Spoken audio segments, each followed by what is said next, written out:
The end of the world was here, cops were eating people, and zombies outnumbered the living on every street.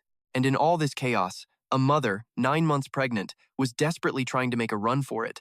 But yeah, her speed wasn't exactly a match for the hordes of creatively shaped walking dead chasing her. Plus, the giant baby bump made things awkward. So in the end, she couldn't escape getting bitten. She scrambled for cover behind a wall, the pain from the bite already messing with her head. But right then, her stomach cramped up hard. A mother's intuition told her the baby was coming right here, right now. Tears streamed down her face, a lovely combo of pain from her arm and her abdomen. But that fierce mom instinct kicked in, pushing her to ignore the agony and safely deliver this child no matter what.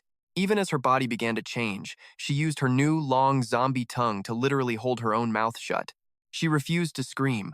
Out there, monsters were still prowling, and any noise would get them both killed.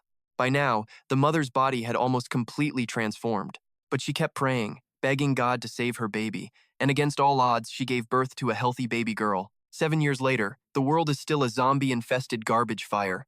But in a small apartment, a little kid is playing hide-and-seek with her mom. The only problem? Her mom's a zombie. At first glance, you'd think this kid was about to become zombie chow. But when she gets caught, the girl just bursts out laughing. Ha ha, that tickles. Mom, please let me go. Her cheerful laughter echoed through the apartment. It's your turn to hide, Mom. I'm totally gonna find you this time. Yep, this is the same woman who risked it all 7 years ago, and the kid in her arms is her precious daughter. She traded her own life for her child, Chun-Bok. And somehow, this zombie mom kept all of her humanity. For 7 years, she raised her daughter in this hellscape. Chun-Bok grew up seeing her mom's terrifying face, so to her, mom never looked like a monster. But yeah, this kid rarely ever gets to leave the house. So every time her mom tried to go out, Chun-Bok would throw a full-blown tantrum, begging to come along. I want to go. Please take me with you, Mom. I want to go find Dad Gom-don, she wailed, showing off a missing tooth. The kid's chaotic meltdown totally flustered her zombie mom. Come on, Chun-Bok. The other monsters will hear you. Chun-Bok looked up and saw the serious expression on her mother's face. Realizing whining was pointless, she just looked down and swallowed her tears. Seeing her kid so upset, Mom panicked a little. But since she was a zombie, she couldn't really speak. They could only communicate with simple symbols drawn on her palm. I'm sorry, I'll bring Dad Gom-don back for you. Promise? Then come back soon, okay? Chun-Bok sniffled, and her mother nodded. The young mother heads out and begins her hunt. As a zombie with a brain, she's way smarter than her slobbering peers. She uses all her zombie skills systematically, like a total pro. This means most monsters out there are no match for her. Today's first catch? A big-mouth zombie. Once it was completely paralyzed, she sat down and started chowing down on her meal. Honestly, it tastes pretty gnarly, but as a zombie, she doesn't have many options. At least her stomach's full.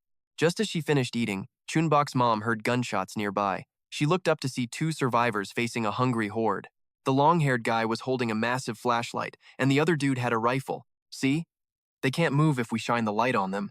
So stop wasting our ammo, but there are so many of them here. I don't care. You just have to hold out until morning. More gunshots rang out, making Chun-Bok's mom cringe.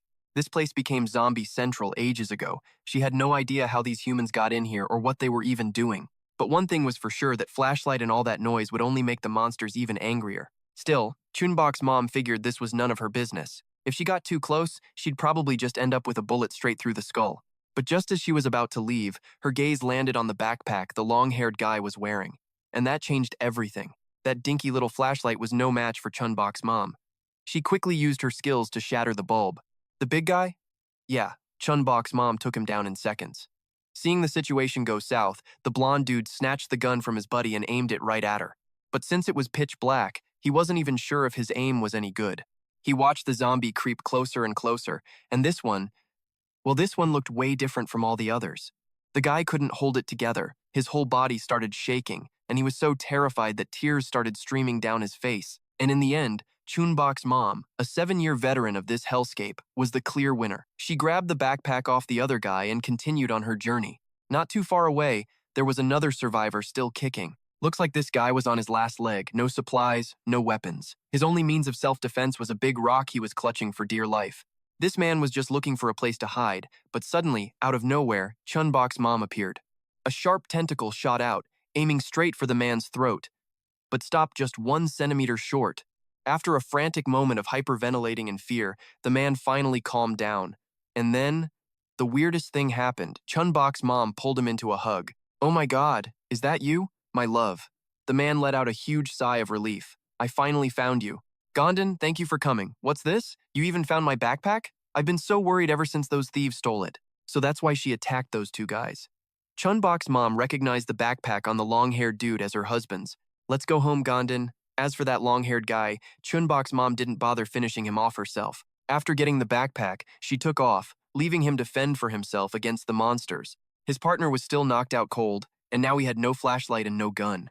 In the end, there was no escaping the jaws of the bloodthirsty zombies swarming all around him. Getting found by Chun-Bok's mom like this made Gom-don suddenly remember the first time they met, 7 years ago. Back then, Gom-don was hunting alone, with a heavy backpack on. That day, he got lucky and found a flashlight that actually still worked. Feeling his luck was pretty good, Gom-don decided to venture a little deeper. He entered a ruined building after seeing a faint light inside. He crept through the dark tunnel, moving step by step toward the lit room, hoping to find food or something useful. Instead, Gom-don found a zombie with all 4 of its limbs chopped off. The sight was so nauseating he couldn't even look. Guessing it was attacked by another one, Gom-don decided he shouldn't go any further, because whatever could do this to its own kind was definitely not something to mess with. But as he turned to leave, a faint sound made Gom-don freeze. It was the sound of a child. After a few seconds of hesitation, he decided to turn back and enter the room deeper inside. And the next sight left Gom-don absolutely speechless for a moment. Just like before, a spear was pointed right at his neck. His opponent was radiating pure killing intent. But here's the crazy part. The bloody monster threatening him with a spear was breastfeeding a baby. This was beyond anything Gom-don could imagine. He'd never seen a zombie with humanity. That was the first time he met Chun-Bok's mom. And over time, they became each other's my destiny. Which is also why Chun-Bok called him Papa Gom-don, even though they weren't related by blood. In the days that followed, thanks to Chun-Bok's mom, Gom-don's food hunting trips became a whole lot easier. Of course, they still found themselves in some pretty awful situations. Like right now, they were surrounded on all sides, and of course, the flashlight decided to die. Sweetheart, you think you can handle them? Gom-don could only ask Chun-Bok's mom for help, but there were way too many enemies this time. Even with 3 heads and 6 arms, she'd have a hard time. Gom-don had to pull out his gun to cover his girl, but the second Chun-Bok's mom looked away from Gom-don, a zombie from below wrapped its tongue tightly around his foot. Luckily, the zombie girl managed to grab him in time, but this just made their situation even worse. Now, both of them were dangling from the building's rooftop. On one side, Chun-Bok's mom was trying to hold on. On the other, a monster was pulling him down with all its might. Oh no, my leg's gonna get ripped off. What are these tentacles? Where did so many of them come from? Gom-don muttered to himself while looking down, and his voice died in his throat right after. Because after getting a good look at what was wrapped around him, Gom-don knew this was no ordinary zombie. Just based on size alone, this thing was a boss monster. And most importantly, it was absolutely starving for the taste of a living human. While her parents were out fighting for their lives, Chun-Bok was at home, casually drawing. The little girl was getting antsy because her parents had been gone for a while.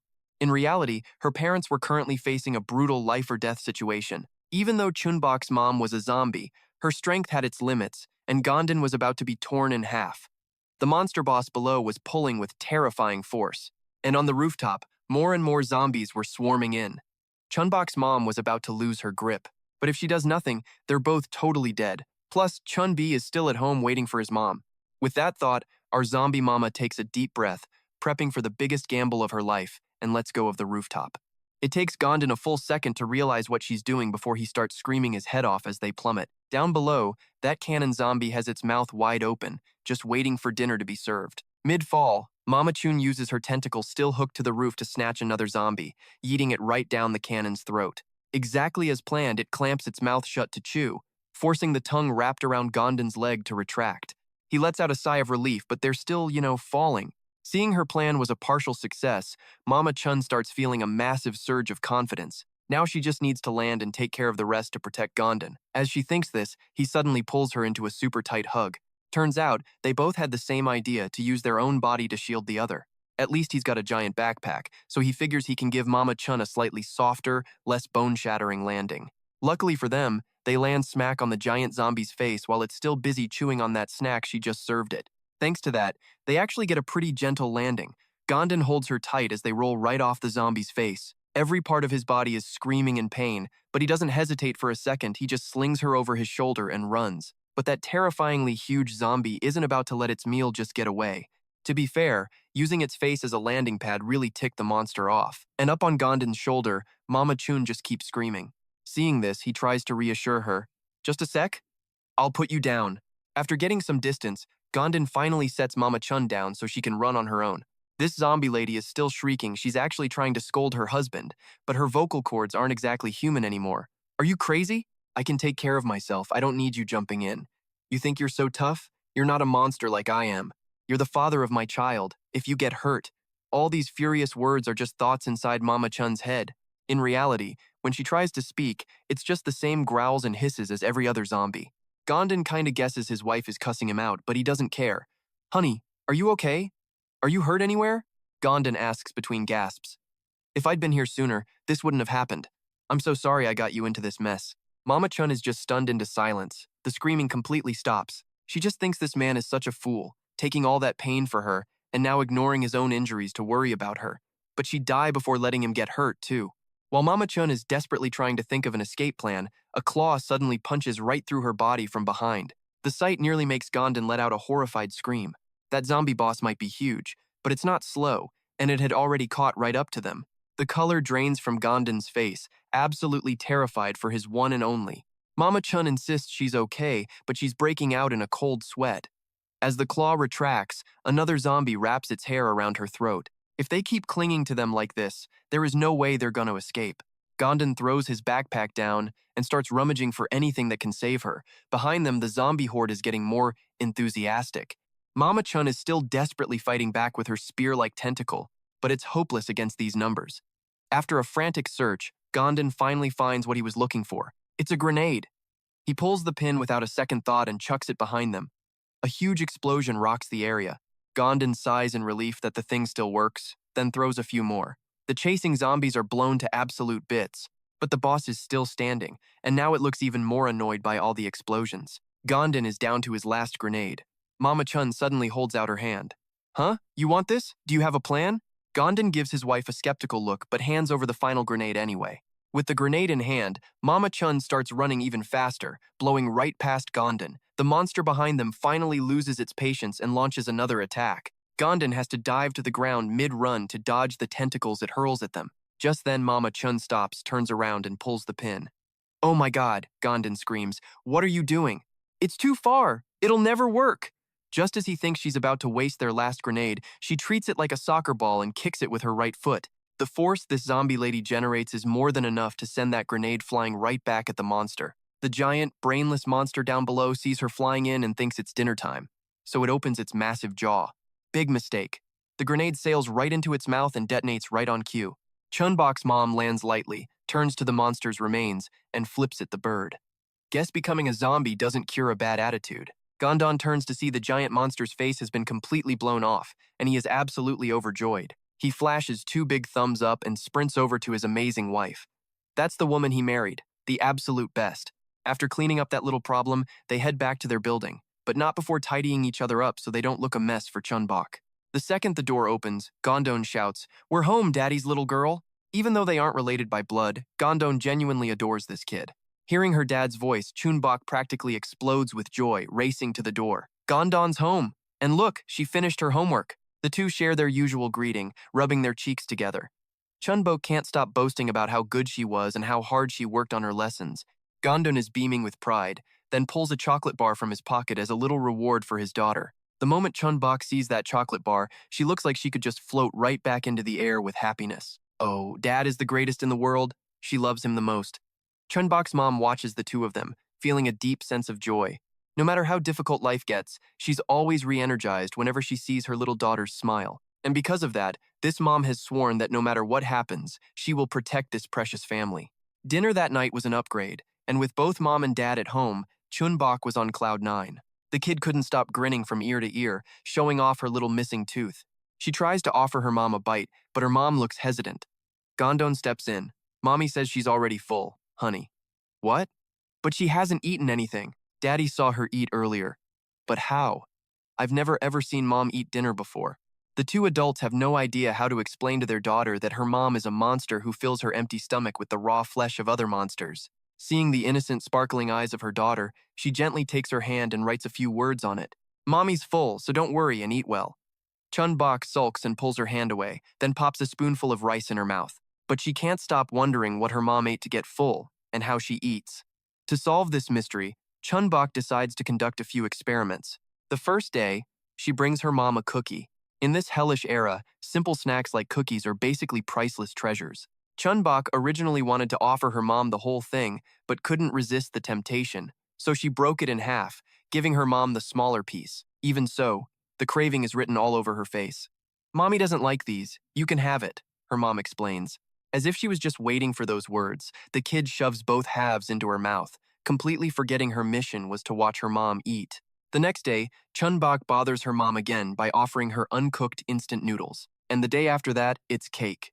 This constant pestering is starting to wear on the patience of even the most tolerant mother on earth. Chun-Bok's mom lets out a growl, a true zombie instinct flaring up, then grabs her daughter's hand and starts writing furiously on it. "Stop bothering me. Don't you see I'm cleaning? I already told you I don't want to eat, so why do you keep doing this? Stop it, Chun-Bok, or do you just enjoy annoying me this much?" Chun-Bok is so startled by her mom's anger that she immediately bursts into tears, sobbing while trying to explain.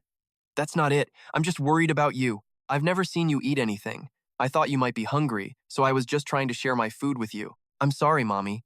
Seeing her daughter's glistening tears, Chun-Bok's mom immediately starts blaming herself for getting angry.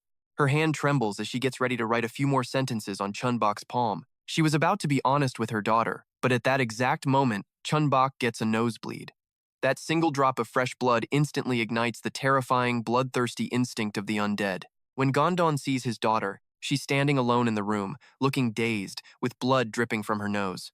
"Chun-Bok, did Mom go out?" "Yeah, she left in a big hurry." "Whoa, hold on, you're having a nosebleed." While Gom-don is at home giving first aid, Chun-Bok's mom is out in the bloody world, relentlessly slaughtering her own kind.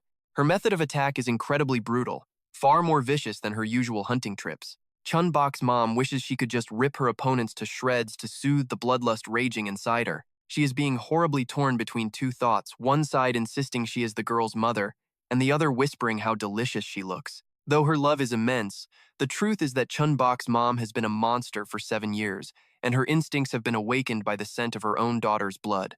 Model, she was desperately trying to keep herself together.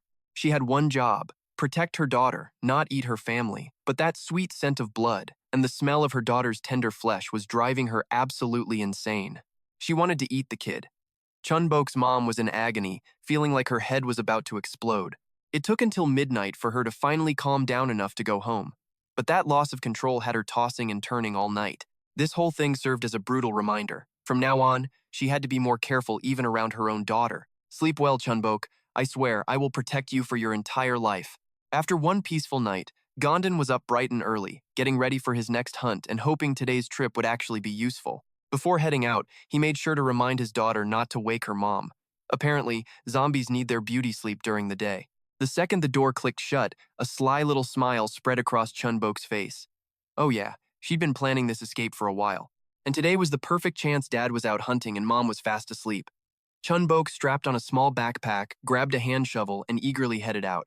The desolate, lifeless world right outside her apartment didn't seem to faze this kid in the slightest. On the contrary, Chun-Bok was excitedly exploring everywhere, stopping to carefully inspect anything that looked even remotely strange. She was just imitating her dad, hoping to find some good loot or delicious food. Chun-Bok's tiny hands got right to work digging. She just kept digging, and believe it or not, it actually paid off. Her first score, 3 pieces of candy, still in the wrapper. Looking at the 3 little candies in her hand, she started imagining a happy family of 3, where everyone gets a piece.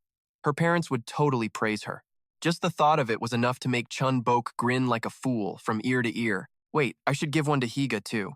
I really hope she likes it. And so, Chun-Bok happily ran off, hoping for more treasures. But she had no idea that 2 strangers were watching her every move.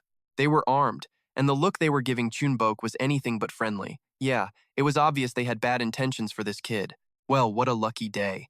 I never thought in a million years we'd find a kid out here. She's probably with her parents. In that case, we could negotiate a very nice ransom. We have to catch that kid at all costs. But what if her parents ditched her? Or if she's an orphan? Then I'll just rob her of everything she has.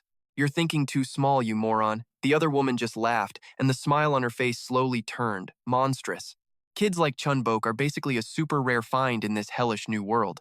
And she was already planning to sell the girl to a cannibal tribe for a high price. Fresh child meat would be a delicacy those insane flesh addicts couldn't refuse. With that settled, the two of them began to close in on Chun-Bok. They didn't even bother being quiet, figuring a tiny little kid like her couldn't possibly put up a fight. Both of them had their weapons drawn and at the ready. If Chun-Bok got caught, there was zero chance she could resist. But something completely unexpected was about to happen to our two kidnappers. A third person had just appeared, or a fourth, if you include Chun-Bok. This person moved like a ghost, completely silent, and was holding a small hatchet in their hand. While their eyes were still glued on Chun-Bok, the mystery person struck from behind, instantly knocking the masked dude to the ground. The other woman was stunned for a solid 2 seconds, her eyes darting from her partner on the ground to the attacker. "Who the hell are you? We've never seen your face before. Do you even know who we are?" She shouted the question, but got absolutely no response. Instead, the person just started walking slowly toward her. She could feel an intense killing aura radiating off them. It didn't take a genius to figure out this person was dead serious about ending her life. "Come on, are you this kid's guardian?" "As you can see, we haven't actually done anything to her yet. Whatever, I've stalled for long enough. Hold her down tight." Her voice suddenly became a high-pitched shout at the end. The mysterious person assumed there was an ambush from behind. They instinctively turned their head, and she seized that exact moment. The woman lunged forward with her weapon, aiming for a one-shot takedown. But she never expected that before her nail bat even came down, her throat was sliced wide open. And just like that, she was reunited with her masked friend in the great beyond. The fight made a whole lot of noise. You would have to be deaf not to have noticed it. And Chun-Bok's hearing was perfectly normal, so she had already sensed trouble and was hiding in a corner.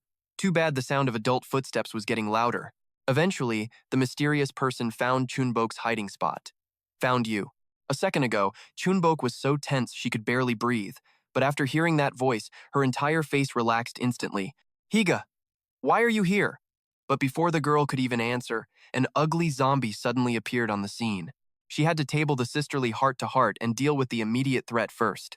Once that was handled, Hya gave Chun-Bok a look that could freeze fire. "I told you, didn't I? Always check dark places carefully before entering. And why are you out here? Where is your mother?" Chun-Bok just mumbled, but one look told Hya everything the little brat had snuck out on her own. And for that, she earned herself a giant, throbbing bump right on top of her head. Hya dragged Chun-Bok home, making her loudly recite the personal safety laws she'd written. Rubbing the massive welt on her head, a very unhappy Chun-Bok started reciting Hya's rules. Rule 1. Check for monsters or enemies before entering dark places. Rule 2. Bring a flashlight or a weapon. Rule 3. Do not approach strange noises. Rule 4. Do not follow strangers, only mom, dad, and sister Hya. Final rule. Do not go outside alone. Yep, the kid remembered every single one, yet she deliberately broke them all, leaving Hya both helpless and furious. As Hya laid into her, Chun-Bok could only remain silent, her scrunched-up face her only form of protest, but she knew Hya was only trying to protect her. "I've been telling you this for a year now. You have to follow these rules until you're an adult. More importantly, you could get into serious trouble if the wrong people start following you. Don't you ever do this again? Or else." Chun-Bok trembled as she interrupted, which only made Hya even more mad. "What did you just say?" Chun-Bok swallowed hard. To the little girl, Sister Hya's rage was something truly terrifying to witness. Even as her tiny hand shook in Hya's grip, Chun-Bok tried to explain her actions. But I know this area really well. Nothing was going to happen. Besides, I'm a big girl now, so it's okay to go out. I'm big enough, so you can't stop me anymore." Hya just stared at this tiny child, who was all of 3 apples tall, making her grand speech. She wasn't amused, just more annoyed, and one look at Hya's face was enough to completely deflate Chun-Bok's big, brave argument. The kid thought she was about to get spanked, but suddenly Hya said, "Fine. Since you're so grown up, go do whatever you want." This response was so far from what Chun-Bok expected, she could barely even believe her own ears. Hya then added that since Chun-Bok was so grown up now, she would take her to a place where adults usually go. The moment she heard the word adult, Chun-Bok's eyes lit up like stars. She was expecting somewhere amazing, but instead, Hya threw her into a pitch-black space. So dark, in fact, that Chun-Bok couldn't even see the 10 fingers right in front of her face. Not only was it dark, it reeked. Chun-Bok's attitude flipped in an instant. She wanted to go home. This place was disgusting. But when she turned around, Hya was gone. She could still hear her voice, but she couldn't feel her sister's presence at all. The fear started to set in. "Hya, stop messing with me. I'm scared. You said you wanted to come here. You're a big girl now, you're not scared, are you?" "Oh, I forgot to tell you. Monsters really love dark places like this. And adults keep coming back, because this is where they can find valuable items. That's why this place is always filled with bloody fights. The more Hya talked, the more goosebumps crawled all over Chun-Bok's skin. The utter darkness made her hearing painfully sharp. Her own mind started playing tricks on her, and she swore she heard something up ahead. She instinctively backed up and promptly slipped and fell. Her palm landed in something sticky and foul-smelling. Bringing it closer, she realized in horror that it was blood. Hya's voice added, "I've never seen a single adult make it out of here alive." At that moment, Chun-Bok's last line of defense shattered completely. She started wailing, apologizing to Hya and begging to be taken out of there. She screamed that she didn't want to be a grown-up anymore, she just wanted to go home. Deep growls echoed through the darkness. Chun-Bok was frozen solid with fear. The only thing still moving were the tears streaming down her face. Hya's educational methods were, shall we say, a little bit violent. But it gave Chun-Bok the most direct possible picture of the hell her parents had to face every day just to find food. And it made her realize just how dangerous sneaking out of the house truly was. All she could do was clamp her hands over her ears, blocking the growls. She cried until her throat was raw, unable to believe Hya could be so cruel to her. Just when Chun-Bok thought she had truly been abandoned, Hya's voice cut through the dark. "Scary, isn't it? It's dark and it stinks, and you want to go home. Remember this feeling. This is the kind of place that adults go. Honestly, even they are terrified to come here, but they have no other choice if they want to survive. You need to remember what you saw today, and never let this happen again." Hya appeared before her like a divine savior, her hand outstretched. Chun-Bok didn't even think. She just lunged for her, clinging on as if terrified she would be left behind all over again. They walked away hand in hand, leaving the groans of the undead far behind. H walked Chun-Bok right to her building's courtyard, but that was as far as she went. See, Chun-Bok's parents had absolutely no idea H even existed. Chun-Bok tried to tell them about her tons of times, but H always shut it down. It was their little secret. Wiping her snotty nose, Chun-Bok saw H getting ready to leave and suddenly remembered something. "Hey H, come here and sit down for a minute." H figured the kid had something for her, so she knelt down to get on her level. But then, out of nowhere, Chun-Bok wound up and socked her right in the forehead with all her might. The kid muttered it was payback for making her cry earlier. H just froze for a few seconds, stunned by the surprisingly weak sneak attack. Then Chun-Bok opened her palm, revealing a pink candy. "I found this all by myself," she said. "Well, I'm heading up now. See you later." As Chun-Bok's tiny figure vanished, H stared at the candy for a long time before cracking a smile. That punch was stronger than she'd thought. Looks like this kid would grow up to be a pretty tough woman one day. Chun-Bok got back to her front door, standing on her tiptoes trying to reach the doorknob, and that's when she suddenly noticed something else was off. "What's wrong with my finger?" Their fated connection actually began one snowy winter. Back then, the little girl was out with her parents, searching for useful supplies. That's when she stumbled upon H, slumped in a corner, too weak to move, covered in a thick blanket of snow. The naive little Chun-Bok had no fear of strangers, and besides, H looked absolutely pathetic. It was enough to make the little girl ask her a few questions, but H's response was anything but friendly. She just wanted to get rid of Chun-Bok as fast as possible. Too bad she'd run into a kid who simply couldn't take a hint. Even after being told to scram, Chun-Bok stubbornly stayed, even taking H's frostbitten hand and blowing warm air on it. Now, H wasn't exactly known for her patience. In fact, her other hand was already raised, ready to throw Chun-Bok away at a moment's notice. But just then, the girl pressed H's bloody hand to her own cheek, a pure, innocent smile on her face. "Is your hand warmer now? Let me warm it up for you." H's other hand stopped in midair. A single tear rolled silently down her face, and that's where her memory of that day ends. What she never knew was what happened after Chun-Bok got home. The tip of her finger had suddenly turned a dark, purplish black, and this, as you can imagine, sent her parents into an absolute frenzy. That very same day, they ran out and tore apart nearly every pharmacy in the area, desperate to find anything that could help their little girl. The sky today was choked with dark clouds, blocking the sun and letting the monsters roam free as if it were night. Gom-don and Chun-Bok's mom were trapped in a ruined pharmacy, but for her, the zombies outside were nothing compared to her daughter's finger. Gom-don wanted his wife to rest for a bit, but the moment he said the word rest, he saw her shoulders start to shake. "No, how could I possibly do that? How can I rest knowing what's happening with Chun-Bok's finger? What if something terrible happens to her? What am I supposed to do now?" Question after question hammered at her, making her head feel like it would explode. She didn't know if she could cure her, and she couldn't stop blaming herself. "Please," Gom-don begged, "don't beat yourself up like this. There has to be a solution. Just to rest for a little while." Gom-don tried to comfort her, but it was no use. Chun-Bok's mom just kept shaking her head, believing that every minute she rested meant another minute of pain for her daughter. It was killing Gom-don to see her like this, but he knew they couldn't go on this way. Wandering around the area was pointless. There was no medicine, no supplies left, even after they'd looted every hospital and pharmacy. They were just wasting time.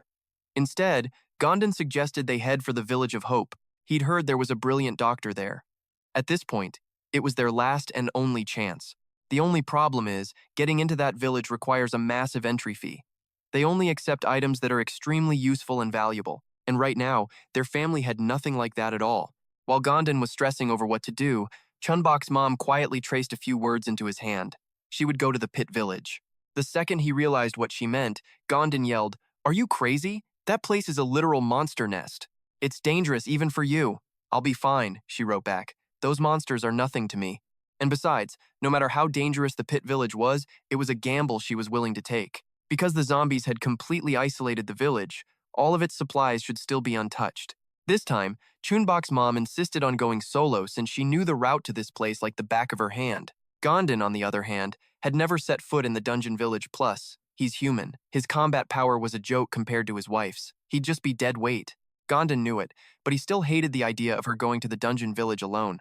Because once she got there, the chances of her running into the master of Dungeon C were sky high, and that thing is a horrifying three-eyed monster. After a bit of back and forth, Chun-Bok's mom finally convinced Gom-don to stay home and babysit their daughter. "But you have to promise you'll come back safe," Gom-don said, starting to rummage through his backpack. He wanted to give her a flashlight and some other gear to up her survival odds. But the second he opened the bag, the sight inside made them both freeze. Because their daughter, Chun-Bok, was sleeping soundly right inside of it. Of course. Chun-Bok blinked her eyes open, only to meet the death glare of her mother. Before she could utter a word, she got another bonk on the head. Now it was Gom-don's turn to get mad. He was pretty sure he'd told her more than once that she had to stay inside today. Because when those black clouds roll in, the monsters can just waltz around outside, even in broad daylight. What if something happened to you, huh? Don't you even trust your own parents? If that's the case, why don't you go outside and fend for yourself? After getting chewed out by Hera, now she was getting an earful from her parents. Chun-Bok knew what to do. She dropped to her knees, bowed her head, and raised her hands high above to accept her punishment. Gom-don acted as the official interpreter, translating mom's angry growls for their daughter. Not that he wasn't ticked off, too.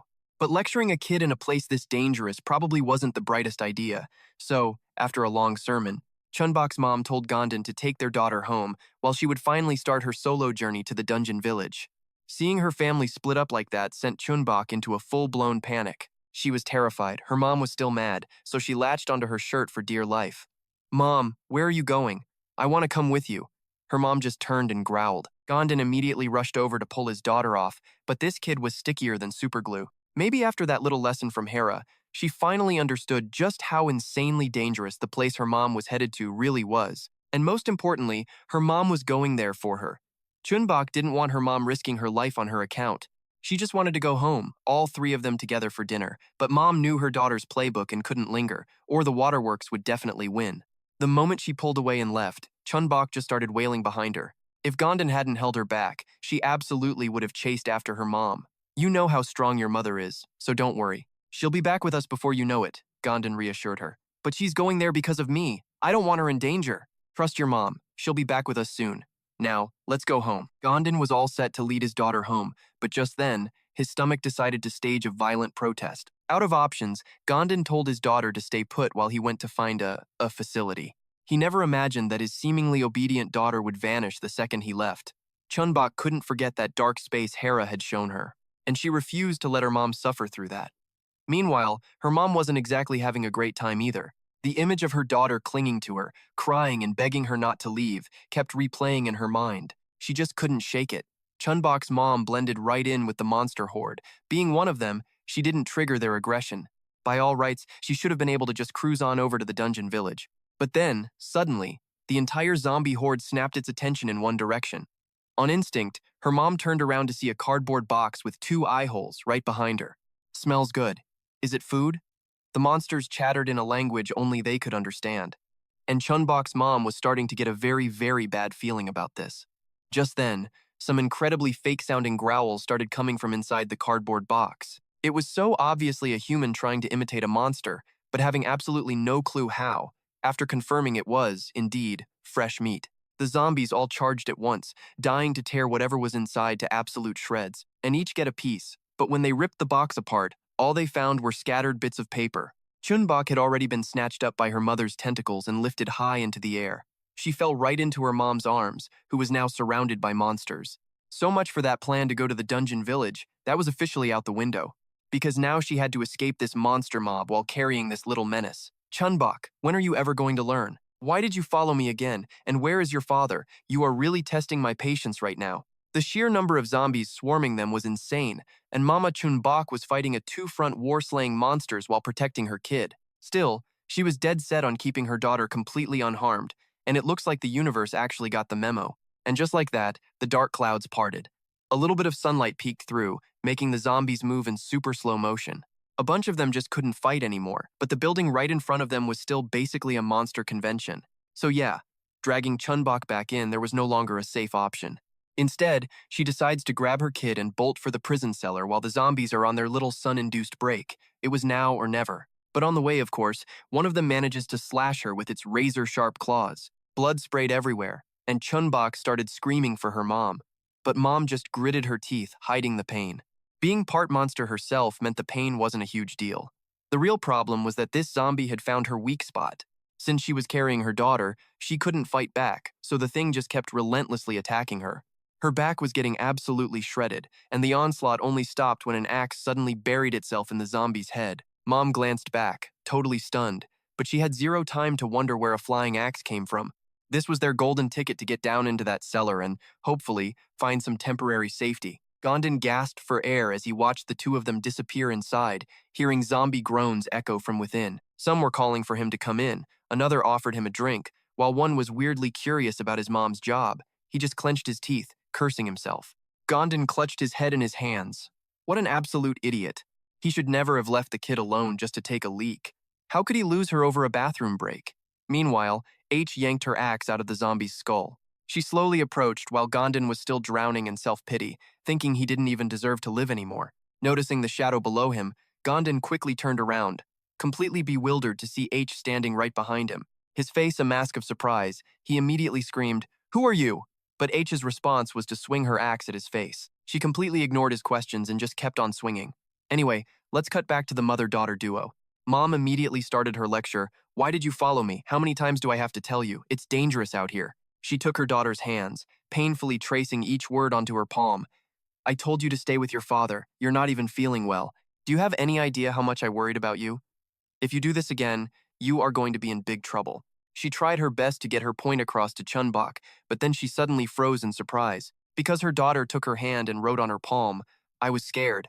Mom was immediately confused about what she meant. The little girl explained, "I don't want to see you get hurt. I know you and Dad have always done everything you can for Chun-Bok." At this point, the kid started to remember the days she saw both of her parents get injured right before her eyes. They tried their best to patch up each other's wounds, all while trying to encourage one another. The little girl wrote with a shaky hand, "I know you're in pain. I don't want you to have to hurt anymore. Mom, please, let me help you feel better when you're hurt." Tears were already streaming down Chun-Bok's face, "So I'm going to stay with you." Chun-Bok's mom looked at her daughter, completely astonished, and then her heart just melted and she let out a long sigh. She pulled her daughter into a tight hug. "You silly girl, you're so difficult." A little while later, more zombies started shuffling in. She walked into the crowd and gave a signal. "Just stay there a little longer. Understand? I promise, I will protect you." Her eyes flashed with determination. "Until we can get out of this place." Mom walked among the zombies, trying her best to hide her child. Turns out, Chun-Bok was hiding underneath her coat, holding on tightly to her mom's stomach as she walked. "Well, this is easier than I thought. We can make it to the exit like this. Hang on, Chun-Bok." The girl let out a little whimper of fear. Seeing this, she gently tried to reassure her. "Careful now, we don't want to bump into any of them. We should be as cautious as possible." Just then, a monster with a bizarre shape suddenly appeared right behind Chun-Bok's mom. She immediately tensed up, breaking out in a cold sweat. She tried to calm herself. "Don't panic. Just stand still. Don't provoke it. If I move, Chun-Bok will be in danger too." Strange black tendrils slowly snaked around her thighs. It wrapped itself around her large belly, right where her daughter was hiding inside. Mom's eyes showed pure stress as she felt the monster's tongue get closer to her back. She told herself not to react to the creature. The monster's tongue slowly retracted. She thought to herself, "Okay, it's loosening up. I have to get out of here as soon as possible." Suddenly, the creature laughed like a person. Your efforts are useless. Hearing that, Chun-Bok's mom's heart skipped a beat, and she quickly spun around to look. But behind her were just a few mindless zombies. She was completely baffled. It's gone. But when? What even was that thing? She glanced all around, wondering how it could have vanished in just a blink of an eye. What in the world just happened here? No, wait, she had to stay calm. It was gone, so she needed to focus on getting out of this place. She steeled herself and looked for an exit. In that exact moment, a colossal hand slammed into her field of vision. She stared up, completely stunned, with no idea what was going on. That hand immediately smashed down to attack, but Chun-Bok's mom was agile enough to dodge it. She watched, still trying to process the chaos. Not stopping there, the giant hand snatched up a whole bunch of zombies at once, pulling them into the darkness. She immediately understood it was the master of this dungeon. The other hand appeared just as fast, rushing straight for her. Sensing the danger, Chun-Bok's mom dove into the zombie horde to hide. Damn it! These monsters were making it so hard to move, and she had to get out of here fast. She nervously clutched her daughter inside her coat. It was no use. Chun-Bok, the dungeon master's giant hand, reached out without any hesitation, ready to crush her. Her luck ran out. This time, she was caught. And to make things worse, Chun-Bok was thrown from her arms, completely separated from her mother. The little girl, as soon as she realized what happened, looked in terror toward where her mother was. A mother's love truly can overcome anything. Though Chun-Bok's mom was struggling against the giant hand, she still tried to get a message to her daughter. Chun-Bok, listen to me. Hearing those words in this situation, the little girl couldn't hold back her tears anymore. Finally, using what seemed like her last ounce of strength, her mother screamed for her to run away. Chun-Bok, trembling with tears in her eyes, couldn't bear to leave her, but she had to listen. Turning away, she ran towards the light, sobbing. Deep in the darkness, the dungeon master's demonic eyes seemed to glow. She squeezed the zombies in her grasp, ignoring their pathetic screams. Chun-Bok's mom struggled desperately to break free. The veins on her hand bulged from the sheer effort. Chun-Bok's mom bared her sharp teeth. Her face was drenched in sweat as she focused every bit of her power into her arm. Her face was filled with pure killing intent as she cursed. "You damn monster! Why won't you let me go?" She swung her fist, slamming it into the dungeon master's giant hand. The creature's face was emotionless, save for a slight twitch of one eye before it released the zombies. The mother's hand trembled. "Quickly, I have to find Chun-Bok right now." She calmed herself and landed lightly on the ground. Then, she took off like a bullet, searching for her child, praying she was safe. Elsewhere, corpses littered the ground. A pair of skinny feet stepped carefully past them, approaching two bodies sprawled on the path. The dungeon master ignored them, stepping right over their corpses. Her mind was focused on only one thing, her own little daughter. One of the dungeon master's eyes glowed with a demonic light as she repeated a single question over and over, "Where are you?" Meanwhile, in another part of this nightmare, Chun-Bok was running as fast as her little legs could carry her. The only sounds were her own frantic footsteps and her desperate, ragged breaths. Suddenly, a massive foot slammed down behind her. It belonged to a giant zombie, covered in a tangled mess of tentacles. They were chasing Chun-Bok, who was now crying her eyes out, but running so fast, she finally twisted her ankle. The little girl lost her balance and went tumbling forward. The zombie bared its sharp teeth, terrifying Chun-Bok even more. But then, out of nowhere, another zombie appeared and crushed the first one's face. Blood sprayed out everywhere. The little girl witnessed the entire gory scene. Chun-Bok was absolutely terrified. All she could do now was scream hopelessly. The other zombies just stood and watched, not daring to make a move. And then, that new zombie's next target was her. Chun-Bok's eyes went wide, unable to hide her terror. It grabbed her by the shirt, lifting her effortlessly into the air.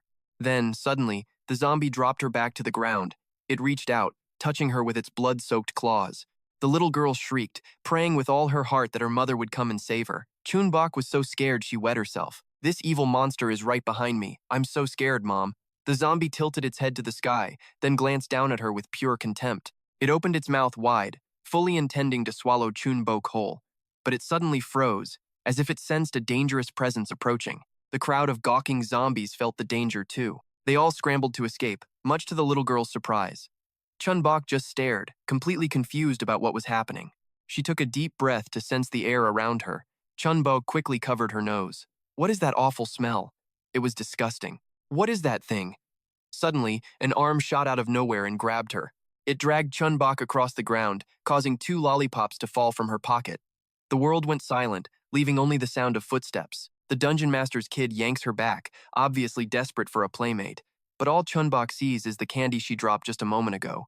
But then the little punk actually snatches it right from under her nose. Chun-Bok spins around, staring at the dungeon kid with pure, unadulterated confusion. His weirdly long arm holds the stolen prize. The little thief pulls the candy in, examining it like some priceless artifact. Chun-Bok begs him, "Please, give that back. It's for my parents. I found it all by myself." The kid says nothing, just gives her a dead-eyed stare. He glances over at Chun-Bok and then pops the candy right into his mouth. And just like that, Chun-Bok freezes solid. A moment later, the waterworks begin.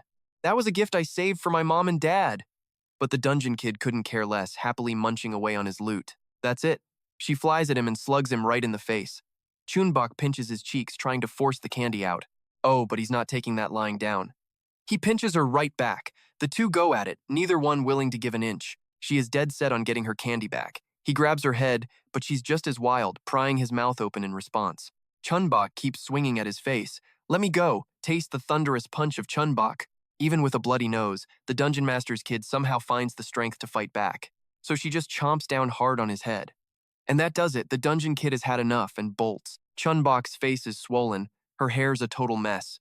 Tears are streaming from the pain, but she's still got a smug look on her face. "You should never mess with me. Those candies belong to my parents." Oh yeah, and the place is crawling with flesh-hungry zombies. They're all staring at Chun-Bok strangely. One of them even lets out a horrified shriek, like it's absolutely terrified.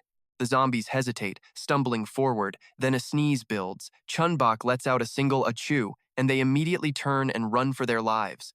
She casually wipes her nose, watching the crowd of idiots scram as fast as they can. The zombies look like they just met a demon way out of their league, as a little snot drips from Chun-Bok's nose. She suddenly notices a disgusting smell nearby. Behind her is the Dungeon Master's kid. Chun-Bok realizes the stench is coming from him. The two start struggling again. One wants to leave, the other wants to play. But then Chun-Bok feels something strange. She realizes it's his smell, it's making her fearless. Filled with this bizarre new courage, she decides to find her mom. "Wait for me, Mom!" Chun-Bok arrives on the scene, and right on cue, a bone-chilling voice from behind makes her jump out of her skin. "I see. Chun. Yep, that's the smell of the dungeon baby's owner, all right." The sound paralyzes Chun-Bok. Pure terror keeps her from even twitching a muscle. As she slowly turns around, she sees two total freaks, and Chagun staring at her like she's a walking Happy Meal. This grand entrance leaves Chun-Bok so absolutely horrified she can't even manage a scream. The guy, Chagun, points out the obvious: she's human. The other one, Gon, is just thrilled because Chun-Bok looks absolutely delicious. Facing down two literal monsters, all Chun-Bok can do is sit there while they toy with her. This kid's probably been around other children. These cheeks are so soft. But how'd she even get here? Chun suggests they should probably just take the girl with them. Gon loves this idea. Now they've got a built-in snack. Trembling, Chun-Bok starts pleading. "Please, I still have to find my mom. Can you just let me find my mom?" For a second, Jian looks almost sympathetic. Almost. Then she says she doesn't really have any other choice. "So, how about I just become your new mom, little Chun-Bok?" "No, thank you."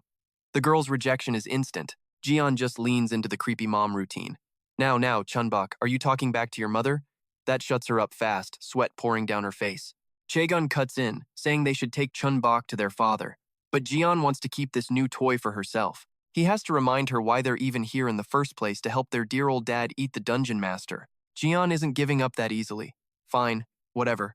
At least let me have one of her arms." Chagun says no, but a little bit of drool gives him away. He glances at Chun-Bok and changes his tune. "You know, maybe we eat first and ask Dad for forgiveness later?" Their hungry eyes are glued to Chun-Bok, who's now trembling like a leaf in a hurricane.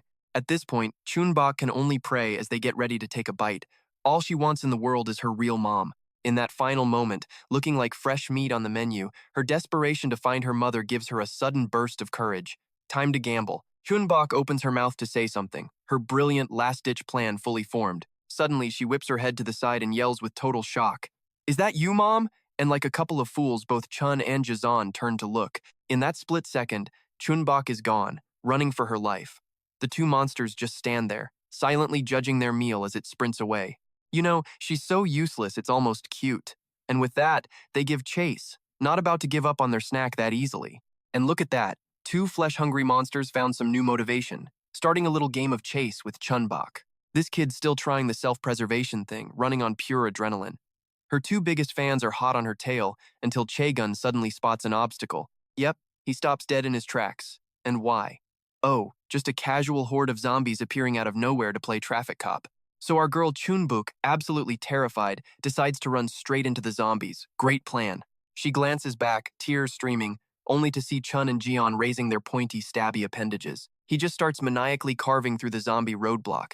Jian, not to be outdone, joins the slaughter, dicing them up one by one. Chun-Bok is fresh out of time, gotta find mom, stat. Meanwhile, these two psychos are treating zombie slaying like an arcade game, with a little girl as the grand prize. So Chun-Bok hits the runaway button again, figuring she should probably get away from them. Sharp kid. Jian takes aim, swinging that nasty tail right at our girl, and here comes the nightmare fuel, flying straight for Chun-Bok's terrified face. And then she trips. Best trip of her life, probably, since it just saved her. Her tail skewers some random zombie instead. Gion gives it the death stare, clearly peeved about missing the actual target. Having cheated death, Chun-Bok takes her chance and books it. She finally finds a nice, dark corner to catch her breath and contemplate her terrible life choices. Chun-Bok, all by her lonesome.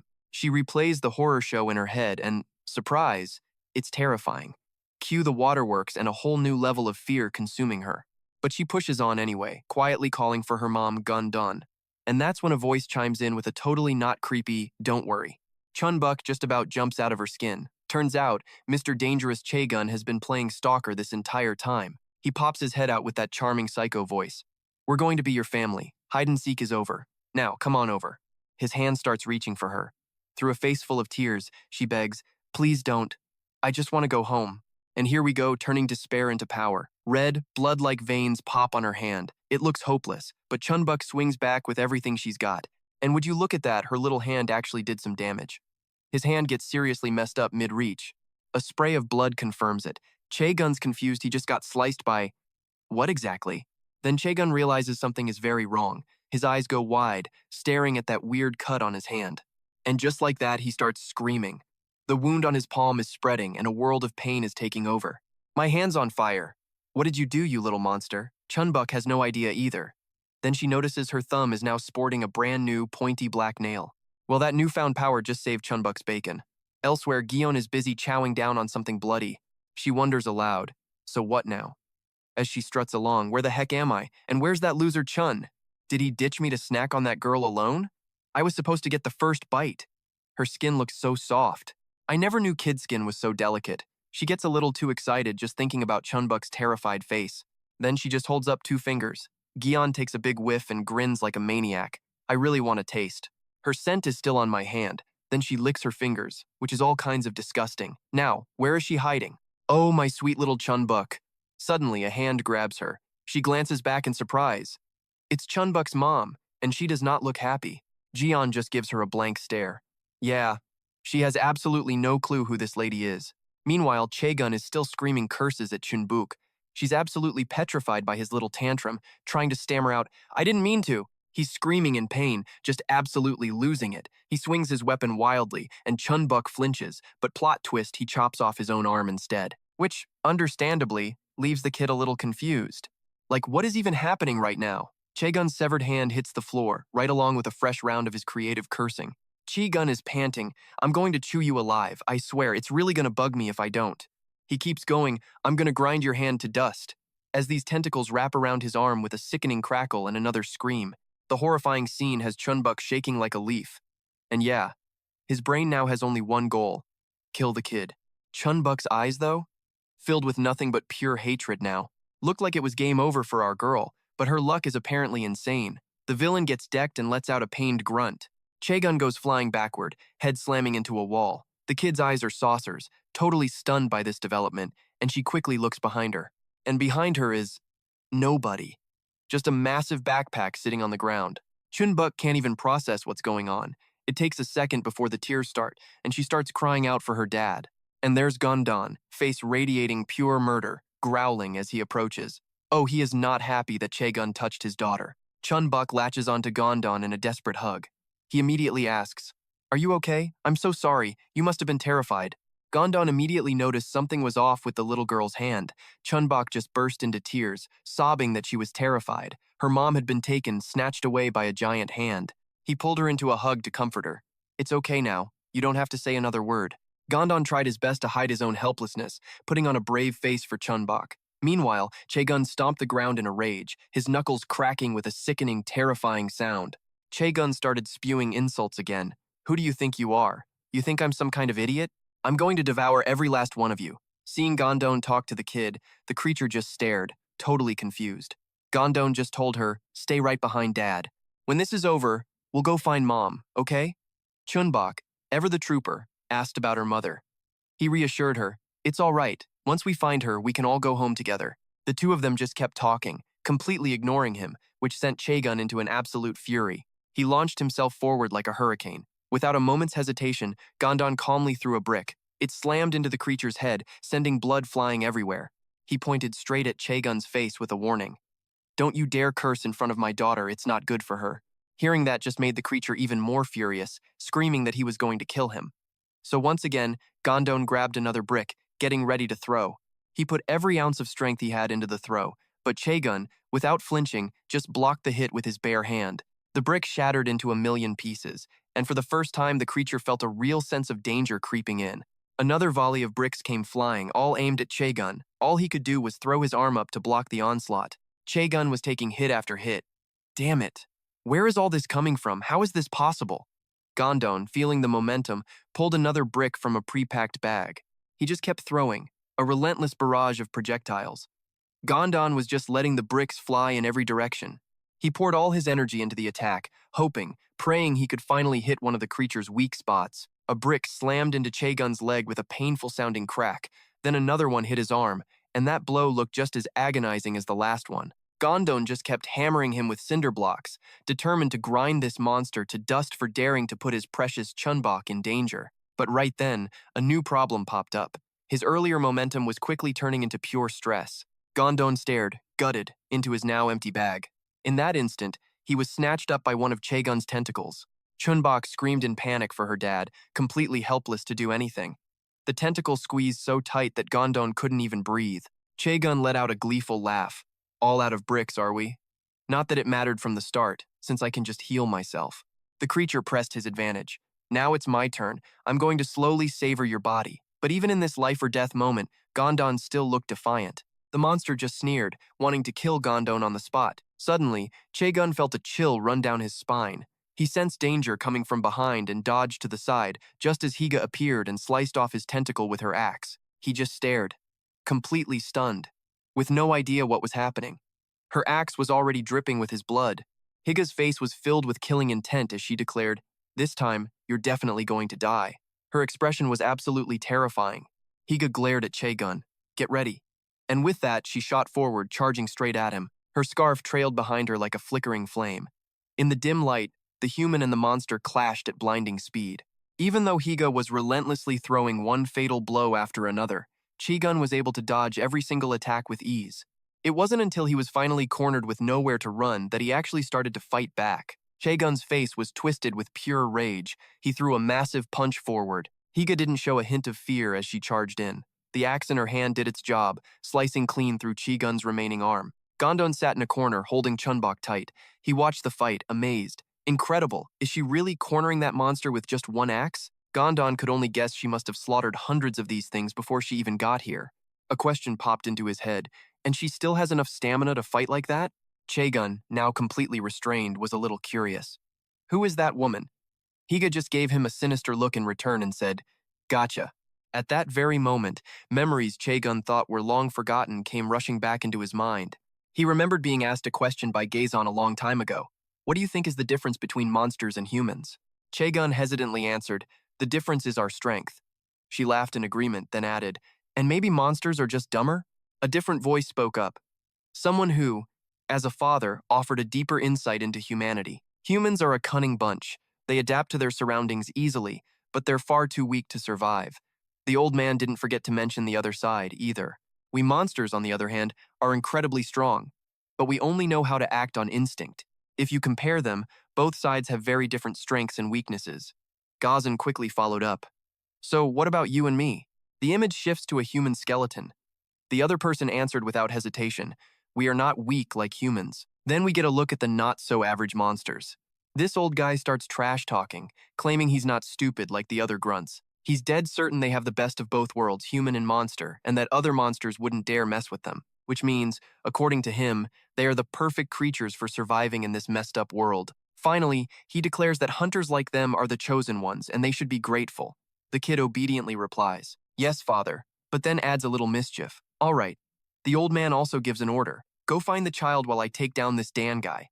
If you use her motherly instincts, you should be able to catch her easily." The two of them answer in unison, "Yes, father, we understand." Their father looks at them for a moment, then says, "All right, you may go." Back in the present, Gom-don's eyes fly open like he's seen a ghost. He screams out, "Watch your back!"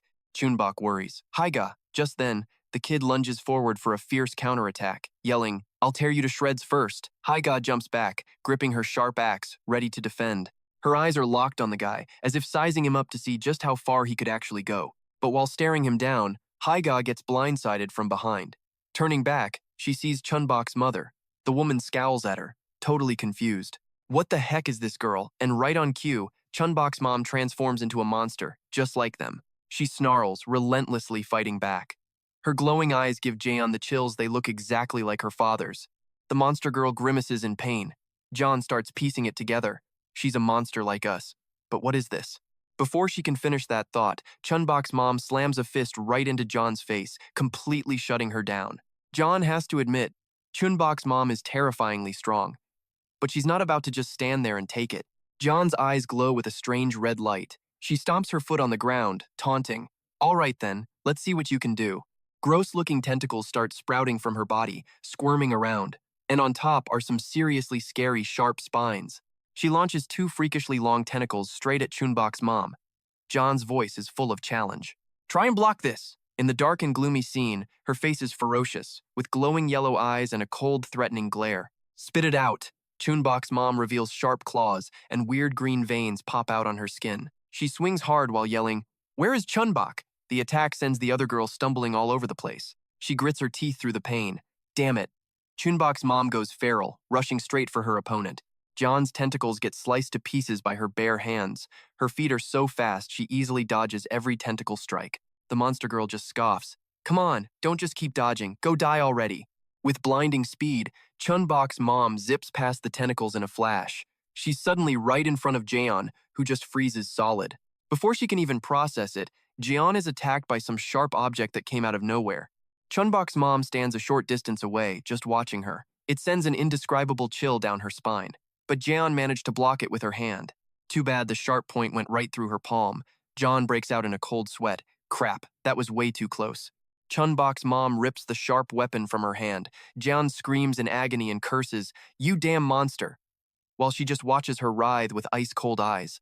Her body trembles from the intense pain. John realizes with total despair, "What do I do? I can't do anything to her." Her eyes suddenly widen as she looks down at her injured hand. John's hand is seriously messed up, with a painful-looking puncture wound. But for some reason, that's not what she's worried about. Jaeon is stunned. "My hand. It won't move. It's not healing. And I can't feel it anymore." She finally calms down enough to inspect all her other wounds. "Wait a second, I didn't notice before.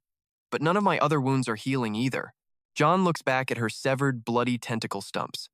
She eyes Chun-Bok's mom's powerful form, hesitates, then comes to a conclusion. This is poison. The more John thinks, the more she trembles. "I can't beat her. She's this strong. What can I even do? What now?" John grinds her teeth and settles on a last resort. If that's the case, I have no choice but to use that move. The second the thought crosses her mind, she shoots out her one remaining healthy tentacle.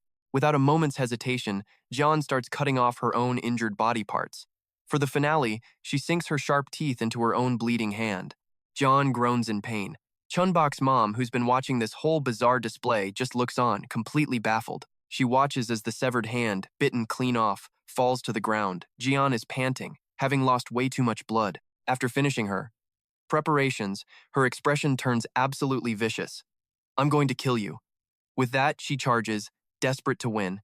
Her eyes glow with fury, her sharp fangs bared. Chun-Bok's mom readies her weapon, prepared for the attack. She snapped, "I don't have time for this. I have to find Chun-Bok." Then she noticed the tentacle swinging right at her face. Her face goes full-on evil mastermind, eyes glowing blood red with a nasty plan. Meanwhile, blood is just gushing from Jaeon's severed arm. She uses a tentacle for bait, then slings her own blood right into Chun-Bok's mom's eyes. The poor woman clutches her face in agony, stumbling around with no balance. With her mission accomplished, Rayon makes a quick getaway. She's off like a rocket, running for her life. John's only thought is that she has to get help from Chaegun, and fast. There is no way she can kill that monster by herself. Now, if Chun were here, that would be a completely different story. Back with Chaegun, the guy's been beaten to a pulp. He's cornered against a wall with absolutely no escape route. Gazian runs in, screaming his name. Chaegun, where are you? Suddenly, she gets a serious case of the creeps from a sound right behind her. A shot of a foot stalking Jian without missing a beat. Where do you think you can possibly run? Chun-Bok's mom has now gone completely feral, launching herself at the woman. Her eyes are wide as she screams the command, "Give me back my daughter." Over to Chun, who's so bruised and battered there isn't a single clean spot left on him. He's panting hard. What even is that little girl? She's just a human, nothing more and nothing less. Chun looks at his own bloody axe, genuinely confused by it all. Chaegun sees H standing in his way, and he knows this is the end of the line. How is this even possible? How could this be happening to me? H finally speaks up, shattering the tense silence. You look awfully confused. It's like she's reading his mind. You're probably wondering how a human, a species much weaker than monsters, could be stronger than you.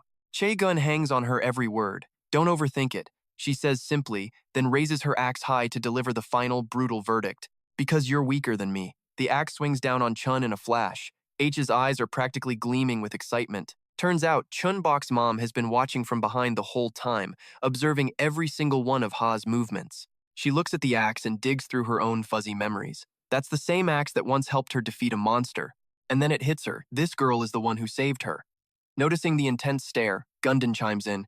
Excuse me, can I ask you a question? That stops her cold. H turns to face the two people who are looking at her like they've seen a ghost. Chun-Bok's mom and Gundon are giving her the most bewildered looks. Ha, who are you? H seems just as puzzled by their words. She looks confused about this Cha person Chun mentioned. But then, a realization dawns, and she lets out an furious roar. You absolute scumbag, what the heck did you do? Chun-Bok hears the noise and whips her head around, her eyes widening and jaw dropping in shock. The little girl's eyes glow pink with pure joy. Even Gom-don sees it and calls out to her mother, and the girl eagerly yells, "Mom!" Just then, a figure zips past them, leaving them both frozen stiff. We see Higa dashing toward Chun-Bok's mom like a lightning bolt. Gong-don desperately tries to stop her. Wait a second. Stop. I said stop. H ignores him completely, glaring at Chun-Bok's mom and demanding to know, who is this woman? Is she working with that other monster? And with that, Hiza attacks without a moment's hesitation. But this woman is no pushover, she immediately fights back. At the same time, Gum-don's voice rings out, startling H. He grabs her, holding her back while yelling, "Don't you dare touch my wife! For God's sake, just listen to me!" Higa struggles helplessly. Gong-don, why are you doing this? Let me go. But despite her pleas, he holds on tight. I said stop. Chun-Bok's mom, not one to stay quiet, angrily questions him. Why did you even come here? You know how dangerous this place is. It's crawling with monsters. Gundon does his best to avoid her piercing stare. He quickly explains, when my family is in danger, I have to come save them. All while Higa is still trying to wrestle free. Gundon looks at her, annoyed. Hey, you're really getting on my nerves. Stop it right now. H snaps back. Let me go. He finally decides to compromise. Fine, just stop moving then. At this point, Chun-Bok's mom is losing her cool. She glances all around. Where's Chun-Bok? My precious Chun-Bok. Gundon looks at her, confused. Chun-Bok? She clutches her head, blaming herself. I should have protected her. What if something happened to my baby? What am I supposed to do now? Gundon tries his best to calm her. Honey, relax. Chun-Bok is, but before he can finish, a child's voice rings out. Mommy! Chun-Bok's mom instantly looks toward the sound.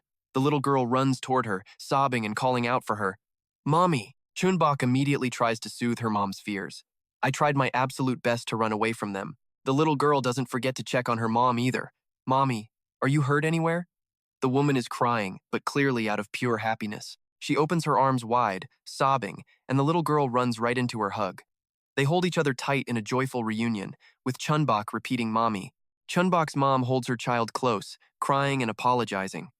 I'm so sorry I lost you, my sweet baby girl. She hugs Chun-Bok even tighter, comforting her. I will never ever let you go again, she promises. Also not forgetting to praise her. You did so well, Chun-Bok. Gundon watches the two of them, so moved he starts crying too. Chun-Bok looks at her mom and smiles gratefully. Hyara gets a thank you for saving the family. Her eyes lock onto Chun-Bok's mutated little finger. But in this cheerful atmosphere, Hyara's face twists with rage. Her teeth clench like she's trying to hold back a storm. But nope, looks like everything has officially crossed Hyara's line. She is not letting this go and decides to speak her mind. How absolutely ridiculous. Everyone turns, confused by the sudden outburst. She immediately lays into Chun-Bok's mom. You dragged your own kid to this hellscape, and instead of keeping her safe like a parent should, you put her right in harm's way. Just look at what happened today because of your carelessness. Seeing Chun-Bok's finger only fuels her tirade. You didn't even notice your own child was changing. Seriously, what kind of mother are you? She glares at the mom with pure disgust. And honestly, she's not wrong. Hyara just keeps dumping on the cold, hard truth. How would a monster know any better? Gom-don had been keeping his mouth shut this entire time, but even his patience was wearing thin with this girl. Excuse me, I appreciate your help, but you're going way too far. Gom-don admits it's all his fault, but she's blaming his wife. Before he could finish his sentence, an arm suddenly blocks him, and of course it was Chun-Bok's mom. She stood protectively in front of him, leaving Gom-don with a totally bewildered look. Honey, what is it? The mother's eyes were filled with regret. She never wanted things to get this bad. Chun-Bok looked up at her, worriedly calling out for her mom. Chun-Bok's mother grabs his hand with one of hers and uses the other to trace invisible words onto his palm. Gom-don watches his wife's every move. What is she trying to say? As she scribbled away, he expertly translated, "Thank you for saving my daughter's life. Everything that happened to my daughter is all because of me. After we gather some supplies here, we're heading to Hope Village to get her treated. And Chun-Bok's mom didn't forget to show her gratitude. I have nothing to give you right now, but I promise I'll repay your kindness in the future. Would it be all right if I asked for your name?" Hyara gave a cold reply. Hyara Lee. I'm a friend of Chun-Bok's. She didn't look too happy to be dealing with them. Chun-Bok's mom and Gom-don stared at her, their eyes full of suspicion. Gom-don thought to himself, isn't she a little old to be Chun-Bok's friend? He double-checked with Chun-Bok. Is she really your friend? The little girl happily confirmed that she was. Hearing that, he started nagging. You're such a little troublemaker. How dare you hide this from us? Chun-Bok's face crumpled as she explained. I'm sorry, Hyara Unni told me not to tell you. Even though she was scared of her dad, she still defended Hyara. But she's not a bad person. She's really nice to me. Gom-don just got louder. How can you say that? Isn't wandering around by yourself enough trouble? Hyara, who had been standing by, couldn't take it anymore. She spoke up, telling them all to just stop. Hyara admitted it herself. It was my fault for asking her to keep it a secret, but that doesn't matter now, since nothing bad has happened yet, right? But her expression turned wary. After all, there were fewer monsters here since it was far from the center, but this was definitely not a safe place for a child. Go find some supplies if you two have time to stand around talking. With that, Hyara turned and walked away. Chun-Bok trotted right after her. Chun-Bok's mom, silent until now, gripped her axe and had a sudden realization. She remembered the attack. It was Hyara who had saved her. Gom-don just looked at his wife, completely confused. Then he called out, in that case, could you please answer one question for me? Hyara stopped in her tracks, turning back to listen. The couple then looked at her, their faces full of doubt. Hyara, who are you really? Hyara was silent for a moment before answering. I already told you, I'm her friend. Stop asking questions and lead the way. We're running out of time. Hearing that, Gom-don and his wife didn't ask anything else and decided it was time to get moving.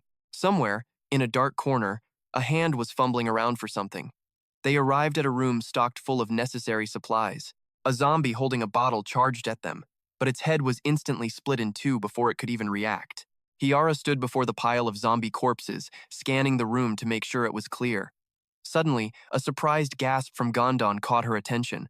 The eyes of Chun-Bok and her father lit up in disbelief, their mouths watering at the sight of a whole crate of food. Gom-don was so happy he was on the verge of tears, hastily stuffing the supplies into his backpack. We can finally pay for Chun-Bok's treatment now. All we have to do now is get to the village. Chun-Bok, on the other hand, only cared if she could eat that chocolate. When her dad said yes, her face lit up like a flower. Hyara, watching from the side, could only give a soft smile. Chun-Bok's mother stood behind her, still unable to shake the suspicion that this girl was just her daughter's friend. That can't be the only reason she's here. Judging by the way she handles monsters, she's definitely not some ordinary person. Watching her daughter happily share chocolate with Hyara, she couldn't deny that Chun-Bok was alive because of her. The more Chun-Bok's mom stewed on it, the more murderous her face got, but something about her was just setting off all kinds of alarm bells. Seriously, this lady is sketchy. Chun-Bok and H were totally oblivious to his mom staring daggers at them, just laughing it up. The zombie horde finally shambled away. Chun-Bok's mom, hiding in the back, breathed a sigh of relief, and with that, the three of them bailed. Gom-don whispered to his daughter, "You have to stay quiet now." But Chun-Bok was already fast asleep, hugging her dad's backpack. While they were walking, Chun-Bok's mom suddenly stopped dead in her tracks. Her danger sense was definitely tingling. She immediately snapped into a battle-ready stance. Gom-don, confused, just asked, "What's wrong?" Sweat dripped down her face as a creepy sound echoed from the darkness ahead of them. A terrifying shriek got louder and louder. It got closer and closer until, in a flash, a pair of giant hands lunged at them. Everyone completely freaked out. Chun-Bok's mom yelled at them to run the other way. All three scrambled to escape the massive hands that could have crushed them all. But after a few steps, they had to stop. Yeah, this path was also crawling with monsters. The creatures stared hungrily, but even they panicked and scattered when they saw the giant hands chasing right behind. The three of them were just running for their lives, with absolutely no idea what to do next. The other monsters started splitting into two paths, making things even more confusing. When suddenly one of the giant hands shot right past Gom-don. It snatched up every single monster, completely blocking the path on the right. Gom-don was panicking as one of their escape routes was sealed off.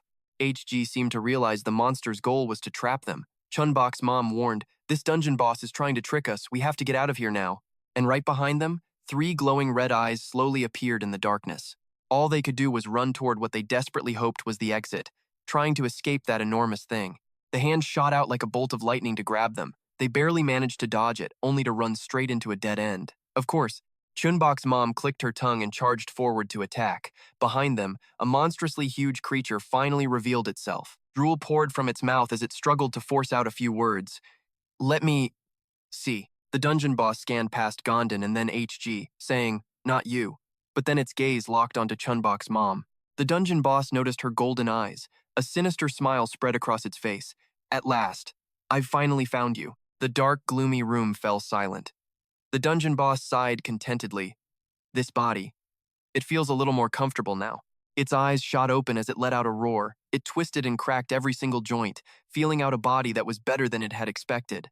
The dungeon boss's eyes filled with satisfaction. So warm and so nutritious. I won't have to find a new body for a while. Anyway, where did they go? It stood up and began to walk forward. Seeing Gazian's tentacles, the dungeon boss wondered, what were they trying to do? It followed the footprints into the dark tunnels, and seeing the mess around it, the creature started to get seriously angry. The dungeon boss couldn't hold it in, cursing, "Damn it, I'm gonna kill every last one of them." Gazian was a mess on the ground but still trying to crawl away. The dungeon boss approached and demanded to know the full story. Who did this? The creature flinched at the voice and whipped its head around. Before it could react, a hand clamped down on its mouth. The boss gave its command. "I know you're surprised, but I don't care," it snarled. "Answer me now. Who did this to you?" Gazian's eyes started to well up with tears of fear. As soon as it could breathe, it stammered, "It was the monster with eyes just like yours, father." So, the dungeon boss was being controlled by its father. The old man, inside the creature's body, just smiled cryptically. "So I finally found you, the monster with the golden eyes." Back in the present, Chun-Bok's mom stood before the creature, cautious but still fierce. Gom-don was stunned that the monster was talking to her. "You actually know that thing?" Chun-Bok's mom immediately denied it. She thought to herself, "It never used to talk. The only thing that's different is that tumor." Chun-Bok's mom stared at the creature's eye and guessed, "That has to be the reason for this change. But why does this feel so familiar? Is it because we have the same eye color? Who is this guy?" The father's giant hand slammed down hard on the ground. The creature spoke, "Do you have any idea what I went through just to find you? I just never imagined you would be this close. It's time for you to return the body you stole from me."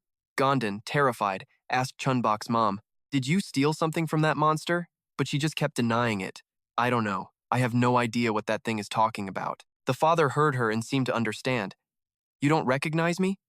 I suppose you wouldn't recognize me in this form." The creature's eye turned dangerous. "It doesn't matter if you remember me or not. I'm going to kill you and take that body back." The golden eye on the dungeon boss's chest flashed with a demonic light. HG's hand tightened on her axe, ready for battle. She told Gom-don to protect Chun-Bok. Hearing her, he asked worriedly, "You're planning to fight that thing?" HG snapped back, "Don't bother me and just stay back." She was about to charge in but was stopped by Chun-Bok's mom's hand. She knew what her mom was about to do. She figured if she couldn't kill the thing, she'd at least have to stop it. And to do that, well, this was the only way. She braced herself, preparing for the absolute agony she was about to endure. But hey, no other choice, right? Veins started popping all over her arm, red and blue. Then a tentacle with razor-sharp claws ripped its way out as she struggled to control the darn thing. Gom-don just stared at his wife in disbelief. "You're seriously going to fight with that?" After her husband's very reasonable safety warning, she charged forward, determined to tear this monster in two, but behind Gom-don and H, a whole new wave of monsters. H let out a curse and jumped in with his axe. That nasty tentacle finally took shape, practically dripping with poison. The father just laughed. "I knew you were holding it. Now I'm just going to take back what's mine." Then he sent the giant hands beneath him lunging forward. Chun-Bok's mom dodged to the side, narrowly escaping the attack. That's when the blood vessels on the father's own hand started to burst. He glared at her, his face twisted in pure pain. "Do you have any idea what I went through to get this body? And you have the nerve to destroy my hand." Even the giant summoned hand couldn't escape the backlash of that attack. She moved in on him, thinking fast. Problem was, she couldn't use her hands anymore since they were both basically dead tissue. The father was still groaning in pain. She tried to end the fight quickly, but suddenly something wrapped itself tightly around her leg. Completely surprised, she reflexively looked down to see what in the world it was. Gom-don watched from the sidelines, pure horror on his face. The thing grabbing her leg was, of all things, the father's tongue. He sneered. How was my acting performance? But she was too confused to even understand what was happening. The father chuckled. "I'm so glad you came all this way to see me. How thoughtful." She tried to strike with the tentacle, but a sudden jolt stopped her dead in her tracks. The dungeon master had just used his tongue to fling her straight into the ceiling. Gom-don's jaw dropped in absolute horror. Both he and Chun-Bok watched, terrified for her, as she was slammed back down onto the hard floor. Chun-Bok's eyes filled with tears watching her mother get hurt. She'd been thrown onto the solid ground, pain shooting through her entire body. The sound of cracking echoed in her ears. Her vision slowly cleared to an image of herself, running. Chun-Bok's mom was so confused. Where am I going? Why? And then she suddenly felt something else. A cluster of sharp tentacles erupted from the back of her head. The spot where she landed was now a deep crater. Then she was slammed down again, hard. The sound of her bones breaking was unmistakable. Chun-Bok started crying even harder. "Is that all you can do with my power?" The father mocked. How utterly disappointing. Her severed tentacle lay in a pool of blood. "Did you really think," the father scoffed, "a tiny little creature like you could ever fight me? How foolish. You can blame yourself for getting so cocky with a power that was never yours." Chun-Bok had seen enough. She wasn't about to sit still and watch her mom get wrecked.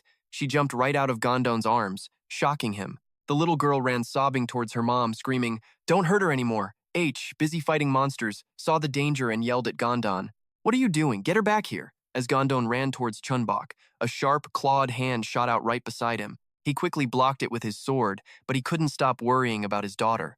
He screamed, trying to get Chun-Bok to stop, but she was determined, running straight to her mom to protect her, tears and snot streaming down her face. Meanwhile, Chun-Bok's mom was still in a daze, trying to process the tentacles now growing out of her head. Pure terror set in. "This is bad. I can feel it in my bones. I have to get this thing off me." She reached behind her, trying to yank the tentacles free. Veins bulged on her face from the effort, and then finally, she ripped the grotesque things right off her head. The second they were gone, she collapsed in exhaustion. She gasped for breath, looking back at the pile behind her. As she was planning her next move, her eyes went wide with shock. The pile of tentacles sprouted a hand and started crawling toward her. It grew to a monstrous size, slowly creeping closer. She was terrified, sweat pouring down her face as she stared at the abomination. Then it suddenly lunged, claws extended, moving at an incredible speed. But there was nothing Chun-Bok's mom could do. All she could do was sit there, frozen, hoping it would stop. She covered her ears in fear, waiting for the inevitable. Then Chun-Bok's voice rang out, "Stop it! Don't you hurt my mom!" At that sound, something inside her snapped. The motionless woman's eyes flew open as she forced herself up, reassuring herself. That's Chun-Bok's voice. The little girl ran to stand in front of her mom, yelling, "If you hit my mom again, I'll hit you back." Even terrified, Chun-Bok stood her ground, pointing at the father. Chun-Bok's mom watched her, heartbroken, desperately trying to urge her to run. Even Gom-don, still fighting, glanced over at Chun-Bok, worried sick.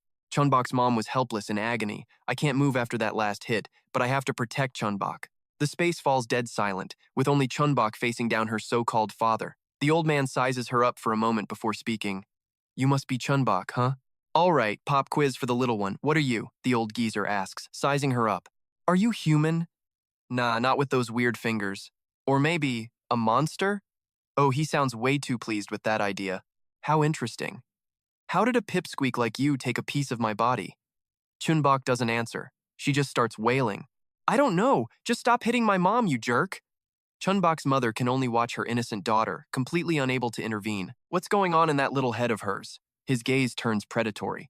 Is she just too small to have a proper conversation? Well, at least I learned something useful. The mother and daughter duo can only stare in terror at the colossal thing before them. He raises a gigantic hand. I'm sure I'll learn more once I dissect the two of you. H is frantically fighting off monsters, screaming Chun-Bok's name.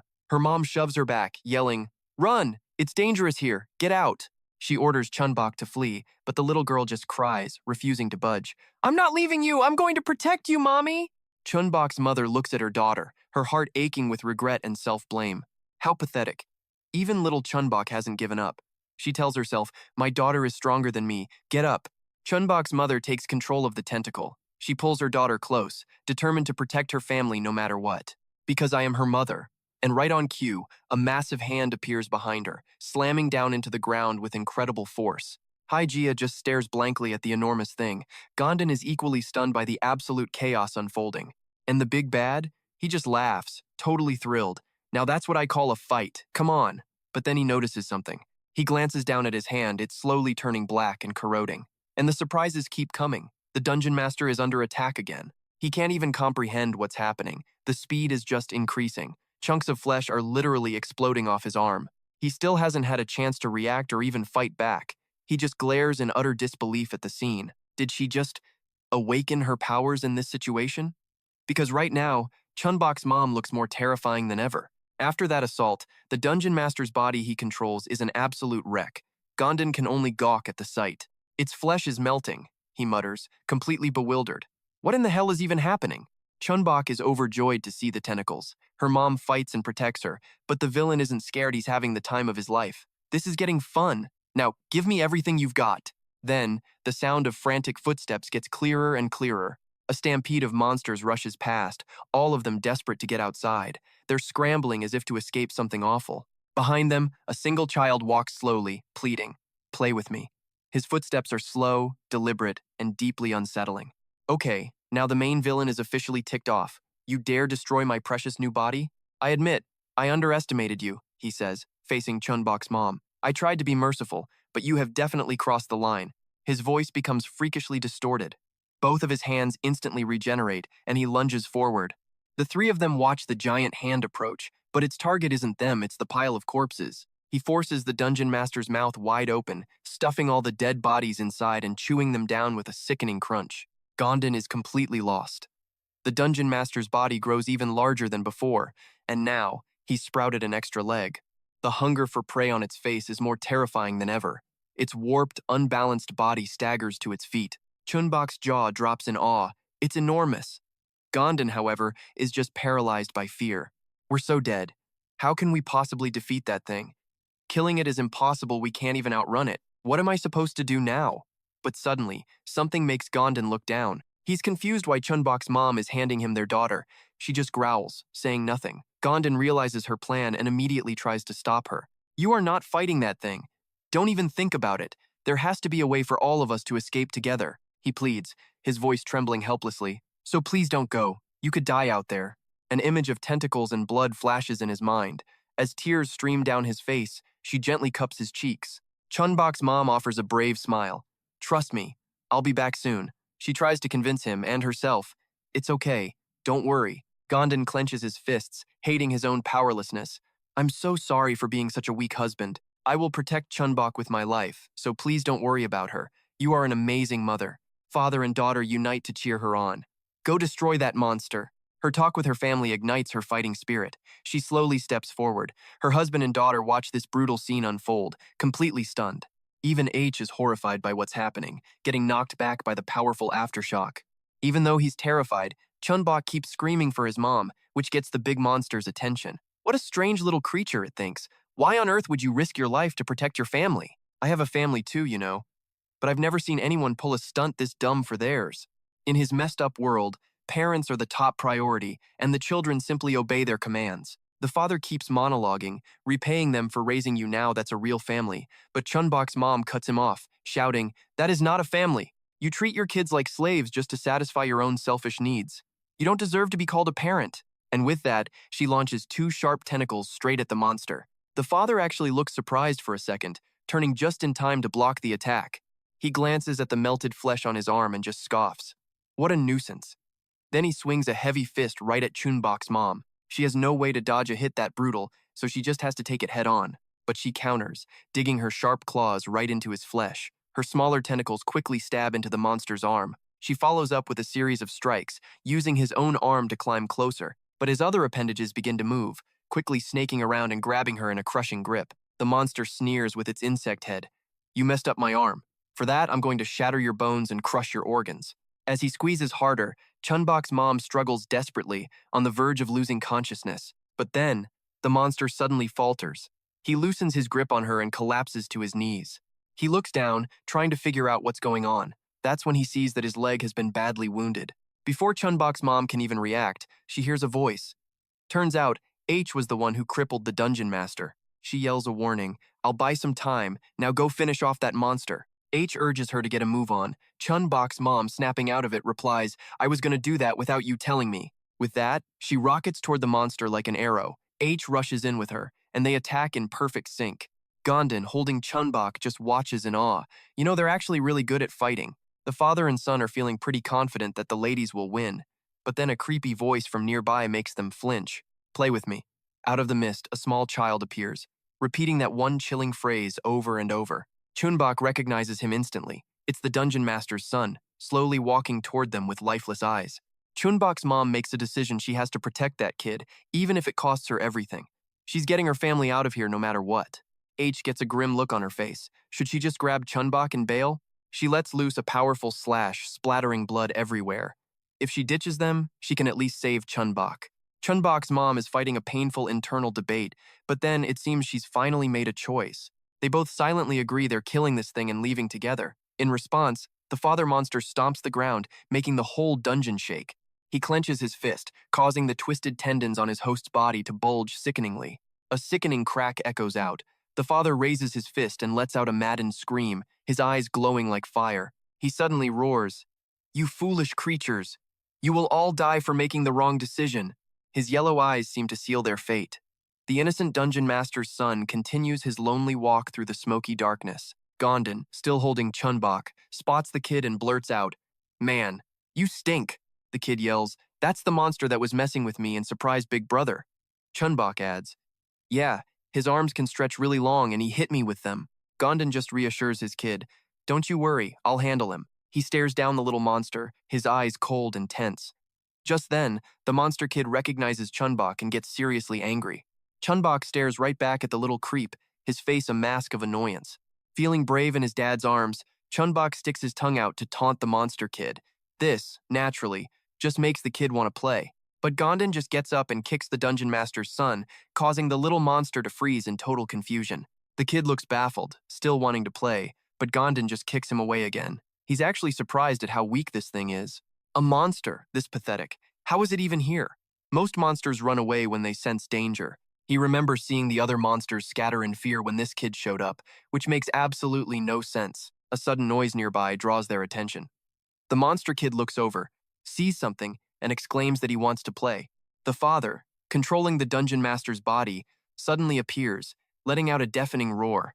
The boy watches in utter shock as his body-snatched mother stands there. Meanwhile, the dungeon master's own son whispers something ominously to himself. That quiet muttering makes Gom-don flinch, completely stunned by the kid's expression. And then bam! The dungeon master lunges forward at a terrifying speed, kicking up a storm of dust. Streaks of blood fly through the hazy smoke, the aftermath of a truly brutal attack. Hang is slumped against a wall, his body covered in wounds from the assault. Chun-Bok's mom, drenched in blood, gasps for breath between light coughs. Father grabs her by the neck, hoisting her into the air with a smug grin. Looking down on his handiwork, he begins his villain speech. This is reality.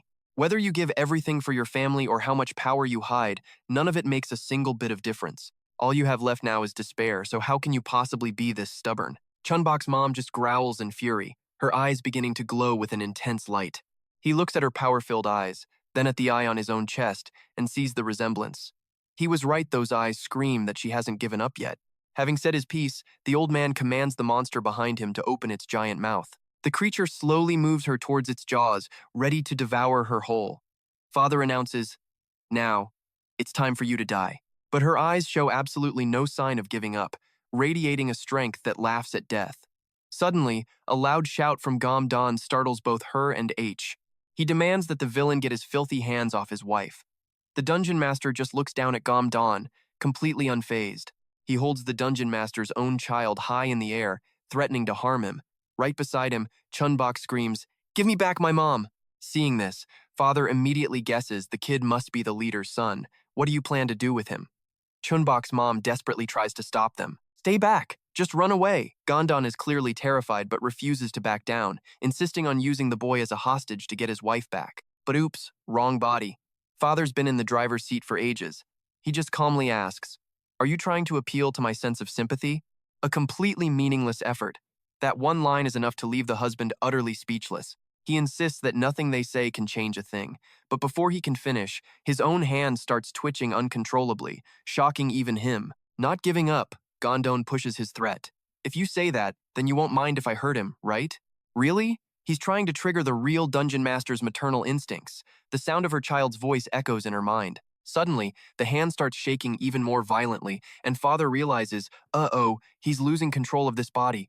Tears stream down the little boy's face as he reaches for his mother's body, wanting to be with her. Inside, a mental war breaks out, successfully awakening the original owner's consciousness. The dungeon master's mind is suddenly flooded with memories of everything she ever did for her son. Back then, the two of them were so peaceful, so happy. The images just keep washing over her. The adorable face of her son calling for his mom. She starts trembling, crying out for her child, which completely stuns the father who's currently in control. The old man realizes he has to be careful he's actually losing his grip, all because of some pathetic, trivial emotion. He fights to regain full control of the body. He can't figure it out, is the kid triggering this, or is it just the body's natural instincts fighting back? Father keeps thinking it over and finally comes to a conclusion. Fine then, I'll just take my own body back. But while he's lost in his evil thoughts, Chun-Bok's mom slips free without him noticing. He looks up, surprised, to see her hovering in mid-air, powering up an attack. Just as Father gets ready to fight back, an axe comes flying out of nowhere, slicing right into his arm and sending blood everywhere. Down below, Hyra was the one who threw it. Father can barely breathe as he forces out a warning. "Don't interfere." But up above, not missing her chance, Chun-Bok's mom dives in for the attack. The controlling eye on his chest can only watch, unable to react in time. She lands a vicious slash, sending flesh and blood flying everywhere. Deep down, the real dungeon master is fighting to break free from Father's control. Gom-don watches, so proud that his wife is pulling it off. Down below, H lets out an exhausted sigh of relief, and Chun-Bok is right there with him, cheering that his mom is so awesome. Chun-Bok's mom's attack actually knocks the tumor-like core right out of him. She clenches her fist, knowing what she has to do now is kill Father for good. She raises her hand to finish him off, but suddenly, his golden eyes flash with a demonic light. She lunges forward for the final blow, but Father suddenly shoots a tentacle out, stabbing it right through her hand. She yanks her arm back as blood splatters everywhere. What is this thing doing? Her hand trembles as the tentacle burrows into her palm. Seeing this, the old man just smiles with pure satisfaction. That smug look makes her absolutely furious, and she charges at him, her eyes glowing with savage intensity. A manic grin spreads as a powerful attack rips through the air, but something else flashes right past her face. Jaeon attacks instantly, forcing Chun-Bok's mom to dodge. The newcomer glares at Chun-Bok's mom with absolute rage. She's completely shocked to see John suddenly appear. John's attack sends Chun-Bok's mom plummeting from the sky. She hits the ground hard, but even through the immense pain, she's trying to get it together and keep fighting. She had no idea why this thing had to pop up right now. Jaeon zips through the air to hug his dad. But down below, Chun-Bok's mom is watching this scene and she is not having it. Chun-Bok and Gom-don are screaming at her, telling her to get out of the way. But at this point, she's just given up. The giant monster's hand reaches for Chun-Bok's mom, her face a total mess. Chun-Bok's mom is completely stunned, but before anything can happen to her, the monster just falls over. Somewhere in the gloomy darkness, the voices of Gom-don and Chun-Bok echo out. The father and daughter search for Chun-Bok's mom in the thick smoke. She grabs her injured arm and turns to answer them. The second Chun-Bok sees her, she runs over to hug her leg.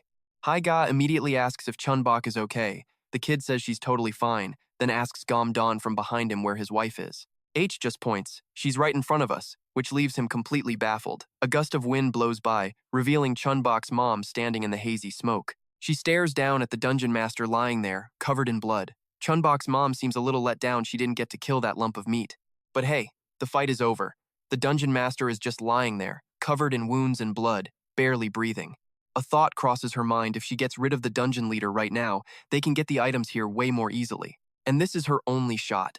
Chun-Bok's mom, her eyes glowing yellow with pure killing intent, raises her sharp claws and moves forward to finish off the dungeon master. But she screeches to a halt when the dungeon master's kid grabs onto her. The little boy looks at Chun-Bok's mom and cries out for his own mother. She uses all her remaining strength to reach for her son. Gon just can't watch this disaster. Beside them, Chun-Bok is just as shocked. The little boy looks innocently at Chun-Bok's mom, sobbing as he calls for his mother. She's a bit surprised by this whole scene.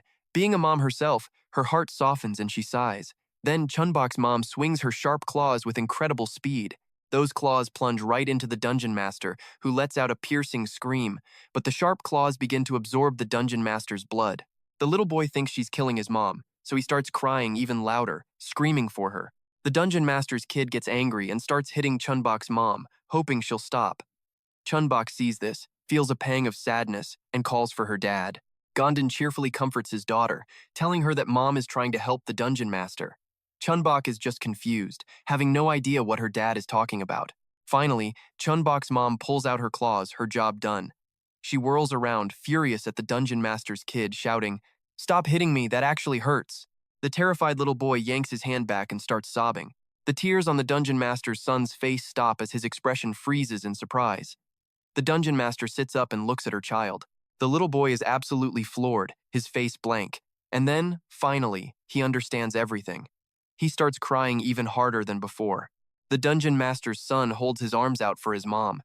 She tries with all her might to reach him, too. The two of them quickly embrace each other. By now, both of them have faces soaked with tears of pure happiness. Chun-Bok's mom just watches. They're just like us. Even though she's a terrifying monster, she's also a mother who loves her child, just like her. This was the right thing to do. And just like that, it was all over. Right as she finishes that thought, Chun-Bok calls out from behind her.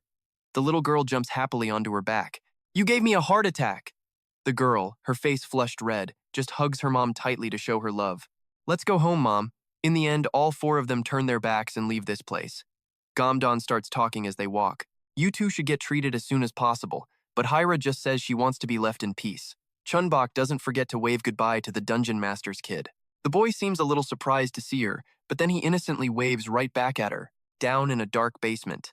Suddenly, someone asks her father if he'll be all right, since he no longer absorbs the dungeon leader. The old man replies, "I'm fine, and I already drained enough nutrients from that body." She seems sad, then asks, "So, what should we do next?" Her father continues, "We are going to hunt that monster and her daughter." Gon asks, surprised, "But how? We don't even know where they are." The old man replies, "You don't need to worry about that, because I have a way to find them. All I have to do is get my missing body part back, and I'll be complete. I won't have to depend on absorbing energy from other bodies anymore. Tell all your siblings in your cannibal crew to bring me that mother and daughter." Now, the old man, in a brand new body, issues his command without a second thought. Against the quiet night of the city, the growls of zombies sound absolutely horrifying. They're trying to move as quietly as possible to not alert the zombies. Chun-Bok's mom and Gom-don sneak around, watching every single step. Just then, blood starts dripping onto the ground from somewhere, making a noise and causing the zombies to catch the scent. Two horrifyingly fast zombies arrive first at the source of the smell. They seem to be drooling with hunger as they look at the bloodstains on the ground. It turns out all that blood was from H. From a nearby building, you can hear footsteps and heavy panting. At long last, they made it back home safe. Everyone is so exhausted they just collapse onto the ground. Chun-Bok asks her parents if they're tired. Gom-don also asks how the two of them are, and they both say they're fine. But that's when Gom-don suddenly remembers. Wait a minute. Where is Atra? She was right behind us. He glanced back, looking down the hall, only to find Hira's axe lying on the floor. Turns out she'd collapsed from pure exhaustion at some point, and no one had noticed. A voice echoed, "Pain, pain, go away. No pain will remain. My hands will heal you." Hira's eyes fluttered open, and she let out a long, tired sigh. When she finally focused, she saw Chun-Bok's worried face calling her name. Hira struggled to say anything at all. "So-A?" At that name, Chun-Bok's face crumpled in panic. "Who's So-A? I'm Chun-Bok. Hira, don't you remember who I am? The little girl burst into tears, throwing herself at Hira and making her wince. Don't forget me! And stop getting hurt, she sobbed. I just want you to be okay. The pain was too much, so the kid let go. Hira sat up, gently patting Chun-Bok's head. Where am I? The girl quickly stifled her tears and answered. This is my house. My parents helped you after you passed out. Before Chun-Bok could finish, a voice called from outside. Hira, you're awake? Chun-Bok has been so worried about you. I'm so glad to see you're up. Ah, so that was Chun-Bok's parents at the door. Let's get some food in you, if you don't mind. I made something really delicious. At that, Chun-Bok happily invited Hira to join them. On the table, a steaming, fragrant pot of noodles was waiting. Gom-don shoveled noodles into his mouth with tears of happiness in his eyes. Oh, this is amazing. Chun-Bok was also blowing on her hot noodles, slurping them down. The kid was in heaven, having never eaten anything quite so good in her life. Gom-don told Chun-Bok to eat as much as she wanted, since a meal like this was a rare treat. But suddenly Hira had a question. What am I wearing? Where are my clothes? Chun-Bok piped up. My parents washed your clothes already. You're wearing my mom's. Hira thought the shirt looked childish, which clearly annoyed Chun-Bok's mom. Of course, Chun-Bok agreed with Hira. Across from them, Gom-don kept eating, but his eyes never left her. He thought to himself, I never realized how totally jacked she was under that cloak. With that many scars on her body, she was obviously no ordinary person. Gom-don remembered watching Hira take on that zombie horde all by herself. The memory alone made him gulp. Gom-don turned to Chun-Bok, asking if she was full yet. The girl cheered. I'm full. Thank you for the meal. With that, she ran over to Hira and pulled her hand. Let's go play when you're done eating. Her eyes were sparkling. We can play hide and seek, and tag, and… Before Chun-Bok could list them all, Hira cut her off. We can't play any of those. Then, Hira's gaze locked onto something, as if she'd just noticed a threat. Chun-Bok kept talking. Okay, well maybe we can play a different game. But Hira wasn't listening. She was staring intently at the little girl's fingers. Gom-don noticed and quickly told Chun-Bok to go to her room and count to 100, promising they'd play when everyone was done eating. Chun-Bok obediently ran to her room, closed the door, and started counting to 100. Hira finally spoke. Her eyes narrowed. Her fingernails are shorter. Did you cut them for her? He sighed heavily. No, they just did that on their own. We're hoping to find answers at Hope Village, but that meant being hunted by cannibals the entire way there. And even if they reached the village, there was absolutely no guarantee they'd be safe. Gom-don served another bowl of noodles, ready to make his big pitch. He offered the bowl to Hira, but didn't waste any time. I want you to come with us to Hope Village. He assured her they'd compensate her as best they could, of course. All Gom-don wanted was for Hira to be their bodyguard, to keep him and Chun-Bok safe until they got back from the village. Gom-don held the bowl out, waiting for Hira to take it. He smiled. What do you say? She set her bowl down. You want me to protect you instead of your wife? Then she took the bowl from his hands and said, All right, I'll do it. And then bam. Hira dumped the entire bowl of noodles back into the pot with a look of pure disgust. Was that the answer you were expecting from me? Her voice was ice. You might think we're comrades because of the dungeon, but don't flatter yourself. She couldn't care less if Gom-don lived or died, and why should she help him anyway? So yeah, Hira agreed to go, but she would only protect Chun-Bok. All the while, Chun-Bok was still in her room, diligently counting numbers. Hearing the terms, Gom-don had no choice but to agree. Fine, do whatever you want. I'll take care of myself. But Chun-Bok's mother was having none of it. What are you saying? You can't do this all by yourself. Gom-don tried to reassure her. Don't worry, I have no problem taking care of myself. Chun-Bok's mother turned and glared at Hira with pure venom. You stubborn witch. She stared daggers at Hira. Why was this woman so obsessed with her daughter, acting as if the kid belonged to her? And right on cue, Chun-Bok burst out of her room, yelling at the top of her lungs. You're all mean! Why didn't anyone come and find me? Gom-don rushed to her, asking if she counted to 100. She snapped back that she'd finished a long time ago, but nobody came. Gom-don immediately started apologizing, begging for her forgiveness. But Chun-Bok just squeezed past him and smiled at Hira. Fine, then I'll just play with Hira. Hira's expression softened as she gently pinched the girl's cheek. Okay, let's play. Then a powerful arm shot out, grabbing Chun-Bok and yanking her back with terrifying force, leaving the kid shocked and confused. Before he could even react, Chun-Bok's other arm was grabbed and held tight. Now his mom and Ha are both pulling on Chun-Bok's hands, arguing back and forth over him. Chun-Bok's mom is thinking, if you want to be a mother, go find someone else. This is my daughter and I seriously hate you. The two of them shot daggers at each other with pure rage. Across from them, Gom-don just kept eating, thinking how relieved he was that Ha came along. Okay, so now they need a car to get there. But they'll worry about that after they finish eating. Somewhere else, John Hai is desperately running from a mob of people chasing her. She looks ahead, surprised to see something totally strange. One of the guys chasing John Hai sees her run into a room and just laughs, calling her a fool. After running inside, John Hai looks around with a confused expression. She felt like something was seriously wrong here. She had just run into a bathroom. The men chasing John Hai caught up and started shouting for her. John Hai turns around, her face filled with fear, as one of the guys threatens her. "Get over here now if you don't want us to bash your head in." Hearing that, John Hai was so terrified she dropped the stack of papers in her hands. Early the next morning, Gom-don was searching for a car, but none of them would start. Gom-don checked in on Ha's progress. "This one's a bust, too. How's it going over there? We've tried about 20 cars already, but not a single one is working." The guy sighed in frustration.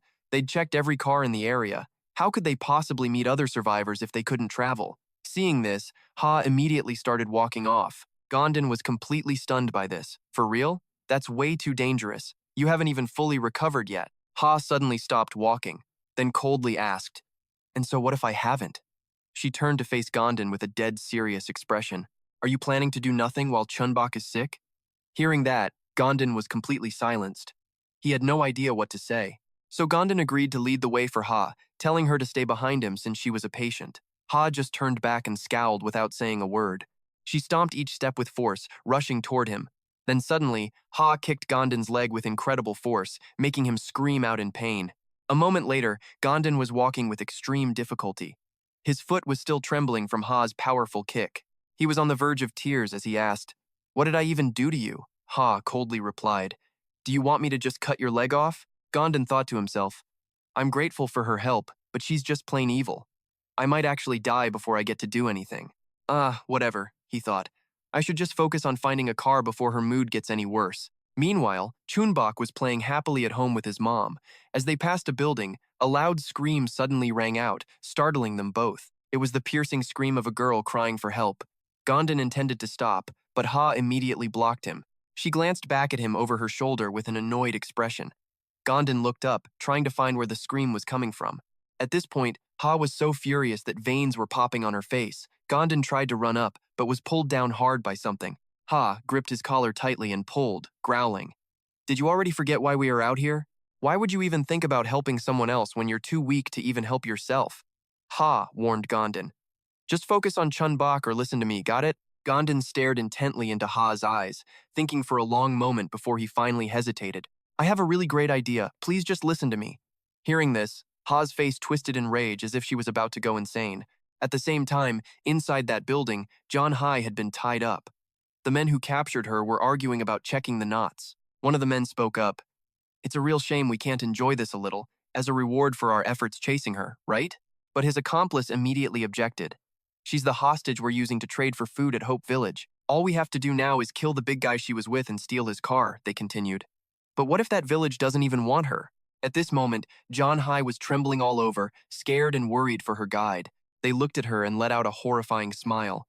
"Well then, we can just get rid of her after we've had a little fun." One of them stared at her with hungry eyes. "To be honest, I hope they do abandon you. Then you'll be all mine. We'll be just fine once we get our hands on that car."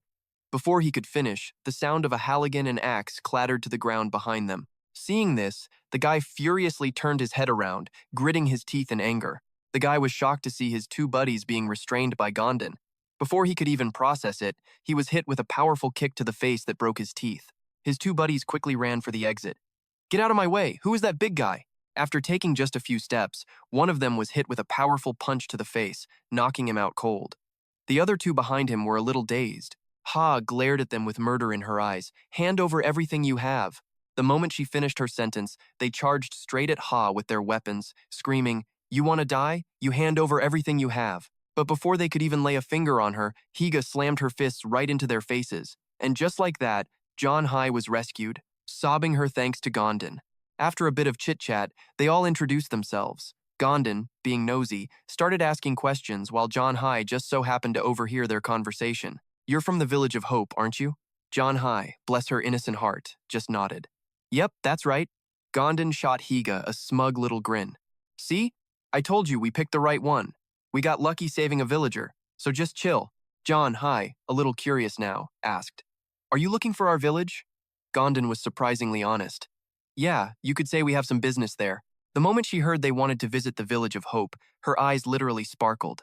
Strong people like you two are always welcome in our village. This was her very first time trying to promote her hometown, you guys. But she never expected to meet such trustworthy people. She was absolutely convinced this was destiny. John Hai was certain the village chief and the guide would be thrilled to have them, and with that, she handed them a flyer she made herself. Gom-don reached out and took the flyer. A village chief and a guide. Uh-oh. Suddenly, both Gom-don and Higa felt that spidey sense tingle. A huge guy leaped out of nowhere to attack, but Higa's axe was way faster. The man snarled, his voice dripping with menace. Are you with those other scumbags? Then he claimed John Hai was his family, telling them to let her go.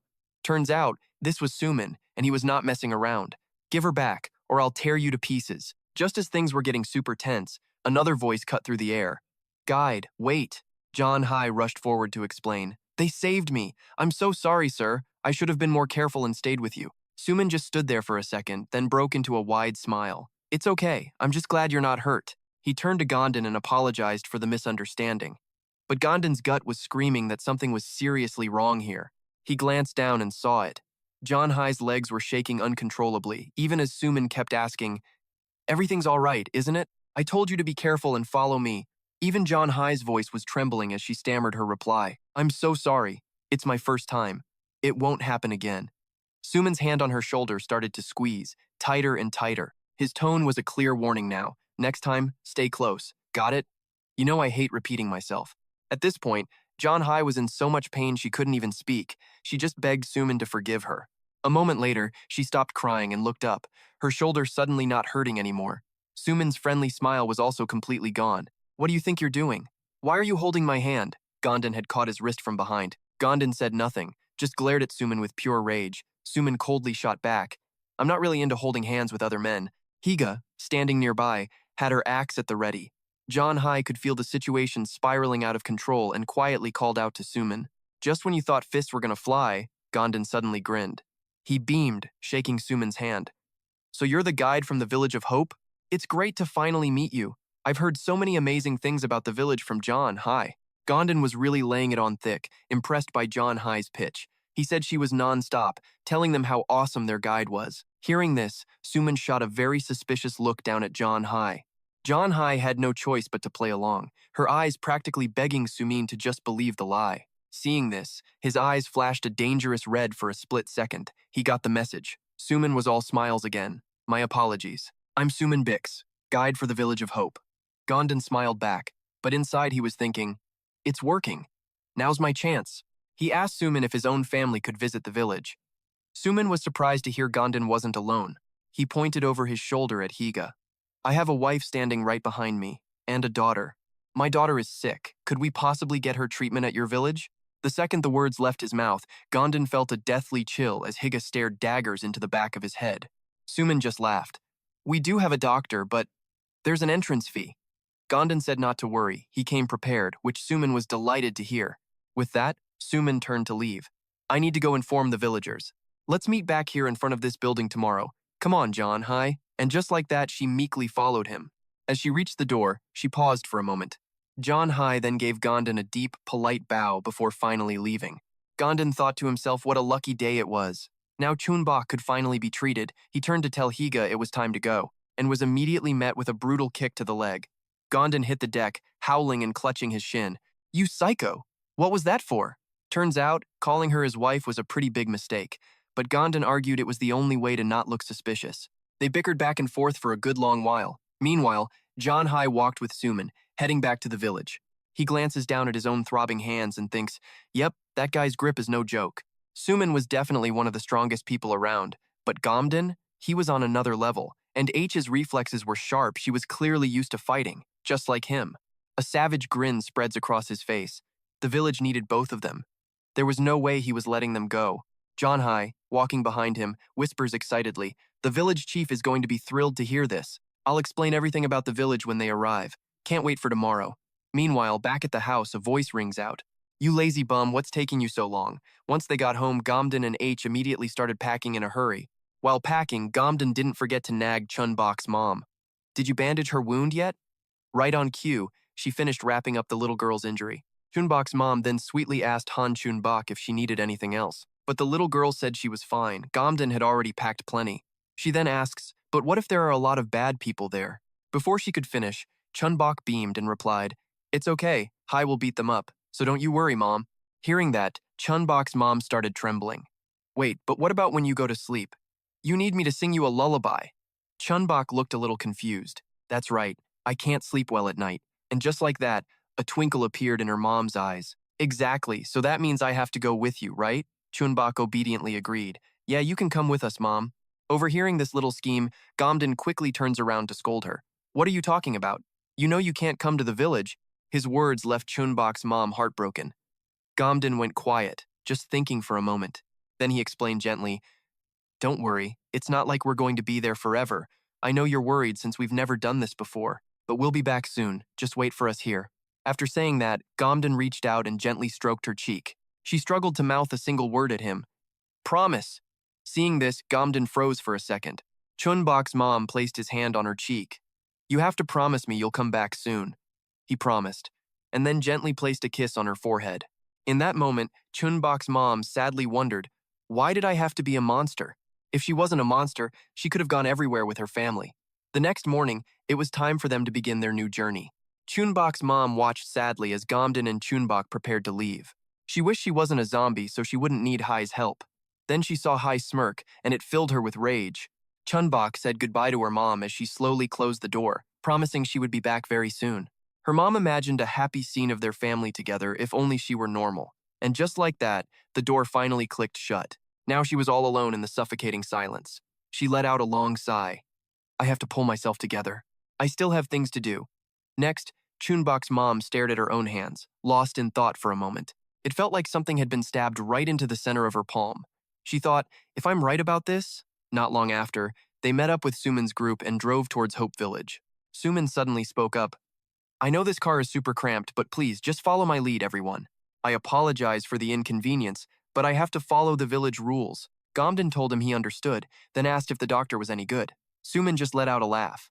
I'm sure he knows what he's doing. Even if his methods are a bit weird, he's one of the most important people in our village, so don't worry. Hearing that, Gom-don was officially terrified, but he tried to play it cool. Wow, you've completely convinced me to trust him. In his head, he was just praying the little girl would be okay. At the very least, he hoped the doctor could figure out what was wrong and fix it. He just hoped it wasn't anything too serious. Meanwhile, Sumin was driving, secretly giddy with excitement. Meeting them in person only made him want them in the village more. He didn't care much about the girl, but he was pretty sure the chief would love them. Back at the house, now completely alone, Chun-Bok's mom took off her shirt to examine her body. Gross gray-green veins snaked across her skin. She took a deep breath, feeling it, then opened her eyes, revealing cold, yellow irises. It was only a tiny amount, but she could definitely feel it. She moved slightly, her sharp fingers touching the wound in her palm. A small tentacle was wiggling, slowly crawling into her body. It was alive, throbbing, sending a signal straight to some old geezer's ears. Sensing it, his eyes flashed with a horrifying red light. The old man's voice croaked out an order. My children, prepare yourselves. In a space drenched in red, Jian and 3 others, who had been waiting for ages, immediately answered. Looks like another storm is brewing for Chun-Bok's family. Elsewhere, Gom-don's group had finally arrived at the Hope Village settlement, which was located inside a huge, unfinished apartment complex. The bare steel frames of the building seemed to creak a welcome as the car slowly backed in behind the iron gate. Weirdly enough, the place is a total ghost town. As the car pulls in, Sumin cheerfully announces that everyone is just dying to meet their happy family. Just leave your luggage in the car, he says, assuring them it's totally safe. Right. A worried Gom-don glances at Higa, giving her a look that screams they both need to be extremely careful here. Higa shoots back an annoyed frown. We? Please. The only one clueless is little Chun-Bok happily sucking on her thumb. Gom-don asks the little girl if she remembers the plan. Seeing her blank stare, he desperately tries to remind her. The girl looks up at him with wide eyes, her little head working overtime for a moment to figure things out. Then it clicks, and Chun-Bok yells. Immediately, she grabs Higa's arm and cries, Mommy, I'm so scared. Higa looks down, absolutely stunned, as Chun-Bok grins up at her, calling her Mommy. She turns beet red, completely flustered and speechless. Seeing this, Gom-don anxiously whispers for her to play the part. Higa swallows her pride and goes for it. It's okay, sweetie. Mommy will protect you forever. Gom-don just stares, totally speechless. Was that really so hard? Just then, The car finally stops at the gate and the engine cuts out. Suman turns back with a big happy grin and announces, "We've arrived! You can get out now, folks." With that, he pops open the back of the vehicle, and sunlight starts pouring into the dark interior. Higa and Gom-don look out cautiously, only to find a huge crowd waiting. The air buzzes with chatter as everyone enthusiastically greets the group. A shocked Gom-don turns to their guide. "What is all this?" Suman just calmly replies, "Don't be afraid. They're just here to meet your family. Think of it as a unique part of Hope Village's culture. They're good people, so please, just relax." But Gom-don's thinking, relax? How? Even Higa looks incredibly uncomfortable with all this sudden attention. Just then, a calm voice greets them, making the whole group jump. It's Jun-hyung, the founder of this so-called Hope Settlement. At the sight of him, the crowd erupts in cheers. Jun-hyung warmly welcomes Gom-don's family to their new home. He puts on a polite, artificial smile, but honestly, it just looks creepy and totally sinister. Gom-don's group is led inside as some young men enthusiastically help with their luggage. All around them are images of happy, smiling families. Gom-don admits the place feels surprisingly cozy and lively. Jun-hyung just roars with laughter. "This is normal for us," he says, "but I haven't seen this kind of atmosphere in a long, long time. Just seeing them makes me happy too." Hearing this, Higa and Gom-don suddenly stop. That little comment makes them think. Ignoring them, Jun-hyung continues, "This is the result of our blood, sweat, and tears over many long years. Back then, people couldn't smile like this. There was constant conflict." Feeling guilty, Gom-don apologizes for bringing up such painful memories. His back still turned. The old man sighs. "I can't say that I've forgotten." He pauses, then slowly turns around with a small smirk. Jun-hyung gives them a meaningful smile. "Now we are one big, inseparable family." But that creepy expression on his face doesn't escape Higa's sharp and observant eyes for a second. Her intuition screams that something is wrong. Jun-hyung then says, "I'm rambling. We must let your daughter rest." Seeing his attention on Chun-Bok, Higa quietly squeezes the girl's hand. They reach a row of rooms, and Jun-hyung points, saying this is where they'll stay. Gom-don stares at the place, startled. It's incredibly shabby and run down. The sign for the medical room is just a piece of paper taped to the door. The old man explains that though it looks shabby, the village doctor is inside. Jun-hyung tells them to go meet the doctor and promptly leaves. Gom-don gives a polite nod, thanking him profusely. His face has been plastered with that same polite, fake smile this entire time. The second Jun-hyung is gone, Gom-don's face goes grim. This place has issues. Higa asks if he's feeling the same way she is. Gom-don frowns and agrees. There are no guards, no lights to ward off zombies, and nobody seems to be on alert. It's just too peaceful. To put it mildly, this Hope Village seems dangerously unsafe. Higa opens the clinic door. They have to focus on the treatment. Gom-don says it flatly, "I don't care about the mystery here, I just need Chun-Bok cured." The little girl, meanwhile, has no idea what's happening. She's just staring in awe at the super deep staircase leading down. After a moment, Gom-don reaches a door and carefully opens it. The room is pitch black, and the lights are completely dead. He wonders why the heck the clinic is underground. While the adults search, Chun-Bok silently wanders toward a bed. In the total darkness, the little girl quietly walks forward until she bumps squarely into something. A loud thud echoes through the room as Chun-Bok stumbles and falls forward. Gom-don shouts in panic, "Chun-Bok, are you okay?" With tears in her eyes, Chun-Bok whimpers. It hurts, but as she tries to stand, she sees something so strange it makes her crying stop instantly. Lying under a white blanket, Jinwoo opens his wide, chillingly white eyes and whispers to the little girl, "Are you okay?" Chun-Bok's eyes shot wide open, so terrified she couldn't even scream. Her heart hammered, adrenaline pumping, making her bandaged finger twitch. Then a jet-black, razor-sharp claw ripped right through the fabric. Summoning all her courage, Chun-Bok just yelled, "Get lost!" She jabbed that creepy claw finger right at Jinwoo hiding under the covers, making him yelp in absolute shock. High above, Suman asked Jun-hyung about the Gom-don family. Clearly, the old guy still had his doubts. According to Jun-hyung, tonight's food event would reveal everything, the perfect and only way to really test people. But Suman was still worried. What if the Gom-don family passes the test but still refuses? Just then, John-hai and her kid spotted Jun-hyung from a distance. John-hai gave him a cheerful wave. Jun-dyu nodded sweetly. Jun-hyung waved back with a warm smile. But his words? Pure ice. If they refuse, we can just kill them and skin them. Problem solved.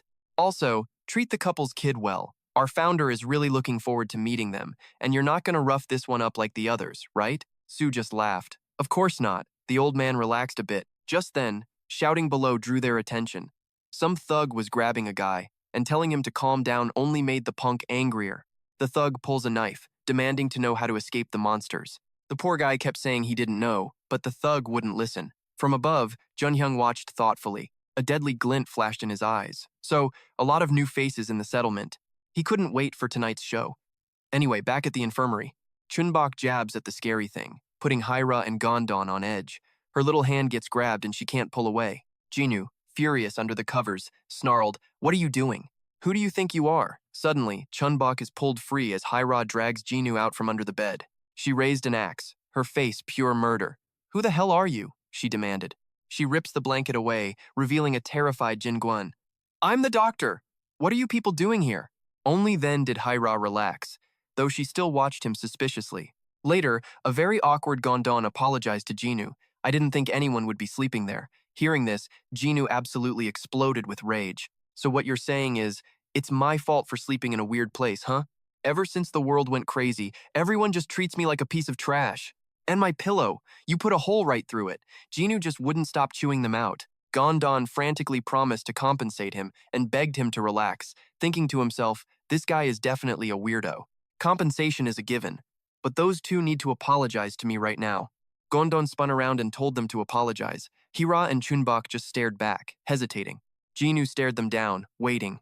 Hyra finally choked out an apology, and Chun-Bok, still salty, reluctantly followed suit. That attitude just set Jinu off again. He kicked them out, yelling, "No examination for you." Gom-don tried to smooth things over. "Doctor, please, they're just bad at apologies," which somehow made things worse. Jinu just wouldn't budge. But then Hyra told him to look at something. Words weren't working on him anyway. But when he saw it, Jinu froze. It was a finger, grotesquely infected, something no human child should have. A moment later, Jinu was touching and examining that strange finger. He checked it, muttering he'd seen it all. Gom-don anxiously asked how she was. Jinu stood up, oozing confidence, and declared, "I am sure of one thing." As everyone leaned in, he just said, "I have no idea." That did it. Hyra grabbed his white coat, ready to punch him. He immediately started to stammer an explanation. "Because her symptoms are so rare. You get infected after being bitten, or when monster blood gets into a wound. But this kid doesn't have a single wound on her." Jinu had never seen anything like it. For now, her body seems fine, which is lucky. But he couldn't promise it would stay that way forever. While they stayed at the settlement, he would watch her progress. This triggers a flashback to Chun-Bok's mom, covered in blood, feeding her baby. A memory of their once happy family. She's holding him close, and suddenly it's flashback time. All those precious memories of his family, just hitting him right in the feels. Gom-don squeezed his eyes shut with a heavy sigh, practically begging Jinu to keep Chun-Bok's condition a secret. Jinu was conflicted. It was against the rules, but his curiosity about the girl's situation won out. Fine, he'd keep it under wraps. Just then, Chun-Bok's tiny hand gently rested on top of Gom-don's. She asked sweetly, "Is it because of me? Am I really that dangerous?" And there it was, a monstrous mark on her cute little hand. Gom-don gently wrapped his warm hand around hers. "Let's go outside, okay?" He quickly led Chun-Bok out to play in the sand. With some enthusiastic cheers from her dad, the little girl got to work building a sand mound. Hira and he sat in the shade, silently watching Chun-Bok get lost in her own little world. That's when Gom-don broke the silence with a forced smile. "I honestly thought we could find a cure for her here," he said, scratching his head. "But now, we're right back where we started. We went through so much just to get Chun-Bok here. There's no way I can tell my wife about this." But when he pictures Chun-Bok looking up at him with those worried eyes, the memory just twists the knife. The guy felt totally helpless, admitting, "I can't even lie and tell her everything's going to be okay. There's nothing I can do for her," he muttered, completely defeated. But then Hyra suddenly replied, "Just be with her." Gom-don looked up, totally confused by that. She stood up slowly and repeated, "Just be with her, you big lazy bear. Even if you're in the worst possible situation with absolutely no way out, you still have to be the rock for your kid so they don't fall apart." As she spoke, Hira walked over to help Chun-Bok with the sand. She added slowly, "This is what parents are supposed to do for their children." Gom-don just froze, completely speechless. He mumbled her words back to himself, took a deep breath, and then slapped both his cheeks hard. "Okay, Pep, talk over. Time for action. Let's go." Hira jumped, caught off guard. "You have an idea or something?" Gom-don admitted he had nothing, but hey, if they wanted to find something, they had to start digging. So, it was time to move. Hira gave him a long look, then a small smile. That's a good start. At the same time, Chun-Bok was thrilled with her sandy masterpiece. After playing for a while, the little one declared she was hungry. Gom-don happily scooped her up. "Then let's go find some food." First, we need to find a restaurant. But they had no clue John Hai was lurking behind a nearby wall. Who knows how long she'd been silently watching them. Turns out, John Hai had been tailing Gondon's family for a while now, all starting a few hours ago. It was Jun Hyung who gave her a simple task. Keep an eye on the family that had just arrived today. John Hai quickly agreed, though she didn't understand why. Jun Hyung just calmly explained he wanted to make sure they weren't a threat to the village. They were heading to the doctor's office so she could find them there. He then gently patted her on the head. I'm putting all my trust in you, he said. And just that one sentence made John Hai light up like a kid who just got candy. Seeing that, Jun Hyung gave a subtle, creepy smile. And make sure you report every little detail to me. So John Hai, being the good little soldier, started tracking them. Peeking through the round window of the infirmary, she saw it with her own two eyes, that strange finger on Chun-Bok. John Hai thought to herself, that looks more like a monster's finger than an injury. Is this what the director was hoping for when he sent me? Whatever, she decided. I'll go tell him. But suddenly, a hand appeared and tapped her on the shoulder. Deep in thought, the touch made her yelp, reflexively swatting the hand away in a total panic. After catching her breath, John Hai realized it was her mom. Jun-Dyu was also startled by her daughter's insane reaction. What are you doing here? She asked, worried. John Hai stammered, lying that she was just out for a walk. But her mom wasn't buying it for a second and asked why she was spying on that family. John Hai denied it, but Jun-Dyu's expression narrowed. She knew something was up. She asked point blank, did the director tell you to do this? The question made John Hai flinch, and that look on her face sold her out completely. Jun-Dyu's anger flared up. I told you not to listen to him. You already worried me sick leaving the settlement the other day without a word. Why do they keep asking you to do these things? John Hai couldn't take it anymore and screamed, Stop it! This was all my decision, she yelled back. Going outside to promote our settlement, and what I'm doing right now, too. So stop blaming the director. I'm one of the residents of this settlement, too. One day, she declared, looking her mom straight in the eye, I'll be recognized as someone important, and I'll receive a miracle from the director, just like you did. Jun-Dyu couldn't believe what she was hearing. Furious, she smacked John Hai right across the face. And she didn't stop there, raining down a flurry of head chops while screaming out all her pent-up frustration. How many times have I told you it wasn't a miracle? Do you really think I enjoy this? The hits were too much, so John Hai bolted, shouting back over her shoulder, All I wanted was to have a purpose. Is that so wrong for a mother to want? Just leave me alone, Mom. If Dad were here, he'd be proud of me. Jun shot back, veins popping on his forehead. This stubborn kid, did she really give birth to him? Junu scanned the ground, looking for anything she could throw. Spotting a pile of rocks, she didn't hesitate, chucking one right at that hard-headed boy. As John Hai scrambled away, Junru screamed, I'll beat you to a pulp if I catch you. But just that one burst of rage left her breathless and exhausted. Junru stood silently, her hand clutching the rock tight. A gust of wind whipped past, blowing her clothes aside to reveal her other sleeve completely empty. Junru's eyes softened with love as she gazed where her son had run. Just listen to your mother, you foolish boy. Now, back to Gondon's group. Inside the pitch-black cafeteria, the only light came from a single, sad little lamp. Gondon was practically shaking as he stared at the food before him. He never imagined he'd taste this again. It was a glorious sausage soup. Gondon grinned, asking Chun-Bok, This village is on another level. Should we just stay here forever? Chun-Bok nodded enthusiastically, adding that he'd bring his mom to live here too. Suddenly, H scoffed coldly. Gondon flinched, explaining, Just kidding, I'd never actually do that, H retorted. Whether you like it or not, this place isn't for Chun-Bok. She looked over at the kid, happily devouring his meal, and couldn't help but worry. Not even the doctors knew what caused Chun-Bok's symptoms, and that was not normal at all. H's cold expression flickered with concern as she pictured Chun-Bok's mother. If anything happened to Chun-Bok, she would personally hunt down and kill that monster. All of a sudden, a voice asking to join them cut through H's thoughts. The three of them turned to see Jun Hyung, wearing a completely fake smile. A little while later, Chun-Bok's small belly was perfectly round from the satisfying meal. The old man asked warmly, Did everyone enjoy the meal? Gondon answered carefully, I loved it.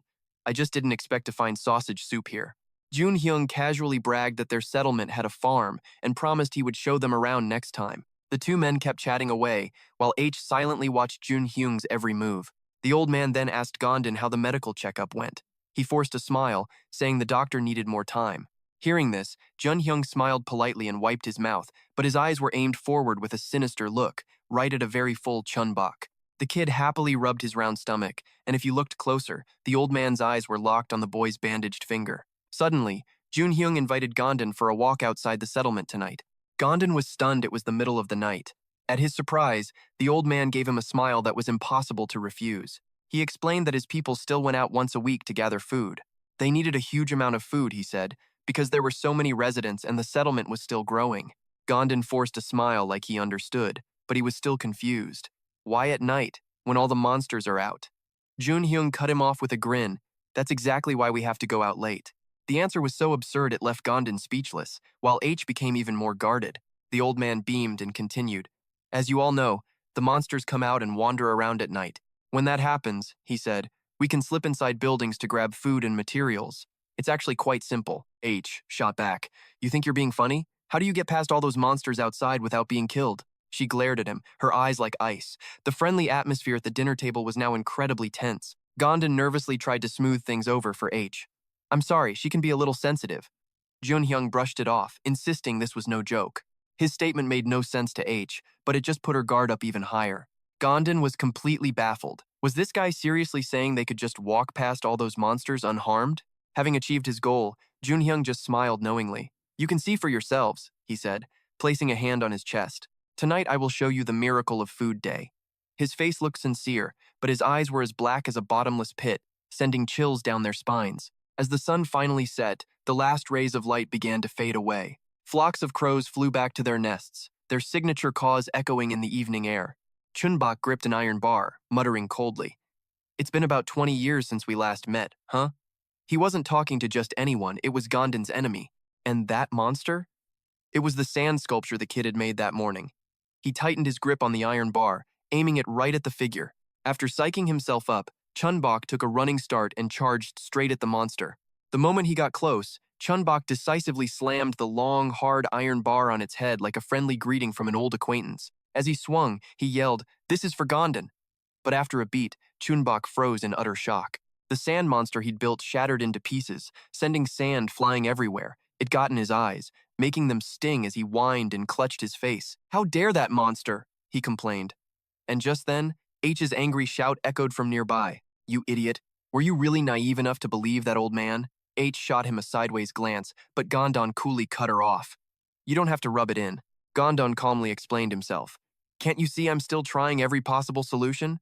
He might be a snake, but it's a chance to find a cure for her." At that, H fell silent, lost in thought. Seeing her waver, Gom-don pressed on with a sliver of hope. If he's telling the truth, this is a risk worth taking. After listening to Gom-don's surprisingly convincing words, H's indifferent voice piped up once more. "Fine, your funeral. I'm staying out of it." Gom-don awkwardly cleared his throat. "The least you could do is wish me luck. I'm giving this everything I've got." The second the words left his mouth, he realized his mistake. She'd never understand the feelings of a parent. Gom-don's face tensed up. All right, she jabbed at him earlier. Now it was his turn for a little payback. But then H suddenly agreed with his snide remark. And that left Gom-don utterly baffled. He instinctively turned to look at her. H didn't face him, she just lowered her head slightly and spoke in a quiet voice. "That's not something a non-parent should say. You go on. I'll be waiting for news of your victory." Gom-don was speechless, so he just sank into a heavy silence. Finally, he told her not to worry, promising he'd do whatever it took for Chun-Bok. Later, when everything was shrouded in the black of night, the lone moon, hiding behind the clouds, seemed to shine even brighter, and the look on Gom-don's face started turning to one of pure panic. "Me and my big mouth. What do I do now?" Meanwhile, under that same grim moonlight, Jun-hyung began to make his move. The old man started with a hearty laugh. "Look around, everyone. Can you feel it? The air tonight is so fresh. Everything under this moonlight, even the breeze, feels absolutely wonderful." But the village itself looked nothing like his description. It was a picture of complete and utter desolation. All around were nothing but abandoned buildings. Piles of wreckage were everywhere, along with a rusted-out car with its tires blown to shreds. A moment later, Jun-hyung cheerfully asked how everyone was doing, but most of them were practically trembling with fear. They kept a death grip on their weapons, ready to defend themselves. Bizarre, gruesome noises from hideous monsters echoed around them. But none of this seemed to faze the old man, who was still in a ridiculously good mood. "Seems like today is the perfect day for an evening stroll, don't you think?" Right behind him stood Dung and Sumin, surrounded by deformed monsters that were howling non-stop. Facing this absolutely bizarre scene, Gom-don felt a wave of disbelief as cold sweat dripped down his face, his expression growing more tense by the second. Something here is seriously wrong. The sight before him, a long line of grotesque monsters calmly parting ways for people in red cloaks, set off every alarm bell in his head. Those freaks are surrounding the people in red cloaks, but they're completely docile. Is the secret in the cloaks they're wearing? They're even touching them. The innocent voice of a child suddenly rang out, snapping Gom-don back to reality. He whipped his head around, searching for the source of the sound. It came from a young family. Hearing her child babble, the young mother forced a reassuring smile. "That's right, sweetie. Mommy's here." The child, thinking his mother was just talking to him, continued cooing, totally unaware of the danger lurking right beside them. Gom-don was horrified. Are they serious? How could they bring their child here? This is completely insane. I can't believe these hideous things aren't attacking anyone. No matter what, I'm sure that old director already knows something about them. In a dark corner of the village, where scuffles were already breaking out, two men wrestled over some mysterious object, both claiming they saw it first. The younger man won.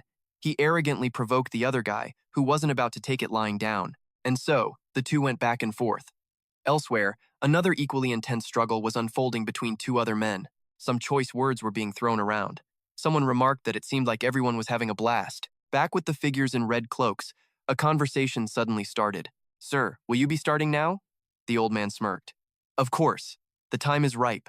He turned towards the hungry zombies to begin his plan. He raised his hand and announced, "Now, I shall show you all a miracle." A snap of his fingers served as the signal horn.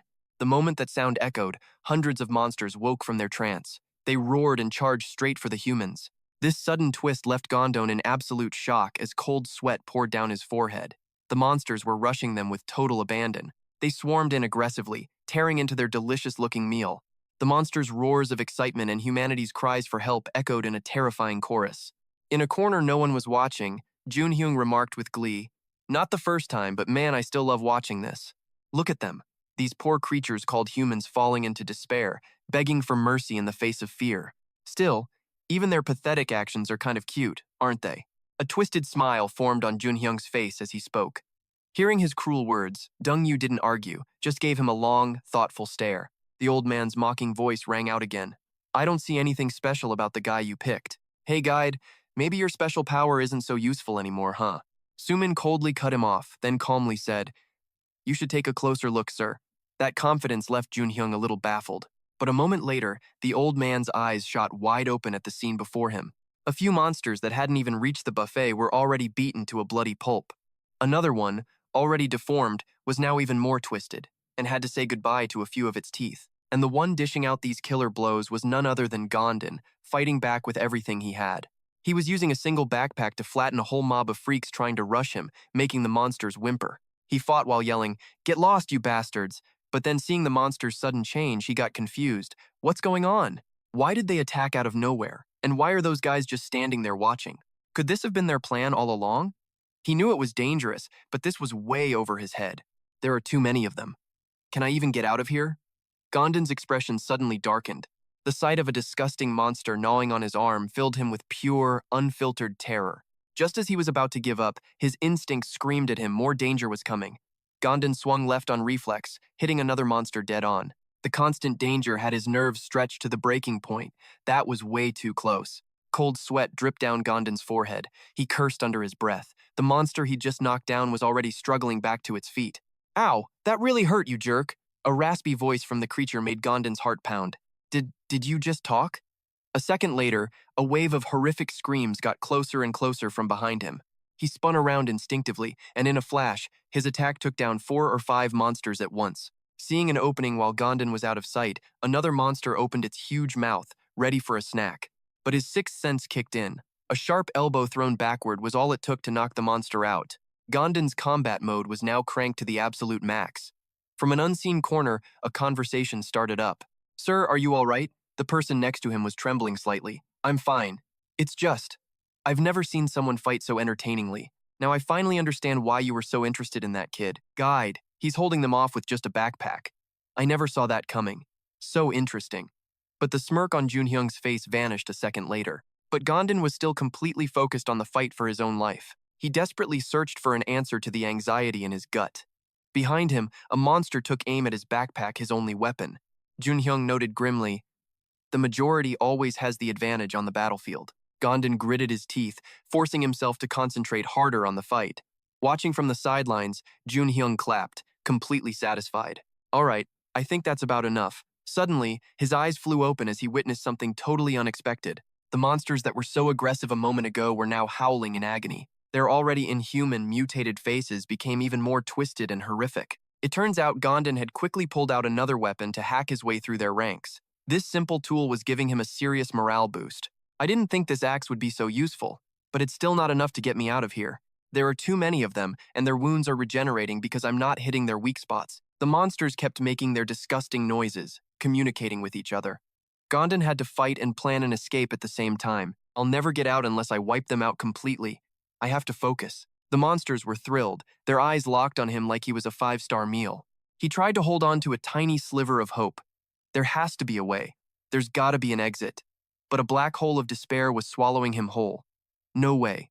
No escape from this place. It was absolutely impossible. But then, a familiar nagging voice rings out. You idiot, did you actually believe that crazy old man who called you smart? But Gom-don just coldly cuts her off. Yeah, he didn't need that sarcasm right now. Nothing like a near-death experience to make you regret everything. Yup, he's an idiot.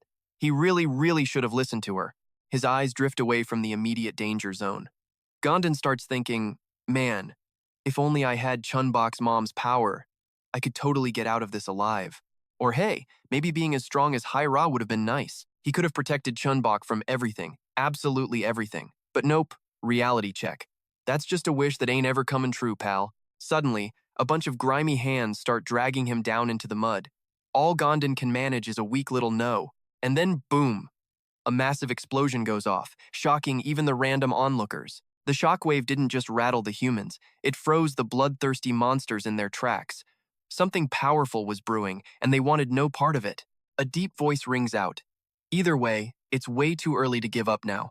Even with all this chaos, Jun-hyung looks smugly satisfied, like he just watched a really entertaining fight. The cumbersome jacket finally comes off. Well, at least Gom-don has made up his mind. He's taking all these suckers down with him. A few stubborn monsters are still clinging to his body, just waiting for an opening. His axe-wielding arm starts to tremble. Yeah, the guy's running on empty.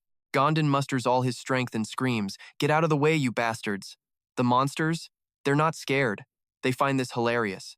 Gotcha now. Yep, even Gom-don's impressive strength was finally hitting its absolute limit. Way too many monsters, and all their glowing red eyes were locked on the pathetic human. His breathing gets heavier and heavier, but somehow Gom-don's mind is crystal clear. He made a promise, and he'd protect her and their child no matter what. Please, let me be your husband. Chun-Bok's mom blushes bright red, her eyes darting shyly to the ground. Aw, she gently accepts Gom-don's heartfelt confession. That proposal lit a fire in him, a new will to live. And finally, even the monsters noticed something was different about this guy. Their grotesque hands? Oh yeah, they were definitely starting to shake with fear now. Meanwhile, everyone else is just sobbing, completely lost in despair. The timing is perfect. A mysterious Jun-hyung claps his hands and gives the order. That's enough. The crowd's fear slowly turns into pure shock. Hey, the monsters are retreating! What in the world is even happening right now? Then an old man's voice chimes in, a little surprising, wasn't it? Relax, everyone. The monsters are all gone now. This is a miracle, courtesy of our very own Hope Village. Not a single one of you was harmed. Because that miracle protected you all. Two girls immediately check themselves over. She's right, I wasn't bitten at all. And then comes the sales pitch. Everyone here is looking for a place that can protect them, right? A place with no man-eating monsters. You'll have a future filled with hope, not fear. Jun-hyung opens his arms wide, looking oh so generous. Everything you could ever wish for is right here in Hope Village. I guarantee it, if you'll just trust me. And just like that, the crowd flips. The crying turns into endless praise. They start bowing to this old guy like he's some kind of god. But unlike the rest of the sheep, Gom-don doesn't move. He's not joining that little fan club. A different thought pops into his head. This was all his plan. The old man used their fear to build up their trust. And get this, he's controlling the monsters, too. What the hell is going on in this village? He starts kicking himself. Yup, he made a big mistake. Everyone here is dangerous. A mysterious figure in red slowly separates from the main group of leaders. Junju has already locked onto a target. That man looks like he could be very useful. Later, in the dead of night, the silence of a certain room is broken by constant whispering. Jinu slowly lifts off his eye patch. He glances up at the two people whose chatter is ruining his beauty sleep. Without even looking, he calls out, "Hey, did you forget about your downstairs neighbor or what? Buddy, I can't get a wink of sleep over here." Haiga props herself up, gently holding Chun-Bok with one arm, then goes sleep somewhere else. The kid coldly agrees with her. Jinu is officially ticked off. Why should I have to leave my own comfy spot? You two could just keep it down. I only let you sleep on the bed because I wasn't using it. But man, am I starting to regret letting you stay here? He grumbles, complaining about H's very existence in his room. Suddenly, Jingu hears nothing from upstairs. The room gets darker too, which makes him look up, wondering what's going on. The second he opens his eyes, he sees Haiga glaring down at him. In the darkness, her jet-black pupils make her look even creepier, giving Jingu a heart attack. Terrified, he immediately yanks his head back under the bed. His voice stammers with a healthy dose of fear. Anyway, good night. H looks back at Chun-Bok and smirks. See? That's how you make a scary face. The little girl's eyes are practically sparkling with admiration. Chun-Bok, on the other hand, peeks over, looking terrified of his mom's battle face. Chun-Bok's face completely lit up at Hyra's words. Wait, for real? Little ol' me can do that too? I mean, with a face that adorable, how could Hira resist giving her a little pat? Of course you can. You can do it because you're my daughter. Hira says it with a gentle smile, eyes full of pure parental pride. But Chun-Bok's reaction? A great big huh, just written all over her face. Hira, totally curious, pulls the confused kiddo in for a hug. Chun-Bok just grins innocently. Oh, I was just thinking about my mom. I wonder what she's doing now. Yikes. That innocent little question hits Hira like a ton of bricks. Her whole vibe just darkens. Mood officially killed. Night falls over the apartment complex. A doorknob turns, ever so quietly. The door opens, and out steps Chun-Bok's mom, steeling herself. All right, I'm ready. Those cannibals are definitely coming for me. She slips out, then closes the door behind her without a single sound. Her theory: those flesh-eaters are going to use the tentacles lodged deep inside her body to track her down. And that triggers a flashback to the dungeon master's smug grin. When you return, the thing that stole my corpse. For a second, Chun-Bok's mom just freezes, lost in the void. She looks down, haunted by her own body, by her own past. How could she have forgotten something like that? And then, the horrific memories come flooding back. That moment she saw a monstrous hand sprouting from her own body. The self-loathing was absolutely intense. Pure horror in her eyes, she couldn't accept the awful truth. But now, she has to face it. Whatever she is today, it all started back then. Come to think of it, she has no memories of being human. The question hits, is she even herself anymore? But while she's having her little existential crisis, something is getting very, very close. It lashes out, tentacles whipping through the air, all aimed right at her, a brutal, focused assault. But Mom's got moves! She dodges, sprints right up the wall, and then launches herself into the air. Her sharp claws rake right across its face. She was moving so fast, the monster had no time to react. It lets out a howl of pain. Chun-Bok's mom leaps back, glancing over her shoulder. Something feels off. Wait a minute, is that the same hairy monster from the dungeon? The memory clicks into place. But how in the world did it find her here? She didn't sense its presence at all, not even a hint. Suddenly, a voice cuts through her thoughts. How interesting. And Chun-Bok's mom is like, excuse me, what? Her eyes practically glow as it continues. Oh, I knew you were here all along, but honestly, I'm a little disappointed. The monster's voice drips with sarcasm, a perfect smirk on its face. Its tentacles give a little wiggle. So cruel. Remembering me as just some hairy monster. Now it's trying to sound all hurt. The absolute nerve. Still wearing that smug grin, the monster adds. I just wanted to talk to you in person, you know? Before it can even finish its sentence, its throat gets slashed open. It all happens so fast, the creature doesn't even register the hit. Then Chun-Bok's mom grabs it by the neck and slams its head into the ground with enough force to shatter the floor. Monster blood just explodes all over the wall. She's literally shaking with rage, hands trembling but still clamped on its throat. Did you just read my mind? And the thing, completely fearless, admits it. Oh, that just makes her even angrier. She bares her fangs, raising a clawed hand as a threat. Shut your mouth. Are you with the man-eaters? Did you bring that tentacle thing with you? Or are there others? Answer me. She's completely losing her cool now. And that smug smile on its face? Yeah, it's finally gone. After a beat, the monster speaks. Is this all you have for me? That cold response throws her. In that moment, it attacks, and she's forced to dodge aside. And now, she's even more furious. Without hesitation, the monster lands a solid punch on her chin. She slides back from the force, but it keeps coming. So she whips out her own tentacles, launching them right at it. Bullseye! Her tentacles pierce right through the monster's body. She grins, totally satisfied. Gotcha. Now you're not going anywhere. But the monster's next words wiped that smug grin right off her face. You really think this works on me? You know nothing about me, but I know everything about you. Hearing that, Chun-Bok's mom actually pauses her attack, and then it starts listing off facts.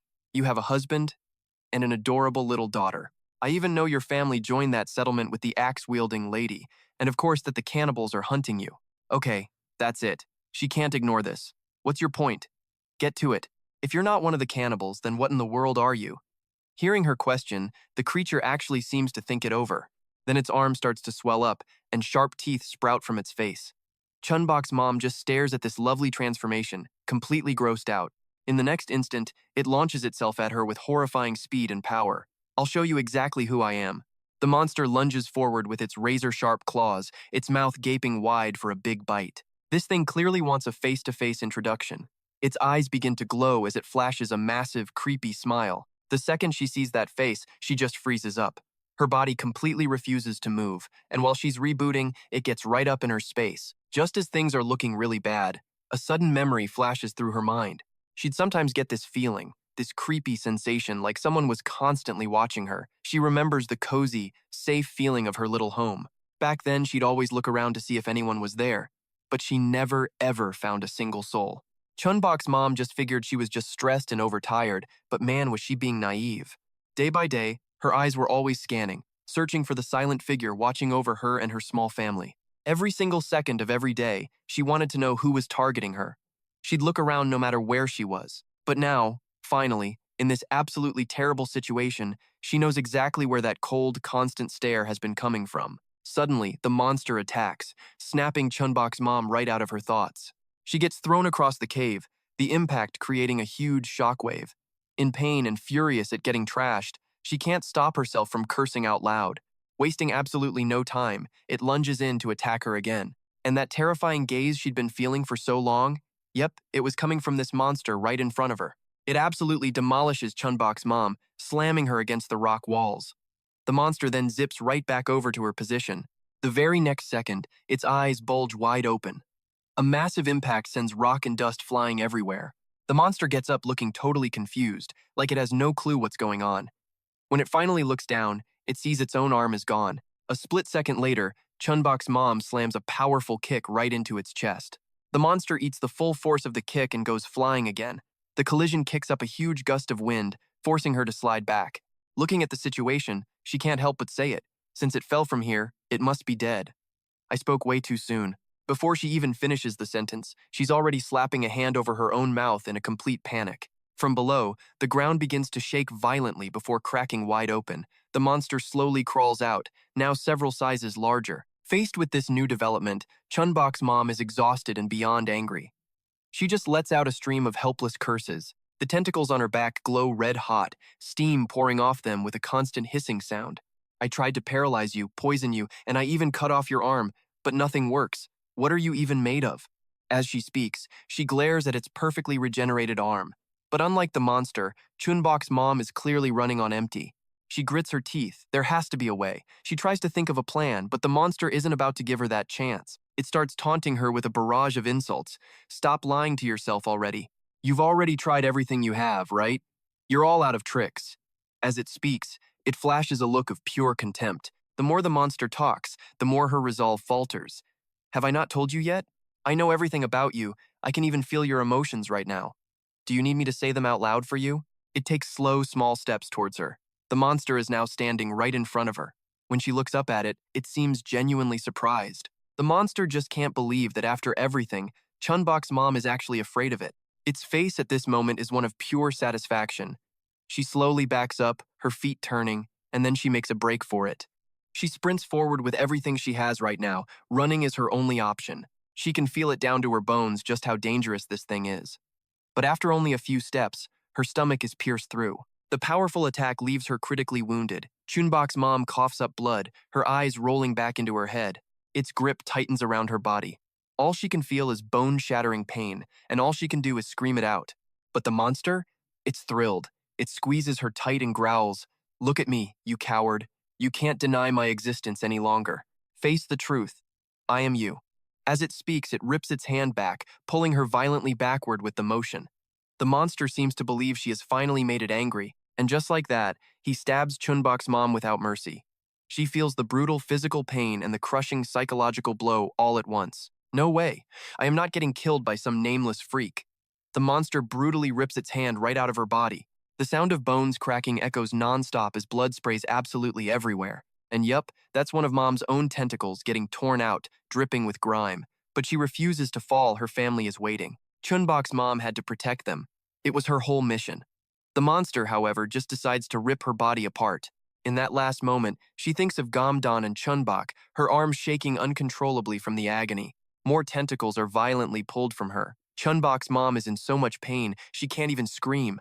Looking at this pathetic mess, the creature just had to speak. Why are you so dedicated to those fakes? Look at me. Just look at me. The monster is going completely insane, drool dripping from its mouth, its breathing getting heavy. Its eyes are bulging and blood red, twisting into a horrifying smile. Don't you dare deny my existence ever again. The sound of cracking just keeps on going. This couldn't be how her life ends. At that moment, Chun-Bok's mom's thoughts turn back to her small family. She remembers her warm little home, crushed by all the promises she can no longer keep. She wanted to apologize to Gom-don, her dear husband. She wanted to say sorry even more to her little daughter, Chun-Bok. Remembering that innocent smile brings a fresh wave of pain. A terrified scream rips through the blood-soaked air. The scene cuts to a woman clutching something, kneeling in a pool of red. Sharp teeth and a mane of thick black hair. Her scream mixes with sobs of heartbreaking grief. Chun-Bok's mom jolts awake, her eyes wide, tears still clinging to her lashes. She's gasping for air, her entire body soaked in sweat. It's only then she realizes it was all a dream. She slowly sits up, groaning with total exhaustion. That was a seriously horrible nightmare. It left her head throbbing, but strangely, Chun-Bok's mom couldn't remember a single thing that happened in it. Just then, a quiet voice whispers right by her ear. "What's wrong with you?" Hearing it, she slowly turns her head, only to see three monsters staring right at her. Gon lets out a little smirk. "You look beat. Need a hand with anything?" Right then, Dung awkwardly shuffles in, his seriously buff body having a tough time fitting through the tiny door. Dung is clearly not happy about this. Jian, meanwhile, tenses every muscle, veins popping, preparing to throw a punch. "Let's see what you've got." The attack lands with massive force right across Chun-Bok's mom's face. And even though her opponent took the damage, Gion's own knuckles started to bleed. Gion immediately unleashes her rage on the poor woman.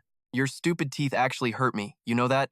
Jin tries to step in, but it looks like Gion wants another round. Dung just mutters from the side, "Ouch, that looks painful. This is going to happen a lot. When are you going to get used to this?" Di-chun, on the other hand, looks genuinely heartbroken. "Such a waste. She is totally my ideal type." Gion scoffs at him with disgust. "So you're into ugly girls? Seriously? She's hideous and even has a kid. That's your type?" Di-chun just casually gives a thumbs up in reply. "She's perfect." Hearing that, Gion calls him a complete psycho. Chun-Bok's mom is in a bad spot, forced to just sit there and take the insults.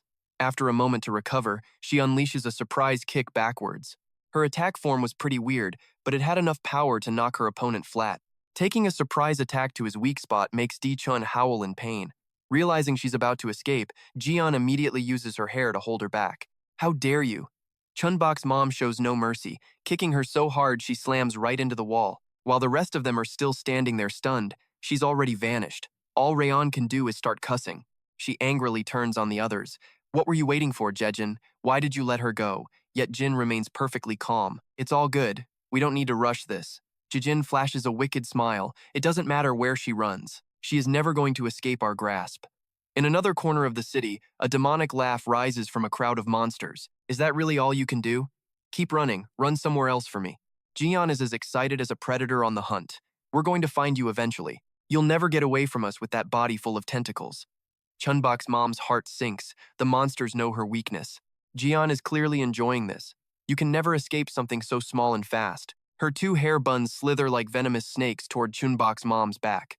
That's when John lets out a piercing shriek. "Stop wasting my time. Quit running and just come with us. This little game of hide-and-seek has to end now, right?" Demonic whispers flood her mind, telling her it's time to go. Then she feels a warm liquid on her back and cautiously glances behind her. What is that? Even Gion's bloodshot eyes go wide with absolute shock. "What? Who the hell is that?" Seizing the moment, Chun-Bok's mom lunges forward and digs her claws into the enemy's back. And then, her yellow eyes begin to glow. Her instincts just saved her life. Right as Di-chun moved in to slice her in half, she threw herself backward, dodging the blow. This life-or-death situation just kicked her combat instincts into a whole new level. Chun-Bok's mom drops low and lands a deep scratch on Di-chun. But suddenly, some weird centipede-like thing wraps around her, locking her in place. She spotted the danger coming, thanks to those incredibly sharp eyes of hers. Just as expected, when Jong-gu lunged for a punch, Chun-Bok's mom was already gone.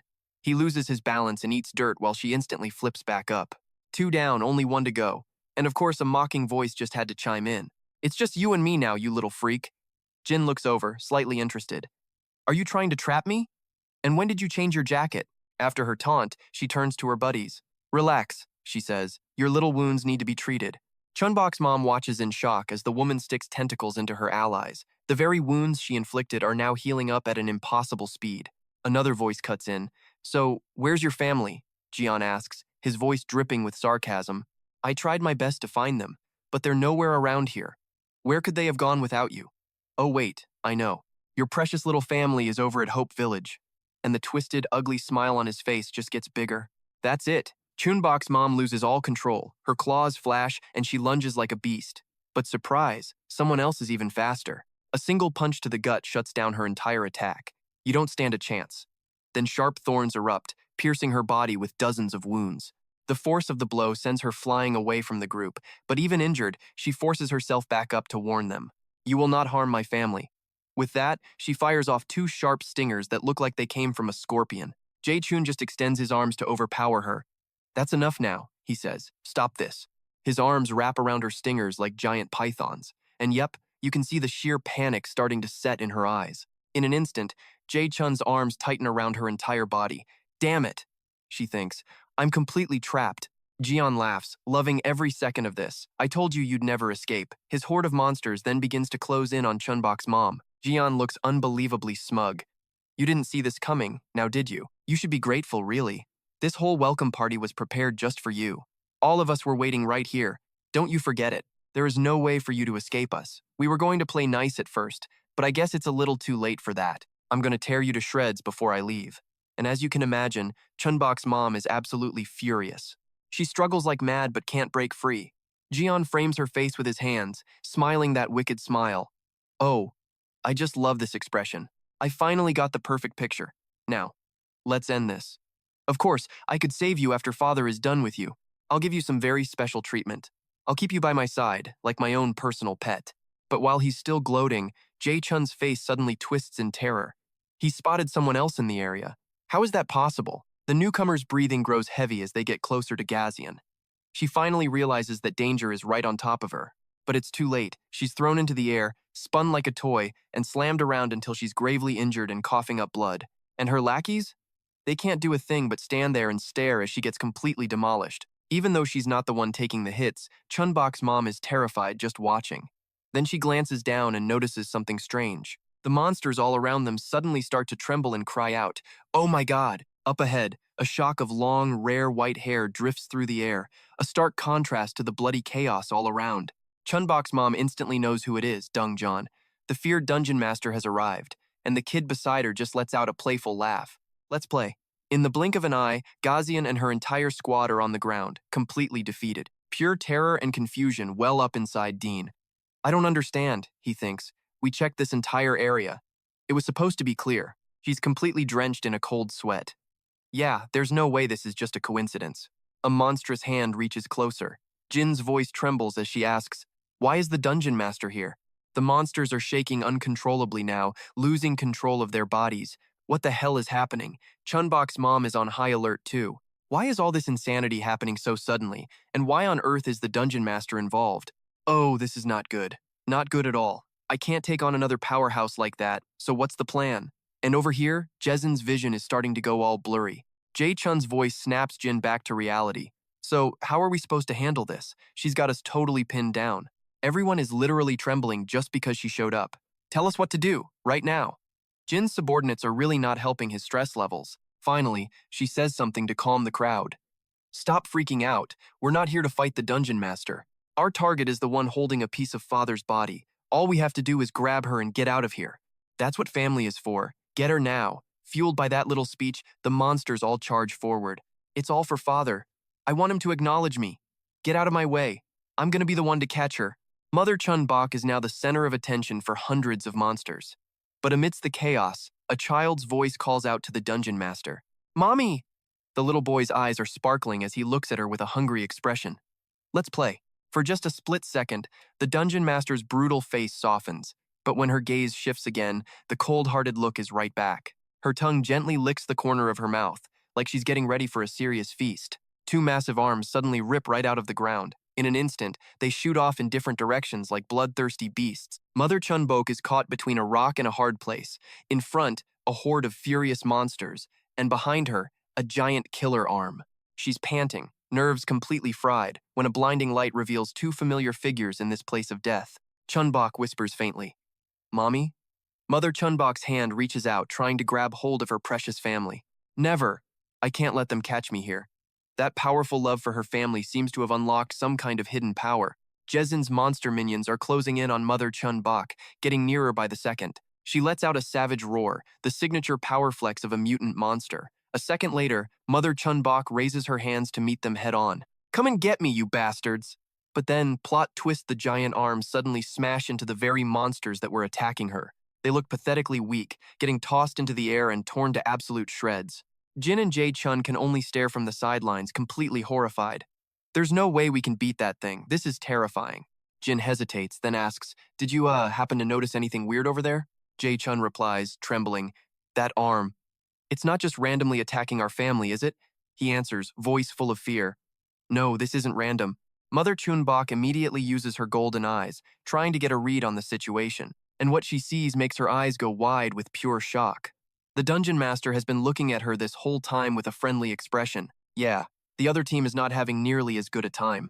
Jae-chun and Young-gu are screaming in pain, just trying to resist the dungeon master's intense pressure while a monster foot stomps the ground hard. Dong-gu struggles to give the command, Get her. The other Dong-gu barely manages a nod back. Jane is also frantically giving orders. Capture her right now. Her opponent zips off immediately, shouting, I'll do it right now. The mutated monsters turn tail and start crying for help. The second they see the dungeon master's giant arm, they run even faster. This chaotic crowd is completely blocking Dong-gu. Hey, Di-chun, I can't see a thing. He snaps back, totally annoyed. How am I supposed to find her in this mess? I think she's right over there, but that's as far as he gets. Turns out, Mother Chun-Bok launched a surprise attack and sliced his monster head clean off. That gruesome scene plays out in his eyes, pushing Dong-gu over the edge as he raises his beastly claws in a blind rage. Di-chun's ridiculously powerful punch blasts a huge crater straight into the road. But when you look closely, all that power hit nothing but air. Where are you? Show yourself right now. In that exact moment, another scream rips through the air. That scary thing is back. Di-chun is immediately put on the defensive. I can't see anything. If I just attack wildly trying to find her, I'm going to hurt my own family. The monster arm, meanwhile, is starting to enjoy this little hunting game. Jong-gu is completely lost. Where the hell is she? Jin spots her in a flash. She's behind you, Jong-gu! But the warning never reaches him. Mother Chun-Bok has already clawed a deep gash across his waist, and the pain sends him into despair. My back hurts so much. I feel like this whole body is just melting. And yeah, bright red blood is spraying from the wound. But somehow, Dong-gu finds a moment of clarity through the pain. Found you, he growls. You little rat. Mother Chun-Bok instantly strikes back, stabbing at him with a sharp tentacle. A moment later, the storm of battle finally starts to fade. Jian can barely sit up. I have no strength left. What happened? As he fully comes to, he looks up, his jaw dropping in absolute shock. Chun's mom is shooting daggers from her eyes, totally fuming. Meanwhile, the dungeon master and her kid are just casually munching on monster meat. A shaky voice escapes his throat. What is this? Where is my family? The entire area is basically a mass grave littered with monster corpses. Di-chun is just a headless body now. Jong-gu's corpse is nearby, in the exact same condition. Jian tries to deny this brutal reality, no way this is happening. But then another hand grabs her by the head. Chun-Bok's mom emphasizes every single word. Spill everything you know, now. But the woman struggles defiantly. You'll get nothing from me. The dungeon master, distracted while feeding her kid, casually threatens. So, you like the idea of dying? The woman stammers out a reply. Wait, let's make a deal. No, I'll talk. Hope Village is our second hideout, and we saw your family there. Hearing this, Chun-Bok's mom is completely stunned. What now? The sound of an iron door creaking open at a time like this is enough to give anyone the creeps. A voice echoes everywhere. It's all over. We're finally home. Today is a wonderful day. There's nothing to fear when we're with the village chief. Gom-don forces himself to take heavy step after heavy step. This whole situation is impossible to grasp. The monsters are controlled by the village chief, and on top of that, they can talk. If I tell Hyali everything, then what's the next move? I don't even know how bad Chun-Bok's condition is. Suddenly, a voice whispers right beside him. Hey, I'll meet you at the hospital. Gom-don is startled, staring at the person who just spoke to him. Junoo is still looking at him with a very complicated expression. A figure approaches the door. The doorknob slowly turns as someone takes hold of it. Junoo greets them cheerfully. Hello everyone, my apologies for keeping you waiting. Gom-don gives a polite nod in return, but Hyali is extremely wary. She practically barks an order, come here and sit down. The sound of lively conversation fills the air. So you're Gom-don and she's Hyali, your wife, correct? I'm Junoo. I've heard my daughter mention you. Gom-don tries to respond, but his eyes are glued to her arm. This woman doesn't have a right arm. After greeting Gom-don, Junoo flashes a smile and tries to get friendly with Hyali. Hyali just shoots her a hateful glare in response. Junoo can only mutter a comment, you're so friendly, aren't you? And just like that, she shifts the topic right back to Gom-don. A probing question is thrown out. You got to witness the miracle of meat day today, didn't you? That sort of thing doesn't happen every day, does it? Her voice drops lower. And you believe it. Junoo's face completely darkens. Believe in that miracle. That question seems to have seriously shaken Gom-don. He hesitates. I don't know why you're asking me a question like that, but I don't believe in a so-called miracle that could put me in danger someday. At his bluntness, Junoo just lets out a small "oh" and chuckles. Gom-don, however, is incredibly tense, trying to find any clue on her face. In the tense moment, he unconsciously digs his nails into his own hand. After a while, Junoo finally speaks. Oh, I'm so happy to hear you don't believe in that shoddy miracle. I'm pretty sensitive when it comes to understanding people, you know. I was a little worried, thinking you'd be intimidated by that giant, ancient monster rock. You have no idea how glad I am to finally meet someone who understands the truth. Gom-don hesitates for a long time before asking her. Junoo, tell me everything you know. What is the village chief really doing? Junoo explains with a heavy dose of sarcasm. Isn't it obvious? He's always wearing that smile, gathering people together, but he's not feeding them to monsters or turning them into one. He's a cruel old man who created a cannibalistic tribe. Gom-don can't contain his shock and screams out, What the hell? Hyali, standing nearby, immediately widens her eyes. He asks in a panic, Wait, are you saying this place is run by a cannibal tribe? Junoo calmly nods. That's right. It looks like a normal village, but in reality, this place is more like a monster factory. You can really smell that foul stench here. Suddenly, Hyali steps forward to question Junoo. How can you reveal that secret to someone you just met for the first time? Is everything you're saying the absolute truth? Junoo responds frankly. I'll tell you everything I know if you want. Hyali coldly cuts her off. No need, that's more than enough. We're leaving tomorrow. Hearing that, Gom-don is instantly horrified. Wait, what about treating Chun-Bok? She immediately replies, How can we stay here any longer? We ran into trouble before we even started the treatment. She adds, Don't worry, when we leave, we can just take the doctor with us. He'll be a very valuable hostage, and we can grab some more supplies for the recovery process. And then, as Junoo waited in silence for the other shoe to drop, Ha's words suddenly dripped with pure malice. We should just kill this woman, right now. Jun-do gulps, her fear practically a third person in the room. Gondo immediately steps in to play peacemaker. Whoa, calm down, hi. How can you say something like that? You're a mother. And then Jinoo's head pops out from under the bed. You really should watch what you say, even when the kid's asleep. Personally, I'm picking this place. It's got generators and medical gear.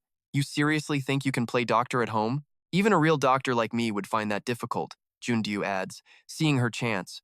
Are you getting all this? No more rash moves. If anything goes wrong, you're just putting your daughter in even more danger. If that happens, she won't get treated in time, and her condition is just going to get a whole lot worse. And by the time this all ends, she'll have completely mutated into a tiny little monster. That lovely thought sends H spiraling into a panic. The second those words leave Jinoo's mouth, H lunges forward and starts choking her. Jinoo freaks out, yelling, Get your hands off of her! How could you do that to Junoo? Even Gom-don starts looking tense. Hey, stop it! But H is completely zoned in on Junoo. How did you find out? Only the doctor was supposed to know that. She then spins around to confront Jingu. You hid this from us and told her, didn't you? He immediately tries to calm her down. Don't worry, we can trust Run-dyu. But she cuts him off with a furious hiss. Shut your mouth. She's nothing but trouble. We should end this woman right now. In her near-death moment, Jundu manages to choke out a few words. Do you have any idea that the village chief knows about this? And he's a very, very dangerous man. He's watching your daughter. So even if you plan an escape, the monsters out there won't let you leave. We will give you everything you need, medical care, food, whatever, just help us kill him.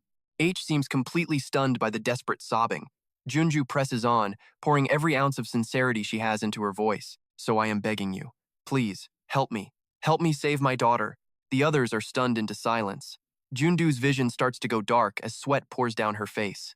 H narrows her eyes, searching for any crack in the story. After a moment, her hostile stance finally begins to soften. The arm squeezing Junu's neck slowly loosens its grip. It seems H is finally willing to make a deal. Fine, you have a deal, but you better remember every single word you just said. Junu, coughing her lungs out, quickly reassures her, I'll keep my word, don't worry. The once hostile arm is now offered gently to Junu. H looks down nonchalantly, as if she's about to help her opponent stand up. Junu breathes a sigh of relief and reaches out, their hands clasp, and the pact between them is sealed. On the bed, Chun-Bok suddenly jolts, and a second later, her eyes snap wide open. Runju slowly raises a lit cigarette to her mouth, but she pulls it away just as fast, choking on the smoke. The awkward moment makes her laugh at herself. My neck still hurts like crazy. Jingu, sitting nearby, decides to add his 2 cents. That was really intense back there. You're lucky. You were about to get into some much bigger trouble. Junu seems relieved. We made a deal, so I'll let it go. He hears that and immediately lowers his voice to warn her. Please be a little more careful with your negotiating if you'd like to keep your other arm. You know I only say these things because I worry about you. Are you sure you don't have any regrets? We might be ready, but we're going up against an entire tribe of cannibals. We're taking a massive risk. Are you positive you won't regret this if we fail? And how am I supposed to treat the little one when I don't know what's causing these symptoms? This just made my job way harder thanks to you. Jun just laughs and playfully punches Jingu. How can you even say stuff like that? I know all your secrets, and this is your talent. I know you can do it. Jin gets hit so hard he crumples to the ground, shivering. Junj ignores him completely and just starts talking. You asked if I had any regrets, right? Not at all. Because I have to do this for my daughter's future. I'm positive her father would do the exact same thing. This is the only way I can possibly be forgiven. Flashing back to a ruined city corner about 3 years ago, Junu begins her story. My family and I took a huge risk just to find food. We dodged monsters to reach a village my husband mentioned. It was called Hope Village. John Hai's innocent voice suddenly chimes in. Daddy, I'm thirsty. It's so hot here. The man gently encourages her. Hang in there, sweetie. We'll be there soon. Look, your mommy is trying her best right beside you. But then Runu's voice comes out as a weak whisper. Honey, I can't hear what you're saying very well. I don't want to go on like this. Shamefully, she admitted, I just wanted to end my life, even though my daughter had been fighting just to stay alive. But in that moment, the only thing keeping me together was my husband Misugo's insane optimism. Still, at least our family had made it. The iron gate groaned open with a heavy, ominous creak.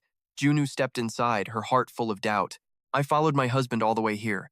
But I have no idea if this so-called Hope Village is a good place to live. But at this point, I was just too damn tired to think anymore. That's when an old, raspy voice cut through the air. I understand getting here was an absolute nightmare. Anyone who survived that hell deserves a reward. Welcome to Hope Village. Junu still remembers that strange, hazy feeling so clearly. It felt like she was dreaming. Nothing like the apocalyptic wasteland outside.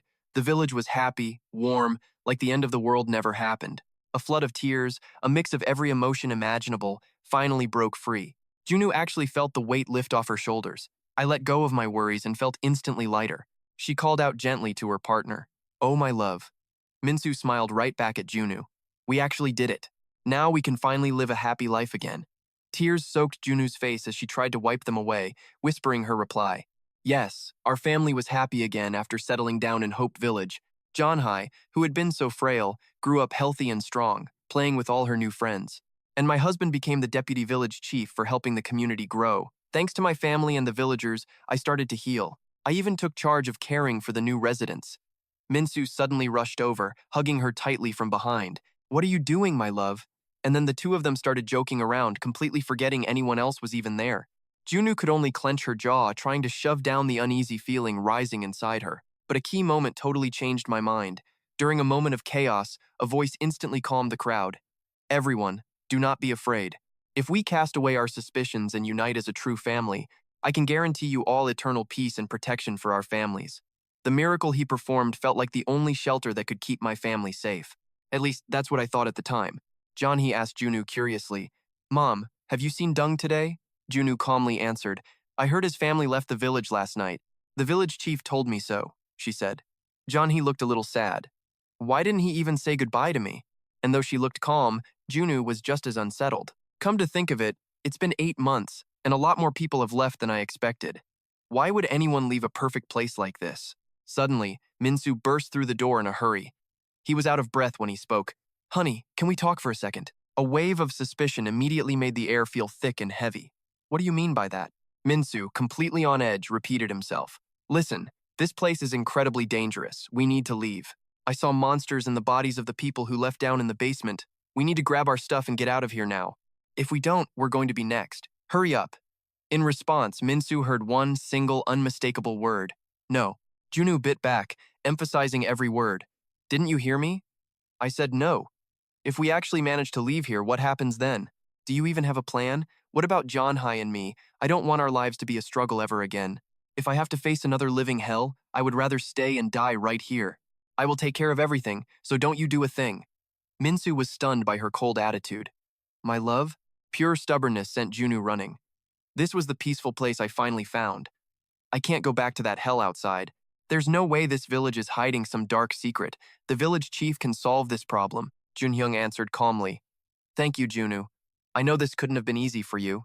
More importantly, I commend you for telling me the truth. Please wait until I return with the deputy chief.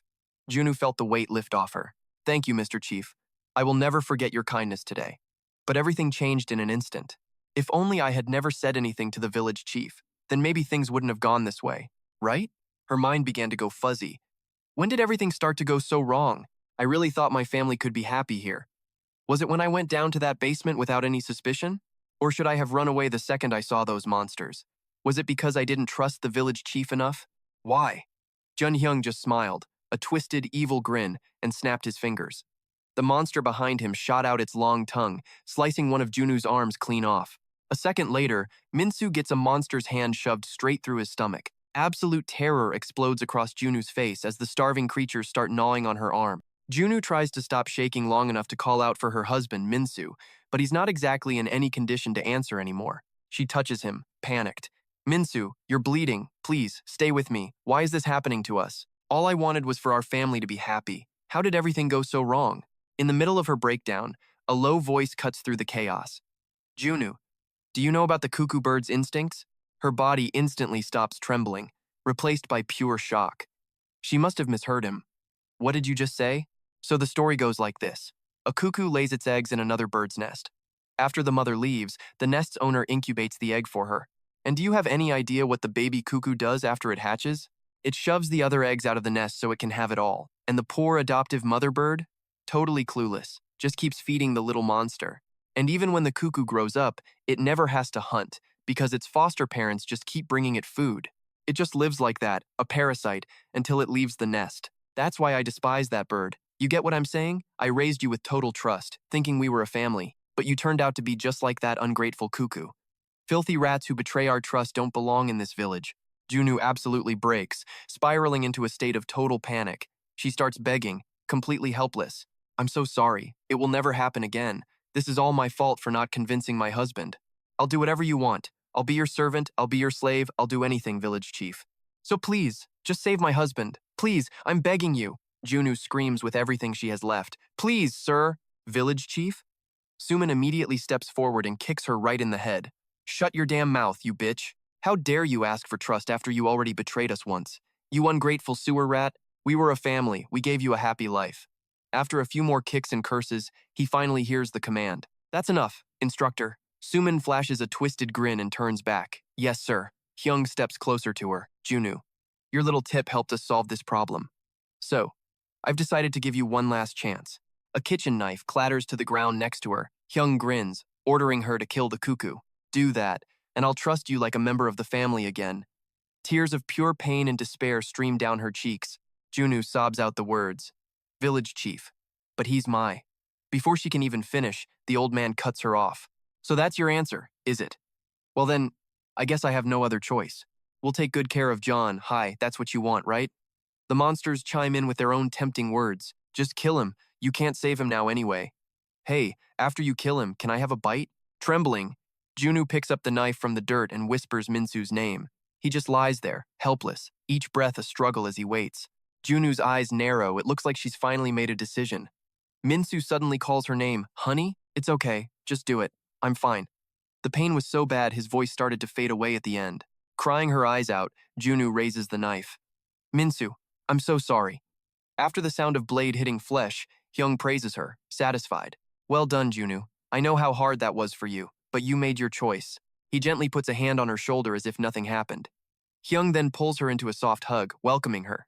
Welcome back home. In her final moments, Junu cautiously asks, Village Chief, may I ask for one more thing? The next morning, a clear voice rings out. Everyone, today we have lost a member of our family. The villagers couldn't hold back their tears as the announcement continued. This brave couple fought against the monsters that broke into our village last night. Junu lost an arm, and our dear vice chief lost his life. But thanks to their noble sacrifice, we passed a peaceful night, and we're all standing here today. On the other hand, as your village chief, I was useless in dealing with what happened. My carelessness threatened your safety and the promise I made to all of you. In the end, it led to this tragedy.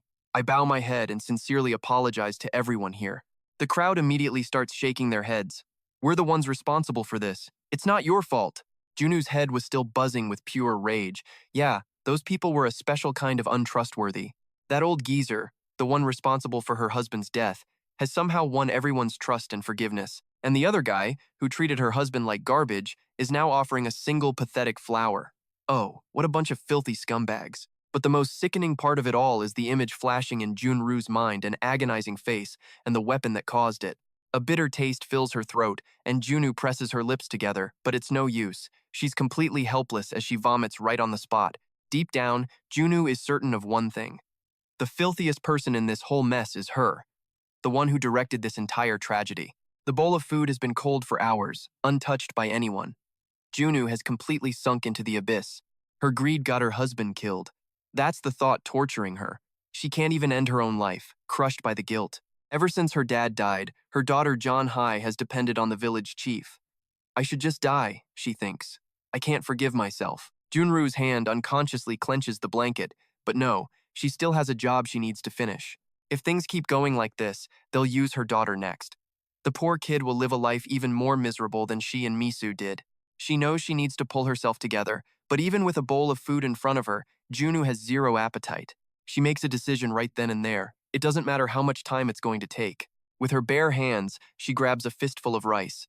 This, she tells herself, is the only way for John Hai to be happy and to earn Misu's forgiveness. She's going to kill them all.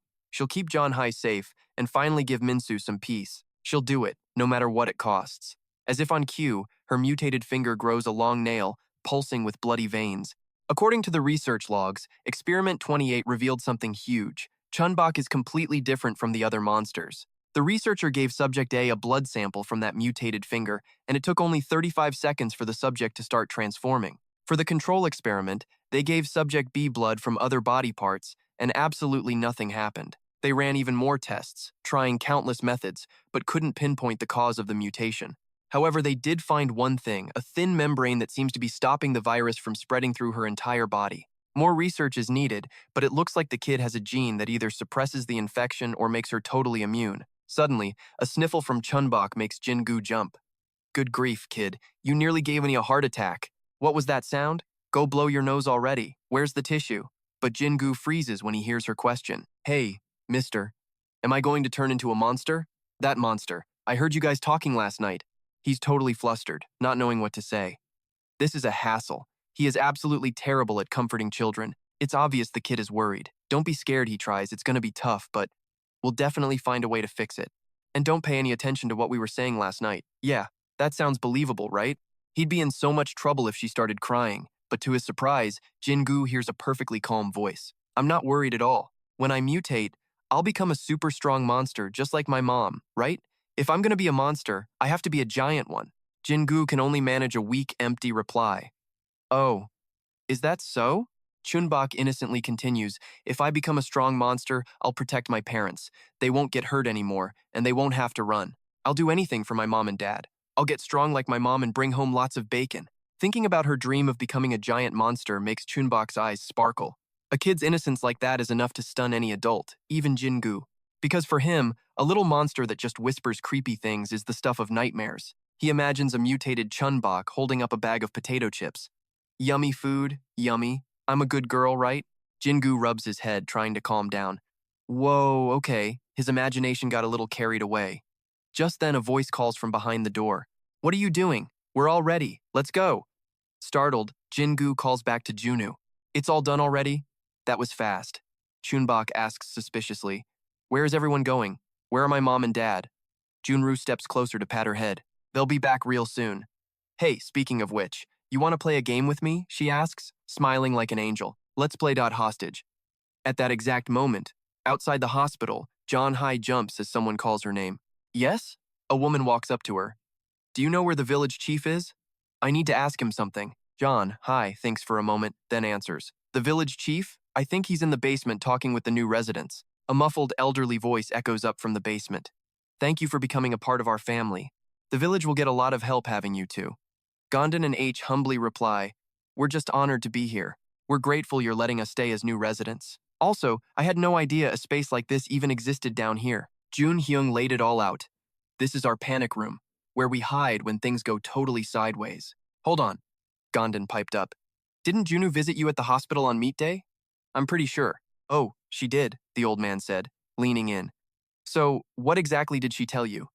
Gom-don was all too happy to spill. She said a lot. She told us all about how great the village is, how everyone here is so kind, and she couldn't stop praising you for running the place so perfectly. It was a really fascinating chat, he said, because he learned so much about their little community. Suddenly, the smiles on Gom-don and H's faces vanished. They heard a strange sound. Jun-hyung was desperately trying to cover his mouth, trying to choke back a laugh. And then nope, he couldn't hold it in and just burst out laughing. H stared at him, completely lost. Why are you laughing? Suin turned around, a smirk playing on his lips. Are you telling us a joke? Because that's not what happened. You're family now, so you can't be lying like that. If you lose our trust right from the start. And his hand began to crack knuckles that hadn't been used in a long while. Sumin flashed a grotesque smile. I seriously can't stop thinking about killing you guys. So, can I do it? Jun-hyung gently stopped him. Oh, what a total shame. To be honest, I don't see much hope for you two. You're the kind of manpower we need, but we realize you're not like us, H asked coldly. So if we're not members anymore, does that mean we're free to leave now, right? The answer came with a dark twist. No, you don't have to go anywhere at all. There are other ways you can become our family, don't you worry. A slimy substance began to pool right next to H. A wet, slurping sound came from the hundreds of mouths covering a giant caterpillar monster. The round buds on its tongues began crawling everywhere, searching for their next delicious meal. The worm monster had 2 blood-red eyes and a gaping, drooling mouth.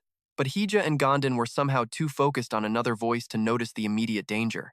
I'll send my daughter back to you two after he's finished his little job. Back in the village, piercing screams filled the air. Panicked residents cried out, What is going on? Why are you doing this to us? What are you planning? But the only answer they got was a cold reassurance. Everyone, calm down. But on her command, figures in red robes raised their weapons and charged. Rundu scowled, warning the crowd. If you want to live, you will listen to me and leave this village. John Hai just stared at her with suspicious eyes. Mother. Meanwhile, old man Jun-hyung and Sumin walked silently through the dark tunnel when a thought made the old man chuckle. He spoke slowly. I knew this was going to happen. I figured out she was putting a lot of effort into this, the way she followed those two to the hospital, and even her plan to threaten my family out there. And yet, the old man was perfectly calm. I'm not going to expose that little cuckoo bird, because this is more like an opportunity. I can find all the traitorous cuckoos and get rid of them at once. Some of the useful ones will become my new family. The rest? Well, they'll make great monster food. He ground his teeth in anger, that damn cuckoo. But the more Jun-hyung thought, the more excited he became. I can't wait to see the expression on her face in her final moments. Elsewhere in the tunnel, the caterpillar monster let out a roar. Get over here! Gom-don and Hai desperately dodged its tongues. Seriously, how many tongues does this thing have? They weren't badly hurt, thanks to the weapons Junu gave them, but its tongues were huge. These weapons weren't enough to kill it. Time for a tactical retreat. Gom-don thought for a second, then screamed, Hira, fall back! H's red scarf accidentally fell off. She snatched it quickly, then gripped her axe and dodged toward the beast. Hundreds of snake-like tongues shot out at her. H coolly chopped them into pieces. The second she finished one tongue, she had to deal with another one. She got used to the rhythm, cutting more and more. She then shifted her grip on the axe. While the monster was distracted, something else appeared behind it, but when it looked closer, it was just a scarf. It scoffed and turned back around. Is that all?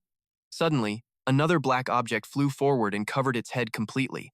A massive force slammed into the monster's back. It roared in anger, shaking free from the jacket's control. But it was too late. H's axe was already coming down.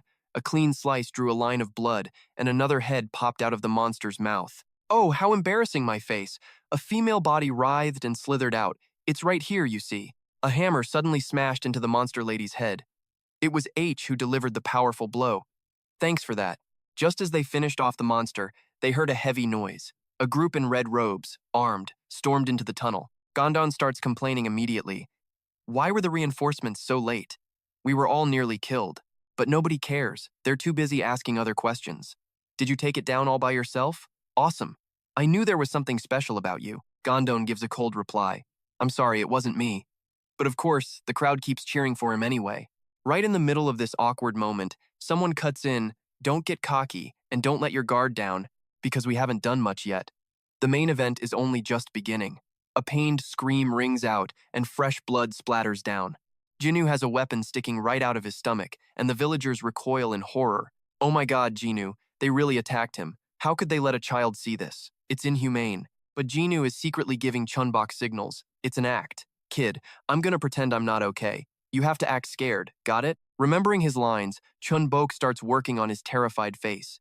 I can do this. And the villagers actually start to hesitate. See? This isn't a joke. Put your weapons down and just come with us. If you don't cooperate, there will be more casualties. One villager loses it completely. You evil witch, how could you repay our chief like this? The crowd quickly turns into a storm of curses. Run-du adds, you have gone way too far. She's not one of us anymore. Go to hell, you ungrateful wretch. And she could only try to convince herself. This was all predictable, so don't act surprised. Run-du savors every word. Does everyone need a little more time to think? The crowd goes silent, gripped by an unspoken fear. One by one, they finally give in, dropping their weapons to the ground as she demanded. Jinwoo breathes a sigh of relief. Finally, it's done. Now we can minimize the damage by moving the villagers to safety. And hey, their weapons might come in handy too. Sending those two to the chief was a smart move. Otherwise, he would have escaped without a single scratch, and everyone here would have started a riot. But there's a chance that crafty old man will figure everything out. We need to be more careful. First we should. A child's desperate scream suddenly cuts through Junwoo's train of thought. She anxiously scans the area for the sound. Jinwoo looks around, terrified. Then someone suddenly points a gun to the sky and pulls the trigger. Stop right there, John Hai shouts a warning. Let the people of my village go. Well, this was definitely not part of the plan. Everyone freezes on the spot, stunned. Even the villagers just stare at her in shock. John Hai is furious. The village chief was right. He said you would turn on the villagers, so he gave me this. You're not the mother I used to know. Jinwoo takes a careful step forward. Easy now, the kid might actually shoot me. Despite everyone's warnings, Jinwoo keeps trying to persuade her daughter. John Hai, calm down, but John Hai wasn't having any of it. Why would you go against the villagers? You even hurt the doctor. Don't even try to say you did it all for me. I'm not looking for you anymore. Jinwoo slowly reaches a hand toward John Hai. The truth is, but she's cut off by John Hai's verbal gut punch. On that day, you should have been the one who died, not Dad. It should have been you. The image of Minsu's cold body lying on the ground flashes through her mind. John Hai glares at her mother with pure hatred. You should have died. Something inside Jinwoo just shatters. So painful. John Hai aims the weapon at Chun-Bok. Don't come any closer, or I'll shoot. And that's the cue. Everyone splits up to take action, grab John Hai, get the villagers out. The rest take off after John Hai. They desperately try to warn her, no, don't go to the cellar! But she just keeps running recklessly ahead. The chief is my only family left. I have to do what he said and bring the baby to him. A monstrous sound echoes from all around. This tunnel leads to our home. I use it to get in and out, to avoid the villagers. Isn't it spacious and wonderful? Jian is trembling, breaking out in a cold sweat. How? How did this happen? Every single person is dead. I think she gets stronger over time. What kind of monster is she? Jian slowly turns her head to look at the person behind her, but I can see that she's completely exhausted. Maybe, just maybe, I can make a run for it right now. Chun-Bok's mother looks at her suspiciously. Is something wrong? Jian immediately plays dumb. Oh no, nothing. I mean, you just look a little tired. Chun-Bok's mother was thinking only of her family. Chun-Bok, Gom-don, just wait for me. I'm on my way to save you all. As the two walk, The ceiling above them begins to shake violently. Then, a ghostly voice echoes through the tunnel. What an admirable wench you are. But you have crossed the line. I was just going to dispose of you without any trouble. A clawed foot slams down, shattering the ground. And suddenly, Jin appears right in front of them. I will tear you to pieces and offer you to my father. Remember my words. Chun-Bok's mother is in utter shock. How is she still alive? Jian could barely speak. You're alive. I really thought you were gone. But Jin wasn't in the mood for a reunion. Move aside, Jaeon, unless you want to get crushed. Too bad for her, she was too stunned to even flinch. So Jin gave the order to his little pet. Kill her. And just like that, the beast went absolutely berserk. While Jian scrambled for her life, Mother Chun-Bok snapped into a battle stance. I have to protect them. If I die, my family. The beast within her roared. My family will be in danger. I will protect them. Just as a massive claw swiped down to grab her. This is my only hope.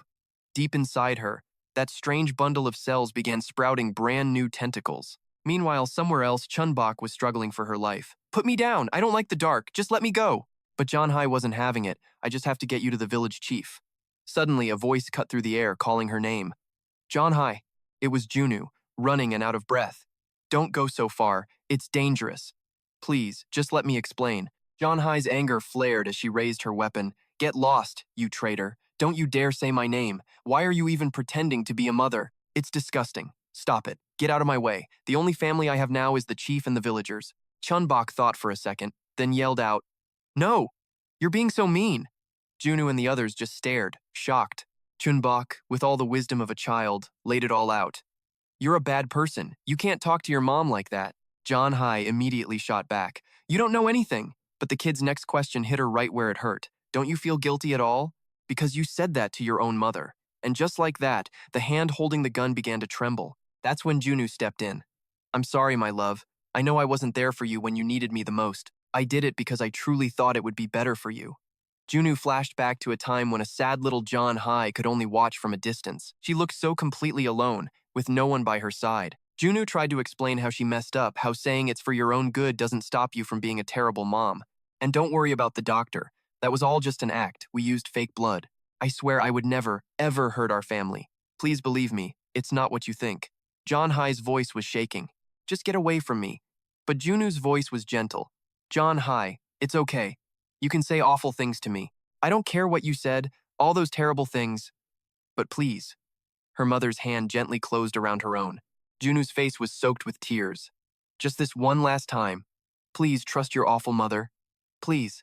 And finally, those heartfelt words broke through. Mom, I'm so sorry for being so stubborn. But up on the ceiling, something slimy was dripping down, and as John Hai cried, a monster with glowing red eyes watched her every move. Junu froze solid, completely paralyzed by shock. John Hai and Chun-Bok whipped their heads around in terror at whatever just arrived. The monster stared them down with a twisted grin. Found you. In a flash, its tentacles shot out, wrapping tightly around Chun-Bok and John Hai. Junu, seeing her daughters in danger, lunged forward without a second thought. No! But it was too late. The monster vanished before anyone could even process what happened. She immediately turned and yelled, Initiate the emergency broadcast, now! Pure rage flooded her mind. That miserable bastard. He ordered them to kidnap my daughters. I'm going to make him suffer. A slow, agonizing death. He will pay for this. And he will pay for my husband's life. While being dragged away by the monster, Chun-Bok and John Hai witnessed a terrifying scene. What is all of this? Down below, figures in red cloaks were locked in a brutal battle with a horde of monsters. Chun-Bok stared in horror at the chaos below, until her face lit up with shock. She recognized two familiar shapes. Gom-don ha. He looked up, totally confused by the sound. Chun-Bok? Why are you up there? And what in the world is that thing? H instinctively looked up too. Big mistake. She was met with a mouthful of shark-like teeth ready to tear her apart. But in a shocking twist, the monster was suddenly sliced clean in two. Turns out H was a little faster with that massive axe of hers. She let out a ferocious roar at the others. Get the hell away from me! But panicked cries echoed from the parking garage. It's so dark. I can't move. I want to get out of here. The new monster didn't care. It just kept slithering across the ceiling. Useless. Just be quiet. We're almost there. Thick, disgusting slime dripped down from its body. The slimy beast dropped to the ground, kids in tow. We're here. John Hai weakly looked around. Where? Where is this place? A familiar voice snapped her back to reality. Welcome, John. Hi. I'm so glad you got away from those traitors. Bringing a child all the way here must have been so difficult for you, but you did it. Now you have nothing left to worry about. And with that, the owner of that voice slowly stepped out from the shadows.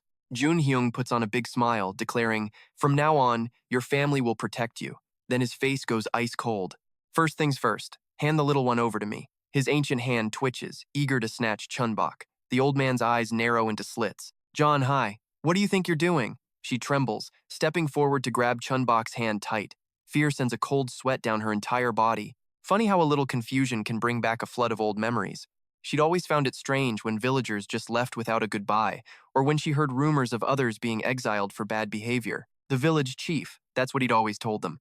She could still perfectly recall the feeling of being grabbed by a monster. Then, a chilling truth that John Hai accidentally stumbled upon, the monsters she'd seen on the way here. The young man who used to smile when he called her name, John Hai. Now, he was nothing but a monster that had lost all humanity.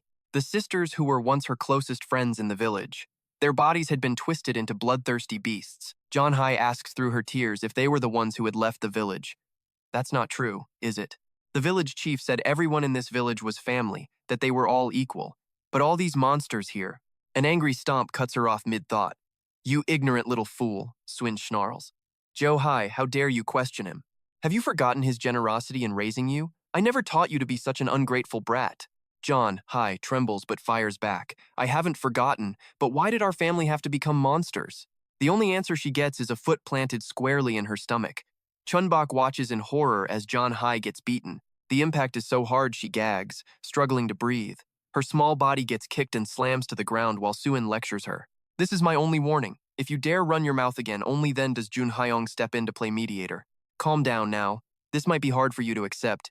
You're still so young, Joe Hai. But in this world, it's impossible for absolutely everyone to be happy.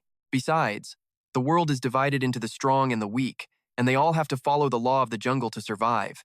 That means, to stay alive, anything goes. While the weak can only wait around for death, the strong can easily take whatever they want from them. So what are the weak supposed to do to survive then? They should be protected by the strong, like us.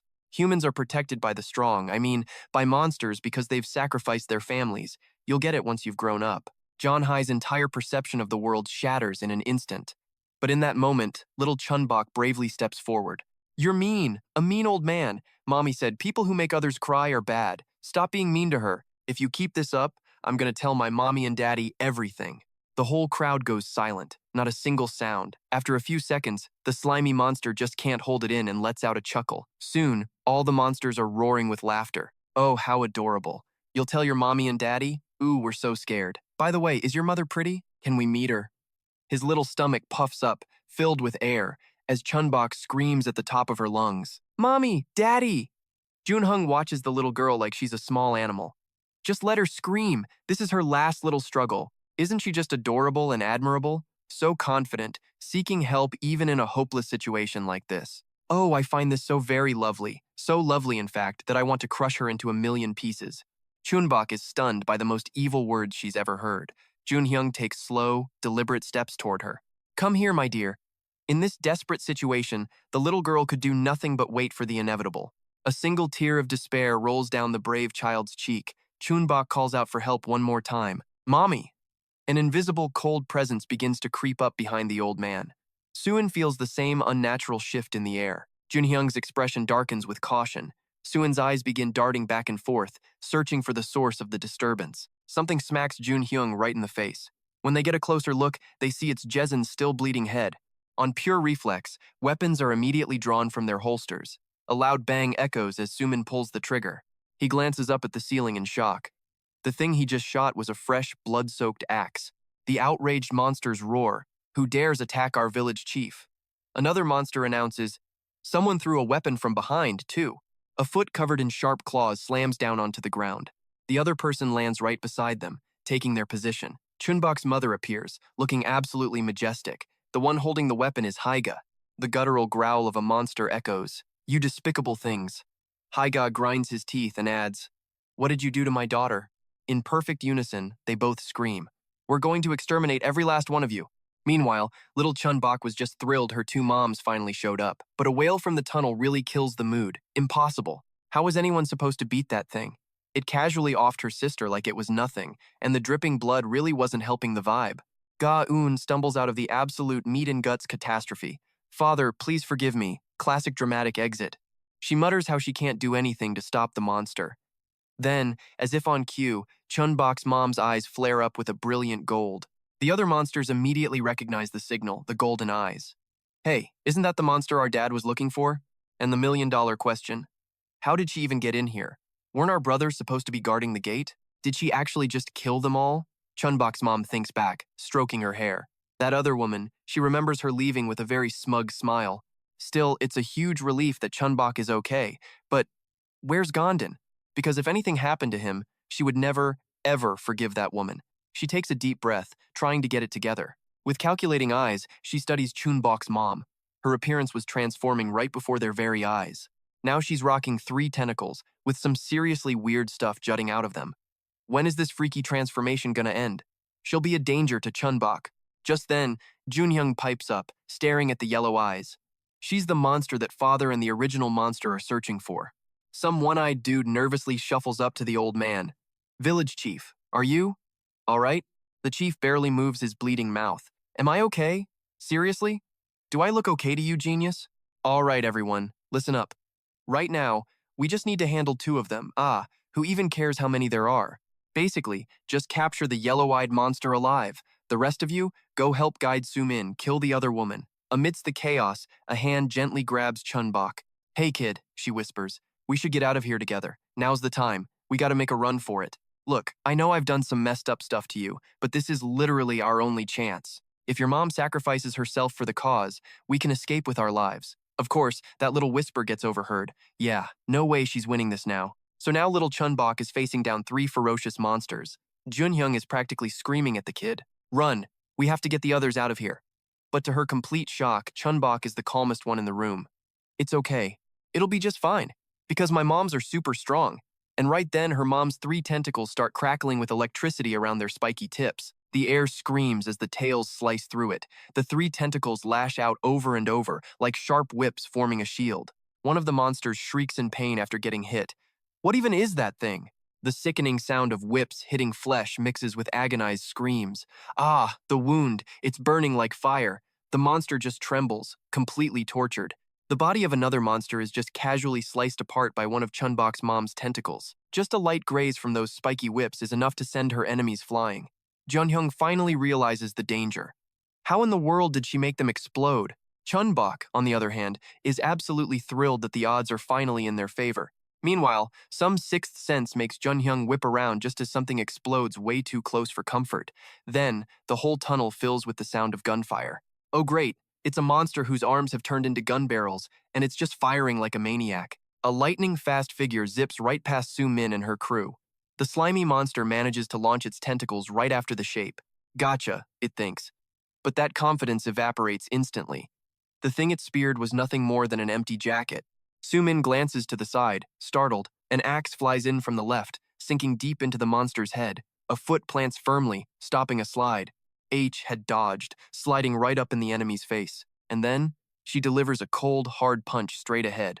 The attack was so fast they couldn't even react. Soo-min's self-defense weapon gets knocked clean out of her hand. H says with a smirk, "Looks like you're empty-handed now, huh? Come on, bring it, you bastard." Yep, Soo-min was finally getting a taste of pure despair. H decisively lands a solid punch on the vile creature. After that whole beatdown, monster parts and blood are pretty much everywhere. Chun-Bok happily runs straight to her mom. "Mommy!" Chun-Bok's mom catches her and pulls her into a hug. "You did so well, sweetie." The girl beams, "I knew you'd come for me. I didn't even cry once while you were gone. I didn't skip a single meal either. I was really brave, you know." The kid's maturity is just heartbreaking for a mother to hear. Chun-Bok's mom chokes up, "I missed you so, so much. I'm so sorry, Chun-Bok. I'm sorry I made you wait for so long." In that moment, a thought flashes through Junhyung's mind. The village chief was right all along. Why would her mother fight against her own people? How could she hurt the doctor? Don't try to say this was all for me. I don't believe you anymore. You should have been the one to die. And just like that, the tears start to fall. John Hai breaks down sobbing. "Mom, I'm so, so sorry. What was once a basement is now just a mass grave for monsters." Junhyung was completely losing it. The whole family? Gone. This had to be a nightmare.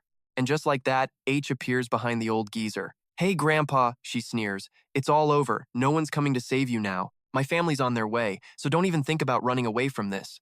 I really hope you enjoy this horrible nightmare. And yep, that look on his face, pure terror and despair, the old man uses every last bit of strength to scream, "Oh, mighty original monster, we're in a bit of a pickle here. Please wake up, we've all been annihilated." H hesitates for a second, axe raised and ready to redecorate his face. But then, a warped voice cuts through the air. What is this? Didn't I warn you not to disturb my beauty sleep? I'm completely exhausted. H is so stunned she just lowers her axe, staring at the gross scene in front of her. The original monster rips its way out of Jun-Young's body and asks what happened. H is just disgusted, silently cursing this stupid old rat. The old man was keeping that thing inside his own body. The original monster, he calls it. Without a second thought, the axe starts to swing. H swings her arm, aiming for a finishing blow. But suddenly, her will to fight just vanishes. The original monster just raises an arm and stops the axe dead. Mind your manners. And just like that, its arm transforms into a massive drill. H finds herself in a super tight spot. Suddenly, a volley of sharp spikes shoots right at her. She quickly leaps backward, dodging the attack. Jun-Hyung suddenly winces, and then starts to puke. A foot, still covered in drool, emerges from the mess. The original monster thinks aloud. The monster with yellow eyes and this kid, they must be what father is looking for. How nice to see you both. Two juicy targets standing right here in front of me. What a lucky day. Jun-Hyung anxiously tries to explain. Lord Original Monster, my sincerest apologies for calling you so abruptly. I just couldn't handle this mess all on my own anymore. That monster woman and the lady with the axe? They're way stronger than me. That's exactly why I had to beg for your help. However, I also have a proposal. But the original monster just punishes him directly. How could you possibly be this stupid? You should have come to me before our family was annihilated, you absolute idiot. A fleshy mass suddenly swells up on its back. Johnny High screams in terror. It's getting bigger. The bizarre sound of crunching bones makes H freeze solid. The original monster mutates again, sprouting even more spikes from its back. Sensing the danger, Johnny High is quickly pushed to safety. H frantically signals for them, "Get down!" Mother Chun-Bok nervously pulls her child into a tight embrace. The original monster starts shooting spikes like a porcupine. Every single light on the ceiling gets blasted into tiny fragments. Anything the spikes touch is instantly destroyed. H quickly figures it out, it's aiming for the lights to screw with their vision. And just like that, the only light left is a dim red glow right over Mother Chun-Bok. The final light sputters, about to die out completely. Mother Chun-Bok checks on her child, then tries to navigate the darkness. A sharp tail is sent out, probing the darkness. Suddenly, something makes Mother Chun-Bok flinch violently. A spike nearly hits Johnny High. H coldly blocks it. Are you trying to get her killed? Get this thing out of me. Mother Chun-Bok doesn't miss a beat. You're still alive? You must be immortal. Who's this kid? Just then, a clicking noise from the darkness interrupts their little heart-to-heart. Both women immediately stand up to protect the kids. She's totally lost, thinking, what am I supposed to do now? I could totally escape if I were by myself, but I can't leave my precious Chun-Bok behind. H suddenly speaks up with a plan. Listen, we need to make a straight shot for the emergency exit right now. We can make it if we're fast enough. Then we give the kids to Gom-don to get them out. Mother Chun-Bok visibly relaxes. So Gom-don is safe, thank goodness. But fresh blood is now dripping heavily onto the floor. H is stunned as the other woman commands, "Get out of here right now. Take the children and go." Mother Chun-Bok grits through the pain and says it again, "Go." For a moment, H has no idea how to react. Chun-Bok, meanwhile, is getting worried. The little girl keeps calling out, "Mommy." Mother Chun-Bok struggles to hold back the two sharp objects piercing her body. Go now. Faced with this, H has to make a brutal decision. She opens a path for the kids. Run! Mother Chun-Bok's back is trembling uncontrollably, terrifying veins bulging on her feet. The original monster slowly emerges from the shadows. A wise decision indeed. You want to sacrifice yourself to save them? How very noble. Losing so much blood is making her breath heavy. The original monster continues its mockery. But I wonder, was that the right call? As Johnny High carries her away, a heartbroken Chun-Bok cries out, "Mommy!" Suddenly, the spikes still stuck in the ceiling begin to vibrate. Looks like Haigao senses something's off. There's an empty spot on the ground. Wait, did she just realize he's not actually dead? Something incredibly fast just whipped past her face, a little too close for comfort. H is getting hit again and again, her body now covered in red slashes. The kids watch in horror as her weapon falls. Seeing Chun-Bok struggling even more, John High can only hold the girl tighter. "I'm sorry. I'm so sorry, but I just can't. While H is completely defenseless, a hand snakes around her. Swin whips out a wrench, locking her in a tight hold. He yanks the wrench hard, letting out a nasty taunt while he has his opponent completely trapped. You know, you look like someone from a painting I know. It's a piece of Filipino art. I learned about it back when I was a cop. I was impressed with how fast and uniquely you moved. But, well, things are a little different now. So, how are you going to move this time? Not that she's thinking about that her mind is on a totally different problem. Go, now, get out of here, faster. And then, for some reason, John Hai just stops running. Jun Hai charges out like a ferocious beast. You little brats, I've got you this time. The shock is enough to make John Hai stop crying. Junj swoops in, knocking the old man down with a club. You disgusting old creep, get your filthy hands off my daughter. You bastard. Seeing her family push John Hai past her breaking point. Mom! The horrifying memories of that day suddenly come flooding back. Minsu, dying, still trying to comfort her. Hey baby, it's gonna be okay. Just do it, I'm fine. And just like that, the person closest to her took their last breath right before her very eyes. After the job was done, Thon Sat was tossed aside as a hand gently reached for John Hai. Jundyu softly comforts her child. You don't have to be scared anymore. Everything will be fine. Are you hurt anywhere? John Hai's eyes were red as she answered. No, I'm not. Mom, I'm so sorry. I'll never say those things again. Thank you for coming.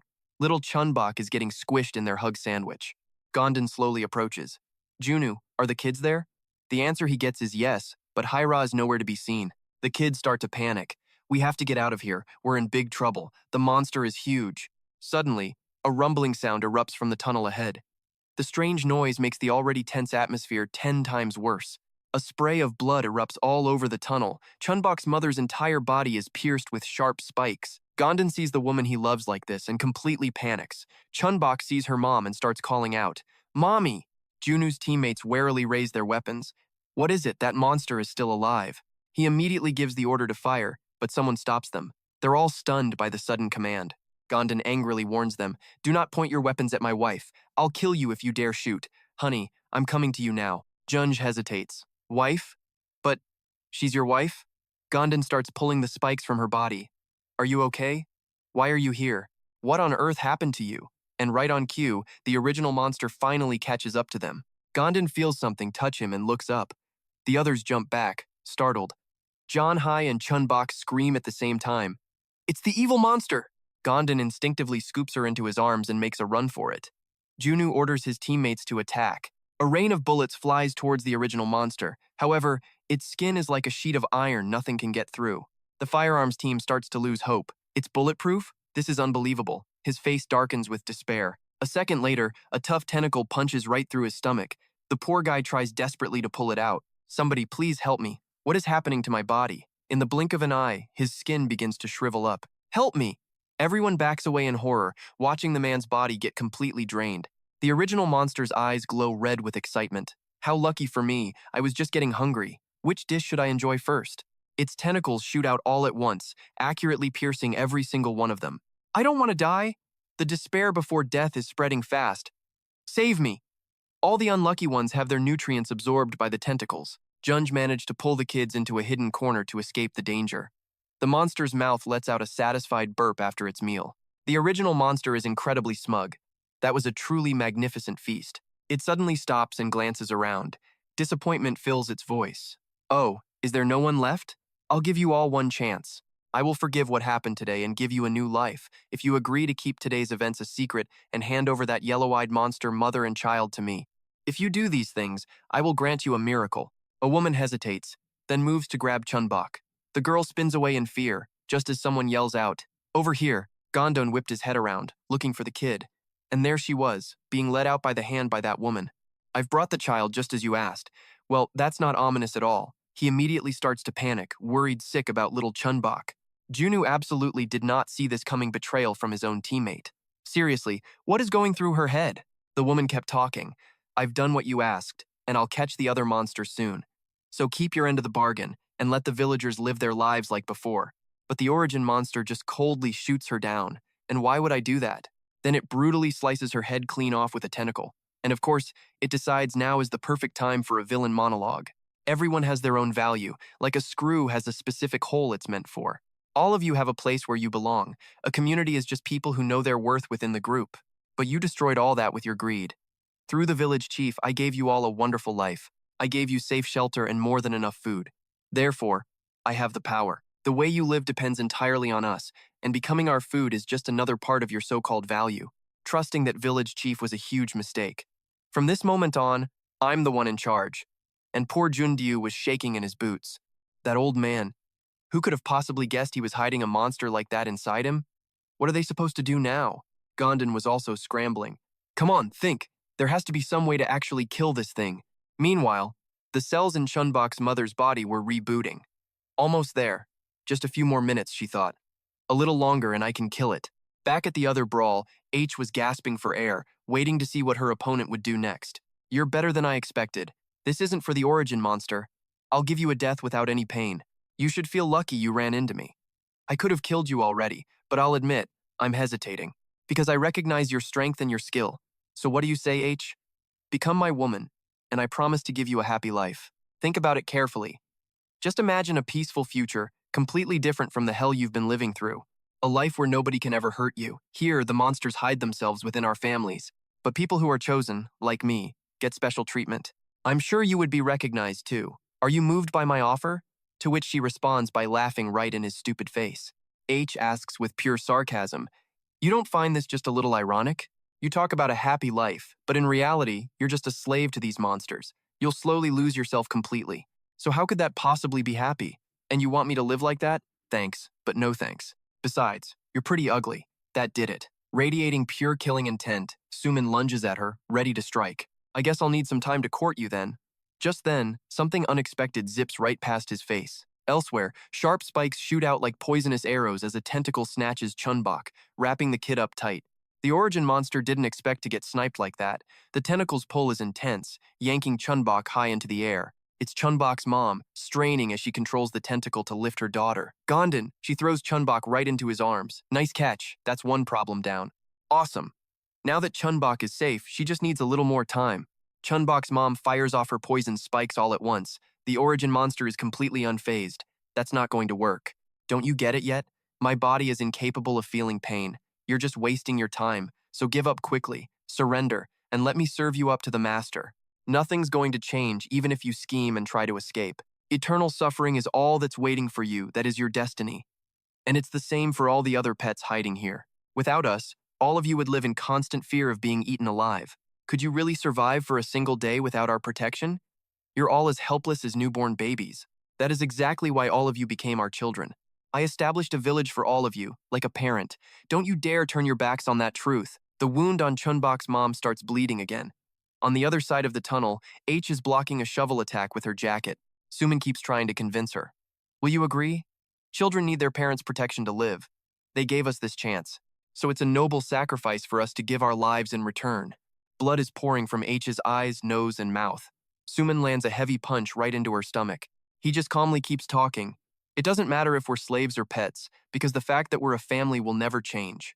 Just then, a single bullet smacks the origin monster in the back, immediately followed by a hailstorm of ammo raining down on it. Runju fired faster and faster in a rage. Shut your mouth! Do those words actually mean anything to you? Gom-don roared furiously. Tell me what kind of parents in this world eat their own children, huh? Think about it for a second, you absolute moron. The creature actually froze for a few seconds in the hail of bullets, completely baffled. Junu laid it all bare. Would you enjoy a life just waiting to be eaten? What we all need is a future without any monsters, a safe village for my little girl. John Hai was absolutely floored, finally understanding how much she truly cared for him. But the progenitor monster still tried to argue back. You idiots still don't get it? And while it was monologuing, a shadow silently closed in on its position. Chun-Seok's mom slammed her knee into its drill arm with incredible force. Then she flipped back and fired off a volley of sharp spikes, her voice full of disgust. That's enough out of you, you idiot. We're parents, not kings, and whatever you're talking about is not family. At the same time, another weak voice argued back against Suan. Family? Are you kidding me? I've heard enough of your garbage. This is such a waste of time. She grabbed his own mace and slapped him right across the face with it. Don't even try to change my mind. Suman staggered back in agony, realizing he'd let his guard down. My eye. It hurts so bad. Haya seized the opportunity, pressing her attack. Suan's face went dark as he begged her, please, don't. His only answer was a hard slap straight to the face. A cracking sound echoed from his supposedly unbreakable skin. The progenitor monster shrieked in absolute panic. Was that a crack? That has never, ever happened before. Its 3 eyes glowed bright. No way. It started frantically searching through its own memories. The relentless attacks from Chun-Seok's mom finally made it realize, was this what she was trying to do from the very beginning? The mouth on its shoulder roared in fury. You pathetic creature, why can't you understand? We gave you a life overflowing with happiness. Meanwhile, in the other fight, Suin was desperately trying to block Hwaja's blows. This was her last chance to end it. Why are you so stubborn? We exist to follow orders. That is the entire purpose of our existence. The progenitor roared again. You've all made a terrible mistake. You're going to lose everything. The monster's arm bulged with enormous muscle. The arm holding Hia's weapon tightened. Chun-Seok's mom strode forward. What mistake? Hwaja spelled it out, word by word. It's the other way around. Chun-Seok's mom raised her fully transformed arm and charged at her opponent. HG whipped her red shawl violently. Both of them, their eyes burning with murderous intent, declared to their enemies, "Go to hell and try being a family down there." Her arm drilled straight through the progenitor monster's tough hide. Hwaja used all her strength to smash the mace into Suin's head.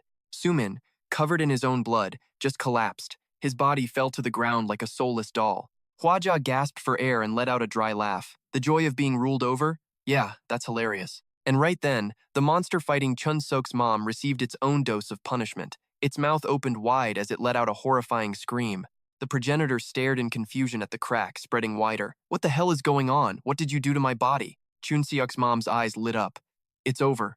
My plan worked. The venom will spread, and then it's finished. Suddenly, a demonic voice echoed again. You think it would be that easy? A volley of sharp spikes shot past at incredible speed. Chun-Seok's mom managed to leap back just in time, narrowly avoiding getting skewered.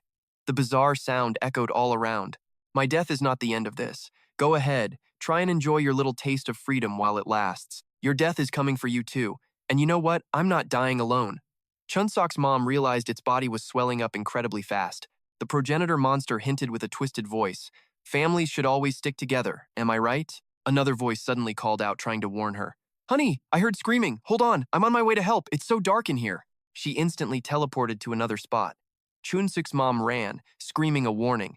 Don't come over here! The cracks had already spread over the progenitor's entire body. It was too late. Its whole body exploded, releasing a final barrage of sharp spikes. Chun-Seok's mom used her mutated arm as a shield. The guts, blood, and head of the progenitor monster splattered everywhere. A weak gasp for air came from a corner of the basement. I have to get out of here. The presence of death was everywhere, making everyone's terror grow.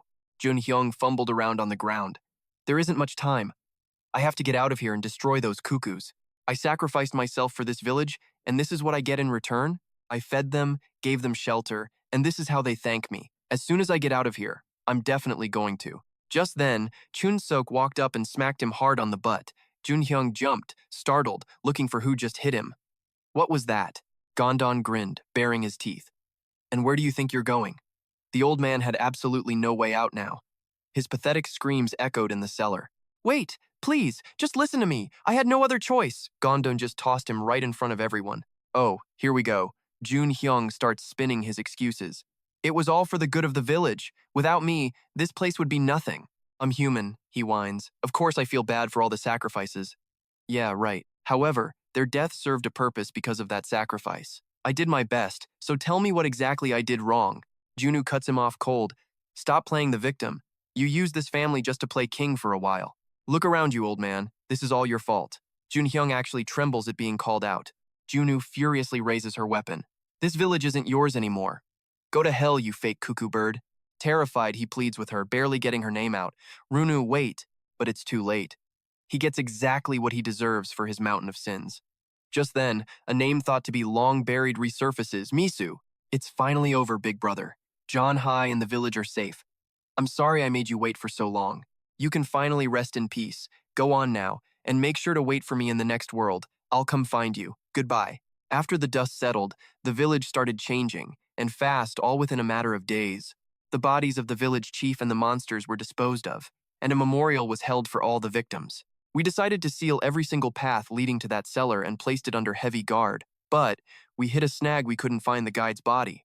If Sumin is still alive out there, there's no telling what he'll do next. The men were furious. yelling, "Are you kidding me? This place is a monster factory. There's no future here. We're all going to be monster chow if we stick around." Once that secret was out, most of the villagers packed their things and just left. Jingu could only watch them go, cursing under his breath. Fools, he thinks. This is when we need to stick together. But there's still a tiny bit of hope. As Kim pulls out a needle, the patient lets out a little yelp. Jingu was startled. He was being as gentle as possible, but Hai still complained about the stinging pain. A temporary vaccine had been created to stop infections from spreading through wounds. It wasn't perfect, sure, it had side effects, but all in all, it worked. The entire village owed its survival to this mother and daughter for that little miracle. Hai was shocked that Chun-Bok's mother was a monster, but their unique DNA had been a massive help for the research. Chun-Bok and his mom slept peacefully in Gom-don's arms. Hai watched them with an envious gaze until another voice pulled her away. "Mom!" a desperate voice called out, trying to wake the person up. "Mom! Mom!" Hai-ga walked over to the hospital bed. It was Junu, recovering from surgery. At this point, all she needed to do was wake up. She would be so happy to see the village as it is now. Hai-ra was sure she'd cry her eyes out seeing her daughter and the village safe. She really hoped she would wake up soon. The final entries in the diary were put on hold. Jin leaned back in his chair, groaning. "This is worrying me." Things were going well, but Chun-Bok and his monster mother? Why? How is that even possible? And how am I supposed to find the answers to all this? The city, once so bustling and modern, was now nothing more than a pile of ruins, completely overrun by hideous monsters. The foul stench of blood filled the entire city, and the echoing cries of beasts in the silence made the scene even more terrifying. In one area, a bird-like monster was licking up the last traces of blood. This thing was a seriously bizarre creature. It was some kind of messed-up hybrid of a bird and a reptile, and right in front of it, a person was cornered. Suman's body was covered in wounds, but he was still trying his best to defend himself. The situation was not looking good. Suman felt like he was about to collapse from exhaustion, but tough luck he was backed into a corner by a giant bird monster with only a crude weapon to his name. Honestly, Sumin was not going to last much longer. His hand began to tremble, but he was stubborn. He refused to die in a place like this. As he struggled with his fear, the monster let out a roar. Suddenly, a sharp object flew out of nowhere, embedding itself in the monster's head and making it scream in agony. When he came to his senses, Suman could clearly see what the flying object was. A grim voice that seemed to echo from hell itself rang out. "There you are." He went completely still, recognizing that all too familiar voice. It's Father. This guy then finished off the monster with just a single finger. Then, Father slowly turned towards Sumin and said, "Give me a detailed report on everything, now." After hearing the story, the man understood the situation. The village had fallen right after its leaders died. Sumin, feeling extremely guilty, quickly confessed. "I'm sorry, Father. The precious village you left for us." The guilt was too much for Suman to finish his sentence. He could only remain silent. Just then, it started to rain, and the water seeping into his wounds made him writhe in pain. Even so, Sumin pushed through the pain just to force out an apology. "I know my mission failed," he chokes out. "I can no longer work for you, Father. But you came to us when we were at our most desperate and gave us a reason to live." Old memories flood his mind, and Suman completely loses it. "I can't let it end like this. Father, if you let me kill them all for you, it would be the greatest honor. This is the last wish of this foolish son of yours. Please, Father, I'm begging." Despite Suman's passionate groveling, Father gives him absolutely nothing. In total despair, he collapses to his knees. "Please, Father, just give me the power the others have." In his current state, all Suman can really do is crawl, cry, and beg. But his desperate pleas are met with the same cold, indifferent expression from Father.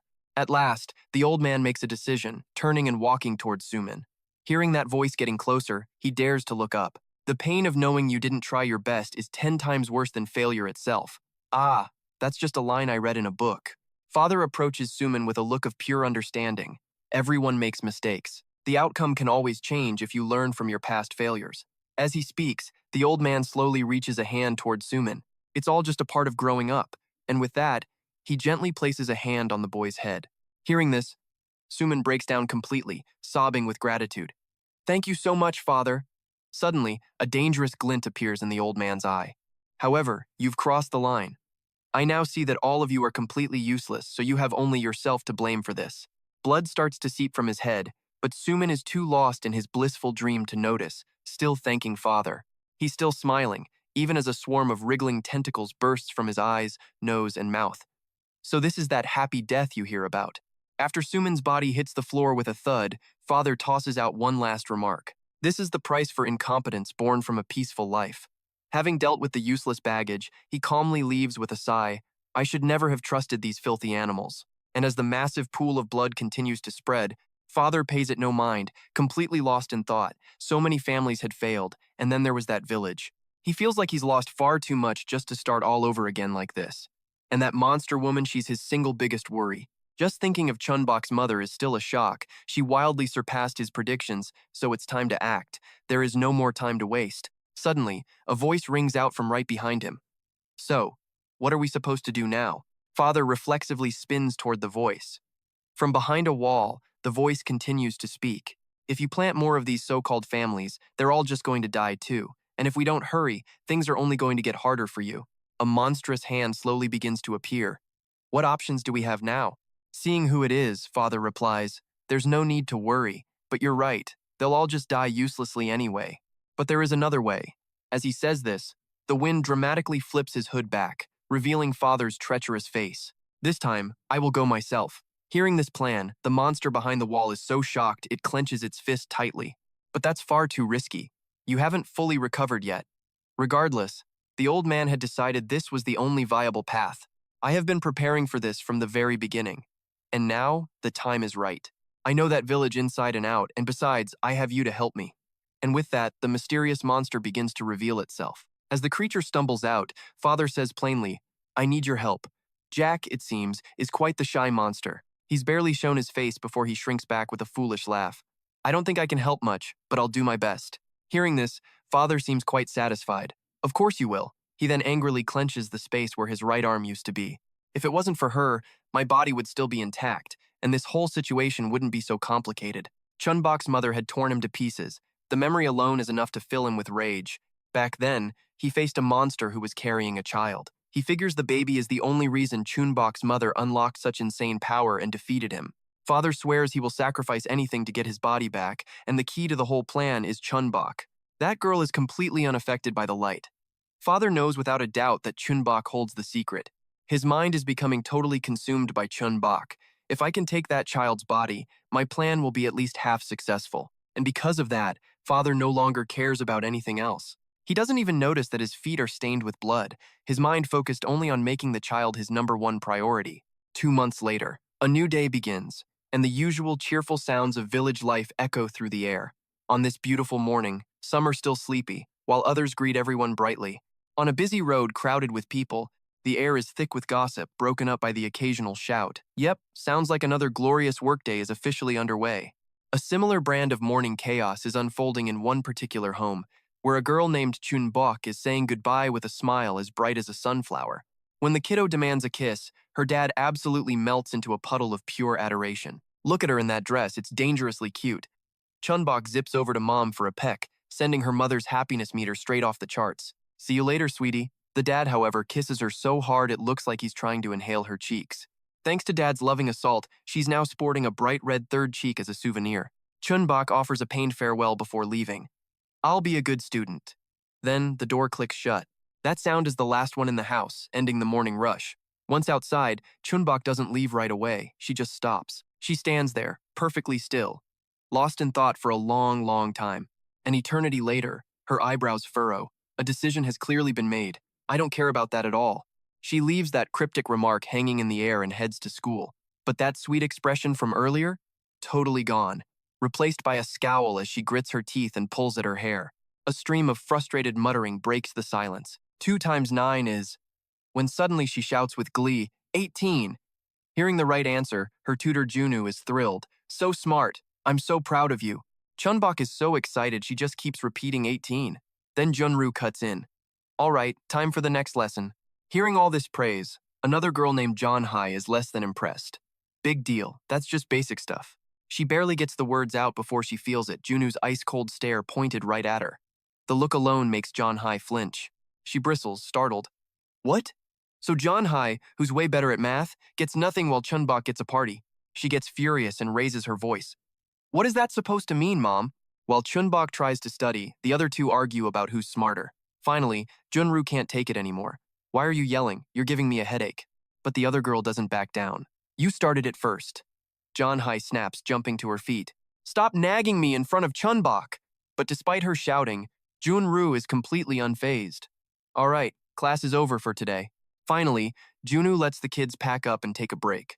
John-hai and Chun-Bok head outside first. John-hai asks, Aren't you coming with us, Mom? Jun-Ru replies, I'll be out later. Don't play outside for too long. As she's leaving, Junu suddenly calls Chun-Bok back. The little girl looks confused. Yes, ma'am? Junu smiles warmly. Go play, and don't worry about anything. If anything's wrong, just tell me, okay? After hearing this, Chun-Bok just looks blank, the words not quite sinking in. But then it clicks, and her whole face lights up. Okay, I'll go have lots of fun. Getting impatient, John-hai leans back in and calls, Let's eat fast so we can play catch. Hearing that, Chun-Bok comes running out. John-hai, wait for me. The two sisters seem really close. I wonder what's for lunch. I want ramen. Me too. Chun-Bok continues, and when we play, but is suddenly cut off by John-hai. I know, don't worry. I know a secret spot where no one will be around. Hearing this, Chun-Bok's eyes practically light up. The two sisters have a blast playing, the ball soaring high as the sounds of their game fill the air. At this point, Chun-Bok is so tired she's gasping for air, but the kid refuses to quit. She stumbles, reaching out for the ball, but it smacks her right in the head, nearly knocking her over. The game continues as John-hai laughs. You have to open your eyes to play catch, she teases. But I can't open them, Chun-Bok replies, which makes John-hai crack up. It's not called catch if you don't catch the ball. I'll throw it again. Here it comes. This time, Chun-Bok forces her eyes wide open, determined to catch the ball. But nope, it seems the ball prefers her head over her hands. Chun-Bok's arms and legs flail everywhere, and she accidentally ends up kicking the ball. For Chun-Bok, this game is nothing short of absolute torture. She uses all her strength with a mighty yell to throw the ball far, but by some strange superpower, she makes it fly backward instead. Her clumsy struggle makes John-hai laugh. This is hilarious. It's like I'm training a puppy. The ball once again flies toward Chun-Bok. Catch this one. Chun-Bok! John-hai yells. But this time the ball goes wild, smacking right into someone's leg. A hostile grunt makes the girls look over. The second the stranger sees Chun-Bok's face, the harassment begins. Isn't that the monster's daughter? Get out of here. His friend next to him asks, You mean this kid? The two of them start mocking her. The new guy doesn't know. She's the monster's daughter, but she's cute. So what? There's a hideous finger under that bandage. For real. You want to see? Those words make the poor girl freeze right on the spot. The thought of seeing fingers was enough to make the girl gag. Seriously, why look? You have to wonder what is wrong with these villagers. Those harsh words hit their mark, making Chun-Bok squeeze her ball tighter. But the woman didn't hold back, just laying into the stunned little girl. Ugh, how disgusting. The other one just laughed and piled on. The kid finally broke, and Chun-Bok ran off crying through their mocking laughter. John-hai immediately ran after her. Seeing Chun-Bok's tears, she was furious. What did you say to her? But the women just played dumb. Don't blame me. I didn't say a thing. I was just telling the truth. And then, a new voice sliced through the tension. The two gossips turned to look. They froze when they saw H storming towards them, one whispering, Who is she? The other replied, That's the boss. You better shut your mouth. While the new girl was totally fangirling over H's awesome entrance, the loudmouth bully was sweating, praying the boss hadn't heard what she'd just said. And then H just said, Kneel. The order was so random that the two women just stared back, asking, What? She snapped back fiercely. Are you deaf? Get on your knees. Now. Time seemed to fly by after that until the evening sun painted the sky red. Chun-Bok was hugging her ball in a corner, feeling miserable, when she suddenly heard a voice. There you are, I was looking for you. Chun-Bok looked up to see Gom-don. Her dad asked, What's wrong, my sweet girl? Hearing that, the waterworks started all over again. Chun-Bok answered with tears in her eyes, I want to go home. I hate it here. Gom-don knelt down and replied warmly, I know you do, but not right now. The evil monsters know where our house is. It's too dangerous. The little girl answered innocently, Monsters are scary, but the people who hurt Mom are even scarier. Chun-Bok's words made Gom-don remember the girl he'd met that morning. There are good people here, too. But Chun-Bok remembered the two women she met earlier, but some people said mean things about Mom. Mom is a good person who loves her family. Sometimes, even when she was clumsy, she still tried to sew a teddy bear for me. Sometimes she even bled from sewing the teddy bear. She is so warm and she's a wonderful mother. Chun-Bok started crying, letting out all her pain. It makes me so sad when people talk bad about her. Hearing this from his daughter made Gom-don's own heart ache with sadness. The father gently comforted her. I know, sweetie, I know. Gom-don then patiently explained that there was a way to solve this problem. You know what? Those people are scared of Mom because they don't know her as well as we do. Chun-Bok sniffled and asked, "Scared of Mom?" Her dad replied, "That's right, because they know nothing about her, so let's show them who she really is." Gom-don gently stroked Chun-Bok's head, and he gave her a bright smile. "And of course, we also have to show them how wonderful Mom is. Let's make everyone in the village love her." Gom-don's proposal completely shocked the little girl. Chun-Bok mumbled to herself, "Everyone in the entire village?" Back at the shelter, voices buzzed with compliments and insults. "She's so brave to go find food at night." So what? She's a cannibal. Should we really trust this monster? Hearing that word, someone immediately shot back. "How can you say that? She is the person who saved us." Hearing that, the man nervously tried to backpedal. "It was just an exaggeration." The whispers continued, mostly filled with fear for Chun-Bok's mom. This left her totally unsure of what to do. But suddenly, a loud voice rang out. "Mom is a good person." That voice made everyone jump in surprise, and it just kept on going. "Mom is good to everyone, and she's always very good to me, and she's sweet too." Turns out it was Chun-Bok, speaking from her dad's back. Gom-don added his part too. "She is also a very sweet wife who loves her husband very much. Oh, and one more thing, she never bites people." The whole crowd erupted in laughter, leaving Chun-Bok's mom absolutely mortified. She had no idea where to hide her face. Chun-Bok's mom thought to herself, "What is this? Are my husband and daughter teasing me?" After the chaos, Chun-Bok just cheerfully said goodbye. "See you later, Mom." The little girl was determined not to give up. Seeing her so happy, her mom could only manage a helpless smile. Then Chun-Bok added one more thing for good measure. "I will make everyone trust you." The cute mother-daughter moment made everyone else smile along. But hidden in the crowd, a suspicious man was also smiling. The two women were still being punished.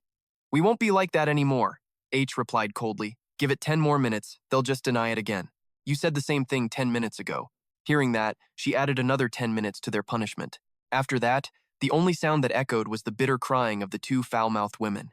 The night was quiet except for the whistling wind. A voice suddenly broke the silence. "Are you sure?" A whispered answer came right back. "Absolutely. I've already come this far." Then came a teasing reply. "Just be careful at your age. Don't push yourself too hard." As the monster wheezed its last breaths, Chun-Bok just laughed. Age means nothing in this world, and only then did the monster finally roar. "You promised not to kill me if I talked. But you freaks, you lied." Its desperate screams fell on deaf ears. After a quiet command from Chun-Bok, a gun was instantly aimed at the monster's head, shutting it up for good. No matter how much the creature pleaded, the old man ignored it, leaving with one final question. "So, which Hope Village is next?" Chun-Bok's brow furrowed as he spoke. "That yellow-eyed monster in the village? He's gonna die by my hand, sooner or later." Despite the monster's final pleas, a single bullet ended it. Meanwhile, at home, Chun-Bok was happily showing off her new teddy bear. Haya asked her, "Where'd you get this?" The little girl answered with a huge smile. "Mommy and Daddy made it for me. They said it's a gift because I'm a good girl." So that was it. Now Haya finally understood the situation. A little bit of jealousy creeping in, she muttered that the bear wasn't even that cute. "I can make you a much better one." But Chun-Bok's face fell. "Huh? No, I really like this one." She held the bear out and asked, "I haven't named it yet. Do you know any good names?" And even though Chun-Bok insisted that literally any name would be fine, when it came to naming things, Haya was completely useless. Seeing the kid's hopeful face, she actually started to think seriously. "A name, huh? Well, how about Soa?" Chun-Bok suddenly froze solid when she heard that. The girl clutched the bear tight, whispering, "Ah?" Haya explained to the kid, "Isn't it a pretty name? It means lovely and successful." Hearing that, Chun-Bok started to fall in love with the name. She remembered Haya whispering Soa while taking care of her before. And with that, the little girl beamed at Haya. Chun-Bok absolutely loved the name. Her excitement was infectious. "You really like it?" Haya then gently told the little girl, "Make sure you take good care of Soa." As she said this, a fond smile crossed her face because that name was very precious to her. Haya's voice was so quiet, Chun-Bok didn't hear a thing. Suddenly, someone called out for Haya. She instinctively turned toward the sound and saw John Hai running over, saying, "Haya, get over here, quick!" She didn't know what was happening as John Hai panted and explained. There were newcomers in the village. Haya did not seem happy about this news at all. She grumbled, "Our village has enough people," but Chun-Bok was optimistic. "I hope they're nice people." Barely able to breathe, John Hai pleaded, "Haya, please help my mom." Outside, a few people had gathered to watch an argument. "So, you like our village, don't you?" "That's right. That's what I meant." The argument was getting loud. "I've never seen a village like this before. I'm also pretty impressed with you. Even with an incomplete body, you're ridiculously strong. Chun-Bi seemed to be having the time of his life with this rowdy chat. He yelled out, "Excellent, keep it up!" Even if it made him cough up a lung, he didn't miss a beat, straining to shout back, "Thanks a lot." Just then, Haya and Chun-Bok arrived, shocked by the volume. She exclaimed, "My ears are about to start bleeding." Hearing the new voice, all three of them turned to look. While Dung and Chun-Bi were still going strong, Junu looked like he was about to keel over and die any second. She then made a friendly introduction. "That's Chun-Bi. His hearing isn't great, so you have to speak up." Seeing him strain to hear them, they finally got it. He was hard of hearing, not just angry. And this is his daughter Dung, who gave a typically frosty hello and nothing more. Junru then gathered all her strength to announce as loudly as possible, "This is our village's ultimate weapon, Haya. And this adorable little one is Chun-Bok." Feeling something was off, Haya had to ask, "Ultimate what now?" But the only reply she got was a smug one. "Come on, you know it's true." Suddenly, Chun-Bok chimed in with a completely different question. "So what's a hard-working smoked meat?" While everyone else debated nicknames, Haya was focused on the way Dung was glaring at her. Haya started to feel her skin crawl. "Seriously, why is she looking at me like that?" Dung didn't back down, meeting her gaze head-on. Haya got so annoyed she had to summon her meanest death glare just to stare back. This time, Dung actually got scared and backed off. The sight of her shivering in fear absolutely delighted Runju and Chun-Bok. They desperately wanted to burst out laughing in her face but could only try to stifle it, shaking with the effort. Suddenly, Chun-Bi whipped out a notebook and, in a booming voice, asked for Chun-Bok's name. The loud noise startled the poor kid. "Me? My name is Chun-Bok." The old man chuckled and asked, "Boxing?" The girl patiently repeated herself without getting upset. "It's Chun-Bok." Chun-Bei was still scribbling away. "Chow, chow?" Now the kid was genuinely confused. "I'm Chun-Bok." He roared with laughter as if he finally understood. "Ah, Chow Doc, now that's a one-of-a-kind name." Okay, this was officially getting ridiculous. The little girl pointed right at Chun-Bi and screamed, "It's Chun-Bok! You're so silly!" Abruptly, Chun-Bi darted forward and grabbed her finger. Now, Haya was already super sensitive about this sort of thing. Seeing his rough action, her expression immediately darkened. And just like that, tables and chairs go flying everywhere. Only then do Jundu and Duong snap out of it and leap to their feet. Dung is totally freaking out. How dare they? Right as a veiny fist is about to fly, Chun-Bi steps in to play the hero and break it up. He says she's being way too overprotective, but then adds, "My apologies, her finger really has changed color, just like the rumors said." Now that's interesting. The second Chun-Bei eyes her finger, Chun-Bok yanks her hand back and hides.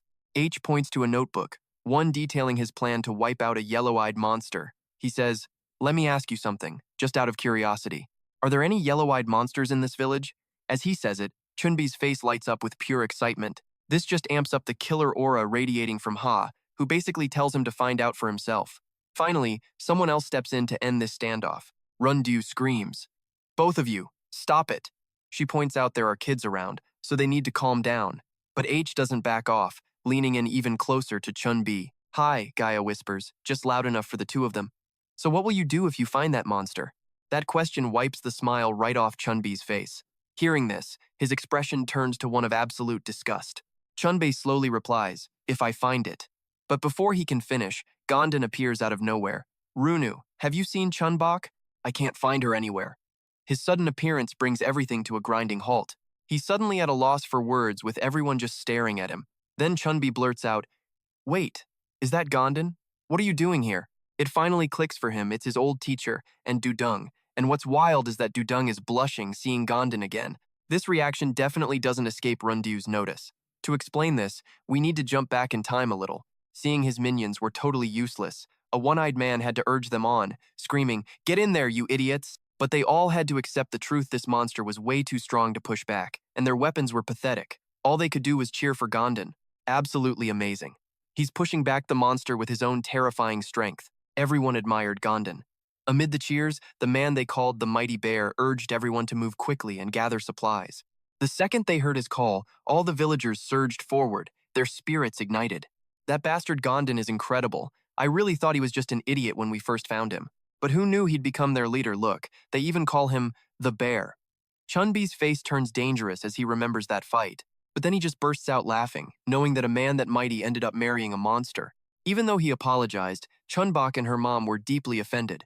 Chun-Bok shot back, "My mom is not a monster. It took Dung, completely mortified by her own father, punching him to finally shut his obnoxious laughter down. The fact that he was still clueless enough to ask what her warning jab was for just left her speechless. Suddenly, a cold voice cut through the room. Don't you regret it? The question left Chun-Bok's entire family stunned as Dung continued. She explained that he became a target for a cannibalistic tribe. This meant they would be hunting him, and he had to protect his family. These words made Chun-Bok's mom extremely uncomfortable. Her attitude was already crystal clear, but Dung stubbornly pushed on anyway. You don't regret what you did, do you? Her unexpected question made Gom-don pause for a moment. In the tense silence, his hesitant response only made Dung more on edge. Before answering, Gom-don broke into a satisfied smile. He was remembering all the dangerous, difficult years he spent trying to get close to Chun-Bok's mom. All the images of her struggles, and how even when she was severely injured, Chun-Bok's mother was determined to protect their child. Those moments with her came flooding back into Gom-don's mind. It made his answer firm and unwavering. He never once regretted it. Flashing back 6 years ago, when Gom-don was still with Chun-Bi's group, Dung asked, "Where have you been all this time? I barely ever see you." At the time, Gom-don replied, "It's nothing. I was just on patrol." But Dung didn't get it. They had already checked that area. Gom-don explained he was just making sure everything was secure. After saying that, he found another excuse to leave. "I'll be right back. Just head back to the others." Even as she called out, wanting a real reason for his behavior, he just ran off. Gom-don's rushed departure left her feeling completely bewildered. What in the world is going on with him? Chun-Bi chimed in with a laugh, saying, "I think he's definitely up to something." For all they knew, Gom-don could be secretly dating someone. This guess from Chun-Bi made Dung stop in her tracks. She thought to herself that there was absolutely no way that could be happening. Elsewhere, a baby girl's happy babbling filled the air, eagerly awaiting his arrival. But Chun-Bok's mom was on high alert, growling as Gom-don cautiously approached. "Calm down, I just brought a few things you might need. How's that bag I gave you the other day working out?" But Mama Chun-Bok absolutely exploded, screaming in a rage. All Gondal could do was try to bargain. All right, don't be mad." He explained what he brought. Milk for the kid, some clothes, and a leg. He also admitted he totally guessed on the clothing size. Realizing he was just delivering supplies, Mama Chun-Bok finally calmed down. Plus, the baby in her arms seemed to really like Gondal. He handed over the stuff and made a quick exit. "I'm out of here. Take good care of the little one." Mama Chun-Bok let out a little growl as her form of goodbye. Gondal walked away, his shadow disappearing around the bend. She watched him intently until he was completely out of sight. But surprise! He was just pretending. In reality, Gondal was hiding behind a wall, spying on the two of them. Once she thought he was gone, Mama Chun-Bok dropped her guard and excitedly grabbed the supplies. Her eyes lit up seeing the new things for her baby. Seeing her adorable reaction, Gondal finally breathed a sigh of relief. He knew it. He knew she would love it. Definitely the right call bringing them supplies. Just the thought of it made his heart pound out of control. Watching them so happy over the new gear was just so heartwarming. It still felt surreal, a monster, taking such good care of a baby. He had no clue what to bring next. The next time Gondal showed up, Mama Chun-Bok was back on high alert, all suspicion. By the third visit, she put up less of a fight, cautiously inching forward when he called her over to look at the goods. And by the fourth time, Mama Chun-Bok had completely accepted him. He could even pull pranks that made them both laugh. They had been through so much hardship together, sharing all the happy moments with Chun-Bok. They looked after each other down to the smallest detail. It didn't take long for her to go from being wary of Gondal to starting to worry about his wounds. Mama Chun-Bok even started giving him massages after his long, tiring days, just like any normal newlywed couple. Over time, Chun-Bok grew up, showered in love from them both, having a happy childhood like any other kid. They looked like a real, cozy family. That's when it finally hit Gondal. Mama Chun-Bok was starting to develop feelings for him. The sudden realization made him think, "Whoa, I never realized we'd gotten this close." Thinking about it, Gondal decided her eyes were actually pretty. The private thought made him blush instantly. Things were starting to get real awkward. He had no idea what to do, so he just laughed nervously to break the tension. "So, should I get going? And hey, let me name the baby next time we meet, okay?" Hearing that, Mama Chun-Bok made a few sounds, agreeing. Their little conversation continued, completely clueless that someone had been listening to every single word. This guy looked seriously dangerous, definitely not on the side of good. Meanwhile, Gondal was just strolling along, daydreaming of a perfect name. He went back and forth, unable to decide on the right name for the baby. This naming problem was taking over his thoughts. The baby still didn't have a name yet. What should I call her? Maybe. Suddenly, his train of thought shattered when he noticed Mama Chun-Bok sitting strangely still. She hadn't even seen him arrive, so he spoke up. "Hey, What's wrong? Is the baby sleeping? She didn't answer. Instead, she suddenly called out his name. The sound threw him for a complete loop. When he looked down, he saw Mama Chun-Bok's face was soaked with tears as she whispered his name. Her voice was trembling, and the sight of the baby flushed red and gasping for air made his blood run cold. Gondal couldn't process it, frozen in complete shock as he asked again, "What happened?" The sound of ragged breathing echoed through the silent city. Once reality kicked in, Gondal took off running for help. "I have to hurry, it's not that far back to the house." He sprinted, cursing himself the whole way.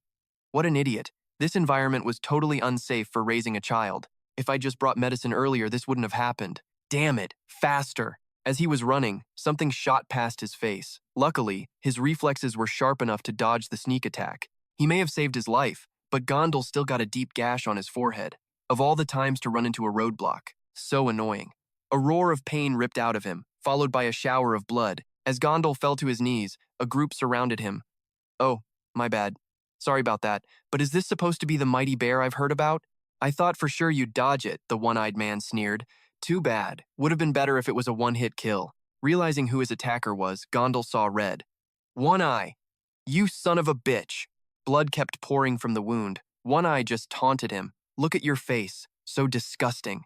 Calm down now. I just want to make you a little proposition," he said with a smirk. "It's no big deal, don't worry. Just give me all the guns and supplies from your place. Then I'll spare you."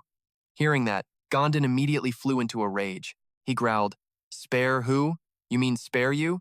Take your goons and get lost, or I swear I'll end you right here." But One Eye just got dangerously chatty. "Looks like you've got this all wrong. You're not the hostage here." That little bombshell left poor Gom-don completely baffled. Seeing his confused face, One Eye flashed a grin so wide it was genuinely terrifying. And right on cue, a voice crackled over the radio. "Mission accomplished, boss! We captured that monster chick." Turns out, One Eye had sent his goons to snatch Chun-Bok's mom and her kid as leverage. With such a scummy plan in motion, the advantage was all his, and you can bet One Eye was loving every second of it. The defiant roar of Chun-Bok's mom from the walkie-talkie just made him more certain of his genius plan. Oh yeah, this guy was on cloud nine. The second he realized where that sound was coming from, Gom-don's fury absolutely exploded. But he was trapped, powerless to do anything but make an impossible choice while the sounds of a struggle echoed from the radio. "So, are you bringing the weapon back or not? If you want to stall, we can do this all day, pal. Hey, move it so I can smash this guy's head in. Why are you so stubborn? You got a death wish or something?" Despite all the chaos, one of the female goons was just staring at the baby, totally fascinated. She chirped, "Well, isn't this a surprise? I was so curious about who that mighty bear of a man fancied. Never thought it'd be some kind of monster." Chun-Bok's mom, now tied up, shot daggers at her with pure rage. Another henchman decided to chime in with his brilliant thoughts. "The mom's hideous, but the kid is actually pretty cute." The female goon even suggested maybe they should just keep the baby. Her partner in crime immediately agreed. "Yeah, that's a good idea. We could probably sell it for a nice chunk of change." The female goon then leaned in and said, "You might be good at raising a kid, but I bet I'm way better than a monster mom like you." Hearing those taunts, Chun-Bok's mom was so furious she started to cry, but all she could do was growl in defiance. Suddenly, footsteps echoed through the area, making the whole group look up. Before they could even react, two of the goons caught bullets to the head. The gunshots rang out so loud that even One Eye heard them from way over at his location. Back at the hostage site, his remaining goons were panicking. "Was that gunfire from behind us? That's where we're holding the hostages." That news was enough to snap Gom-don right out of his pain. He muttered, "The baby, and the mother." One Eye immediately roared, "You sneaky bastard, when did you call for backup? Were you just stalling for time this whole time?" Gom-don didn't answer. He just gave him a look of pure, unshakable resolve. And that defiance was driving One Eye absolutely insane. He swung his massive axe high. "All right, that's it, time to die." But a sudden noise from the radio made him freeze mid-swing. "Can you hear me? You're probably getting beaten to a pulp like an idiot, huh? Hello? I know you can hear me, so answer." Gom-don seemed to know that voice. He recognized the tone, and was completely stunned to hear it in a place like this. Reinforcements had arrived, Chun-Sik and Dung. She spoke into the radio. "Listen here, let me talk to Gom-don." One Eye shot back. "Are you his girlfriend or something?" Completely clueless that all of his men had already been wiped out. Meanwhile, the monster mother had gotten her child back and was listening intently to the whole conversation. "Do you really need to ask? Just let me talk to Gom-don, or do you want me to bring my entire family over there?" I said. "Let me talk to him. Now." That ice-cold voice made One Eye obey, even though he clearly didn't want to. He tossed the radio over to the battered Gom-don, who managed to whisper into it, "Dung?" But before he could get another word out, she cut him off. "I am so disappointed." "Oof, that one had to sting," Dung continued. "Is this why you've been sneaking out all the time? Are you kidding me? What kind of captain are you? Running off to cuddle with a monster? My dad knows, by the way. So end it. Right here. Give that monster the medicine and cut all ties. If you keep messing around with it, don't even think about coming home." Her words made Gom-don's fists clench unconsciously. Dung delivered the final, cold verdict. "Choose. It's either us or that monster." At that moment, Chun-Bok's mom was hanging on his every word, and of course, the whispers started up all around them. So he really was fooling around with a monster? That's disgusting. I mean, even if you're desperate, you don't go for a monster. I can't believe the mighty bear is actually just some weirdo. The gossiping slowly died down. Now, Gom-don was focused only on that question. He took a long, deep breath. He had finally made his decision. A voice came through the radio. "I'm sorry, Dung. This is all my fault. I'm so sorry, everyone." Gondon's confession made her let out a sigh of relief, followed by a very satisfied smile. But while she was celebrating her victory, Gom-don suddenly added, "Tell everyone, I'm sorry. After all this, I guess I'm just not cut out to be your captain." This sudden confession left Dung completely stunned. She called out his name, hopeless, but received no response at all. Dung was so angry she wanted to crush the walkie-talkie. She couldn't believe he would do something like this. Gondon and Dung had been side by side since they were kids. They shared every meal through all the hard times. He and she were never more than a step apart, always together. So why would Gondon make this decision now? Dung couldn't accept it, while Chun-Shich next to her could only sigh. He said helplessly, "We all knew it would come to this sooner or later." Gondon really likes Chun-Bok's mom, and he sticks to the rules. He won't stop anyone who wants to leave. But Dung just could not accept this reality.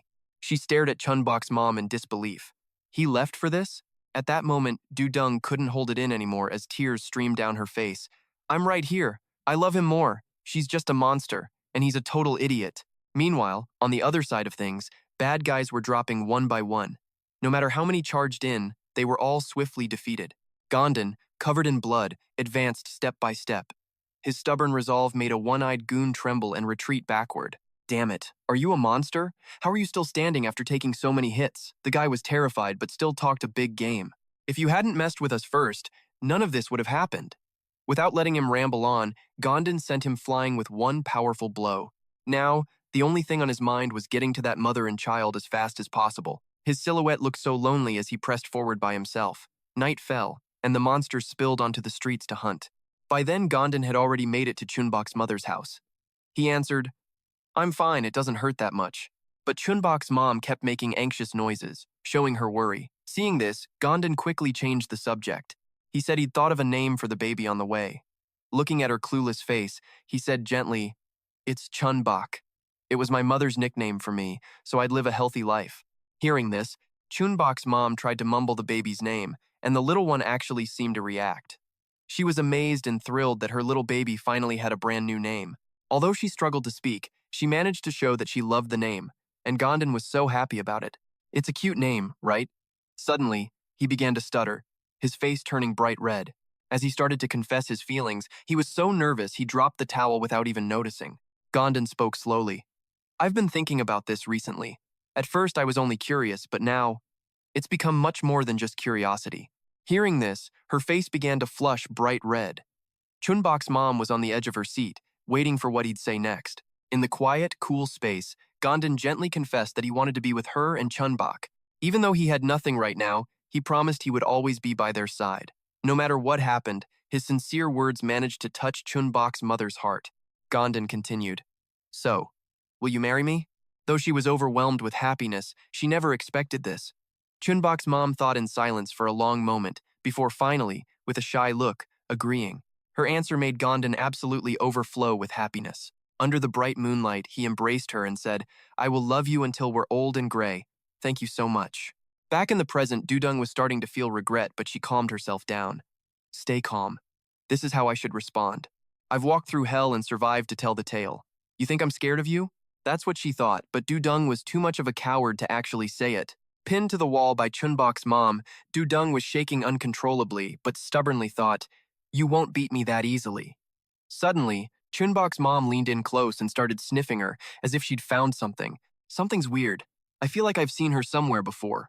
But where? Why do I know this smell? 1,000 questions swirled inside Chun-Bok's mother's head. As for Dung, she just sat there, frozen, taking it all.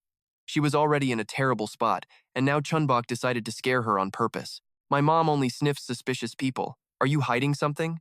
Dung really wanted to push them both away, but she didn't dare do anything. Now even little Chun-Bok was starting to inspect Dung. She wanted to cry, but no one could save her. Where did those two go? They said they'd be back soon. Please come back quickly. While Dung was being put through absolute torture, Gom-don and Chun-Bi were chatting so happily they forgot all about time. The two of them talked and laughed about the old days. The old man cackled while teasing him, and Gom-don fired back with his own jokes. The air was just completely filled with laughter. At last, the two of them get serious. Chun-Bei is the first to speak. I miss the old days, the time when we could do anything as long as we were together. Gom-don, you do whatever it takes to protect your family, got it? Hearing this, Gom-don turns to look at the old man. His fist clenches as he works up the nerve to speak. Chun-Bi, why are you hunting the yellow-eyed monster? Gom-don's question hangs heavy in the air, silencing everything. He doesn't answer right away, just lost in thought. And that reaction alone sends a chill down Gom-don's spine. Feeling the tension, he quickly changes the subject. Is everyone okay? How's Chun-Shi's son? And what about Rujin, who you cared for so much? How is everyone?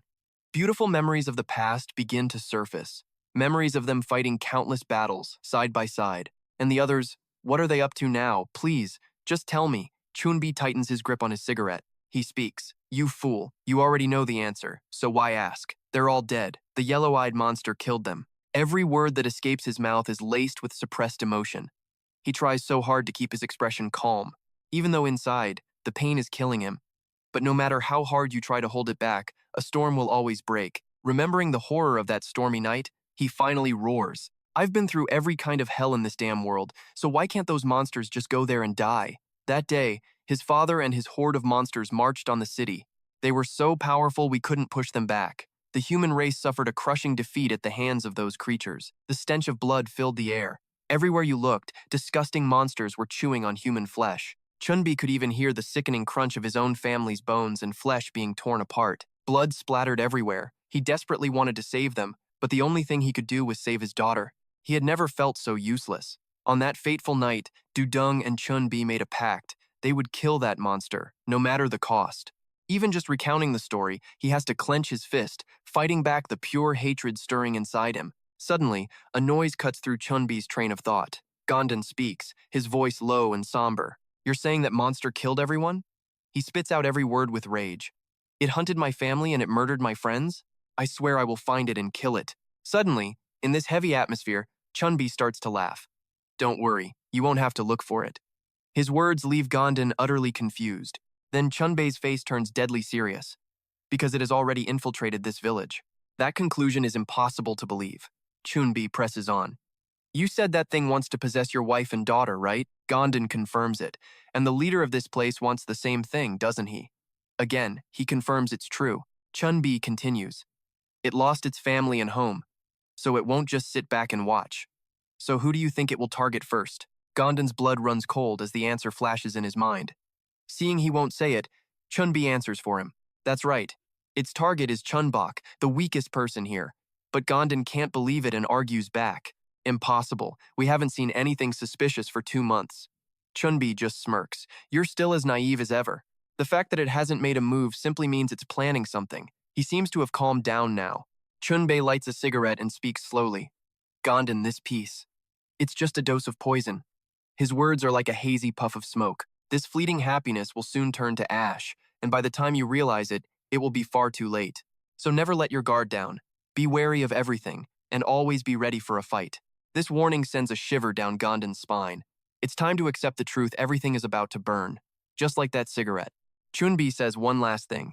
This village you think is so safe is actually the most dangerous place of all. Suddenly, a scream echoes from a distance, cutting their conversation short. They don't know what's happening, but Gom-don realizes it came from behind the building. Hearing it, Chun-Bi immediately gets a bad feeling. They quickly sprint towards the sound. The heavy panting is constant now.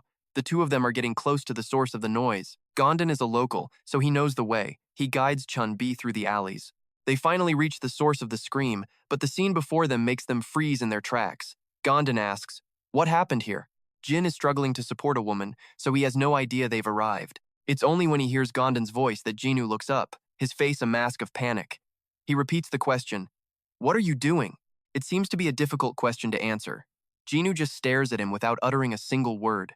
After finally getting the story, Gom-don asks again with suspicious eyes, "So you're telling me this woman just fainted?" Jin tries to play it cool, like this is totally normal. "Yep, it all happened so fast, so I'm just taking her to the infirmary. I'll get her checked out by a doctor to see what's wrong, so really, there's no need for you guys to worry about it." But no matter what excuse he cooked up, Chun-Bi and Gom-don weren't moving. They just stood there, blocking his path with dead serious faces. Chun-Bi asks again, "Is that really all? Because I'm looking at your feet, and I see a lovely little bloodstain right there." One look at the slumped-over woman and he knew, yep, something was definitely not right here. Seeing these two were determined to be a pain, Jinu tried again. "Relax, I promise I am taking her straight to the doctor." But this silent standoff wasn't ending. He was acting super suspicious, but Chun-Bi and Gom-don couldn't really do anything about it yet.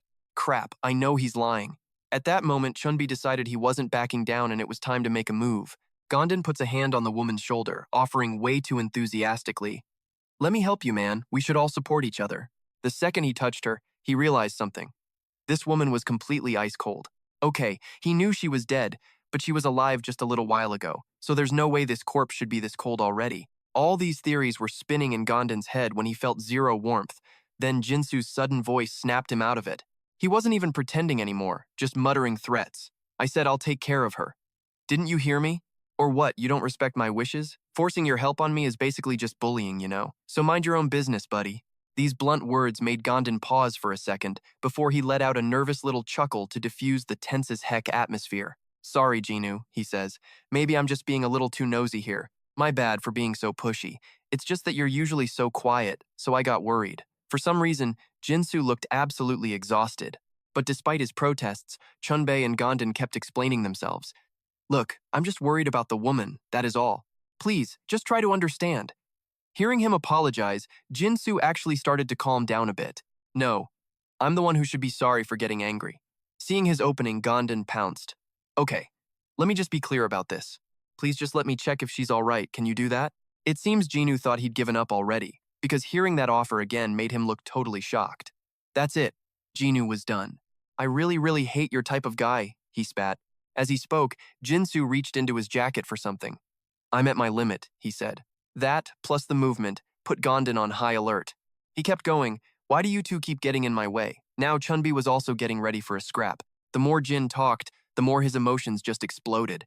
"This ends now. I have had enough." Just as Gom-don was about to lunge, a voice cut through the tension. "What's going on here?" Suddenly, two more people showed up. "We heard a noise over here. Is everything okay?" Both sides immediately froze their actions because of the new audience. Their eyes landed on the girl right away. "Oh no. Did she faint? Is she alive? Is she even conscious?" Seeing the situation get even more complicated, Jinsu cursed internally. "Damn it, more people? Is this never going to end?" While everyone was still chattering away, the woman's hand started to do its own thing. Her fingers began to move. Strange cracking sounds echoed out, which finally got Chun-Bi's attention. When he looked down, his eyes went wide with shock.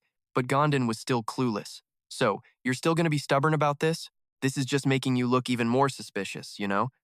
The situation was now completely out of Jinsu's control, and he was panicking. Jinsu had no idea what to do next. Seeing him just stand there, Gom-don made a decision. "All right, you're making me do this. I have no choice but to check her myself." As he stepped closer, Jinsu's panic went into overdrive. "I can't let them find out she's dead. What do I do now?" And then, suddenly, Chun-Bi's yell echoed through the air. "Gom-don, don't touch her!" Gom-don was totally confused by this. Then his hand was slapped away as a woman's voice snapped, "Hey, don't touch me." This series of events was happening way too fast for him to process. "That was incredibly rude of you." The voice came from the woman again. What she just did was something Gom-don just couldn't believe. "What just happened? I thought she was dead." This completely unexpected turn of events just saved Jinsu's skin. He was practically beaming with joy. Seizing the moment, Jinu immediately asked, "So, can we go now? I think your help is sufficient. She needs to get to a doctor right away." Gom-don wasn't convinced, but Chun-Bei stepped in to stop him. "So sorry about that. It was all our misunderstanding. We won't bother you anymore." The sun was starting to set, so he quickly pulled his friend away. "Gom-don, let's just go home now." On the way, Gom-don was already firing off questions. You get the feeling something's off, right? Gordon definitely does, asking Chun-Bi if maybe he should do some quiet investigating. Instead of answering, he just shot a question right back at him. You didn't see it? To which Gom-don, bless his heart, replied, see what? A response so dense it made Chun-Bi want to scream at the guy. Gom-don was still totally lost, so he just spelled it out. That woman, or rather, that thing. Don't you ever approach it alone, you understand me? Chun-Bei's face was dead serious. You're too tall to see it from your angle, but I saw everything. A statement that left Gom-don completely and utterly confused. Chun-Bei's mind flashed back to when he first noticed the strange noises coming from her fingers. At that moment, he couldn't believe his eyes. The woman's fingers were twisting in the most horrifying way. And then, while Jinsu was supporting her, she started to wake up, slowly lifting that ghastly face. Her eyes were bulging, practically falling out, as her face contorted into an insane, uncontrollable smile. That thing was absolutely not human. After escaping that nightmare, Jinnu sat alone in the darkness, cursing himself under his breath. Damn it, I screwed it all up. I should have been more careful. He was panicking so hard that he'd unconsciously started clawing his own face to shreds. They must suspect me by now. Even as pieces of his own flesh were peeling off, he just kept muttering like a madman. It's all my fault. Pushed past his breaking point, Jinnu clawed at his face and let out a raw scream. I've caused father so much trouble. Just as the madness was about to completely consume him, a dark voice cut through the noise. Calm down, Jack. Your regret won't change the outcome. That familiar voice was finally enough to snap him out of it. Jack, the man who had just torn half his own mask off. His father continued from across the way. Don't be so hard on yourself. Thanks to you, I have enough information now. I'm very proud of you, my son. As if he couldn't believe his own ears. Jack stammered, You're proud of me? Once his mind had settled, his father got down to business. It's time for us to make our move. Hearing this, Jack obeyed. The time for recovery was over. The old man asked, You're on duty tonight, aren't you? Back at the house as Chun-Bok slept soundly, a whisper echoed, Is the little one fast asleep? To confirm, a hand slowly reached out to check on the child, but it was slapped away midair by another hand. Chun-Bok's mother stood firm. Don't touch her, but H shot back. Who made that rule? To which her mom immediately replied, Her mother did, that's who. Annoyed, H pointed a finger at her. Don't piss me off. I can soothe the child too. The response she got was a very friendly middle finger. Let me be clear. Don't touch Chun-Bok when she's sleeping. Finally, someone stepped in to break up the catfight. Gom-don's voice cut through the tension. This is a critical time. Why are you two fighting? Chun-Bi chimed in. Yeah, you're making me lose my concentration. Once Higa and the mom went quiet, he asked, So, is this everyone? Gom-don replied, Yes, H is like family to me, so there's no need to worry about her. Instantly, both Higa and Chun-Bok's mom whipped their heads around, looked at each other, and said in perfect unison, Family, my butt. Higa, done with this nonsense, turned to another woman. So, is everything you told us true? Chun-Bi quickly answered, Yes. That acquaintance, Jinnu, is extremely suspicious. And that dead woman, her behavior was just plain weird. He offered his own theory. I think that acquaintance is the one behind all of this. How long has he been in this village? Gom-don vaguely recalled it had been about a month. This worried Chun-Bi. That means the guy had plenty of time to prepare everything. Gom-don said, I have no idea what he could have done in a month, and Chun-Bi definitely didn't know, since he'd only been there for a day. All this talk was making Chun-Bok's mother extremely anxious. Gripping the corner of the blanket covering her small child, she made a silent promise. She would never let Chun-Bok experience that hell again. Chun-Bok's mother knew those monsters were hiding in this village, waiting to snatch her and her daughter. These thoughts left her speechless, lost in a silent dread. Remembering her father's face, a million worries flooded her mind. Chun-Bok is definitely an easy target for them. I have to kill that monster to end this nightmare for good. If I'm right, then that monster is most certainly here right now. Someone else's voice gave the final answer for her. A discussion began in the quiet of the night. Come to think of it, it's been far too peaceful these last 2 months. Do you know why? H answered with total confidence. Because it is wary of us now. They know that their old violent methods won't work anymore, so they've gotten more careful. She laid out her conclusion. Because it's been quiet for so long, the head monster is bound to appear this time. The other woman added her thoughts. If Higa is right, then we should keep a close eye on that Jinsu guy. He might be connected to the father. Hearing this, Chun-Bi added, and keep an eye on the woman who was with him too. Gom-don tried to reassure Chun-Bok's mom, saying, but we still need to be vigilant. So they have a lead, but no one's letting their guard down. The plan is to investigate that woman and Jinsu tomorrow. But in this super tense meeting, Chun-Bei just starts laughing. He's slapping his thigh, yelling about how great the plan is. So loud, in fact, that H-Ra has to threaten him. You wake up the baby, and I'll kill you. But then, Gom-don notices something strange. Chun-Bi might be talking a big game, but his hands were unconsciously trembling the whole time. If this plan works out, it's my lucky day. I have a really good feeling about this. No matter how far the old man's influence reaches, they're finally going to catch him. Everyone in the room was ready for war. H-Ra looked like she wanted to personally crush that monster.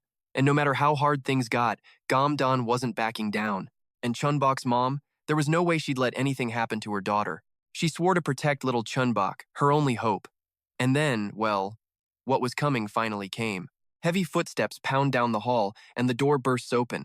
It's Jinginu, completely out of breath, as everyone asks what's wrong. What are you doing here? He has to gasp for a moment before he can finally choke out the words. We have a huge problem. And in the dead of night, the crackle of fire mixes with horrified screams. It's a fire. A massive inferno is swallowing the entire top floor, sending everyone into a panic. Get water, hurry! In the middle of the crisis, everyone is scrambling to fight the flames, with Junu trying to coordinate the mess. It seems everyone was evacuated. Gom-don can't believe how fierce the blaze is, and it's still spreading. H-Ra realizes it's the food storage building. Hearing that, he immediately asks Jingu, "Who was on watch tonight?" He replies, totally confused, "It was Ju. Why?" Gom-don is completely floored when he hears the name. Chun-Bok's mother knew it. It had to be him. But why the food storage, not somewhere else? Weren't me and Chun-Bok supposed to be the targets? The cries of the crowd keep ringing out. Oh no, my precious food. All the wailing is making her head spin. Mixed in with the shouting are people just sobbing. How are we supposed to survive now? Over on the side, someone just can't take it anymore and collapses. All our hard work, it's all gone. Chun-Bok's mother is surrounded by sounds of pure grief and misery. It felt like being trapped in a living nightmare. And that's when she finally understands the real reason. This was their goal all along. People are screaming, furious, collapsing, completely helpless. They were all drowning in total despair. In the middle of the chaos, Chun-Bok's mom spots that twisted, sick smile on the woman's face. While everyone else is breaking down, she's just calmly smiling. It sends a chill right down her spine. Chun-Bok's mom immediately turns to shield her baby. And no matter what anyone else does, the woman just stands there, motionless, with that unnatural smile. Chun-Bok's mom can feel it in her gut. Something is deeply wrong with this woman. Then, suddenly, she turns and casually walks away. The second she moves, Chun-Bok's mom reacts instantly. This immediately gets Gom-don's attention. She hands Chun-Bok to him, and he asks, "What's going on? Is there a problem?" But she ignores him, just saying, "Hold her for a second." As soon as the words are out, Chun-Bok's mom is gone, ignoring Gom-don's shouts asking where she's going. But just then, someone calls for Gom-don's help, and he completely loses track of her sudden departure. The scene is absolute, firefighting chaos. So chaotic that no one notices Chun-Bok's monstrous finger swelling up. Her mom chases after the woman but loses her trail, until she senses something above. High up on one of the floors, a strange dark figure appears. It's her. She went up there, obviously trying to lure Chun-Bok's mom. Without a second thought, she leaps into action. She moves like a blur across the construction site, vaulting over iron bars, reaching a window frame and getting inside the building. But by the time she gets there, the woman has vanished, so Chun-Bok's mom begins searching the area. She moves from one section to another but finds nothing. Then, a voice echoes out, stopping her dead in her tracks. Pretty impressive. The voice just echoes through the building. I thought living so peacefully would have dulled your senses, but I didn't expect you to notice me so fast. As soon as she hears the voice, Chun-Bok's mom is on high alert. The woman's silhouette peeks out from behind a wall. "This life you got by stealing my home. Are you enjoying it? Do you feel safe?" "I've been quiet for a while," the voice says, as footsteps get closer and closer to Chun-Bok's mom, but she still can't see anyone. A chilling voice starts whispering around her, making her whip her head around trying to find the source. The voice pipes up again, saying not to bother looking for her, she just wants to talk. Meanwhile, the footsteps get closer and the monologue keeps right on going. "If you don't want to talk about that, how about we switch subjects? Say to your family, for instance. Or how about we talk about your precious little daughter?" The creature lets out a sinister laugh. And that right there? That was the trigger. Seeing her reaction, it decides to poke the bear some more. She's gotten even cuter than before, you know? I bet she'll grow up to be even prettier than her mom. And right on cue, slimy tentacles start slithering down from the ceiling. It just keeps talking. I have to admit, she looks absolutely delicious. All while dropping more writhing tentacles for a little surprise party. Seeing that she hasn't noticed, its eyes gleam with victory. But surprise, the only thing it's getting is a one-way ticket to a bloodbath. Chun-Bok's mom aims perfectly and unleashes hell right where the creature is hiding. While the thing is still processing what just happened, she's already grabbed a handful of its gooey tentacles. Then, using all her strength, she yanks it down from the ceiling like she's ripping a weed out of the ground, sending it crashing hard onto the floor. But it's not giving up yet. It takes its chance to spew a disgusting stream of tentacles from its mouth, aiming right for her. Chun-Bok's mom, however, dodges every single one with ease. But then a massive spiky tentacle erupts right next to her. Then another, and another, all bursting from the ground like a giant bear trap waiting to snap her in two. With some seriously slick moves, she escapes the trap. After the successful dodge, the creature immediately looks up. Catching it off guard, she launches herself from above, landing a direct, bone-crunching hit. That one looked like it hurt. The creature stumbles back, whimpering. Is that the best you can do? Looks like you've gotten a little rusty, but no amount of trash talk is going to shake Chun-Bok's mom. She decides this ends, here and now. Both sides suddenly stop, the creature making no move to attack. Then, it starts to giggle. An uncontrolled, insane laugh as its tentacles retract, replaced by that haunting cackle as its voice rings out again. How's your daughter's stomach been feeling? The question completely throws Chun-Bok's mom for a loop. The creature staggers. It seems like she's in a lot of pain. Hearing this, she immediately snaps back. Her stomach? What do you mean? Are you trying to? Before she can finish, her heart drops. It hits her. Chun-Bok's mom finally understands. Staring at that twisted, smiling face, she stammers, How? How could you know that? She flashes back to Chun-Bok's terrible stomachache and how worried she was. But no one else was in the room. So how did this thing know? It grins from ear to ear. You're not the only one with fond memories of that little girl. As it talks, it pictures the little girl playing with her ball. And I also know she loves soup. And did you know she gets secret training 3 times a week? It even remembers Chun-Bok's days at school. She's a brilliant student, so bright and persistent. She was so happy with that 80% on her test 3 days ago, too. Even if it's just a little, I'm finally starting to understand your family's bond. The more it talks, the more Chun-Bok's mom panics, breaking out in a cold sweat. And the creature? It's savoring every moment of her fear. It just keeps dropping more memories. If Chun-Bok is still alive after I get my body back, I'd really like to try raising her. And that was the final straw. Her anger explodes, and she lunges forward to attack. But the creature doesn't dodge. Strangely, it just moves closer to the railing and says, You want to kill me, don't you? Not expecting it at all, the creature throws itself off the building just as Chun-Bok's mom closes in. As it plummets through the air, a strange smile spreads across its face. Then come and find me, if you can. That was the final taunt it left her. A loud thud echoes from below, as everyone on the ground panics at the sight of someone falling from the building. It's a monster. A dead body lies there, a terrifying smile still plastered on its face. Suddenly, everyone turns their gaze upward. There's someone up there. Isn't that Chun-Bok's mother? And now she gets it. This was his plan. She didn't have to look for him, because he was controlling the villagers, bringing them here to witness this scene. They, the people with her father's yellow eyes, would think she was the one who pushed it, turning her into a monster in their eyes. Unfortunately, the entire village fell for the trick. After the fire was put out, people started shouting for justice. Bring her out here! When Mongji starts screaming, Bring Chun-Bok's mother out here now, the angry villagers behind him eagerly join the chorus. With total chaos breaking out, Gom-don had to explain to the angry mob that yesterday's disaster wasn't her fault. Junwoo tried to help talk some sense into the villagers, pointing out she had zero motive, but Mengqi wasn't having any of it. His brilliant theory? She started the fire as a distraction, so she could sneak off for a little human barbecue. And of course, she was caught red-handed. Case closed! He insists he knew this was going to happen all along. A monster helping people? Get real. She doesn't even speak to her husband, so why are you defending her? Hearing this garbage, Ryo Indyu tells the old fool to watch his damn mouth. But Mengqi doubles down, claiming he's just speaking the truth, and then he keeps right on insulting Chun-Bok's mom. He sneers that she's like a starved animal, she just can't stop eating people. Just as his mouth was getting him into serious trouble, he felt a hand grip his throat. Gom-do had heard enough, grabbing the loudmouth with a look of pure rage. What did you just say? He roared. You have zero proof. Don't you dare accuse my wife of something she didn't do. The sheer force in his voice sent Mengqi scrambling for backup, terrified. And just like that, the argument exploded. Their shouting match over whether Chun-Bok's mom was guilty carried all the way outside, right to the ears of Higa. She coldly ordered her subordinate to explain the situation. The bickering just wouldn't end. Great.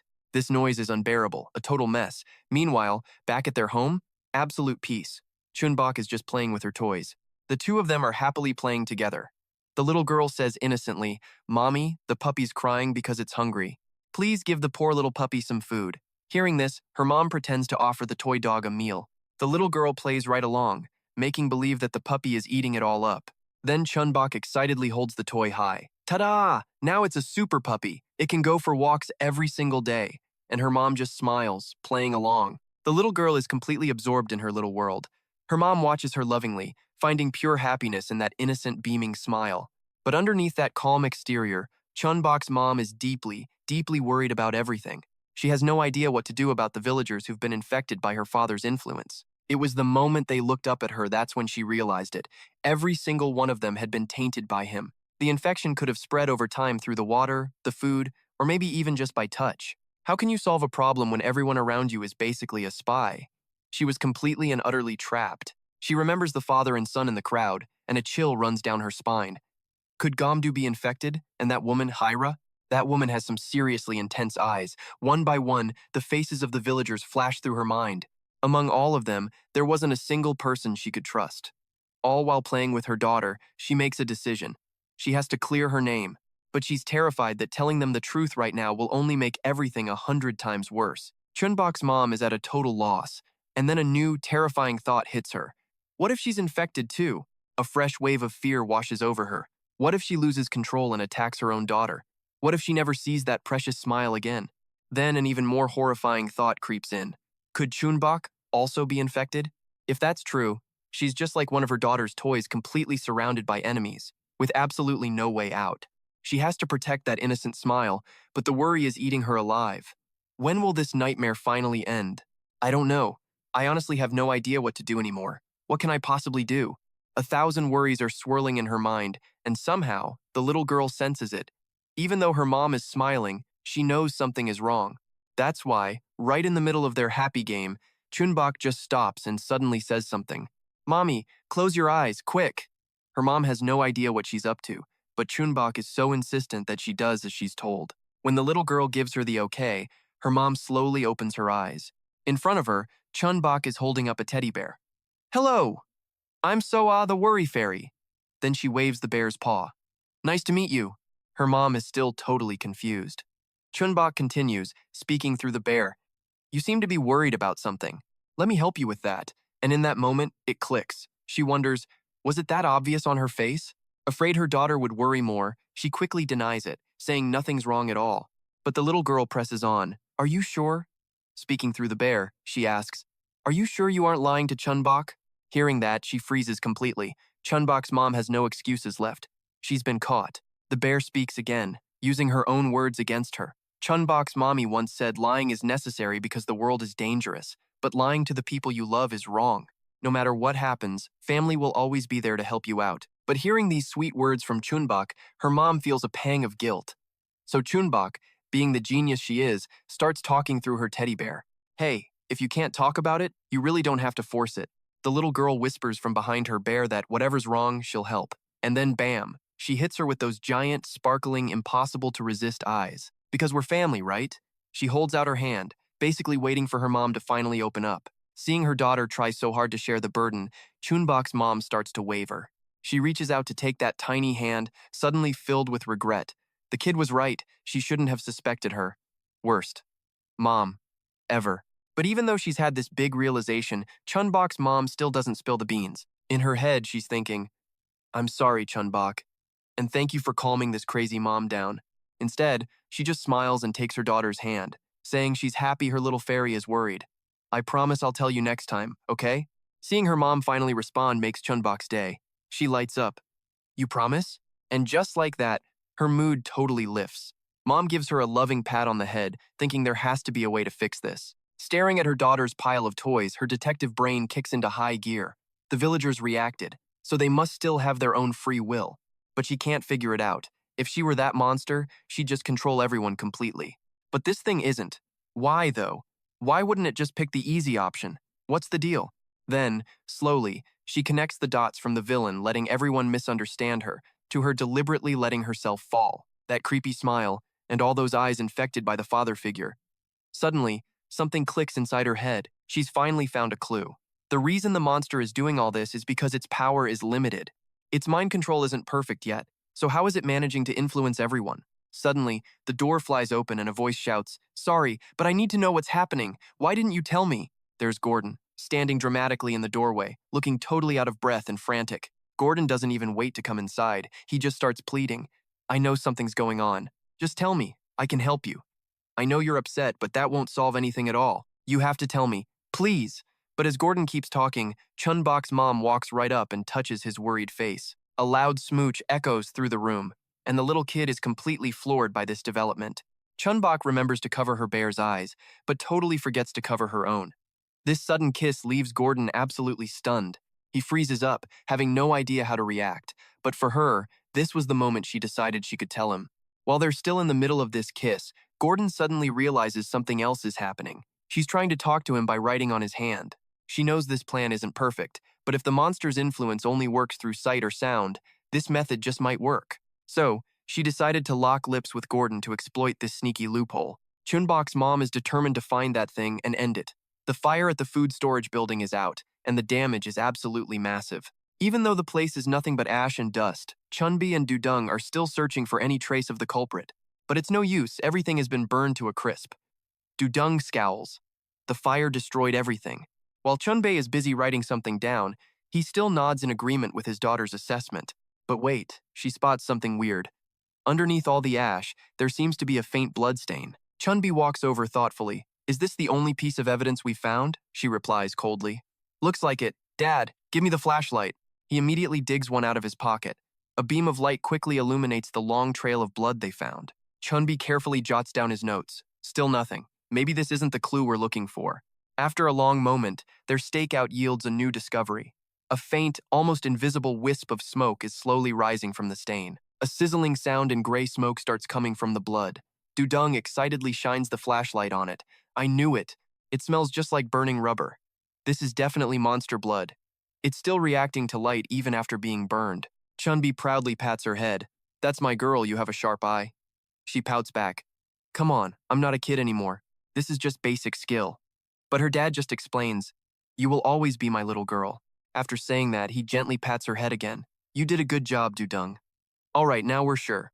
Dung wearily continues, "The monsters were behind this. Now all we have to do is wait for the results from the doctor, and that's still not done." But right at that moment, someone else arrived on the scene. Mr. Chun-Bi and Miss Dung. "I found the results," he said. "Come to the hospital with me." He hesitated. This was about to get complicated. The door was cracked just enough to hear everything. "How's it going? Did you guys find anything over there?" Chun-Bi answered bluntly. "We found some very clear evidence. There's no doubt they're the ones behind this." Junu just looked exhausted. "We've already been through hell," he sighed. "Why is this happening? It's just too much." "So, what about the crime scene investigation?" Jundu chimed in, trying to get them on track. "Can we please focus here?" Then Jin spoke up. "I found something unexpected." And you bet everyone stared at the thing in his hands. "Is that a parasite?" Jin began his report. "I found it inside the body. It was lodged in the brain. I pulled an all-nighter with no new leads. But I know for sure that Chun-Bok's mother was framed for the death. This was definitely not a suicide. This parasite is what killed her." Dung stroked her chin, thinking hard. "Junu has been in the village for a month. That's more than enough time to infect us all." The painful truth dawned on them. They were all probably hosts for that disgusting creature. This means that monster is using this disease to control us like puppets, and that's when Chun-Bei remembered something. "Doctor, what about that cure you were working on?" Jingu paused. "I tried, but there was zero reaction. It's probably useless." However, he added, "I did find one thing that worked during my research. It's a much more powerful drug. I've even developed a more complete version." The Chun-Bi father-son duo immediately volunteered to be the test subjects. Jingu sadly turned them down. "It's way too risky. The drug is extracted from cells in Chun-Bok's finger. Its side effects are a whole lot stronger, with a high chance of mutating the body into a monster. If it works, we can finally fight this parasite. But I have no idea what the fallout from the side effects will be." But this entire conversation was being overheard. "So that's it? They have a cure, but it's unstable? Well, might as well give them a chance to use it." Back in the room, the tension was getting thick. "I think this is our only option," someone urged. "We have to do something before every single one of us dies." Dung had to agree. "She's right. We're literally standing on the edge between life and death." Junu's voice was low. "I should let everyone know." And as they debated, a little white thing scurried past them, completely unnoticed. Jinu started to look dazed. He suddenly let out a gasp. The two girls instinctively snapped their heads in his direction. Chun-Bi moved in a flash, grabbing Jingu's arm. Hey Doc, what exactly are you planning to do with that scalpel? One of Jinu's eyes began to change color as he yelled in a panic. Why won't my body listen to me anymore? Chun-Bi stared in disbelief, one eye turning yellow. No, this can't be happening. A series of bizarre expressions twisted his face as he screamed in terror. Jinu knew what was coming next, and he wanted no part of it. He was trying to slam his mouth shut to bite off his own tongue. Chun-Bi didn't hesitate, he punched him square in the jaw. Forgive me. The girls could only stare, their mouths hanging open in shock. That was one decisive punch. The hit was so hard it nearly rearranged Jingu's face, but at least he stopped trying to do something crazy. Chun-Bi grabbed his collar to stop him from falling. Chun-Bei immediately started giving orders. This is more dangerous than I thought. Dung, get me something to tie him up with. The scalpel clattered to the floor as they kept talking. Dung, here are some bandages and tape. Jungu was tied up tight and tossed under the hospital bed. Someone asked if he'd be okay, and got a simple reply, he'll sleep. The conversation turned back to the main problem. It seems that thing can hear every single word we say. Dung spat with disgust, using infected eyes and ears to spy on us. How vile. Junu looked devastated. I'm sorry I'm not more help. But luckily, you two aren't infected yet. You have a lot more freedom than the rest of us. I'll try to clear up the misunderstandings. You two should go find the cure. But Chun-Bi cut her off. Wait, weapons are the top priority. The situation is too intense right now. We need to go get them, and we need to go now. He walked towards the door. Now it's clear. The monster is here. His hand paused on the doorknob, trembling slightly. A grim smile spread across Chun-Bi's face. I can't wait to meet you, you bastard. But outside the door, strange sounds started echoing. The noise made Chun-Bei's confidence waver, filling his head with doubt. What is that sound? What's going on out there? Beyond the door, an angry crowd was in a heated argument. Get out of the way! The crowd roared in anger, all of it aimed at that disgusting monster girl. Why on earth would anyone protect her? But the girl on the other side shot back. You people have zero evidence, so stop pointing fingers. Mongchi wasn't about to budge. No way. We have to drive that monster out if we're going to survive this. The girl started raising her voice right back. Wrong. We need Chun's mother for our food supply. Just then, Chun-Bi arrived on the scene with Dung and Junu. Just look at that mob over there. We need to catch that monster, and fast. Dung was stunned by the messy situation. This whole thing is playing out exactly like it did before. Scenes from the past came rushing back. Chun-Bi yelled, arguing with his son. Never. Are you trying to kill every single one of us? Chun-Shik immediately tried to explain. No, I'm trying to save us all. Can't you see that, Dad? You need to face reality. We defeated the Hammer Gang, yes, but that battle left us with devastating losses. That's why we need to expand our forces to stay safe. If I just had your permission, we could do it. But Chun-Bi cut him off right there. That's enough. No matter what else you have to say, I'm not allowing it. I know for a fact Gom-don would never make a decision like this. Chun-Shik gritted his teeth, absolutely furious. I'm done with this. I am so unbelievably done with all of this. I'm sick and tired of trying to convince you. I'm leaving, and I'm taking everyone who agrees with me. I may not be Gom-don, but I have my own way of handling things for this family.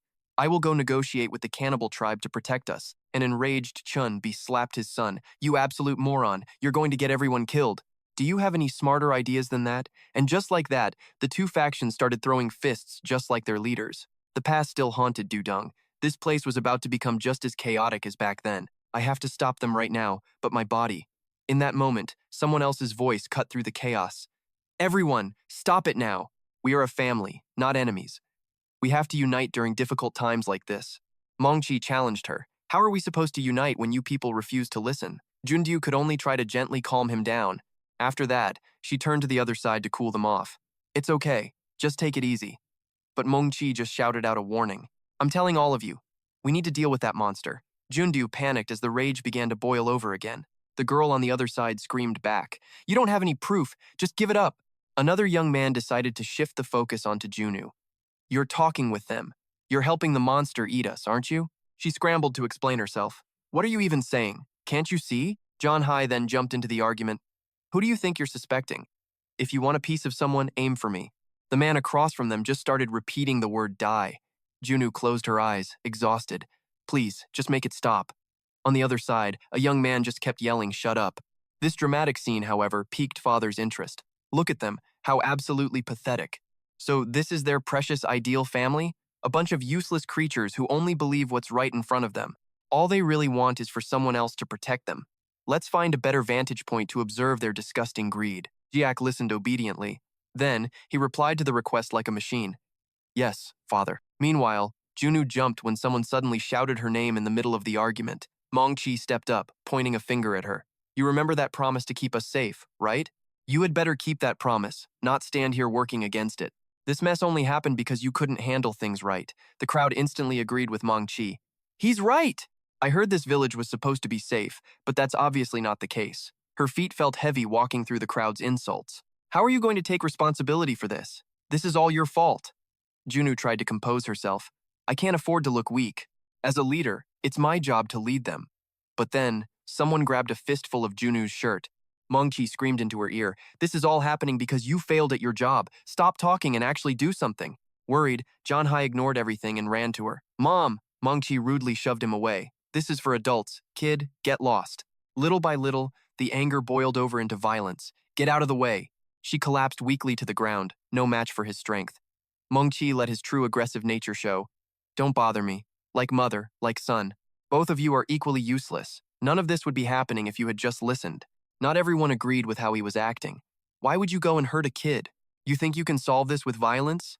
The woman on his side immediately denied it. We're not using force. He didn't mean to knock the kid down. You're all twisting things. Junu, meanwhile, was completely lost in her own thoughts. Calm down. I'm the leader. I have to stay calm. Mong-chi bluntly demanded they kick out that monster and her daughter, too. And just like that, an eyebrow twitches. Someone knows things are getting complicated. Junu grits her teeth, raising a hand, thinking she has to stop them, but man, she is so over this drama. But before her arm even gets up, another one shoots out and blocks her. Mong-chi just stares, completely confused by where that came from. That's enough. Run-Diu spins around, just as baffled as everyone else. But then she sees H, and you can practically feel her entire body relax. Instantly, the whole crowd starts murmuring about Ha's arrival. What in the world is she doing here? But they all go quiet when she speaks. Listen up. I know you're all worried, but I need you to get back to your positions and finish your work. We will discuss this whole situation later. Right now, our focus is on reinforcing the village. Now everyone disperse. Of course, Mong-chi isn't having it. Wait a minute, I'm not finished here. We need to settle this. You of all people know how much we struggled to get over what that monster's family put us through. Think about it, Ha. We've got the vaccine now. We don't need those people anymore. So there's no reason we should have to. A fist connects with his face, and his nose just explodes with blood. Yep, that's Hai's way of answering the question. Her voice drops to a chilling whisper. If anyone else has an opinion, feel free to speak up. I'll be happy to start that conversation. And wouldn't you know it, absolute power shuts everyone up. Suddenly, it's all. We understand. We'll do exactly what you say. Junu is overflowing with gratitude. Thank you so much. Things would have gotten so much worse if it wasn't for you. I feel so ashamed. I was the one who guaranteed this place was safe, and I couldn't even stop them from fighting. I'm a complete failure as a leader. Hai cuts her off, telling her to work like a team, but Junu is still moping. Nothing I'm doing is right. This is just going to keep happening. I know it. H actually tries to comfort her. Then you'll handle it, like a wise leader. Not with violence like I do, but you'll solve it in your own way. I have faith in your ability to lead, you know. As Junu starts to pull herself together, H's gaze drifts off to something suspicious. It's Jack, controlling a body into a hidden corner of the village. His sketchy behavior immediately sets off alarms in her head. H stares intently at that puppet body Jack is controlling, not blinking.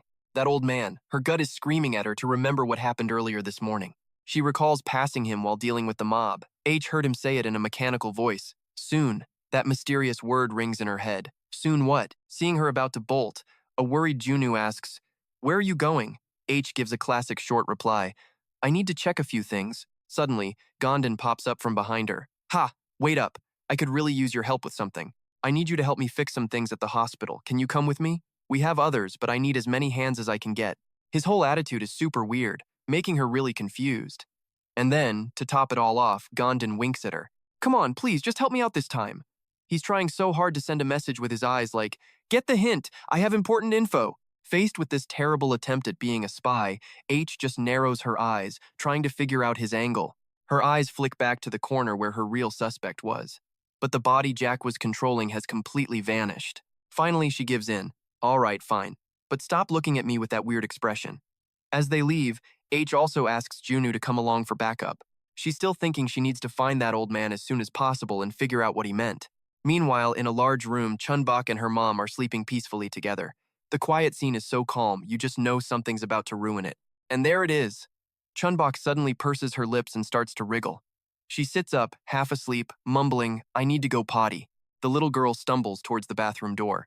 But just as she's about to open it, her tiny hand suddenly stops. "Mommy told me to be a good girl and stay in the room, so what should I do?" That thought lasts for about a second before biology takes over. Chun-Bok panics and runs for it. "I gotta go right now. I'm about to pee my pants." From inside the bathroom comes a child's sigh of pure relief. Problem solved. She feels like she just overcame one of life's greatest obstacles all by herself. So what should I do next? She wonders. I slept way too much this afternoon, so now I'm not sleepy at all. But mom's still asleep. I know. I'll go play with John. Hi. But the second she opens the door, she finds someone already waiting. Z had been posted up right outside the whole time, and he's wearing an incredibly creepy smile. "Well, there you are, Chun-Bok." The girl politely greets him. Z starts asking weirdly friendly questions. "Hello, my dear, is everything all right? You're looking as healthy as ever." Say, "You wouldn't happen to have some free time right now, would you? If you're not busy, could you maybe help me with a little something?" His veiny hand starts to reach for the little girl's face. Just then, the sky outside goes dark and thunder cracks loudly. Chun-Bok freaks out and just bolts, ignoring him as he calls after her. "Chun-Bok, wait! I just want to talk to you. Wait for me." But she just keeps running, determined to get away. "Hey now! Wait for me!" Jiak dropped the act and just started shouting. "I said stop right there!" But Chun-Bok was getting tired and couldn't run any faster. The little girl squeezed her eyes shut and screamed. "Freeze!" I said freeze, so now you can't catch me anymore. Jiak scratched his head, a little embarrassed. Man, he was so close. Chun-Bok just growled like a little animal. "If you want to win, you gotta try your best," she lectured. "Don't you want to take this seriously? If you want to be the king of games, you gotta watch and learn from me." The sheer audacity of this kid made Jiak burst out laughing. But the second she turned her back, his friendly smile vanished. The king of games? Please. This whole thing was a massive pain, but hey, it was the best way to get close to the children. His plan? Wear the kid out as much as possible. He had been waiting for this opportunity for a very, very long time. He was going to make it happen no matter what. Chun-Bok was having the time of her life playing tag. "Come on, catch me!" Then they moved on to a game of catch, with her wanting to be thrown higher and higher. A little while later, Chun-Bok demanded a piggyback ride from Jiak. His stamina was officially hitting 0. How in the world does one kid have this much energy? What are they feeding her? He just had to tough it out. Just a little longer. Time seemed to crawl by, but finally, the sun began to set. Chun-Bok suddenly realized she'd completely forgotten about her mom while playing. Oh no, mom's gonna be so mad. She was in huge trouble. While the girl was panicking, Jiak spoke gently. "Chun-Bok, I have something for you. Think of it as a little gift from your old pal." Chun-Bok's mood instantly brightened at the sight of a bag full of candy. Jiak then leaned in. "This is a thank you for playing with me today. But can you keep this gift a secret? Because you see, this present is only for you. I don't have enough to give to everyone else. This is a special gift representing our friendship. Promise me, okay?" Jiak's fake sincerity made the little girl blush. A gift? Just for her? Well, she understood. "Okay, I promise to keep it a secret." "Then this will be our little secret," Jiak replied, satisfied. "Good girl." And just like that, the bag of candy was successfully passed to Chun-Bok. That evening, she quickly went back to her room to meet her parents. Gondo, her father, asked sternly, "You were playing with an old man today, weren't you?" The girl trembled and admitted her mistake. "Yes, I was. I won't go out without permission again, I'm sorry." Seeing her husband's signal, Chun-Bok's mother spoke up. "So, you only played with him, right?" Faced with that question, the girl got flustered and lowered her head even more. Her promise to Jiak was burned into her memory. And for that very reason, she decided to lie. "That's right, we just played." Long after everyone was asleep, Chun-Bok was still thinking about her day. That precious gift he gave me. I'll give him a gift back tomorrow. What should I give him? I hope tomorrow comes really, really fast. But then, a strange object secretly crawled out of the candy bag. It slowly opened its eyes, taking in its surroundings. A moment later, as Chun-Bok's mouth fell open in her sleep, the creature slithered right inside. On her pale skin, strange green veins began to bulge as her entire body went rigid. The girl's eyes snapped open, glowing a brilliant, terrifying yellow. The weather was still gloomy the next morning. The sound of Gondo's snoring was unbelievably loud. It was enough to wake up Chun-Bok's mother. So noisy. He's always like this. That noise is going to wake up Chun-Bok. What time is it? But when her hand reached over to an empty space, her eyes shot open. The mother's terrified scream jolted Gondo awake. "What's wrong?" she said, panicked. She's not here. Where could Chun-Bok have gone? The child's disappearance sent her mother into a full-blown panic. Chun-Bok's mom suddenly ran off, and Gondo could only shout after her. Wait, let me help you look. An idea popped into his head. Where would she be? I wonder if she's in the bathroom.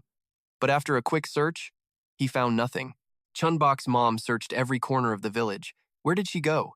She should always be right by my side. Chun-Bok, where are you?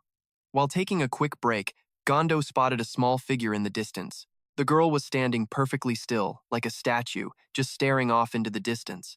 Gondo yelled in anger, "You thoughtless child, you scared your mother and me to death. You can't just wander off alone like that." But even though he was scolding her, Chun-Bok didn't move an inch. He lost his patience and stormed over. Are you even listening to me? You are in so much trouble right now. His footsteps got faster and faster. Hey, Chun-Bok. But Gondo's rage suddenly froze in its tracks. Chun-Bok's mother fearfully grabbed his arm. The person standing in front of us. That's not our daughter. The thing they were talking to had heard every single word. Well, I guess the cat's out of the bag. No need to hide anymore. They looked up to see a pair of glowing yellow eyes that absolutely did not belong to the Chun-Bok they knew. At that very same moment, in a fake world her father built to imprison her mind, Chun-Bok groggily wakes up to someone calling her name. What's wrong? Gom-don cheerfully asks. You're awake? How about a little game with mom and dad? Come on, let's play. The kid hesitates, but mom drops a bombshell she can't play. Apparently, going out during the day would totally mess her up. Seeing her kid's worried face, mom decides to prove a point by just running outside. Her foot crosses the line, right into the deadly sunlight. Gordon, the ultimate hype man, points it out. See that? Pretty awesome, right? Chun-Bok absolutely loses it, cheering for her. Mom, you're actually outside. How did you do that? He explains all calmly. Your mother trained really hard, just for you. The little girl's face? Pure, unadulterated shock. Oh, this is amazing. We can play until we totally collapse. Mom, I'm so incredibly happy right now. Mom is all smiles, laughing along with her daughter, her happy little Chun-Bok. Then, an angry voice cuts right through their perfect moment. Hey, Chun-Bok's mom, we need to talk. This is seriously disappointing. The kid instantly picks up on the hostile vibes from the crowd. They're treating my mom like dirt, she thinks. I'm not going to let anyone bully her. Except, the crowd had a completely different plan. We want to play too, the more the merrier. Let's play hide and seek first. This turn of events was definitely not in the script, and the kid is floored. Just then, H steps in to calm the mob. Order, people. Let's have Chun-Bok decide what game we're going to play. The villagers absolutely loved this idea. Yes, let Chun-Bok decide. She'll know what the best game is. But unlike the hyped-up crowd, the kids' internal alarm bells are screaming. This is so weird. I'm glad everyone's happy, but something feels really off. Out of nowhere, Chun-Bok's mom grabs her hand tight. She puts on a super serious voice. Oh, great king of games, what shall we play? The kid freezes for a solid minute, then finally clears her throat, ready to rule. I declare we shall play. Tag. Everyone agrees and immediately picks H to be the chaser. She turns to Junju with a playful threat. I'm coming for you first. And with that, laughter echoes across the sky. Bet you can't catch me. The kid was soaking up every second of this rare, happy moment in what was probably a terrible world. Playing with everyone was actually fun, and nobody got mad. Even the losers were being surprisingly cool about it. No fights, no violence. Everyone absolutely adored her mom, and in that moment, Chun-Bok was the happiest girl on the entire planet. But then, the sound in her ears turns to static. Chun-Bok. She spins around, searching for the voice, but there's nothing but empty space behind her. Who's calling me? She quickly shakes it off and turns back around when Gom-don calls out to her. Let's keep playing, Chun-Bok tells herself, running off without noticing the seriously creepy thing happening to the sky. I'm coming. And all the while, none of them had a clue that father was so close. Meanwhile, back in reality, thunder and screams are making the air impossible to breathe. Get the guns over here, now. The crowd points their blades right at him. Gordon, you know you can't save this situation anymore. He lowers his voice, begging them. Please, just give us a little more time. It's too soon to know for sure. We have medicine. It'll work soon. Some guy immediately shoots him down. That medicine only works if she's still human. Face it, man. Your daughter is already gone. Everyone goes quiet, just staring. Look at her. That is not your daughter anymore. Not by a long shot. That thing is a monster. Jack watched the whole show with a grin. The day has finally come. I've waited way too long for this. And now, my part in this play is over. Nearby, Chun-Bok's mom just collapses, completely helpless on the ground. She stares in stunned silence at the tentacles sprouting from Chun-Bok's body. Father barely lifts a finger. This body is even better than I thought. Well then, I suppose it's time for us to get started. Just then, back in the fake world, a voice calls out. Where is everybody? Are you in here? Found you, Junu says proudly. Come on out, Uncle Gom-don. He just groans. You're way too good at hide and seek. This game isn't for me. Once they're gone, Chun-Bok's mom whispers softly. It's time for us to go now. Chun-Bok. The girl obediently agrees. But then a strange feeling shoots through her fingertips. Why? Why do my hands hurt so much? Have my hands always been like this? But this is a really bad time to be sick. I still have to play with everyone, but it hurts so much. And we cut back to the real world, where rain finally starts to pour down on the village. Chun-Bok's mom looks up, hearing a voice call out, Mommy! And suddenly, the two of them are lost in a memory of their own silly games. She remembers the last time her daughter insisted on following her everywhere, her good girl Chun-Bok, who learned to eat all by herself. Chun-Bok's mom remembers her daughter's crying face calling for her. She can even see Chun-Bok toddling toward her, clear as day. The warm hugs, the stubborn tantrums. Every single good and bad memory was being wiped away by the creature standing before her. That wasn't her daughter anymore. It was the evil being called Father. And a storm of chaotic emotions was tearing through Chun-Bok's mom. Father used a condescending tone to snap her out of it. I'm talking here. You need to focus. I hate having to repeat myself. You'd better listen up and listen good. The bizarre gestures and strange expressions coming from Chun-Bok's body truly, deeply terrified her. The old man's voice dropped. I have a proposal, and it isn't very difficult to fulfill. I only need one thing. The only thing I require is your sacrifice. If you agree, I will return your daughter, and I will remove the parasites I've implanted in the villagers. Then, I will leave this village for good. So, what do you say? The machine-like father pushed. For what I'm asking, I think I'm being quite generous. Right now. What is your answer? In that exact moment, Gom-don exploded. Stop talking nonsense. You will never take my daughter or my wife from me, so stop spewing that garbage. You won't get a single thing. If you dare touch my wife or daughter, I will tear you to absolute shreds, you parasitic bastard. A smirk spread across Father's face. Oh, this one is just begging for death. You are going to regret those words. This blatant defiance did not sit well with him at all. Father decided Gom-don deserved a very special present for his attitude. With a snap of his little fingers, the parasites in the villagers' bodies awakened. Long, twisted veins bulged on the skin of every infected person. The moment the parasites activated, John Hai's entire body went rigid. Gom-don never imagined things would get this serious, this fast. The villagers swarmed him like leeches, clinging to him with incredible strength. Their desperate cries shocked him. Save me! My body is moving on its own. Help! Slowly, their screams began to wear down his spirit. From the distance, a man's voice roared, Get out of here, you bastard! The possessed villagers were restraining the two who weren't infected, Chun-Bok and Ju's Dung, and across the way, Jinu and Hai were targeted too. Junu was in agony as his own daughter strangled him. John, Hai, screamed for help. Please, somebody stop me! Mom! Father spoke coldly to Gom-don. This is the price for your thoughtless words. I have no interest in you. You insignificant little bug. Did you really think I knew nothing about your little treatment? Those pathetic tricks won't work on me. Gom-don's heart sank. The old monster had seen right through his entire plan. Just then, Chun-Bok's mother stood up, her steps soulless and stiff. He tried to stop her. What are you doing? Stop right there. Don't do it. Don't you dare go over there. It's obviously a trap. But she ignored him, consumed by her own crushing guilt. This is all my fault. I should have paid more attention to our little girl. My laziness caused all of this. It's all my fault. The prey was walking right into his arms, and Father couldn't be more pleased. Without hesitation, his tentacles shot out. They struck with precision, hitting places that would cause immense pain but keep her alive. Seeing the woman he loved on the brink of death, Gom-don lost his mind. No, but Father just praised her choice. A wise decision. In that case, I will keep my promise. Every time I see your family, I just can't stop thinking.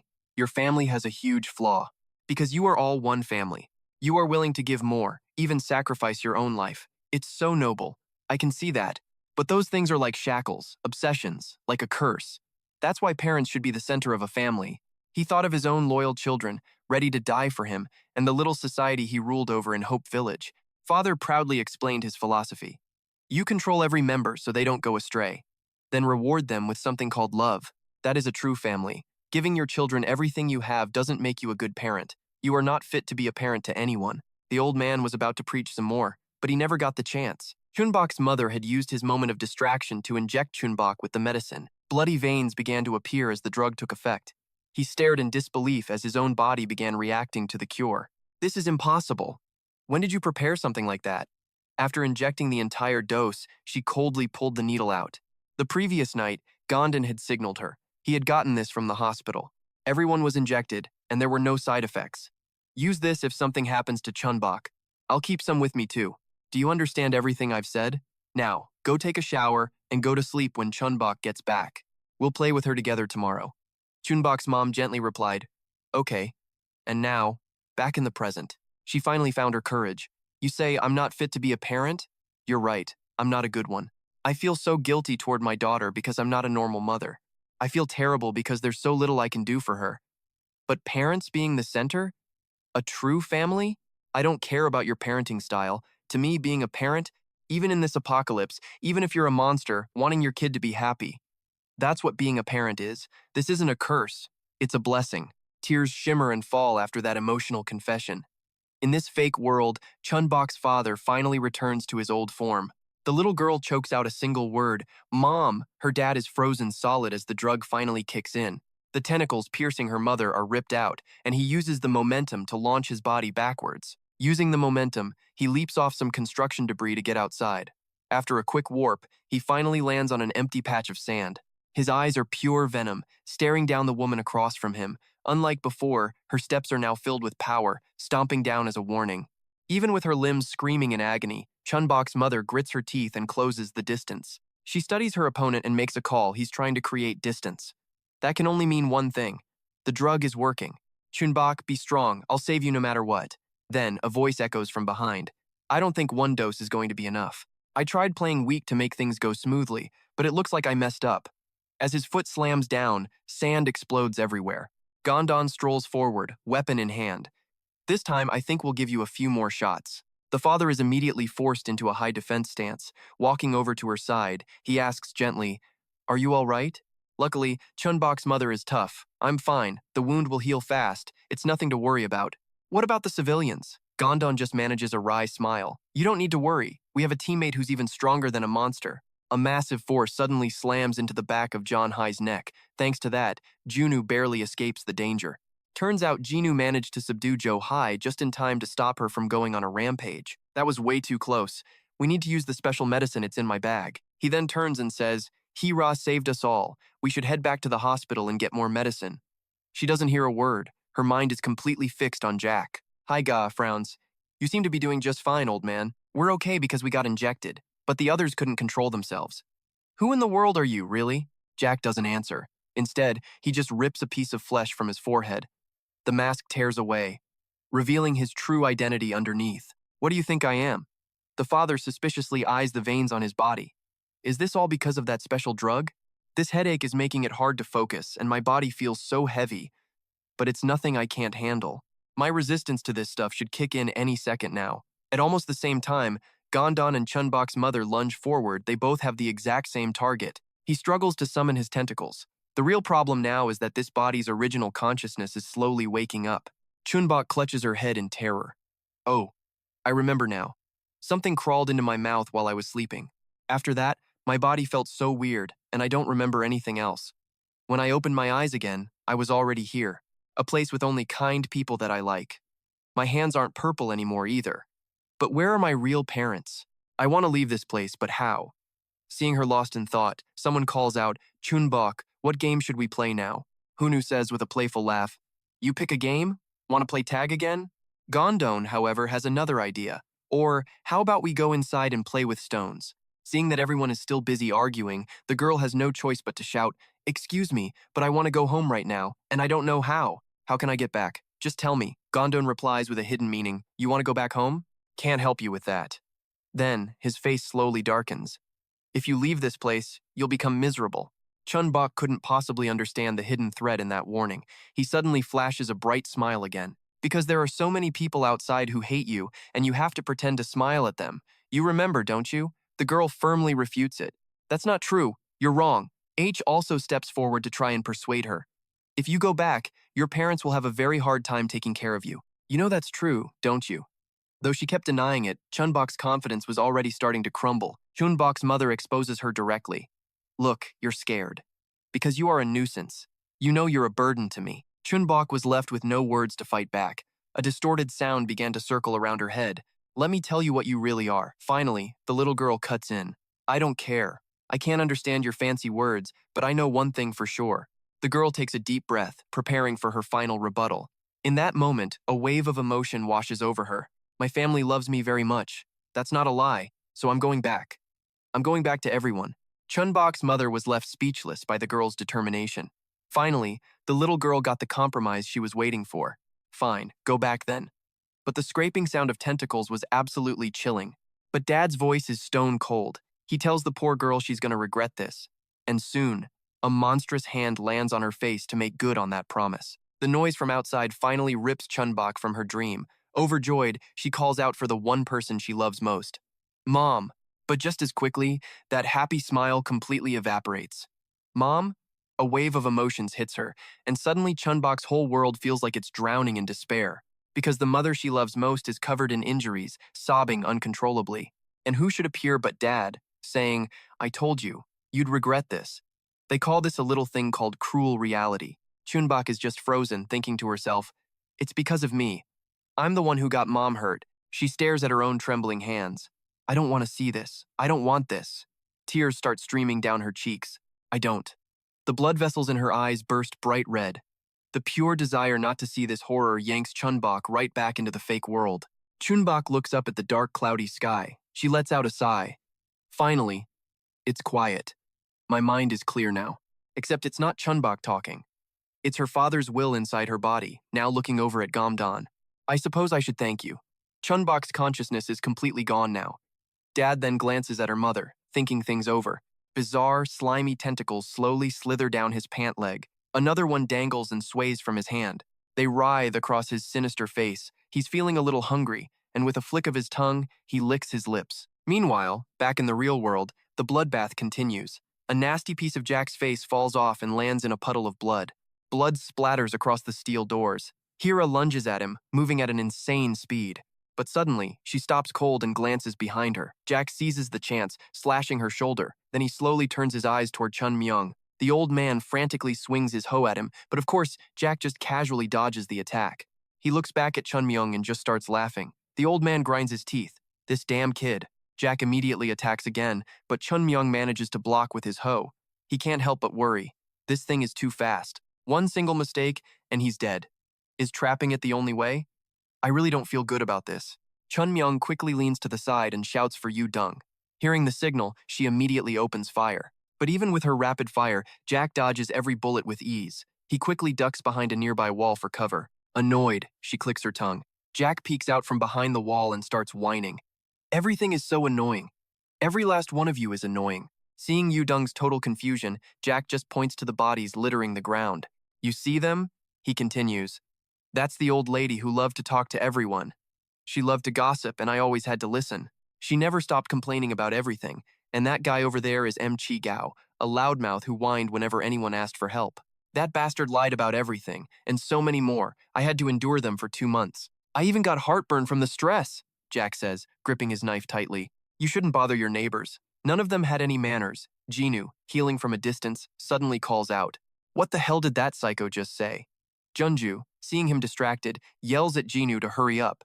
Jack finds this absolutely hilarious. Both Hira and Chun-Myung are just baffled by his words. But as soon as Jack mentions Chun-Bok, Hira's eyes narrow into a death glare. You have no idea what I had to do to bring that girl to her father. Lucky for me, I used candy. Kids just love candy, you know. Chun-Myung is seething as he listens to Jack's giggling. He keeps going. I told the little girl not to tell anyone because it was our secret. Jack puts 2 fingers to his throat, mocking her. Then the girl said, Thank you so much, mister. I promise I won't tell a soul. Don't you worry, we're friends. Jack flashes a horrifying grin. So? Was my impression any good? Chun-Myung is about to charge him, but Hira holds him back. So it was you.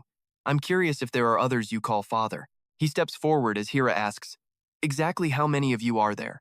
Jack just chuckles. Who knows? Why don't you find out for yourself? She answers calmly, I see. I'll find out on my own.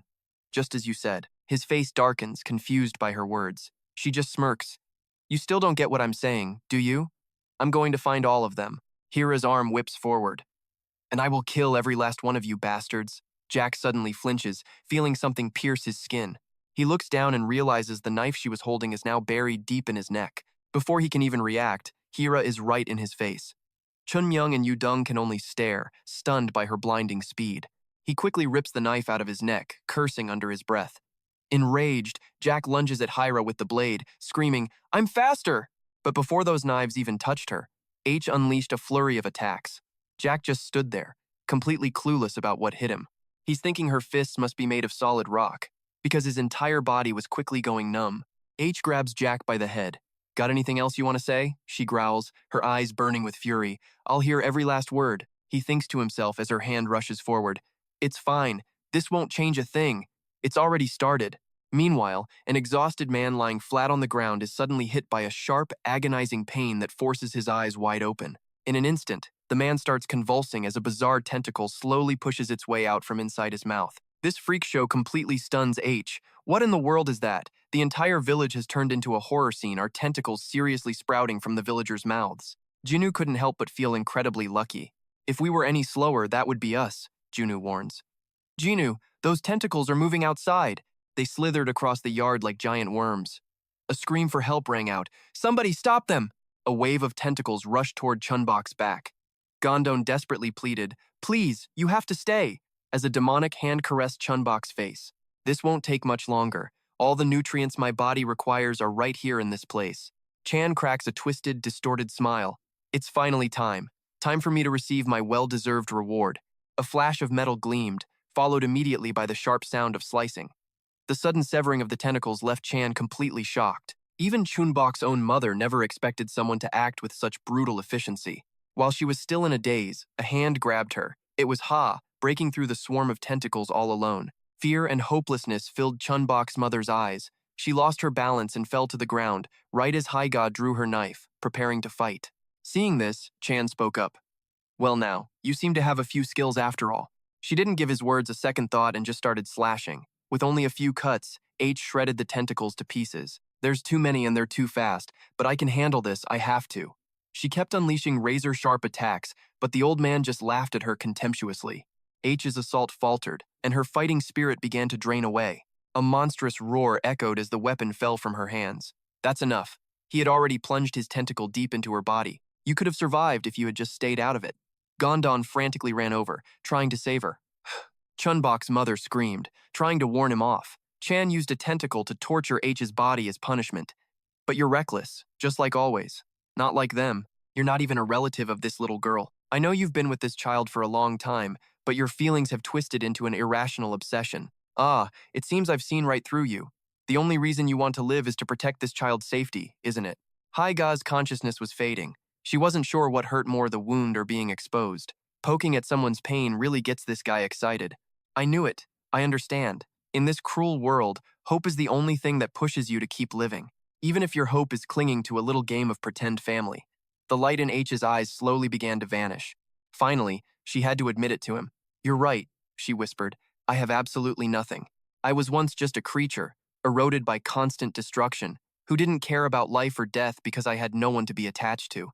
Remembering a small hand, H's voice softened. "But then, my lonely cloak suddenly felt a warmth from just a single, light touch." Chun-Bok sweetly called her name, and she knew something inside her had changed from that moment on. That innocent smile was engraved in Ha's mind. This gave her hope, even if they shared no blood relation whatsoever. Even if the two of them weren't a family, to Ha, the child was hope itself, so she would protect her. Emotion choked her words. "I will never." Her most precious memory was of Chun-Bok giggling and then calling out, "Mommy!" Hai suddenly risked everything to grab Cha's tentacle, deciding to fight him no matter what the cost. He calmly pulled out a sharp spike. "This isn't something I wanted to use, but I guess I'll test it out on you." H's weak spot was now facing imminent danger. A wet squelch echoed, followed by a massive amount of blood spraying into the air. Cha's golden pupils wavered in confusion, then he suddenly coughed up a mouthful of blood. "What the hell is this? How? This shouldn't be happening. This feeling? Is it the special cure? When did this happen? When did you inject that damned thing into me? Is this why you pretended to sacrifice yourself?"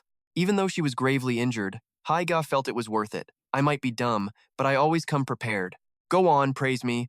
It's all because you were busy spouting nonsense. So, thanks." Her sarcasm makes him absolutely lose his mind with pure rage. How dare you? He was so close to his perfect ending, but the sight of fresh blood makes even a monster pause. This meat suit is trying to kick him out, but he's got to hold on. The pain is unreal. He's losing control. He needs an escape plan, just not one that ends in a big splat. But yeah, no time left for a counterattack. Dad over here has to make a run for it, and fast. He drags his whole entourage of squirming tentacles behind him and makes a quick getaway. Then, a single drop of water hits the ground. After that first drop, the rest follow. The rain they'd all been waiting for, talk about dramatic timing, finally makes its grand entrance. With the old man gone, H pulls Chun-Bok into her arms and mutters, "When you wake up, you are in so much trouble for making me worry. But honestly, I'm just so glad you're safe. I know you've been through hell. Welcome home, kid." Chun-Bok! A panicked scream cuts through the gloomy air. "Chun-Bok, ha! Your stomach!" Gom-don yells, rushing to support H. Is Chun-Bok okay? Chun-Bok's mom tries to calm him. She's fine, and that's all he needs to hear before turning on Ha. How could you do that? You almost got yourself killed. But her reply is ice cold. Was there another option?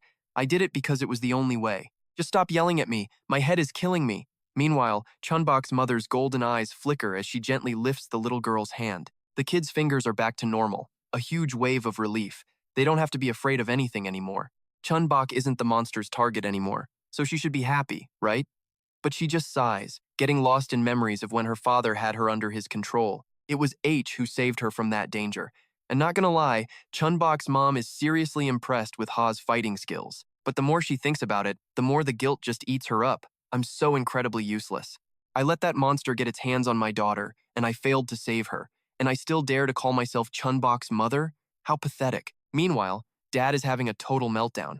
How humiliating, he roars. Perfection was right there, and my own stupid arrogance ruined everything. I'll make every last one of you pay for getting in my way right now. His tentacles twist together and slam into the ground with rage. And just like that, Dad is morphed into some kind of monster made of pure tentacle muscle. I will take it all back, but Chun-Bei isn't intimidated one bit and just retorts, "In your dreams." On cue, the monster's body becomes a living bullseye for a hail of bullets. Even so, the creature uses its disgusting mouth to make a defiant sound. So what? Hearing this, Chun-Bei fires back. What do you think? This is your karma finally catching up to you. We've waited a long time for this day, you scumbag. Remember us? Sharp tentacles rise into the air. I have zero interest in you. Oof. You can practically see the veins popping on the guy's forehead. Knew it. A perfect answer, just the thing to really tick me off. And for that little prize, another storm of bullets gets unleashed. The tentacles slither down to the ground like 1,000 snakes. I don't have time to play these childish games, the monster sneers. He launches a tentacle like a javelin. Just die, but then clang. A smoke bomb hits the dirt and Dung angrily questions him. How dare you call this a children's game? The creature couldn't care less, just keeps on taunting, you lowly little insects. The second those words leave his mouth, the smoke from the bomb absolutely erupts. Gom-don uses the chaos to give Chun-Bok's mom a plan. Sweetheart, I'll get them to Jingu, and while I'm gone, you can. He suddenly stops, looking down. No matter how many times he calls her name, she stays completely frozen. It's only when Gom-don shouts again that Chun-Bok's mother finally snaps out of it. Seeing her just staring blankly, he lowers his voice, getting serious. Now is not the time to be spacing out. You hear me? I need you to hold off that monster while I take them to the doctor. She gives a robotic nod of agreement, but then another voice calls out to her. H fights through the pain to speak up. You! Get over here now. I need to give you something. Stop staring and move it. Chun-Bok's mother is instantly suspicious. What is she planning now? I nearly lost my mind. Let her just go get treated. Then I can take care of what's left. But plot twist, as she gets closer, HA just straight up slaps her across the face. This totally insane move makes Gom-don's jaw hit the floor. He can only stammer out a hesitant, are you okay? Chun-Bok's mother screams in pure rage. You're so dead. I'm gonna, but suddenly, a hand yanks her back by the hair. H uses all her remaining strength to try and shake some sense into her. Calm down, you idiot. Stop blaming yourself just because you weren't the only one to save her. This is not the time to be thinking about all that useless junk. Listen to me. You don't have to do everything by yourself. The only time you get to regret anything is if you actually fail to protect her. So cut it out and focus. The effort completely drains H, who collapses into a fit of painful coughs. Chun-Bok's mother is suddenly worried. Don't talk anymore, she urges. Your wounds are too deep. Then Chun-Bok's mother tries to console herself. I know I shouldn't think this way. She risked her own life to save Chun-Bok. I was jealous of her. and I started blaming myself for it. All I want is to protect Chun-Bok as her mother. She hesitantly repeats Ha's words. Don't try to do everything? By myself? Her gaze on Ha softens. You've done great so far, Ha tells her, so just keep your head in the game and do what you need to do. Even though she's practically at death's door, her hand struggles to lift up. See this? The thing H wanted to show was a small pouch. I need your help with something. And then a sharp whoosh slices through the air. The father's eyes shrink in total, utter shock. Something just blurred past them at impossible speed. Suddenly, the father's monster form erupts in blood for no apparent reason. Even he and Chun-Bi couldn't see what just happened. Turns out, the blur that just wrecked him was none other than Chun-Bok's mother. She glides across the sand, moving at an insane velocity, all while fighting a war inside her own head. What am I supposed to do? I really shouldn't be feeling jealous or beating myself up right now. I knew what was happening from the start. I just didn't want to admit it. It's time to act. As a mother, I have to do my duty. Back in the bunker, the sound of panicked breathing just makes everything 10 times more tense. How is she, Jingu? He hesitates before answering. Not good. Not good at all. I don't even know how she's moving with these injuries. Gom-don worriedly asks if she'll even recover after surgery. Just then, Junwoo cuts in. Get her to a hospital now. Leave this to me. Just go save Ha. But as they try to carry He out, the sound of screeching steel from outside forces them to a dead stop. He's absolutely losing his mind. Come on, we gotta move. To the hospital. Hurry! Jin immediately points the way. This way! A tangled mess of veiny, bloody tentacles comes rushing at them. Chun-Bok's mom makes quick work of them with her axe. But another wave is already on its way. Just in time, a hail of bullets provides some cover fire. Dung just keeps unloading. Just die already! The father shoots out a spear-like tentacle. You annoying little pest. The monster's eyes flare up, bloodshot and furious. Turns out, Chun-Bi had slid right under his feet. A massive explosion rocks the area as a bullet smacks the creature right in the head. The old man is pretty pleased with his marksmanship. Great shot. But Chun-Bok's mom immediately senses something is wrong. Dung screams a warning. Dad, get out of there, now! The tentacles, having caught Chun-Bi's scent, instantly swarm his position. With a sickening squelch, his entire body is pierced by a devastating blow. The writhing tentacles toss Chun-Bi around like a cheap rag doll. His face contorts, trying to fight through the blinding pain. A small engraved token that he cherished falls from his pocket, and just like that, a buried memory comes roaring back to life. I got this for you, Grandma. He stares, amused, at the small object in his hand. What is this? Chun-Sik answers shyly. Because it's your birthday today, I made you a present. I tried to make you a T-Man medal. When I was little, you told me medals were like rewards in the army, so I wanted to make one for you. What do you think? But Chun-Bi just scoffs at it. This thing is hideous, young man. You dare call this a gift? Couldn't you have at least picked a better time for this? We're on the run from monsters, you know. It looks so ugly. But I'll take it. I'm not wearing it, though. Chun-Sik immediately tries to snatch the gift back. Fine. I'll just throw it away. Give it back. A while after their little argument, he slips away to the bathroom. Chun-Bi had pinned the medal to his coat. He felt so damn cool, all thanks to this little gift. He happily repeats Chun-Sik's words in his head, a symbol of a not-so-bad father. Just then, someone almost catches him. Dad, hurry up and come out! Another argument breaks out the second the bathroom door opens. Finally, Chun-Bi caves.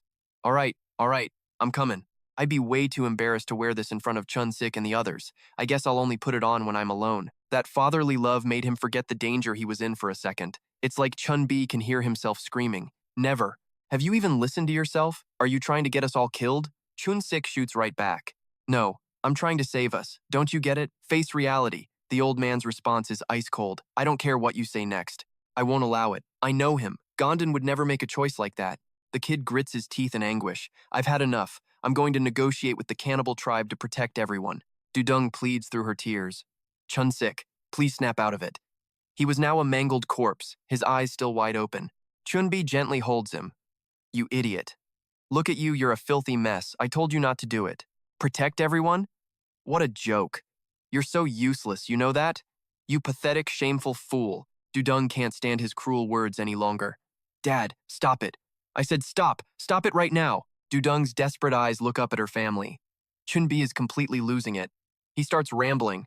Stupid kid. I'm sorry. Chun-Sik, I'm so sorry I wasn't there. I'm sorry I couldn't protect you. A wave of pure grief washes over the entire space. Thinking of the past, he realizes he's been crying this whole time. The old medal lies on the ground, and in that single instant, something inside his mind begins to twist and break. Chun-Bi clenches his jaw.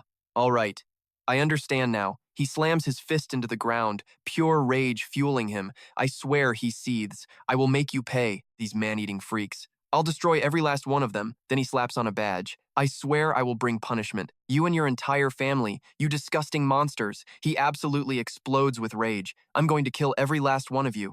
And right on cue, a razor-sharp tentacle lunges straight for his face. Dung, watching from the side, shouts for her dad. But the old man is just laughing his head off, covered in blood.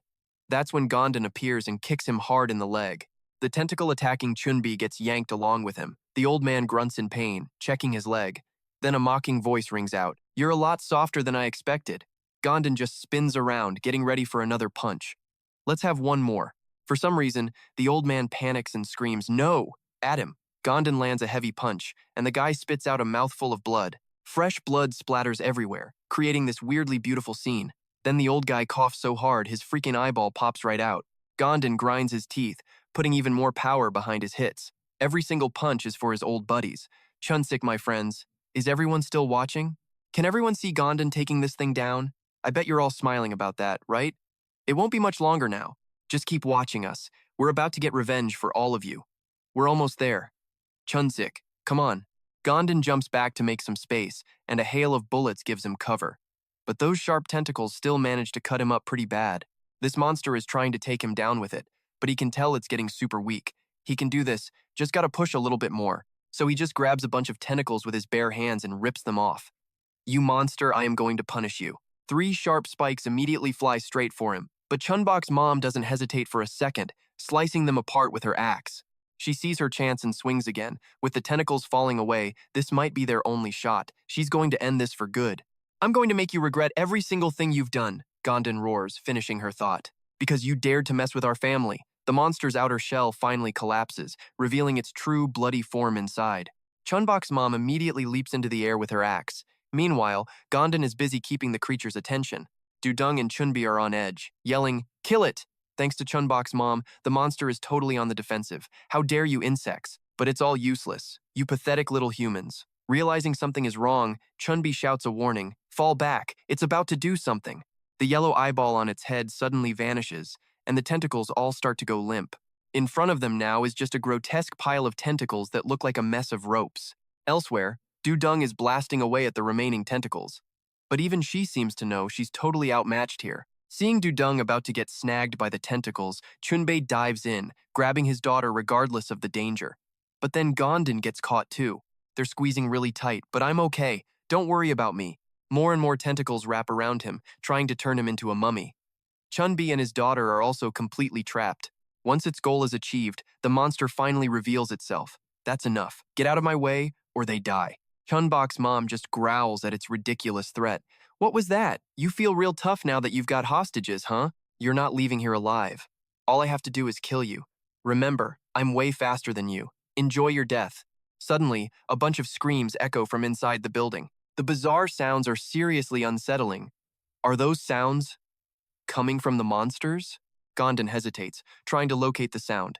Inside? No, an enraged voice booms out. Do you understand now? The entire village is my hostage. All the remaining people have already become a part of me. Do as I say if you want to save your daughter. Inside the building, the people who are still conscious are in deep trouble. Chun-Bok is sleeping soundly, completely unaware of the danger. The parasite-controlled villagers are groaning as they shuffle towards them. June tries to pump herself up. Be strong. I have to protect the children. Let's go. Just as she's about to fight them, Chun-Bok suddenly stands up. Seeing the kid about to face the controlled villagers, Run-Du screams, "It's dangerous! Get back here now!" The little girl just sleepily rubs her eyes after a long nap, then sees the scene in front of her and is completely stunned.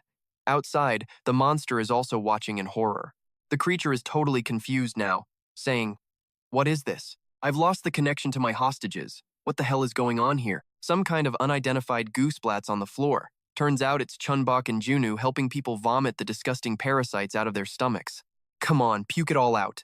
The monster can't believe its master plan was just defeated by tactical vomiting. While the creature is just frozen in shock, Chun-Bok's mom swings her axe right into its body. Gom-don feels one of the tentacles around him finally start to loosen. Chun-Bok and Dung were so close to breaking free from those nasty tentacles. But of course, their pointy tips just had to start glowing an angry red. The dad throws a classic villain tantrum, That's not yours. It was never yours. This is all your fault. You know, the usual. Chun's mom just calmly hits back with, is that really all you've got? Your big finale is just blaming everyone else? You're the reason my family and so many others had to suffer. And now you're playing the victim? You don't deserve to be alive. She just glares down at the pathetic loser on the ground. She was disgusted by the sound of his ragged breaths. No more arrogance, just pure, unfiltered desperation in his eyes now. Blood vessels popped in his eyes as he roared, "How dare you? How dare you look at me with such pity?" So she just rips his head clean off his body. The blood spray just makes her ice-cold expression look even more epic. Get what you deserve. And don't you ever come near my family again. And just like that, the dramatic rainstorm finally stops. Little Chun-Bok stumbles out from the absolute carnage. Sunlight hits her face for the first time in forever. Her eyes are wide and completely lost as she takes in the scene. The village was peaceful again, just like it was before. It's finally over. Dung's reflection stares back from a puddle on the ground. But even though it's over, the thoughts linger. Too bad, he thinks. I really wanted to finish him off myself. But hey, it's still a win. Do you think Chun-Shik and the others are finally resting in peace? Chun-Bi gently rubs the badge on his chest and nods. Definitely, it's all over now. Gom-don gets super emotional, pulling his two greatest loves into a hug. Chun-Bok, however, looks completely zoned out. She's staring at the body still lying on the ground. A single drop of cold sweat trickles down her face. In the end, Chun-Bok just shuts her eyes, burying it all inside. But, of course, a single sneaky tentacle slithers away unnoticed. A few days after the whole nightmare, a lone teddy bear sits abandoned in a corner. Gom-don tries to lighten the mood, laughing. All right, who wants to play with Dad? Chun-Bok's mom and Dung are totally on board. He's actually blushing. Ladies, the park of Dad is open all day. But what about Chun-Bok? She's just a lump under a blanket, refusing to come out. And boom, happy atmosphere gone. Now it's just awkward. Chun-Bok's mom is getting really worried. The kid is totally shut down. That's when Chun-Bi starts yelling. You idiots? I'll fix this. I've got way more parenting experience. All she needs is a little chat with me and she'll be fine. Yeah, Dung and Gom-don are giving that idea a hard pass. Gom-don has flashbacks to his dad's terrible lectures and gets real determined. There is no way I'm letting him lecture Chun-Bok. She'll have a total breakdown if she has to listen to that. Dung knows that feeling all too well. Oh yeah, his fatherly wisdom does way more harm than good. If we let him start, he'll ramble on for 3 hours straight. The sound of a sliding door cuts them off. A voice pipes up. Oh dear, Chun-Bok still isn't doing any better? Junji-do steps in and asks, Hey, can you all give us a few minutes to talk alone? There are a few things I need to say to her. The room clears out fast, leaving just the two of them. But then, total silence. Junju doesn't say a word, and Chun-Bok starts fidgeting awkwardly. Seeing this, Junju lets out a little laugh. Chun-Bok is chewing on her lip, totally stressed. Why isn't she talking? This is making me so nervous, she's probably thinking. A hand gently pats her head. Don't worry, Chun-Bok, and thank you for saving my life. The kid looks up, completely stunned. Junju quickly explains. Because of you, the village damage wasn't nearly as bad as it could have been. That's why I'm so grateful to you. I have no idea how you did it, but you saved the people who were infected. John Hai's leg needs time to heal, but she's doing great. I'm hoping you two can play together when she's better. A tiny voice whispers back a refusal. I can't. How am I supposed to play? I did something unforgivable. People suffered a horrible death because of me. And the ones who are left ran away because they're afraid of me. I even hurt my own family. Everything is my fault. Just thinking about it makes her break down. It's like she's hearing that illusion again. You're scared, aren't you? Because you are the problem. Your own mother sees you as nothing more than a burden. Feeling a sting of truth, Chun-Bok can't say a thing to defend herself. The voice gets smug. Let me make it even clearer for you. You are. Chun-Bok finishes the sentence, sobbing, a monster. I'm a monster that hurts people. I hate myself. But Junju answers with nothing but kindness. But I still like you. Do you know what real monsters are? They're the selfish ones who only think of themselves. You are not a monster. You're the sweetest and most caring kid she's ever known. Thank you so much for saving me, and John Hai, and all the other villagers. You aren't a monster, you're a hero who saved our home. Tears start soaking into her clothes, but Junju just pulls Chun-Bok closer. You don't have to punish yourself anymore. The little girl's lips tremble, like she wants to say something more. And finally, it all clicks for Chun-Bok. That heavy shell she was carrying just shatters. Next thing you know, she's launching herself at Junu, holding on tight while the woman patiently soothes her. It's okay. It's okay. Just let it all out. You did so well. And after a long while, Chun-Bok finally starts to calm down. Yep, both of them now have puffy, red eyes from their shared cry fest. Then, Chun-Bok suddenly asks, Miss Junu, I've been thinking really hard. I want to grow up to be strong, someone who doesn't cry and is tough enough to protect my family. Do you think I can do it? Jundu says without a hint of doubt, Of course, you can absolutely become that person. I have complete faith that you're going to make it happen. Meanwhile, the four eavesdroppers outside are getting all emotional over this kid's awesome resolve. But right as they're arguing, a pair of slender legs walks up. All four of them whip around when they hear a voice. Oh, you're all here? If you have a moment, follow me. We need to talk. Chun-Bok happily walks hand in hand with Jundu. Thank you so much for helping me feel better. Junu replies with a gentle smile, That's just what family does for each other. Seeing the kids' confusion, Jundu explains, We all live together now, so that makes us a family. Family isn't just about blood. Even if we're not related, we can be a family with anyone we choose. Don't you think so? The little girl is stunned by her words. After thinking for a second, Chun-Bok quietly agrees. Yeah, I think so too. Back in the sick room, Gom-don looks totally bewildered. Could you maybe repeat what you just said? Jin patiently replies, Fine, I'll say it again. Please, leave this village. And just like that, the air in the room gets seriously heavy. You better give us an explanation. Why are you telling us to leave? Did we even do something wrong? His reply is ice cold. No, you haven't done anything wrong. Gom-don presses nervously. Then did we upset you somehow? Is there a problem? Jinganu looks super awkward trying to explain. Then Gom-don has a sudden thought. Wait, is this because I ate that cake in the drawer?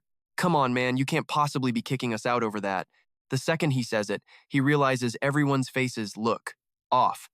Oh, Jinu is definitely mad about the cake, but that's not the real reason. Chun-Bi is losing her patience. I am not in the mood for jokes. Just spit it out. You better have a damn good reason for kicking us out of here. Faced with all this pressure, Jinu looks seriously uncomfortable. Finally, he speaks up. I know this is sudden, but you all need to leave this village within 3 days. Think about it, everyone. A cannibal tribe used to rule this village. We took their territory and rebuilt it, and we've been running this place ever since. Jin's thinking about all the stuff they built, but Chun-Bi is still not getting his point. Like, so what? He pops the lollipop back in his mouth. That's the problem. We got lucky and killed their leader, but there's still a bigger issue.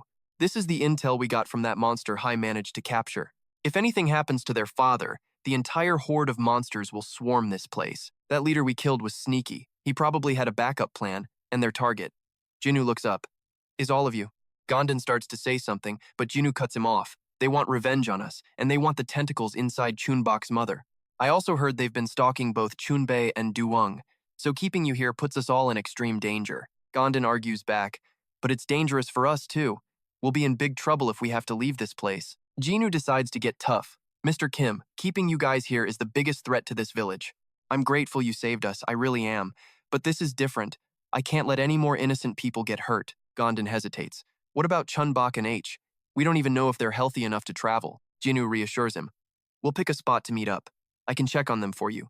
That's how I can help. So please, don't make this any harder. Leave this village for the sake of everyone else. Please. Gom-don's forehead is dripping with sweat from the tension.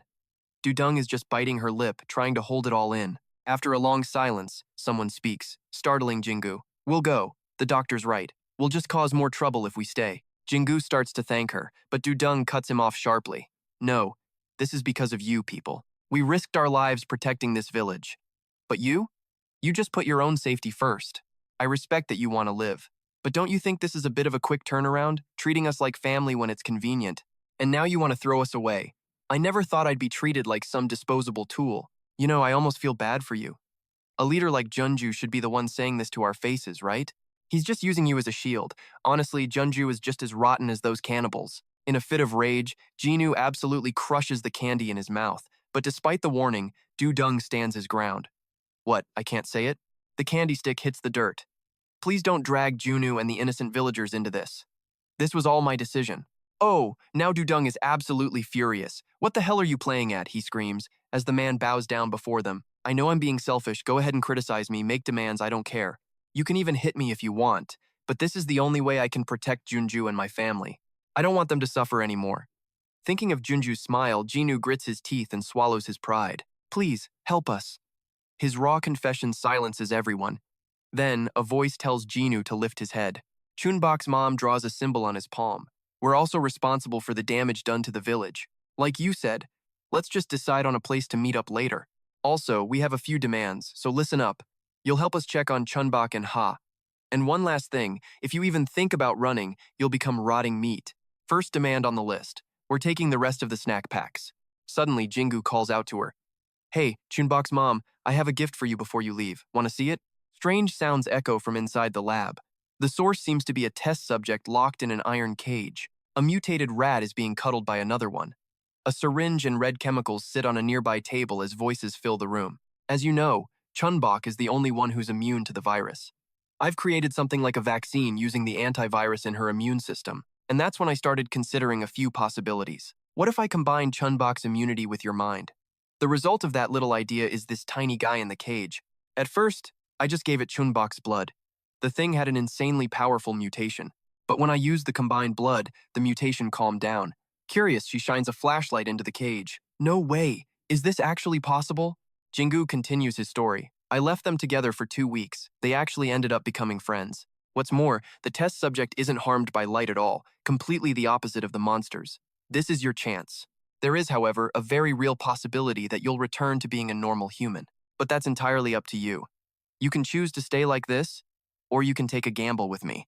It's a massive decision, and she hesitates for a long time. After a moment of thought, Jingu is surprised when she finally acts. Chun-Bok's mom rolls up her sleeve. All right, I'll take that bet. The special treatment is about to be injected into Chun-Bok's mom. It's 7 a.m. 3 days later, and the courtyard is buzzing. The villagers are all busy packing up their luggage.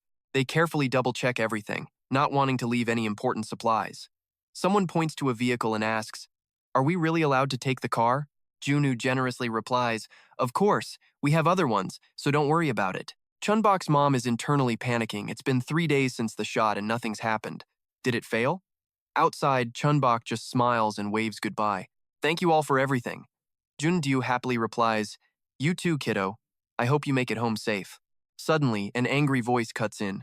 How can you be so happy about this? I still can't accept it. Getting yelled at by her mom, the girl completely snaps.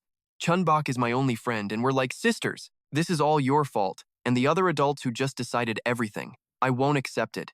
Can't you guys just stay here? We might never see each other again. How can I just let her go? Please don't leave. I promise I'll take good care of you. I'll play with you all day. But it's all just a memory. The girl doesn't want to leave, but Chun-Bok knows she has to. Chun-Bok was completely heartbroken when she heard they had to leave the village. But she knew she had to do it for everyone else. She didn't want people to get hurt, so Chun-Bok takes John-Hai's hand. You know what? Miss Junu told me that we're a family, no matter how far apart we are. Jinginu feels a stab of guilt watching the tearful goodbye. Don't cry anymore, John-Hai. John-Hai then rushes forward, hugging her so tightly she can barely breathe. Come on, just let me hug you a little longer. Meanwhile, Chun-Bok's mom has only one thought on her mind. When are we getting out of here? Suddenly, Jun-Dyu pops a question. Chun-Bok, is there anything you want before you go? Don't be shy, you can tell me. Chun-Bok thinks for a moment, then whispers something in her ear. But her mom, Jinjinu, is completely over it and just flat out refuses. Chun-Bok, we're way too busy, we don't have time for that. No way, you gotta ask for something else. That's when Chun-Bei and Dung slide over to him, all smiles. They drop a not-so-subtle hint. The doctor would never disappoint us, would he? You're gonna meet our conditions before we leave, right? The two of them growl. Seeing Jingu finally cave, they happily high-five each other. Even H chimes in. You hear that? Go ahead and do whatever you want. The little girl lets out a mischievous laugh. Okay. A moment later, the sounds of play explode across the village courtyard, and there's Chun-Bok, finally living her dream. Let's play tag. She's soaking up a rare moment of joy in these chaotic times. That innocent smile on Chun-Bok's face becomes everyone's most treasured memory, and yeah, she's about to get a lot stronger. Her mind drifts to the empty room, the dining hall, that all-too-familiar hospital bed, the village, and all those emotional meltdowns. Chun-Bok's family lost their home, their food, and their shelter, all because, in her mind, she was too weak. She knows she needs to get tougher, way tougher, to protect her family. After all, her sister Higa's entire body is basically a weapon. And her dad? The guy is built like a tank. Chun-Bok looks up at the heroes she wants to be like. Her mom pats her head, and her resolve hardens. She'll get strong, just like her mom, and protect everyone. A powerful seed of determination had been planted. Their car finally starts rolling. The long journey knocks Chun-Bok right out. She's fast asleep. Meanwhile, The adults are chatting. Do you think Chun-Bok will be safe? Of course she will. So, do you think we can really build a new village? Junru, ever the optimist, cuts in. We'll build a village just for us, nothing to worry about. Jinu just looks away. His expression, well, let's just say it's complicated. He gets lost staring at the village they'd called home for so long. A voice snaps him out of it. Jin, what are you looking at? Come on, let's go. His cheeks suddenly flush bright red with embarrassment. Jinu gently replies, all right, I'm coming. He remembers that lifeless expression on her face all those years ago. Yeah, that look really didn't suit her. A village just for us. It's gonna be tough, but we can do it. Protect this family and Junj. And with that, the three of them began their own long journey. Memories of the village start to fade with their conversation. Sparrows just chirp away on a power line, oblivious to it all. Suddenly, the birds scatter in a panic. Down below, a welcoming party of monsters is cheering. Let's go! Every single floor is jam-packed with the silhouettes of monsters, and under their watchful eyes, a pair of lifeless bare feet staggers forward. Turns out this father's weak body has lost more than half its tentacles. He seethes in anger. Damn it, I can't survive in this pathetic form. I had a whole escape plan worked out. This is humiliating. How did this happen? My time is running out. I need more nutrients. Only then can I recover my body and tear them to shreds along with the insects. Once everything settles down again, I will kill him and become the original. The moment the words leave his mouth, his tentacles just snap right off. He looks down in horror as his body starts to disintegrate. His arms and tentacles have become nothing but piles of rotten tissue. Pure confusion floods his mind. What is happening? There's nothing here. I can't smell anything. I can't feel anything. This is all happening way too fast. I don't understand who. In his final moments, he hears a strange, distorted sound. A bizarre music that's slowly getting closer. A hand spinning something to the beat of a demonic melody, followed by a fierce half-face humming along to the tune.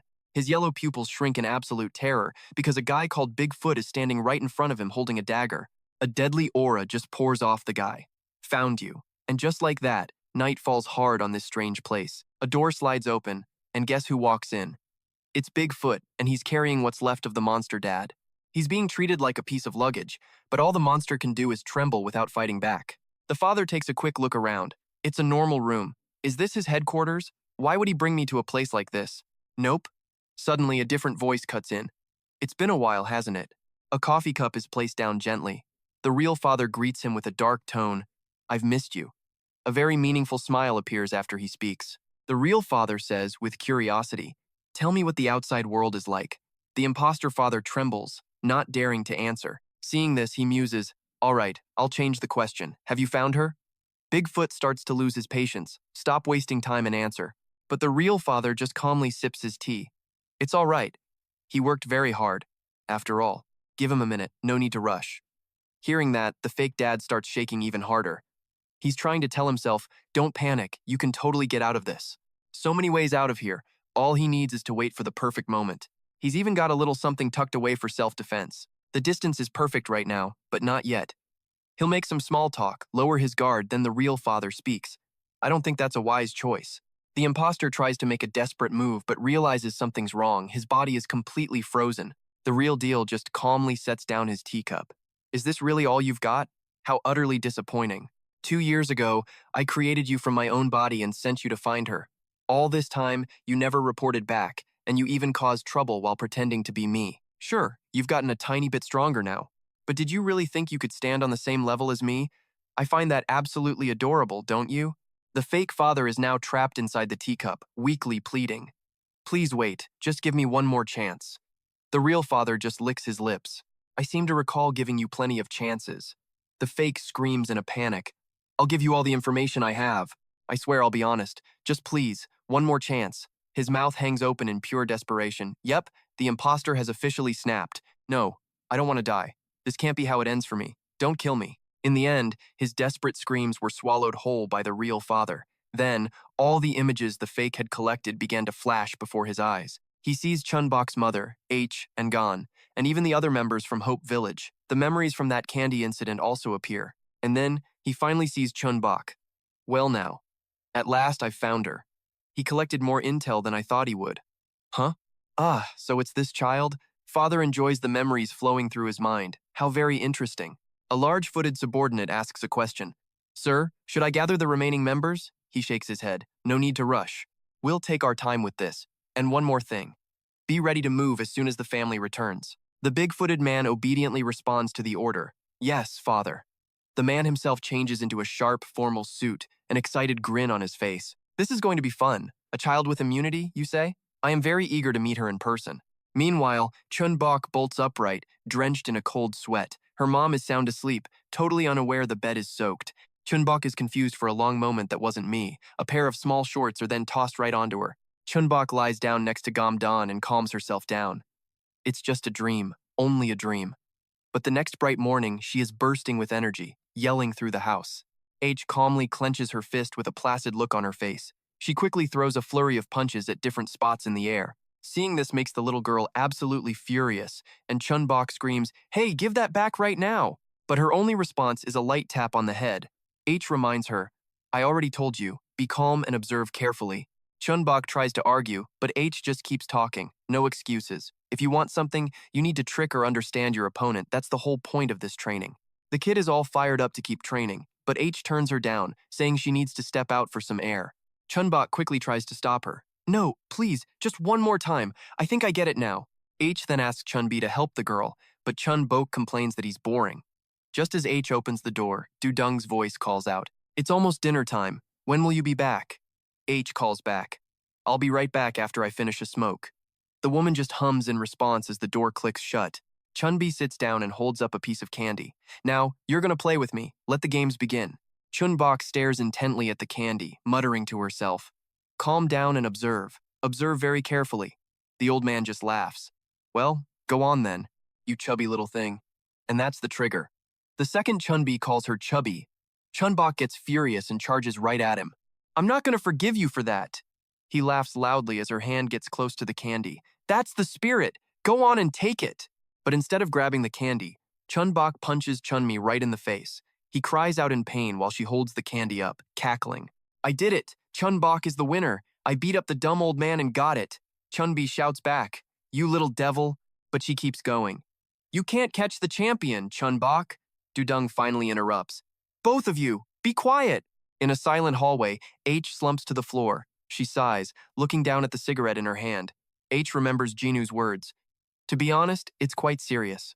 Your ribs were broken and the surrounding organs were damaged. I performed the surgery, but the real issue is your liver. The damage is too extensive. I can't possibly fix all of it. There are going to be severe consequences. It's truly a miracle that you're even alive." H had asked what consequences, and he explained, "Fatigue, severe nausea, blood in your stool, and possibly jaundice, given your condition. You cannot move so recklessly anymore. If you push yourself like that one more time, you could actually die." Hearing that, H grits her teeth hard. She puts her hand to her forehead, cursing helplessly, and made Jinu swear not to tell this to anyone. Thinking about it, H crushes the cigarette in her hand, throws it to the ground, and grabs her head. "Damn it, that stupid tentacle," H gasped, thinking to herself, "I feel sick every time I move. I can't even protect myself in this state. Before this gets any worse, I have to make Chun-Bok stronger. It's the only thing I can do for the kid." Suddenly, footsteps catch H's attention. She looks up and sees Chun-Bok's mom nervously walking over. She sits next to H, offering her a notebook. H wondered what the book was for. Seeing Chun-Bok's mom stay completely silent, she just took the notebook from her hands. H opened the book and asked, "What are you trying to tell me?" "My head's already full of stuff." Her expression darkened as she looked inside. A crossed-out sentence was replaced with a simple "thank you," with an arrow pointing down to H's wound from the last fight. Chun-Bok's mom finally spoke up. "To be honest, I don't like you, showing up out of nowhere, insisting on protecting my daughter. But I hate how you were so stupidly wary of me and my husband." Her face turned bright red, like it was about to explode. "I won't ask why you're doing this, because I know you care about Chun-Bok." She gave a sincere thanks for protecting her daughter and saving her from that monster, then offered to team up. H just tossed the notebook back at her. "This is ridiculous. If you have time to write this, go take care of your kid. She still has a lot to learn." Hearing that, the mom got angry, but H just crossed her arms. "We have the same goal, so of course we'll work together." Chun-Bok's mom looked down at her lap. That nasty, difficult woman. What was I thinking writing that cringy letter? In the middle of her anger, she paused. Chun-Bok's mom looked up, confused. "Did she just say we'd work together?" H continued. "As you know, Chun-Bok needs to learn to defend herself. We can't protect her forever. She knows that all too well. That's exactly why she's so desperate. She wants to be the one protecting, not just the one being protected. That's why she needs to learn, before something else attacks." Hearing her own thoughts spoken aloud left Chun-Bok's mom stunned as H quickly held out her hand, not just from me, but from both of us. Chun-Bok's mom just stared at her without a word, but then she reached out, looking away as she did. Their hands clasped. H added, "Now isn't the time to be picky." Chun-Bok's mom replied, "We have to help each other when things get tough." She glanced aside. "We may not be friends," her mom continued, "but at least we can trust each other." Right after, H lowered her head and sighed. She remembered that little girl's sunny smile. I definitely won't let her end up like she did. A little later, Chun-Bok's mom was stumbling down a dark hallway, breathing heavily. She leaned against a nearby door in agony as blood slowly trickled from her mouth. "It hurts so much," she whispered. On a rooftop under a brilliant sunset, Chun-Bok's mom opened a door and reached her hand out. She slowly tried to feel the evening sun, but her fingers immediately cracked and dried up. She looked at her finger and yelled, "Damn it, it's not moving at all. I thought there was some change." "But it's still the same, except for this new pain." Chun-Bok's mom screamed on the empty rooftop. "I hate this." "Maybe it's impossible, right?" She stayed on the roof until night completely fell. Gom-don couldn't find Chun-Bok's mom, so he went up to the rooftop to look. He scanned the area, calling out, "Honey, are you up here? Everyone told me you were up here." Gom-don suddenly froze, his eyes looking down. He rushed over, worried when he saw her hiding her face. "Hey, what's wrong?" Gom-don knelt down, rubbing her back. "What happened? Write it on my hand." Hearing Chun-Bok's mom sniffle, Gom-don quickly asked why she was crying. Seeing she wasn't answering, he gently urged her to tell him. After Gom-don heard the whole story, he finally understood how she was feeling. Gom-don stroked her head. "So you're frustrated because it still isn't working?" Chun-Bok's mom sobbed. "I kept hoping for it, but after everything, no miracle happened. I knew it was a long shot, but I still really wanted to be human again." Seeing her cry so hard, he tried to console her. It's okay, don't hold it in." While crying, she suddenly screamed, "Damn it, I want to be human again." Gom-don looked at her with a gentle smile on his lips. He glanced at the night sky and asked her, "Do you remember? When Chun-Bok was little, we used to joke around all the time. We'd spend hours asking weird questions. Remember asking what if our genders were swapped? You said even if I were a woman, you'd still have to rely on me." She replied, "That's right. You said you were already in love with me. That's totally your style. We also talked about what if Chun-Bok was a giant baby." The mother chuckled. "I spent 40 minutes thinking about where to buy giant diapers and baby food." Gom-don continued, "You're so cute when you're being serious." Hearing that, she blushed with embarrassment. "Stop lying like that," he snapped. "We've already been over this whole thing. So what's the plan for when I'm human again?" Gom-don eyes Chun-Bok's mom, probably wondering if she even remembers. But oh, she nods right away. Of course she remembers. It's only the most important thing to her ever. We get a little glimpse of her smiling, but not the full picture just yet. She lays out her big dreams, becoming human, taking a nice family stroll in the daylight, and enjoying a fun time at the park. But the ultimate goal, the thing she wants most? Simply being able to flick on the lights in their own house. Gom-don, ever the supportive guy, gently takes her hand. That's right, and that little fantasy is about to become reality. Sure, there haven't been any actual results yet, but let's just bet on a miracle, okay? And when you do turn back, you better do all those things. She gives him this big, happy look, her eyes just sparkling with hope, and then she gives him a super sincere thank you. Aw. But of course, the sound of tiny footsteps from downstairs interrupts the tender moment. Chun-Bok swings the door open and lets it rip. "Mom! Dad! You promised to read to me," she whines. "I even made my bed and everything. The absolute tragedy." Gom-don immediately flips into dad mode. "Sorry, Chun-Bok. I'll read to you as soon as I bring the book up. Now come on inside." And up she goes. "Got a book in mind?" he asks. And she replies instantly, "I want the book from inside your bag. You know, that one." Gondo's brain just short circuits. Meanwhile, her mom is smiling at them, completely oblivious. "Oh, I'm looking forward to that one too," she chirps.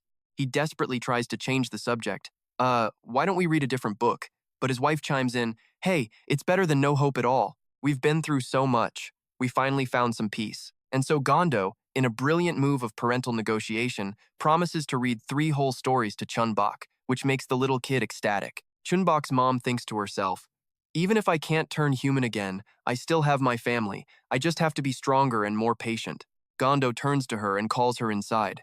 She replies, "Okay, I'm so happy." Chun-Bok just stares at her mom with a puzzled expression. As blood starts dripping to the floor, her mom wonders, "Wait, why do I feel so heavy all of a sudden? And really sleepy?" The smile on Gondo's face just evaporates, replaced by pure, uncut panic. He stares at her blood-stained face and whispers her name. "Hey, honey." And with that, she collapses right in front of them. The screaming starts and it does not stop. She can't hear a thing, just wonders if anyone's there and if something might possibly be wrong with her. Ya think? Everything goes strangely quiet for her. There's no light, nothing for her to see. Just total darkness. Chun-Bok's mom starts to wonder, is this some kind of sick joke? Am I asking for too much? All I want is to be normal? Is that such a luxury? And then she just screams into the void. Why? I want to live a normal life. I want a house with lights on. I want to walk in the daylight. I just want to be a normal mother for my family. Somebody, anybody, please. Early the next morning, Chun-Bok bolts awake. She sits up fast and yells for her mom, only to realize she's gone from the blood-soaked mattress. Chun-Bok just stares at the sharp teeth and clumps of hair left behind. Mom's disappeared. Understatement of the century. Gondo just curses. Then Do-young bursts through the door yelling, "Hey Gondo, I'm gonna check the first floor with my dad." "Okay, I'll search here with Chun-Bok," he yells back. Then he's off, shouting, "Damn it, where did she go?" Do-young quickly reports back that she's not there. Meanwhile, some other guy named H is also frantically opening every door looking for her. Back with Gondo, he looks up, a terrible feeling creeping into his gut. He and his daughter share a worried glance. "You don't think she's up there, do you?" In the end, they both decide to head for the roof. The two of them creep toward the edge of the building, and there she is, a silhouette against the rising sun. She slowly turns to face them. She's crying. With joy. Gondo. Chun-Bok. Mourning. The two of them just stare back, completely bewildered. This was not what they expected. Without a second thought, they both sprint towards her, and their little family collapses into a desperate, emotional hug. Flash forward to some time later, and winter has arrived. That same desolate building is now freezing, and Chun-Bok is running and panting for breath. She spots a slide in a small playground and immediately dives underneath it, trying to catch her breath. "I should probably hide here for a bit," she thinks. "I'm pretty sure I'll get caught if I try to run any further. I need a way out of this playground," she thinks. "There aren't many places to hide. Maybe I can use this spot to fight back." Suddenly, a wave of pressure makes Chun-Bok freeze in her tracks. She whips her head around to where she felt it coming from. But there's nobody there. "That totally freaked me out," she mutters, embarrassed. "It was just the wind, you idiot. Focus." She gives herself a little pep talk. Just like Hygia said, I have to keep trying. It's the key to survival. And then, out of nowhere, her mom appears right in front of her. Chun-Bok jumps, screaming, "Holy moly!" Her mom just starts laughing. Her mom raises an eyebrow. "What did you just say? Did you just cuss out your own mother?" "Well, you surprised me. I nearly had a heart attack," Chun-Bok retorts. Her mom just keeps teasing her, and now Chun-Bok looks ready for round 2. Her mom winked. "You sure about that? I can slow down if you want." The kid fired back. "No thanks. I can handle myself. You know, I haven't lost because you haven't caught me yet." Chun-Bok's mom just licked her lips and continued, "Because we're still playing hide and seek. You're right. Anyway, Chun-Bok, you know what happens next, don't you?" The kid tried to mask her stress, yelling out, "Bring it on." And just like that, half a year flew by under a clear blue sky. Thanks to the healing from Blessing Village, Chun-Bok's mom was slowly getting back to her old self. And her mom's transformation brought a ton of other changes. Chun-Bok's mom landed firmly on the ground. She stood there in the cool breeze and let out a sigh. On nice mornings, Chun-Bok's mom would go for a walk and get some exercise. At first, she was super cautious, only working out for about 10 minutes, but now she happily goes for a full 40. She used to be stuck inside all the time because of the light, but now she can go out whenever she feels like it. The kid remembered all the noise from the roof. She looked up to see her mom doing a handstand and was totally starstruck. "That's so awesome, Mom. Can Dad do that?" Gom-don just gave a thumbs up. Dad can't do that, but he can rip a thick book in half with his fingers instead. The little girl was not impressed. "Don't be ridiculous, Dad. There's no way that's even possible." For 3 days, Chun-Bok's family would go on picnics or adventures together, and they helped her train a lot. Now they were able to eat dinner together and even sleep with the lights on. Chun-Bok's mom seemed happier than ever, but 2 things were still bugging the kid. Chun-Bok remembered the time she and her mom were practicing pronunciation together from a guidebook. The first thing that drove her crazy was her mom's pronunciation. But with a lot of hard work, she had actually gotten way better. The second thing was happening right now. She had to constantly dodge her own mother. She just kept charging straight for her. But then Chun-Bok's mom suddenly leaped high into the air, catching her completely by surprise. Chun-Bok dodged while gritting her teeth, glaring at her. Then, out of nowhere, her mom appeared right in front of her, making the kid jump. She quickly snatched Chun-Bok. "Okay," the kid thought, "this right here is actually the biggest problem." Just then her mom yelled, "Gotcha!" She lifted the girl into the air. "You know what happens next, don't you?" she asked, licking her lips mischievously. "Are you ready?" Hearing that, Chun-Bok shouted right back, I'm ready. A moment later, as her mom kissed her cheek, Chun-Bok thought, seriously, it's way too hard to get used to this. Her mom just cooed. Your cheeks are so soft. Chun-Bok wondered when she would finally win this game. Next time, I'll do better. Her mom just flashed a brilliant smile. Chun-Bok saw her mom every single day, but whenever she smiled, Chun-Bok always thought her mom was beautiful. The kid told herself she could take it. Her mom had been through so much for her, so she figured she could tough it out a little longer. Helpless, she resolved to endure it for her mother's sake. Then Chun-Bok suddenly yelled, "That's enough!" Her mom couldn't help it and said, "Come on, just a few more seconds." The kid struggled. "A whole minute has passed already." Her mom just laughed. "Let's play again." As Chun-Bok ran off, she yelled, "Don't you dare, Mom." Her mom just yelled back, "I'm gonna getcha." "Get away from me!" Chun-Bok yelled. Amidst their playful game, H slowly approached them, with blood dripping down her legs. She looked at her own blood-soaked hands, then H wiped a smear of blood from her lips. She stopped, watching them while letting out a hoarse cough. Cut back to Chun-Bok screaming, "Stop it, Mom," while her mother just laughed. Chun-Bok waved her hands. "I give up, just stop already," her mom replied. "Sweetie, I already told you, life isn't a game." Chun-Bok's mom puckered her lips at her, "But I'll be gentle with you and end it with just one little kiss." The kid backed away, telling her to stay put. Chun-Bok yelled, "Is anyone gonna save me?" Just then, a powerful gust of wind slammed into her mom. She immediately spun around and snatched the backpack. "Is this your way of saying hello? Where did your manners go?" H stepped closer. "Shut up. I told you to train the girl, not to take a vacation and play games. Train her for real." Chun-Bok gulped as her mom fired back, "What did you just say?" "This is proper training." H immediately called out to the girl, making Chun-Bok jump. She tightened her grip on the axe in her hand. "What do you think?" H asked, stepping closer. "Was this training actually useful? Tell us both what you're thinking, and be honest about it." Chun-Bok's mom saw her daughter was still completely stunned and snapped. "Stop it! Don't you dare scare her!" H shot back. "You be quiet." A moment later, the three of them left as H started talking. "I don't agree with your methods. We should be teaching her at a level that she can actually understand and handle." Chun-Bok's mom immediately added, "Pushing her to her absolute limit isn't going to have any effect." She just retorted, "Is that what you call training? It seems more like you're just spoiling her." Chun-Bok's mom sighed. "You're not wrong. Her cuteness did distract me for a second. But I don't see any problem with today's session, and she's improved more than ever before." H gets straight to the point. "The real issue is this whole game-like approach to the kids' training. Taking things more seriously would get way better results." But Chun-Bok's mom just scoffs. Isn't she exhausted from being so uptight all the time? She says to think about the kids' mental health. Brute force isn't always the right way to go.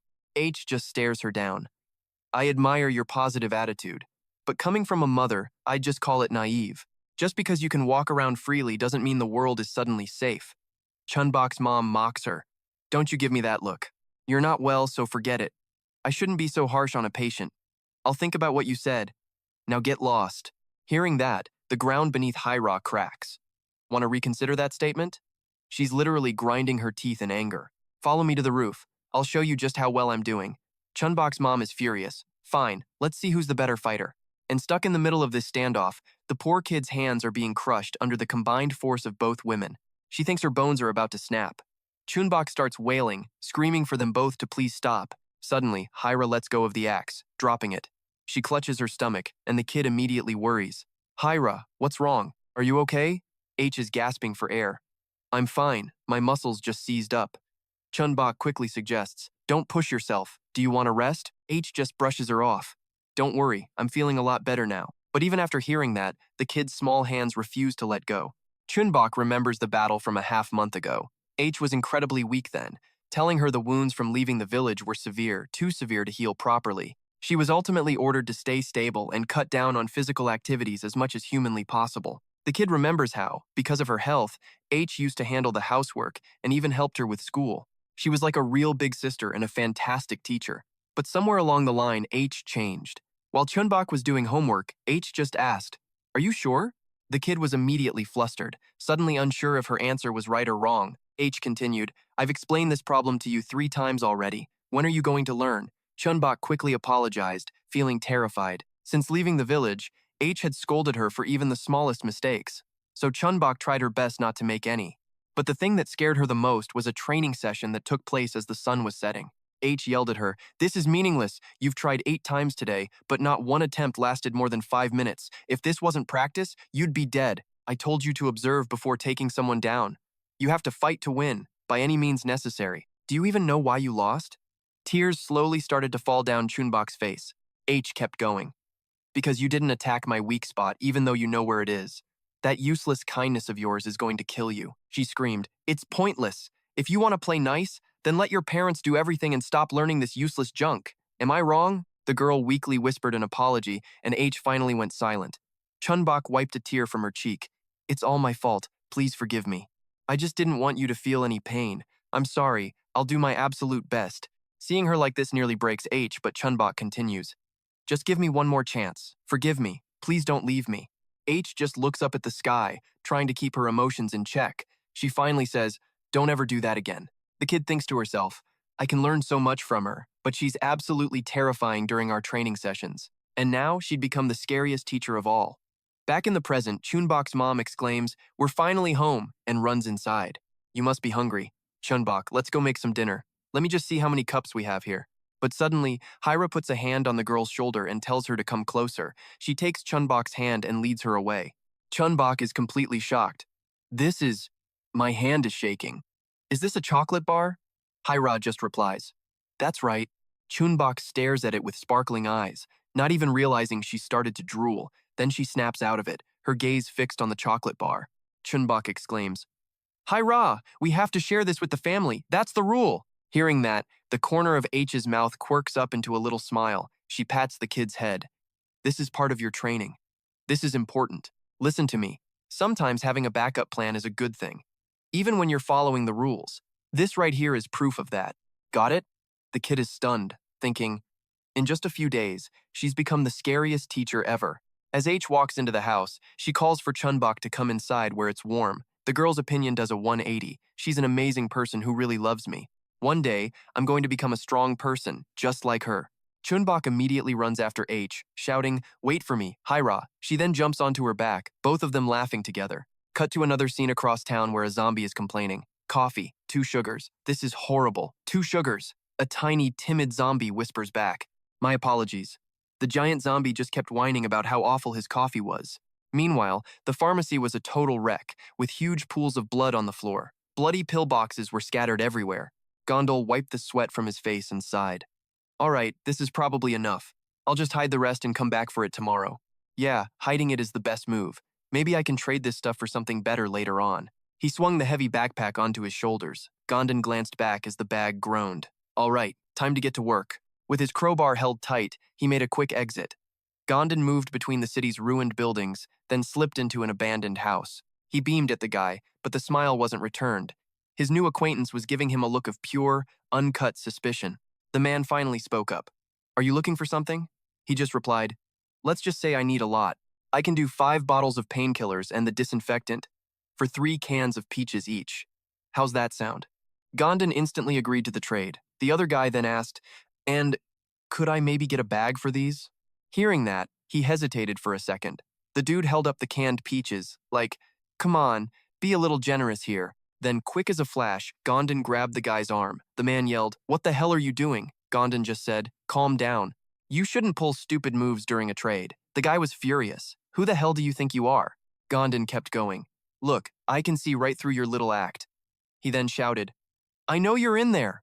Come on out, I know you're hiding. The dude yelled back, what the hell are you talking about? Gondon didn't even bother with him. This is the last chance for both of you. He started counting. The second Gondon hit 2. A gun clattered to the floor. The girl who'd been hiding behind the pillar raised both her hands. I dropped the gun, so please just let him go. He just explained, I knew it from the ring you're wearing. Not to mention the clumsy signals you kept sending her. Anyway, you broke the rules. Gondon twisted the guy's wrist, so you should be a little more generous with our deal. The man yelped, wait, I get it, just let me go, man. A moment later, he was scribbling the new deal in his notebook. 5 cans of peaches turned out to be a fantastic deal. Thanks to that little rule breaker, he got them for a steal. There's nothing I can't do to make a living.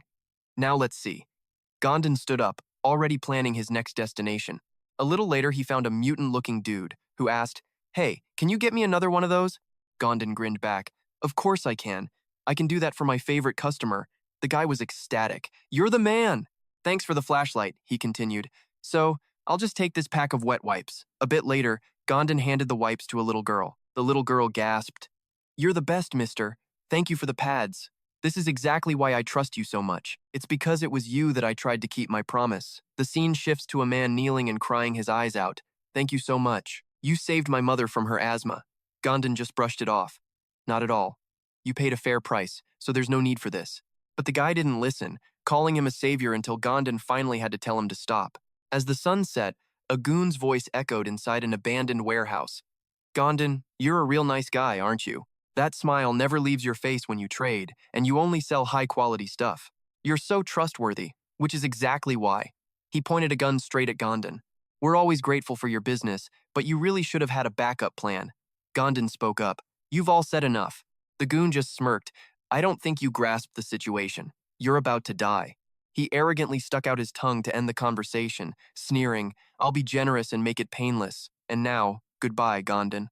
The moment he finished speaking, he pulled the trigger. Gom-don just narrowed his eyes and stared the goon down.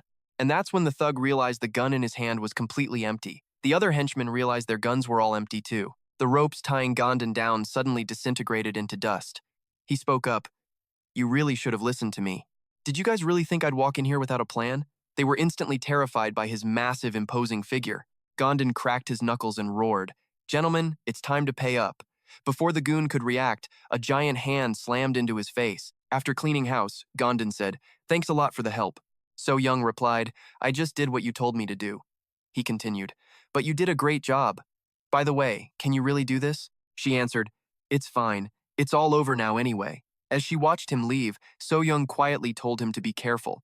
She watched Gom-don go without a word, until suddenly, So Young called out to him again. "I'm sure you already know this, but I was kidnapped by them and lived as a slave for the last 3 months. I was so weak, I couldn't even protect my only child." With the gun steady in her hands, he had given her the perfect chance for payback. This world was a lost cause, but hey, thanks to him, she could go out with 0 regrets. So, thank you. And just like that, the quiet warehouse sunset was shattered by gunfire. A moment later, Gom-don strolls out of the warehouse. He walks home feeling something. It's complicated. Gom-don reaches his front door, pausing in the hallway. He just lowers his head for a second. Man, what a day. Thinking about the day's activities, Gom-don lets out a huge sigh.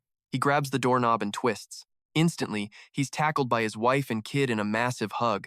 They're babbling about all the happy stuff that happened, and he just smiles, thinking, what a hopeless hell. Even though this world was crawling with monsters and shamans, he still had one little slice of hope he called family. He was a husband to his loving wife, and he was also a dad. Cut to the next day. During her studies, Chun-Bok wipes a nosebleed and thinks, I'm definitely getting better now. She's learned how to fight, how to handle weapons, and how to shoot. She can still taste metal somewhere in her mouth. But hey, she's been training like a maniac. She knows she has a long way to go, but she's grown up a lot. A moment later, Higa's footsteps echo down the hall, stopping right in front of the rooftop door. Higa yanks the door open, looks at the kid, and gets straight to the point. All right, you ready? Chun-Bok, decked out in gear, just screams back, I am SO ready. This kid is 100% sure she's gonna ace today's test. She's practically vibrating with the need to impress Higa, biting her lip to focus all that determination. Higa watches her for a second, hesitating. Then she just drops the bomb. There's no test today. We're just having dinner. She leaves, handing the kid a kitchen knife, claiming she just needs it to chop some ingredients. Higa's footsteps fade down the stairs, leaving Chun-Bok standing there completely bewildered, trying to figure out what on earth just happened. That evening, Higa says casually, Your parents are going to be home late. Let's get to bed. The kid just mumbles a reply. I can read a book to you if you want. Again, the kid says, maybe. Higa presses, Is that a yes or a no? Chun-Bok just sighs. Higa is totally confused. Just spit it out. Chun-Bok finally says her name, giving her this incredibly uncomfortable look. If I fall asleep, are you going to squeeze me like I'm hugging this teddy bear? Higa is floored. What are you talking about? That's so weird. She lies perfectly still. That is never going to happen. So just sleep. Chun-Bok was pretty sure that was a total lie. Higa sighed. Why don't you believe me? Do you think I'm going to crush you to death? The kid just deadpans, I guess you could. Higa can't believe it. Oh, come on. Who do you think I am? Chun-Bok stares her down. A weapon. Higa is at her wit's end. Are you talking about weapons? Stop talking nonsense. The kid just repeats herself. That's right, a weapon. Higa changes the subject. Are you just upset because I canceled your test today? I canceled it because I wasn't feeling well. I wanted to give you a proper test, you know? I hope you can understand. Hearing that, the kid finally relaxes and gets sleepy. Is that all it was? Higa reassures her. That's it. Chun-Bok rubs her eyes, thinking she's about to pass out. She apologizes for doubting her.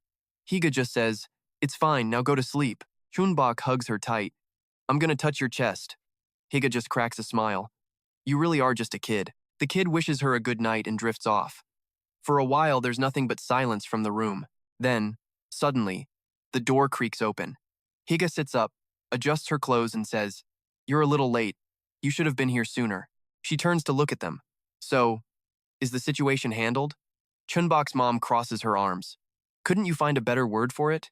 It's all done. How's Chun-Bok?" Higa glances at the sleeping girl. As you can see, she's sleeping like an angel. I made sure she felt safe and had everything she wanted. But Gom-don still looks worried. "Are you sure? This feels a bit harsh." Higa just snaps. "Don't be naive. This is all for her survival. Enough talking. Let's move." Before she wakes up. As they leave, Chun-Bok's mom gives Higa a look that could kill. A little while later, the cold wakes the kid up. "I'm cold. Higa, can I get a blanket?" Chun-Bok slowly blinks her eyes open, and her brain just short-circuits at the sight in front of her. Chun-Bok stares at the total devastation around her, stunned, as the growls of zombies rise up from below. Chun-Bok starts calling out, "Mom? Dad? Higa?" Then she freezes. Looking down, she spots a small piece of paper on the mattress. She snatches it up and reads the contents. "If you're reading this, the test has begun. You have only one job here. Survive and get out of this place. You're in a department store, so there are plenty of supplies and no obstacles. There's a walkie-talkie on the first floor. Contact us and you'll pass the test when we come pick you up. But only if you can survive among countless monsters. Try your best to live, just like you were taught. I believe in you." After reading that, the kid rips the note to shreds, thinking one word: liar. She remembers everything Higa said right before she fell asleep. "You lied to me," Chun-Bok muttered, slamming her little fists into the ground. "She just wanted to ditch me. This isn't some kind of test. She's just a stupid, evil witch." Tears streamed down her face and onto the mat. "I'm so scared." Chun-Bok sobbed. "Mom, Dad, I miss you. I want to go home, please." And that's when Higa's words from before popped right into her head. You need to get familiar with your surroundings. People aren't really made to adapt to change that quickly. For example, Higa asked, "How would you feel if you were suddenly left all by yourself?" "I'd be scared if it just happened out of the blue," Chun-Bok admitted, and Higa nodded. "At first, you'll be scared, but once you adapt, you can use that place like it's your own home. And that means you're basically invincible. You can find places to hide or weapons to fight back. If you can just get used to your environment a little faster." Chun-Bok lifted her head, staring straight ahead. Higa's voice continued in her memory.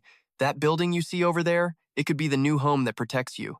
And remember, anywhere can become your new home." Chun-Bok rubbed her eyes. "I hate her. Just that Mew watch if I get out of here. I'm not letting this go." She mumbled through pressed lips as she walked. "I'm definitely going to make her pay for this." Chun-Bok wandered around, amazed by how huge the place was, searching for any empty spaces she could use. She glanced side to side. What can I use as a weapon? And just then, she froze. A massive knife came flying at her, burying itself in the pillar right next to her head. She was so terrified, a warm puddle started spreading on the floor beneath her. Chun-Bok stared at the giant knife, breathing hard. Her heart hammered in her chest as footsteps echoed down the empty hallway. Her face went pale, trembling with fear. The zombie-like figure gripped its blade tightly, and the scene shifted. Heavy footsteps thudded against the floor, revealing a massive, grotesque-looking creature. Its hand clutched a bloody cleaver, a stark contrast to Chun-Bok's tiny, frail body. The little girl looked at the monster, shaking uncontrollably, her pants soaked, and her frightened cries as quiet as a kitten's. She stuttered in shock, her eyes wide open, letting tears just stream down her cheeks. Then, her choked-back horror finally erupted into a terrifying scream. She took off like a shot, running for her life, while the creature just stood there and watched. It didn't move an inch, even as she tripped and fell hard from her panicked sprint. A cry of pain escaped her lips. The child's desperate cries filled the air, but the creature remained silent and still, like a cold, unfeeling statue.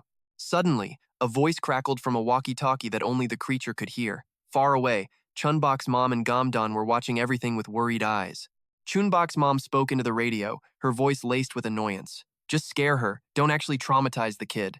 Her face was stern, her sharp gaze a clear threat. "You better make sure Chun-Bok stays safe." But the creature wasn't intimidated, thinking her mom was just overreacting. Still, her mom insisted go easy on her, and the creature finally agreed. The static of the walkie-talkie hissed again. In the cold night, you could see the creature's breath as it spoke. Do you all copy? A ton of people in monster costumes, all holding walkie-talkies, responded immediately. Then the voice on the radio announced, "The test begins now. Do a good job, and there's a bonus in it for you." At the word bonus, the crowd went wild, and that's when it's revealed the freaky monster is none other than Hai-Ga herself. She gave orders to the group to get ready, and they all acknowledged. After speaking, Higa's thoughts turned to Chun-Bok. Her gaze was stern, but mixed with a little anxiety and a whole lot of trust. "You can do this. I believe in you." The scene is a wrecked building, littered with debris. Darkness filled every corner, obscuring any sign of hope or a future. The scene shifts to a trashed clothing store. Racks are overturned, blood is smeared on the walls, and a tiny whimpering sound can be heard. Chun-Bok is hiding in a corner. Her small body was completely dwarfed by the junk piled up around her. She couldn't stop sobbing and complaining. Chun-Bok hugged herself for warmth, wondering how on earth she was supposed to get a walkie-talkie from one of those monsters. Her face crumpled up again as tears welled in her eyes. But then, Higa's advice echoed in her mind once more. Anywhere can be your home. Don't just sit there, use your environment to your advantage. Remembering those words, she bit her lip, determined, and forced back the tears. "I have to do something," she said with conviction. She finally stood up, her will to survive kicking back in. Crying won't change anything, she told herself. "First, I have to find a weapon." The girl dug through a pile of clothes, found a pair to replace her wet one, and carefully considered her next move. Model. After finding some pants, the kid spots a busted fire extinguisher, wondering what that white powder inside is. Her face scrunched up. Yep, she's definitely plotting something. Next up, our little troublemaker finds a nice sturdy rope tucked away in a rack of clothes. Holding the tiny rope, Chun-Bok just zones out, completely silent. She stares at it, lost in thought, a perfectly blank expression on her face. What is going on in that head? Underneath the kid's feet lay scattered pebbles. One little rock rolls away, making a suspiciously loud noise. That little noise totally grabs Chun-Bok's attention. She stares at the rock with a serious frown. A brilliant idea sparks, and she blurts out, "This is the place." The scene flips to a rundown shopping mall, crawling with people in monster costumes. Flickering lights and creepy growls really sell the whole "you're gonna die here" vibe. Suddenly, a loud thud echoes through the place, and every single one of these guys turns to look. And following that sound, bam! Some poor dude gets a rock right to the face before he even knows what's happening, letting out a not-so-monstrous scream of pain. H, watching from a corner, is probably wondering what the heck is going on. She watches a single pebble as it soars through the air, trailing tiny fragments. At the same time, Chun-Bok lets out a little cheer of victory. A victory that lasts about 2 seconds before she realizes, oops, that was probably a bad idea. Yep, Chun-Bok knows she's in big trouble now. Every single person in the building has spotted her. And this mob of cosplayers? They all have the exact same thought, bonus prize for scaring this kid. With greedy shouts and roars, the entire crowd charges straight for Chun-Bok. Not a single one holds back. Chun-Bok is confused and terrified, but she keeps fighting back anyway. While screaming, "Go away," she launches a rock from her homemade slingshot straight at the enemy. The rock flies like a bullet, and it hits its target right in a very, very sensitive spot. The monster cosplayer just freezes, gritting his teeth in pure agony. H is still watching from the sidelines, looking at the kid's weapon. She's seriously wondering how she even made that thing. Because in H's memory, she definitely never taught Chun-Bok anything like this. In Chun-Bok's small hands is a crude slingshot made of rope and rock, a total contrast to her delicate appearance. And with that, the scene shifts to a rooftop somewhere. The sound of rocks plinking against empty cans rings out over and over, followed by a triumphant little shout. A younger Chun-Bok gasps, not believing her own eyes, as someone beside her praises. "You learn fast. For you, this thing's as good as a big gun." The mysterious figure advises her to use it to protect herself and to keep it as her secret weapon. But she doesn't get it, so he has to explain. It's all about catching the enemy off guard. After that, they start some physical training to get her in better shape. The flashback ends. Chun-Bok sends a silent thank you to the old man, right before she panics. "Oh crap, I'm out of rocks." Her face twists in panic as she frantically digs through her pockets. Right on cue, a monster jumps out, making her flinch hard. The guy's probably already thinking about that sweet, sweet bonus prize he just won. But nope, not gonna happen. Chun-Bok reaches into her pocket and declares, "My secret weapon is pain powder." And with that, she chucks a handful of the powder right in the guy's face, making him scream and claw at his eyes. He drops to his knees, curled up and screaming his head off. Chun-Bok uses the chance to bolt, thinking, good call bringing that powder. All around them, the creepy growls and shouts just keep on echoing. But those very sounds are exactly what helped Chun-Bok pinpoint where all of them are. She watches them, her eyes narrowed in concentration. Then, in a flash, Chun-Bok plants her foot and just bolts. She charts an escape route through the mob trying to catch her. In her mind, these goons are actually slower than her own mom. And they're way weaker than H too. With that thought, Chun-Bok chucks more powder at another pursuer, earning a loud curse. The walkie-talkie is right there, just in front of her. She silently cheers herself on, convinced she can complete this mission. Her face lights up with glee. Her hand reaches out. She's just inches away from finally grabbing the walkie-talkie. But at that exact moment, H appears out of nowhere, lifting the kids straight into the air. Chun-Bok has no clue what's happening before H yeets her far away from the radio. The kid lets out a scream as she slams onto the floor. She slides in a perfectly straight, super ungraceful line until her head bonks right into a pillar. Footsteps approach. H is just silently begging, "Come on, kid, use your brain." Holding two knives, she walks closer without hesitation, thinking, what would you do against a truly powerful monster? Meanwhile, Chun-Bok's head is sporting a massive cartoonish bump. The kid groans, struggling to her feet. Surrounded by the cosplayers, she panics, thinking she just wants to go home and see everyone. But she slowly gets back up, panting like crazy, completely drenched in sweat. Seeing this, H actually looks surprised. She stops in her tracks to watch. Meanwhile, the walkie-talkie lies untouched on the ground. Chun-Bok grits her teeth. She can barely stand straight, but her will is nowhere near broken. She is absolutely determined to get that thing. And beneath her fiercely knitted brows, her pupils suddenly begin to glow with a brilliant golden light. Somewhere else, a real monster has no idea what's happening. But its eyes are also glowing with that same exact golden light. It's not just one monster, but countless others, all of them looking totally confused. Then, a pair of fluffy, harmless white paws steps into frame. Turns out, they belong to a little dog. And behind it, a whole pack of other monsters in a completely different location, their eyes blazing in the dark. Back outside the shopping mall, a series of bizarre cries echo through the night. Then, a horrifying scream, revealing a mouthful of eerily white bared teeth. As if driven completely mad, every single monster with those glowing golden eyes charges forward all at once. Meanwhile, the mall entrance has basically become an all-you-can-eat buffet for those things outside. A walkie-talkie flashes in her mind, a voice insisting she needs it. But then, why aren't the monsters moving at all? Those creatures were just standing there, like creepy statues in front of Chun-Bok. She remembers this, her brow furrowing in thought. With eyes blazing and teeth clenched, she decides then and there. She was getting that walkie-talkie, no matter what. A fierce resolve hardens in her golden eyes. If she can't control the monsters in here, fine. She'll just call the ones from outside. H, still in their monster getup, just freezes in total shock. At the same time, the entire mall floor starts shaking violently, sending pebbles flying into the air. Outside, past the barricaded doors, you can just see a sea of overlapping shadows piling up. A deep rumbling echoes from the entrance, growing louder and louder. A closer look reveals the things outside are clawing their way in. Every single shadow had glowing golden eyes, exactly like Chun-Bok's. It was absolutely terrifying. Suddenly, a loud crack rings out as a hand smashes against the glass. The crack spreads like a spider web and then the whole door shatters. An entire horde of monsters floods inside, roaring with what sounds like pure, unadulterated rage. The people inside are totally stunned, unable to process what the hell is even happening. Chun-Bok's parents yell out, asking what's going on, just as they realize the monsters are pouring in. Their voices snap Chun-Bok's attention away. She turns her head even while facing H. Her mom screams, "Grab your weapons!" This little interruption gives H a moment to think.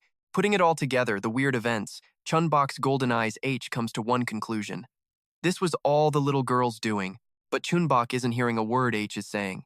She's just staring at the door, stunned by the sheer number of monsters. Their roars are deafening. In the middle of the chaos, some guy in a costume lets out a curse, quickly aiming his rifle at the incoming horde.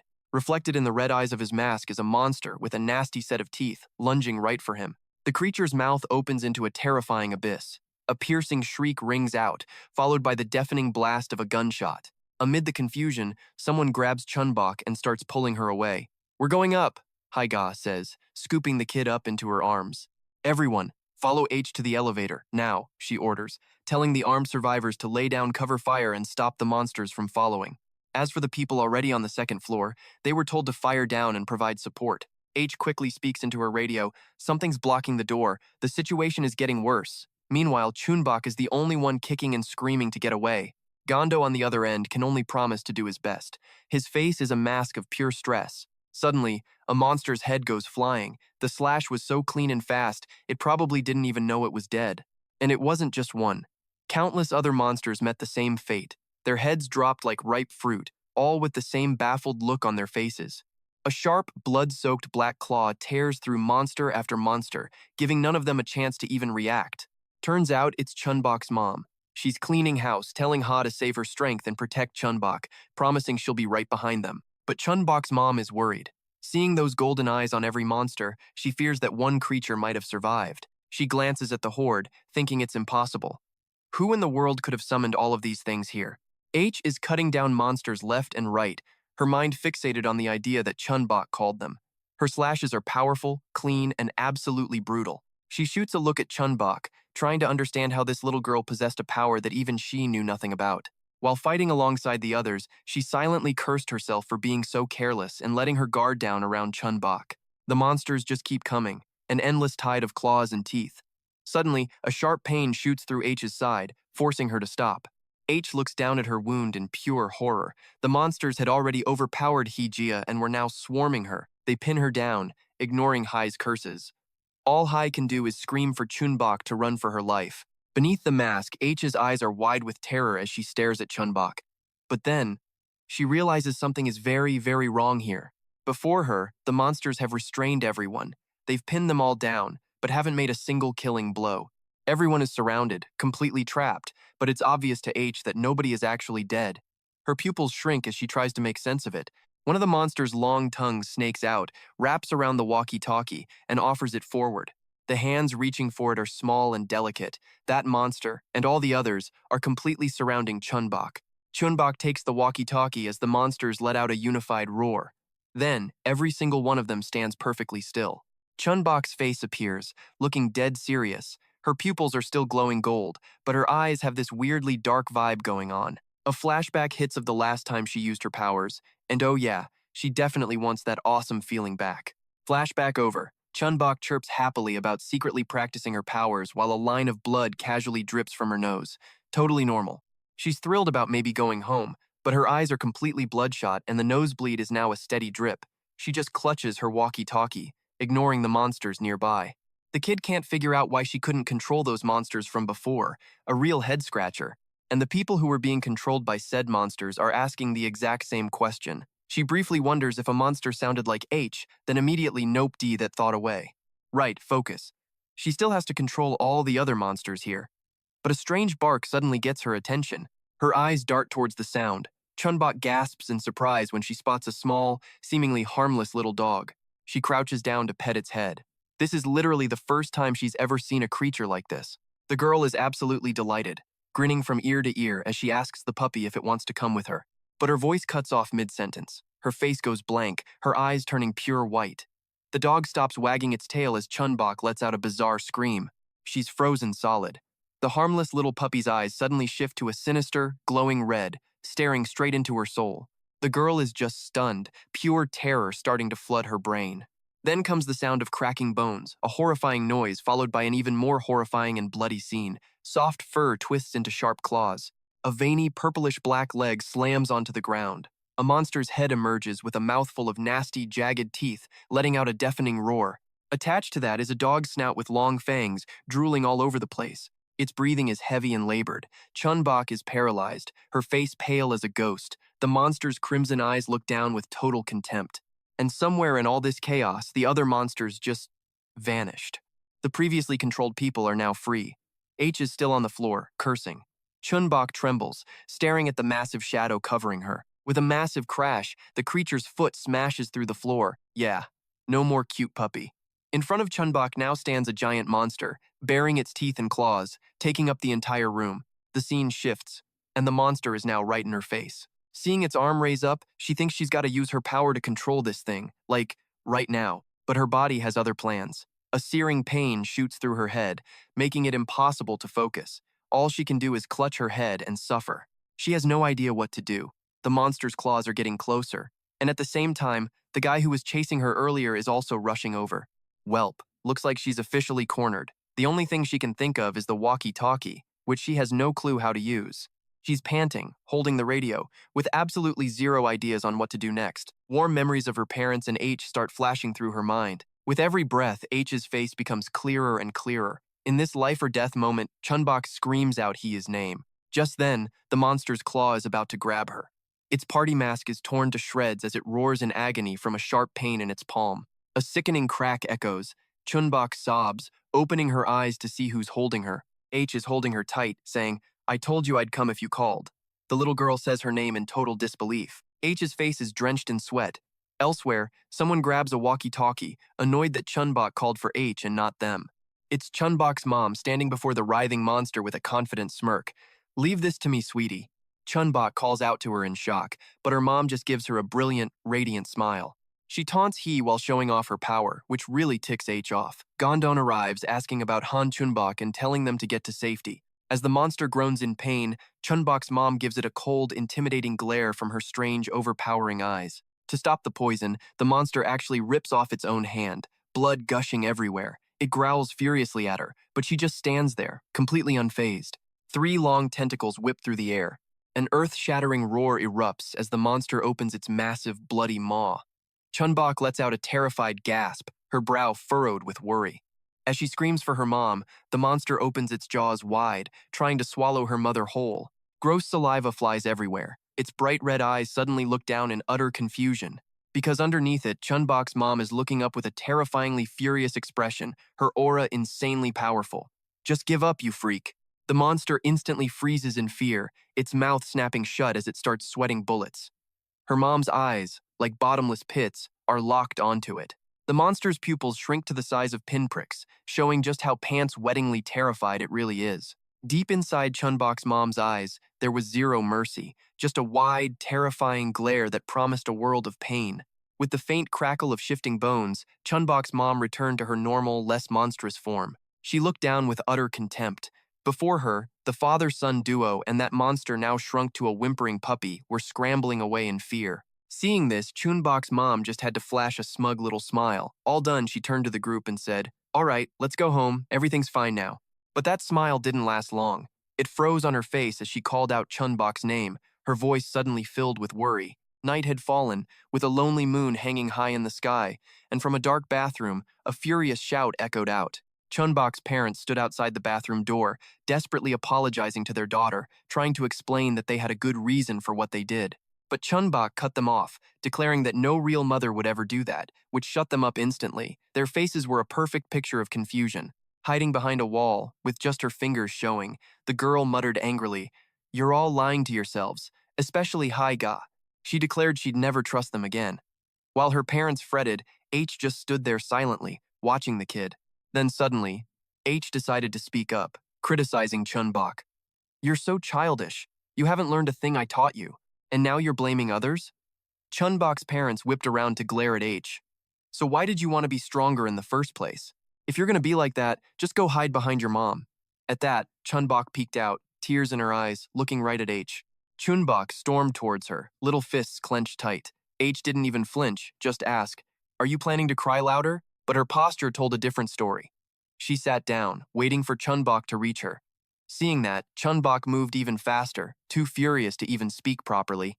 And then, the kid's tiny fist slammed into H's head, punctuated by a massive, gut-wrenching sob. She just kept punching, letting out every last bit of her frustration. Gom-don moved to stop her, but Chun-Bok's mom held him back. Chun-Bok's tiny fist didn't let up as she cried and accused her. "You promised you would never, ever lie to me." Through all of Chun-Bok's accusations, H didn't say a word, just let the kid do whatever she needed to. Finally, Chun-Bok's fist stopped, resting on H's chest. The little girl grabbed H's shirt, sobbing. "I really, really missed you so much." H tilted her head, looking at this child, as calm as ever. Then, a small smile bloomed on her face, revealing her true feelings. Just then, He's hand gently rested on Chun-Bok. She called her name, then pulled the child into a hug and gave her a heartfelt apology. He praised the little girl, and Chun-Bok quietly responded, leaning on He's shoulder to say she liked her. He said she did too.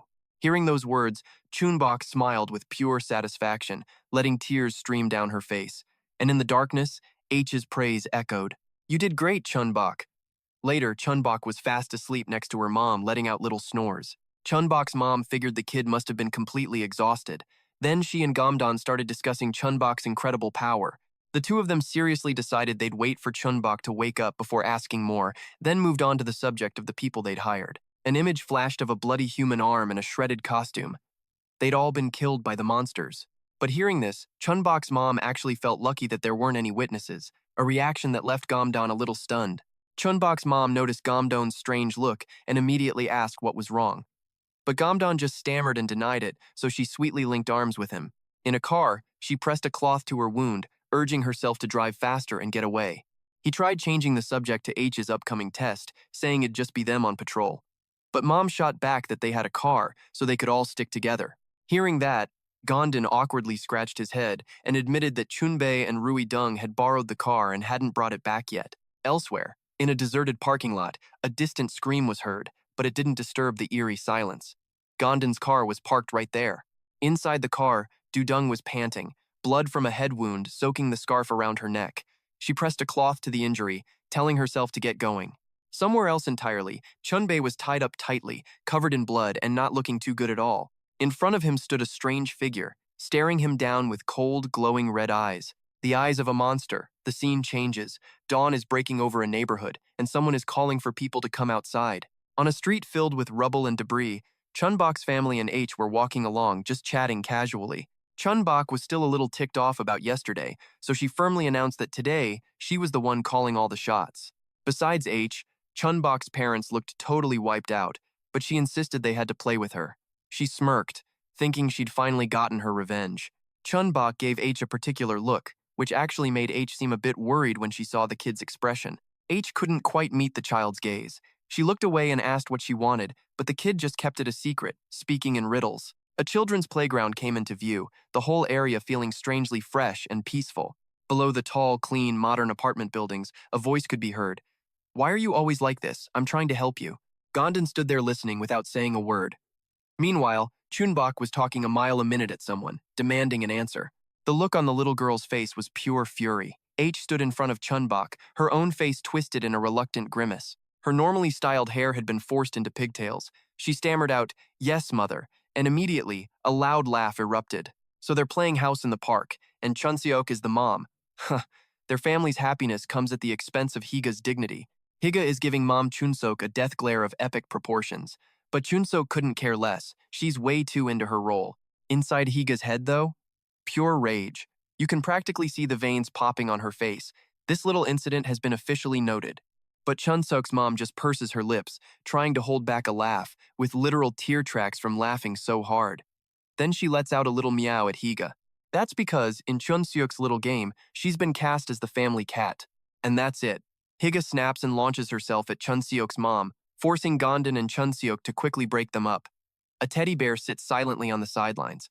Amidst the chaos, even the bear has a part to play the poor child witnessing his parents' messy divorce. Afterwards, Chun-Seok plays airplane with Gom-don. The two of them have a blast together. Then the little girl goes back to playing with Higa, who's now giving her a piggyback ride, letting out a heavy sigh of utter defeat. On this beautiful, clear day, the sound of Chun-Seok's joyful shouts fills the entire apartment complex with life. The camera pans to the back of Chun-Seok's mom as she slumps onto a bench. She's exhausted by Chun-Seok's boundless energy and complains to her husband. Gom-don, busy writing, just casually replies that he knows. Seeing this, Chun-Seok's mom asks him what he's writing. He says he's recording Chun-Seok's powers and continues the conversation with his wife. In the distance, Chun-Seok is playing, oblivious to what they're talking about. According to Gom-don, Chun-Seok told him she's been using this power for about 6 months. She'd been secretly practicing how to use it. First, she can choose which monsters to control. Second, even if they wander off, she can still control them for a short time. Third, when she stops controlling a monster, it freezes for about 10 seconds and loses all memory of being controlled. And fourth, the scene shifts to droplets of blood spattering on the ground. Chun-Seok clutches her head in pain, blood pouring from her nose. According to her, this is what happens if she keeps using her power. But if she gets some rest, she'll be fine. That's everything Gom-don was told. He looks at Chun-Seok's mom and says they need to learn more about her power. After that serious talk, Gom-don praises his wife for her improved pronunciation. The two continue their heart-to-heart, talking about how much he cares for her. Meanwhile, Chun-Seok is still playing wildly with Higa. Chun-Sok's mom teases Gom-don, telling him to act on his ideas instead of just talking about them. Gom-don seems to agree with her, a relaxed look on his face. But then he suddenly says to her, "You know you're terrible at pretending, right? You don't have to do that with me." His words silence Chun-Sok's mom. The smile on her face freezes, as if she can't process how he knew. Then, the smile fades, and she looks at him timidly. She turns her face away, unable to look at Gom-don, and asks him something hesitantly, and he calmly agrees. We see Chun-Sok's back, followed by her mother's regretful words, believing she's the reason her daughter is in this situation. She sits next to Gom-don and lets out a sigh mixed with a hint of cowardice. She's terrified of seeing her daughter get hurt. Her face is incredibly sad, her eyes fixed on the ground. Just as she's about to say more, Gom-don cuts her off. He places a hand on her shoulder. "Look over here," Gom-don says, turning her to face a different direction. Over there, Chun-Seok is making a ridiculously silly face. Instantly, both Higa and Chun-Seok's mom burst out laughing. Chun-Seok proudly shows off her awesome face-making skills to Higa. It's so funny that Higa collapses to the ground, shaking as she tries to contain her laughter. Unlike Higa, Chun-Sok's parents are laughing freely. Gom-don doesn't hesitate to brag that she's his daughter and takes after his wife so much. The little girl's proud, radiant smile is exactly as Gom-don described a smart kid who knows how to protect herself. He praises Chun-Sok, comforting his wife by saying that because Chun-Sok is special, she'll be okay. Hearing that, the mom seems relieved and agrees with him. Watching the warm scene of Higa and Chun-Sok playing from afar, they both resolve to work harder to control Chun-Sok's power. The playground scene is peaceful in the sunlight, occasionally echoing with the family's chatter and laughter. As evening falls, someone's cheerful voice rings out, happy to be home after so many days away. In the evening light, Chun-Sok's entire family is walking down the street, chatting with each other. Chun-Sok runs ahead excitedly, making her mom call out a warning to be careful. Just as they approach the door, a loud engine roars, making Gom-don ask where that sound is coming from. A battered, old, and tattered car appears right in front of them. The windshield is cracked and about to shatter. Someone shouts, "It's the old man in Do-seong!" But even so, Gom-don can't believe his eyes because of how different the car looks. Higa, however, immediately realizes that something is very wrong. With a deafening squeal of tires, the car screeched to a halt right in front of them, leaving a trail of friction-borne smoke. Dung angrily rolled down the window. "Where have you guys been?" Her face was a perfect mask of fury and impatience. Seeing her like this, the group cautiously approached the vehicle. Gom-don asked what was wrong and what in the world happened to her car. Dung just snapped back that she didn't have any more time to waste looking for them. A blood-red sunset painted the surrounding buildings in an ominous glow. Dung's voice was frantic, cracking with urgency. "If we don't hurry up, my father is going to die." As she spoke, tears burst from her eyes like a broken dam. She stared at them with a look of such raw desperation that they could only stammer back, completely clueless about what was going on. Let's rewind a bit. The story really begins around 6 p.m. yesterday, just as the sun was beginning to fade into the black of night.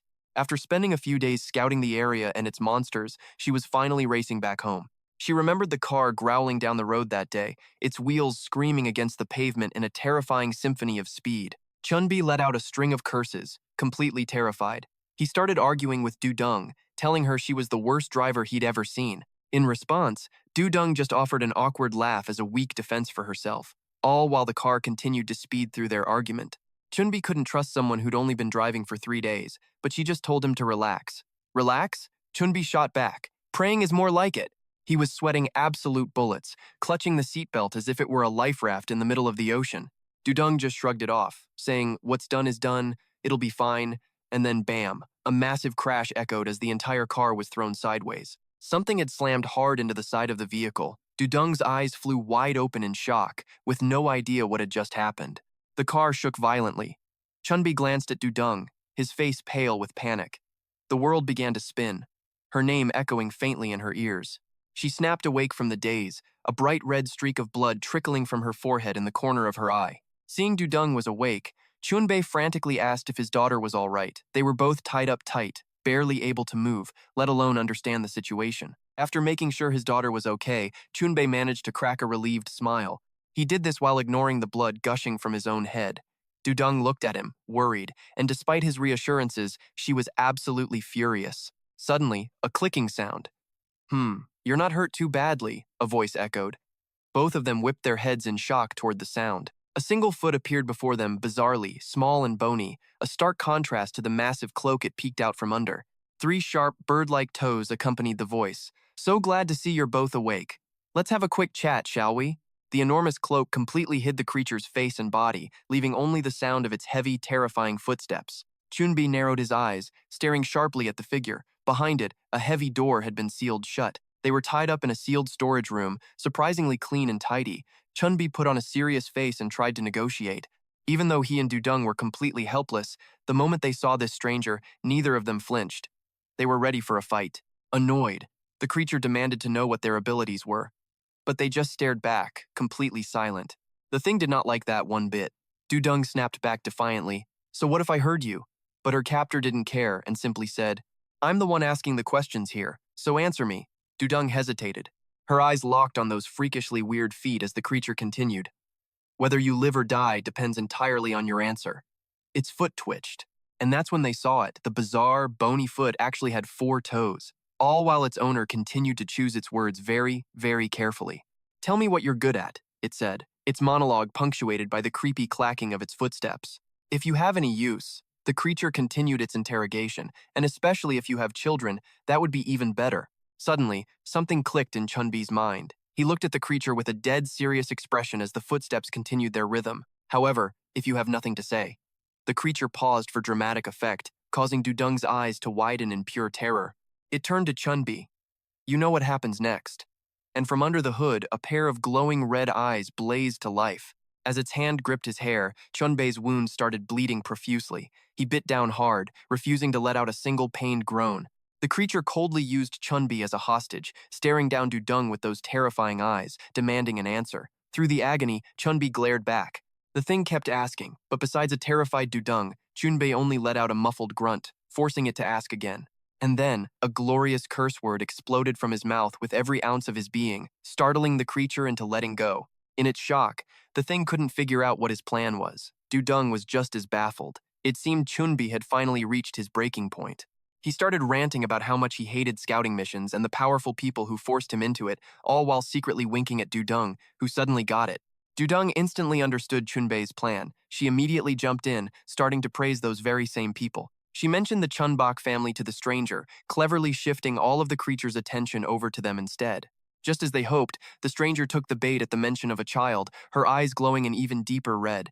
But then, Chun-Bi cuts in. "Listen to me," he tells her, his face a mask of caution. She hesitates for a second, but gives him the nod. And just like that, he redirects her entire bloodlust onto the Chun-Bok family, even offering to bring them here himself. The woman just waits. Then, with a curse, she snarls. "You think you can fool me?" Veins pop on her hand, bones cracking under a pressure that feels absolutely unreal. "Why should I trust you?" Chun-Bi fires back. "I'll leave my daughter behind." A single sentence that leaves 2 people completely stunned. He explains the deal. He's leaving his own daughter as a hostage. So yeah, she can definitely trust him now. The look on Chun-Bei's face is pure steel as he says, "My daughter is my world," causing Dung's eyes to go wide with shock. Hearing his words, the woman's face, hidden under the cloak, shows just a hint of a reaction. Looks like he actually got through to her. She agrees, mostly because she needs more useful pawns anyway. Then she walks off, lost in thought, every footstep echoing with dread. She decides to change the conditions Chun-Bi offered. Something is practically buzzing with excitement behind her back. All Chun-Bi can do is stammer out a question before she gives her answer.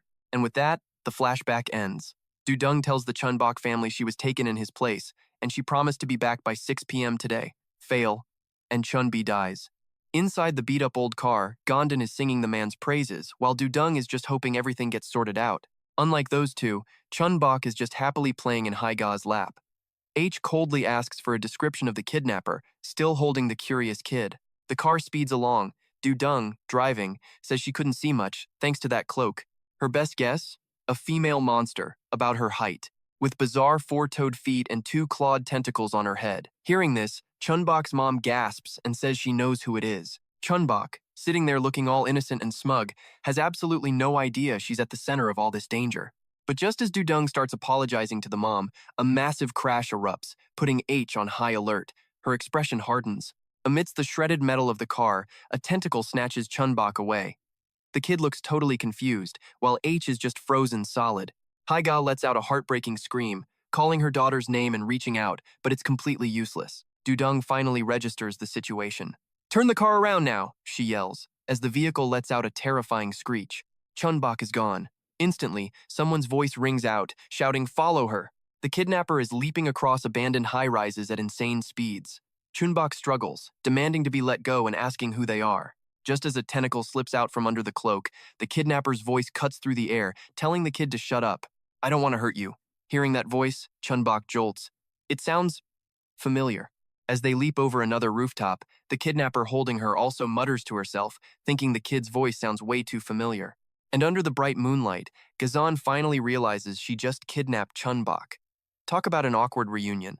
Chun-Bok's mind flashes back to memories of this woman, remembering she was actually pretty nice to her, which only makes her jaw drop even further in shock. But floating in midair, someone else is even more surprised than Chun-Bok. The kidnapper can't help but scream, wondering how in the world the kid ended up here. Her shriek makes Chun-Bok scream right back. Dung is slamming the gas pedal, trying to go full speed, but she's seriously worried. "We can't catch her by car. She definitely went this way," Gom-don says, sizing up the area around them. The car is making way too much noise, attracting every monster on the street. Seeing the mess, Dung can't help but curse. "Damn it! That witch did this on purpose." "Huh, can you see anything?"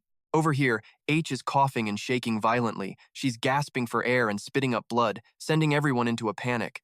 I don't think she's okay. Wait, let me get the medicine." But despite everyone screaming her name in worry, Ra is gritting her teeth in agony, blaming herself. She should have paid more attention. How could she let the kid get taken? This stupid, useless body is failing her, and Chun-Bok was their only real hope.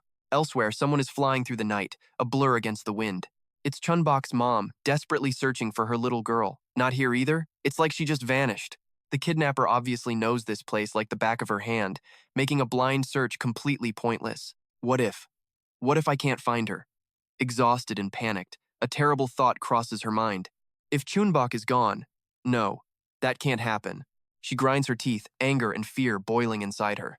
"Just a little longer, sweetie. Hang on, Mom is coming for you." Meanwhile, Rayon led Chun-Bok straight to the dealer's location. Her gut was churning, wondering if this was the day her number was up. She knew she'd poked the wrong hornet's nest, but for her own survival, she tried to push that thought away. "No, I have to be firm. It's not like I can turn back now. Even if I returned the kid, she'd just tear me apart anyway. Better to just hand this one over and complete the deal." Stepping into the room, Rayon called out, "Hey you, the goods are here." In the crushing silence, the clear clicks of a Rubik's Cube echoed, along with his usual polite voice. "Welcome back, Rayon. I was waiting for you. Let's see. The product looks decent this time. So, I guess it's time we sat down for a little chat, What? A chat?" Rayon's voice cracked, her composure finally breaking as she screamed in his face. "Cut the crap. I brought you what you wanted. An old man and a kid are more than enough. What else could you possibly want to discuss with me?" His voice stayed maddeningly level. Actually, a few things still aren't quite right." Rayon froze, confused. "What do you mean? I seem to be a bit stuck. I thought I'd already solved this little puzzle. A lot like this transaction between us, don't you think? I really thought we could have wrapped this up nicely. I thought I made myself perfectly clear last time we spoke. Bring me goods that are either useful or young, and I will release your family. And yet so far you've only brought me one tasty morsel, that child. Everything else has been less than perfect. You understand, right? I was expecting a flawless transaction." The second he finished speaking, he crushed the cube, and Rayon's face instantly darkened. Her own rage started to bubble up.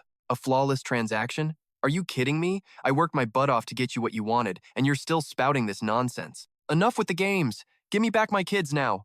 Chun-Bok, standing between them, was practically shaking. Oh no. The adults are about to throw down. Where did my grandpa go?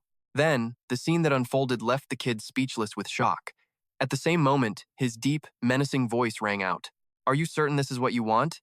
If you remain this stubborn, the kids will be sold immediately." Rayon's two siblings were buried in the wall, getting squeezed tighter and tighter. Their heartbreaking cries for help, begging for rescue, filled the air. "Sis, help us! I can't breathe! Please let us go! Rayon, I want to go home!" Every time they screamed her name, her heart twisted into a painful knot, her body frozen in total, useless helplessness. Rayon's mind grew foggy, slowly sinking into a hazy memory. How on earth did things get this bad? Back in the day, terrified her father would beat her to death, she ran away and lived like a wandering ghost. The loneliness wasn't a big deal. She'd always been that way, even as a human. But over time, she felt worn down, hollow, and miserable. And so she drifted, day by day, surviving by clinging to the few good memories she had, completely lost. While roaming around, she heard faint whimpers coming from under a pile of rubble. After digging through the junk, Rayon was pretty surprised by what she found.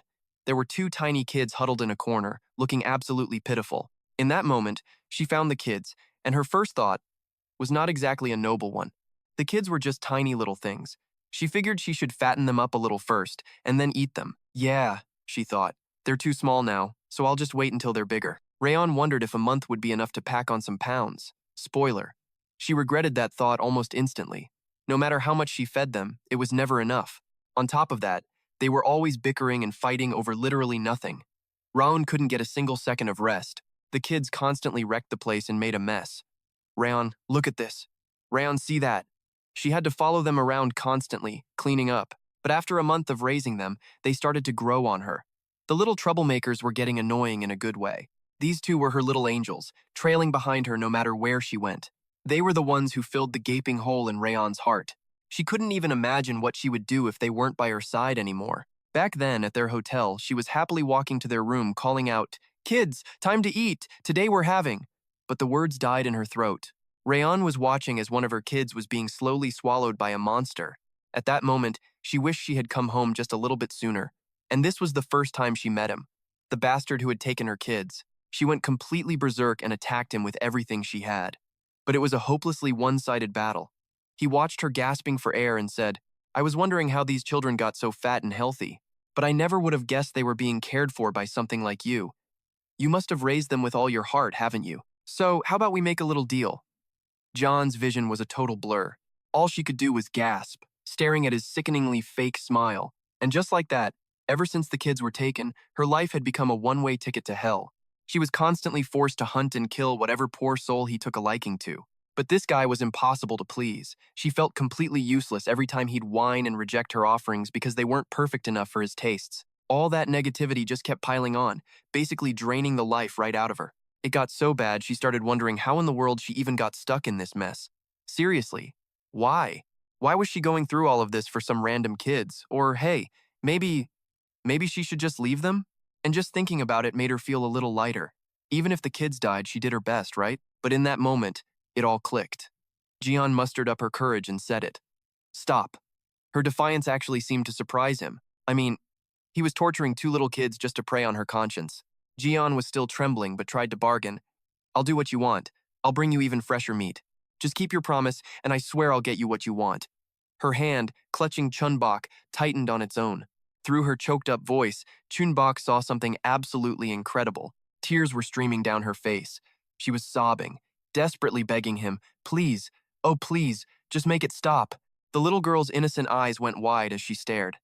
She was feeling a familiar warmth radiating from her, a warmth that felt just like a mother's embrace.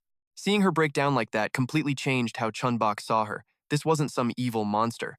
But the twisted laugh and applause from the cold-blooded dealer snapped the kid right out of her thoughts. He slowly got to his feet, his voice dripping with scorn. "Oh, come on, don't talk like I'm the villain here. As long as you fulfill your part of our deal, the brats will return home perfectly safe. So next time, try to bring me exactly what I asked for, okay?" He said it with such a fake, formal tone as she could only stare at the floor and quietly agree. "Good, I don't accept any items that are even slightly defective," he said. "I trust you," but you know he was totally thinking, as if I'd ever put my faith in her. But hey, fools like this are so easy to control with a little bit of pity and a whole lot of despair. In the end, he gets a great meal and some fresh new bait. His eyes fell on Chun-Bok, and he practically started drooling. Today really is my lucky day. It always is. These idiots who only care about family are always so easy to manipulate. Thump! A strange sound echoed. His eyes shot wide open, trying to figure out what just happened. What the? He was totally baffled. One moment John was a puppet, the next she was suddenly taller than him. And that wasn't the only weird thing.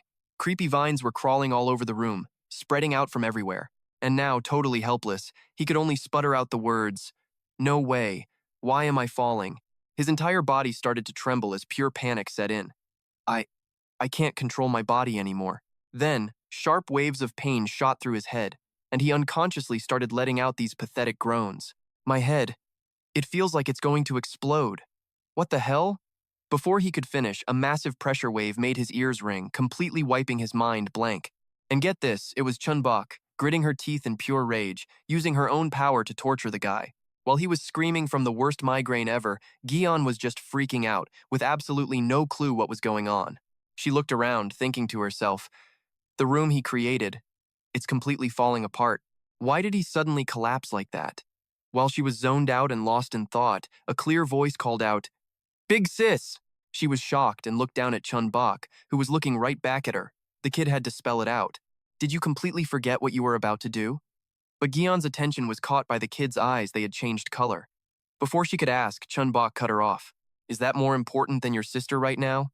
Then Chun-Bok immediately took charge. Hurry up and help the others get out. I'll hold him off, so get going. Gion's head was still spinning. Everything was happening way too fast and was totally outside of her expectations. But then she saw her two kids finally being released from that disgusting wall. Her feet started moving completely on their own. And after snapping back to reality, bam, she shot forward faster than she ever had before with a single thought in her mind. I have no idea what's happening, but I know I have to hurry. This is our only chance. I saved the kids! For a brief moment, she was overjoyed, hugging the two of them tightly in her arms. But then her expression soured. This problem was far from being solved. Damn it, she cursed internally. Her legs were bound, and he was attacking like a maniac. There was no way to dodge. What followed was a sickening symphony of tearing flesh and snapping bones, echoing over and over. But through it all, Gazian's resolve was absolute. I have to protect the kids. I can't lose them again. I must protect them. All that pressure finally hit its breaking point. She let out a scream of pure, soul-shattering agony. Chun-Bok watched from the sidelines, completely horrified. Something about this felt terribly wrong, but I tried to restrain him. The little girl pushed with all her might, only to realize it was completely useless. Why wasn't it working on him? The creature stood up straight and roared in fury. What did you do to me? At this point, I'm pretty sure you don't get what the word deal means, do you? He hissed, all while his disgusting tentacles relentlessly attacked the three of them. Once a deal is made, you're not supposed to lie. But then he started to tremble, clutching his head in agony as he let out a frustrated roar. You still dared to trick me. I was obviously far too generous. So now, you get to face the consequences. No matter what you do for me now, you'll never get what you want. I'm done making deals with liars like you. Now get your hands off my food. Gon was brutally attacked, but could only shield the two kids until she was completely exhausted. Her body felt like it was being ripped into a million tiny pieces. Her face was lifeless. She couldn't react, even as the kids trembled, calling her name. Sister Rayon? You're going to die. Please, just run away. I'm begging you, just run. Can you even hear me? And all Rayon could do was curse herself, feeling like the worst person alive for wanting to abandon them, just to be free. But there they were, right in front of her two miserable kids, crying their absolute hearts out. And somehow, she realized with a painful twist in her gut that they were worried for her. They must have suffered so much, maybe even more than she had. And yet, they still waited for me. She gritted her teeth, pushing through the incredible pain. Her heart and body screaming, she calmly told the kids to stop crying. They listened. The bad things are over. You're both safe now. No more pain. You won't have to suffer anymore. From now on, I will always be with you. She forced a smile to reassure them, saying, I will protect you, no matter what. The two kids were stunned for a moment, seeing her like this. Then, her words gave them strength.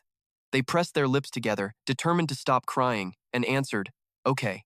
They didn't know that her life was ticking away like a clock. The monster, meanwhile, was getting real tired of this sappy drama interrupting his snack time. Give me back my food! But just as he lunged again, a deafening gunshot suddenly rang out. A bullet slammed right into his head, sending his hat and glasses flying clean off. For a split second, time stood still. The only sound was his glasses clattering on the floor. Chun-Bok, seeing the danger, had pulled the trigger. And with that, the monster finally noticed the other tiny person in the room. In a low, dark voice, he purred. Well now, little one, I didn't realize you had a gun.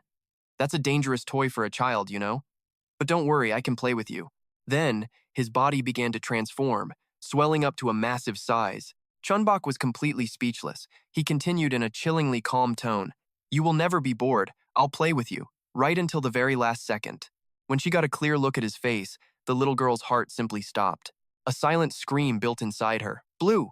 His eyes were blue. Chun-Bok remembered her mother's words. Do you understand me?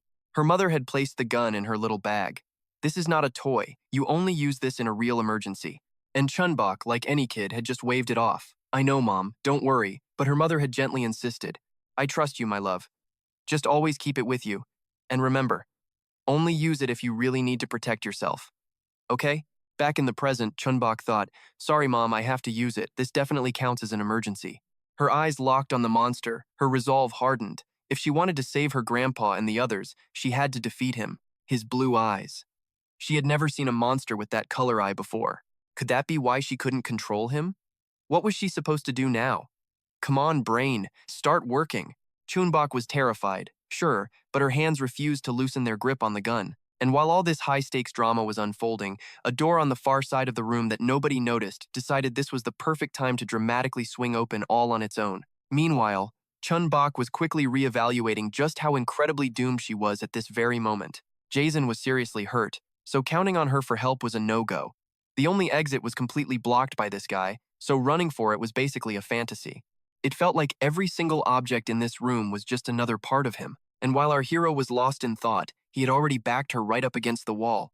Okay, this situation was officially terrible. Her only shot was to somehow overpower him, so how exactly was she supposed to pull that off? The kid tried to swallow her fear, gulping nervously. "Let me ask you something, little one." His sudden voice nearly made Chun-Bok jump out of her skin. Then, with a flicker of confusion, he spoke again. "I thought my eyes were playing tricks on me, but I recognize those eyes. Hey kid, you wouldn't happen to be the boss's daughter, would you?" The last part came out all hesitant, tiny beads of sweat popping up on his face. Chun-Bok had absolutely no clue what he was talking about. The boss? You mean, his leader?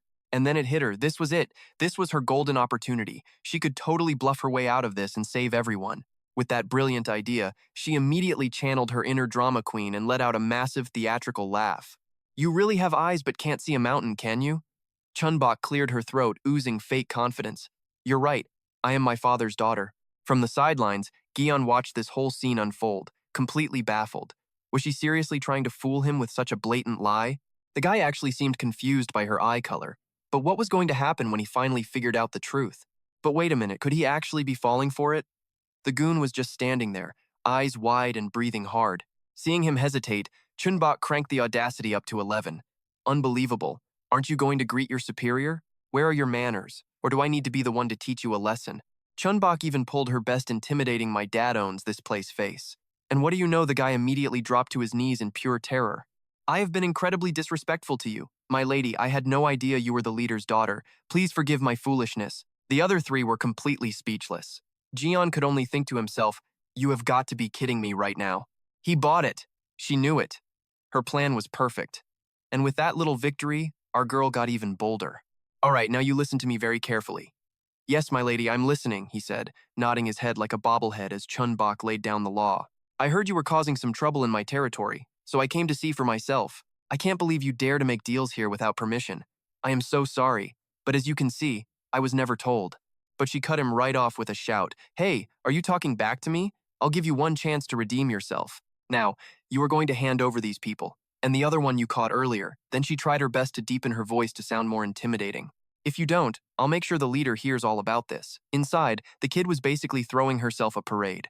"Oh my god, my acting is on another level." Then she yelled for good measure. "Now get a move on." He bowed his head low. "Understood, my lady." But instead of getting up, he hesitated. "But, if I may be so bold, can I ask you one question?" She was a little surprised, but played it cool. Sure, ask away." "Why did you feel the need to come here in disguise to inspect everything?" he asked. She stammered for a beat. Well, I wanted to see how you act when no one's watching." "Then what were you planning to do with my other meal?" he asked.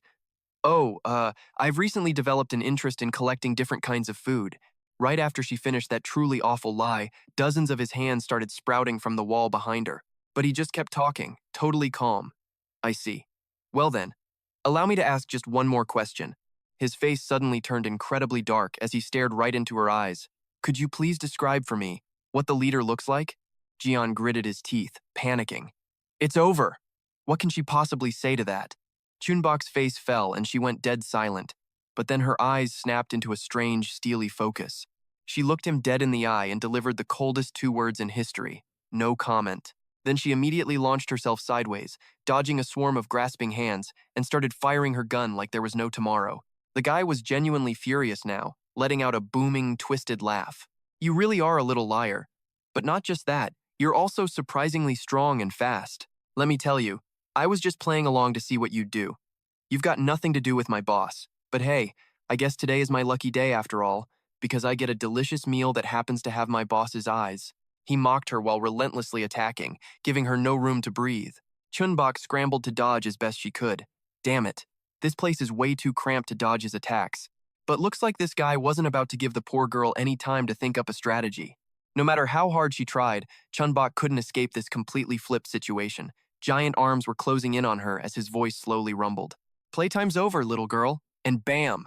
All those arms slammed Chun-Bok down, pinning her to the floor. And of course, the villain just had to launch into a monologue. You kids are so predictable, it's almost boring. So ridiculously naive. Did you really think you could escape my turf? Let's see now. I never expected to see a kid with the boss's eyes.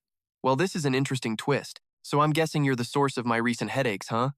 But judging by that look, this isn't going how you planned, is it? Then he pried her eye open to add, I think I know why. You want me to tell you? It's because you're still a total amateur. Even with that god-tier ability, my own power is nerfing yours down to nothing. Basically, this whole thing is over, so just relax that little eyeball of yours, okay? But Chun-Bok wasn't even worried about her own situation. Just one thought kept screaming through her mind. Because of his ability, he meant her power was useless because this guy was strong enough to just resist it. Damn it, how was she supposed to fight a monster like him?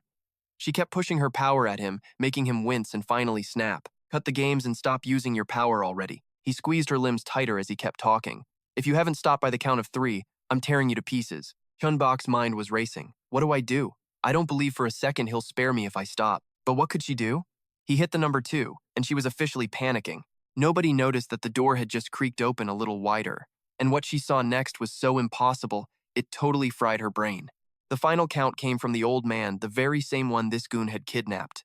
And he was standing right there, looming behind him. Feeling that murderous aura, the villain instantly reacted, spinning around. But the old man was faster, much faster. He'd already lunged, and a sickening stab echoed through the room. The room went silent again until Chun-Bei's low voice cut through. Hey, you freak, I'll be taking these kids with me. Blood splattered everywhere around the spot where the villain stood. All 3 of the Gon siblings just stared, completely stunned. Even Chun-Bok couldn't process what was happening as the old man's grim voice continued. Let's see, how should I settle the score with you? Oh, I know. I'll take your life as payment. How does that sound? Meanwhile, back where Chun-Bok was taken, a blood-soaked Hyra was struggling to breathe, but still barked out an order.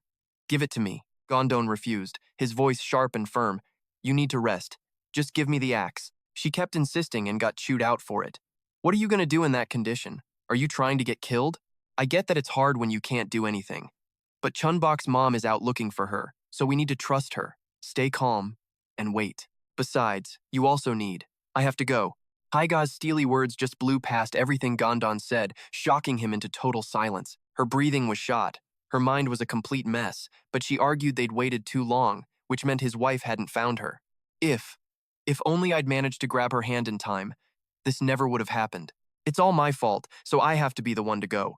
She then screamed with all her remaining strength, now give me the axe. Thump. A completely weak sauce punch landed right on Hyra's cheek. Dung, who'd been sitting there quietly, finally had enough of the drama. While Hyra just stared in shock, Dung spoke slowly. I bet you didn't even notice that. If you were yourself, you would have seen that pathetic punch coming. Hi, Ra's eyes bulged. She glared at Dung ready to snap back, but the words died in her throat. Dung just gave her a sad smile and kept going. I know you're worried sick, but please, trust Chun-Bok's mom and just try to wait. I'm sure they'll come back safe. Absolutely sure. Her hidden hand was quietly clenched into a fist. It was like she was saying those words for her own benefit, too. Suddenly, a piercing sound shattered the quiet, making all 3 of them jump. Gom-don recovered first and asked, was that a gunshot? You guys heard that too, right? Dung immediately answered. Yeah, I heard it too. Could that gunshot be? Elsewhere, Chun-Bok's mother heard it too, and it made her freeze for a second. Like the others, her first thought was the handgun she gave her daughter not long ago. She couldn't help it as her breathing grew more and more frantic. She was 99% sure that sound came from where she could find her daughter. Back in the room, Chun-Bi was still negotiating. So, what's your decision? I'll say it again. I take the kids, and in exchange, I'll let you live. Well, the dealer, who was actively bleeding from a stab wound, couldn't help but curse. He glares at Chun-Bok, silently blaming that little liar for weakening his defenses, before finally answering Chun-Bi. Don't be absurd. You think you can kill me with just that knife? Remember, this whole room is my stomach. but he barely gets the words out before the old man cuts him off. All right, enough with the nonsense. Are you closing the deal or not? The sheer menace in Chun-Bei's voice was no laughing matter. It was enough to make a flicker of fear appear on the creature's featureless face, and at last, a soft click was heard. The room returned to its normal form, but this was far from over. The creature now had a gun and a spike pointed right at him, completely confused as to why he was still a prisoner. Chun-Bi gave a sly, reassuring smile. Nothing to be afraid of. We just want to ask you a few questions. The monster snapped back. This wasn't part of the deal. I released them. You let me go. Come on now. You should cooperate while I'm still being nice. Jian chimed in, joining the verbal beatdown. Defeated, the creature could only complain. Are you guys bullies or something? And his reward was 3 pairs of scornful eyes, all huddled in a corner, pouting and speaking in perfect unison. Listen to this shameless thing trying to argue with kids. What? I'm not that mean. Chun-Bi shot him a look that basically screamed, Are you being serious right now? Ignoring all of that, Gon got down to business. Tell us, what is this market you keep mentioning, and what is there? The creature just laughed and said, It's a market, what else would it be?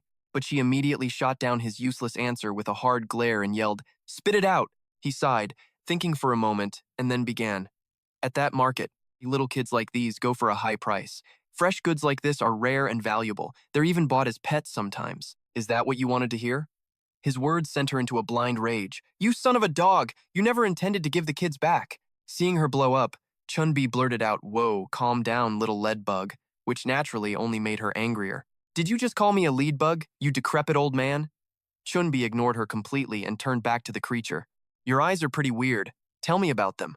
Hearing this, Chun-Bok flinched and started listening to the conversation with intense focus. My eyes?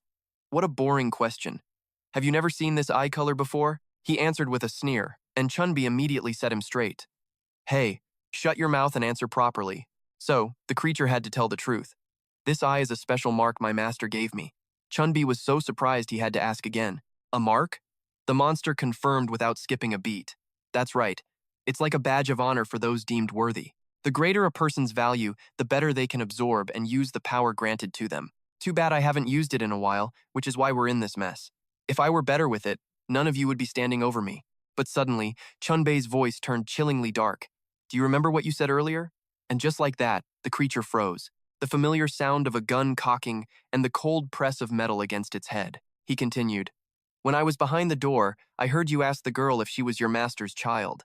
Is your master the golden-eyed tentacle monster? Just saying, the name made the old man's expression twist into something incredibly dark. He seemed to be holding his breath, just waiting for the answer. And that look, that tone, it made the creature shiver, forcing a dry swallow. While the creature was still hesitating, the tension got so high the old man nearly pulled the trigger. But at the last second, a clear voice finally broke the silence. Yes. He then quickly added, But I don't know what he looks like. He's different every time we meet. Chun-Bi angrily cut him off. Who do you think you're fooling? The creature was a little stunned by this sudden outburst. The old man's emotions erupted like a volcano as he roared. That bastard is dead. I saw him get killed myself, so how in the hell is he still hanging around? That one was an imposter. The creature's calm reply completely shattered Chun-Bi's wave of fury. He then explained, From what I understand, that imposter started his own tribe, but he was captured and had to face the real master for his actions. I also heard the master is hunting down similar tribes. As soon as the words were out, Chun-Bei's expression drastically changed yet again. He clicked his tongue and swore, so that's why those bastards didn't chase them. And now, it seemed like he finally understood. The old man gritted his teeth, unable to stop the rage that was building inside him. He thought it was all finally over, that he could live the rest of his days without any more regrets, and he thought that little girl could finally live a free life, not torn apart by the need for revenge. Back in the present, the creature noticed that Chun-Bi had zoned out, his intense focus broken for a split second. The old man was staring at him with a look of pure fury. His teeth were still grinding, and his heart was pounding like a war drum. A finger tightens on the trigger, looking like it's ready to fire at any second. Suddenly, Chun-Bok's choked voice cries out, Grandpa! And only then do the other two jump, finally noticing the corner of the room. The other guy casually stands up. All right, you know enough. It's time to make a decision. Are you going to keep playing this game, or are you going to stop and let me go? In a careless moment, lost in his own world, Mr. Chun-Bi never saw the guy lunge with a knife to Chun-Bok's throat. And just like that, the tables have turned. Now he's the one asking the questions. So, what's your answer? Mr. Chun-Bi faces him, sweating buckets. A moment later, everything falls back into its usual heavy silence. Chun-Bok's confused voice pipes up. I'm sorry, Grandpa. I didn't know. Immediately, Chun-Bei's gentle voice comforts her. It's okay. As long as you're safe, that's all that matters. Meanwhile, Ja-young and Gagum had been lulled to sleep by Gajon in a warm bed. Poor kids must have been completely drained, both body and soul, after the last few days. Outside, the old man and his granddaughter are still talking.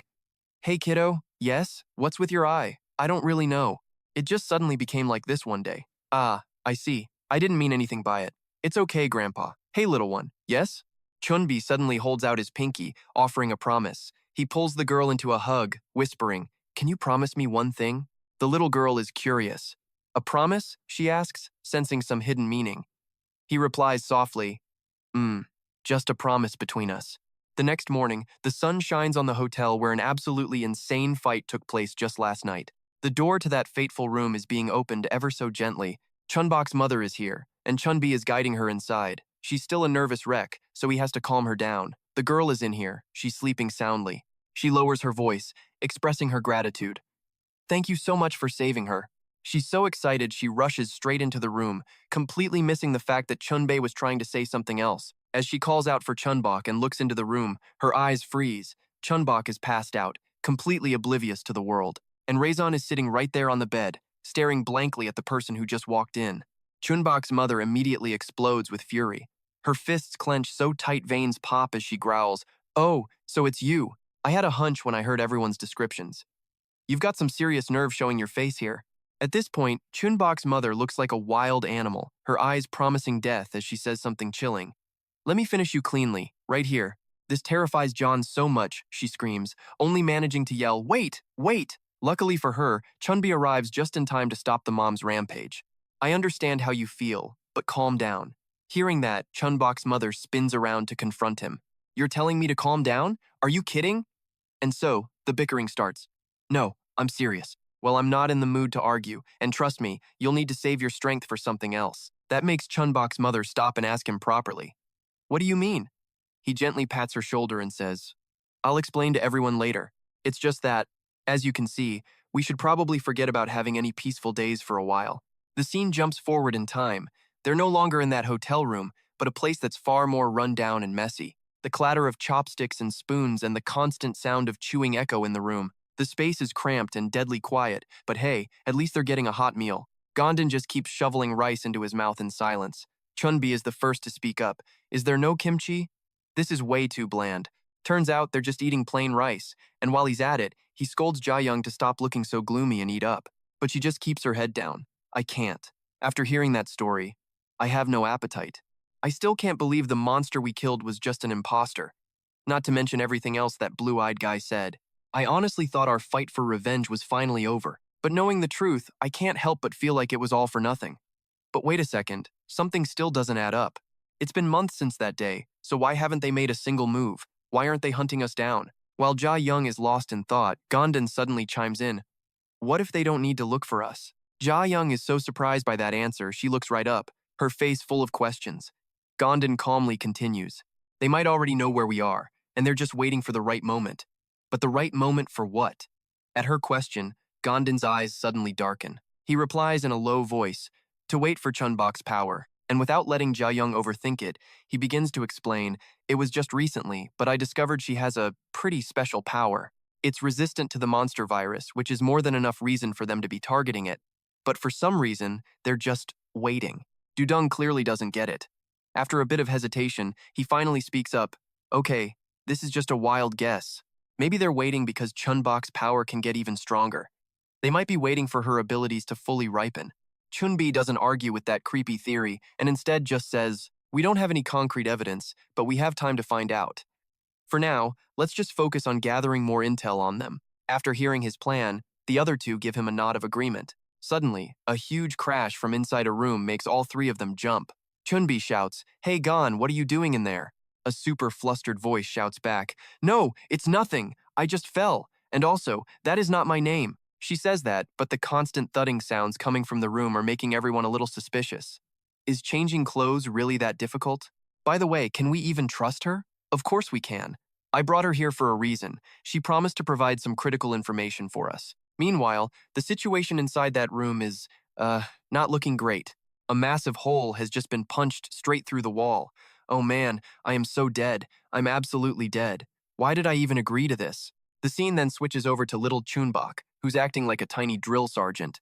Listen up, this is extremely important information. If you guys want to be as cool as me, you have to endure some serious training. Jia, Dung, and Gam stand at attention with super serious faces and shout together, "We will do our absolute best." Seeing the fighting spirit of her soldiers, Chun-Bok looks pretty satisfied. Good. Now, try the move I just taught you. Yes, teacher. Chun-Bok's face is a mixture of pure happiness and smug satisfaction. Alright, since I'm the teacher, I'll go easy on you two, so come at me. While the kids are causing a ruckus, on the other side of the rooftop, Chun-Bok's mom is enjoying a hot cup of tea in the snow with Haiga. She decides to get right to the point. So, what was it you wanted to talk to me about? I know you didn't invite me all the way up here just to drink tea, right? So what's the real reason? Haiga is still coughing horribly, gasping for breath as she struggles to reply. Well, actually, there are a few things I need to tell you. Chun-Bok's mom isn't feeling very patient and pushes her. What is it? Spit it out, I don't have time to chit-chat, I'm sorry. Those 3 words, coming from Higa, make Chun-Bok's mom do a full-on spit take with her hot tea. She is in complete shock and immediately needs to double-check. What did you just say? Higa keeps her head down and sadly repeats, "It's my fault, I should have been more careful." This time we were lucky Chun-Bi was there to save her, but if she had actually been kidnapped when she was alone, she might not be here with us right now. Haiga continues calmly, even as Chun-Bok's mom stares in total disbelief. I promise you, something like this will never happen again. Next time, I will protect her with my life. After hearing those sincere words, Chun-Bok's mom just stares at Haiga for a moment before finally deciding to speak. Can I ask you something? There's something I've always been curious about. I knew you were different from the start. But what makes you go this far for my daughter? What is it that makes you so obsessed with her? Tell me why. Every word from Chun-Bok's mom feels like it's trying to break into Higa's lonely little world. She doesn't answer right away, seemingly lost deep in her own thoughts. After a moment, it looks like she's made up her mind. She gently puts her teacup down and finally says, "Because she saved me. I used to be someone who was just blinded by revenge, but that little girl, she truly opened my eyes." The image of Chun-Bok happily playing with Jia, Dung, and Gam is enough to make any mother's heart flutter, and in Higa's eyes, it's a scene she's clearly seen before. A sweet, toothless little girl was waving happily at her, calling out with a bright voice, "Mommy!" And without thinking, her calloused and scarred hands begin to rise. She gives a gentle smile, waving back at the memory, and says, "To me, this child is my hope. She's all I have left in this world, and I'm just trying to protect that." At that moment, Chun-Bok starts yelling, showing off her skills. "Mom, Miss Haiga, look how strong I am." Seeing Higa like this leaves Chun-Bok's mom a bit speechless. She can finally see the deep regret in Higa's eyes and actions. Noticing Haiga is still coughing, she pushes the teacup back towards her. Her tone is a bit cold, but it's clear she's concerned. "Drink it while it's still hot, it'll warm you up, and get better soon, so I can rely on you." She can't help but blush at her own words. Higa notices the change and slowly asks, "Oh, is that you worrying about me?" That question makes Chun-Bok's mom immediately go on the defensive. "Don't get the wrong idea. I just said that because I don't want another burden to carry." But Haiga gets it, a small smile playing on her lips as she replies, Thanks, I guess." Chun-Bok's mom, who clearly hates feelings, tries to shut things down with an icy tone. "Okay, that's enough. You're being weird now." But the second the words leave her mouth, Haiga just collapses. And just like that, Chun-Bok's mom's face goes dark so much for being cool and collected. The teacup Haiga was holding shatters on the floor, instantly getting the kids' attention. No one can process what's happening. They just stare at Haiga, completely out cold on the ground. We cut to a quiet movie theater, where a voice suddenly starts counting down from 10. The owner of that voice is walking straight towards a large door, now down to 7. He casually strolls down the hallway as he counts down the next 3 numbers. Then, the dealer lifts his sleeve, checks his watch, and times the last 3-2-1 with the second hand. The instant he hits one, the door creaks open with a spine-chilling sound. The dealer hears it, tenses up, and lowers his hand. He's here. Heavy footsteps echo through the room, mixing with the long, slow creak of the door getting closer. The dealer bows his head respectfully, thanking the guest for coming and giving him a warm welcome. The moment the dealer says the name Bigfoot, the man himself stomps his heavy-footed way inside. Bigfoot is clearly impatient, growling out one question. "Where's the meat?" The dealer quickly points to the ceiling, saying it's all up there. But before the dealer can even finish, a strange dripping sound draws Bigfoot's attention upward. He looks up and is greeted by a distorted face with its mouth hanging open, moaning. That dripping stuff, a lovely mix of drool and tears streaming down the guy's face, and next to him, a woman in the exact same condition. But that's not all. Behind them are dozens more people, bodies bloated like human balloons, floating across the ceiling while screaming uncontrollably. The dealer quickly steps in to explain that fattening them up only took a few days. But keeping them is tricky, since their survival instincts make them cling to each other. He stops mid-sentence as a cane pokes right into a woman's bloated body, making her let out a sharp scream as she's about to pop. The dealer casually sucks the fluid off his index finger while digging around in his coat. The quality and quantity are both top tier, he says, and the flavor is something special. This merchandise is worth a fortune right now. With that, he pulls out a bottle of pills. Thank you, boss, for this amazing gift. This will solve all our food supply issues. Hearing that, Bigfoot seems pleased and turns around. I don't have time for this, so you handle the rest. Just as he's about to leave, the dealer's voice makes Bigfoot freeze in his tracks. One last thing. I saw a girl with golden eyes. Bigfoot practically snaps his neck turning around at those words. He explains he recently found her while out on a collection run. Then we see the dealer holding Chun-Bok captive. I know you don't have time, sir, but perhaps we could chat for just a moment? Bigfoot just stands there silently, staring him down. At the same time, in a large apartment building, we hear a sharp snipping sound. It's followed by a gut-wrenching scream of pure agony from a man with tears streaming down his face. A second later, he slumps onto a pizza box while a woman tied up on the floor screams in horror. One thug leans on the table calling the guy weak, while his buddy suggests they cut off his pinky next. Meanwhile, in another corner, a woman begs for her life as they keep throwing darts into her body. The guy throwing the darts gets excited and tells her to hold still. Down on the floor, someone stomps on the head of a man already in a pool of blood. I think he's a goner, another voice says, complaining that he was too weak anyway.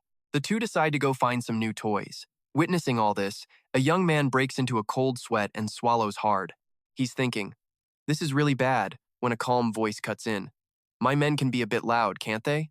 We rarely throw parties, so please forgive them. The man tries to talk business, but the kid is distracted by someone named Mi-hun staring daggers at him. The immense pressure in the room has the kid wound up tighter than a guitar string. He repeats the name in his head. The Mad Dogs. A gang made up of the most brutal criminals. The young man's eyes land on the boss. It's a huge risk, but he's heard they're effective, which makes him hesitate. His gaze drifts over to the severed fingers sitting on the pizza box. Should I trust these people? Before he can even finish his thought, a loud voice interrupts him. The sound completely shatters his concentration, making the poor guy jump. His entire body tenses up as the man in front of him just smiles, amused. I bet that's exactly what you were thinking. The cornered kid immediately started stammering, but it was no use. The man just roared with laughter. Nailed it, didn't I? Just look at his face. After he was done messing with him, the man got serious and grabbed a can of beer. What we do might look shady, but that's not the whole story. We're professionals when it comes to getting a job done. He popped the can open with a flick of his finger, even if we are a bunch of certified lunatics. Hearing that, the young man quickly ducked his head, trying not to look so obviously stressed. What he saw was the man across from him sliding a beer can over, growling that they don't bite the hand that feeds them. He was still smirking, but his face had a dark, dangerous edge to it. Don't worry, we'll handle your request. Which, of course, just made the kid start sweating even more. He tensed up and swallowed hard as the man asked for the wine cellar's location. A few seconds later, the kid finally managed to gasp for a bit of air. He said he would show the man a video clip first. As he frantically dug through his pockets, he accidentally dropped a piece of paper, which just so happened to land right at Mi-hun's feet. Seeing this, the kid immediately begged for the paper back, but the guy just stared at it silently, forcing the boss to call out his name. Even as his boss yelled at him to hand it over, Mi-hun completely ignored him, his eyes glued to the lewd drawing on the paper. When the yelling got louder, he finally spoke up, "Shut your damn mouth, you idiot." The second he said that, every single head in the room whipped around to stare. Even the guys eating pizza and drinking beer froze solid. And of course, there was the boss, who'd just been cussed out, now seething through gritted teeth. What did you just say? Almost instantly, the other gang members started to move in. One guy muttered, "What's gotten into Mi-hun?"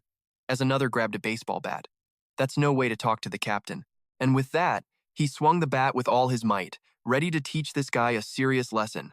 All they heard was a sickening crack, followed by a huge spray of blood that left the other thug staring in total confusion. Once he got a clear look at what happened, he broke into a cold sweat, stuttering, unable to form words. Then came the terrified scream, because what he saw was his buddy's head sitting on the pizza table, his face now a completely mangled mess. He glanced over at Mi-hun, who hadn't moved an inch, fist still raised, completely absorbed by the picture. All he could do was curse. What in the world happened to his face? This is impossible. Just then, Mi-hun clenched his bloody fist with a sickening crunch. The client could only stare at the scene, his jaw on the floor. That was the hand of a monster. By now, everyone else in the room had definitely noticed that strange hand. Then, without any warning, it reached up and lifted the visor on his helmet. The visor slid up, revealing a single, blood-red eye that never once looked away from the drawing in his hand. Instantly, the captain was drenched in a cold sweat, grimacing as he let out a curse. He angrily pointed right at Mi-hun. "Get him! All of you! Get him! Whoever kills him gets half of everything I own." "No!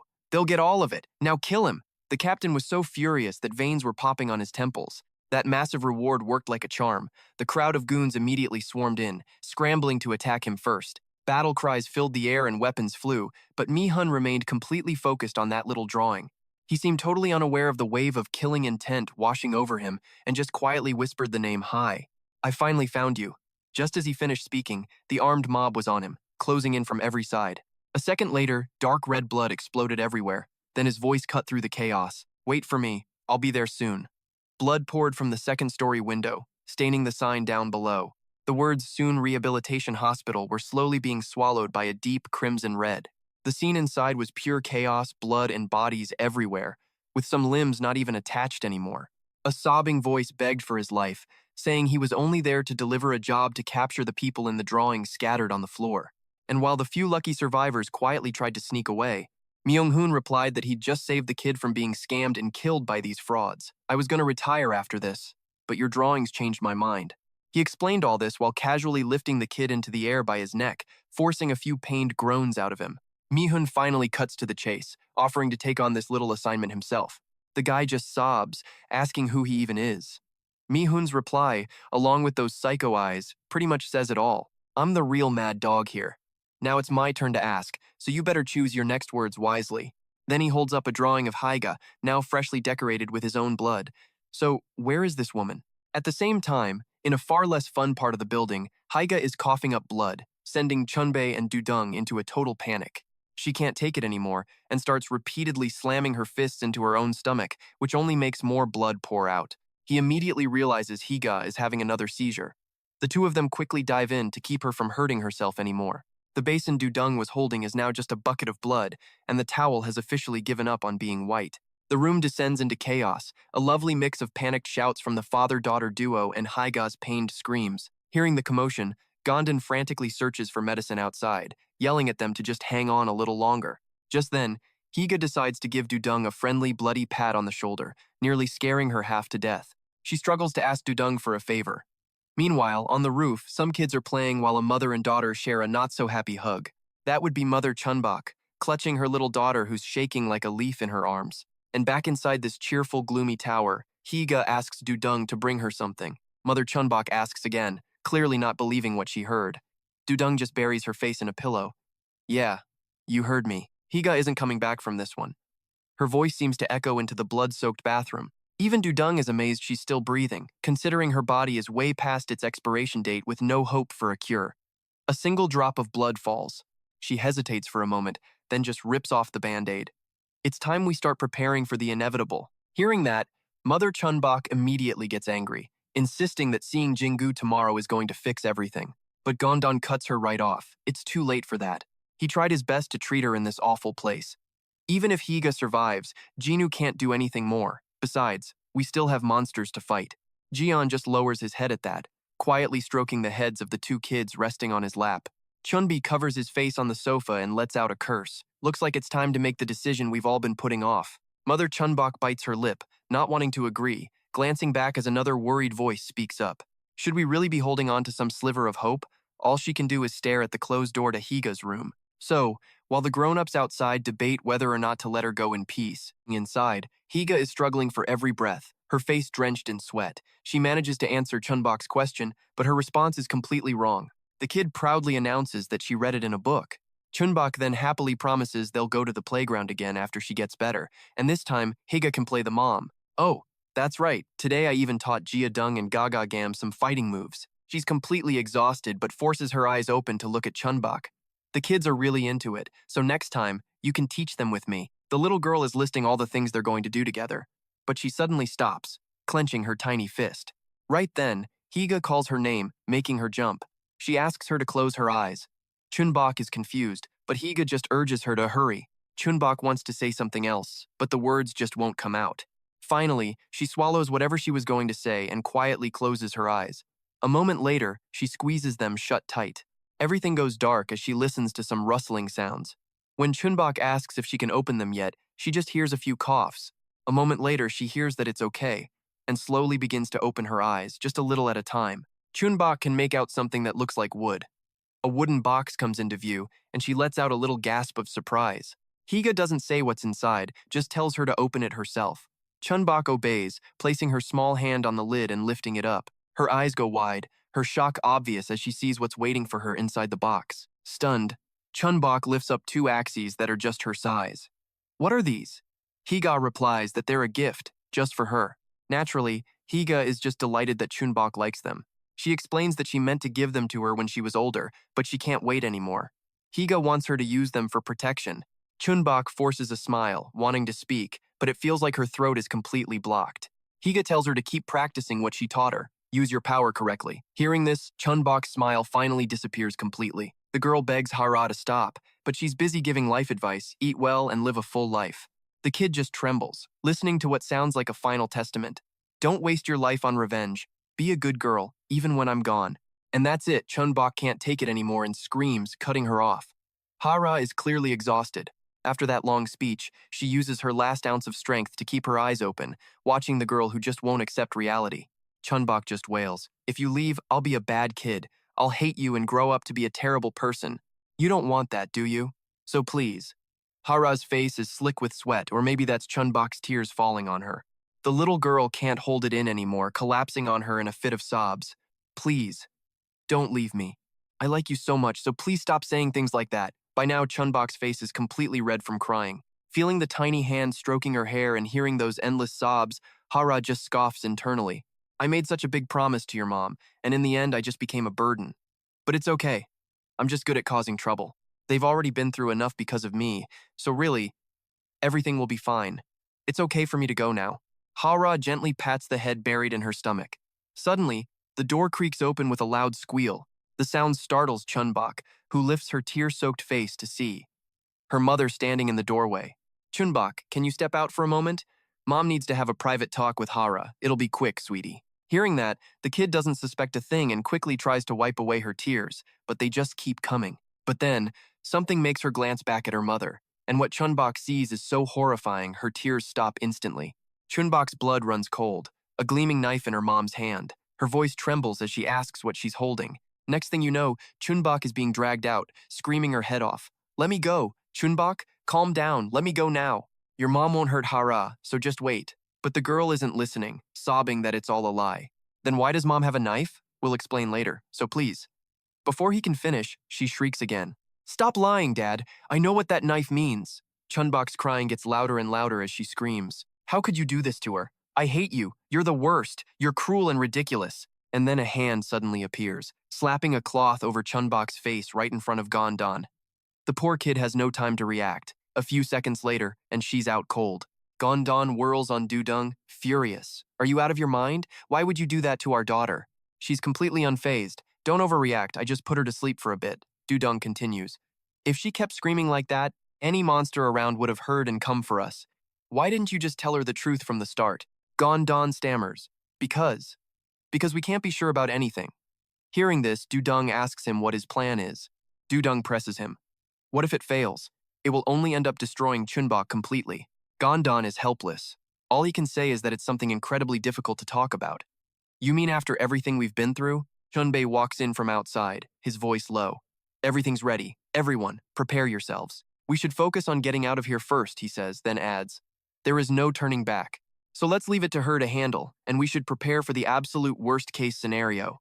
And with that, he pulls out a gun and loads it with a decisive click. Chun-Bei then asks grimly, "By the way, are you sure about this, Gon?" "Ugh," Gazian grunts, annoyed by the question. "I've told you 1,000 times already. I'm Gazian, and don't you dare blame me if this all goes sideways. I only proposed what was possible. Whether this works or not is entirely up to Hara now." At this, Chun-Bok's mom looks down at the girl with a deeply troubled expression. Hara looks completely drained, but she still manages a weak, hollow smile. She slowly closes her eyes and says, "If that's your decision, then just do it quickly." Chun-Bok's mom's face darkens. Of course it'll be quick. With a chilling, "This might sting a little," she raises the knife. The second it plunges down, blood erupts from Hara's mouth. Hara's face is now covered in blood. She's coughing, struggling. "What? What are you doing to me? Weren't you going to kill me?" Chun-Bok's mother grabs Hara's hand, the knife now clattering to the floor. "What am I doing?" Her voice rings out, loud and clear. "I'm trying to save your damn life, so you better listen up. I would rather turn you into a monster like me than stand here and watch you die. Jian told me the only way to make a conscious monster is to infect your wounds with my blood or saliva, just like those tentacle freaks do. But I haven't infected or eaten anyone since I became a monster. I've been holding back my own hunger for my family. So I'll just say it then." Chun-Bok's mom swallows hard, giving Ha a seriously worried look. And yeah, her mouth is literally filling with drool. In full-on monster mode, she admits, "This is going to be a little rough for me, but I'll do my best to handle it, so you better hang in there with me and let me save your life one more time." Ha is already exhausted, but she manages to ask what happens if it fails. "What on earth does she mean?" Chun-Bok's mom asks. Ha forces herself to answer, "What if I turn into a monster and attack you instead?" But Chun-Bok's mom looks downright thrilled by this idea. Clenching her fists, she chirps, "No problem, I'll just beat you senseless. Or hey, maybe I'll make you my new pet." Even covered in blood, Hya still manages to growl that she'd just be another problem for her. "I'll just become another massive burden for every single person here. There, we're still the same as always, so none of this is new to us." Hya yells out in pure frustration, "Damn it, just give up on me. I already told you I'll just be a useless monster. Why can't you get that through your head?" she says, coughing violently. "Everyone would be better off without me, so just let me die." But Chun-Bok's mom just says her name softly. Ha! Hearing her name, she snarls like a cornered animal. "What now?" Chun-Bok's mom speaks slowly and clearly. "You are so pathetic." That one simple sentence makes Haya freeze, staring at the woman in front of her. All she can do is ask a dazed, "What?" before Chun-Bok's mom adds, "You're so selfish. Were you lying when you said you'd risk your life to protect Chun-Bok if she was ever in danger again?" Chun-Bok's mom glares at Haya, furious now. "You think we'd be better off without you? That's the most ridiculous thing I've ever heard. This wasn't an easy choice for me, but I never thought you'd be this pitiful." The words from Chun-Bok's mom are like a slap in the face, waking something up inside her. She's completely stunned to hear this from her. And that look in Haya's eyes seems to be a very late realization. Chun-Bok's mom keeps going, "That's all you wanted. How can you rest in peace knowing Chun-Bok will be crying like that?" She gets right in Ha's face, her voice low. "You won't regret this? All right, decide right now. Die here, or survive and keep the promise you made to Chun-Bok." All these questions, this whole interrogation, sends Haya into a daze, thinking about everything that's happened. It wasn't really living, even though she was alive. She'd been through endless pain, fallen down more times than she could count, and felt like nothing more than a monster herself.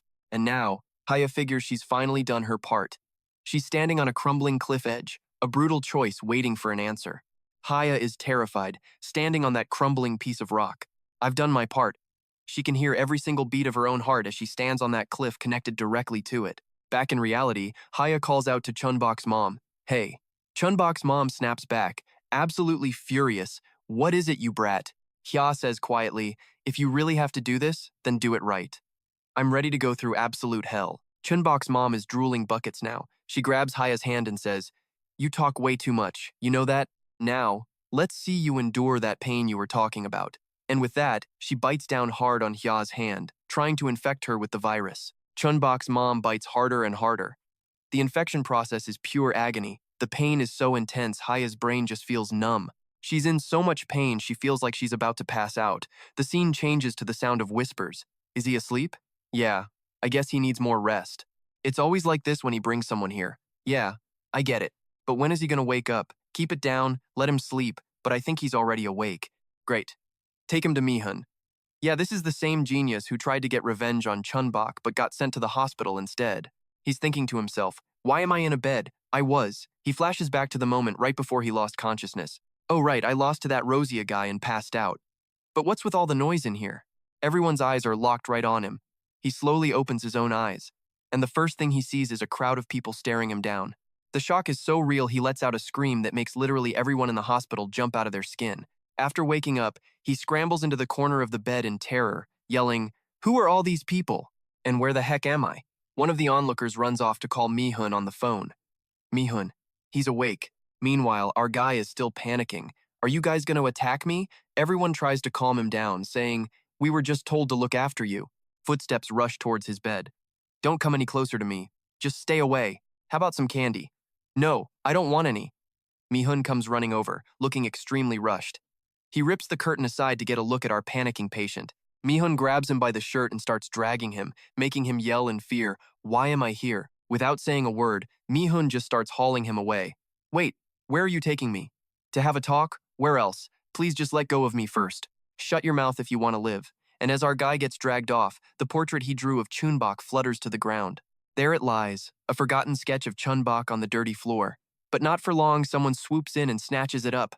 Jun-dyu stares at the picture, thinking, this kid. Right, he was in that conversation with Mi-hun. First, I want to say thank you. I knew she was strong enough to survive.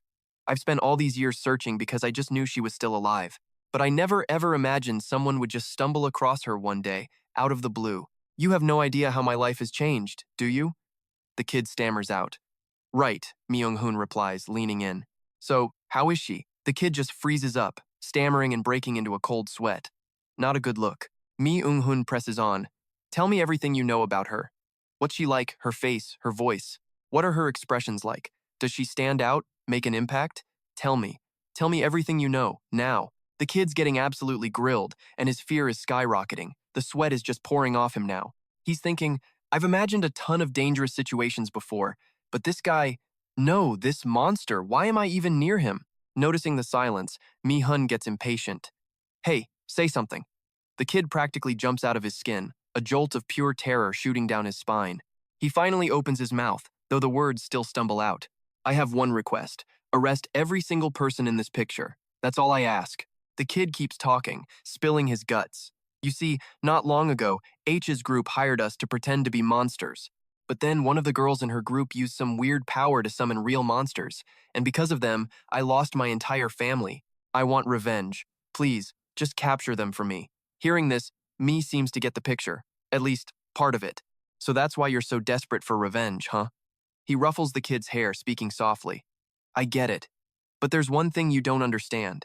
Mi-hun scratches his head and says, who cares about any of that? If you help me, the kid blurts out, I'll tell you where the wine cellar is. Mi-hun just stares. And?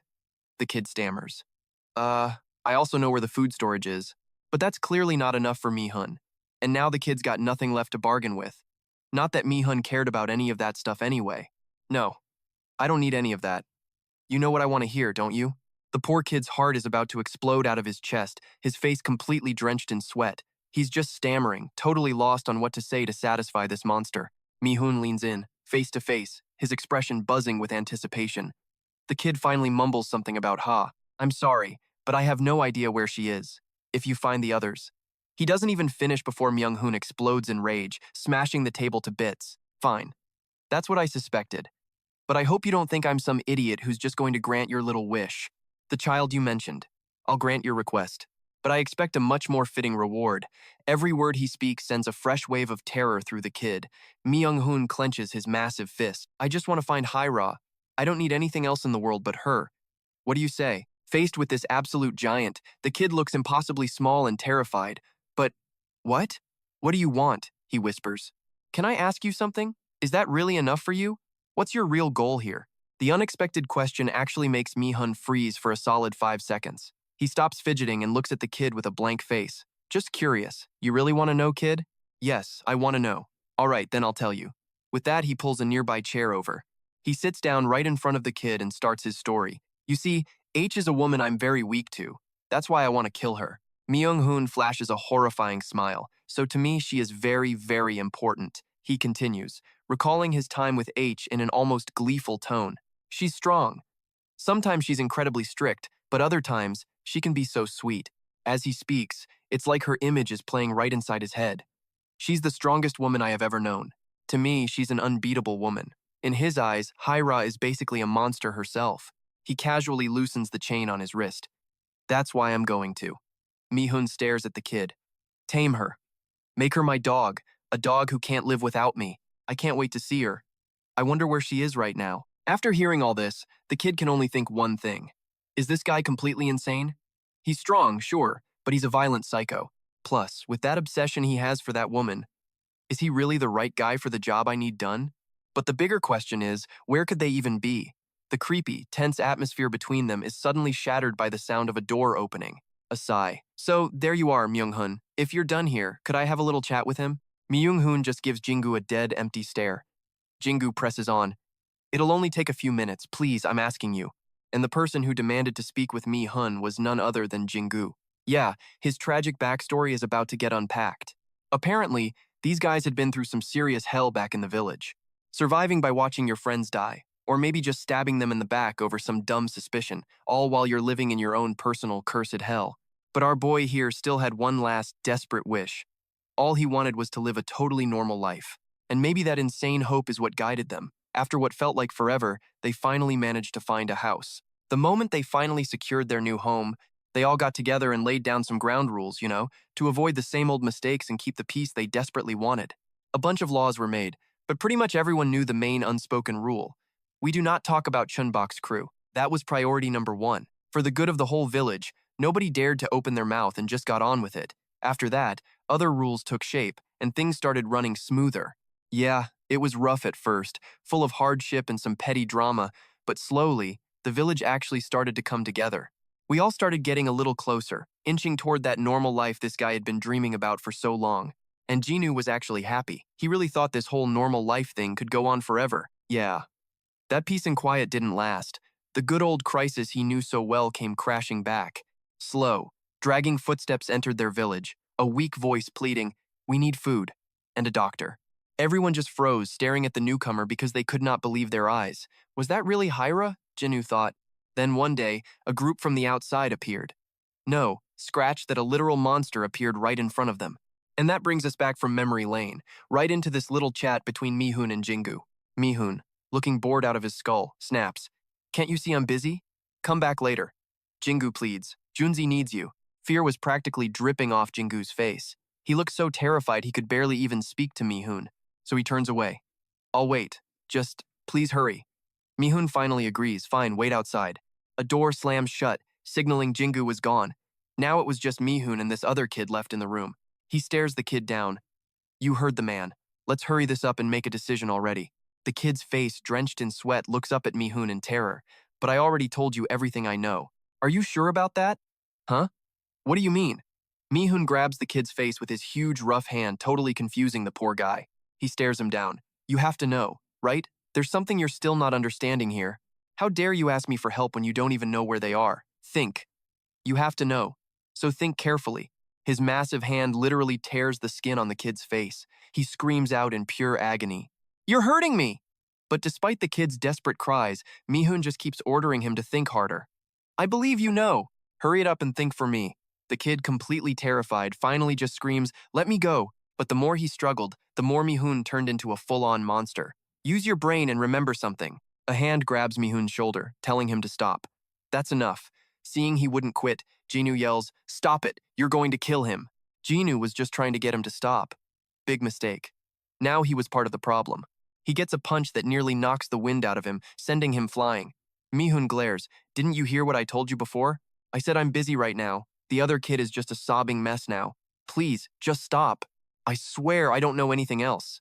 But the more he talked, the more it fueled Mi-hun's rage. "You're the only key to finding her," he roars with terrifying force. "Now talk." The kid stays silent, so Mi-hun yanks him up by the collar. Just then, someone else storms in, shouting, "Stop it!"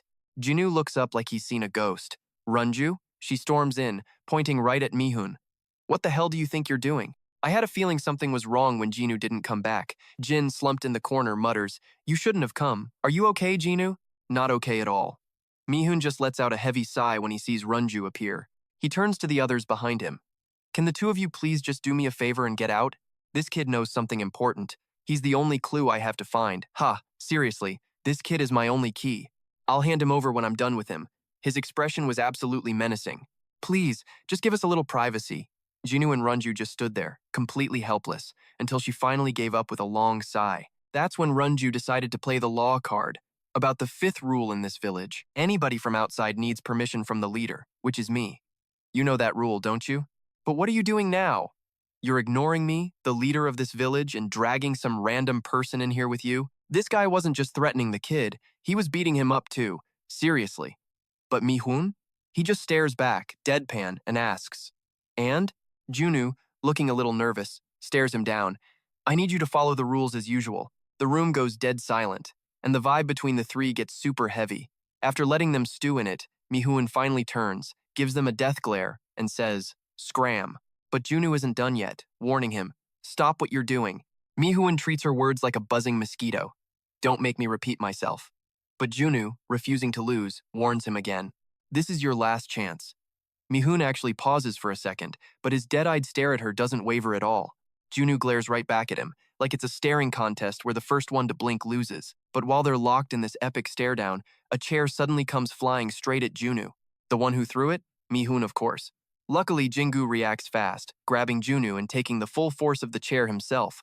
The impact was so brutal it basically dislocated the poor guy's arm, leaving it dangling uselessly. Yeah, it was that bad. Mi-hun looks like he's transformed into a full-on monster. Leave while you still can, or die right here. And with that, he completely ignores them. Turns back to the kid and says, Now, where were we? Let's continue our little chat. The poor kid scoots back in terror. I seriously don't know anything, please. Hearing this, Mi-hun gets ticked off and is about to go beat him again, but something suddenly makes him stop. A familiar voice rings out. It's Junwoo, listing off everything Mi-hun has done since he got here. Mi-hun, I know you've worked hard for our village. I know that we live in peace and are safe from all the monsters out there. It's all because a great man like you is here to protect us and create this safety. But didn't you tell me you'd only use that power when necessary? Turns out, Mi-hun froze because Junwoo straight up stabbed him in the back. Do you really not understand what the biggest problem is right now?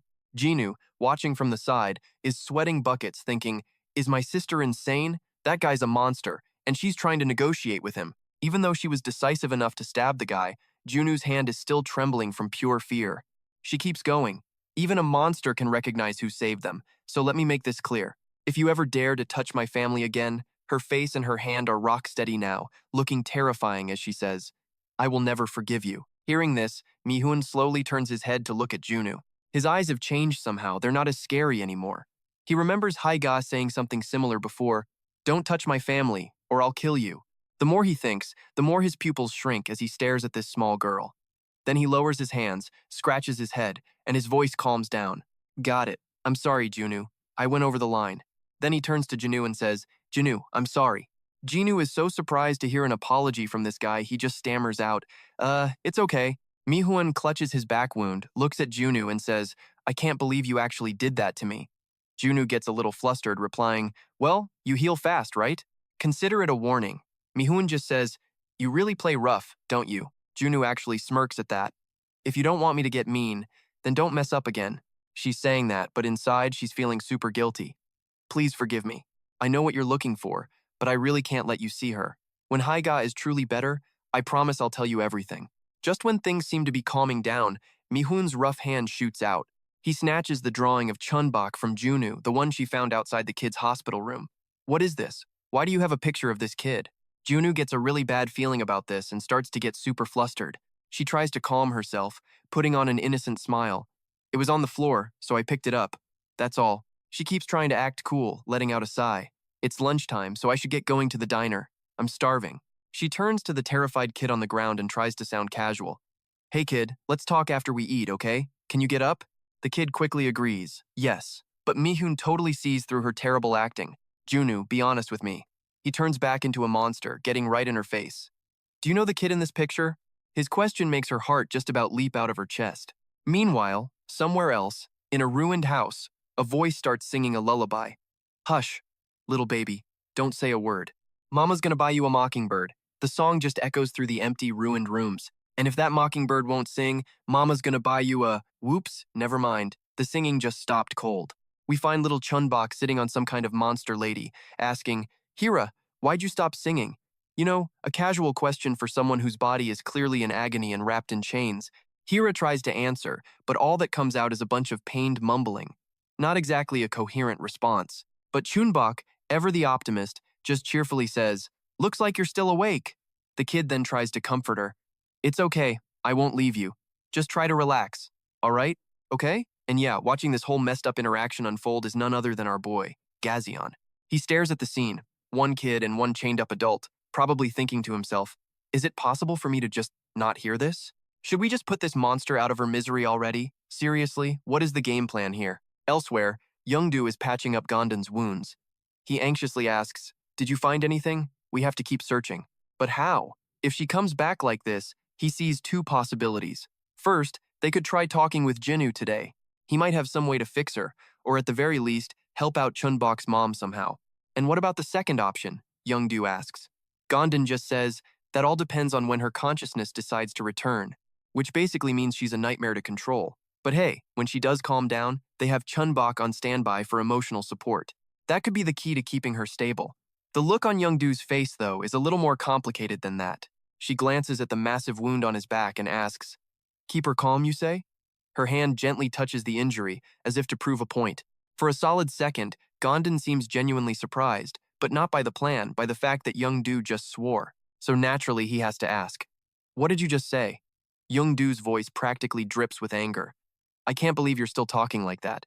Look at yourself, you're badly hurt. What's gonna happen if you don't even bother to take care of yourself first? Gom-don, completely blindsided by this outburst, just asks, why are you getting so angry all of a sudden? Isn't it obvious? You need to end this cycle of near-death experiences. If you keep this up, maybe you're the one who needs to keep calm. Then she just screams, this is exactly why I hated this plan. I knew this was going to happen. We should have just let her die. We really still shed, but before she can finish, Gom-don cuts her off. That's enough. If this was a bad call, I'll face the consequences. Freaking out about it now isn't helping anyone. Young-do glares at him, absolutely furious. It wasn't your decision to make. It was hers. Gom-don's voice gets low. I know. That's why I was going to leave her. But we're family. You understand that, don't you? And bam. That one question hits her right in the throat, leaving her completely speechless. Can't argue with the family card. So she gives in. Fine. Forget it. Do what you want.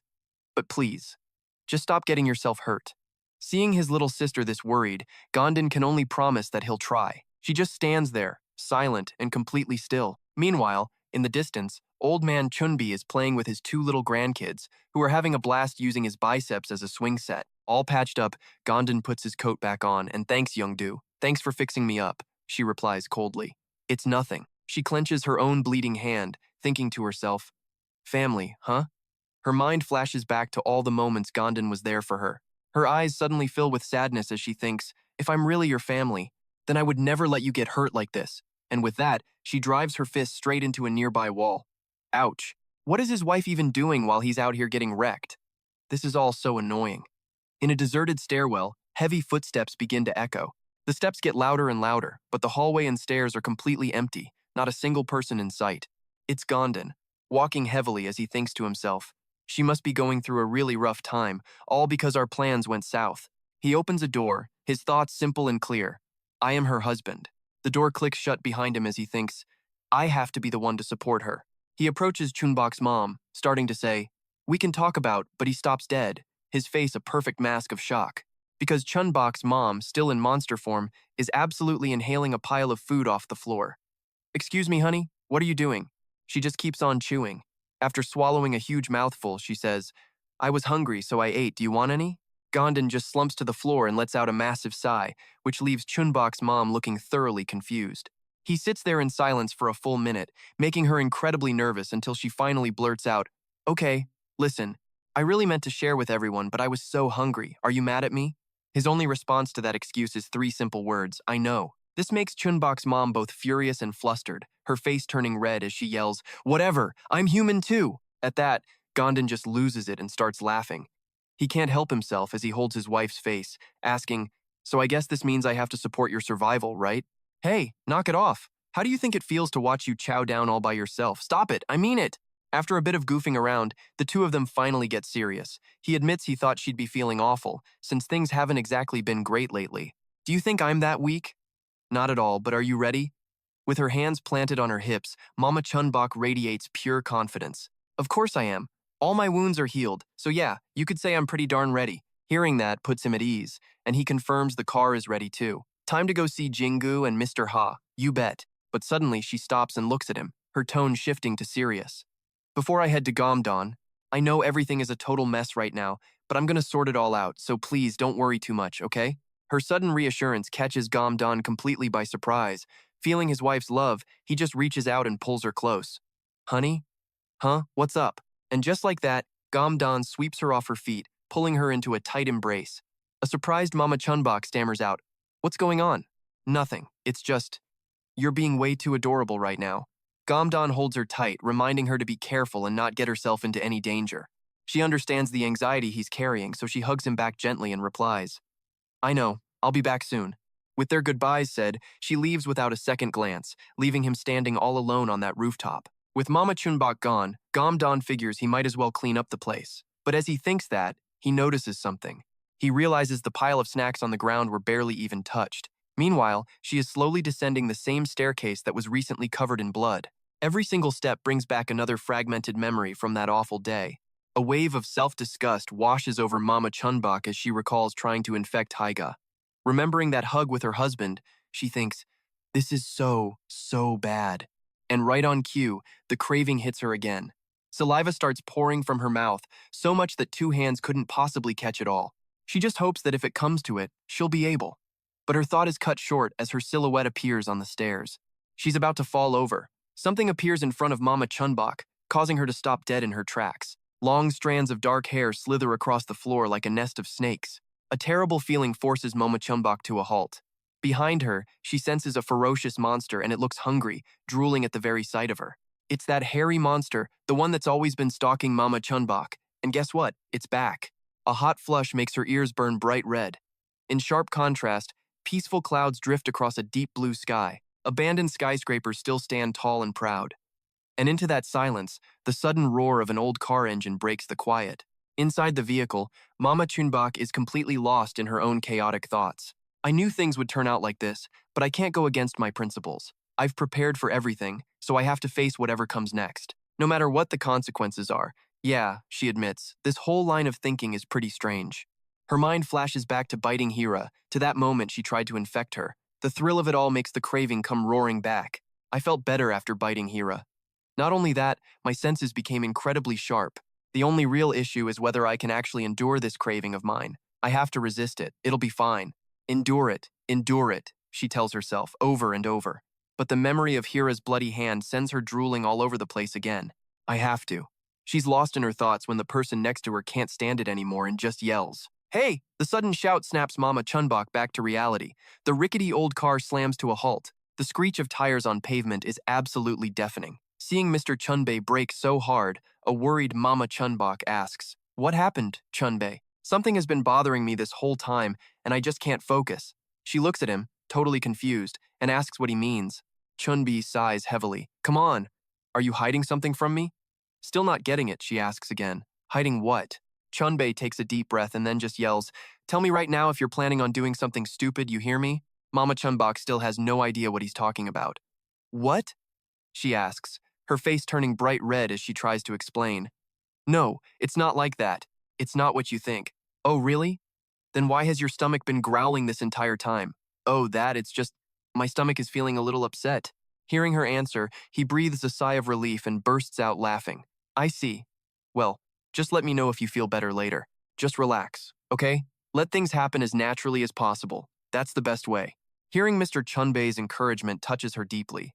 Then she immediately gets pouty. "Chun-Bei, are you trying to make me angry on purpose?" "Why would I do that?" he asks. Too tired to argue, Mama Chun-Bok just sighs and replies, "Never mind, it's not important, so let's just drop it. Why didn't you just tell me sooner?" She sulks against the car, thinking to herself, whatever. At the very least, he now knows she wasn't having any malicious thoughts. That's something, right? Okay, the tension in this car is so thick you could cut it with a knife, so Chun-Bei pipes up. "All right, why don't we kill some time with a little chat?" She is not impressed. "Talk about what?" "Well, Gon told me a few things while you were in the middle of that huge fight. At first, I wasn't sure if it would even help you, but I've been thinking about what she said a lot." Chun-Bok's mom, still looking bored out of her mind, rests her chin on her hand. "So? What'd she tell you?" Chun-Bei's eyes narrow, looking way more serious than usual. He starts the story. Apparently, while Gon was looking for the monster's weak spot, she saw something. And what did she see? Flashback to Gon's eyes going wide, totally shocked by something that absolutely terrified her. Seriously, her eyes are practically popping out of her skull. From inside that room came horrible screams and the nasty smell of blood. There's a hand with some seriously sharp claws, shaking like a leaf. Gon, peeking through the window, is sweating buckets. Inside, a giant leg and a man with no face are just casually having a conversation. I couldn't believe what she told me. She apparently saw that guy and his masked buddy doing some kind of sketchy experiment, and right there, she watched clear as day as a monster got an injection and then turned back into a human. And just like that, Chun-Bok's mom is no longer bored. She's all hyped up, asking, "She really saw that? You think she could be lying?" Chun-Bi, cool as ever, just keeps driving. I didn't believe her at first either, but no, I don't think she was lying. He adds on. Besides, when I was fighting that so-called diplomat, I realized he was completely different from before, so you can't just say her story is some crazy, empty lie. Hearing that, Chun-Bok's mom blurts out, "If that's true." But before she can finish, Chun-Bi cuts her off. "We can find a cure for H and finally get her away from those freaks." Chun-Bok's mom processes this, thinking to herself, if what he heard is actually legit, they might just be able to solve this whole mess. But why would they be experimenting with stuff like that? No matter what, they'd better dig up some more intel on them. Just as she's lost in thought, Chun-Bi calls out, "Nice, there they are." Chun-Bei's car stops a short distance away from them. He quietly reminds her, "Let's just focus on the health check for now." With that, he slowly drives forward. Jinwoo is already there by the ambulance, waiting for them, but he looks kinda off, not his usual self. Chun-Bi pokes his head out of the car, waving hello. "Doctor! Long time no see, how've you been? You look like you've lost the will to live." But there's no reply, making Chun-Bi feel like he's talking to a brick wall. The car finally rolls to a stop. They both get out. "There are a few things we need to tell you about Jingu." "What time is it now?" After a moment, they fill Jinwoo in on everything. He's floored. "Hyra is a monster now? And based on Chun-Bok's experience, you're absolutely sure those are the weird symptoms, right?" Chun-Bok's mom continues, "I know this is a lot to process, but right now we need that same medicine you injected me with." Chun-Bi lets out a sigh. "We had to leave her house because she was completely out of control, just wandering around." Chun-Bok's mom cuts in. "I know this is against the rules, but can you come with us to check on her? If you have time, we'll—" She doesn't even finish her sentence because Jinwoo's expression is just plain bizarre. His face is covered in sweat, his eyes are full of fear, and it's like he can't even hear them calling his name. Jinwoo's thinking, "Oh crap. I could have handled Chun-Bok's mom, but Hyra becoming a monster? Things just got way more complicated. The real problem is if Mi-hun finds out about this, it'll be twice the headache. I need to warn them, like, right now." He finally speaks. "All right, I'll go with you. I knew you'd agree. Doctor, thank you so much." Jinwoo replies with a grin, "It's nothing. We're just repaying the debt from when you all saved our lives back then. Besides, I'm worried about H and Chun-Bok too. This is an emergency, so let's get in the car first." But the two of them suddenly freeze, realizing something is off. Jinwoo's voice is super weak and shaky. "Why aren't you going? Get back in your car and lead the way." It's only then that they finally register Jinwoo's incredibly strange behavior. Chun-Bok's mom thinks he's closing one eye and keeps touching his neck. Chun-Bei realizes it, too. That's a danger signal. Knowing that, Chun-Bok's mom immediately gets on guard. Is someone following him, or is someone watching him from behind? Chun-Bei glances at the car behind them, realizing Jinwoo's trying to stress how serious this is and telling them to get out of there. They'll just play dumb and go. But before they can get in their car, the back door of the ambulance behind Jinwoo suddenly swings open. A man steps out of the car, immediately catching the attention of Chun-Bok's mom and old man Chun-Bi. He calls out, "Hello, everyone." But when the two of them get a clear look at who it is, they are absolutely speechless. "So sorry for the late welcome," a voice purrs. "I dozed off. Didn't even realize we had guests." Meanwhile, poor Jin looks like he's about to see a ghost. "Jinwoo told me so much about you," he continues, laying it on thick. "You're the heroes who saved their village, correct?" He steps closer, flashing a smile that's 100% creepy. "A real pleasure to meet you both." And with that, Mi-hun introduces himself. "My name is Mi-hun Kim." Chun-Bok's mom recognizes him instantly and her blood boils. Dad's danger senses are already screaming. It's that whole pitiful eyes meets shady smile combo. The entire look is a massive red flag, practically screaming I'm a threat. Mi-hun inches even closer, totally invading their personal space. "So," he asks suddenly, "is it true what Jinwoo told me? That there's a monster. One that's super chummy with both them and humans." He gets right in Chun-Bok's mom's face, offering a handshake. "We're all monsters here, right? Why not get a little cozier?" Oh, she looks ready to throw down. You can literally hear her knuckles crackle. "Get your hand out of my face." Meanwhile, back at the abandoned building, it's absolute chaos. Screams echo through the halls as someone yells, "Hold her tighter! Durung!" I know, I'm trying. The person they're desperately trying to restrain is Ha, who keeps muttering, don't go. Gom-don and Du-rung are gritting their teeth, but she's way too strong for them. Ha, calm down. The kids will be back soon. Yeah, that's not helping. Turns out, Monster Ha's operating system only responds to commands from the children. Why can't you hold her? Are those giant muscles just for show? Hey, I'm trying my best over here. Right in the middle of their bickering, the door creaks open. Everyone freezes, staring at the entrance, wondering what fresh heck this is. The Chun-Bok rescue squad is here. The little girl charges forward with her two sidekicks, Ga-young and Gam, making a beeline for Ha. Chun-Bok sets her jaw, striking a very serious, dangerous pose. A second later, all three kids are swarming Higa like a pack of adorable koalas. That dangerous expression immediately melts into an expert-level pout. Aw, why are you so cute? I'm home. Higa, the other two chime in. I'll stay right here. Me too. Then Chun-Bok nuzzles her face against Higa's cheek. You can sit down now, okay? She waits happily for an answer. But Higa says nothing. For a long, tense moment, there's just silence. Then finally, a slow nod. Okay. That single word sends Chun-Bok over the moon. The three kids pile into Higa's lap as Chun-Bok whips out a book. I've got a really fun book for you. Nearby, the adults let out the biggest sigh of relief in human history. Higa has chilled out, but for some reason, she keeps looking at Chun-Bok and calling her Joa. Chun-Bok doesn't miss a beat, just beaming back. You're going to love it. I'll start reading now, okay? Gom-don just sighs, completely exhausted. If it wasn't for those kids, he admits, we would have been completely screwed. We couldn't handle her. I really don't know what we're going to do. The kids have to sleep sometime. As they talk, they fail to notice Du-rung sitting alone in a corner, stewing. We can't do anything until the doctor gets here. Unless we tie her to something?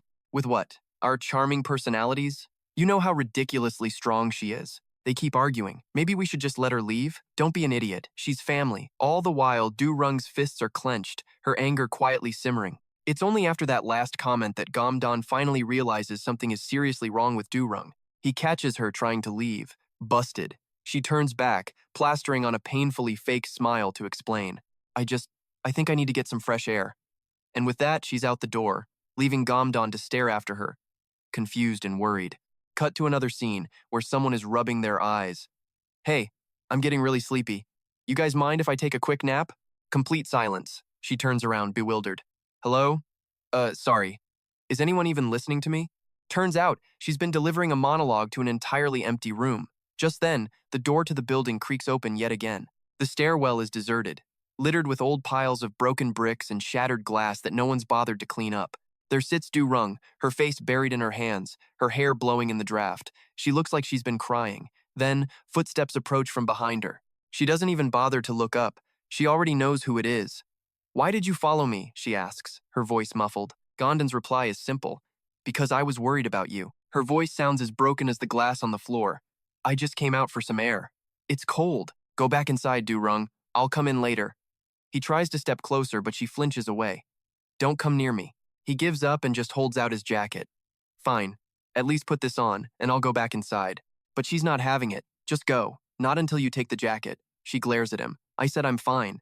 Du-rung, will you just stop being so stubborn? She slowly stands up. I said I'm fine. Why can't you just leave me alone? Her sudden outburst catches Gom-don completely by surprise. He's stunned. Whoa, what's wrong with you? After forever, she finally speaks up. Let me be blunt. I am so over this disgusting, miserable situation.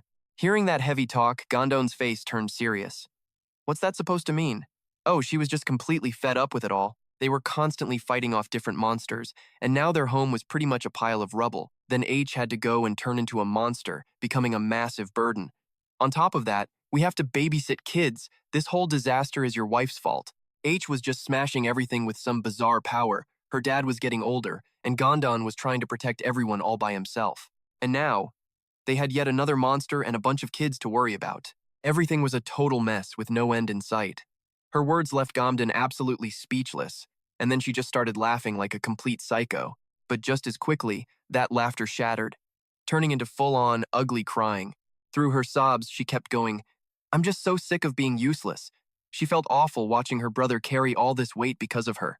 Just completely powerless, watching her teammates and the people she loved get wiped out. And through all that pain, she couldn't even allow herself to scream. She had been bottling up these emotions for way too long. So today, she was letting it all out because she was terrified of losing her family all over again. I know all you want is to protect our family, but please, could you just try to take care of yourself a little? To me, you're... But before she could finish her sentence, Gom-don stepped towards her. Because you're some of the only family I have left. He ran over and pulled her into a tight hug. She thought he was just being emotional, but his strange silence made Durung look up. That's when she saw it, blood, already dripping from Gom-don's head. A monster's hand had just sliced across Gom-don's face, tearing open a nasty gash. He'd tried to block the attack with his jacket, but the thing was way too flimsy, and it actually helped the opponent get away easily. But the attacker wasn't hiding. He landed and just appeared. I thought you'd be a little slower. Is it because of that bulky body? Still, you're faster than I expected. You'll make a delicious snack. Are you okay? Durung's voice was shaking with fear. Gom-don, one side of his face covered in blood, just snarled. Who are you? The guy casually pulled back the finger he'd attacked with. Me? I'm just a humble merchant, trading goods. He started walking toward Gom-don and Dung, and with every single step, the ground seemed to tremble. Stepping into the light, he answered casually. A traitor. You can call me that. Gom-don shielded Dung, his mind racing. Could this guy be a monster in disguise? Meanwhile, she thought he was the monster her dad had been tracking. As the man got closer, Gom-don braced himself, demanding, what are you trying to, before he was cut right off. Let me ask you something first. What would happen if something were to happen to the little girl? The little girl? Gom-don figured the traitor meant Dung, so he stood in front to protect her. But nope, they were both dead wrong. Because his target wasn't Dung at all. I can feel her presence. She's right here. And just like that, his hand shot out in a blur and snatched another little girl. It was Chun-Bok. You don't know what she looks like? At that moment, the mother and her kids were still in the room with Ha. Higa was chained up in a corner as usual. But then, the coat on the monster H suddenly fell away, revealing a pair of absolutely terrifying eyes. Seeing Chun-Bok in his grasp, Dung knew they were in deep trouble. Why did it have to be now? This was the absolute worst possible time. She panicked, asking, we don't have any weapons here. What do we do now? At this point, she was blaming herself for everything. But Gom-don, blood still streaming down his face, stayed calm and took a deep breath. Then he yelled out, honey. The traitor, thinking Chun-Bok's mom had returned, actually turned around to look. When he turned back, of course no one was there. What a lame joke. But in that brief moment of distraction, Gom-don opened fire on him. Dung screamed in pure terror, but her brother didn't hesitate for a second, charging straight for the traitor. He even yelled back instructions to Dung.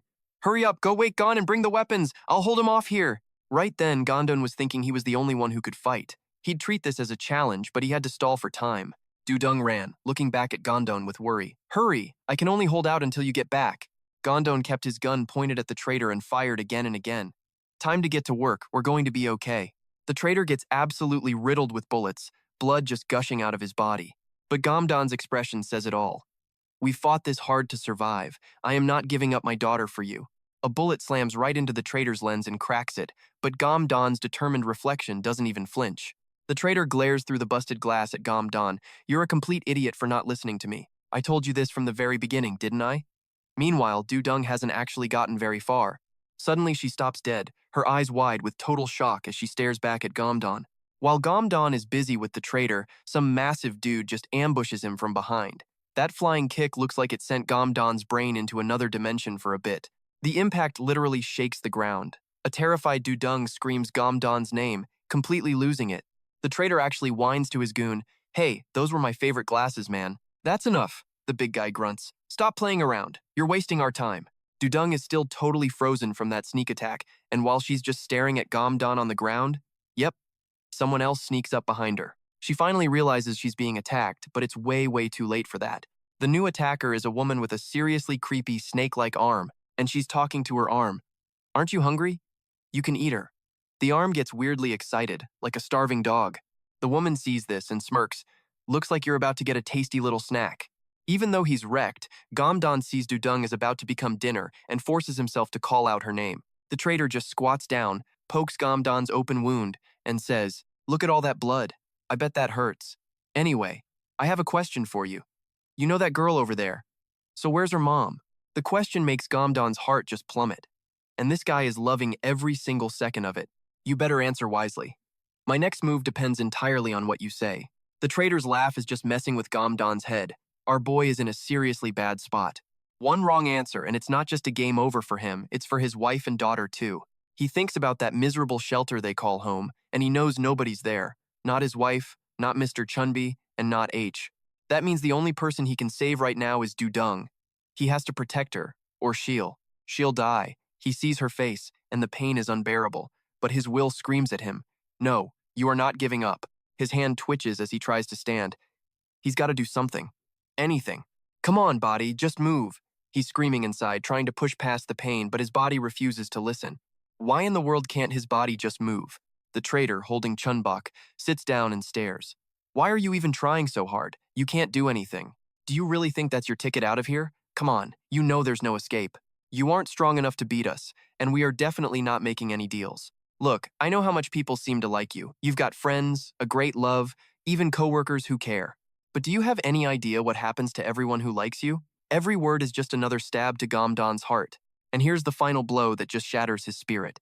They all die because they got involved with you. And what's more, your family is going to die right along with them. As he says it, he violently grabs Chun-Bok by the neck. Now think very carefully. This is your last chance. You better start talking before I digest this little snack. Gom-don's panic just skyrockets as he sees his daughter standing on the edge of death. The henchmen are ready to go. I'll give you 3 seconds. And he starts the countdown. 3, 2, 1. The count hits 0. The villains are about to act, but suddenly, all 3 of them just freeze in place. A single, powerful footstep echoes from somewhere close by. They have no idea what's coming. They just feel this insane, crushing pressure. What in the world is that? The goon standing on Gom-don asks his boss, "Sir, do you feel that?" Oh yeah, the traitor feels it too. The real question is, what is it? A wave of pure fear washes over him, his pupils dilating completely. Sweat starts pouring down his face. This feeling, it's like being hunted by a monster 1,000 times bigger than him. A foot slowly steps into the light. It's Hygeia somehow. She's still tied up, but she's walking, to model. H wasn't exactly self-aware yet, still in the form of some groaning, whimpering monster. And because she was a monster, who knows if she was crying? But you could hear sniffles. She stared at the woman named Bora devouring Do-young, all 3 eyes locked. H is still totally clueless, just a crying mess. Then she turns to her left to continue her very important job of looking around. On the left, you've got the dealer, with his goon standing right on top of some guy named Gon. But our girl here doesn't seem to care. Nope. Her attention is glued to something else entirely. She's watching the dealer choke out little Chun-Bok, and that's all it takes. She goes absolutely nuclear, shattering every chain on her body and rising up. The dealer sees Hyga go full beast mode and starts to panic, shouting, "Everybody get out of here right now!" But he barely finishes his sentence before she's on him, launching through the air like a starving tiger. Anyway, let's cut from this train wreck back to the high-rises, where Chun-Bok's mom and Chun-Bi are talking with Mi-hun. He steps right into their personal space, asking, "So, what Jinu told me, is it true? Are you a monster living with humans? We're basically the same thing, you know. So how about we get a little closer? What do you think?"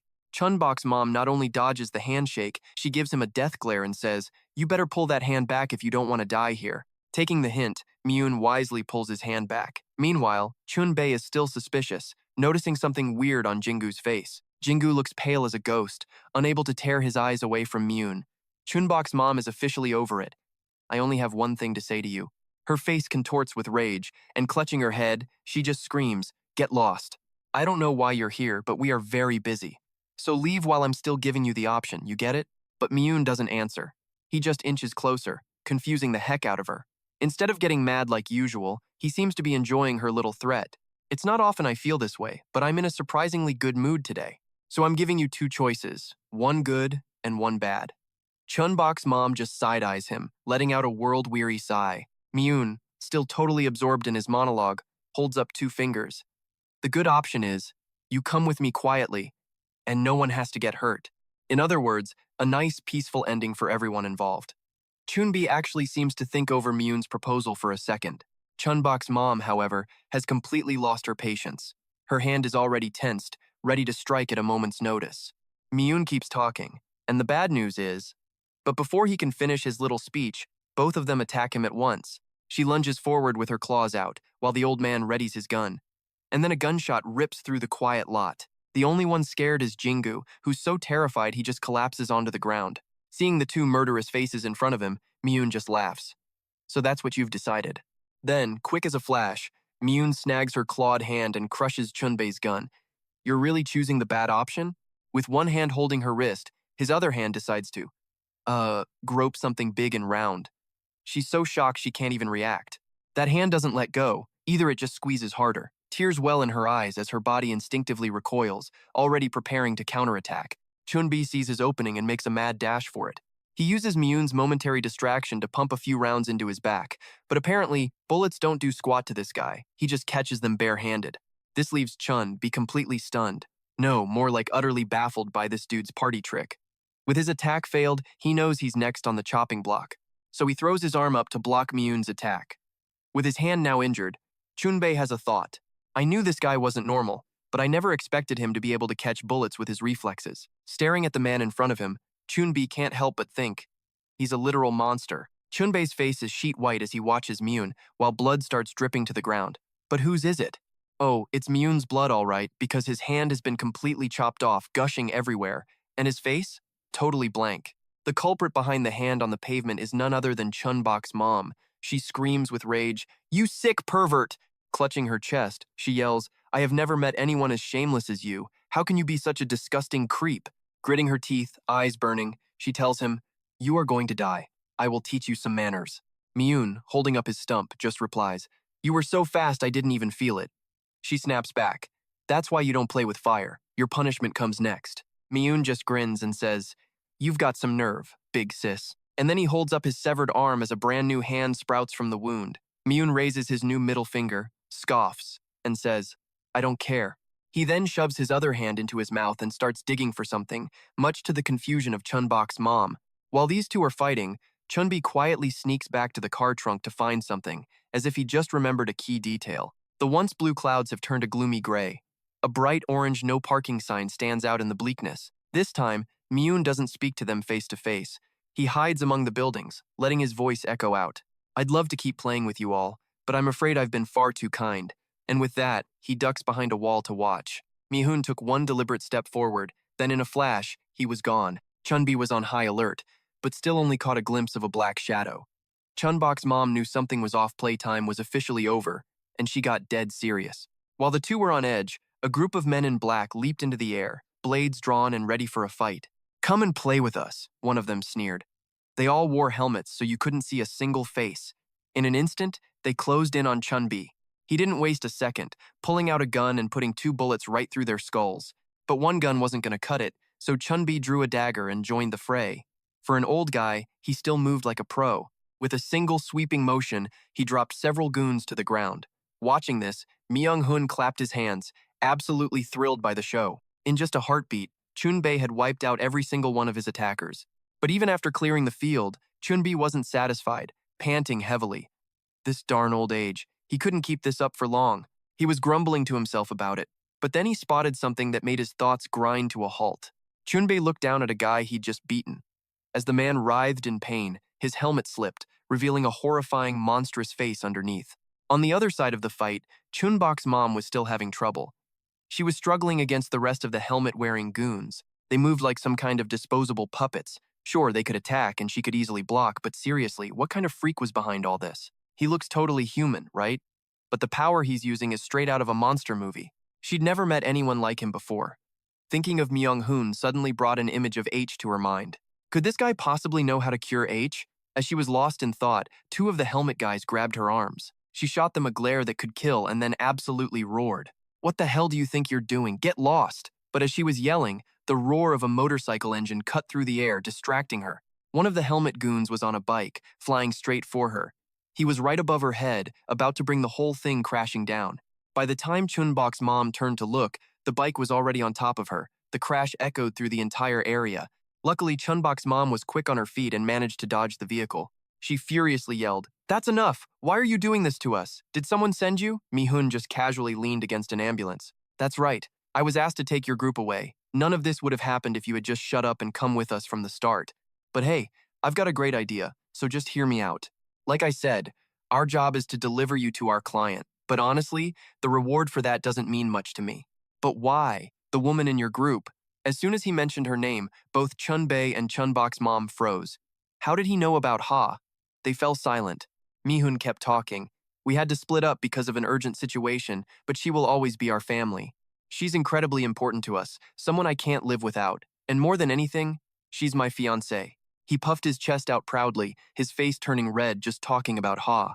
The two of them just stared, a giant question mark hanging over their heads. Another guy from the gang walked up to them and started talking. Okay, long story short, he said, adjusting his glasses and striking a cool pose. If you two cough up H's location and let her return to us, you'll walk away unharmed. I'll even throw in a generous reward for your trouble. On the other hand, if you insist on being stubborn, with that, they slammed their helmets hard on the ground. A girl with a surprisingly innocent face added, we'll just keep attacking until one of us is dead. After his crew had their say, Mi-hun chimed in with the real prize. He pointed at Chun-Bok's mom, a smug smile spreading across his face, and offered her a way to become human again. How about that for a deal? After hearing Mi-hun's offer, Chun-Bok's mom was completely stunned. She whipped her head around to look at him, which even made her opponent pause his attack in surprise. But the second Chun-Bok's mom refocused, the innocent-looking girl swung her blade. Turns out she's one of Mi-hun's top members, named Jun. While fighting her, Chun-Bok's mom couldn't stop thinking, is there really a way to become human again? Stay calm, she thought. There's no proof. But looking at these people, they didn't exactly seem like they were lying. A wild thought popped into her head. If what he said was true, a flashback shows her and someone else at Gom-don's ruined shelter. In the present, Dung is now bleeding all over the ground. Gom-don wasn't much better off. He was completely unconscious. But wait, the blood on the ground wasn't Dung's, it was Bora's. An arm that had been wrapped around Dung was now severed.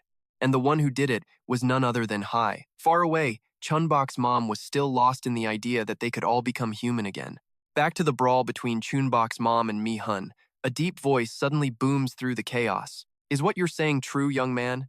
And yup, this so-called young man is named Yang Hyun. Chun-Bi, still on high alert, keeps his gun aimed at Jang Hyun's crew, demanding, a way to become human again?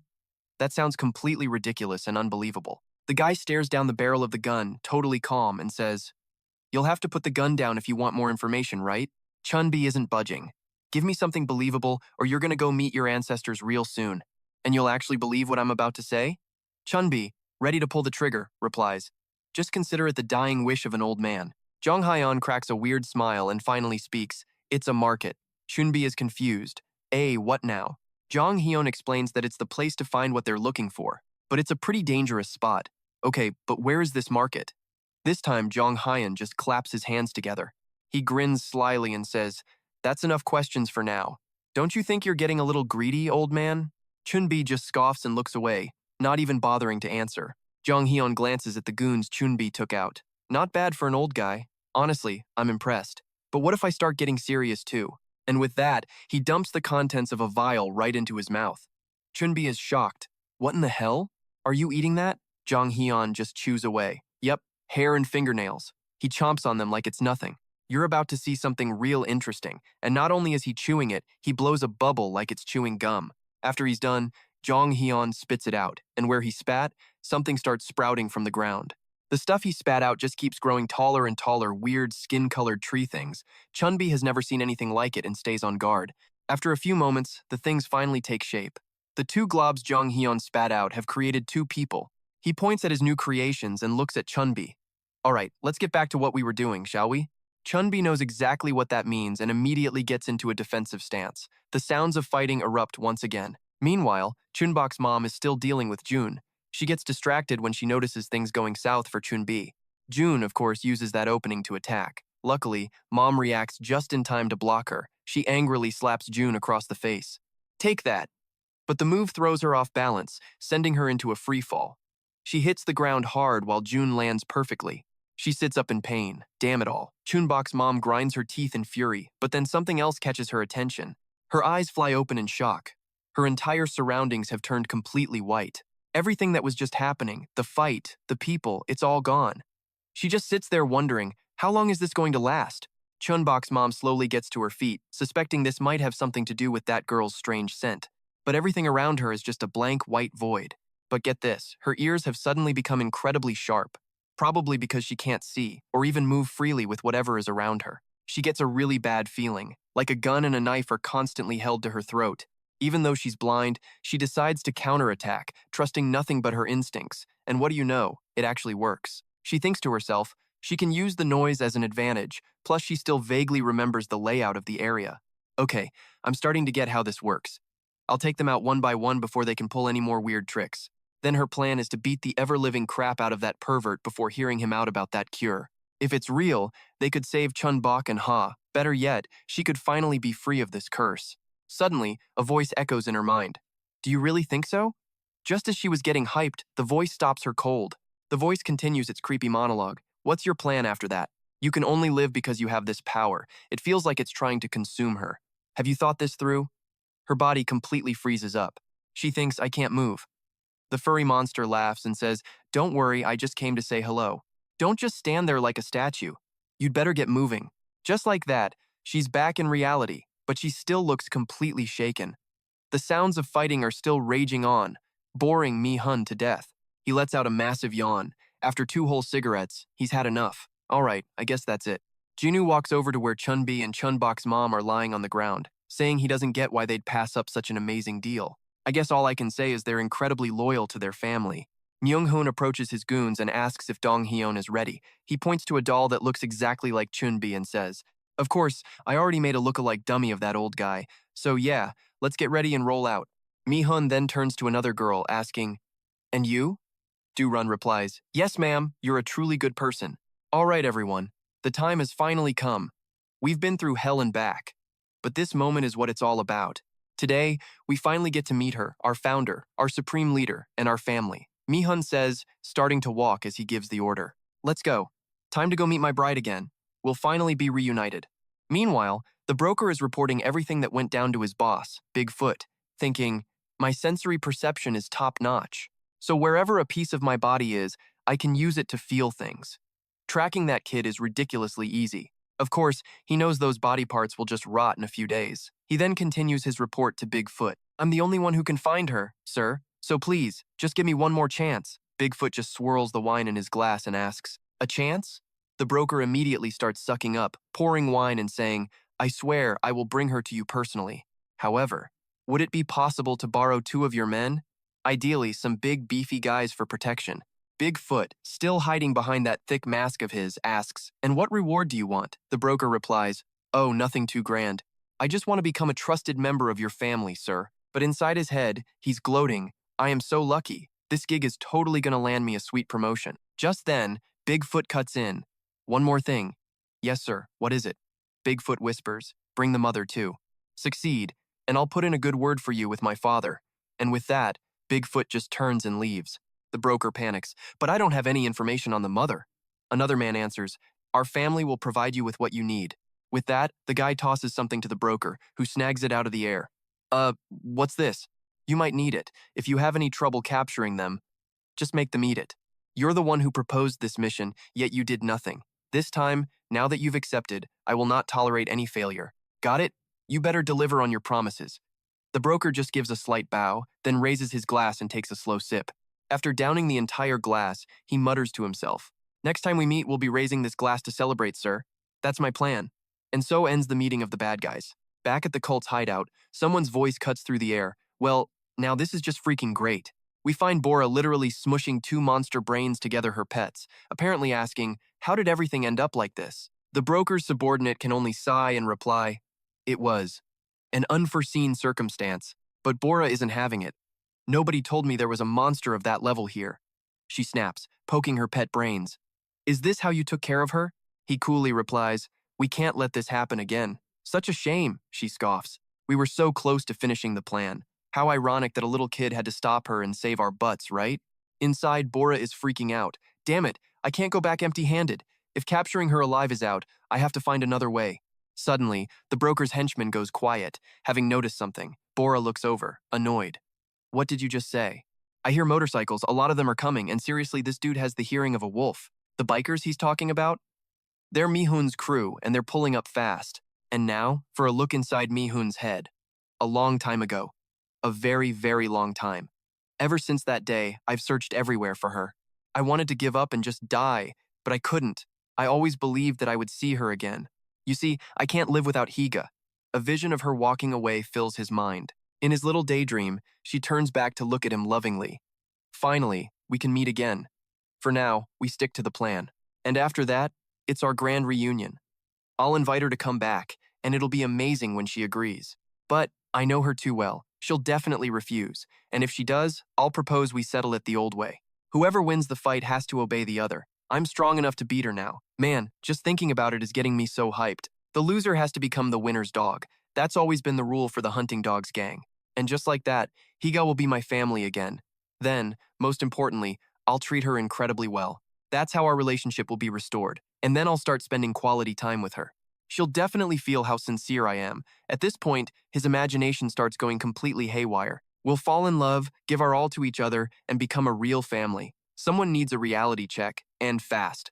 They'd have make that 3 kids together, 1 boy and 2 girls. The deeper he got into his daydream, the faster the motorcycle went. Mi-hun just kept playing out this perfect little romantic fantasy between them. Look at him, so happy just thinking about it. A happy family with his dream wife, living happily ever after. And all the while, the roar of Mi-hun's biker gang just got louder and louder. He was just so pumped to finally see her again. Hira! Mi-hun yanked off his helmet, his face flushed red with pure anticipation. And there she was, the girl he'd been looking for. The only problem? That huge, excited grin on his face started to slowly fade away, and then the smile died completely. Mi-hun's face was a mask of pure confusion as the first snowflakes began to fall from the winter sky. The howling wind became deafening. His eyes locked onto Hira and Chun-Bok, but his brain simply refused to process what he was seeing. He saw that Hira had become some kind of monster with platinum blonde hair. And there was a little kid right there with her. Mi-hun probably figured it was her kid. Chun-Bok looked at the gang of bikers and asked nervously, "Who are you people?" But unlike the kid, Hira didn't say a single word. She just watched Mi-hun, tracking his every single move.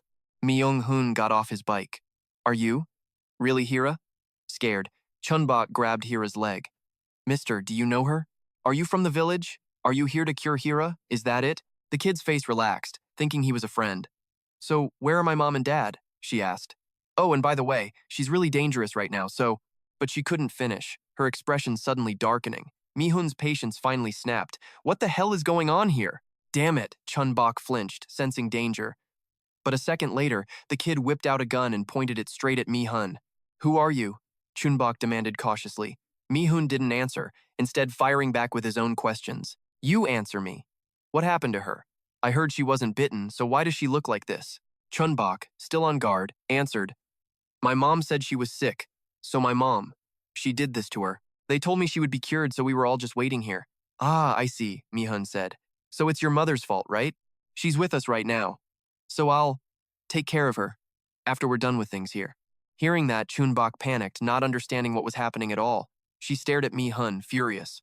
"What are you going to do to my mom? And my grandpa, too. Give them back to me. You're a bad guy." But Mi-hun completely ignored what Chun-Bok was saying, stepping forward and making the little girl extremely anxious. Suddenly, Mi-hun's eyes flew open. In a flash, Hira had sliced his head clean in 2, his expression a mix of utter shock and sorrow. Mi-hun instantly leaped backward, grabbing his neck in absolute horror, completely stunned by the vision he'd just had. After confirming his neck was still intact, Mi-hun let out a huge sigh of relief. Okay, still breathing. For a moment there, he really thought he was a goner. That had to be a hallucination, right? It had to be. Just thinking about that image sent a chill down his spine. As far as Mi-hun was concerned, Hira had genuinely tried to kill him. That was pure, unfiltered fear, accompanied by a very real death threat. If that had actually happened, Mi-hun didn't even dare to think about it. And right then, Chun-Bok aimed her gun at him again. The kid let out a cold huff and laid down her threat. "If you're scared of this gun, then you should get out of here." Mi-hun wanted to say something, but he just stammered. He clenched his fist, unable to get a single word out. Finally, Mi-hun mustered up all his courage, his voice coming out surprisingly soft. "Is it really you?"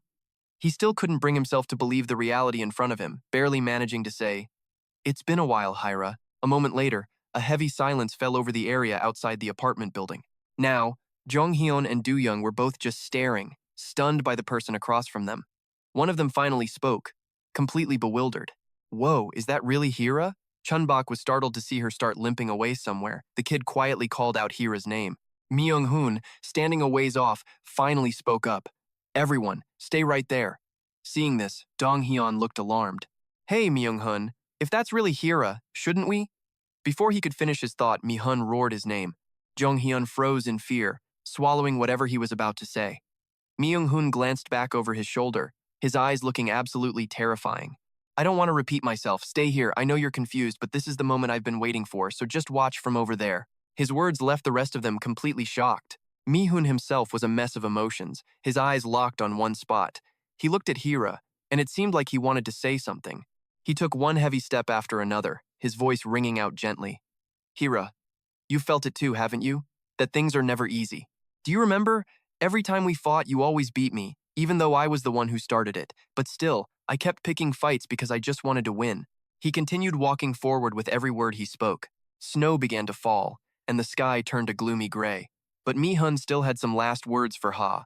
Oh, he had words. I hoped we'd meet again on a beautiful day. I wanted to show you my family, and I was going to ask you to come back to us one more time. Deep down, all this guy wanted was for things to be like they used to. He figures everyone else probably does too. Chun-Bok heard the whole speech and was just completely stunned. But Mi-hun didn't stop, getting closer and closer to Ha. If you refuse, I'll just have to beat you up a little, and then I'll take you home. And of course, if you just come with me willingly, none of that will have to happen. My treat. By now, his tone was starting to seriously overwhelm Ha. He was right in her face, his eyes full of pressure and his voice demanding. But you know, despite all that, I still like you. Mi-hun gently held out his hand, his voice suddenly trying to be all sweet and coaxing. Ha, please come back to us. I promise I'll get you all cured. But faced with his little speech, she gave him absolutely nothing. After waiting for a while with zero reaction, our boy started getting frustrated. Looking at her blank expression, Mi-hun could only sigh. Don't be mad, okay? But before he could even finish, Ha launched her attack. The first hit missed, so she quickly pulled her arm back. And just like that, Mi-hun was absolutely furious with her. An instant later, she was unleashing a crazed flurry of punches at him. But then, a few seconds in, the trajectory of her attack shifted. Mi-hun seemed to sense something was off, and he quickly spun around to look behind him. Not even half a second later, Mi-hun's eyes went wide. Ha's arm had mutated, and worse, it was coming right for him. Mi-hun was stunned for a moment. Ha's punch was so powerful he could barely handle it. The force from her attack just kept getting stronger, pushing him back. He'd taken the full brunt of that hit, and now he was in a world of pain. A massive punch slammed down, and it looked like all he could do was stand there and take it. Where did this gigantic thing even come from? Not only that, it was insanely fast and strong. Anyone else would have been toast. At this point, Mi-hun's mind was a complete mess. He had to ask himself, what in the world am I even doing right now? How am I supposed to bring Ha home? Then, Mi-hun saw it the perfect solution. His eyes locked onto the little girl, Chun-Bok. Mi-hun flashed back to a scene he'd witnessed just a little while ago. The kid was hugging Ha tightly, and Ha was so gentle with her. Oh yeah, he was thrilled. Instantly, Mi-hun broke free from Ha and bolted towards the kid, his mind made up. Yep, this is it. That's the kid Ha is trying so hard to protect. If I can just grab her, maybe, but Chun-Bok had already noticed his bizarre behavior. Suddenly, Dong-hyun screamed from the side, Mi-hun is right behind you!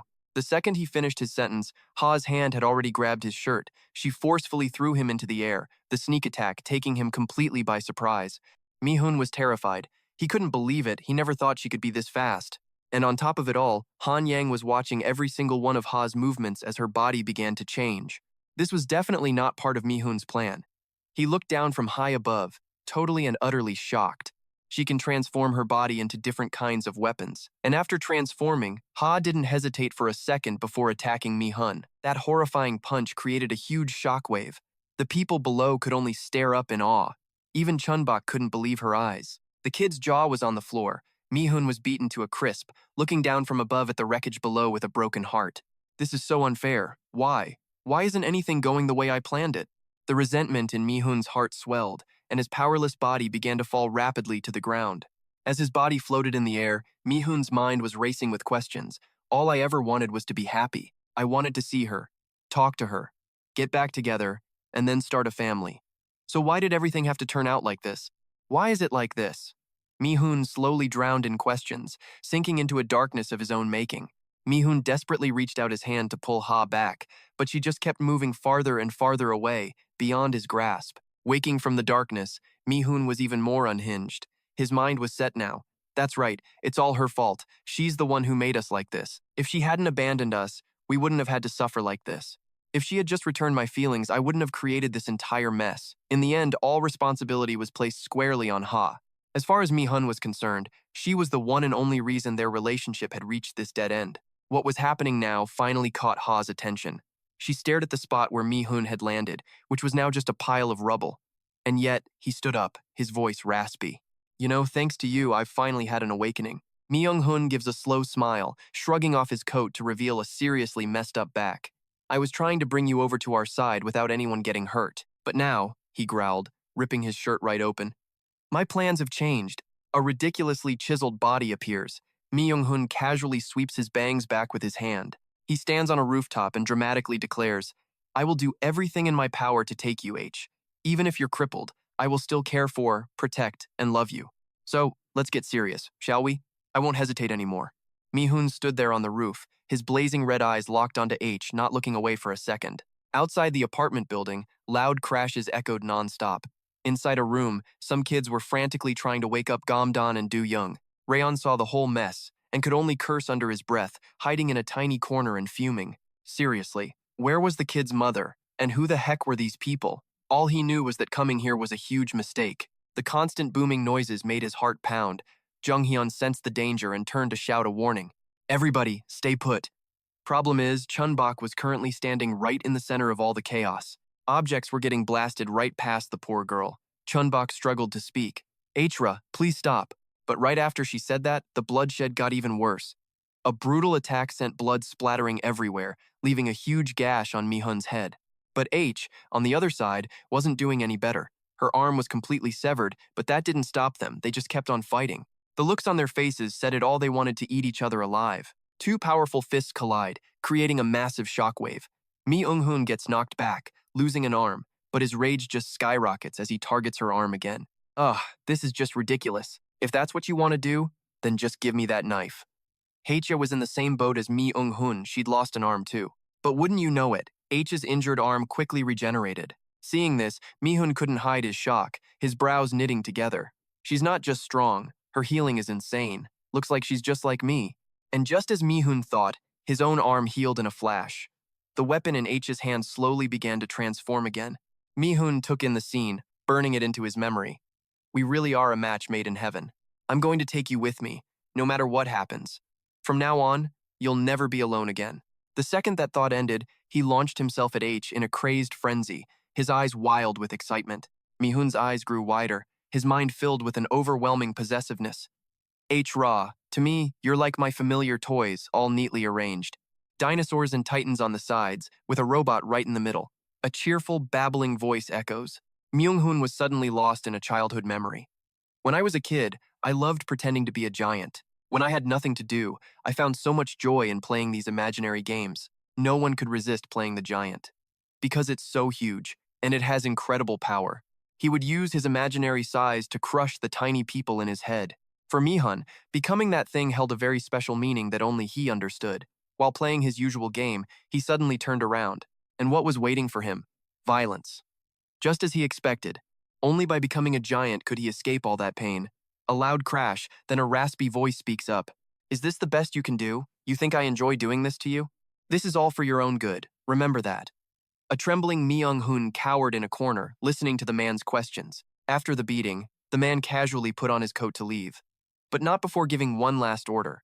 Get a perfect score by the time I get back. If you don't, you won't get a single thing. Even after all that, the man still wasn't satisfied. He clicked his tongue. You're utterly useless, even worse than your mother. The woman over there heard him but just stared after him with empty eyes. All she could do was silently endure it. The woman just stood there, frozen, her head hung low. Mi-hun stopped cowering and walked over, quietly calling her mom, but she didn't seem to want to answer.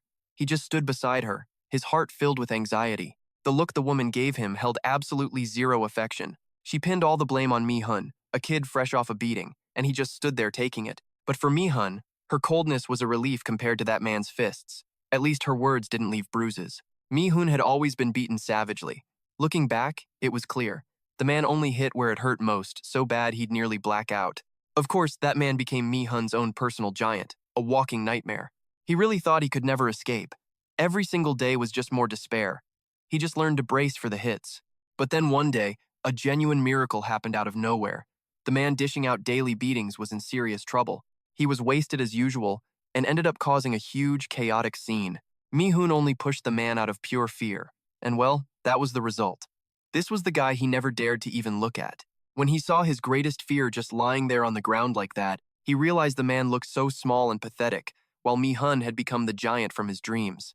After that incident, he saw his mother trembling in a corner, staring at him like a monster, and right then Mi-hun finally understood. Through her terrified eyes locked onto him, Mi-hun knew he could become a giant. To him, the view from up here was absolutely perfect. A lot changed after that day. Mi-hun got shipped off to an orphanage. The woman just left him there, and Mi-hun was utterly alone. He once thought she would come back for him. But at the orphanage, the other kids always made his life hell. The kid in the center laughed. "You still got snacks? Give them to me now, or you're gonna get it. We're all family now, so you better learn to listen." Look at him, too scared to say a word. "Just give us the food when we ask for it." But Mi-hun showed no reaction at all. In his eyes, these three little thugs were just tiny people, and Mi-hun was the giant watching their pathetic little show. Not long after, the orphanage was filled with the sounds of painful, agonizing groans.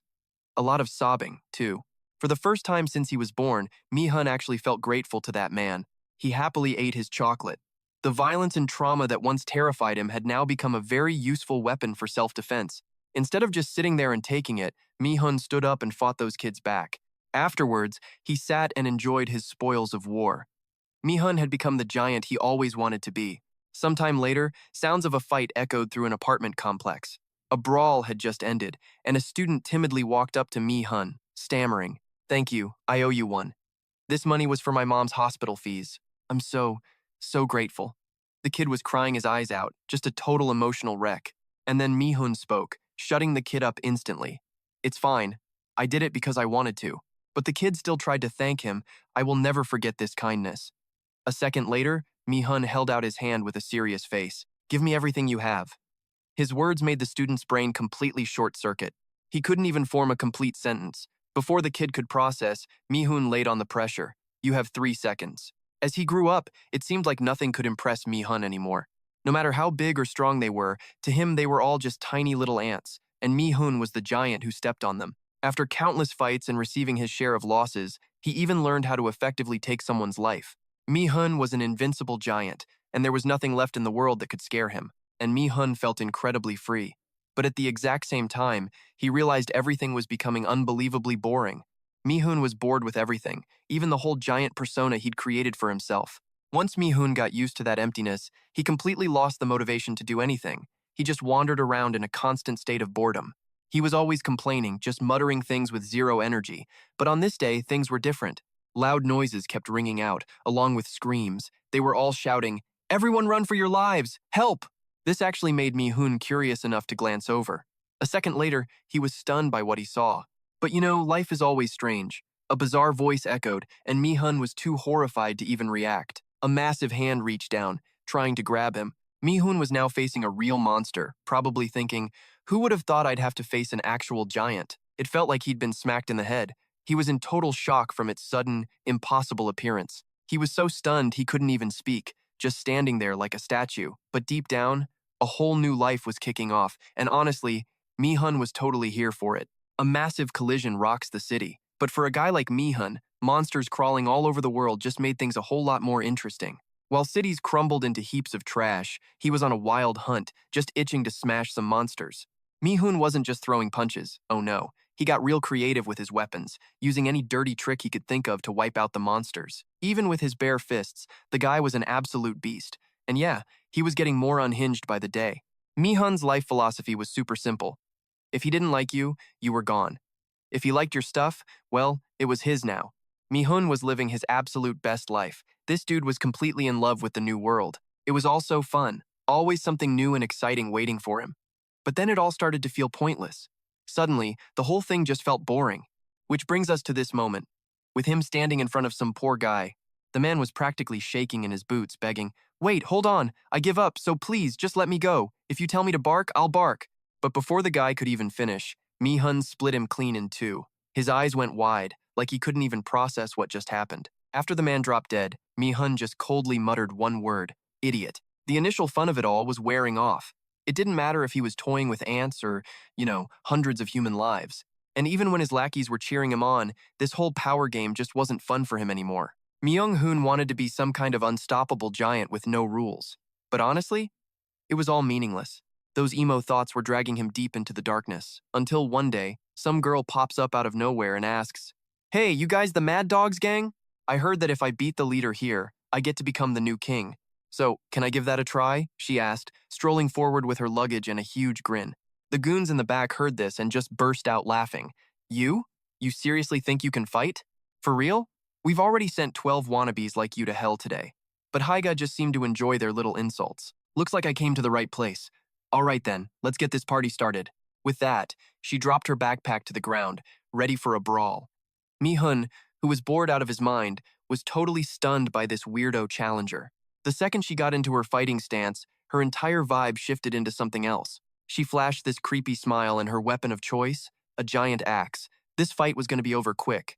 To this day, Mi-hun still remembers that moment clearly, like his deepest fears were coming back to life while facing Ha, this strange and terrifying girl. Mi-hun realized this was the first true giant he'd met since his own father, someone who looked at him like he was nothing. Even with his weapon in hand, that crushing pressure she gave off didn't fade at all. Facing this living nightmare, Mi-hun was tense and breathing hard, while his gang members just watched the show from the sidelines. A moment later, all their jaws were on the floor, completely stunned by the situation. The dead of night was broken by a single whoosh. Mi-hun was beaten to a pulp, with Haiga's axe pressed right against his neck.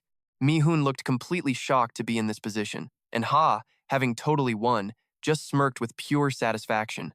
"I win." The gang members behind him just could not believe their own eyes. "Wait, did our leader just lose? Did you see how fast she was? So is she the new leader now? This is ridiculous. I demand a rematch. This fight doesn't count for anything." But Ha just brushed off all their trash talk with a cheerful smile. Of course, the gang members were not about to accept a new leader. They tried to argue their way out of it. "Our leader only lost because he was tired from fighting all day. It's not fair, do it again." And just like that, the entire Mad Dogs gang was demanding another round. But their leader Mi-hun didn't make a sound. After losing, he just laid there on the ground, motionless. He tuned out their protests, thinking, "I lost. It happened in a second. She's not even comparable to anyone I've ever met. Most monsters probably wouldn't stand a chance against her, either." Mi-hun lay there thinking it over, and then his heart started to race. A huge grin spread across his face. "Oh man, this is getting fun. This feeling is so exciting, just like when the monsters first appeared. It's been so long since I've been defeated, but this is exactly what I needed." He was in a fantastic mood.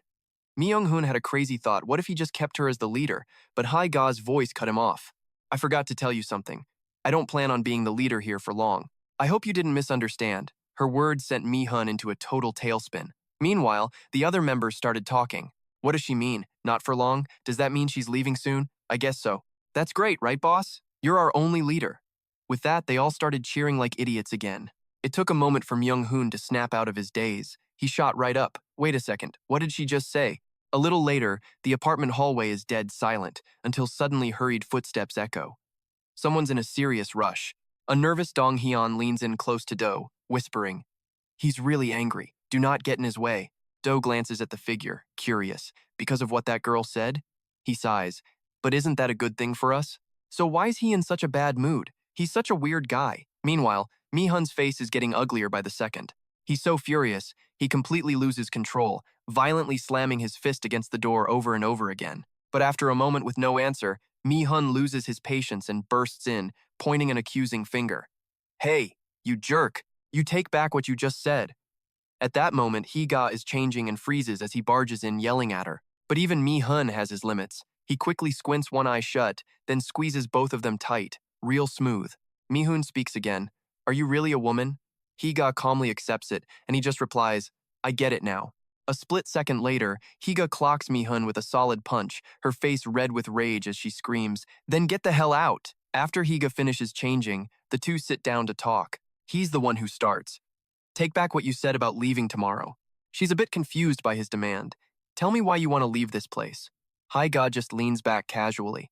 "Because all I wanted was a place to rest for one night. Besides, wouldn't it be better for you if I left?" After hearing her explanation, Mi-hun has another question. "Why would you stay so long in a dangerous place like this?"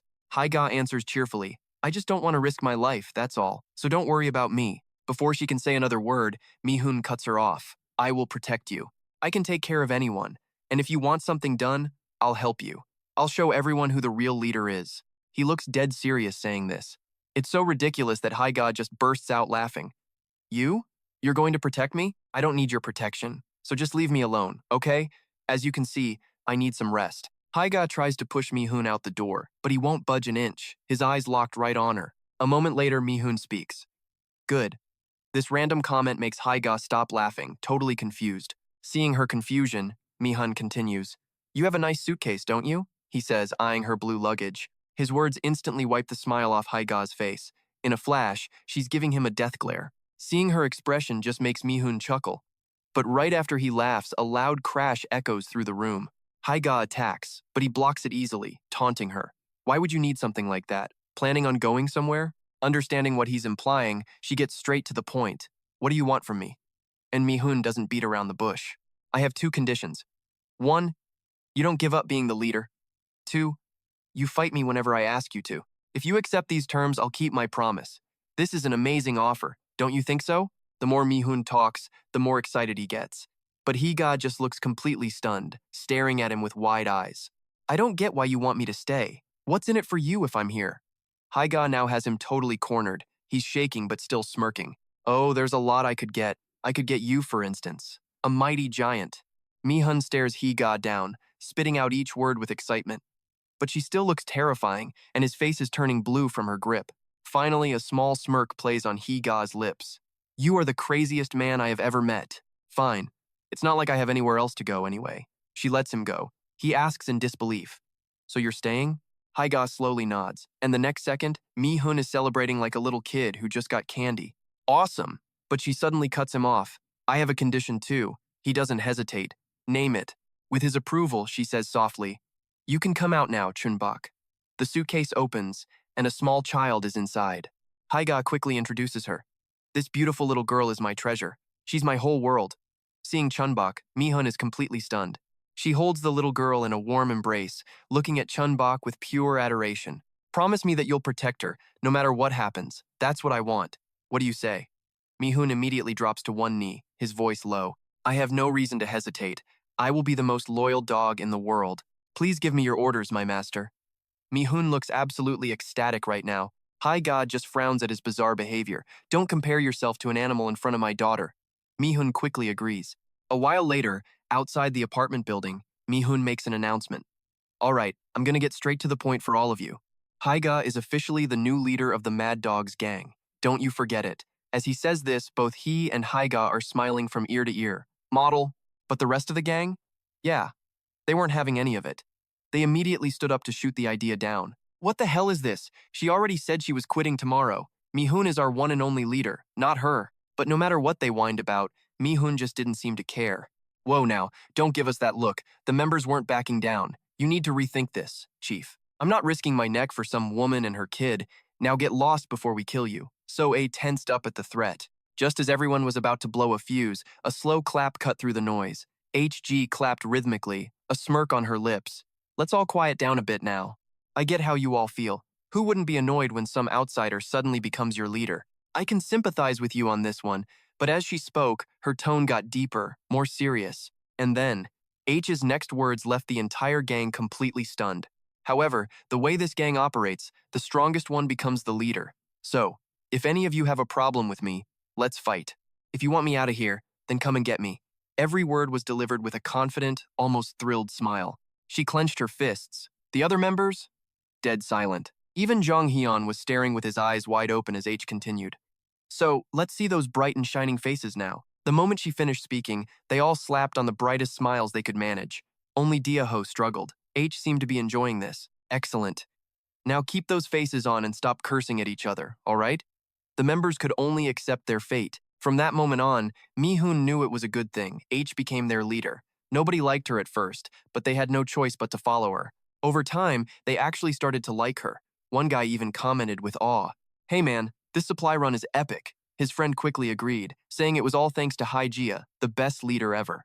A little later, H spotted Joe and gave him a hearty greeting with a solid smack. Hey, my boy, how's everything going? Diaho winced in pain but managed to reply, I'm fine, thank you. Hearing that, H laughed.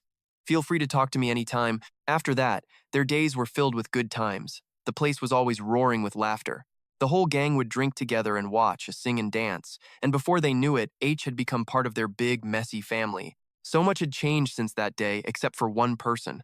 On a beautiful sunny day, sounds of a beatdown filled the air. Mi-hun, despite getting wrecked by H, was still grinning.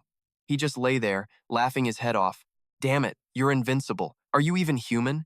H walked closer, looking genuinely confused. Seeing her confusion, Mi-hun just laughed even harder, holding his stomach, then his chin, totally helpless since she didn't get what he meant.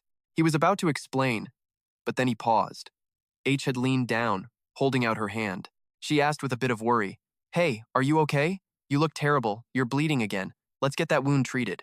But no matter what H said, Mi-hun just lay there, staring at her. That big smile from before was completely gone. Instead, Mi-hun let out an annoyed click of his tongue. He quickly sat up. "No need, I can take care of myself." But Higa still insisted. "Let me take a look." He just got more and more irritated. "I don't need it, stop being so loud." With that, Mi-hun stood up and turned to leave. She couldn't understand him at all. "Hey, why are you so upset? I'm just taking care of my family, that's all." Myung-hoon coldly brushed her off, saying he had to get to work. He'd only taken a few steps before his mind started wandering. He liked everything about her, except for this side of her. "I just want to have fun with her. It would be better if this so-called family didn't exist." And just like that, Mi-hun walked away. H really wanted to stop him, but she let him go. Sometime later, everyone was busy working together. Haega was working like a busy bee when someone came rushing over, their voice trembling. "Leader!" She glanced over, curious. The moment she did, she was horrified by the sight. "Dong-hyun?" He looked desperate. "You need to listen to me." Myung-hun. He. Dong-hyun was bruised all over, gasping for breath, unable to finish a single word. And H, after hearing his report, was completely shocked. Elsewhere, the sound of constant fighting echoed. Mi-hun looked like he'd gone berserk, his hands covered in another man's blood. "Still haven't given up yet?" Suddenly, a small, choked-up voice cried out, "Daddy!" The woman kneeling on the ground desperately pleaded with Mi-hun. "I'll give you everything we have, just please spare my husband." Hearing that, he finally paused his punch mid-swing. "You should have just done that from the start. Why do you always have to make things so complicated? On top of that, you're making me out to be the bad guy." As he spoke, Mi-hun let the man go. Now a bit calmer, the guy just sounded defeated. "But it's okay. I forgive you people." Then suddenly, the man stammered, completely changing his tune. Even beaten half to death, he still stubbornly refused to do what Mi-hun wanted. "That's our family's supply ration. You can't." But before he could finish, he was cut off. "I get it." After Mi-hun said that, he just started pummeling the guy's face until blood splattered everywhere. The man groaned in agony, which made his wife cry out in despair. "Honey!" But Mi-hun seemed totally lost in his own rage. He glared, grilling the poor guy again. "Why can't you just seize the amazing opportunity I'm giving you?" The man's wife and kid were sobbing, utterly terrified. Mi-hun just kept hitting him for so long his own hands were stained red. And now, Mi-hun gave the man a look that could kill. Here it comes. The final punch. A sickening crack echoed. Just then, H arrived, swooping in to stop the beatdown. Her punch sent Mi-hun flying a good 10 meters away. H quickly stood in front of the family, protecting them. They were just homeless survivors who needed a little help, that's all. She then told them to get out of there. The woman was beyond grateful. At this point, Hira's mood was not great. She was furious watching Mi-hun's little show, and he had the nerve to laugh and curse at her. "Damn it, what the hell was that? I thought I got shot in the head. What did you do, Hira? You're the one who taught me to be like this." Mi-hun clutched his side, laughing like a madman. Instead of yelling back, H took a softer approach. "Why would you do something like that?" Her question made him freeze. "What?" She just patiently asked him a second time. "I want to know why you did that to them. We have plenty of supplies, so why?" Mi-hun slowly got up and answered calmly. "Because we need them. I want everything, Hira. This world doesn't give us any choice but to be greedy. You know it's true. Everybody's just looking out for number one these days. That's why we have to do whatever it takes to survive." And judging by his face, he was dead serious. From somewhere, Mi-hun pulled out a piece of candy, its wrapper smeared with blood, and continued his little speech. "Even if it's just a tiny thing like this." With that, he popped it in his mouth, shooting Hira a look that was pure provocation. Hira didn't flinch. She just watched him and said, "You're right, but if you abuse that logic, you'll only make more people hate you." Hearing that, he burst out laughing. "Oh please, enemies, they are no match for me. Do you have any idea what they were doing with this little candy? It's honestly hilarious." And with that, Mi-hun ate it like it was the best thing he'd ever tasted. He then excitedly told Hira the whole story. "I thought all three of them were sharing this chocolate bar. But guess what? The kids' parents were just pretending to eat so we'd think they were sharing it. Because that was the only piece they had. You should have seen it. They looked so unbelievably stupid. So I snatched the candy, and the little brat started wailing his head off. Mi-hun finished the chocolate, a huge smile on his face. And Hira? The whole time, she just listened in silence. He was so annoying, so I smacked him. Then his dad stepped in to stop me. And well, things became what you saw. A bloody father, a crying mother, and a terrified kid.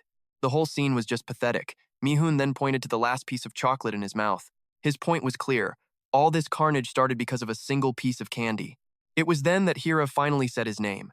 Being called out so suddenly seemed to irritate him. His smile faltered as he wondered what was up. But Hira didn't say anything else right away. She just frowned at him, her expression dead serious, her eyes a storm of complicated emotions. After a few tense seconds, Hira's lips finally parted. The words seemed so heavy that she could barely get them out. All the while, Mi-hun kept that same cheerful, dopey look on his face. Slowly, he lowered his hand as his expression hardened. In just a few seconds, Hira's words completely wiped that smile away, branding themselves into his soul. Are you jealous of that family? The question felt like it was dragging Mi-hun straight down into hell. Hira's words made Mi-hun freeze for a solid second. What followed was a shattered knife, a dropped backpack, and blood splattering everywhere. A moment later, he was an absolute wreck, his face beaten to a pulp. Mi-hun cursed weakly, damn it, then thought to himself, this hurts like hell, she's a monster. Hira stood over him with 2 axes, radiating pure killer intent. Suddenly, Hira spoke. I don't care what you're thinking. In fact, I'll respect whatever you decide to do. But as she said this, the memory of a battered Hyun flashed in her mind, and her anger flared up again. Hira raised an axe high, giving him a final warning. Mi-hun, don't you dare touch my people, or I will kill you first. By the way, why did you stop wearing this? Put it on. And with that, she threw a dog collar right at his chest. H laid down one final warning. And remember, I don't need a dog that bites its own family. Got it?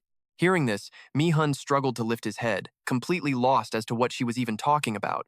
His vision started to darken, the wounds taking their toll, but his mind couldn't stop racing. What was that? What family? The thought brought back his own dark past, something he could never accept. He couldn't even tell if what he was feeling was jealousy for that awful thing people called a family. And just like that, Mi-hun's consciousness faded. Sometime later, he woke up in Hira's room. He groaned in pain. Damn, my head. Where am I? Wait, this place looked familiar. Just then, Soa appeared to check on him. Looks like my patient is awake. You have a headache, don't you? And yeah, she was spot on. Mi-hun admitted it. And Soa replied, I get it. Then she promptly slapped him clean across the face. The smack left him totally stunned. He whipped his head around to glare at Soa. What was that for? Explain yourself. The little girl calmly explained.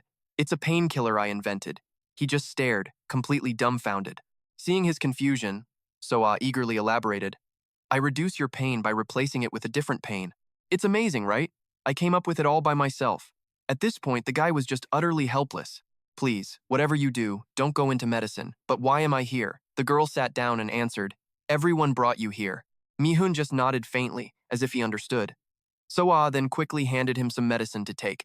After sitting up properly and taking the pills, he asked her, So, what kind of medicine did I just take? Soa looked at the box and replied, Suppositories. Yeah, the kind of medicine you're supposed to stick up your butt. Hearing that, Mi-hun sprayed out every last drop of water and medicine. He turned and stared at Soa with wide eyes, which made the little girl jump.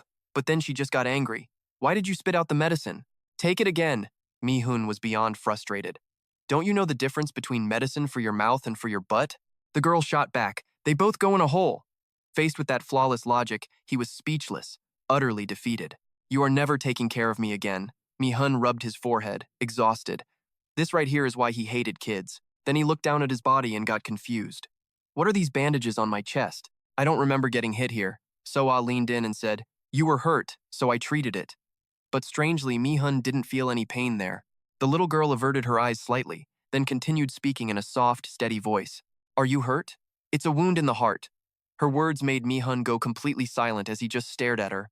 After a moment, Mi-hun finally snapped out of it. That's ridiculous. Where's your mom? It was only then that she remembered her mission. I'll take you to her. Let's go, she chirped. Mommy! Soa called out sweetly to Hira. The sky had turned a deep red as the sun began to set. The little girl ran towards her mother with a huge smile. He's here! Thank you, sweetheart, Hira replied warmly. Mi-hun followed behind, not daring to look her in the eye. Hira finally broke the silence, forcing him to look over. Hey, you're not even gonna say hello? Ah, forget it. Just come sit down. Hey, you stinky thing. She seemed to have zero walls up after their fight, acting completely cheerful as the sunset painted a beautiful scene. H started asking about his condition, and he just replied flatly, I'm fine. I guess so, she continued. You should probably thank me. If I hadn't gone easy on you, you'd be 6 feet under. Or hey, maybe I should check. Hyra grinned, pointing at his chest, and he flinched away. Seeing his reaction, she burst out into a hearty laugh. Oh my god, why are you so scared? Feeling mocked, Mi-hun quickly retorted, Who's scared? That was just a sudden muscle spasm. But Hyra kept laughing like it was the funniest thing ever. She gave him a cheerful look. Well, it was still pretty funny. But don't worry, I'm not going to apologize. He tightened his grip on the bottle, his brow furrowing. I know, but I wasn't wrong in what I did. It was a matter of survival. Besides, I didn't violate any rules. That's just the nature of this world. Otherwise, we wouldn't have delicious food or drinks like this, Mi-hun said, giving the bottle a little shake. Hyra slowly took a sip. Go on. Encouraged, he continued, so don't even try to change me. I always help you in my own way, and the results are huge. Even though I hate your methods, I still deal with all the trouble from your family by myself. Hyra, you are all I need. I can ignore all those other burdens. I don't need a family or anything like that. All I want is entertainment and satisfaction, even if I'm the only one left. After listening to that whole angsty monologue, Hyra just bonked Mi-hun right on the head. All right, that's enough. I've heard all I need to about giants and the rest of your nonsense. Mi-hun's eyes go wide, his entire vibe shifting on a dime. Fine then, let's fight. You're really starting to get on my nerves. I'm trying to talk to you so you can drop the attitude. But then his own eyes widen, and he falls completely silent right after his little speech. H calmly tries a different approach. I know you hate being told what to do, but I can see you're really lonely. Mi-hun, stop trying to do everything by yourself. No matter what happens, you're going to need someone by your side. Deep down, all H really wants is for Mi-hun to know what it's like to just laugh and talk with someone else. Then Hira pats his shoulder. If in the end, you're truly alone, I promise I'll stay with you. And she gives him this completely genuine smile. Oh, but she's not done yet, hitting him right in the feels. Just try to open your heart and get along with the others. I know you can do it. But his face gives nothing away. He just grabs his bottle, takes a swig, and walks off. No, thanks. I think I've heard enough of your nonsense for one day. Hai-ga asks where he's going, and he just says he's going to bed. But as he walks away, his mood darkens. Looks like her little speech actually got through to him after all. A second later, he's gritting his teeth, his mind a chaotic mess of thoughts. But Mi-hun doubles down on his worldview, telling himself being alone is fine. Why bother trying to fit in with those thugs anyway? So Mi-hun just walks off, keeping his thoughts to himself. But replaying her promise in his head, he has to admit H is different. Her words send Mi-hun deep into his own thoughts. That one phrase, stop trying to be alone, just keeps echoing in his mind. He looks up at the evening sky, wondering if he's finally losing it. He can't bring himself to agree with Higa, but her words were something he'd never even considered, and they genuinely moved him. He remembers Hyon, looking completely stunned while holding the box of medicine Mi-hun had left for him. He just walked off, telling him to treat the wound on his face. Or that time he helped someone else carry a heavy crate all by himself. And all those times he charged in alone to save them from danger, getting covered in wounds in the process. But back then, he just told June it was nothing for her to get so worked up about. Then there were all the times he was offered a drink, only to flat out refuse and say he wasn't interested. He saw them as loud and annoying, constantly bugging him for no reason, but they never stopped trying to include him anyway. Thinking back on it all, he realizes he doesn't feel so alone anymore, and maybe, just maybe, that was the moment Mi-hun started falling for Hai. Thunder cracks overhead, making the bleak scene even worse. The marketplace is filled with desperate cries for help. Hurry! Somebody give me a hand. Bring all the medical supplies we have over here now. Someone rushes over to help. Okay, hang on. But even with a hand pressed against the wound, she just keeps bleeding. A stressed-out Mi-hun urges them on. Jin's gonna die if this keeps up. Someone pulls back in shock. The woman says in agony, I don't want to die. He immediately screams back, You're not going to. Now shut up and calm down. We're about to treat you. Just hang on. But suddenly, Mi-hun finds he can't say another word. The woman lying beneath him, her eyes are empty, lifeless. Darkness seems to swallow him whole as a storm of emotions sends his mind into a panic. We failed. Everywhere the blade swings, fresh blood drips to the ground. Mi-hun and his team were crushed by brute force, and it's his greatest regret. Everything was going too smoothly, so we let our guard down. That gave those monsters their opening. He just stares at his blood-soaked hands. Those bastards. I'm going to end every single one of them. But suddenly, a voice tries to stop him. You shouldn't do that. You'll only be putting yourself in more danger. Dong-hyun agrees. We're already swamped here. How are we supposed to go save anyone else? Then H speaks up. They'll probably take them hostage instead of killing them. We can still save them if we move quickly. Seeing their hesitation, she adds, don't worry so much, it won't take us long. Mi-hun immediately starts to follow.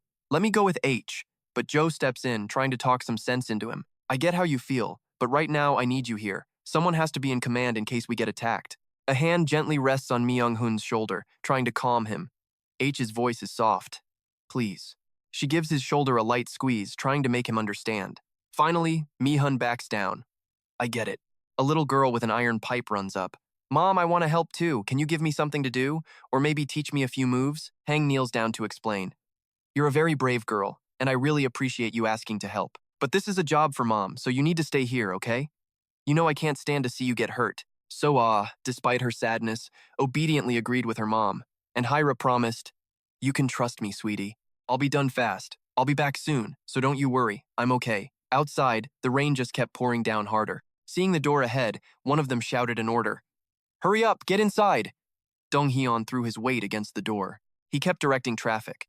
Do-young, bring all the supplies over here. These are Mi-hun's orders. We have to secure this room. Dia-ho, you gonna help or what? But fear is a powerful paralytic. I don't want to die. Somebody please tell me this is just a dream. Do-young was freaking out too. What in the world is even happening? Jong-hyun snapped, totally fed up.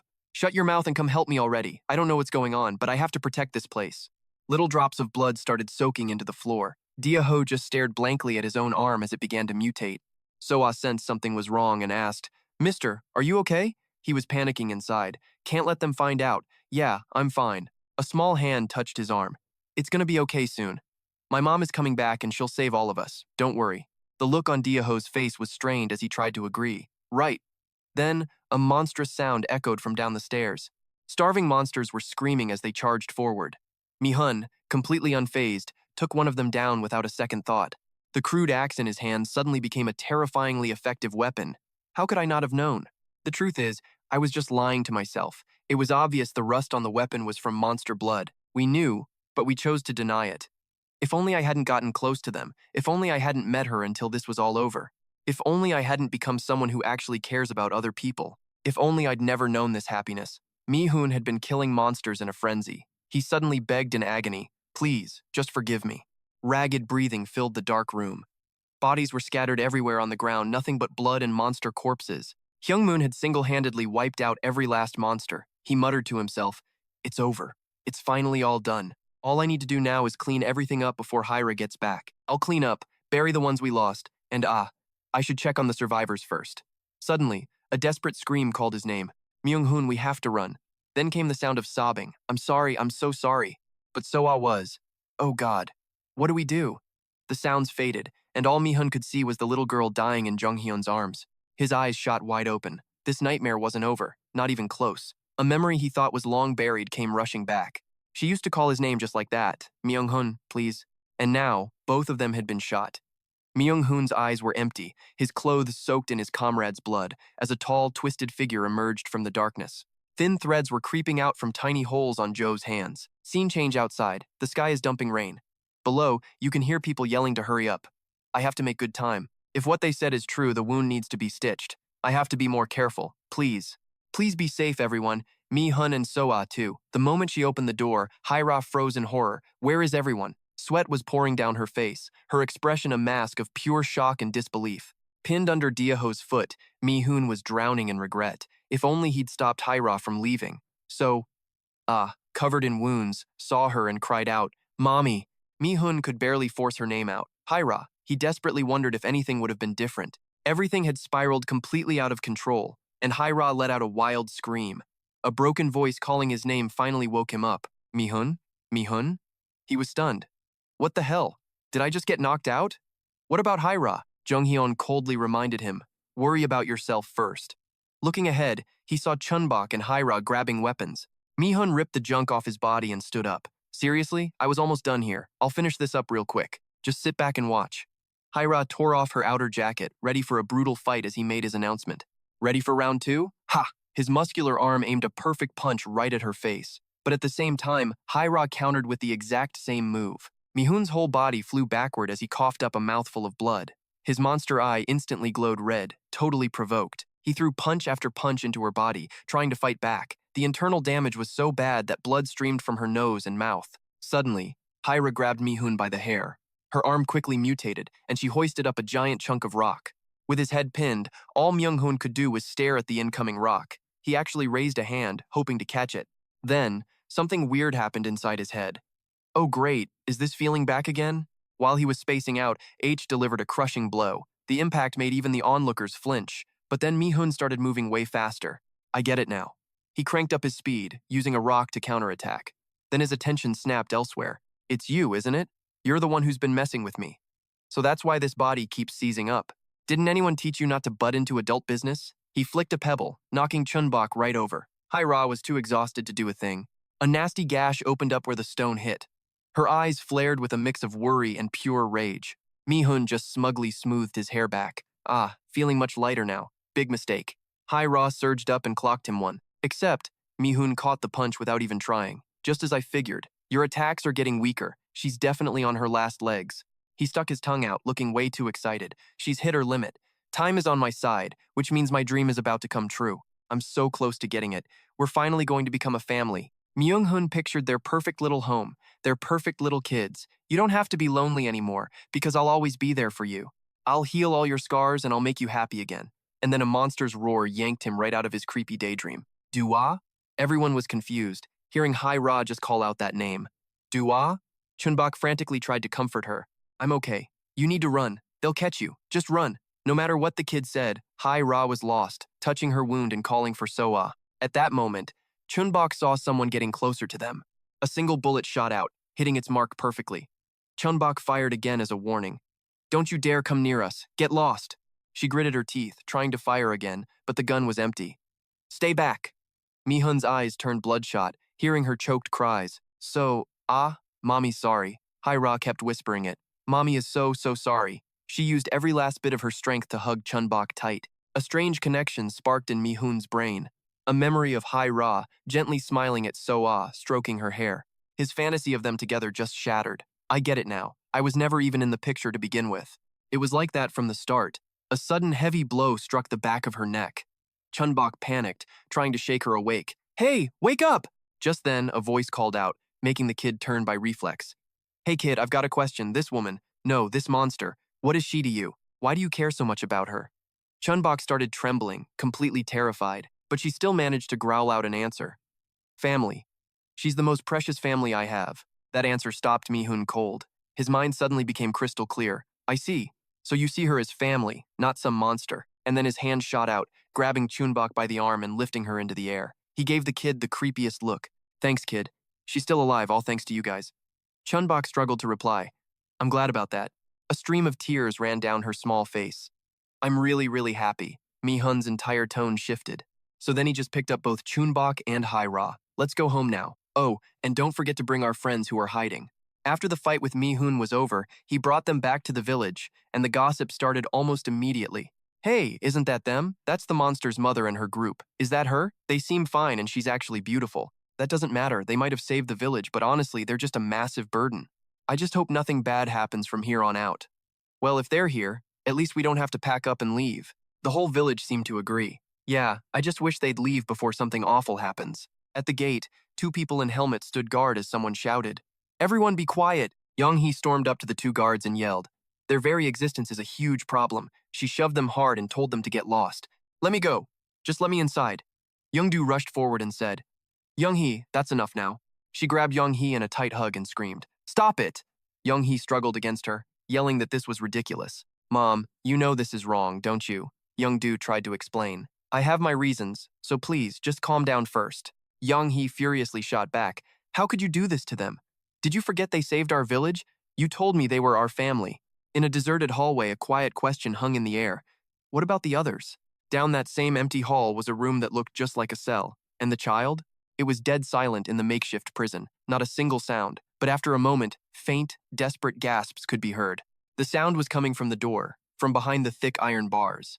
A small foot was lying motionless on the ground. The person knocked out on the floor? That's little Chun-Bok, and the guy standing over her absolutely despises her.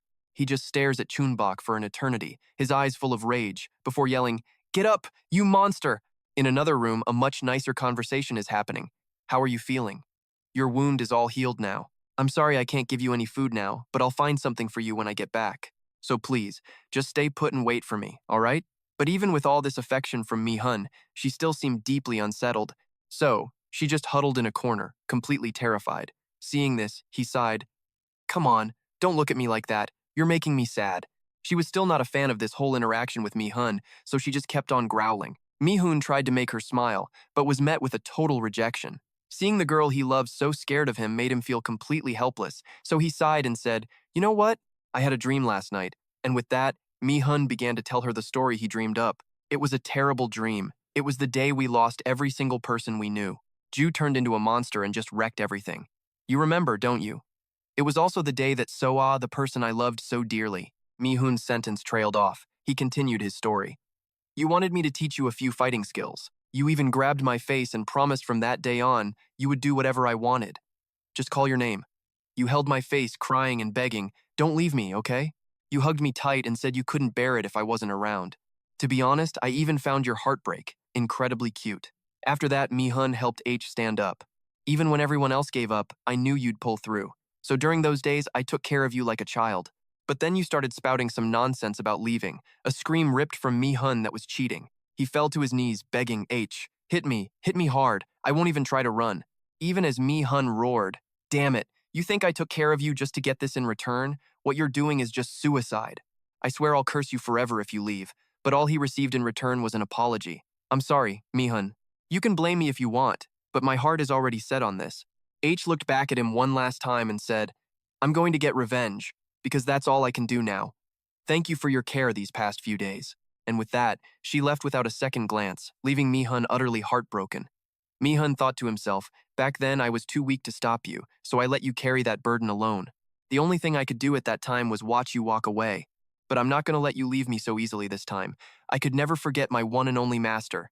So I killed every monster I came across and endured the immense pain of losing all my companions along the way. Mi-hun just tried to survive, one day at a time, but I never once stopped hoping that I would see you again. His entire group scoured every corner of the world looking for her. Any figure that even vaguely resembled her would make his heart leap. Mi-hun figured that even if he had to go to hell and be burned alive, he would gladly accept it. Then, in that dream, he saw himself returning to the real world, drenched in blood, with a dazed smile on his face. He spoke tenderly to H.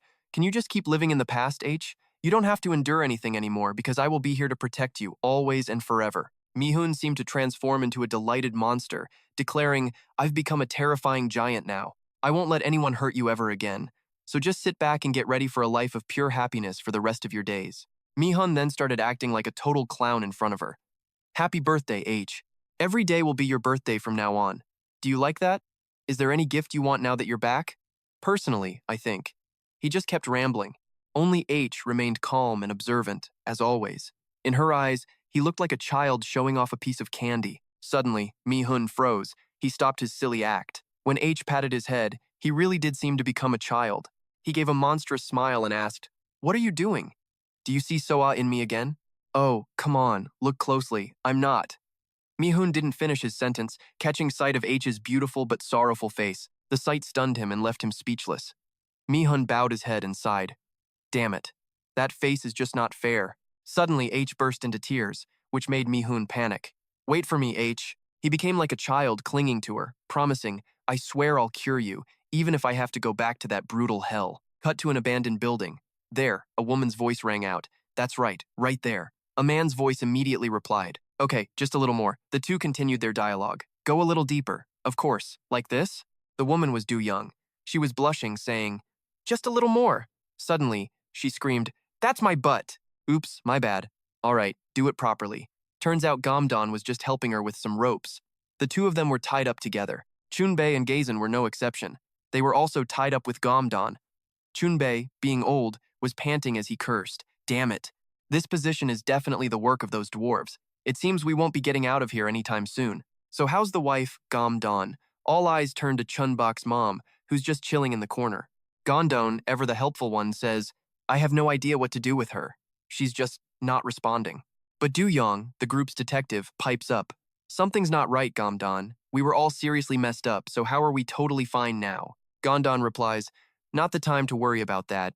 I don't feel any pain, so I'm good. As they're debating, A gate swings open, flooding the room with a dramatic beam of light. Everyone holds their breath, waiting to see who it is. And look, it's a familiar face, Jong-hyun. He claps his hands together. Is everyone awake? Let's all take a little trip together. Then Jong-hyun glances over at Chun-Bok's mom, acting all surprised. Oh, is mommy still sleeping? Chun-Bok's mom is completely out of it, oblivious to anything he says. Her eyes are closed, but her expression looks seriously troubled. That's because Chun-Bok's mom is once again face-to-face with that furry monster in her head. It licks its lips and says, "We're like oil and water. No matter how much we try, we can never truly become one. Don't you think? Why are you giving me that look? I don't enjoy these little chats as much as you do. So, let's make a deal, as usual. I'll tell you who I am, and I'll even lend you all of my power. In return, you have to find the bastard who turned this world into a living hell." Back in cell number 2, someone is gasping for air. The wheezing is mixed with coughs that sound like they're tearing up a lung. You think that hurts? Well, too bad, because it's only just getting started. Chun-Bok lies trembling on the ground, looking up at the little kid. I've waited so long for this day. The day I can finally get revenge for my family. In a weak voice, Chun-Bok asks, "Why? Why do you have to hurt me like this?" Her question just makes his face darken. He takes a deep breath, then kicks Chun-Bok with all his strength. Through the pain, she manages to ask, "Why are you doing this?" He screams in a rage, "You dare ask me that? I lost everything because of you. Everyone in my life just disappeared." As he talks, he starts stomping on Chun-Bok repeatedly. He's being vicious, but you can see tears streaming down his face. He screams, "That day at the mall, we were all pretending to be monsters for your stupid training. But what happened? You summoned the monster inside you and destroyed everything. You turned my family into food for those things." Hearing this, Chun-Bok screams back, "That's a lie. My mom and dad said everyone was safe. They would never lie to me." And with that, the poor girl just breaks down, sobbing. But the kid just scoffs. "Really?" Chun-Bok looks up at him, her eyes filled with confusion. He leans in close. "How could you possibly believe that?" Chun-Bok looks absolutely devastated by his question. He keeps going. "Didn't you smell the blood? Or hear them gasping for breath? You didn't notice anything was wrong?" "Actually, I did notice that." But before she can finish, he cuts her off, saying she knew perfectly well and chose to ignore it. We see a flashback of Chun-Bok on her mother's back, her eyes hazy. She slowly closes them and just lets everything fade away. He accuses her, "You just couldn't accept the truth, so you ran away." Hearing this, Chun-Bok looks absolutely terrified. He whispers right in her ear, "See? I was right. You're a monster." Chun-Bok screams, "I am not a monster." He doesn't say a word, just lunges forward and chokes the life out of her. He pulls out a knife. "No one can save you now." Though terrified, Chun-Bok still shouts, "My mom and dad would never lie to me. In fact, there's one thing I have learned: the pain of losing a loved one. You're lying. I can't even stand the sound of your breathing, but a monster like you would never understand that." The girl screams, "Stop blaming me." He presses the knife against her throat and says, "You brought this on yourself." Under the deadly blade, Chun-Bok thinks to herself, "I knew it all along, but I just hoped it wasn't true. I ran away from that awful truth. It's all my fault. I tried to push what I did onto others. It's all because of me. Because of me." Those thoughts send Chun-Bok into a complete panic. She starts screaming like a maniac. Then Chun-Bok unleashes her power, sending the kid flying. For a child, her strength is terrifying as she strikes him. He gets thrown onto a nearby bed, completely shocked by Chun-Bok's sudden rebellion, and quickly asks, "What was that?"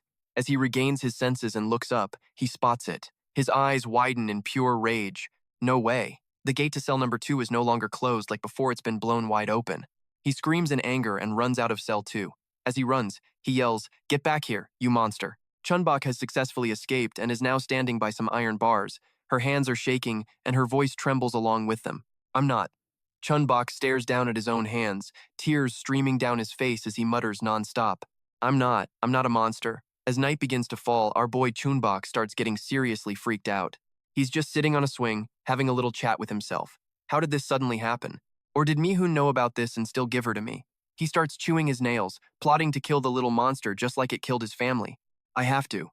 But before he can finish that thought, a voice cuts him right off. "Nope, can't let you do that. That's not a good look at all." The sudden voice is a bit of a shock, but he snaps back pretty quickly. "Who are you?" The other person doesn't answer, instead saying, "Whoa, you're scaring me, man. So I can't let you do that." The kid is completely bewildered, with no idea who in the world is talking to him. Then suddenly a head pops into view from above him, asking, "You want to talk for a bit?" The guy who was just talking to him? He's the dealer. Meanwhile, Jin is explaining his new drug to the crew.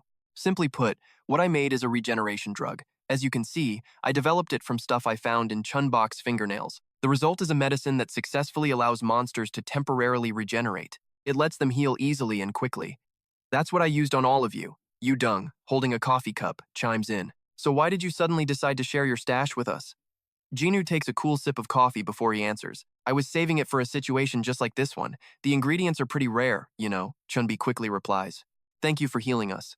But can I ask you something? Go ahead. Do you think you can cure H? Unfortunately, that's beyond my capabilities. I'll try my best, but there isn't much I can do right now. I see. Jin stares at Chun-Bi for a long moment, then says, actually, there is one other way. With that, his eyes get all serious. There is one person who can help. Cut to some guy about to take a massive bite out of a snack cake. Jinu continues, he's the only one who knows the cure. Meanwhile, Mi-hun is happily enjoying his little snack. The very idea of meeting this guy makes the other three go dead silent. Mi-hun chomps on his cake and asks, what are you staring at, you idiot? Where is my daughter? Mi-hun just casually keeps chewing.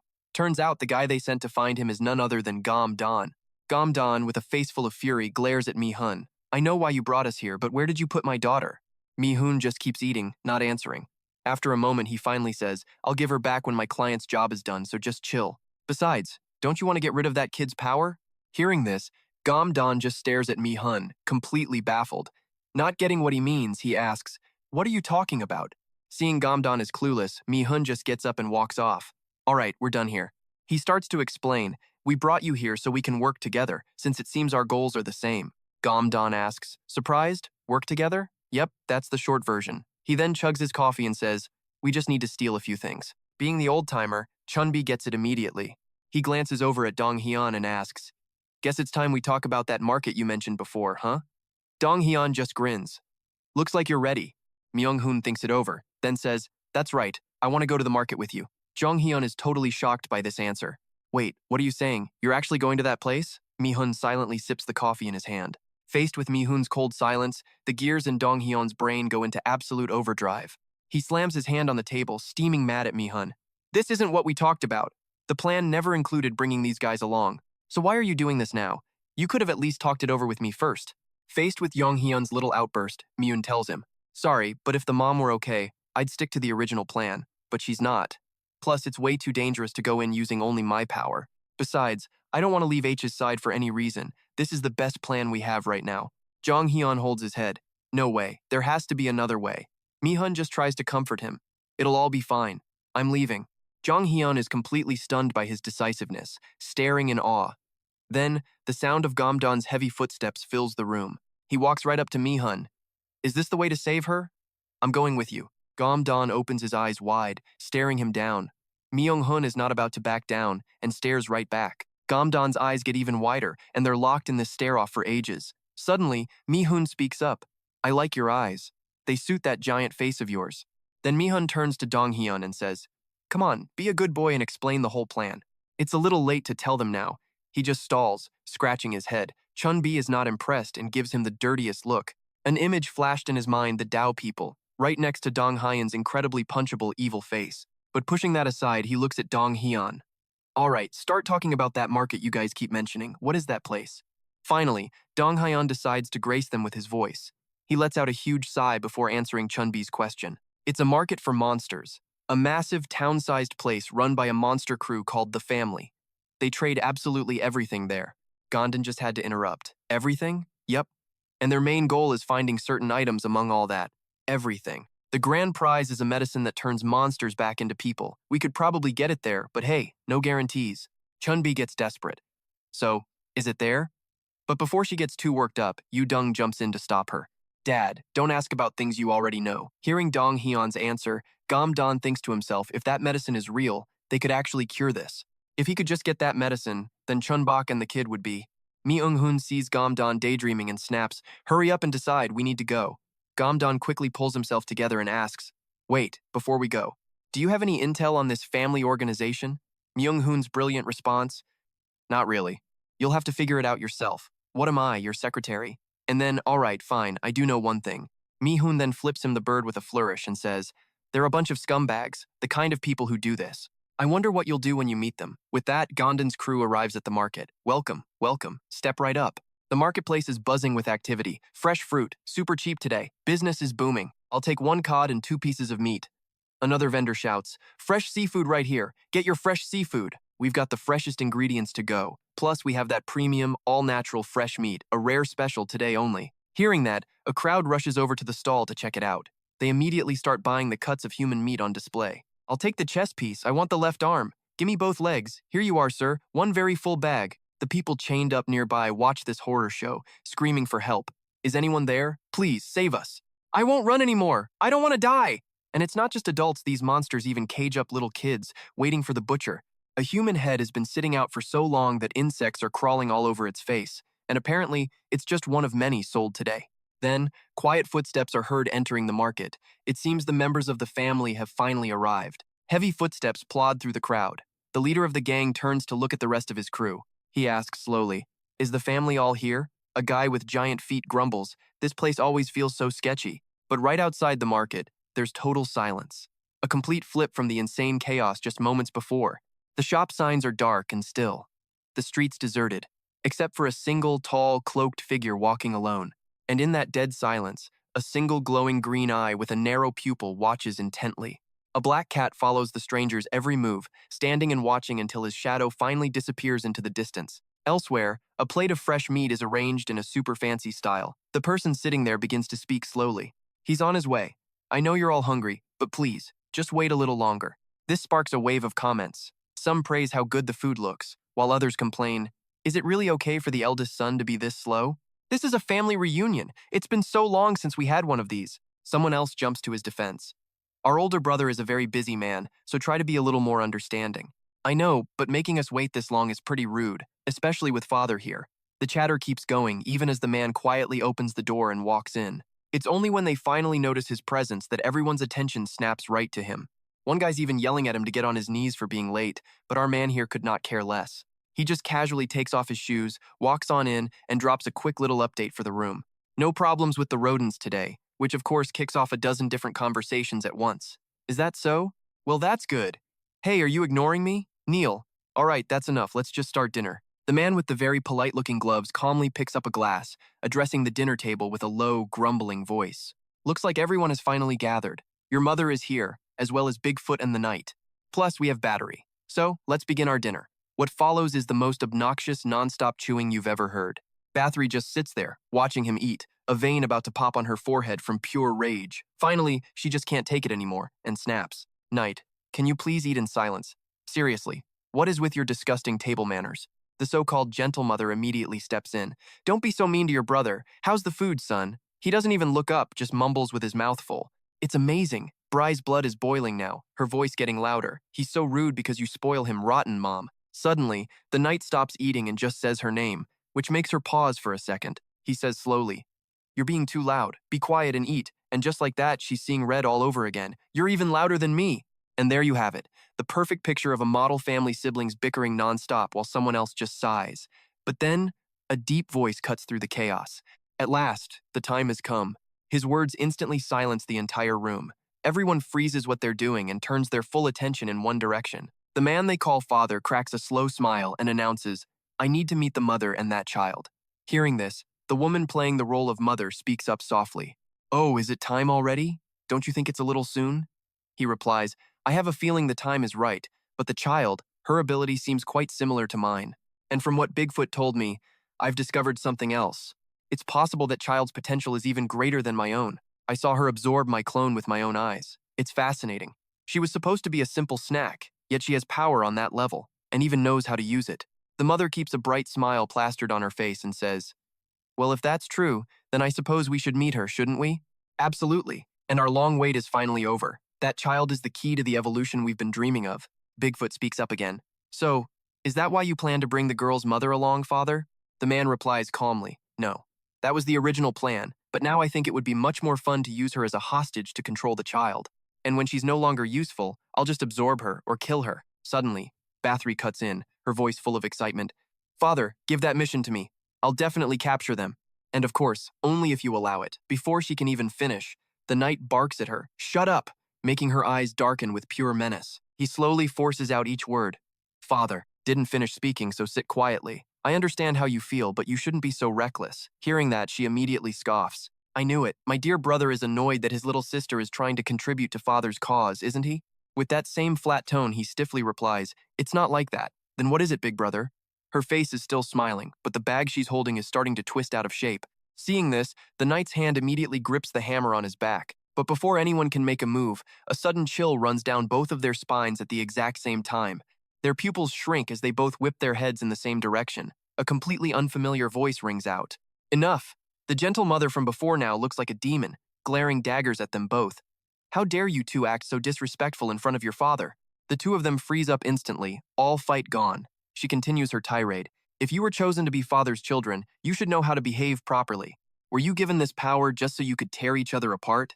Not only is her face filled with terrifying rage, but her scolding is flawless. Always remember and be grateful for what father has done for you, and try to get along. The father, his expression unreadable, simply continues his unfinished story like nothing happened. About that power. It's true that it makes us special, a power that elevates us above all other species. Bathory is quick to agree. Of course, father. But he continues, looking anything but pleased. But that's all it is. His statement leaves everyone completely baffled. He just keeps talking, lost in his own world. The meat on our plates once ruled this world. Why do you think that was even possible? Because they lived in harmony, sharing knowledge and experience. They were always searching for any opportunity, no matter how slim, and they had the power to achieve their goals. But ironically, that very power led to their extinction. They were drowned by their own differences. Power that you can't control is nothing more than a curse. He violently stabs the last piece of meat on his plate, his voice firm. I have no intention of becoming something unique. I only want one thing. Not uniqueness, but perfection. And that is what we need.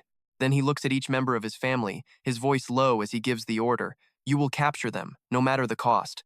The golden key to perfection is with that child, for the eternal stability of this world and of our family. We will forge a perfect humanity, one without a single flaw or weakness. Bring that child to me. He cracks a smile that splits his face, totally admiring himself. A fine name, fitting for its grand purpose. Meanwhile, the temperature outside is dropping like a stone as the snow begins to fall. Through the biting wind, tiny footprints press into the thick snow, leading to a decrepit room, and a few bodies lying around outside the door. Inside, Chun-Bok and her mother are huddled together against the biting cold. Her mom is completely out cold, and she's not looking much better. The girl gazes sadly at her mother, almost hearing her voice still echoing in her ears. You are a blessing, Chun-Bok. But into that dark, heavy silence, another voice cuts in, full of questions. Why would you do that? Fast forward to dawn the next day, when the clear sky and sunlight make everything seem a little warmer. The yard is still buried in snow, but the kids are out playing, thrilled that the storm has finally stopped. And of course, one of them immediately starts bawling after taking a snowball straight to the face. The kid, absolutely furious, starts yelling while chasing after his friend, who just runs off laughing and taunting him.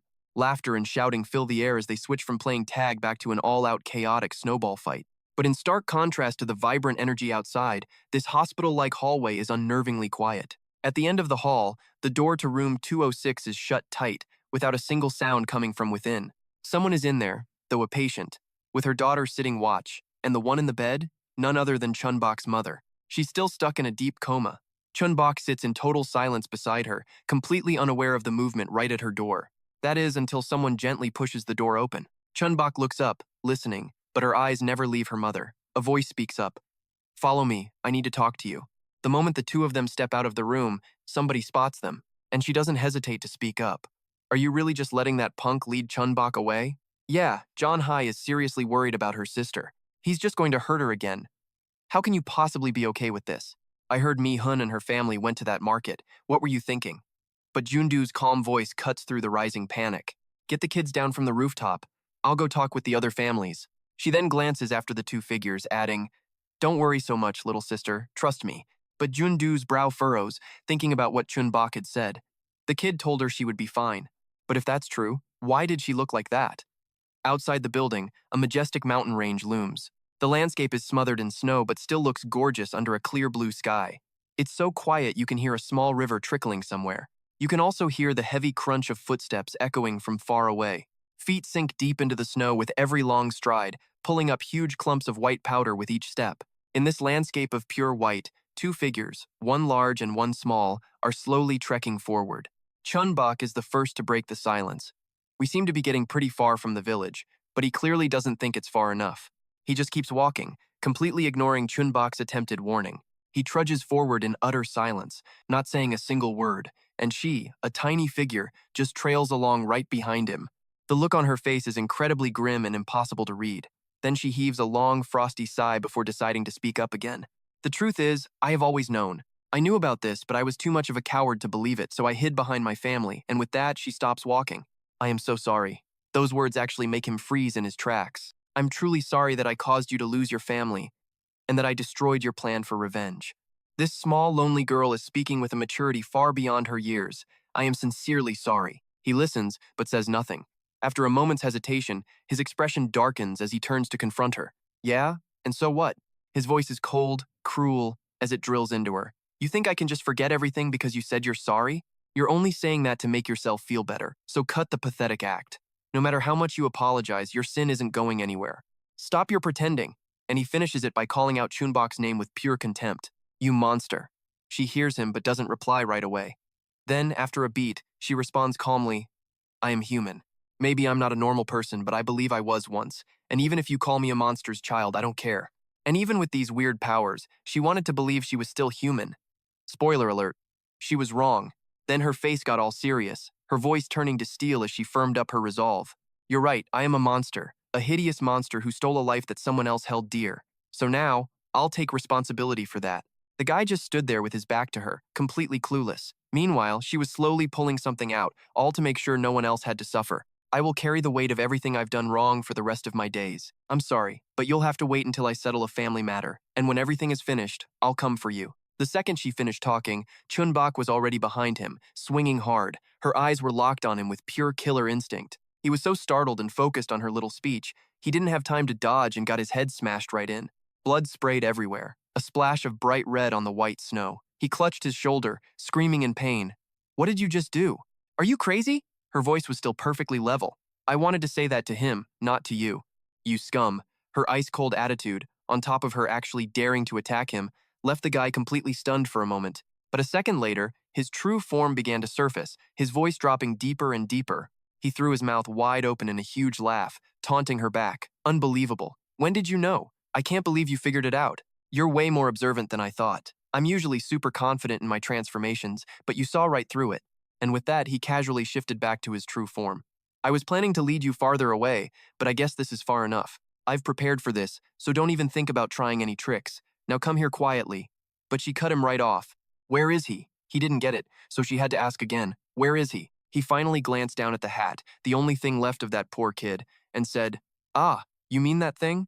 For a moment, he actually paused, as if searching for the perfect words to describe what he'd experienced.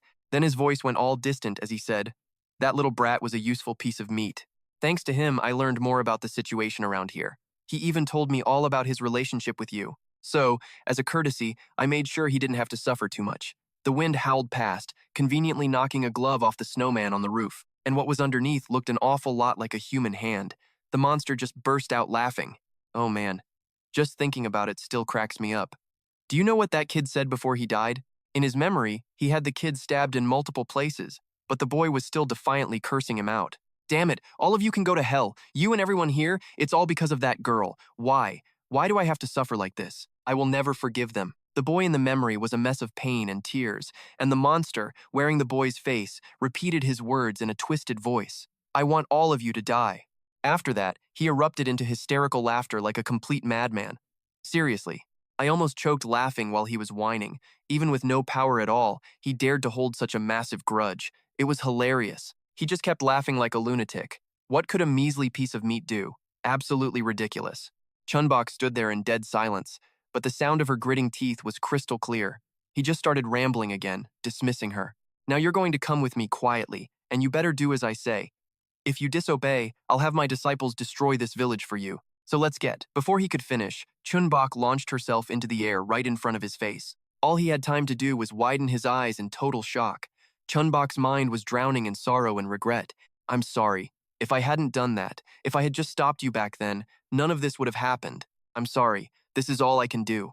Chun-Bok's eyes had transformed, looking impossibly fierce as she struck, aiming to tear that creep into 100 pieces. At this moment, only one thought filled her mind.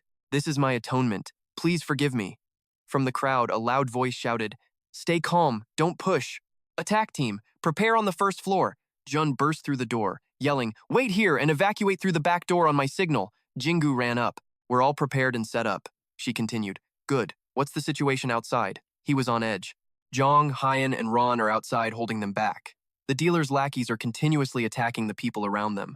Jong-hyun couldn't help but watch with worried eyes. Suddenly, a massive tentacle shot towards Ron. She desperately tried to pry its jaws open to keep from being eaten. Meanwhile, An called out, but he was not looking good. "Evacuate the people here first, then we can get the rest out." Luckily, we saw this coming and prepared ahead of time. But how in the world could Chun-Bok have known? Jundu was drawing a complete blank until she remembered the other day. "Do you have any idea what you just said? That monsters are going to attack the market group?" The kid was practically pleading. "Please, just tell the others. I'll keep an eye on the monster when it comes for me."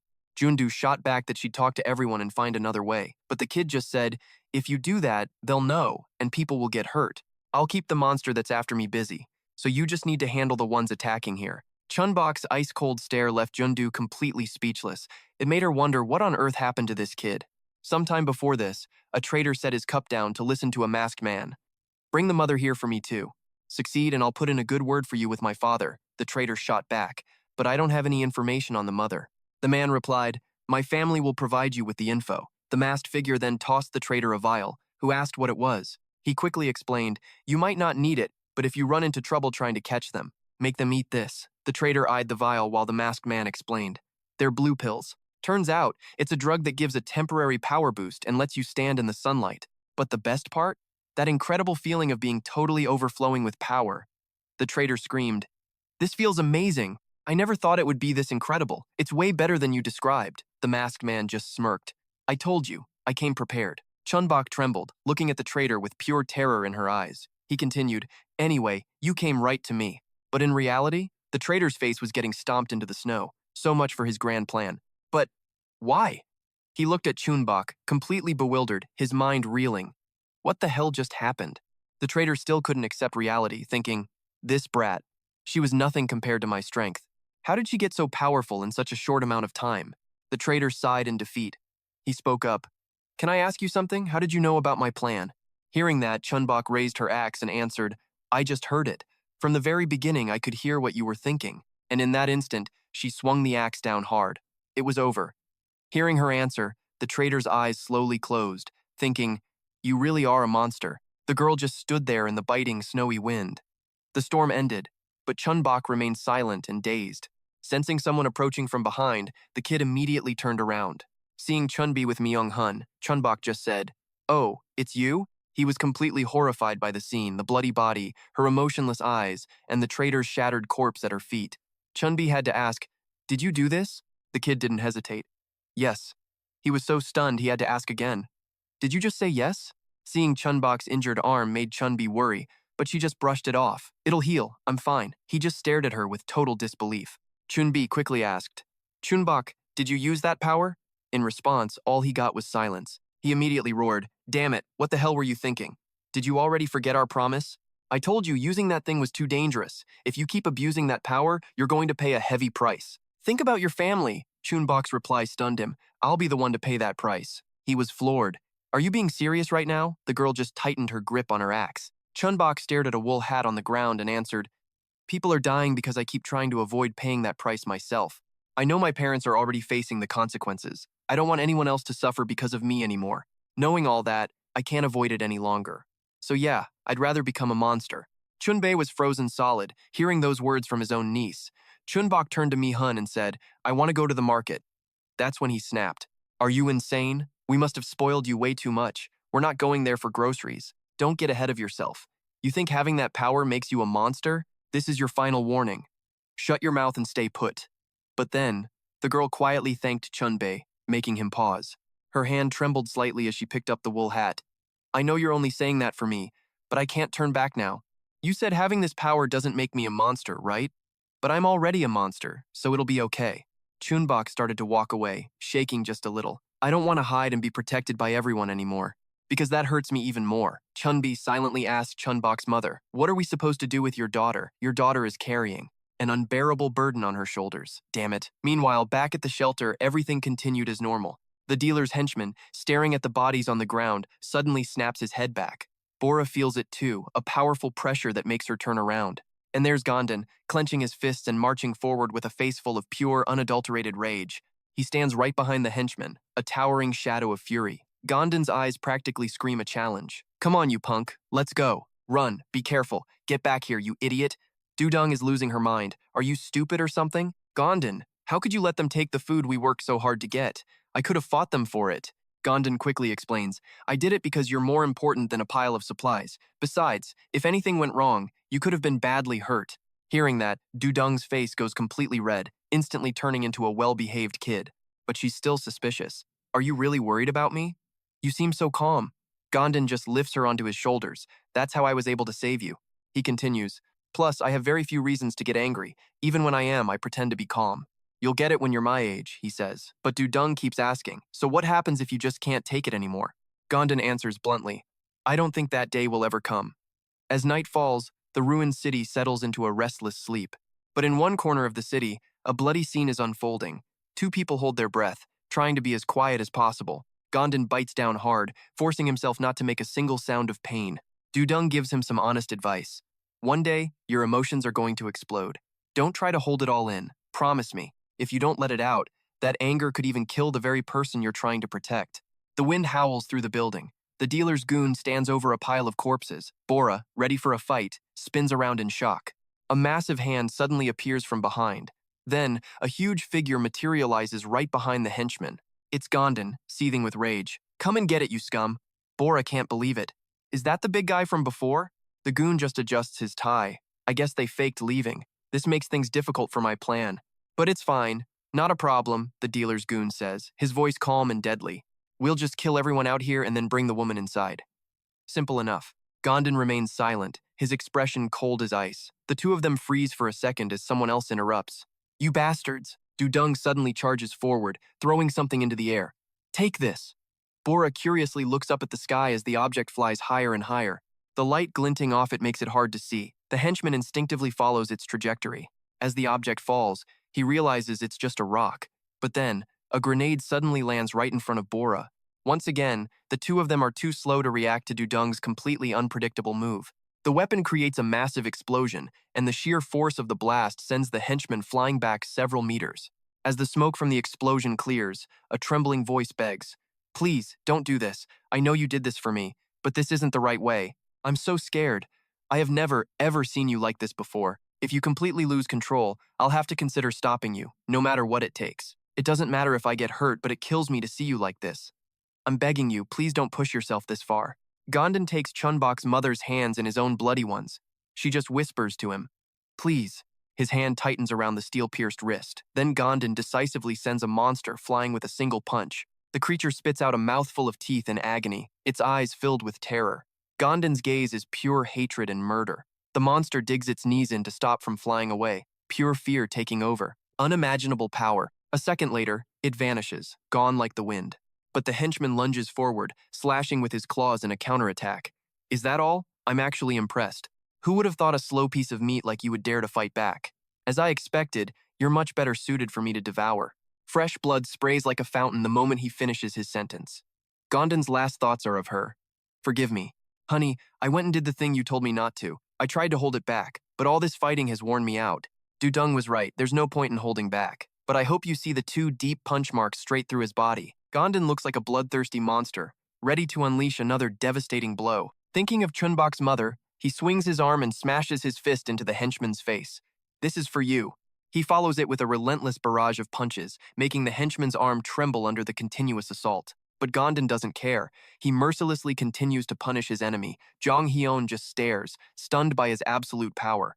The non-stop sound of brutal impacts echoes through the space, leaving everyone outside completely bewildered. Bora's blue eyes shot wide in panic as a clean white hole just appeared out of nowhere. The dealer's henchman was drenched in blood. But the hole? Yeah, that just opened up right in Gom-don's side. A sudden wave of agony blasted through his nerves, sending his entire body flying back several feet. The monster growled at him. I'll give you this. If you were a monster like us, I'd be toast. Too bad you're just a sack of meat with a little bit of strength. Its long tongue licked the blood from around its mouth as its arms warped into two demonic, bony claws. Time to finally enjoy the meal I've been waiting for. But then, his eyes went vacant, and all that confidence just vanished. Gom-don was smirking, holding the pin from a grenade.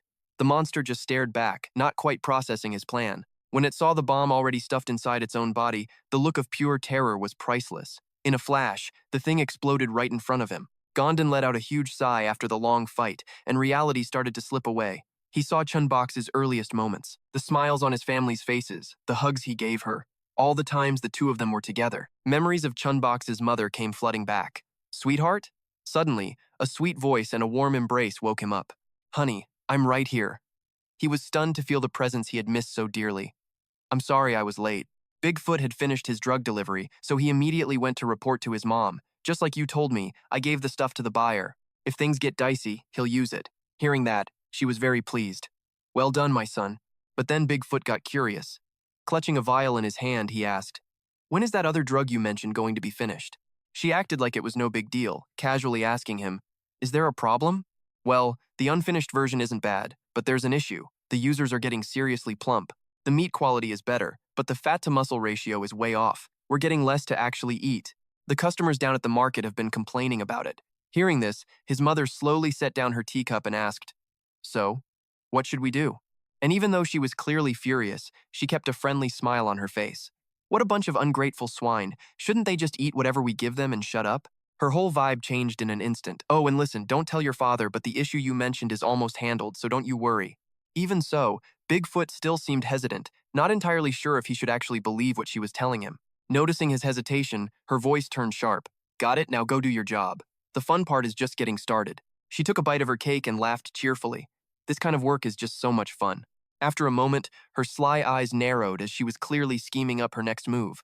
These stimulant drugs are incredibly useful. With my essence inside, I can see everything through the monster's eyes. Thinking back to how Chun-Bok had fought, she was shocked the girl was so resilient. It's a real shame those buyers were completely useless.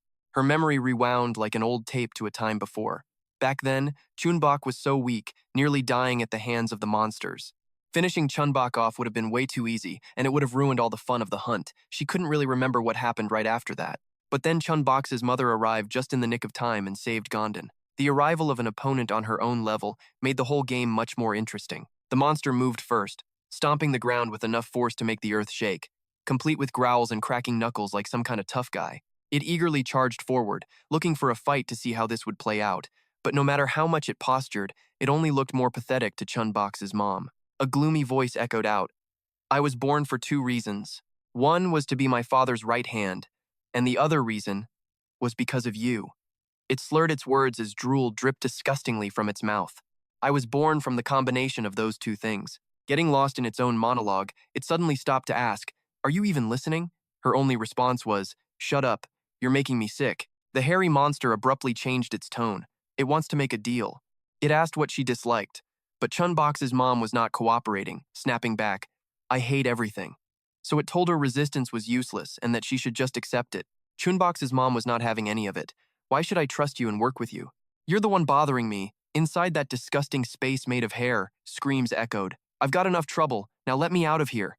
Then, it said something totally out of the blue. Are you sure? The question left her completely baffled. The hairy monster kept going. Are you sure you aren't going to eat your own family? The last time, Chun-Bok's mom lost control after tasting blood and couldn't stop herself from eating the old man next to her. The monster taunted her, I know you're reaching your limit. What can you possibly do in a state like that? In the end, you have only one choice. But Chun-Bok's mom wasn't having it, screaming, the hell I do? Shut up. She just let it all out. I have tolerated so much. I have been through every terrible thing imaginable, even hell itself, all for my family. So stop bothering me and get lost. Seeing her so completely resolute, the creature was actually stunned into silence for once. A flood of happy memories with her family washed over her. Chun-Bok's mom couldn't bear the thought of destroying the happiness she'd built with her own two hands. The tears she had desperately tried to hold back finally began to stream down her face. She growled every single word, full of pain and fury. I will protect my family. And maybe, just maybe, feeling the sheer scale of this mother's love, the monster actually fell silent, a truly rare event. It just sighed and finally admitted, my plan was just to take your body. I figured some illusions and fake memories would weaken you. But against the power of Chun-Bok's mom, the hairy monster had to concede defeat. It just couldn't break her spirit. Then, out of nowhere, the monster completely changed the subject. I told you he's still alive. You have to find him. And the reason for this sudden shift? Well, the monster still had its own goals to achieve, of course. The monster explained, my goal is independence. To be precise, I want to leave your body and finally be free. It knew the only one who could manage that was the father. He threw the world into chaos, and finding him meant they wouldn't have to fight over this body anymore. Hearing that, Chun-Bok's mom immediately snapped to attention. Wait, you know who did this to the world? But the monster refused to answer. Enough. I've told you everything you need to know. I can help you a little bit with that hunger of yours, but I'm not giving you my full power. From crushing giant freaks to saving the ones you love, the power I lend you will be enough to protect your family from any threat. And with that little speech over, the hairy monster opened its mouth incredibly wide. Strands of hair crawled out from its mouth and slowly loosened their grip, finally releasing her captured hand. The monster said this was the best deal for both of them. Then, in a flash, the shaggy beast transformed into a stunningly graceful girl. Join forces with me. Chun-Bok's mom was, to put it mildly, shocked by this sudden glow-up. As much as she loathed the idea of teaming up with this monster, she knew she didn't have any other choice. Getting a power-up all depended on what she did right now. Continuing to fight the hairy monster was clearly not going to end well. Better to seize this opportunity and get the power she needed to protect her family. As her body was suddenly covered in swirling hair, her opponent was completely confused. Seizing the moment, Chun-Bok's mom charged forward to attack. Just then, the voice of the hairy monster echoed in her mind. I kept my promise. I've lent you my strength. You better work your butt off for my freedom now. Though seriously annoyed, Chun-Bok's mom had to answer. Fine. But don't you dare try to backstab me later. Finally, the two reached a truce. As long as you do your part, I won't interfere. Hearing that, Chun-Bok's mom felt a wave of relief. She felt her fighting spirit surge. All right, let's see what you can really do. The swirling hair transformed Chun-Bok's mom into a monster with massive hands and razor-sharp claws. Gordon was stunned by his wife's terrifying new form, but her voice was as sweet as ever. Just wait a second for me, sweetie. With her hairy passenger on board, Chun-Bok's mom stepped forward, practically buzzing with power. She declared with absolute confidence, this battle is going to end fast. A call for help crackled through. Things were getting worse. Get here as fast as you can. Du Yong and I can't hold on any longer. We can't use our powers in this weather. And these monsters are on another level. They've suddenly evolved for some reason. Mi-hun didn't get it. Evolved? What's going on? The voice on the radio urged. Hurry up. The kid's mother is facing them right now. The moment Chun-Bok heard that, her head snapped around to look. A mother? On the other side of the field, a huge explosion erupted. Jong Hyun immediately lunged forward, pulling someone into his arms. Du Yong frantically checked on his comrade. Gordon, are you okay? We have to get out of here now. This place is about to be a dust bowl. When the dust finally began to settle, it revealed a huge fractured section of the road. The trader's aggressive subordinate continued its attack. The monster with the mutated mouth flicked out its horribly long tongue. Chun-Bok's mom had to throw out both of her arms, blocking the path of the two creatures at the same time. It couldn't budge an inch and let out an ear-splitting screech from its throat. He was seriously impressed seeing her take on so many at once. She was no joke. Her left arm morphed into a giant net, clamping down hard on the monster's mouth full of razor-sharp teeth. Bora's voice dripped with annoyance. This is so irritating. Nothing is going according to plan, and the trader is gone. Oh, she is getting very annoyed right now. Someone better hold her back before she literally eats that woman for lunch. Chun-Bok's mom's eyes flared a brilliant gold as she stared down her opponent, pointing a single finger. Let me just ask you one thing. She whipped her head around toward the sound of a voice. It asked mockingly, that huge lump of meat over there, what is he to you? She froze for a moment, her eyes fixed on Gon's back. Chun-Bok's mom answered bluntly, he's my one and only husband. Why? The other woman just sneered back. Husband? He looks absolutely pathetic. If he were my family, I'd just turn him into a monster like me. That way, he could finally escape all his suffering. I'm not saying it's the right choice, she continued, but at least his pain would be over for good. If you had just let him mutate like us, things would be different. But instead, he's just weak and pathetic, isn't he? One of Chun-Bok's mom's eyes shifts back to normal, and for a second, she sees a vision of Ha, her long black hair flowing in the wind. Bora can only stare, stunned by the sudden turn of events, because Chun-Bok's mom is currently crushing the head of a fanged monster. Just who do you think you are?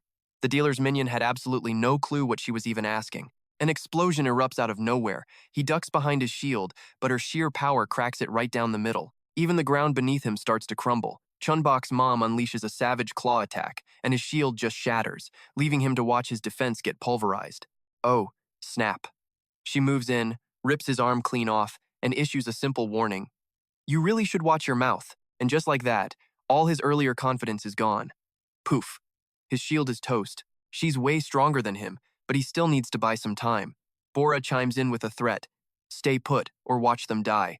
Chun-Bok's mom never expected this, her family held hostage. In agony, Gom-don forces his head up, turning toward the sound of a fresh cut. Her limbs are severed, blood pouring from the wounds. And the guy who did it? Looking mighty pleased with himself. We've been watching you and your daughter. If you had just behaved, none of this would have happened. He follows it up with another slice. The dealer's minion slams a hand on the ground. Now, just relax and go to sleep. Gom-don is so overcome with grief he can barely speak. Honey. His voice is so full of anguish, she hears it through her own torture. His drill-like arm is already soaked in blood, but he isn't finished yet. Time for the grand finale. A massive slam echoes across the sky. The monster's claws drip with blood. The mother is dealt with. Now only the daughter remains. But before we head out, he glances meaningfully towards the hospital. Let's enjoy ourselves a little feast first. Bora, you can have the leftovers. But when he looks over to where she should be, she's gone. A single foot steps into the pool of blood. The dealer's subordinate is completely confused. Where did you go? A gut instinct tells him to check behind him. And there's Bora, motionless on the ground, tightly bound by strange black threads. This is not going according to plan. His eyes dart around, trying to process it. Wait a second. Is that hair? Then, a voice cuts through the silence. I can't take it anymore. Being the prey, being hunted, waking up every morning just to face it. Everything is falling apart. A heartbeat starts pounding, getting louder and louder. Is he hallucinating? What is happening? I need to calm down. But the voice continues, mocking him. Oh, you poor thing. Your heart's about to beat out of your chest. He's been completely exposed, and he starts to panic as the thumping grows even louder. And when he sees her hair tear right through his chest, it clicks. This must be exactly how she took out Bora, too. She announces, her voice ice cold. This is only the beginning. I don't care how many of you there are. 10 of you, 100, even 1,000. I will devour every last one of you until none remain. Her face shifts back to human form, and she lets out a cheerful laugh. Oh, this is fun. Just then, a bizarre sound echoes all around them. Gom-don and Dung are just stunned by the weirdness of it all. Mi-hun and Dung also look around, trying to find the source. The minion's last remaining hand is tangled in a mess of hair. And in this creepy scene, someone else suddenly appears. Absolute terror fills Chun-Bok's eyes. The minion has finally become a 5-star meal for someone else. Then, a small, childish voice calls out, Mommy? To one person, Chun-Bok's mother had always seemed terrifying and impossible to get close to. Laughter once echoed through their village as a mother playfully chased her child. But then one day, Junru just stared blankly toward the sound of their game. And in that moment, she saw her differently. Not as a monster, but just as a normal mom playing with her kid. Seeing that simple act, all her previous judgments just melted away. She wasn't so different after all, just another mother trying her best. But then, in that same exact moment, chaos erupted. A loud voice barked out orders. Get your protective gear on and clean this mess up. And use bleach on all the bloodstains. Junru yanks her back and Young-hee's like, What's up, Mom? She points to a clump of hair on the floor. Careful, you almost stepped on that. Young-hae just mutters, It's just hair. Looks like it's from Chun-Bok's mom. But for Junru, a totally different feeling starts to surface. This is where she realizes she was way too careless. She thought everything would be fine, since she was just another mom. But nope. No matter what, that woman is a monster, and just like that, her entire expression darkens. Night falls on the village way too fast. You can hear the clock just ticking away. Chun-Bok and her mom are sitting there, side by side on a chair. Mom leans her head over toward the kid. But Chun-Bok is totally zoned out, just staring at her teddy bear. Chun-Bok's mom breaks the ice. Nice hat. Where did you get it? To a simple question like that, Chun-Bok chooses absolute silence. She continues, a little gloomily. You don't have to talk if you don't want to, but there's something I need to tell you. Gramps told me everything. What you do while I'm asleep, and your little plan to visit the market, you see how things are right now, don't you? It's dangerous out there, even for adults, so you need to stay put. But Chun-Bok cuts her off. Mom, have you ever lied to me about anything? Her mom freezes at one single word. Department store. You said nothing happened there, but I know you were lying. I know a lot of people died. The kid's face turns to ice. It wasn't just that, was it? Chun-Bok's mom chokes out a question. Why? I'm sorry I lied. But it was an impossible situation. I had no other choice. Telling you the truth would have been worse. I did it to protect you, but either way, you should stay here. And boom, the teddy bear hits Mom right in the head. The kid just loses it, screaming, Protect me? Because of you, our family and so many others died that day. It was all because of that pointless test. People lost their lives, and our family was put in danger. It's all our fault, her mom admits, dejected. Yes, I made a mistake. But Chun-Bok cuts her off. I'm not finished. Stop using your power so recklessly. You're not going to hurt anyone else, and neither will I. Promise me, now that I can finally control my power, I'm going to fight for this family too. The truth is, just having adults isn't enough, so I'm going to the market with everyone. Her mom's pupils just dilate in shock. The unlucky table takes the full force of her anger. The girl only hears a tiny, quiet whisper. Stop. And then, Chun-Bok's mom unleashes a beastly roar. Stop it. Shut your mouth, you little fool. Something inside Chun-Bok just shatters. Her mom stalks toward her. You think the world is easy now, just because you have powers? Really? You think everything will be fine just because you're here? Your father is sick and struggling so much. What am I supposed to do if something happens to you? She slams her foot on the floor as a warning, her voice a low growl. I don't care who dies. I just need our family to be safe. Your mom and dad, the people who matter to you, the old man who plays with you, and Dung who cares about you. Everyone you need is right here. But to me, you and your father are my entire world, my treasure. You're everything. So trust me and wait here. I'll find a way to get that medicine. Once I get it, I can cure you, Hyra, and finally make myself normal again. I promise I will take care of everything, no matter what I have to sacrifice. You are a monster, a terrifying monster who could hurt other people. And with that, Chun-Bok's mom shoves her daughter away. But her hand freezes in midair. Only then does she finally snap out of it. Chun-Bok, I'm sorry. I didn't mean that. Are you okay? Let me see. But her own eyes are filled with pure terror. And Chun-Bok's face? It's a mask of absolute hostility. In that moment, she knew she had completely lost control. Chun-Bok turns away angrily. You have no right to talk about family. Chun-Bok's mom's fingers curl into a fist. The mood in the room just instantly turns grim. She lowers her head in agony and just starts to sob. Elsewhere, a conversation starts up. I'll have to depend on him again. Jong-hyun agrees. That's definitely a good idea. It's the safest spot in the entire market. Mi-hun looks thoughtful. I shouldn't be going, but there's no other way. Keep the village safe and do some maintenance while I'm gone. Damn it. I really don't want to go at all. Cut to another location, where a plastic mask comes into view. He's brooding about something, then curses. That damn rat. Suddenly, in the gloomy city, a monster's cry rings out. You've heard the rumors, haven't you? About a mother and her daughter. Word is they were spotted nearby, so I've been working hard to find them. And as a result, I found exactly where they're hiding. The other person studies the photo in his hand, looking pensive. He asks, why are you giving me this important information? She just smirks. A coincidence. But my hearing's sharp. I just so happened to overhear it on the wind. You look like you're desperate for success, don't you? I'm looking for someone just like you. But hey, if you don't need this, then forget it. Just pretend you never heard a thing. But wait, he suddenly grabs her hand. She says she's in, but she wants something way better than success. Go check on them, and then we find a quiet spot. He gives a little smirk and just says, follow me. Next thing you know, they're at a shop nearby. Their footsteps echo up the stairs. They walk single file down a hallway, then click. The door unlocks. She points to the next room, says that's where they are. And our guy, totally oblivious, just strolls right on in. Chun-Bi greets him with a huge smile. Welcome, you bastard. Come on in, have a seat. Seeing this, our guy immediately tries to turn back around. A little late for suspicion, don't you think? What the hell? Are these people all on the same team? Hey, this wasn't part of the deal. Suddenly, a lock of hair shoots out, wrapping right around his mouth as a woman's voice speaks. We got the right one this time, Chun-Bae. And just like that, the old man and Gon are holding him down. Then Chun-Bok's mom just steps out of a fake body. Well now, we've got plenty of time. Let's take this nice and slow. The faucet runs constantly to cover up their chat. I think it's about time we stopped using this method. Right, or we could get caught. Gon agrees. Good idea. It's been 3 days now, and this whole thing feels wrong. Is that medicine really even here? Whatever. When this is all over, we're going our separate ways. Chun-Bi just happily pats her on the head. She flinches, and he just says, let me do it. You remind me of my daughter. It sets my mind at ease. While they argue, Chun-Bok's mom is thinking.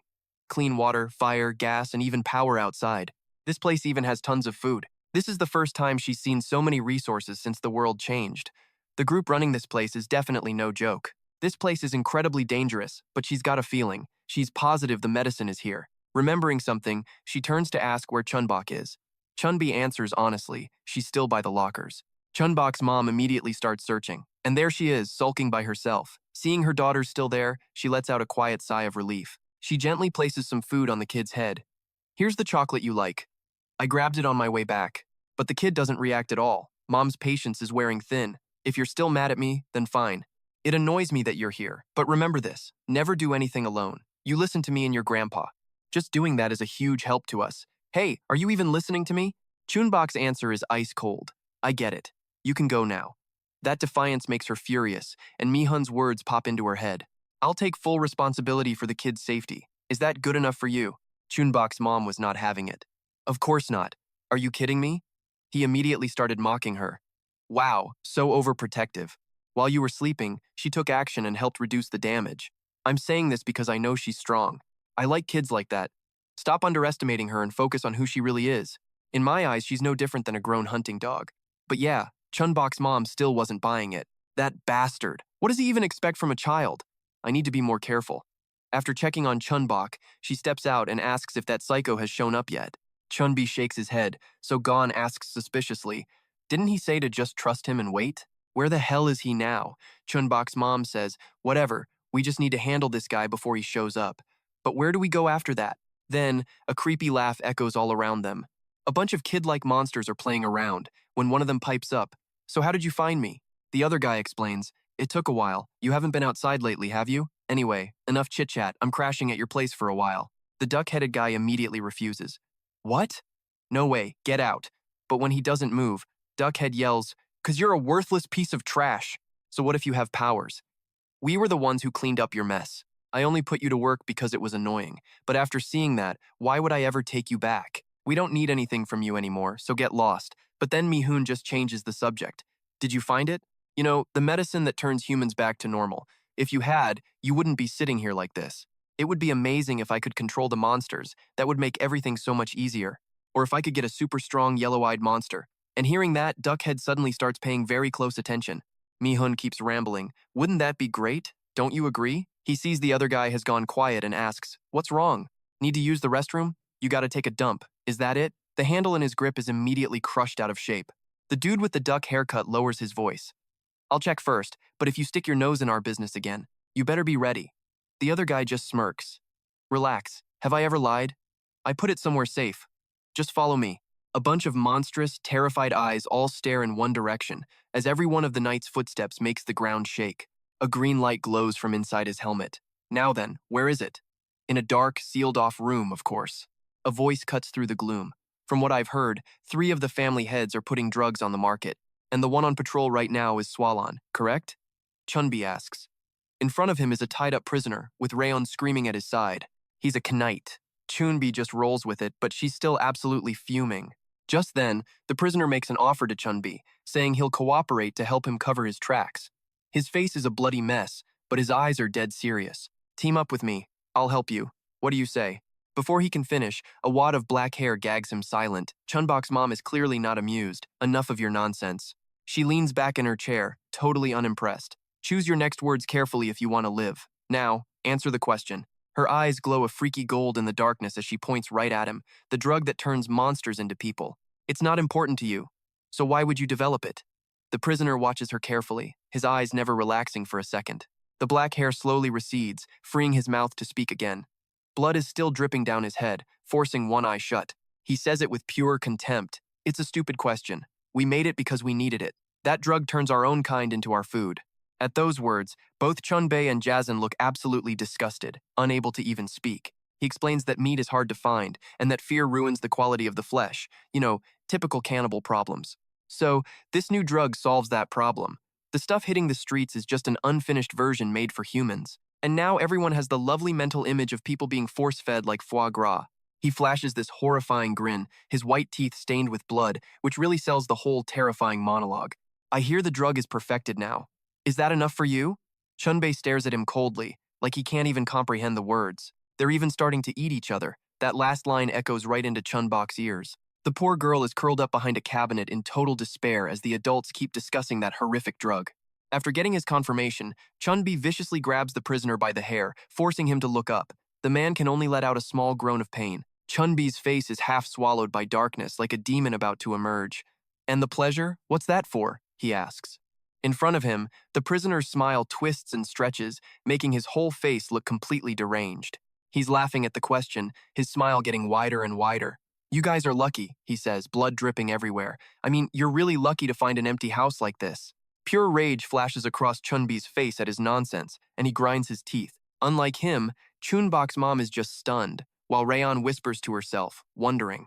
How could he possibly know that? Images of the strangely empty and spotless house flash by. His voice is dripping with poison as he hints at the fate of this home's previous owner. Outside, countless dark figures appear, all of them aiming for this one house. In an instant, both Chun-Bok and her mom sense that something terrible is about to happen. The mom's expression turns deadly serious, just as the prisoner reveals the grim fate of the last owner. He was crushed so badly, he was unrecognizable. Chun-Bok listens to his words in silence, but her entire posture has changed. Her mom rushes to her side, worried that his words are going to trigger something in the kid. Then, a sickening squelch. His head splits open in the most disgusting way, revealing a walkie-talkie inside. His question wasn't for them at all. As a loud noise erupts outside, a shadow appears on the floor from the doorway, a massive, towering figure with no head. In one hand, the guy holds a walkie-talkie. In the other, well, something else. And judging by the skin showing, yup, definitely a monster. He grunts a quick compliment, and then the whole world starts shaking like a massive earthquake just hit. A whole horde of monsters is scrambling, fresh off their orders to find Chun-Bok's mom and kid, chattering away the whole time. And watching this whole circus go down? Mi-hun, just letting out a world-weary sigh. So here's Mi-hun, stuck with some short dude in a duck hat in the middle of nowhere. He clicks his tongue, obviously annoyed and cursing under his breath. The sun's down, but the growling never stops. Outside, old buildings are bathed in a sketchy, dim red light. Total horror movie vibe. Meanwhile, a frantic-looking Chun-Bi is telling Razone to hurry up, but Razone just whines back, clearly annoyed. On the rooftops, a pack of monsters is chasing down Chun-Bok and her mom, and you can just tell by the look on Mom's face, this is a huge pain in the neck. As she runs, Chun-Bok's mom blames herself for letting her guard down and getting them into this mess. She can't help but grit her teeth. Her eyes are filled with anxiety about their current predicament. She thinks about splitting up, needing to hide Chun-Bok somewhere safe while she finds the others, but right now, they're completely surrounded by monsters. The creatures are closing in from every direction. Chun-Bok's mom licks her lips, figuring she has to clean up these small fries before making her next move. Her hands fall into a combat stance, but before she can even make a move, the monsters start exploding one by one. She's bewildered, totally unaware that behind her, Chun-Bok's eyes are now glowing bright gold. Chun-Bok silently tells her mom to run, to leave this part to her. The kid looks dead serious, but her mom snaps back, telling her not to use her powers. While they argue and run, monsters just keep dropping out of the sky like rain. Not a single one can get close to them. Just as Chun-Bok's mom is about to say something, the robes of a stranger come fluttering into view mid-air. A strange man is lunging at them from behind, his hands reaching out to grab them. Chun-Bok's mom only notices him at the very last second. In a flash, a massive explosion rings out, and something is slammed from the sky down to the ground below. The other monsters see their chance and rush towards the impact, overjoyed, but their joy turns to agony the second they arrive. Their bodies are sliced to ribbons, and the one responsible is none other than Chun-Bok's mother. With a series of long screams, Chun-Bok unleashes her power. She grits her teeth. It's unclear if it's from pain or overuse. She directs other monsters to attack the newcomer. He just walks forward casually, and before anyone can even see him move, the monsters are all shredded into tiny pieces. Chun-Bok is horrified, quickly realizing her powers have absolutely no effect on this guy. Now, his face is revealed an old weathered man with cold green eyes that seem to pierce right through you. The ridiculously thin knife in his hand possesses an unbelievable amount of power. A slash from out of nowhere forces Chun-Bok's mom to block with her black hair, which spreads across the ground like dark moss. An unknown figure swings a heavy axe, smashing right through her hair defense. The impact sends rubble flying everywhere with a deafening bang, blowing away other approaching monsters and leaving them screaming in fear. The sheer amount of scattered debris is proof of just how powerful that blow was. Chun-Bok's mom raises a hand to block the resulting shockwave. She cannot believe her eyes. She worries that this new enemy has made their situation even more desperate. She can't drag Chun-Bok into this fight. She turns and tells Chun-Bok to stay put.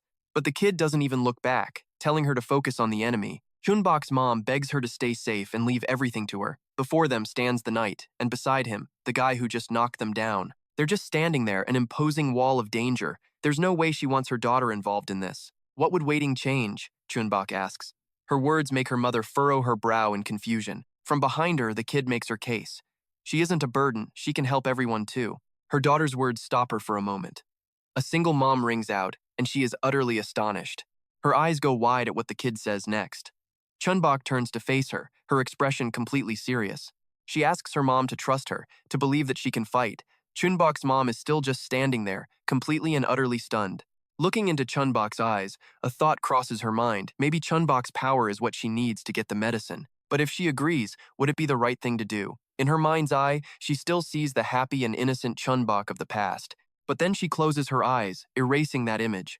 When she opens them again, the vision has changed to the Chun-Bok of today, serious and mature. Still, she thinks, how can a mother let her child walk into danger? Tossing aside her restrictive outer clothes, Chun-Bok's mom completely rejects the idea.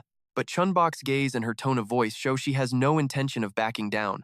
Chun-Bok's hands are still gripping her weapon tightly. Mother and daughter stand back to back, on different pages. Just then, her mother's body fully transforms into a terrifying monster form. "I'll protect you," Chun-Bok says. On a table, countless walkie-talkies are scattered about. Voices crackle through them, giving constant updates on the attack on Chun-Bok and her mom.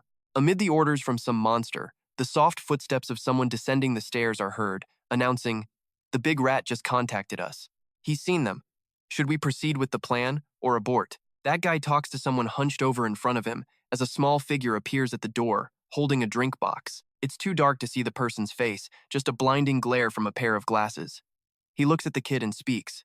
"Stick to the plan," he says. "Tell him to bring them back, fast." Then an image of Chun-Bok's mother appears, like her human side is being tempted by power. The thought crosses her mind that her own power could turn and bite her at any moment. She sees herself as a monster, remembering the biggest problem with this power: once you taste blood, control is almost impossible, and Chun-Bok could be in danger. An image flashes of Chun-Bok's mother, having lost her humanity, eating like a wild animal. Back at the building where the fight is raging on, Chun-Bok's mom tells herself she has to control this power carefully. The scene changes. A knight focuses his strength, swinging a massive hammer. The knight's eyes are sharp as daggers. At the same time, that other attacker is slashing with his knife, eyes cold and ruthless with every strike. Chun-Bok's mom, in her monster form, takes a cautious attack stance, her only thought being that she has to protect Chun-Bok. Then, a massive shockwave echoes through the area. It creates a tremor that shakes all the surrounding buildings. A few strange canisters fall from nowhere, hissing white smoke. The battle is right in the middle of the street, with Chun-Bok and her mom trapped between enemies on both sides. Blood and bodies are everywhere. Chun-Bok's mom's black hair wraps around them both like a shield. Suddenly, white smoke fills the air, confusing the monsters. The knight stops, completely blinded by the thick haze. Even the guy with the knife freezes in place. In just a second, it's total chaos. All the other monsters are coughing, their eyes watering. They mutter in confusion at the sudden turn of events, when a hand lunges out with a shout. "There you are!" Chun-Bok's mom's eyes dart toward the sound, instantly on guard. But amid the monster's searching cries, she looks at the newcomer with both shock and suspicion. It's Mi-hun, just standing there. He blocks her attack and tells her to get out of here with him. Now, he seems pretty mad about having to clean up her mess. The crumbling high-rises are shrouded in smoke and fog, with only the distant sounds of the search echoing through the night. Having lost their target, the monsters sound disappointed. But the knight just stares at the knife wielder, his next move a complete mystery. An image of Chun-Bok's terrified face appears. Among the stark buildings against a blood-red sky, a voice remarks, "What a lucky kid." Down in some tunnel, voices echo, saying this place should probably be safe. Chun-Bok's group, including her mom and Mi-hun, are walking through it. Mi-hun is talking to the guy in the yellow duck hat. The two of them are discussing Chun-Bok and her mother. Meanwhile, the mom is anxiously checking on Chun-Bok, who doesn't look so good. The guy in the duck hat silently thinks to himself that this mother-daughter duo looks pretty useful. They suddenly stop because Chun-Bok wants to know where the others are, but Mi-hun's group acts like they have no idea who she's talking about. Chun-Bok explains they got separated during the attack and pleads for Mi-hun's help to find them. Hearing this, Mi-hun agrees and turns to leave, telling them to wait 5 minutes. The duck hat guy just urges him on. Chun-Bok's mom eyes them suspiciously. No way he can find someone that fast. And then out of nowhere, a fist smashes right into Chun-Bok's mom's face, her head snapping back as she gets sent flying. It was Mi-hun who threw the punch. Chun-Bok screams for her mother, watching her drop to the ground like a sack of potatoes, crying out in pain. Chun-Bok's voice rises, demanding to know what Mi-hun is doing. Why would he just punch her mom? Mi-hun's face is absolutely furious. He screams at her to shut her mouth and calls Chun-Bok a complete idiot. Chun-Bok is just stunned into silence by Mi-hun's words. Her mom, however, roars in anger, and a full-blown shouting match with Mi-hun erupts. The empty tunnel rings with the sound of the two of them just screaming at each other. Mi-hun claps his hands while berating Chun-Bok's mom for messing everything up with her stupid pride. She just glares and growls at him while he keeps tearing into her. He even sticks his tongue out, taunting her like a child, while she avoids his gaze and stares at the floor. She grinds her teeth, trying to hold back her absolute rage. Mi-hun's words are unbelievably cruel. He tells her to take a look at herself before trying to raise a kid. Can you really call yourself a mother? Chun-Bok's mom just bows her head, not saying a word back, lost in her own thoughts. But this time, it's Chun-Bok who steps in to stop Mi-hun. She says she was the one who interfered and stands up to protect her mom. Mi-hun turns to look at Chun-Bok, completely shocked. His face goes blank for a second, and then he just flicks her on the forehead. He lays into the kid, calling her a carbon copy of her mom. Then, a sharp knock on the head makes the girl yelp, and just like that, Mama Bear awakens, roaring at him for touching her cub. But Mi-hun, totally unfazed. He just snatches Chun-Bok up while she's crying her eyes out, accusing her of putting on a pathetic little act. And then, for pure dramatic effect, a terrifying shadow engulfs him, leaving only a pair of ice-cold, merciless eyes. His logic? You gotta get rough with defiant brats. But Chun-Bok, even while trapped, fires right back through her tears. You gotta admire the guts. I am not a brat, I was just trying to help with my powers. But Mi-hun's question makes Chun-Bok freeze in her tracks. Then why were you so afraid?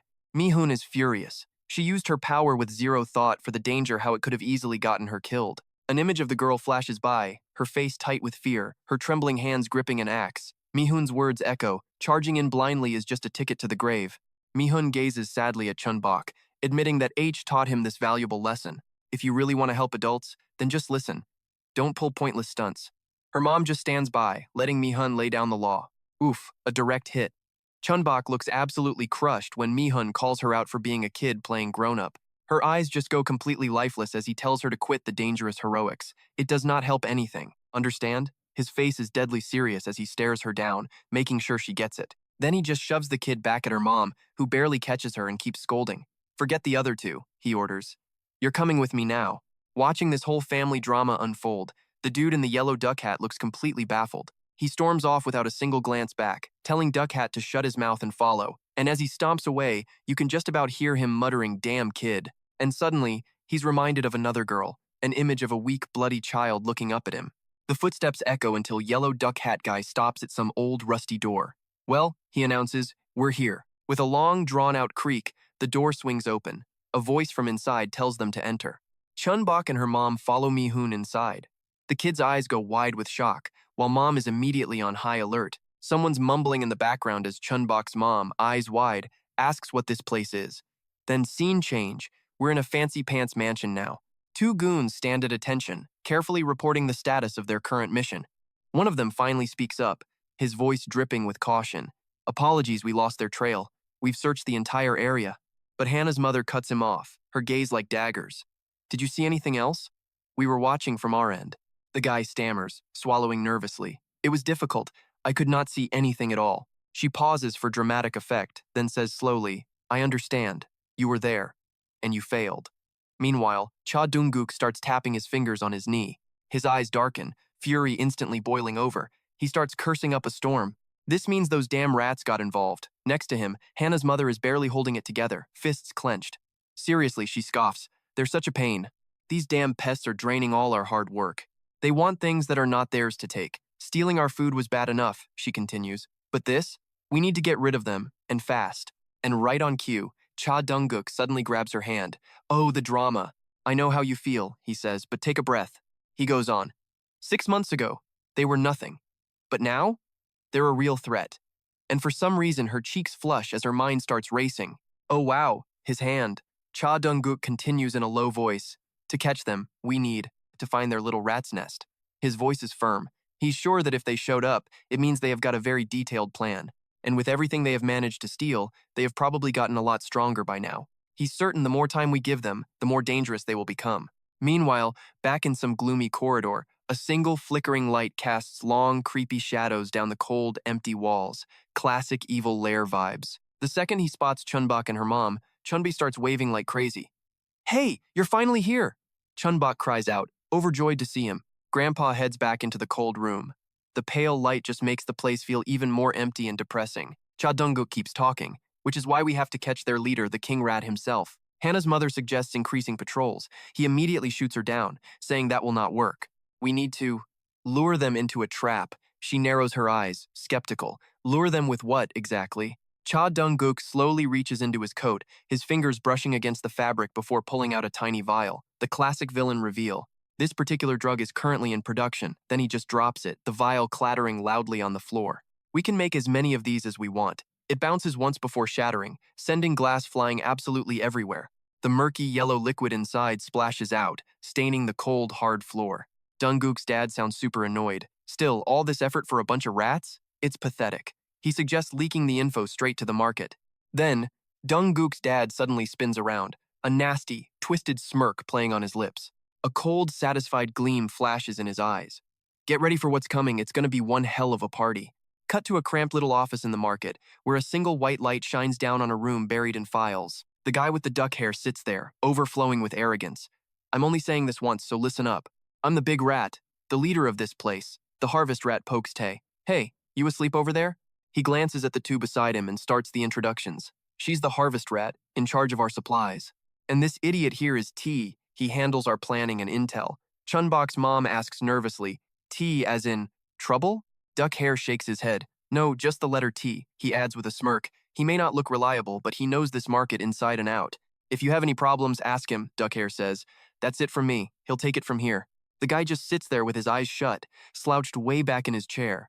His breathing is slow and steady, looks like he's completely passed out in the middle of a meeting. Across from him, the entire group is just staring daggers right at Tae, their annoyed looks trying to burn a hole through his ridiculously calm face.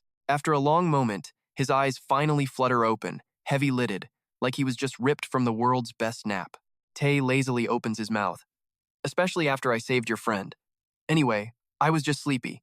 He clears his throat. Let's be direct. Work with us. Hearing that ridiculous offer, Chun-Bok's mom's eyes go wide with anger. What in the world is he talking about? Chun-Bi tries to keep her own anger in check, her voice low. Aren't you skipping a few steps here? Her eyes never leave his face. Shouldn't you explain things first? But what Tae says next leaves Chun-Bok's mom completely speechless. Don't you guys need the medicine? She asks, totally surprised. You know where it is? Without a hint of hesitation, he lays out his condition. Of course, if you help me, you'll get the medicine. Chun-Bok's mom speaks up. How do we help you? Tae leans forward, his face nearly hitting the desk, his eyes hidden as he whispers. Tear down the market. He continues. Up until now, our main focus has been saving the people here. Tae explains. In other words, we've gathered all the intel we need. And in his mind, it all flashes by locations where they gathered evidence, where they hide things, where they keep the monsters, and the medicine. Those mountains of documents piled high on the desk? They're the results of Tae's long and silent investigation. His voice rings out as he suddenly points his finger right at their group. The time has come. We will destroy the market, and you all showed up right on cue. He says it like he's already won. I'm certain your help will be just enough to pull this off. Succeed, and you'll get much more than just the medicine. Pretty ambitious, aren't you? She remarks. So what's the plan? Tae calmly replies. Simple. He emphasizes, save every single human you meet in the market. Chun-Bi absolutely loses it. Are you being serious right now? Gi-hun immediately transforms, ready to lunge forward, but gets held back. She hisses from the back, filled with pure rage. Finding the medicine on our own sounds more realistic.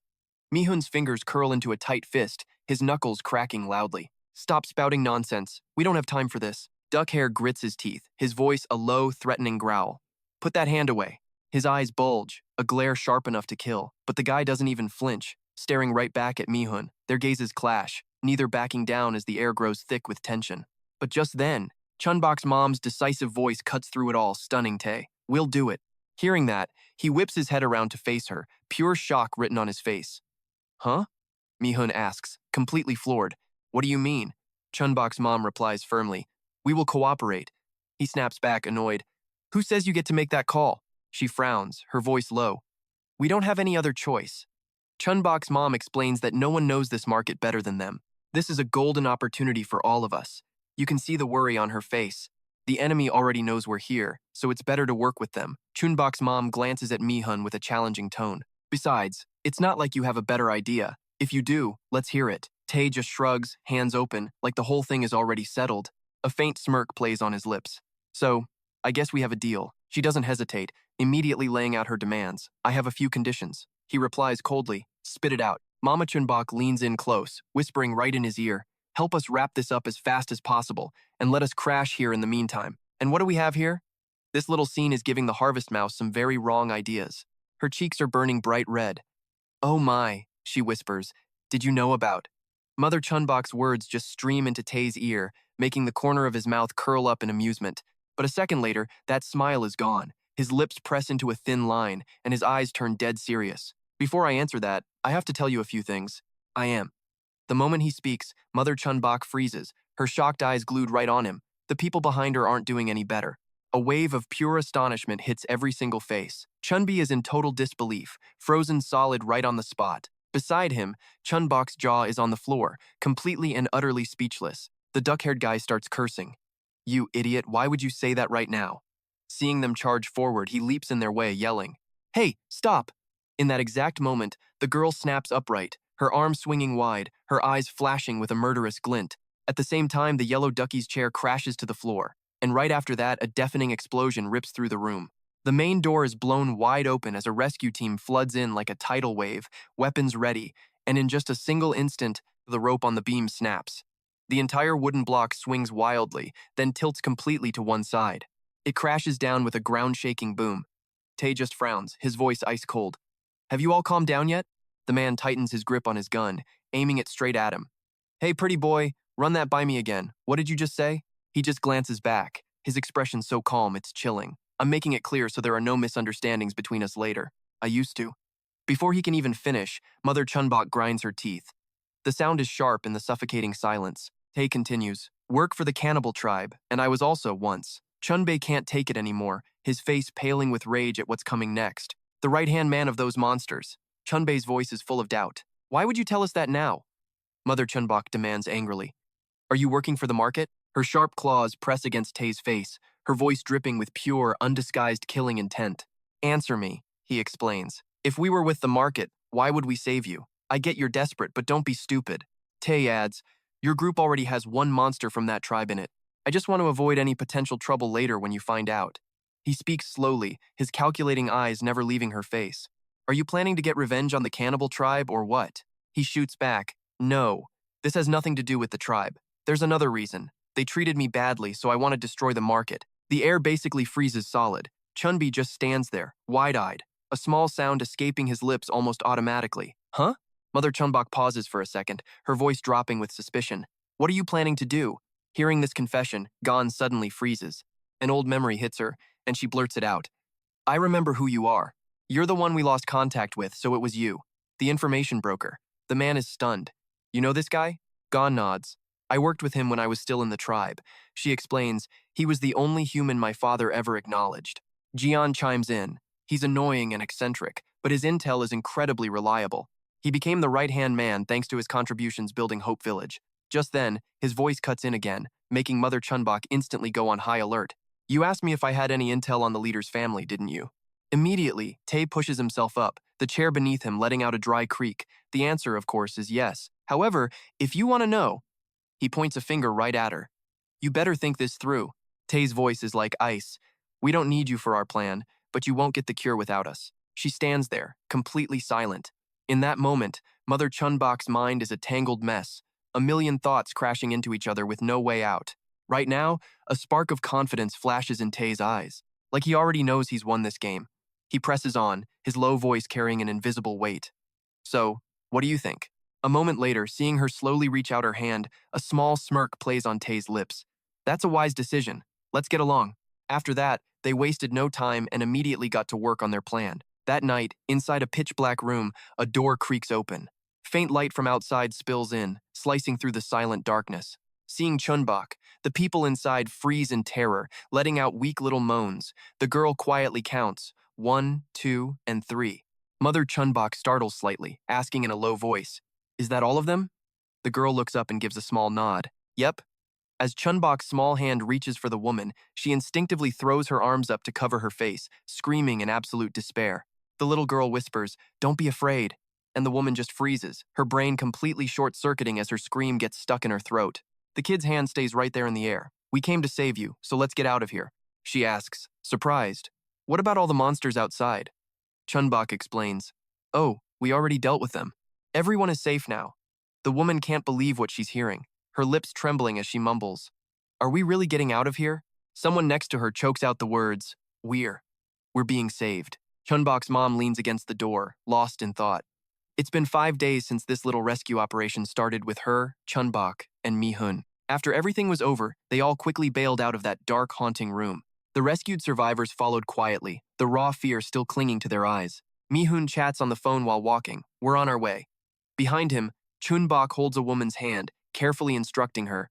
Just go slow. Her comforting narration continues. Don't worry too much. It's not as dangerous as it seems. Chun-Bok was always cheering up the people they saved. Now she gently pats someone's back. We're almost there. This kid is seriously so kind, you gotta wonder who she gets it from. Before long, they were all back at their market base. Taejun immediately gathered everyone for a meeting to plan their next steps.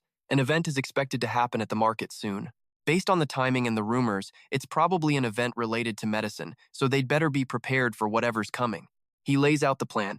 First, create a diversion at the West Market, then Chun-Bok and Gazan will make their move. Turns out, other groups are also holding strategy meetings to get their hands on this medicine. The market is huge and way more complicated, with lots of factors to consider. But don't you worry, Chun-Bok's mom will absolutely bring that medicine home. The scene shifts to a loud, bustling market filled with delivery shouts, hurried footsteps, and the endless sound of people haggling over prices. A crowd of people pushes by, the smell of food hanging heavy in the air, and in a hidden corner, Chun-Bok is just cursing his head off. Damn it! He sees the card he just played get blocked, and he just slumps over, holding his head. Are you kidding me? His opponent just grins. Pretty good, right? The guy slams a card down on the table. Thanks for that. Chun-Bok grinds his teeth in fury. Man, life here really isn't so bad. Over on the other side, a friendly man just scratches his head. Meanwhile, the young girl next to him casually lifts up her tentacles, asking with genuine curiosity, "Are these heavy when you move?" Gion gets all flustered. Not really. In another corner, some little harvest mouse is messing up Mi-hun's hair and giggling. You look so handsome. The guy just scowls. Hey, does this hairstyle even look okay? The little girl blushes, nodding hard. Of course, you look amazing. All while this is happening, Chun-Bok is just standing quietly. She's hugging a big bag of food to her chest, head down, her cheeks bright red from all the compliments she's getting from everyone. One person smiles and says, "How can a little girl be so smart and adorable?" The person next to her gently strokes her cheek. "Such a good girl," while another holds out a snack. "Chun-Bok, want some cookies?" It's kind of amazing. The people here are really nice, and there's tons of food and supplies, but there's one thing that's making Chun-Bok's mom really uncomfortable. Two drunk guys stumble over to her, and one of them holds up a can of beer with a sleazy smile, offering it to her. "How about a drink, sweetheart?" Chun-Bok's mom turns her face away, giving a little wave of dismissal. "No thanks, I don't drink alcohol." But the guy just won't quit, still trying to get her to drink. Later that evening, a kind woman brings her a few blankets. "It's getting cold. I prepared a few things for you." Chun-Bok's mom takes them, her eyes wide with surprise. "Thank you." The woman just smiles warmly. "I'm only 26, so you can just talk to me casually." Her mom just looks shocked. Huh? Another time, while Chun-Bok's mom is walking down the street, an old man zips over, grabs her hand, and offers, "Let me read your palm for you," she says with clear annoyance. "I'm a little busy right now." A moment later, the old man yells, "I see it. They're all too nice." Yeah, sometimes Chun-Bok's mom prefers the cold glares back in Hope Village, but right now she's in a small old shack in the market with damp, moldy walls. An ancient fan is mounted precariously on the wall, looking like it could fall any second. On a small bed in the room, she's tossing and turning, unable to sleep, her eyes fixed on Chun-Bok. Her hand gently strokes her daughter's soft strands of hair. After a few minutes, she slowly pulls her hand back, letting out a completely helpless sigh. Chun-Bok's mom has no idea what to do with her daughter. The next day, she quickly writes a letter, carefully forming each word, pouring out all her feelings. "If you were here, would you know what to do? I'm writing this letter because I have no one else to talk to. I miss you.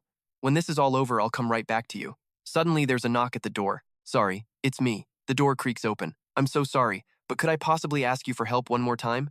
Seeing the familiar figure, Chun-Bok's mom breathes a quiet sigh of relief. She answers without a second thought. "Okay."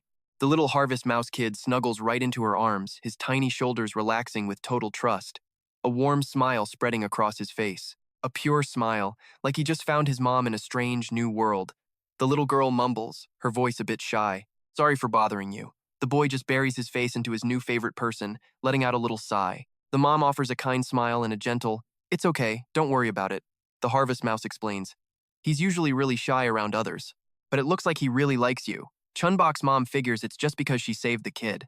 The little girl grins, her voice full of warmth. "That might be part of it, but I think it's because you're a good person, just like everyone else here." But she shuts that down immediately. "I'm not that kind of person." And poof, the harvest mouse's smile just freezes solid on her face. Huh? Chun-Bok's mom continues, her voice ice cold. "I just went along with it because I had to, nothing more, nothing less." She makes it crystal clear it was all for her own selfish reasons. But what the little girl says next, it completely floors our tough as nails mom. "It's okay." She lets out a little gasp of surprise. What? The harvest mouse just keeps on talking. Even if you think that, we don't hate you. Chun-Bok's mom is just baffled. What are you even talking about? The girl continues. This might sound strange to you, but the harvest mouse confesses everyone here is covered in scars. They all suffered horribly back in the marketplace. That's why we build such strong bonds with the people we rescue. The little girl's voice carries on, full of conviction. Even if people like me or Big Mouse are monsters, they aren't afraid of us and live peacefully together. The harvest mouse speaks up. So, even if it's just a little bit, she giggles, a sincere smile lighting up her face, her eyes filled with hope. Please open your heart to us, so we can finally understand each other. And those words, they hit her like a punch to the gut. Chun-Bok's mom's eyes go wide, her gaze wavering for just a second. That defensive wall she had up, it's starting to crack. She quietly repeats the words, her voice low and hoarse. Open my heart? And right then, Mi-hun's harsh words echo in her mind. Maybe you should take a good look at yourself before you lecture your own child.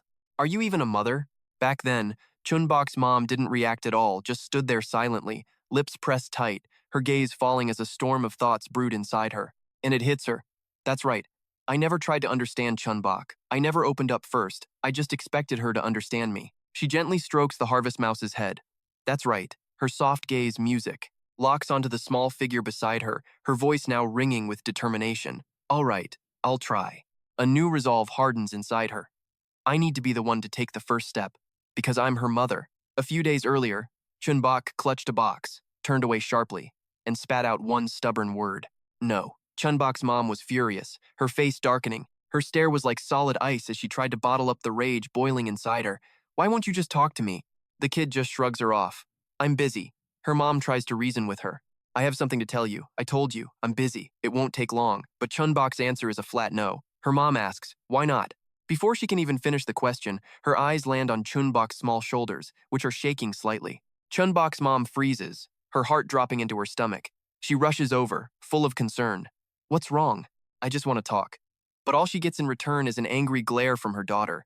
Then Chun-Bok just bolts, running as if slowing down for a second would get her trapped. Just leave me alone. Go away. Her mother's hand freezes in midair. Chun-Bok's mom is stuck to the spot, the rest of her daughter's name caught in her throat. Bok. The scene shifts to a bright, sunny, and peaceful day. Inside a small, sunlit house, Gordon sits next to his sister, quietly pouring out his heart. I can't figure out my own daughter. She might look exactly like her mother, but she's convinced she's just like me. He confesses that it's tough to understand her when she does the craziest things. I just don't get why she does it. I thought I knew because I'm her father, but man, was I wrong. Meanwhile, in Chun-Bok's mom's room, Chun-Bi downs a shot of liquor, slams the cup on the table, and lets out a satisfied sigh. He pours another, explaining, what I mean is, you can't just go find her and talk. You need to be more careful about it. She frowns, looking completely lost. How do I be more careful? Chun-Bei suggests that in this situation, she needs to negotiate. Chun-Bok's mom is stunned, a look of disbelief flashing in her eyes. Negotiate? He says it with absolute certainty. That's right. Chun-Bei slowly lays out his plan. If you want to make peace, you need to know what the other person wants, get her attention with that, and then start the negotiations. She lifts her cup, sighing sadly. If I could do that, I wouldn't be in this mess right now. He gets annoyed. Are you kidding me? Chun-Bi grabs a couple of snacks from the table, his voice dropping. You're missing the point. Chun-Bok might be her daughter, but as the smell of booze hits her, she realizes something huge. This kid is a completely separate person. He basically spelled out the core problem in their whole relationship. Sure, she's young, but she still deserves a little respect. And she knows her kid is way more mature than others her age, right? Chun-Bok's mom just froze. Everything was starting to click into place. Thanks for the advice. She takes a quiet sip of her drink, and you can practically see the gears grinding away in her head.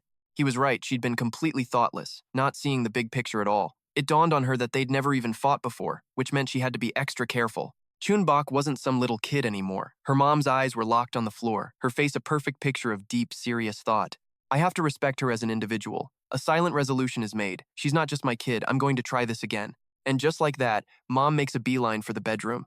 Every single step felt heavy, like she was dragging all of her emotional baggage with her. She pauses at the door, takes a tiny breath, and slowly turns the handle. But of course, the door doesn't move an inch. She calls out gently, "Did you lock the door? Sweetheart? Please, open up."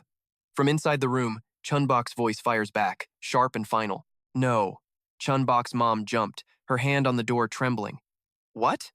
The kid's annoyed voice cut through. "Have you been drinking?" I hate that smell. Go sleep somewhere else. Ouch. Mom gritted her teeth at that ice-cold line. I'm going to bed. Her hand clenched into a fist, nails digging so hard into her palm it must have hurt anything to keep herself from losing it. Oh, come on, the kid snapped back, totally fed up. What, are you gonna hit me again or something? In that split second, a flashback hits her like a truck, the image of her slapping Chun-Bok so hard the kid went flying backwards. The memory was gone in a flash, but it was more than enough to make her heart twist in her chest. She looked down, her shoulders trembling slightly. Any excuse, any defense she might have had was stuck in her throat, refusing to come out. After a long, heavy silence, Chun-Bok's mom finally spoke. I'm sorry. She paused, her voice cracking, and continued to admit her screw-up.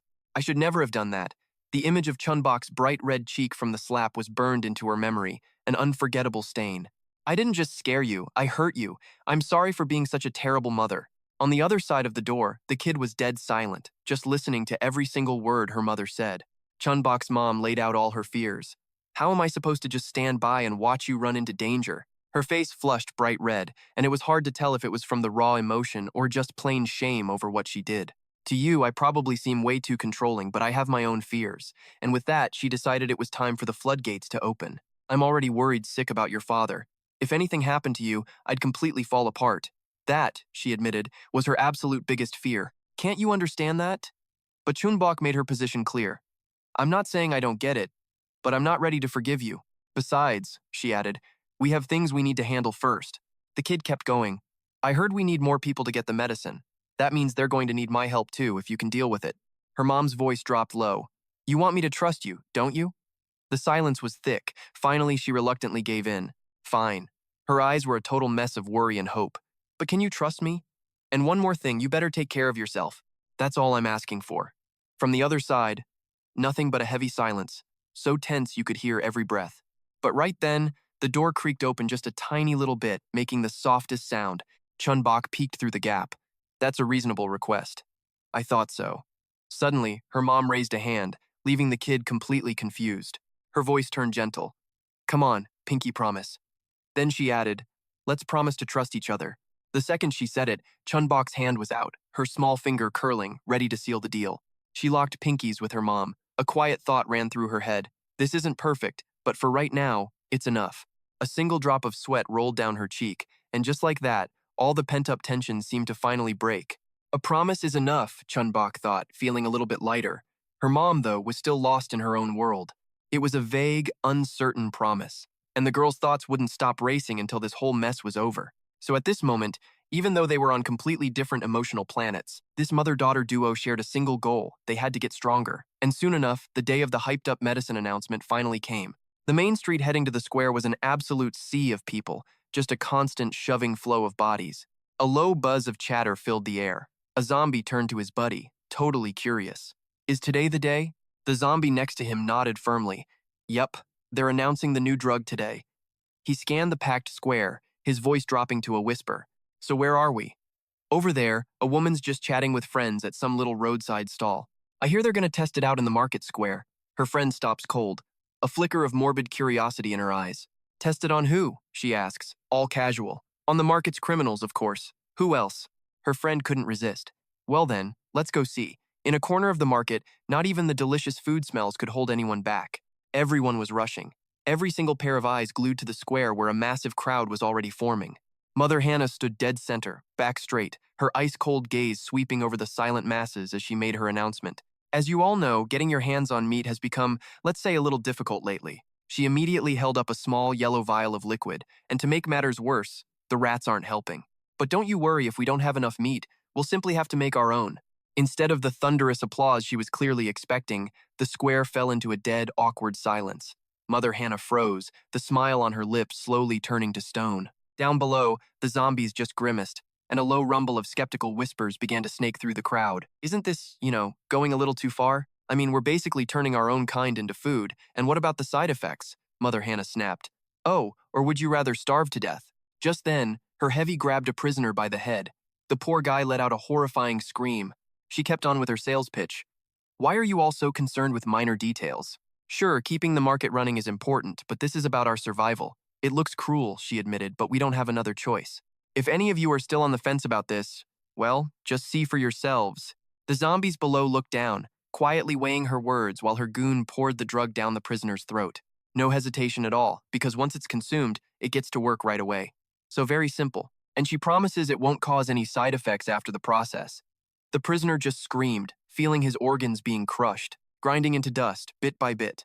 In a flash, a thick, hard shell formed and covered his entire body. The crowd stared, wide-eyed with horror. Murmurs turned into a roar, every gaze locked on the transforming figure. She described it like a nature documentary. First, you'll see a cocoon, but then suddenly it begins to shake and crack. Fissures spread like a spider web, and the moment it shattered, the prisoner's face was revealed, completely returned to his human state. Mother Hannah showed off her work with pride. And there we have it, the perfect cut of meat right before our eyes. The sight in front of him was, to put it mildly, terrifying. His panicked eyes darted back, looking for an escape, his breath catching in his throat. Her voice was cruelly calm. All right, next. The moment she finished speaking, her heavy shoved the prisoner into the zombie crowd below. So, why don't you all have a little taste? He was horrified, shaking uncontrollably, a desperate scream tearing from his throat. Help, help me! But the only answer he got was a clean slice that split his face in two, cutting his scream short. Help! More slashes followed, one after another, carving into his trembling body as fresh blood splattered everywhere, a truly gruesome scene. The smell of fresh blood quickly got the zombies' attention, their eyes glowing with an intense hunger. Right now, reflected in Mother Hannah's crimson eyes, was the whole scene, his body being torn to shreds by the crowd. She smirked, so simple-minded, as if they were never complaining. Her enforcer spoke up. I'll get the next one ready. Mother Hannah just nodded, her voice full of excitement.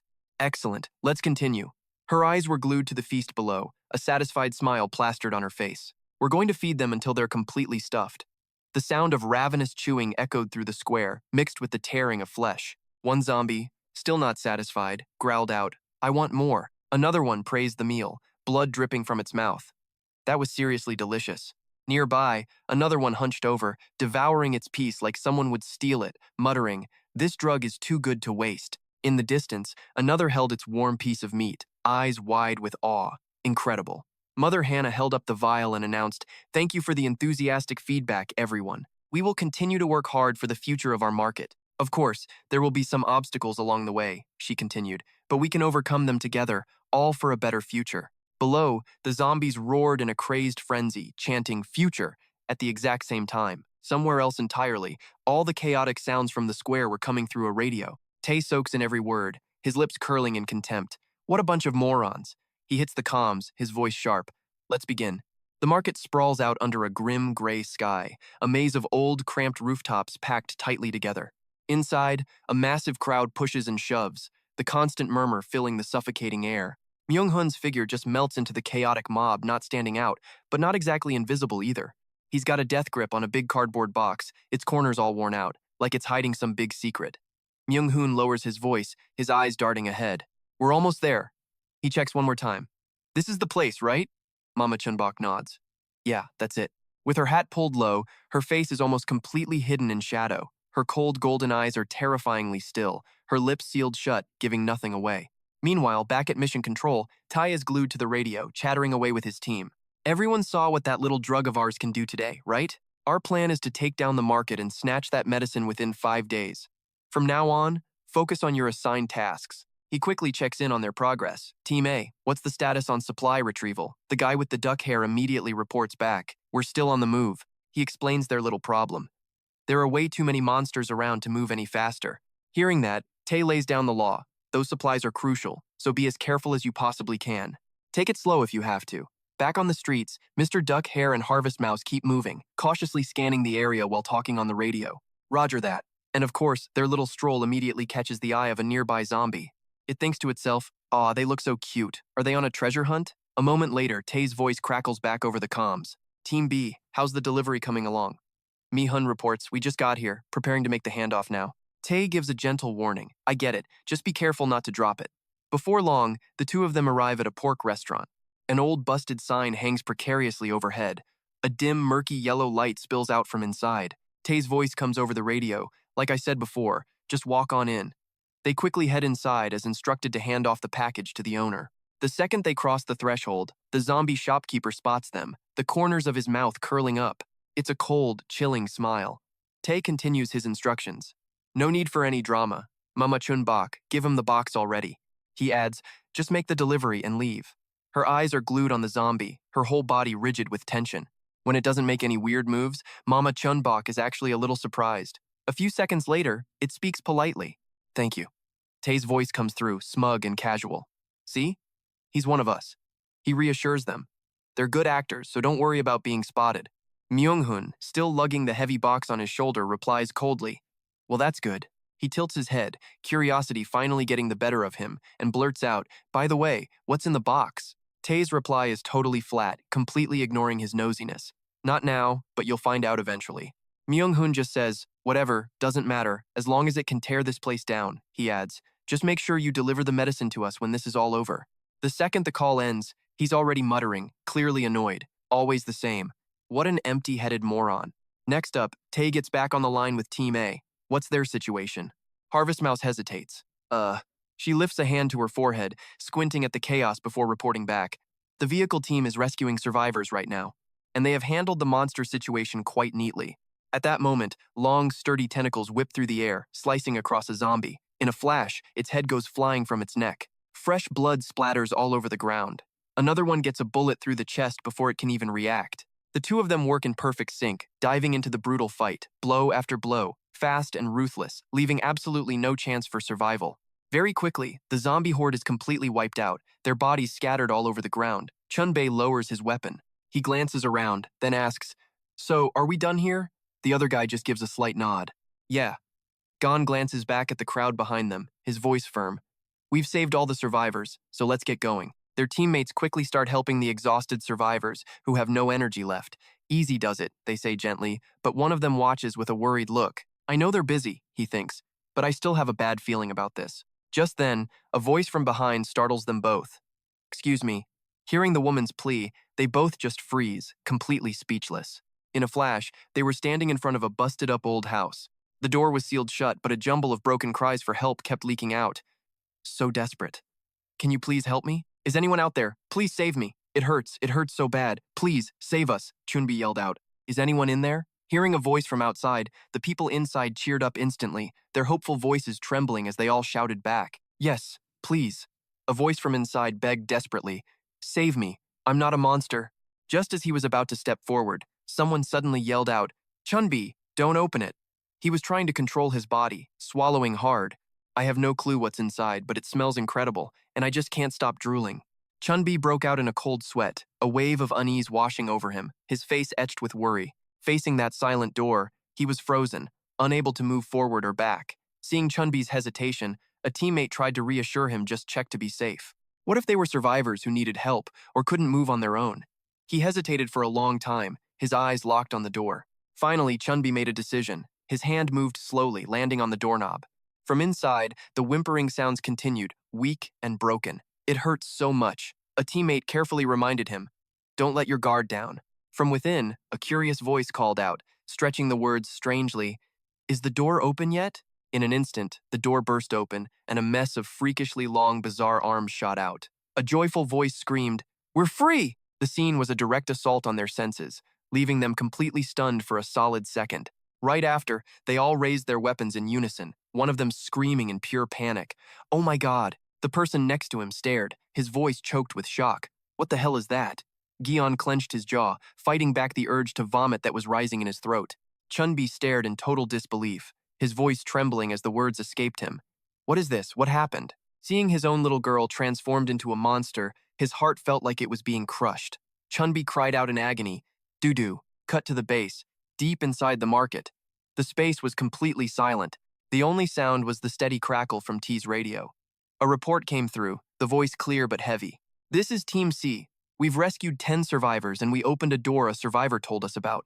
A researcher stood by, carefully noting every detail. Team C rescued 10 survivors. Survivors, 6 injured, the others.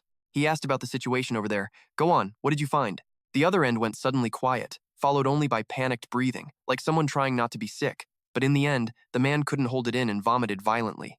The person next to him quickly patted his back and took over the report, his voice shaking with rage. What they did was just so cruel, he declared firmly. No, this is way beyond cruel. The horrifying memory flooded back in a flash, the scene playing out right before his eyes, leaving him speechless, his heart tightening until he couldn't breathe. At that moment, Jian stood frozen, his eyes wide and eerily bright, with drool constantly trickling from the corner of his mouth. The man's voice trembled as he continued, each word getting stuck in his throat. They merged a bunch of people into a single entity. Chun-Bi was stunned, unable to believe what he was seeing. Looking at his own little daughter, deformed into a monster, his heart felt like it was being torn apart, his entire body numb with pain. In his mind, the horrific image of that zombie was crystal clear.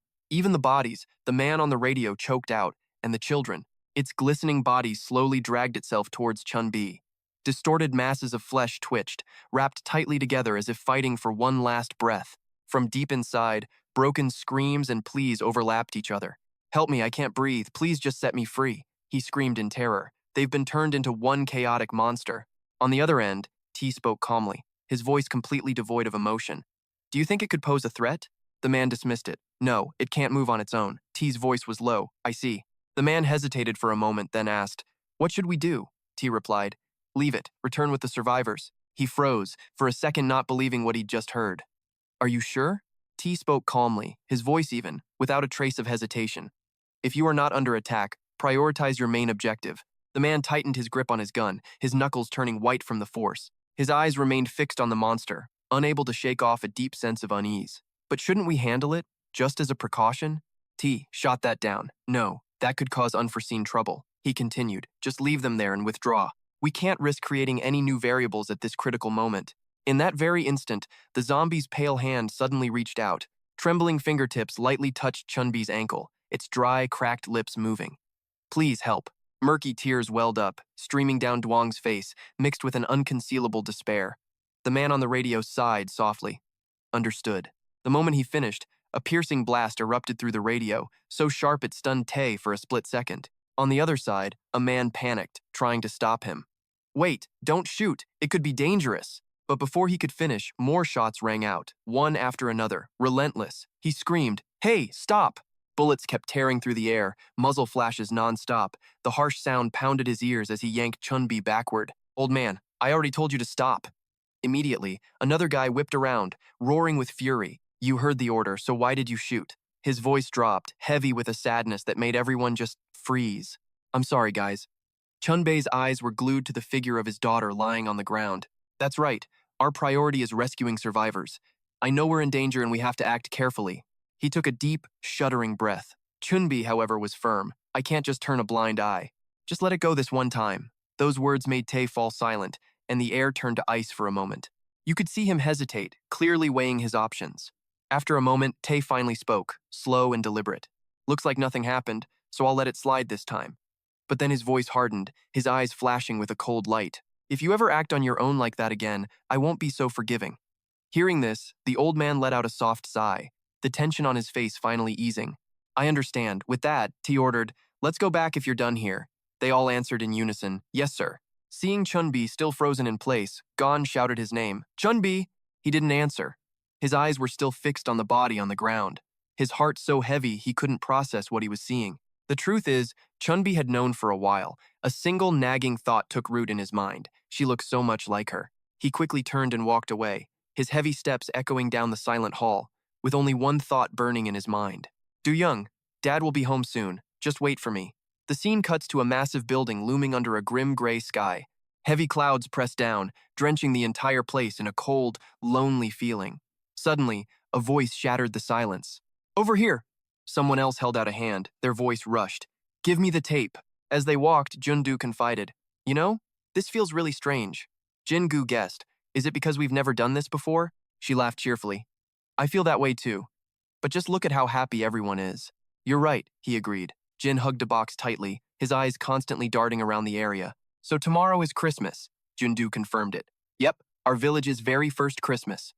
The joyful noise continued all around them.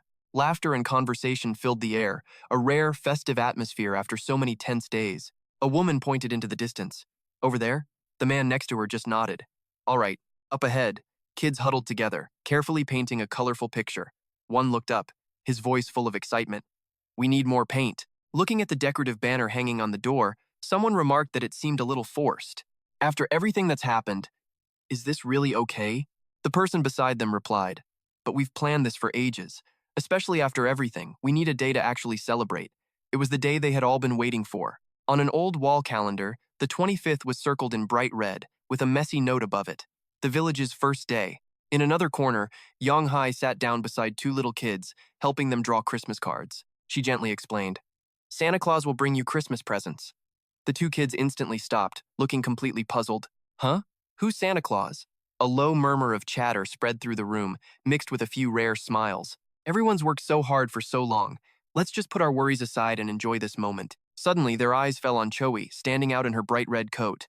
Someone whispered, unable to hide their surprise. "What is she doing here?" the person next to them said with an annoyed tone. "Did someone actually invite her?" Another person guessed, "Maybe she's here to see Ha." The first person just scowled, huffing, clearly irritated by the idea.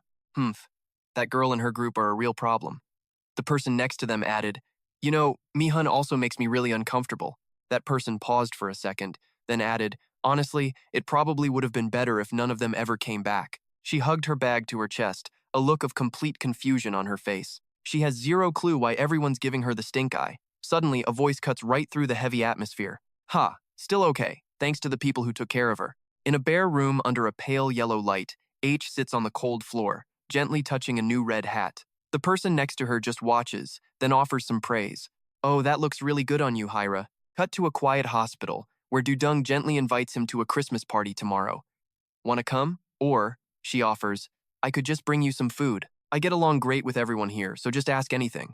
But Gom-don? He shuts her down flat. "No, thanks." He coughs, his gaze turning dark. "How could I, when my family is in serious danger?" Gom-don hangs his head, his voice dripping with self-blame. "I don't deserve it. I was so stupid." He's practically choking on his words now. If I hadn't lost control, maybe I could have stopped them from going to a place that dangerous. It's all my fault, His voice breaks as he struggles to breathe, each gasp of air choppy and strained. His eyes totally lose focus, staring into nothingness, his mind just a swirling chaos of overlapping images. What am I supposed to do if something happens to them? What happens if they get captured? Or Dung steps forward, pulling him into a tight hug, trying to anchor him before his chaotic thoughts sweep him away. "Calm down," she whispers, trying to soothe him. "You did your best, so stop blaming yourself. You need to calm down." Dung reassures him, "Do you really think my dad and the others are weak? They are more than capable, so please don't worry." He seems to finally relax, closing his eyes and taking a deep breath, feeling the warmth and kindness wrapping around him. "You're right, thank you." After a moment, Gom-don speaks again, as if promising himself, "They will all come back safe." Hearing this, Dung grinds her teeth, trying to bottle up her true feelings. She takes a deep breath, her voice firm. "Of course," but inside her head, a completely different story. "I'm sorry, Gom-don. I lied because I couldn't think of any other way to get you to calm down. I just don't want to see you fall into despair." Her face suddenly darkens, her eyes flashing with a rage she's been holding back for a long, long time. "To be honest, except for my father, I wish all of them would just die." Her thoughts twist, running wild inside her head. "Sure, they might be your family, but they've pushed you way past your limit. If you keep getting hurt this badly, you're the one who's gonna die." Her mind races. "I never gave up, even when you left. I found you first, and I have loved you ever since. I am so close to my breaking point." She silently makes a vow. "He's done more than enough. It's time I set him free from them." She quietly starts scheming. "As soon as Gom-don feels a little better, I'll convince him to run away with me. We'll find a place where nobody can find us and finally live in peace." Her hand clenches the back of Gom-don's shirt. "Don't worry, Gom-don. The thoughts keep coming. I will save you from this hellhole soon enough." Dung promises herself, "I'm going to give you a real family. You deserve that much." At the exact same time, in a ruined and desolate city, shattered buildings stand like skeletons under a gray sky. A soft voice is heard. Cho-bi immediately answers, "Salmon." The other person adds a new word, "ammunition." Her eyes dart to a broken street corner, pupils narrowing. And the other person replies just as quickly, "Mutton." Bat twists a lock of hair around her finger, looking completely and utterly bored.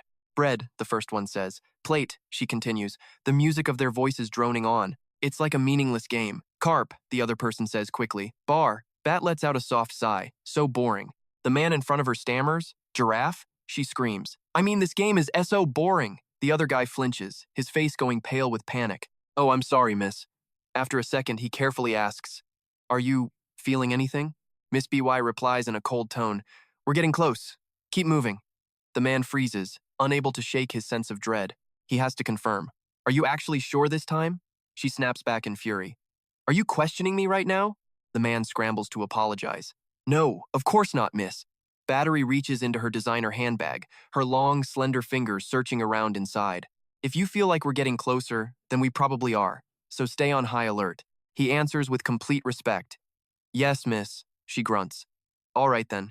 Bry is over here licking a freshly plucked eyeball. His face goes dark, all grim and broody. I can feel it. We're getting close. The room is dead silent. Then a voice just cuts through, saying how well the event is going. And we see this dude, covered head to toe, looking absolutely ruthless. He casually holds up what looks like someone's brain. The voice continues, saying nobody complained because the drug-laced meat was just that delicious. With that, the man with the hammer slips away, and that mysterious voice speaks up again. If anything's bothering me, it's the complete lack of reports on those rats. The voice belongs to Hannah, whose pale face makes it obvious she's stressing out big time. Across from her, Dunguk's dad reaches out, nudges the king on the chessboard, and speaks softly. We shouldn't let our guard down, but let's not be too hasty either. If we act recklessly, we could get ambushed. Hannah just clutches her head. You're always so strict. He just sips his tea and replies that there's no better teacher than personal experience. Maybe try using your head a little more. She shoots back. You say not to let our guard down, but you look like the most relaxed person here. Dung-guk sets his cup down. I'm just being patient. Hannah's ears perk up at that. You've already prepared something, haven't you? Dung-guk just smirks, taking another sip of tea. Just you wait and see. Something's about to pop off, but a sip of tea makes him grimace slightly. Any sugar? He asks. Hannah immediately starts rummaging around for some. Is it too bitter? Hold on, let me see. And right then, in a small nearby tree, an eye appears a hidden camera, watching their every move. Cut to T, sitting in front of a computer screen, casually popping some sugar in his mouth. On his monitor are Hannah and Dung-guk, with her voice coming through the speakers. We're all out, I'll grab more tomorrow. He just replies, all right then. In front of the computer are T and his little harvest mouse. Both of them are glued to the screen, listening to every word of the conversation. Scene change the sound of chess pieces moving, as someone's thoughts begin to form. Everything is going smoothly, and look who's back, our mystery man. But this time he's standing confidently in the middle of a bustling crowd. The reaction was exactly as he predicted. Just feed them some good meat, and they'll be perfectly happy. The monsters are devouring the meat just as he said they would. Plus it works wonders for dealing with those annoying, troublesome insects. Turns out these are Dung-guk's thoughts. He knows this is just a temporary fix. To solve this problem for good, he still needs to catch those rats. He continues to brood, his eyes darkening with every passing moment. He hasn't paid them much attention until now, but he's realizing there's one particularly cunning rat pulling the strings from the shadows. He's so lost in thought that he keeps losing chess pieces, but he's too deep in his own world to care.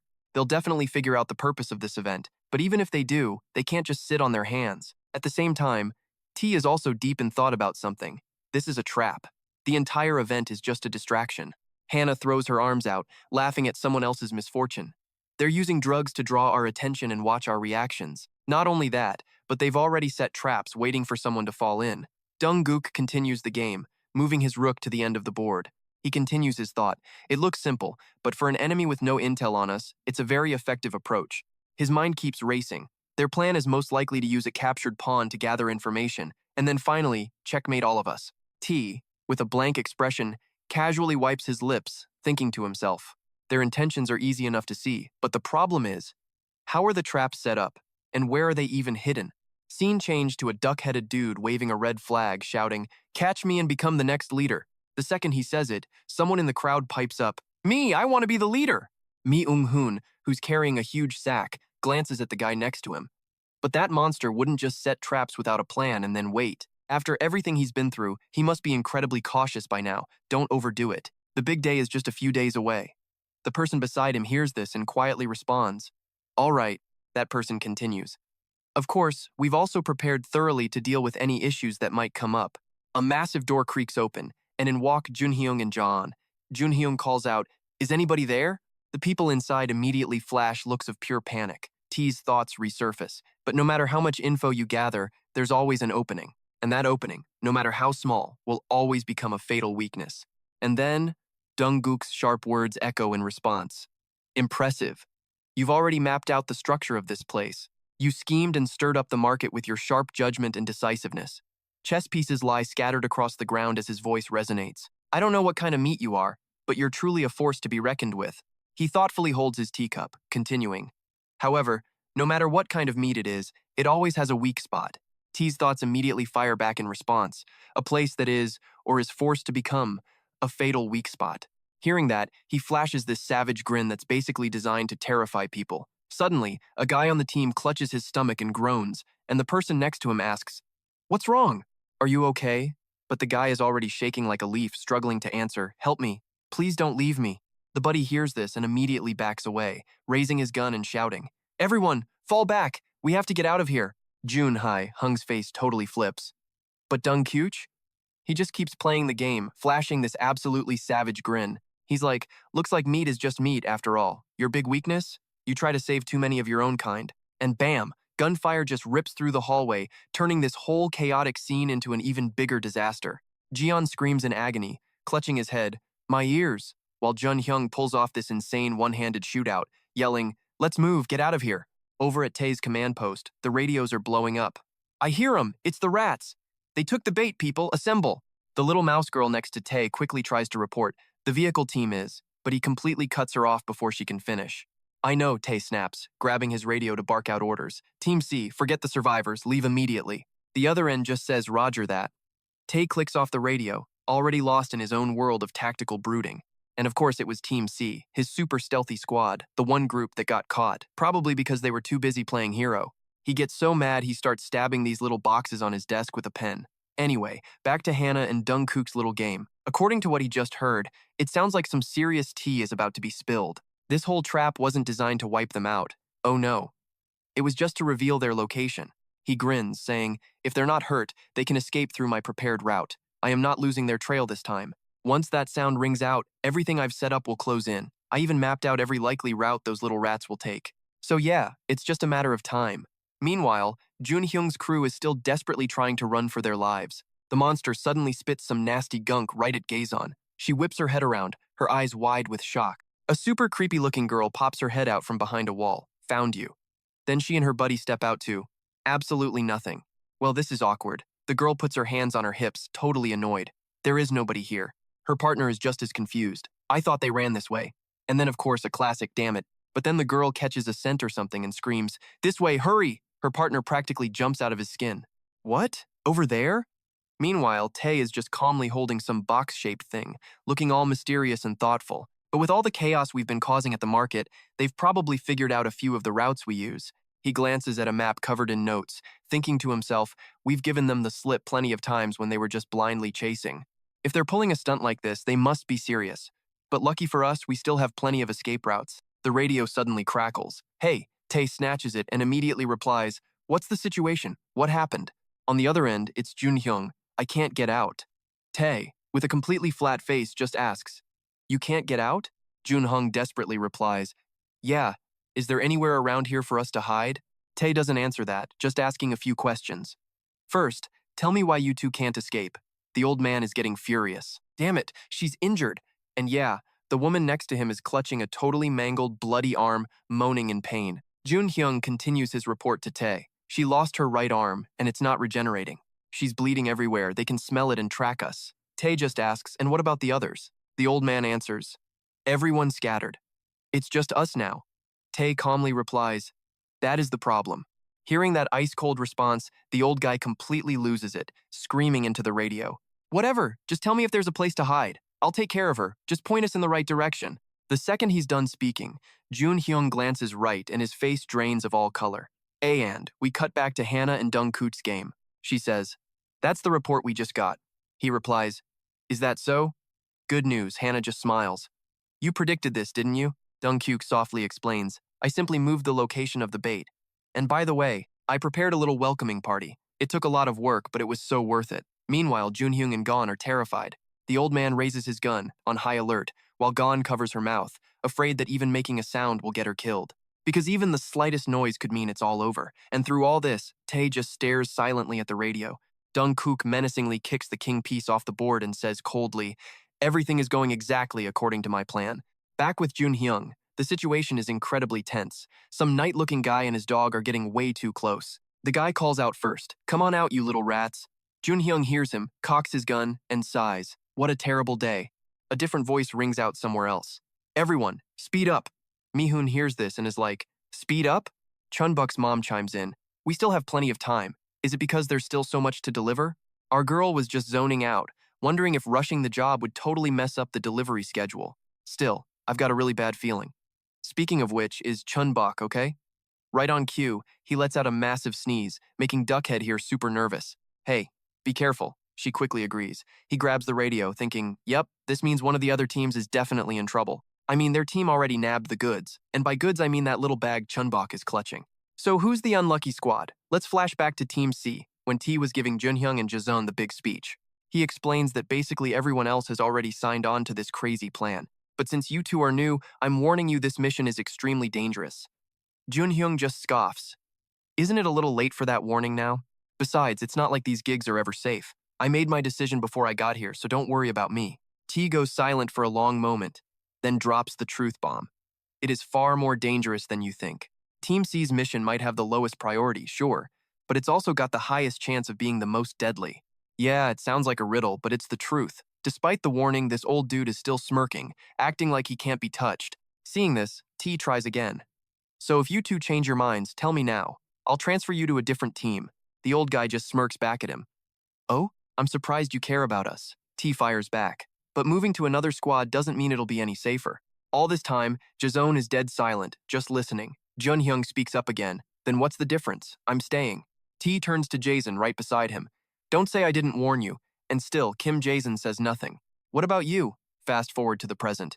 Remembering that moment, she chokes out, I should have picked another team. He warned us because he knew something. She's gasping for air now. Lowest priority, but the most dangerous? Are you kidding me? The two of them are now hiding for their lives in some random corner. Jason continues to spiral. No, coming here in the first place was a mistake. Why did I even have to come here? Junhyung is also struggling to breathe as he gets on the radio to T. Hey T, we're in a narrow tunnel near the construction site. Is there any other way out? T's voice crackles back. If you're in the tunnel, there are a few options. But Jason just whispers, I give up. He snaps around to face her. Huh? She painfully repeats every word. I said I give up. I just want to go back. He desperately tries to rally her spirits. What do you mean? We've come so far. We can't stop now. This was your choice, he says. Jason just scoffs. My choice? She angrily slaps his hand away. Don't feed me that garbage. I never had a choice to begin with. Jason's mind flashes back to painful memories of her past. All I ever wanted was to live peacefully with the kids. But that psycho threatened me and dragged me into this mess. And now I'm stuck here doing this pointless, dangerous job. Hearing this, he clenches the radio, still trying to play the hero. Okay, I get it. But if you want to go back, we have to escape first. Jason doesn't hold back, screaming, Shut up, I know. But is there actually a way out of here or not? She trembles, hugging her wounded body, completely and utterly broken. I miss the kids. I'm cold. I'm in pain. I'm scared. And they'll find us soon because of my blood. Tears are now streaming down her cheeks as she stammers on, That monster. The moment I saw it, I just knew. The image of the blood-soaked night flashes in her mind, feeding her growing terror. I have no way of surviving something like that. I can't do it. On the other end, T and Harvest Mouse have heard everything, but can only sit in silence. I just want to go back. A different group of three has also been listening in. One of them sighs, Well, this is bad. Another adds, She's completely lost her will to fight. And with that, a third person standing behind them raises a gun. It's time to execute the second order. The other two seem to understand, saying in unison, That's right. The gunman smiles. Eliminate anyone suspected of betrayal or leaking info. We can't let her ruin the plan. Wait for the right moment, then kill her. Back at the tunnel, Junhyung kneels down, his voice soft. Jason, this time, please trust me. Hearing his words actually surprises her. Footsteps echo, growing louder, and Jason's survival instinct kicks in as she starts running like crazy. Right behind her is the knight and his dog, closing in fast. She's desperately running for her life, losing a lot of blood. She glances back in absolute terror and screams out, Please! Suddenly, a red cloth drops down, covering the dog's head and making it stop in a panic. The knight just stares, totally confused about what's happening. Just then, from a hidden corner, Junhyung takes aim and smirks. All right, I've been waiting a long time for you. Bang! A single shot rips through the air. Gion hears it and immediately turns to look, totally spooked. Hyung screams from behind. What are you doing? Don't look back, just run. Go the other way. You'll find an alley. Keep running till you see an opening and dive in. Gion, suddenly worried, asks the old man, And you? What happens to you? The old man doesn't miss a beat. I'll be the decoy, he says. Our scents will mix, and I'll draw them away somewhere else. Gion immediately protests. But you'll be all by yourself. The old-timer calmly reassures her. Don't worry. With this thick fog, they won't get a clear shot. I can handle that dog, or whatever that thing is. And just as he said, that dog takes a bullet straight to the eye. A voice nearby hears the shot and yells, "Gunshots over here! It's gotta be the rats! Let's go!" Hearing them, our girl realizes she's gotta scram. All that noise is basically a dinner bell for more monsters, so it's time to move. Where are they? Let's check over there. The voices get closer, and her fear skyrockets, sweat pouring down her face. Well, no time for moping. In a wild gamble, she decides to run back toward Jun-hyung. Meanwhile, Jun-hyung isn't sticking around. After dealing with that hound, the old man makes a run for it. As he runs, he's thinking tactically. With that creature dead, they can't track our scent, and all these footsteps will make us damn hard to find. He's gasping for air, thinking, can't let my guard down just yet. And of course, that's when something massive comes flying right at him. Jun-hyung grits his teeth, barely managing to look back. He lets out a curse. What in the hell is that? It's a knight, swinging a ridiculously huge hammer wildly in Jun-hyung's direction. Talk about overkill. Running for his life, he glances back and realizes the terrifying strategy. The knight is swinging that hammer to blow away the fog. An absolute monster. Jun-hyung grabs his walkie-talkie. A voice crackles through. Only 200 meters to go. Hearing that, the old man quickly replies, "Got it." He screams into the radio, "I'm almost there." But before he can even finish the sentence, the knight is right on top of him, his eyes widening in shock. Jun-hyung spins around, unloading his pistol and dropping the radio in the process. And bam, the knight is right in his face. He keeps desperately firing at the guy, but yeah, that's not going so well. In a flash, the gun is slapped right out of his hand. The knight grabs his arm, and the old man's face contorts in pain. He then snaps the gun in half, coldly stating, "That was useless." The knight continues, his voice chilling, "Finally, I've got you now." But wait! Jun-hyung whips out another gun, points it right at the guy's head and smirks. "You're right about that," he says, "and I thank you for it." He follows it up with a curse. "You damn monster." And then bang! A gunshot echoes, deafeningly loud, throughout the entire area. But the look on Jun-hyung's face is pure panic. "Huh?" The knight's voice is ice. "I should be thanking you for that incredibly stupid move." His arm is completely mangled, blood spraying everywhere like a fire hose.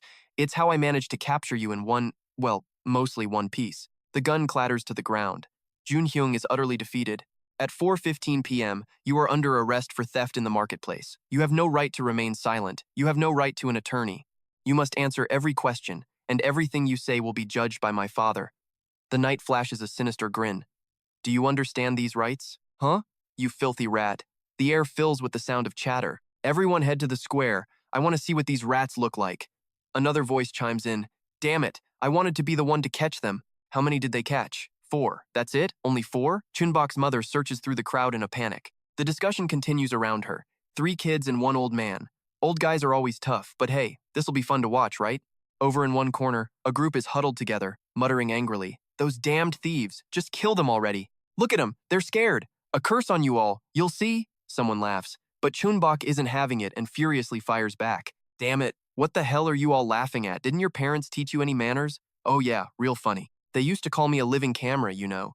And I've memorized every single one of your laughing faces, you scumbags.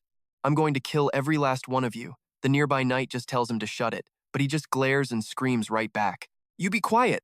Can't you hear how loud they are?" In the crowd, Mi-hun wonders what on earth he's doing. Chun-Bok's mom whispers his name. She tries to rush forward, but some dude with a duckbill hat covers her mouth. "Stay put. If you make a scene, we'll all be in deep trouble." Seeing how bad the situation is, Chun-Bok's mom grits her teeth. What can she possibly do? The crowd is too big. She can't just charge in. There has to be another way. Meanwhile, the girl, unable to fight back directly, calms herself down to think. He's in real danger.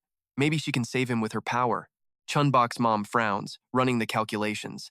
That bookworm knight is the problem, but if she takes out the small fry first, and somehow Chun-Bok gets it, I'll control other monsters to keep them busy, she thinks.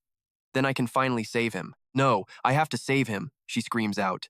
But then, heavy footsteps start getting closer and closer. Chun-Bok's mom and Mi-hun snap their heads toward the sound. So do Duckhead and Chun-Bok. Up above, Chun-Bi lets out a long sigh as a knight makes the grand announcement, "Attention, father will now speak." And just like that, a dark shadow creeps up behind Chun-Bok's mom. "That's him," Mi-hun growls. "The monster who did this to us." His eyes flash crimson red. He seethes, "That bastard." A memory flashes of him being tortured. Yeah, this is personal. Duckhead and Chun-Bok are completely frozen, unable to react. Tae's face is dead serious, but Chun-Bi just smirks. Oh yeah, this was all part of his plan. The figure with the cane draws nearer. Father Dung-kook stops, lifts his chin, and asks, "So, are these the ones? I thought there would be more." He sizes up Chun-Bok, then sneers. Ah, the old piece of meat I saw in my clone's memories? You're not looking so good. Need a hand? The old man just grinds his teeth, hissing with pure rage. Get lost. I'm thirsty. Go get me some coffee. Over here, a knight grabs Kang Min by the neck, struggling to get the words out. Never. I will never, ever tell you a thing. You will all pay for this. I'm going to kill every last one of you. You monsters killed my brother. And with that, the knight snaps his neck, ending Kang Min. Hannah's mom, watching it all, quietly notes. He was a stubborn one. Father Dung Kook walks off, coffee in hand. For a bunch of thieves, they're surprisingly loyal. I like that. So what about you? He stares down at Chun-Bok, who's writhing on the ground. Have you decided? Are you going to tell me where the others are hiding? If you cooperate, I'll spare you. I'll even bring you that coffee you wanted. What do you say? The instant he speaks, a powerful force sends Chun-Bok flying backwards, slamming him into the ground as blood flies everywhere. The knight walks toward the dying old man, but Chun-Bok speaks up. All right. The knight looks confused, so he repeats himself. I'll talk, so please. And just stop. Han's mom, watching from a platform, wonders aloud.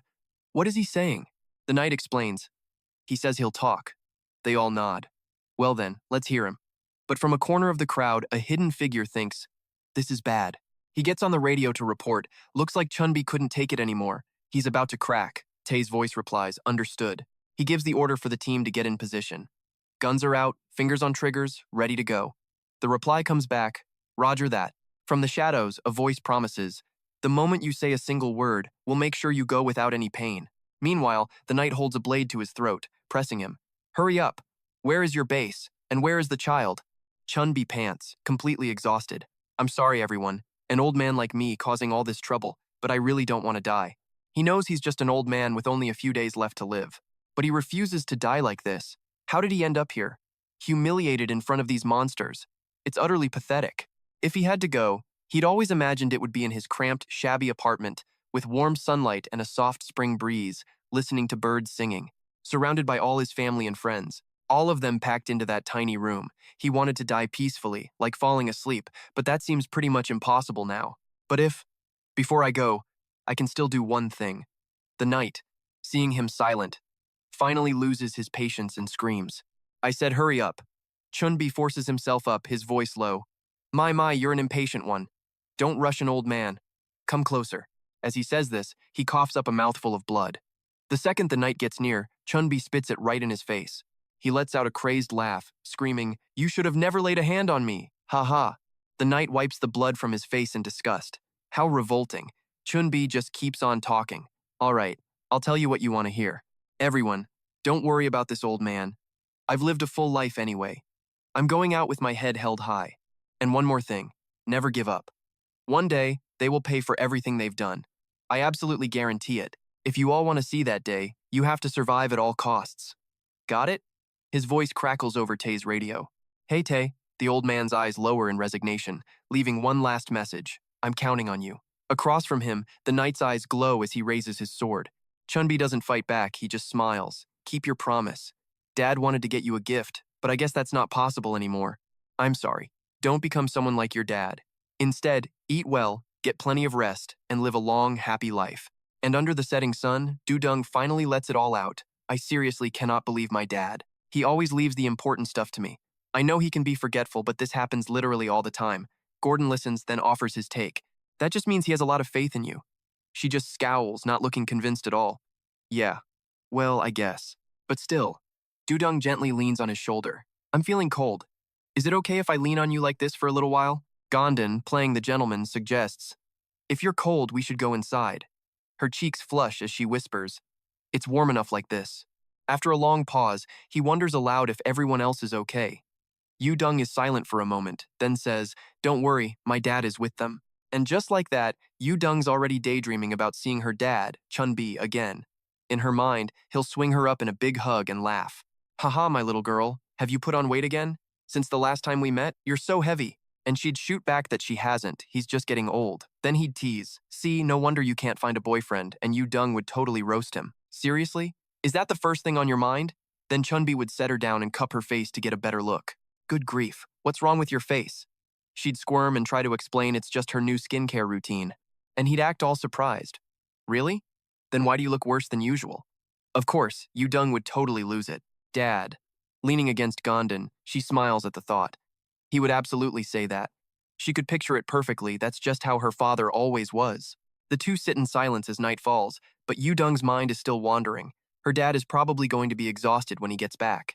Maybe she should try listening to him a little more? Right now, one thing was undeniable. She really misses Chun-Bae. All she can do is tell herself that he's probably doing just fine. But tragically, Dung has no clue Chun-Bae has already been beheaded by a horde of zombies. Listen up, you rats hiding in the dark. This is the fate that awaits you. Before it's too late, I'm giving you one last warning. And a generous hint. The knight held his head high, his voice booming with a mix of threat and advice. Surrender and turn yourselves in. If you do, I'll decide who lives based on your crimes. The market zombies all cheered him on. That's right, well said. It's the only way to survive. But someone else chimed in. No way, those insects don't deserve a chance to live. Eat every last one of them. Standing in a mob of zombies feasting on Chun-Bae, Duckhead covers Chun-Bok's mouth to keep her from screaming, but the words around them are like daggers to her heart. By the way, the meat is a little tough to chew, all talk, but the flavor is so bland. In another corner, Chun-Bok's mom watches, stunned, as the zombies eat and complain. Ugh, this meat is unbearable. The taste is even worse than the smell. Seriously, Chun-Bok is about to snap. Her eyes widen, filled with a raw urge to murder every single one of them. Nearby, Chun-Bok's mom is gritting her teeth, trying to stay sane as someone remarks, "What a useless piece of meat." All she can see is Chun-Bae's final smile right before his execution. Chun-Bok can't take it anymore. Her eyes transform, tears streaming down her face as she lets out a roar. Seeing the plan go sideways, Duckhead curses, "Son of a..." He raises a hand and knocks Chun-Bok out cold, but the tiny noise gets the attention of Dunguk's father. He glances over, but doesn't spot anything. The whole thing makes him a little suspicious. Hannah's mom sees his expression and asks, "What's wrong?" Dunguk's dad turns to the guards. Hannah's mom asks, "Tell them to do what?" He wants every single corner of this area checked. At the same time, footsteps hurry down the street. "I never should have brought the kid," a voice mutters. Duckhead carries Chun-Bok as he runs, radioing the other teams that they need to fall back immediately. Back at the market, one hand grabs another that's trembling on the verge of going berserk. "Don't," I said, "don't do it." In the middle of the zombies' cheers and laughter, Mi-hun holds Chun-Bok's mom back, whispering, "If you attack them, they won't be able to resurrect him. Stop thinking about it and just let it go." Chun-Bok's mom clenches her teeth, Mi-hun's words a painful comfort in her ear. Right now, it's the best thing we can do. Later, back at the secret underground base, things explode into chaos. A frantic voice shouts, "Somebody stop her! Wait! Chun-Bok's mom, you have to listen to us! Hey, wait!" Someone throws their jacket, blocking the group as they try to rush forward. Chun-Bok's mom, borrowing some of Messy Hair's power, grabs Duckhead by the shirt and lifts him off the ground. "Don't even think about trying to fool me," she snarls. "You knew this was going to happen from the start, didn't you?" Staring at his smiling mask, she accuses him. "Something went wrong with your plan. So you used that old man's kindness and turned him into a disposable pawn." The angrier Chun-Bok's mom gets, the longer her hair grows. "Because he was an outsider, you didn't care if he lived or died. You never had any intention of saving him." Her hair practically snarls at him, bristling with rage. "If you have a mouth, then answer me. What was the point of that old man's meaningless death?" Duckhead is completely silent, his emotions a mystery behind the mask. After a long moment, he finally speaks. Kangin Seo, Lujin, and Im Yoonji. Chun-Bok's mom doesn't understand. Duckhead explains that they were the ones who died with Chun-Bae. He begins to introduce them one by one, along with their stories. Min-si wanted revenge against the cannibal clan because they killed his brother. He cried a lot and wasn't a great fighter, but he always tried his best. Then there's Sujin, who's a bit of a troublemaker but also super considerate and actually cares about others. And Junj, who complains a lot but always listens to everyone's worries. He stares right into the zombified yellow eyes of Chun-Bok's mother, challenging her. "Is Chun-Bae the only one you can see? We've already lost too many people. All around you can hear sniffles and soft crying. The survivors in this place are all weeping for their fallen friends." And that's when Duckhead's voice cuts in. "But we will ensure their sacrifices were not in vain." He calmly continues his chat with Chun-Bok's mother. "If you're really furious about the old man's death, don't just waste it on blind rage, wait for the right moment.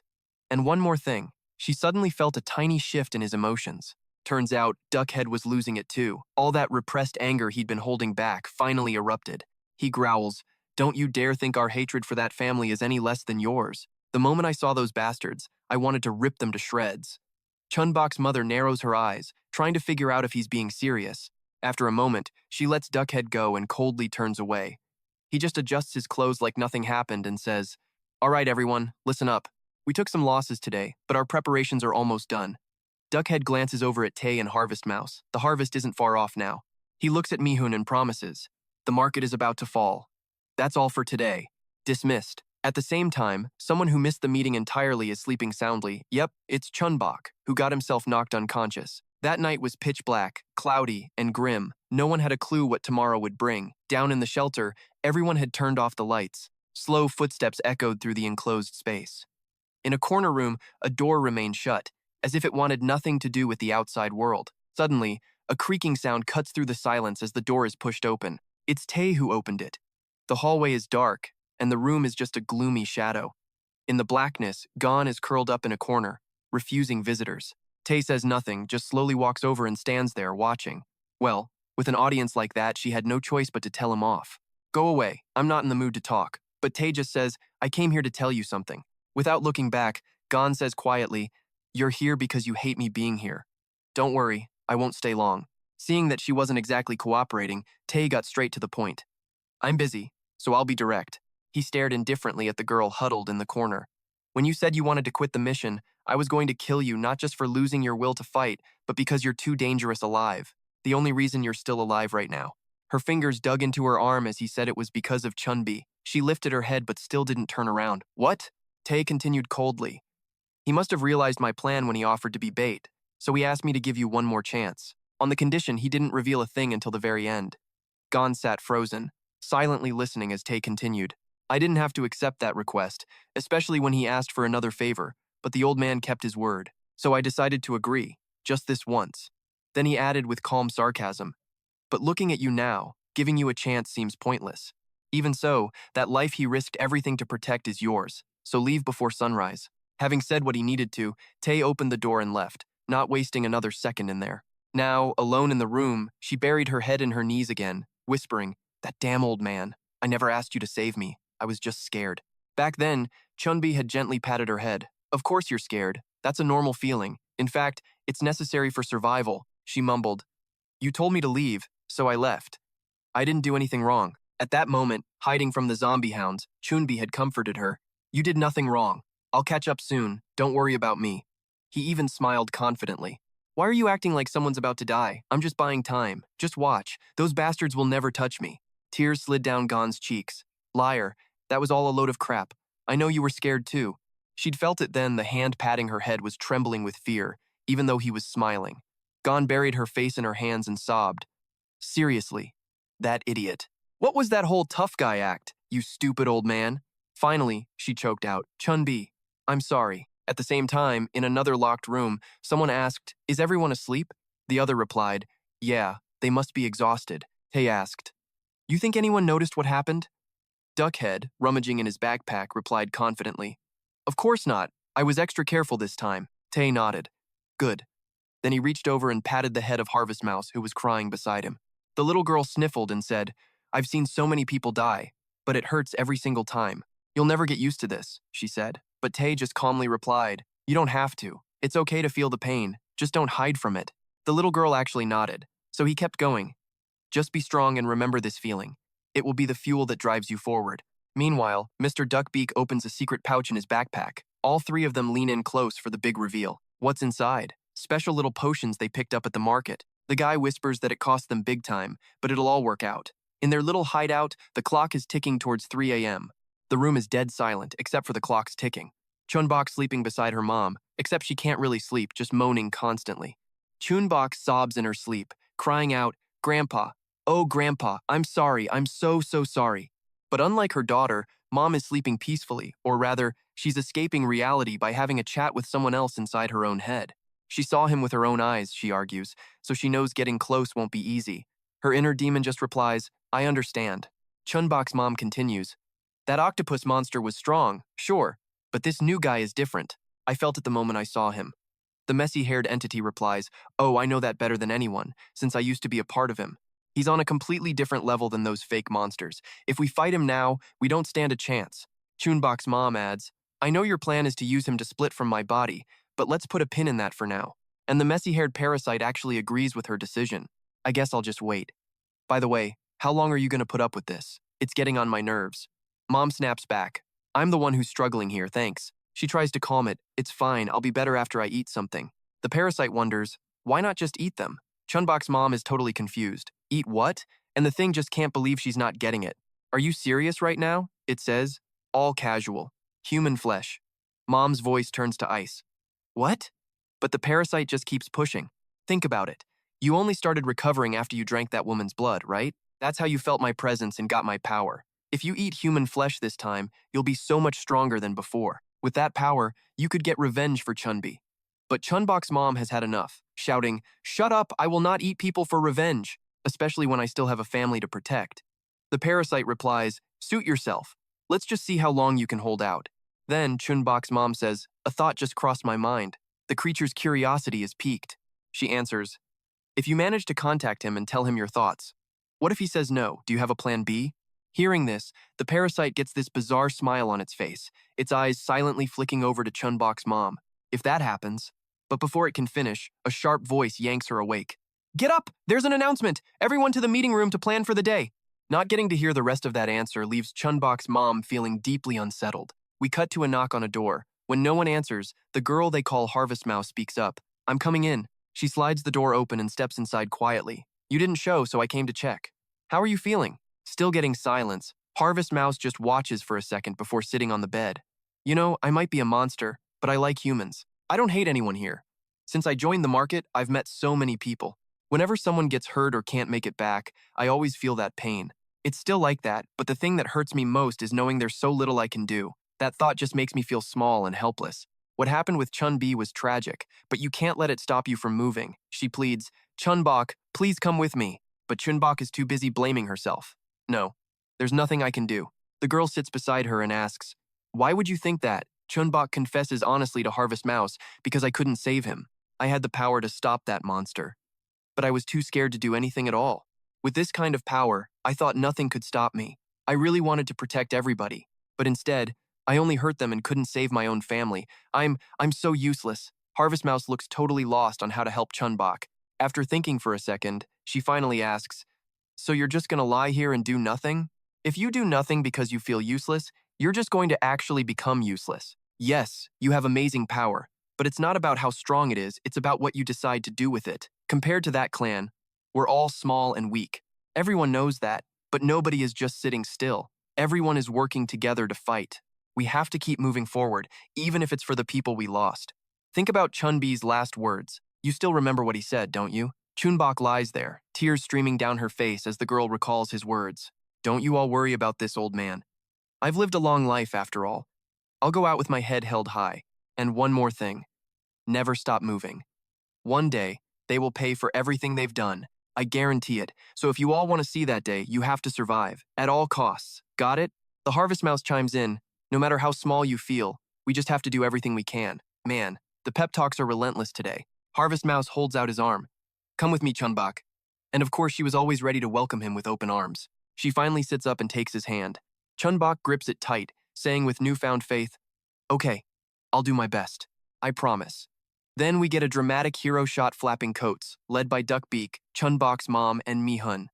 I will tear that market down. Cut to a totally different scene. Jajawa is out front yelling, "Christmas special, come on in for some hot soup, you won't regret it." And what do you know? It works. A customer walks out raving about the place. Jajawa gives a classic, "Come again soon." Sina is absolutely loving this. He's licking his lips, practically beaming. It's all because of the sale, right? So cheap. Zayte next to him is totally on board. "I wish they sold food this cheap every day." Senna just says, "I agree," while casually leading around a human. "Just wait, I'll cook you a magnificent dinner." Zayte looks skeptical. "You can cook?" Sena puffs out his chest. "Of course I can. I'll even debone it for you." Zayte thinks for a second. "In that case, I want to eat the mother's arm first." And Sena just agrees. "Deal, we'll save the kid for later." Zayte is practically vibrating with excitement. "I can't wait." Sena just smiles. "Leave it to me, you're gonna love it." But while Zayte is celebrating her future meal, her lights suddenly go out. Well then, that single moment leaves Sena absolutely speechless. Someone just pops out and attacks them. What the hell? His lackeys immediately scramble to find the boss. "Sir, we've got a problem. It's those sneaky rats they're raiding the market." At that very moment, snow begins to fall on the quiet street. But inside a nearby pub, the sound of celebration is non-stop. "Cheers! Merry Christmas!" Turns out it's a monster holiday party. So good. Nothing beats starting the day with a nice slab of meat. 2 more servings over here, someone yells. This tastes even better than usual. Well, duh, it's Christmas. But completely killing the festive vibe in a dark corner of the bar, Hyundai is complaining bitterly. So it's all meaningless, she whines. I get all the blame for the supply shortage, but it's 100% the rat's fault. Hearing this, Louise tries to be supportive. That must be really annoying. She immediately snaps back. Of course it is. Those rats drive me crazy. I wish they'd all just get caught. They're so disgusting, unless of course they're our dinner. The sound of sizzling meat cuts through the air, silencing them both. A moment later, Louise pipes up. Hey, want to go somewhere else for a few drinks? Hyundai immediately agrees. Yes, let's just have something simple at your place. Thanks for the meal. As she's walking out the door, she yells, We'll be back. But suddenly, the owner, who is totally ja-ua in disguise, orders, Pay your bill. This new attitude catches her completely off guard. What? Pay for what? You said it was free because it's Christmas. Why are you asking for money now? This is ridiculous. But no matter how much she screams, he just calmly tells her to pay for what she ate. Her voice gets even sharper. Hey, you mother, is there a hole in your head? You want to get paid? Before she can even finish, Ja-ua puts a bullet right through her head. The monsters nearby hear the sound and whip their heads around. What was that? A gunshot? Luis, standing right beside Hyundai, is completely frozen. She just stares, eyes wide, unable to process what just happened. In the next second, Ja-ua rips off his mask. Time to pay your debts, you bastards. The second they see his real face, the monsters are filled with terror. They all start scrambling and shouting, It's him! In a flash, one of the louder monsters starts screaming at the top of his lungs. He's a rat! They all rush forward in a panic. Get over here, you bastard! You rats ruin everything, so stay right there. And just as they wanted, Ja-ua stays perfectly still, a triumphant smile spreading across his face. The lead monster charges forward, and then freezes solid. Turns out, he can't move a single finger. Huh? Then another monster gets stuck right behind him. What? What is this? The rest of them are having the exact same problem. My body, with a gun in his hand, Ja-ua slowly stands up. What's wrong? You all look a little unwell after your meal. The leader starts coughing violently. Why can't I move? You bastard, what did you put in the food? Ja-ua's voice is impossibly calm. Nothing, just a little bit of effort. He pauses for about 2 seconds, flashing back to himself, sprinkling some not-so-tasty seasoning into all the monsters' food. Then, Ja-ua gently adds, and a little special ingredient to make the food taste better. A little in the meat, the drinks, and the side dishes. I was worried you wouldn't like the taste, but I'm so glad you all enjoyed your last meal. I've been waiting for this day for so long. You know what the worst part about working here is? Dealing with you monsters, prepping and cooking your food, but the worst part is listening to you insult humanity while your mouths are stuffed full of meat. And what do you know? The monsters finally look scared. Wait a minute. This guy is still trying to talk. Ja-ua cuts him right off. You all should be grateful your miserable lives are ending right here. Because the main event is about to kick off. A moment later, one of Dungkook's goons comes running in, totally frantic. Boss, we've got a situation. It's those sneaky rats. They've launched a surprise attack on the market. As he speaks, a vision of monsters in the market getting absolutely destroyed flashes. Despite this, Dungkook calmly replies, I know.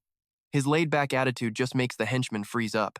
This is a pretty big deal, so naturally Dungkook ignores him and turns to Mother Hannah. They're moving faster than I thought. Her tone of voice shows absolutely no surprise at all. Exactly. I figured they would stay quiet during the holidays. I guess they've just lost their minds with fear. What do you think? The next second, Dungkook is deep in thought. They've always been extremely careful until now, so for them to act this boldly, something's definitely up. Maybe they actually think they can win, or perhaps they're just stalling for time, looking for something in the middle of all this chaos. Stalling for time seems way more likely. After thinking it over, he finally speaks. Yesterday, when the knight was inspecting the meat, they must have overheard him mention the child. They know we're looking for the mother and her kid. Are they using them to set up some kind of plan? The thing is, they don't know he only needs the child. Report back to me when you have more info on this. The subordinate quickly scurries off to obey. Yes, sir. Right after, Mother Hannah speaks up slowly. My love, I just received a report from number 2. He says the staff members are acting strangely. Hearing this, Dungkook gets curious. Strange behavior? What exactly does that mean? She quickly replies. He said he'll report back later since things are a little chaotic right now. One thing's for sure, he's having a hard time controlling the situation. If our army is struggling against those walking meat bags, they must be pulling some sneaky tricks. In the blink of an eye, he's already got a plan. Looks like I'm going to need your help. Can you create a child for me? Without any hesitation, Mother Hannah immediately agrees. Of course. Do you have any requests? Then, Dungkook lays it out. I want to be able to write it. And she just flashes this perfectly calm smile. I understand. Just give me a minute. It'll be done in a flash. Seeing how fast Mother Hannah gets to work, he's totally confident that even though things are tough right now, everything is going to work out. Dung thinks to himself, the knight is handling the central district and Bigfoot is guarding the perimeter. What we need now is right as he's strategizing, the subordinate rushes back in to announce, "Boss, there's important news." According to intel from Sector 3, they spotted the mother and child nearby, and it looks like they're on the move.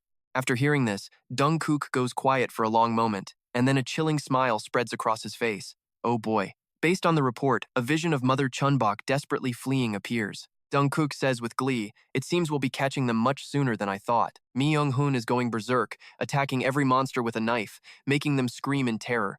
"Get that bastard, what the hell? Somebody stop him, help! Get someone powerful to handle this guy, or we're all going to die."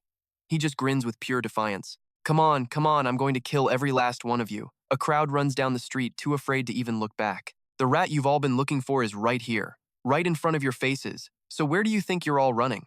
Mi-hun's eyes are filled with death. "You wretched clan, do you have any idea how long I've waited for this day?" He remembers being a mess in his prison cell. Father Chun-Bok leaned against him, crying. All that suffering. Mother Chun-Bok laid on his lap, laughing through the pain. "All the misery I had to endure turned into nightmares that haunted me every single night." Mi-hun remembers that cruel and brutal scene. "Today, I'm paying you back for all of it." Red veins bulge in his eyes. Mi-hun squeezes the head in front of him even harder when he feels the guy shaking. "For every single life your clan has stolen, I'm paying you back in full, with interest." A sickening crack echoes. Suddenly, a voice calls out, "Mi-hun, calm down." The person warns him, "Stop messing around. Move to the designated location." Mi-hun snaps back, "Are you monitoring me?" The duck-haired guy replies, "No, but I've been hearing things from a few people. Even if I don't want to know, just calm down before you kill one of our undercover agents by mistake."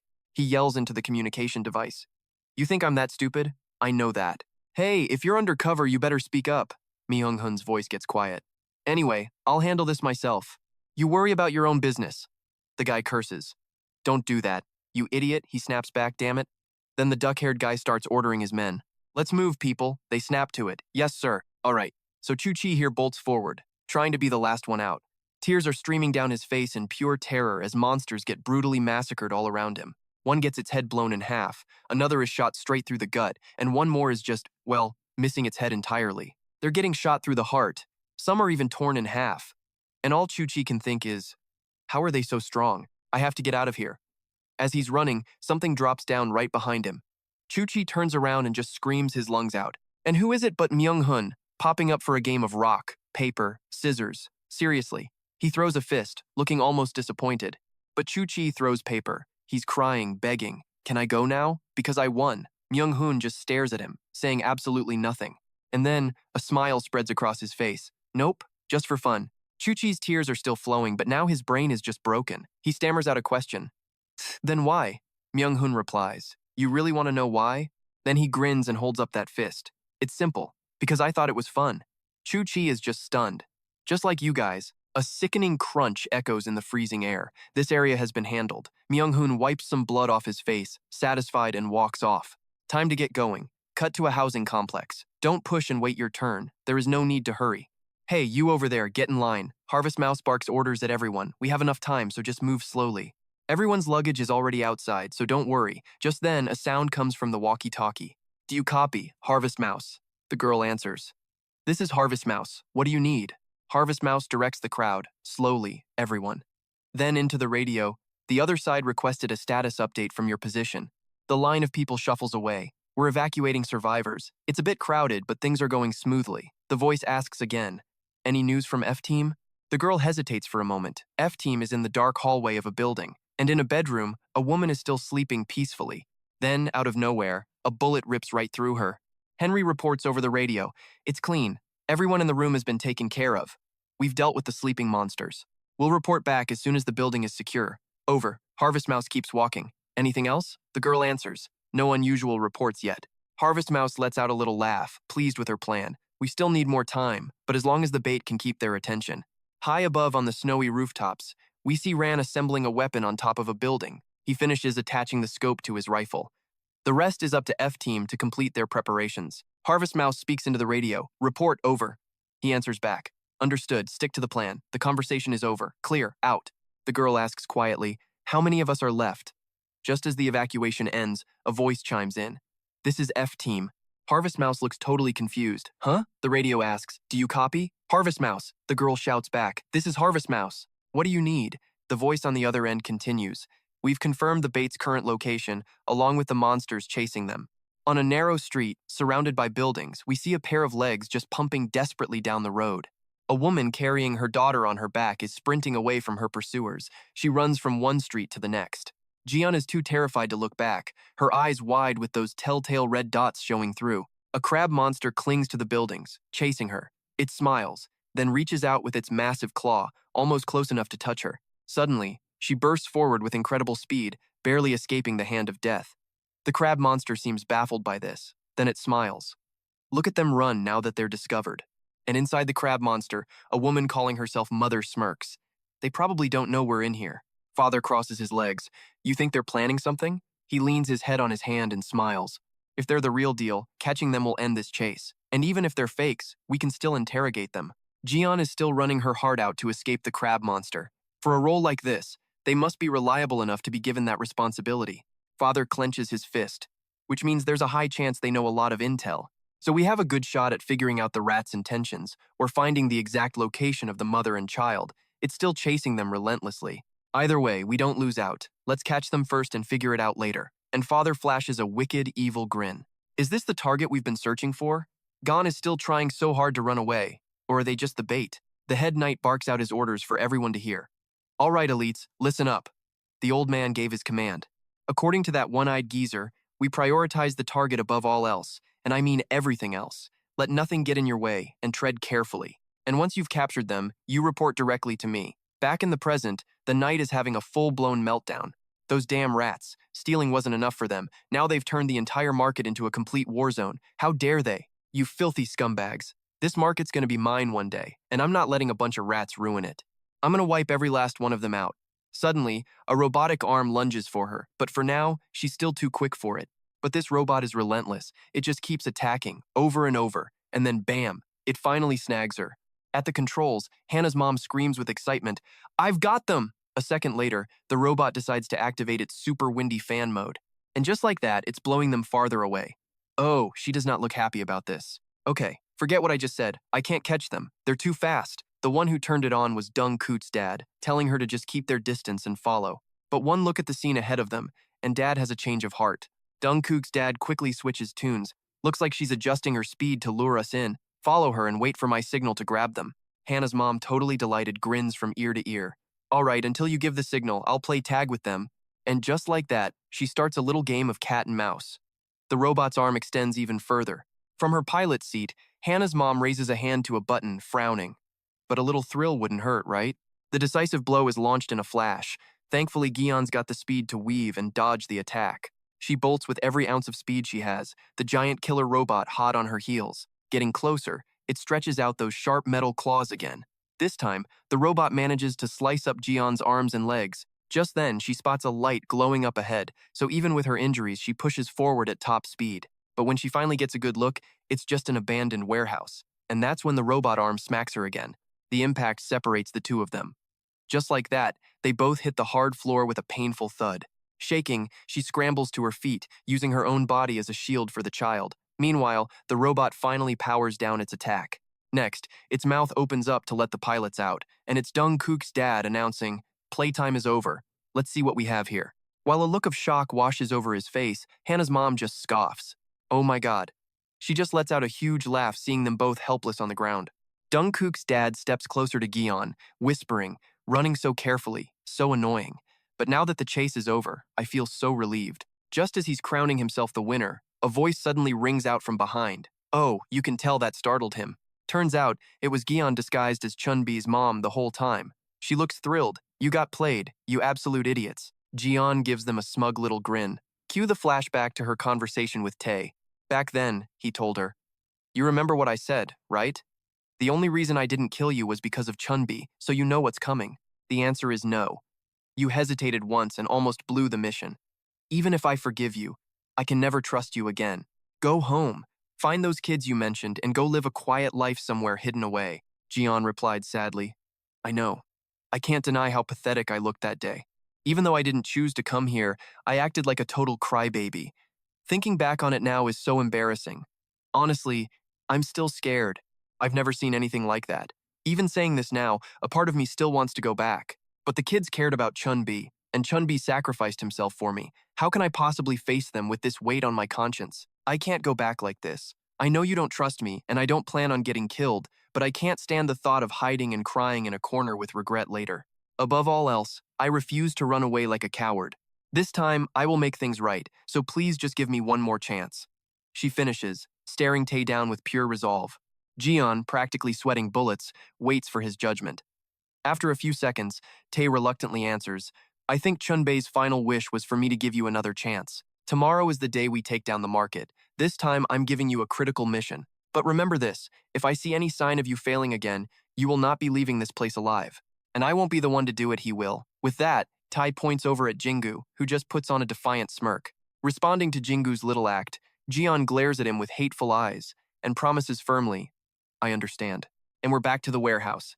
Hannah's mom says with annoyance, Ah, so it was just a decoy. What a shame. I guess we'll have to save the real target for the others. Dung Kook's dad quickly chimes in. Now, how about you relax and we have a little chat? She cuts him off loud and clear. Sorry, but I'm not much of a talker, and I have absolutely nothing to say to you. Make your move.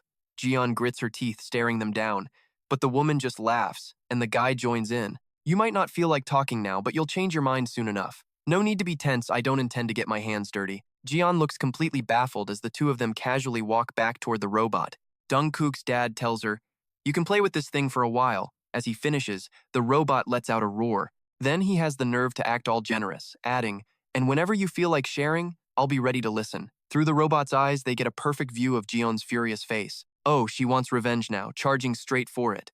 The robot quickly shoots out a handful of sharp metal claws to stop her dead in her tracks. Seeing that makes her grind her teeth in pure rage. Jion decides to counterattack using her spiky, weaponized hair. It's not enough to get an advantage, so she immediately backs off. That's when John smirks, staring at the robot in disbelief. And why is he so shocked?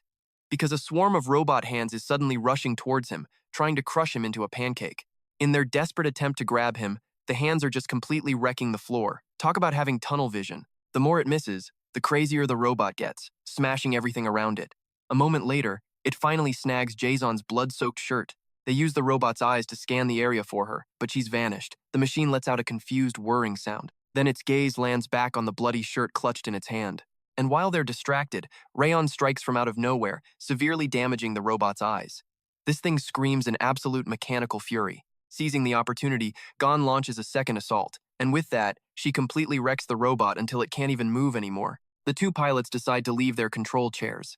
Cha Dung-kyuk speaks up, offering some praise. Not bad. But besides being agile, there's nothing that special about her. Mother Hannah disagrees completely, simply asking, Really? I see things differently. Intrigued, Cha Dung-kook asks back, Oh? And what do you see? She covers her mouth with a fan as she speaks. She's not just fast, she's using that speed strategically to minimize the damage she takes. She may not be the strongest, but she has potential. Hearing this, he replies with interest. Looks like she's caught your full attention.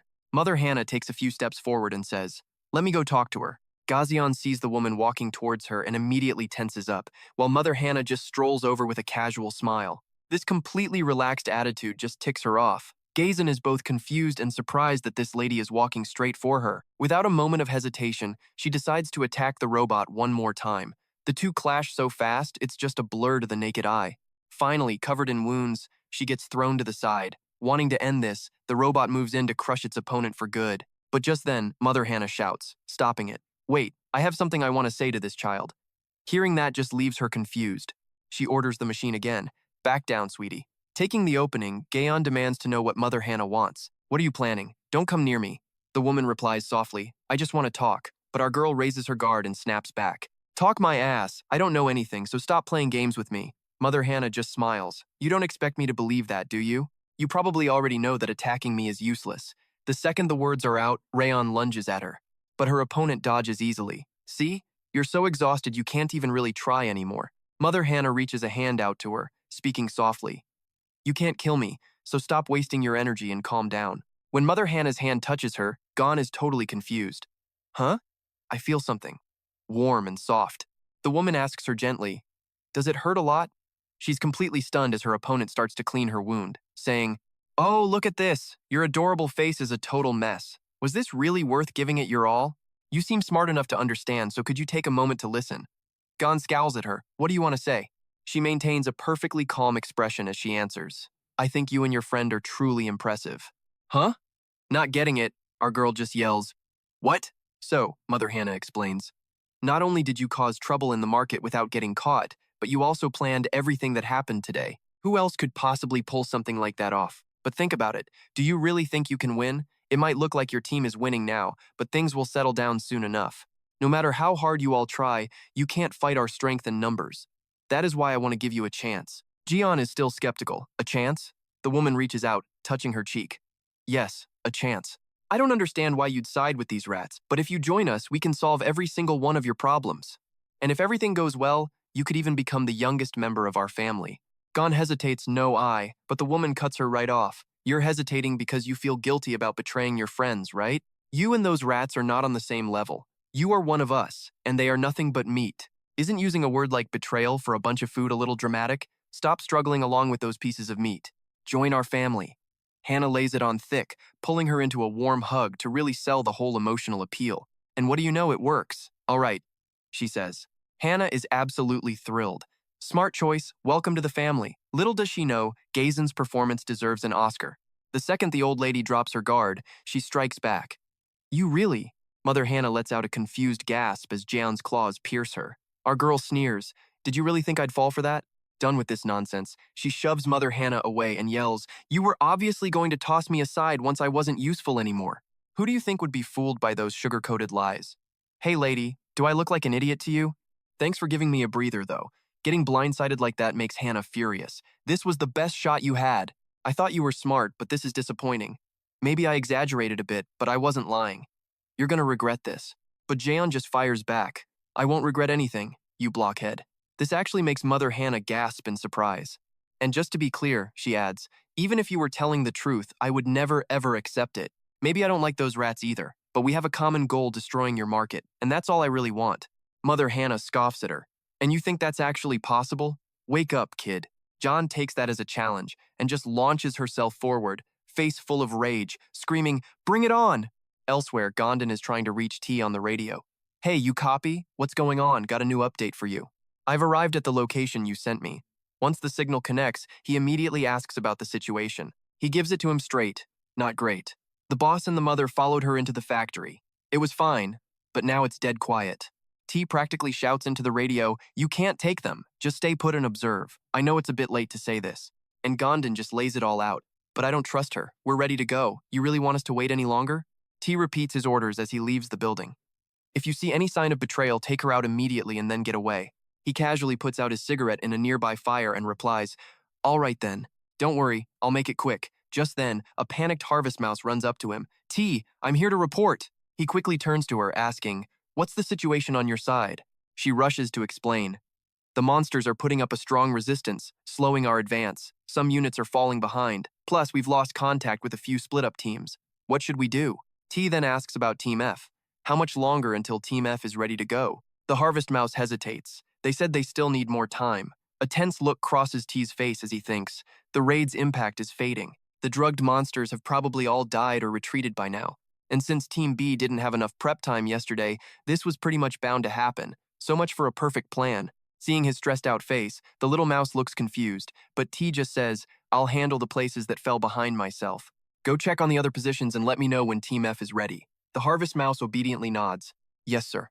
And T, ever the leader, adds, "Don't worry, it'll be fine." A second later, an urgent call comes in. "We need support." T quickly responds, "I'm on it. What's your situation over there?" Back to the action. Mother Hannah's robot is still wailing on Jeon, who's totally drained and thinking, "Man, I'm exhausted. That earlier wound from luring them in is really getting to me. This whole thing is starting to get way harder, but I still have some energy, and I'm faster than this thing. If I can just stall until my body recovers a little more." A second later, wham! The robot grabs her leg. Predictably, she yells out, "Damn it!" John tries to break free, but it's no use. Next up, she tries to use the sharp pin in her hair to attack it, but the robot is one step ahead, slamming her down. Watching this beatdown, Hannah smirks.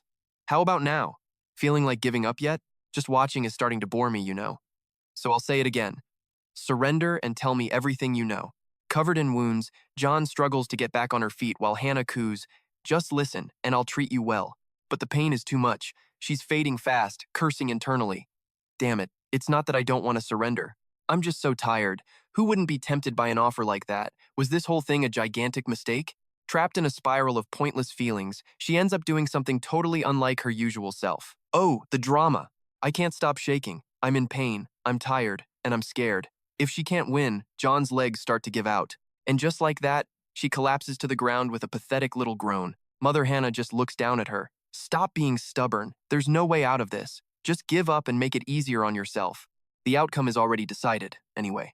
John gives her a confused look, and then her eyes slowly close from sheer exhaustion. But then, pop, her eyes fly open again, and then she reaches out, grabbing the hand of a nearby kid. Gon stares at the boy for a moment, then just breaks down, crying in total despair. And that's when it hits her a memory of her own two kids. First, her little one promised her mom would bring back candy. Then her son chimes in, I want chocolate. Yeah, she made them a promise too. All right, even if I have to steal, Mommy will bring it home. The little girl was thrilled, yelling Mom's the best, while her brother added potatoes, chips, and octopus to the list. And Jian promised them everything. Of course, I'll bring back so many things so you two have to be good, okay?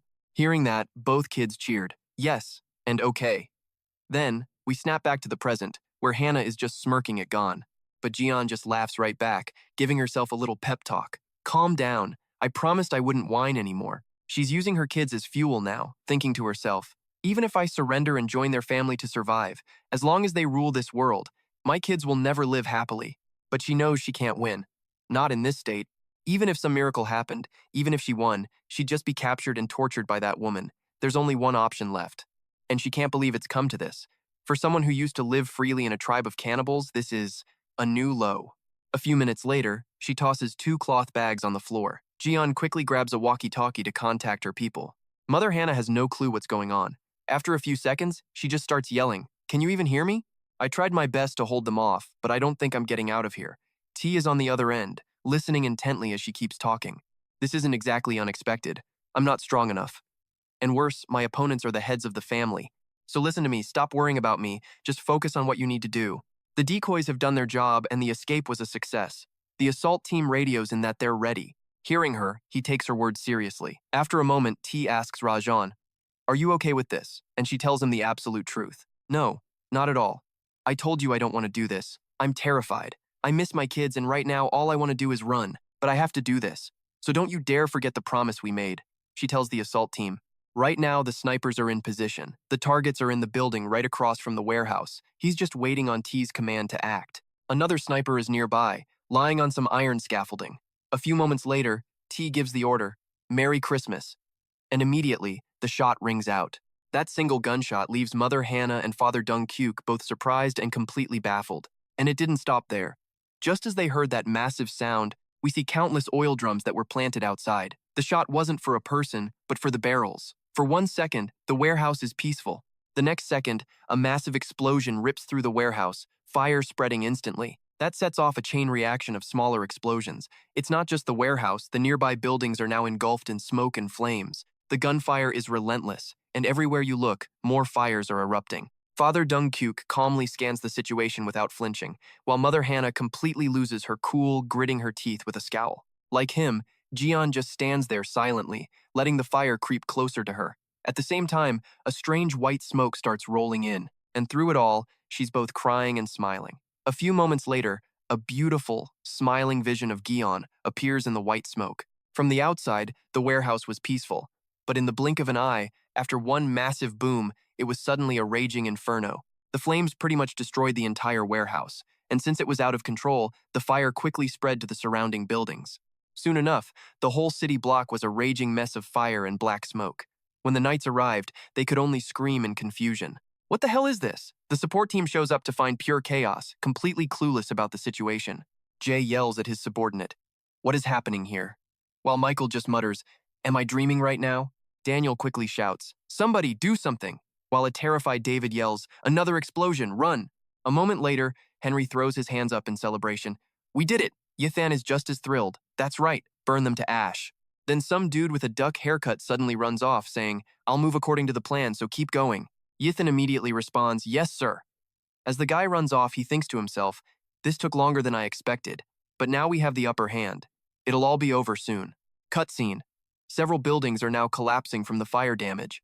Seeing the debris falling everywhere, Yithan says to Henry, "It's totally destroyed. It's gonna take ages to search for the bodies." His partner replies, a bit confused, "But they're obviously dead." However, he reminds his partner, "Just keep searching. If we can't find them, we follow T's orders." Henry obediently gets back to it. "Right, the fight's not over. Go search over there." Noticing a man crying, Brian can't help but ask, "Why did he suddenly start crying?"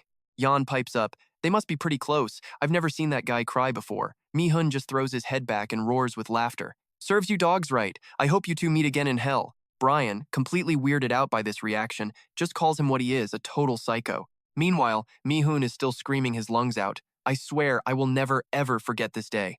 He then gets on the phone with T. "I got to admit it, my friend. You were right. She put on one hell of a performance." T just whispers back, "If you're done celebrating, get a move on. Let someone else handle the search and get to the next spot."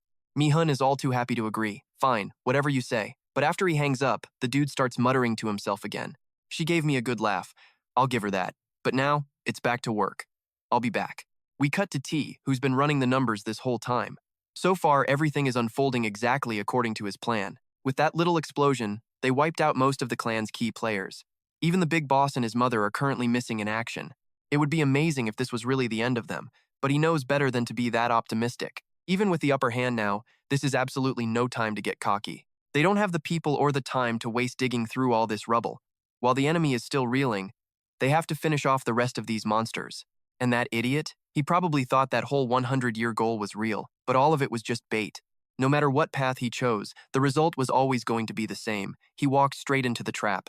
The moron has no clue who they really are or what their objective is, hunting them like they're squashing bugs instead of a real threat. Sure, he managed to find a weakness and take out a few of their people, but guess what? Even their deaths were all part of the master plan. Weaknesses are inevitable, no matter how much you try to hide them. So, to hide the one fatal flaw that he absolutely could not let them find, he created a big, obvious fake one to distract them. T clenches his fist and smirks. "Thanks for being so incredibly stupid." The poor, pathetic fool. Cut to a city tunnel, where the healer is leading his group and whispering, "You think this thing's gonna collapse?" Felix's only reaction to that is, "Oh, for crying out loud." Moving deeper, Chun-Bok hears a sound up ahead and immediately freezes. At that exact moment, Harvest Mouse sees T walking toward them and happily calls out his name. "Is everyone ready?" he asks. She quickly gives him the report. Seizing the moment, T barks out his orders. "It's time!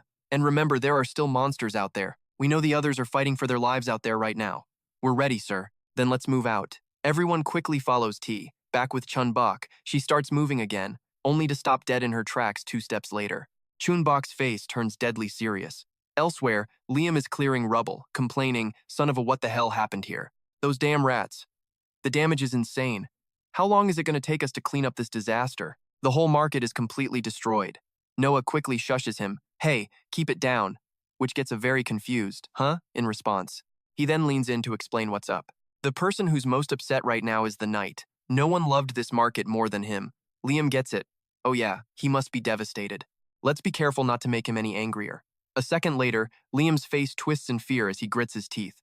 What is this smoke? Even Noah has no idea. "What the hell is that?" Oliver comes sprinting towards them, totally panicking. "Whoa, why do I feel so lightheaded all of a sudden?" Immediately after, Noah groans. "Ugh, my head is splitting." Meanwhile, the knight just silently stares at his own hands, but then he hears footsteps heading his way, and his head snaps up in surprise. He glares ahead with eyes like bullets. The person walking towards him, it's none other than Chun-Bok. Well, looks like a fight is about to go down. The knight clenches his fists, ready to throw hands. In the next second, he whips out a hammer. Without a moment of hesitation, the knight charges straight for her, raising the weapon high for a strike. She doesn't even flinch, just stares him right in the eye. Finally, Chun-Bok grinds her teeth and launches herself into the fray. A few moments later, the smoke has everyone paralyzed and dropping like flies. Linus stammers out in pure terror. "What the? I can't move." Liam starts barking orders at him. "Don't breathe the smoke! Go help the knight!" Just as the words leave his mouth, someone smacks him hard on the head, making him cry out in pain. But the enemy didn't just target Liam's crew, they went for everyone. In a few seconds, with a single pass, all of Liam's men were on the ground. A massive explosion rocks the area, taking a few more buildings with it. Cut to the knight, who whips out his trusty hammer. Just then, Chun-Bok comes flying straight at him. The knight swings his hammer, but she's too quick, dodging backward in a flash. Seeing this, the guy grinds his teeth so hard you can hear it. A second later, something smacks him in the head as a voice calls out, "Hey, not happy to finally see me?" He spins around, his face an icy mask of fury. The knight demands in a serious tone, "What the hell? Who are you?" The other guy replies instantly, "Who am I? I'm the leader of those rats you've been hunting. And you want to know why I'm telling you this? Yep, standing before the knight is the infamous Duckhead," he says with total confidence. "Because today, you're going to disappear along with this market. Consider it a gift from me." The scene erupts into chaos, not just smoke from the fires, but poison gas too, all for the sake of revenge. The knight swings his hammer, aiming to crush his enemies, but now, Chun-Bok's mom joins the fight, teaming up with Duckhead to bind the knight. Seeing him struggle, Chun-Bok's mom says grimly, "Struggle all you want, it's useless. You're going to die by my hands anyway." Her eyes burn with a mix of pure rage and deep-seated hatred, ready to settle an old score with the knight. But he breaks free, raising his hammer and roaring, "You dare destroy the precious market I'm supposed to inherit? The treasure my father built?" Just as his hammer is about to land, the knight is stunned, hit from behind by none other than Duckhead. And he doesn't miss the chance for a taunt. I guess the echo sounds better when it's empty inside. The knight just snarls back, "You insects!" At his words, Duckhead and Chun-Bok's mom coordinate their attack. She unleashes a special move that sends the enemy flying. He hits the ground in disbelief, and now, Chun-Bok's mom's hair completely envelops the knight. Furious, he just screams at the top of his lungs, "Like I even care! That thing you call a treasure would look better as a pile of rubble. Besides, I'm taking your life." Provoked, she moves in a flash. Duckhead immediately coordinates with her. They both attack the knight at once, as Chun-Bok's mom brings up the past. "This is for what you did to Chun-Bi, you iron-headed bastard."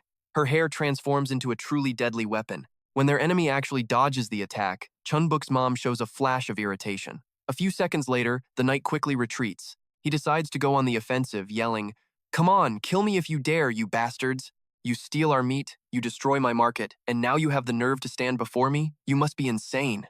How foolish. It's one thing for beasts to rise up against their fear of death, but you were blessed by Father, and yet you chose to side with that walking pile of meat?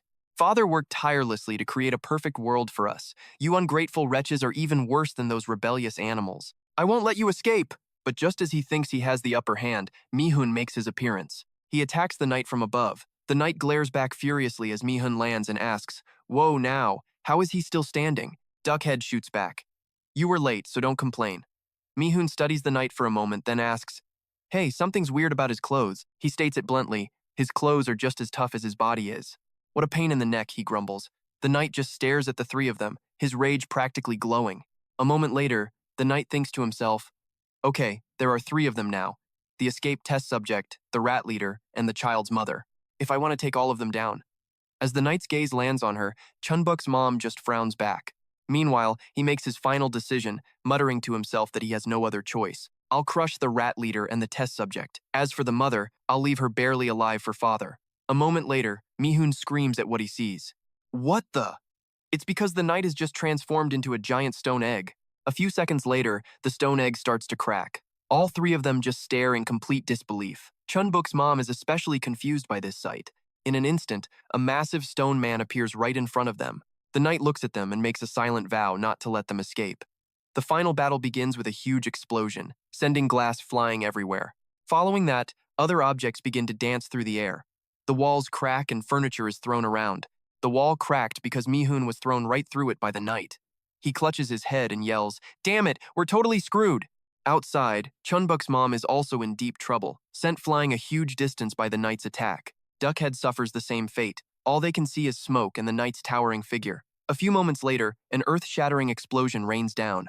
Chun-Bok's mom looks annoyed as smoke and dust fly all over the place. Then she frowns, thinking to herself, "He's too strong. I've fought plenty of monsters before, but this is on a whole different level."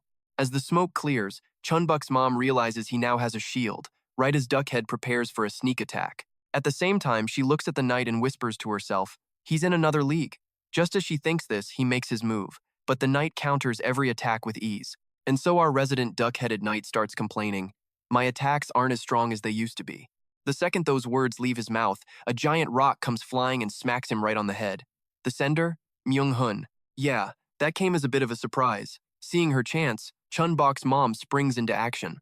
Instantly, the three of them swarm the knight, and the sweet sound of a beatdown begins all over again. Meanwhile, over at a warehouse, something is crawling out from under a pile of junk. And what crawls out? It's a person. And this guy seems pretty happy, saying, I knew they were planning something sneaky, but I never thought they'd prepare something this big. Turns out, it's Dung-kook's dad, and he and Hannah's mom are perfectly fine. She quickly adds, Me too. We almost bought the farm back there. We only survived thanks to our kid. Are you okay? Right then, Dung-kook's dad coughs up some blood, but he plays it cool. I'm fine, thanks to you. What about you? Hannah's mom beams. I'm fine too. That explosion hit me hard, but your safety is all that matters. Dung-kook's dad is all smiles. You're the best. She starts crying happy tears. Anything for you, my love. Anyway, scene change to Tae ordering Black Cat around. Can you give me a status update? The reply is instant. Yes. Explosions hit multiple zones, and we lost a lot of people, but Bigfoot and the Knight are still standing. Luckily, Bigfoot still has plenty of minions under his command. As for the Knight, he's fighting the mother and 2 rats, but before Black Cat finishes, he gets cut off. I get it. Back to Dung-kook's dad, who's telling Hannah's mom, tell them to secure the market and capture the mother and child alive. But she seems a little curious, asking, aren't you going to check on them yourself? If they're fine, there's no need to. Besides, we're both seriously hurt. He just agrees, I think you're right. I'm probably exhausted. I'll take care of you when we get back. I'll even make you coffee, Hannah's mom promises. Of course. Cut to Eliza arriving on a scene of total wreckage and bodies. She immediately makes her report. Sir Bigfoot, we've received a request for reinforcements. The Knight is fighting the mother. But should we join them? He answers in a low voice. We can't send everyone over there. She quickly argues, but our top priority is whoops. Bigfoot turns and gives her the look, and Eliza knows she messed up. I'm sorry, I didn't mean to question you. He then gives her some special advice. Staying calm in a situation like this is important. We lost a ton of people in that blast, and now the rats have the upper hand. They're probably trying to lure us all to the central area. And even though we know the mother's location, we have no intel on the kid, which means we still haven't reached our goal. Right then, Iris aims her rifle straight at Bigfoot. But before she can fire, another bullet takes Iris right out of the picture. With that handled, he turns and says, deploy reinforcements and find the kid's location. We can't just abandon our existing outposts. With fewer people, we have to be even more careful. Eliza immediately replies, yes, sir. Meanwhile, the fight at the market is still raging. One group suddenly rushes into a building, while another group tries to flee. A few moments later, the first gunshots echo out. Leo runs by screaming, it's the rats! Mike quickly comes up with a plan. Let's charge and attack. The big guy just roars, get 'em all, come on! Both sides are fighting hard, with H leading the retreat, followed by T and the Harvest Mouse. After a short run, Phenon gets hit by a surprise attack from James. Immediately after, his team makes quick work of the enemy. Cut to Chun-Bok, who's completely surrounded. Tae tells his people, good, let's keep going. Chun-Bok shoots him an annoyed look and says, fine. Then she opens her mouth and unleashes an attack on the humans. He calmly raises his gun and aims it at her. The battle is pure chaos. Over here, Chun-Bok is giving herself a pep talk. She can totally do this. She just needs to save as much energy as possible and control these monsters to help the others fight back, just like the way he taught her to. She grits her teeth, sweating bullets as she starts losing her cool. Chun-Bok tries to recenter herself. She needs to stay calm. She remembers Tae's advice. Your power is useful, but you can't just waste it so recklessly. If you use it carelessly, you'll be exhausted and won't be able to use it when you really need it. An uncontrollable power is just a burden. For now, maintain your current state and leave the fighting to everyone else. Chun-Bok replies, understood. Tae encourages her. Well done. Yishin shouts with joy. This battle is so much easier thanks to her. Ran gives a thumbs up. Thanks. Even the Harvest Mouse is cheering her on. You're doing a great job, Chun-Bok. If more monsters show up like before, let's just wipe them out again. But hey, if you feel tired, just say the word. I'll protect you. Chun-Bok just stares at the kid, completely stunned. Feeling that warmth, Chun-Bok's cheeks turn a little red as she manages a happy smile. Okay then, we're moving in that direction. Keep an eye on the spaces between buildings too. A quiet footstep. It's Eric, hiding in the shadows while the monsters chatter among themselves. Report. We've spotted a child among the rats in an alley near Sector 7. Have you captured the kid yet? They're all heavily armed, and the kid has powers too. It's not going to be easy to get close. The one they call Bigfoot is on his comms while walking. Sector 7? Huh, that's pretty far. Lure them over to me. Eric overhears it all. Lure them, sir? Bigfoot snaps back. Is there a problem? Eric immediately corrects himself. No, sir. We'll lure them. Bigfoot hears the report and grunts. Good. The monsters start whispering to each other. So, what's the plan? We need to think of something. Fast. For now, let's just keep tailing them. Meanwhile, Eric is thinking things through. Those rats are protecting the kid with everything they've got. How in the world are we supposed to lure her away? There's no way we can separate them. Suddenly, a figure appears, and Eric immediately challenges them. Who are you? The stranger replies, I'm with Mr. Chevalier. I was running from that explosion and, well, I couldn't help but overhear you guys. The girl with Eric speaks up. You said you can help? Do you have some kind of plan? Phenon calmly replies, Of course. I actually got a good look at that child earlier. I've already got a plan in mind. Just get me what I tell you. Cut to Chun-Bok walking with Tae and the harvest mouse. She speaks up. I think there are fewer monsters now. But Chun-Bok is still on high alert. That's because we took out a ton of them before we left. Still, we have to stay vigilant. Once we get to our destination, we can resupply and rest up a bit. So hang in there, Chun-Bok says, trying to keep spirits up. I'm fine. I haven't had to use my powers that much. After a little rest, I'll be good as new. As they're running, a shadow suddenly blocks their path. The harvest mouse gasps. Huh? Chun-Bok squints. Is that someone up there? The girl breaks out in a cold sweat. Her face goes rigid. Her eyes go wide. And any trace of a smile vanishes. Chun-Bok lets out a shocked gasp. The harvest mouse realizes the enemy's plan and rushes to cover her eyes. Chun-Bok, don't look! But it's too late. A light flashes in her eyes. And there's Phenon, holding Chun-Bi's severed head. Hey there, miss me? You guys tricked me last time, but hey, I was the one laughing in the end, so no hard feelings. Wait, stop, I didn't come here to fight. If I did, would I really just walk right in here so openly? Te calmly replies, Doesn't matter, we're still going to destroy you. Phenon gives a wicked smile. I just came to return this old man's head. If you're so determined to kill me, why don't you do it after you take this head, huh? I won't do a thing, I swear. The harvest mouse tries to hold back the seething Chun-Bok. Calm down, Chun-Bok. Tae also pats her head, trying to soothe her. He gives her some urgent advice. Don't fall into his trap. You have no idea what could happen if you get too close to him. We'll handle this guy, so you just stay put. Chun-Bok is struggling to breathe, gritting her teeth, trying to keep her body from shaking with rage.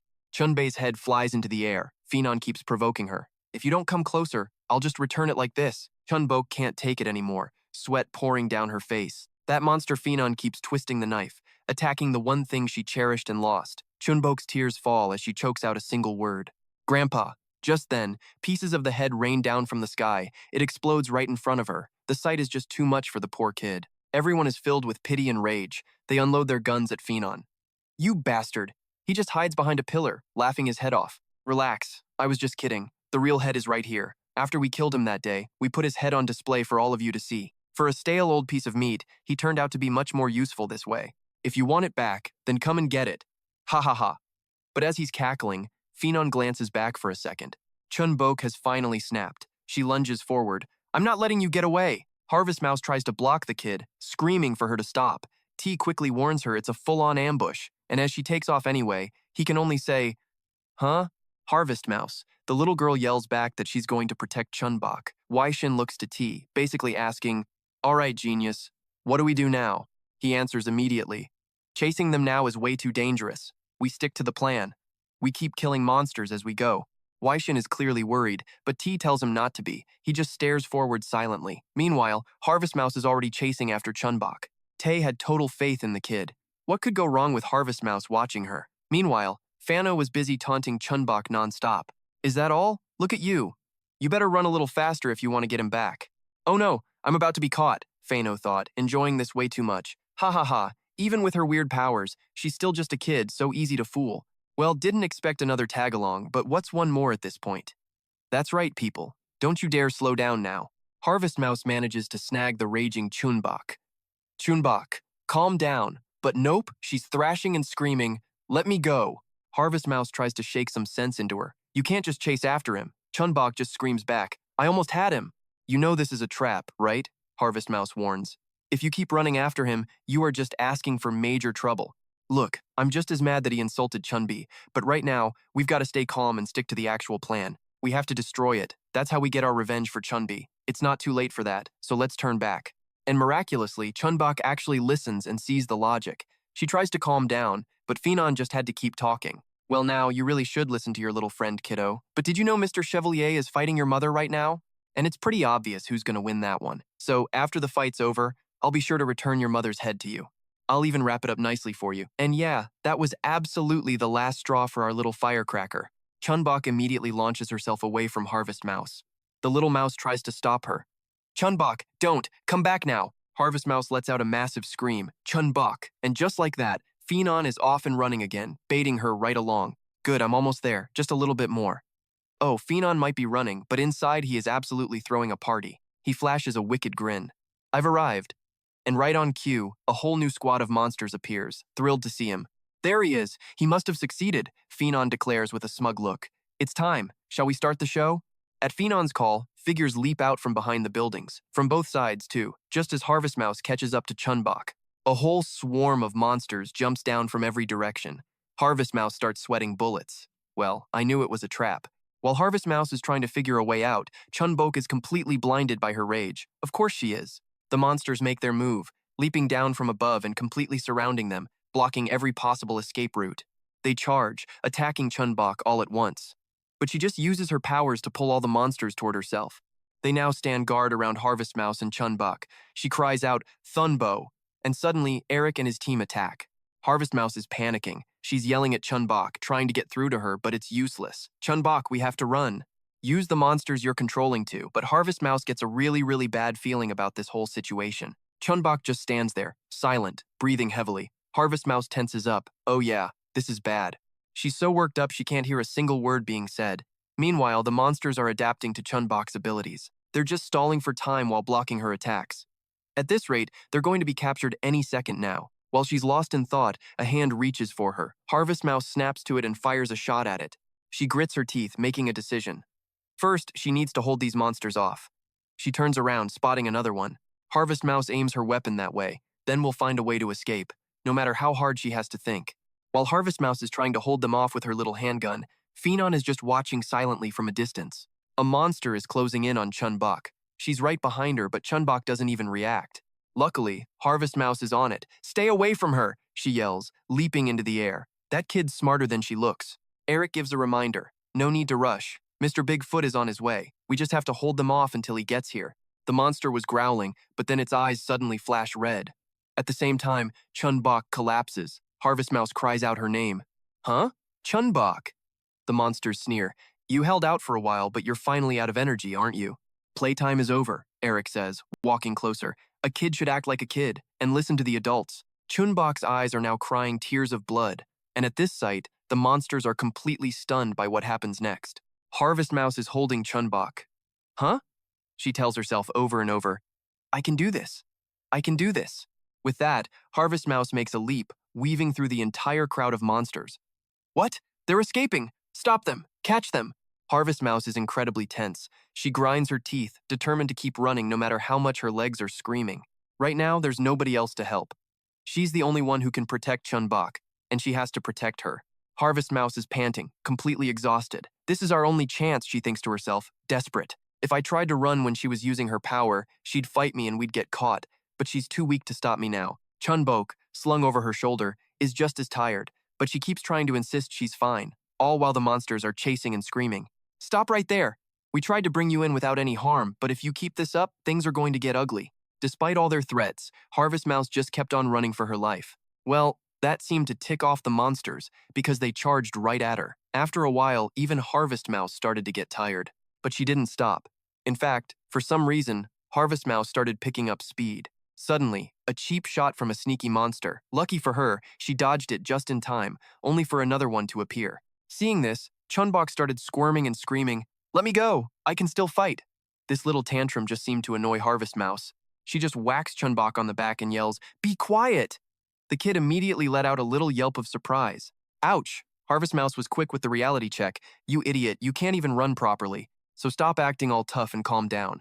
If they catch you here, it's not just going to be your problem. So if you get it, just stay put. In the middle of all this chaos, a giant sign from a nearby building decided it was the perfect time to fall. Of course, this little detail did not escape Harvest Mouse's attention. Her eyes darted over to some tangled power lines hanging in the air.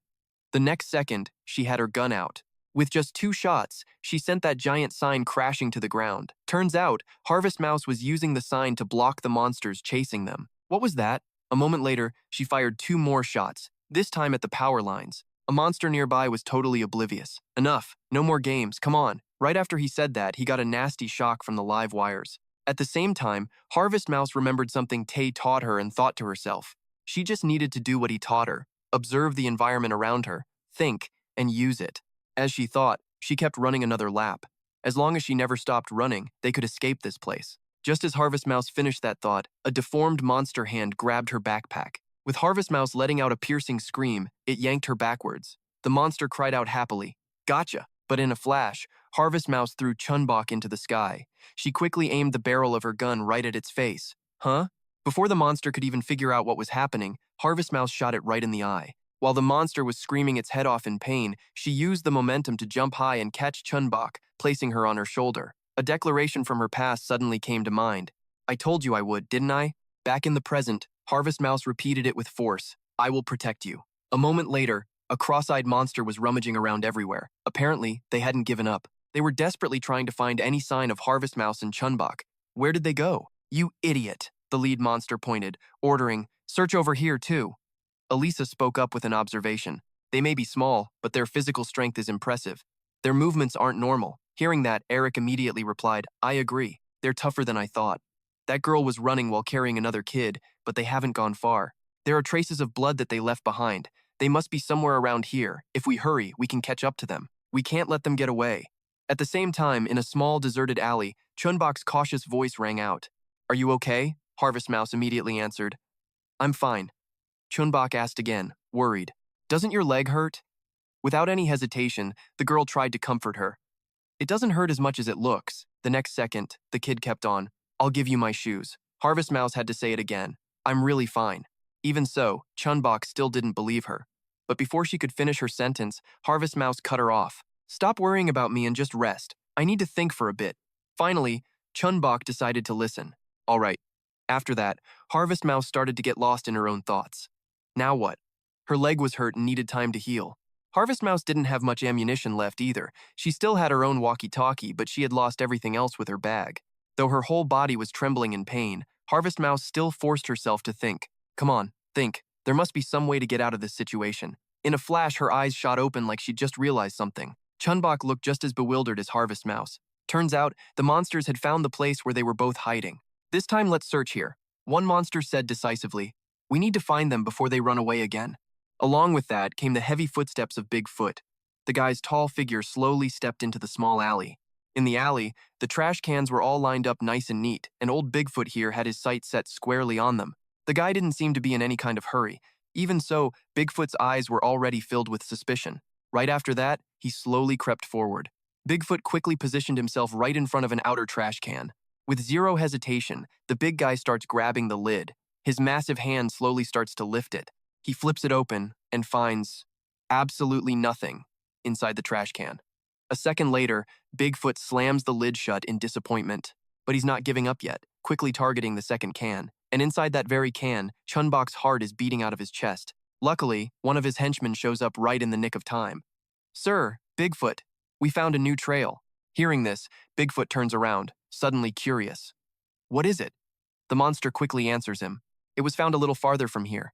It's the ribbon that the little girl who ran away with the child was wearing." Holding the ribbon, he stares at the bloodstain and speaks. "She probably didn't even realize she dropped this. Let's head to the location where it was found.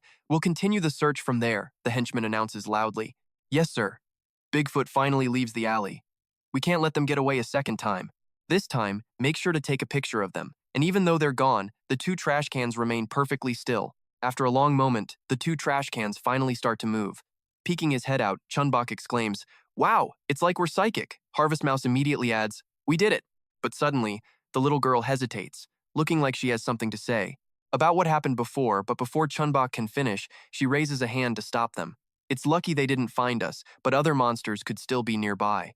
We have to stay quiet and wait until they're all gone." Harvest Mouse's serious attitude makes the girl a little disappointed. "Okay." Then Chun-Bok whispers in a small voice, "You know, it smells awful in here." Harvest Mouse gently consoles him. "Still better than being caught, right?" The girl, however, still seems hesitant. "Yeah, but..." Harvest Mouse continues, "I know it's a little cramped, but just be patient for a bit longer." After thinking for a moment, Chun-Bok finally works up the courage to say it. "No, I just wanted to tell you, I'm sorry." Harvest Mouse's tone is as gentle as ever. "I'm just glad you're okay." Eric's voice then cuts in. "Everyone is extremely worried. Sir, finding this child is incredibly important, but we can't just sit back and let the rats run wild. Some are suggesting we send more reinforcements just in case." The moment he finishes that sentence, Bigfoot stops dead in his tracks. Under Eric's completely surprised expression, he asks in a low voice, "Are you saying you don't trust my brother?" Hearing that, Eric immediately drops to his knees to show his loyalty. "No, sir, not at all. We would never doubt your judgment or Chevalier's strength." After a moment, Bigfoot finally replies, "I understand your concerns. Things have never been pushed this far before, but we can't let this shake us. All we need to do is focus on finding the child and trusting in him. After all, the night is." As Bigfoot speaks, the scene flashes to a wild battle between Messy Hair and the Knight. Messy Hair is unleashing a flurry of attacks, his face a mask of rage. In the next second, the Knight counters and Bigfoot's voiceover continues where it left off. The shield of this place. The scene cuts to another street, where a gas canister is falling to the ground. A moment later, a bright light erupts from the canister, blinding the monsters. A one-eyed female monster's remaining eye goes wide with shock. Turns out, she's witnessing the monster extermination team and T in an absolutely one-sided beatdown. Even in the heat of battle, T doesn't forget his orders. Take them down without wasting ammo. The squad members quickly respond. "Yes, sir." After a while, he speaks into his radio. "All squads, report in order." A member from another street reports in immediately. "Monsters have been eliminated on our end." Then another team chimes in. "Same over here." Hearing this, T doesn't hold back his praise. "Good work." Suddenly, the voice of Team D's captain comes through. "This is Team D. We've intercepted the monsters coming from Bigfoot's direction." His voice crackles over the radio. "Good. Maintain your current position," Team D's captain calmly replies. "Understood." Right after, a member of T's own squad approaches him.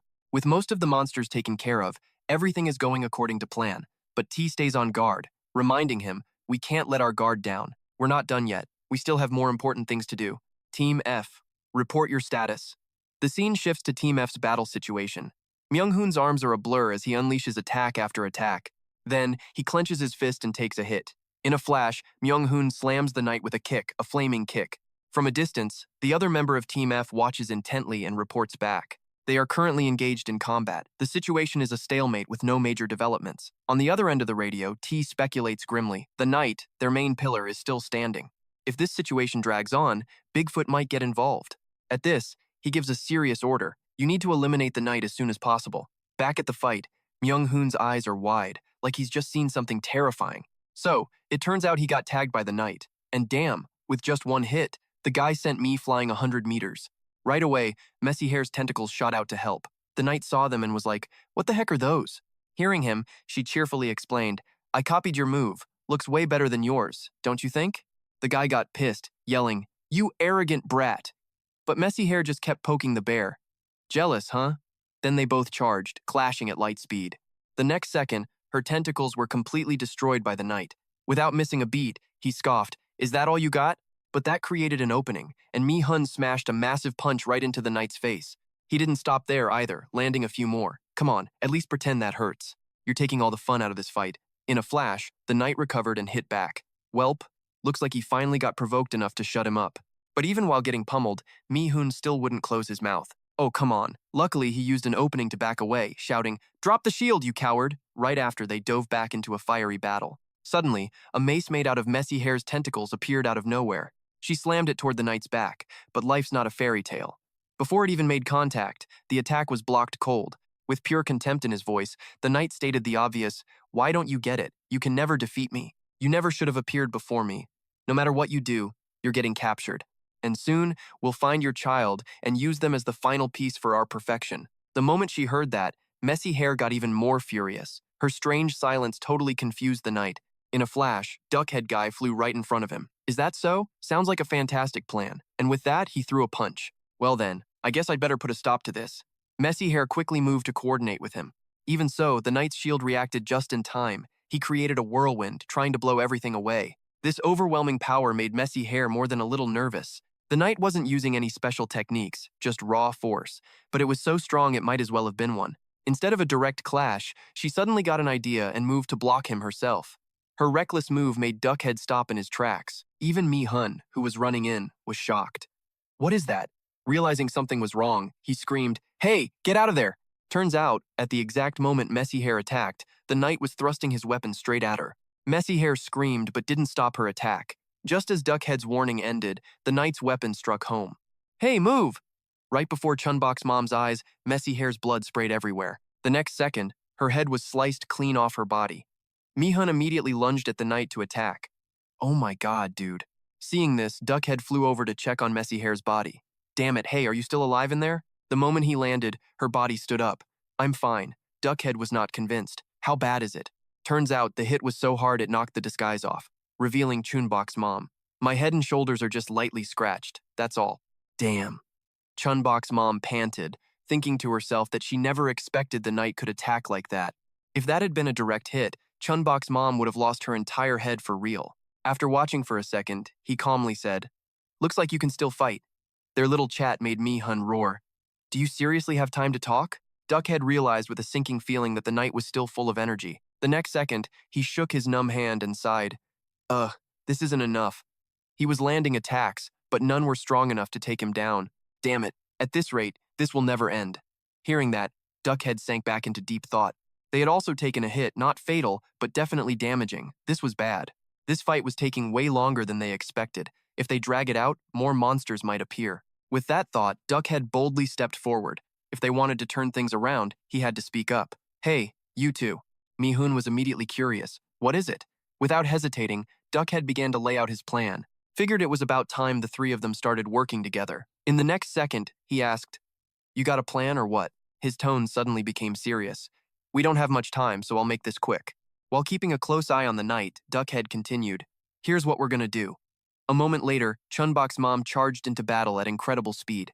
Even though she was blinking in and out of sight, the knight quickly found her position. He launched a vicious attack. Using that opportunity, Mi-hun landed a solid hit on the knight's back. Right after, he commented, "Not really my style." Then, Mi-hun fell silent and just panted heavily. In the blink of an eye, he swung his club high into the air. But that was good enough, because Mi-hun's eyes were burning with determination. Unfortunately, he only hit the knight's shield.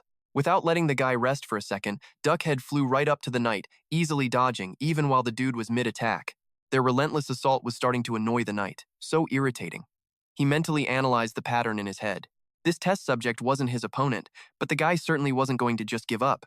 Duckhead wasn't that strong either, but he was way too fast for the knight's attacks. Unlike before, they were now moving and working together, but that alone wasn't enough to be a threat. More importantly, the mother. All this time, she'd been interfering from a distance, but Chun-Bok's mom wasn't as nimble as before. Maybe that last hit did some real damage. In the next second, the knight had a plan. He should probably finish her off before she recovers. Not giving Mi-hun a chance to react, the knight moved fast. He launched a quick strike that sent him flying. Damn.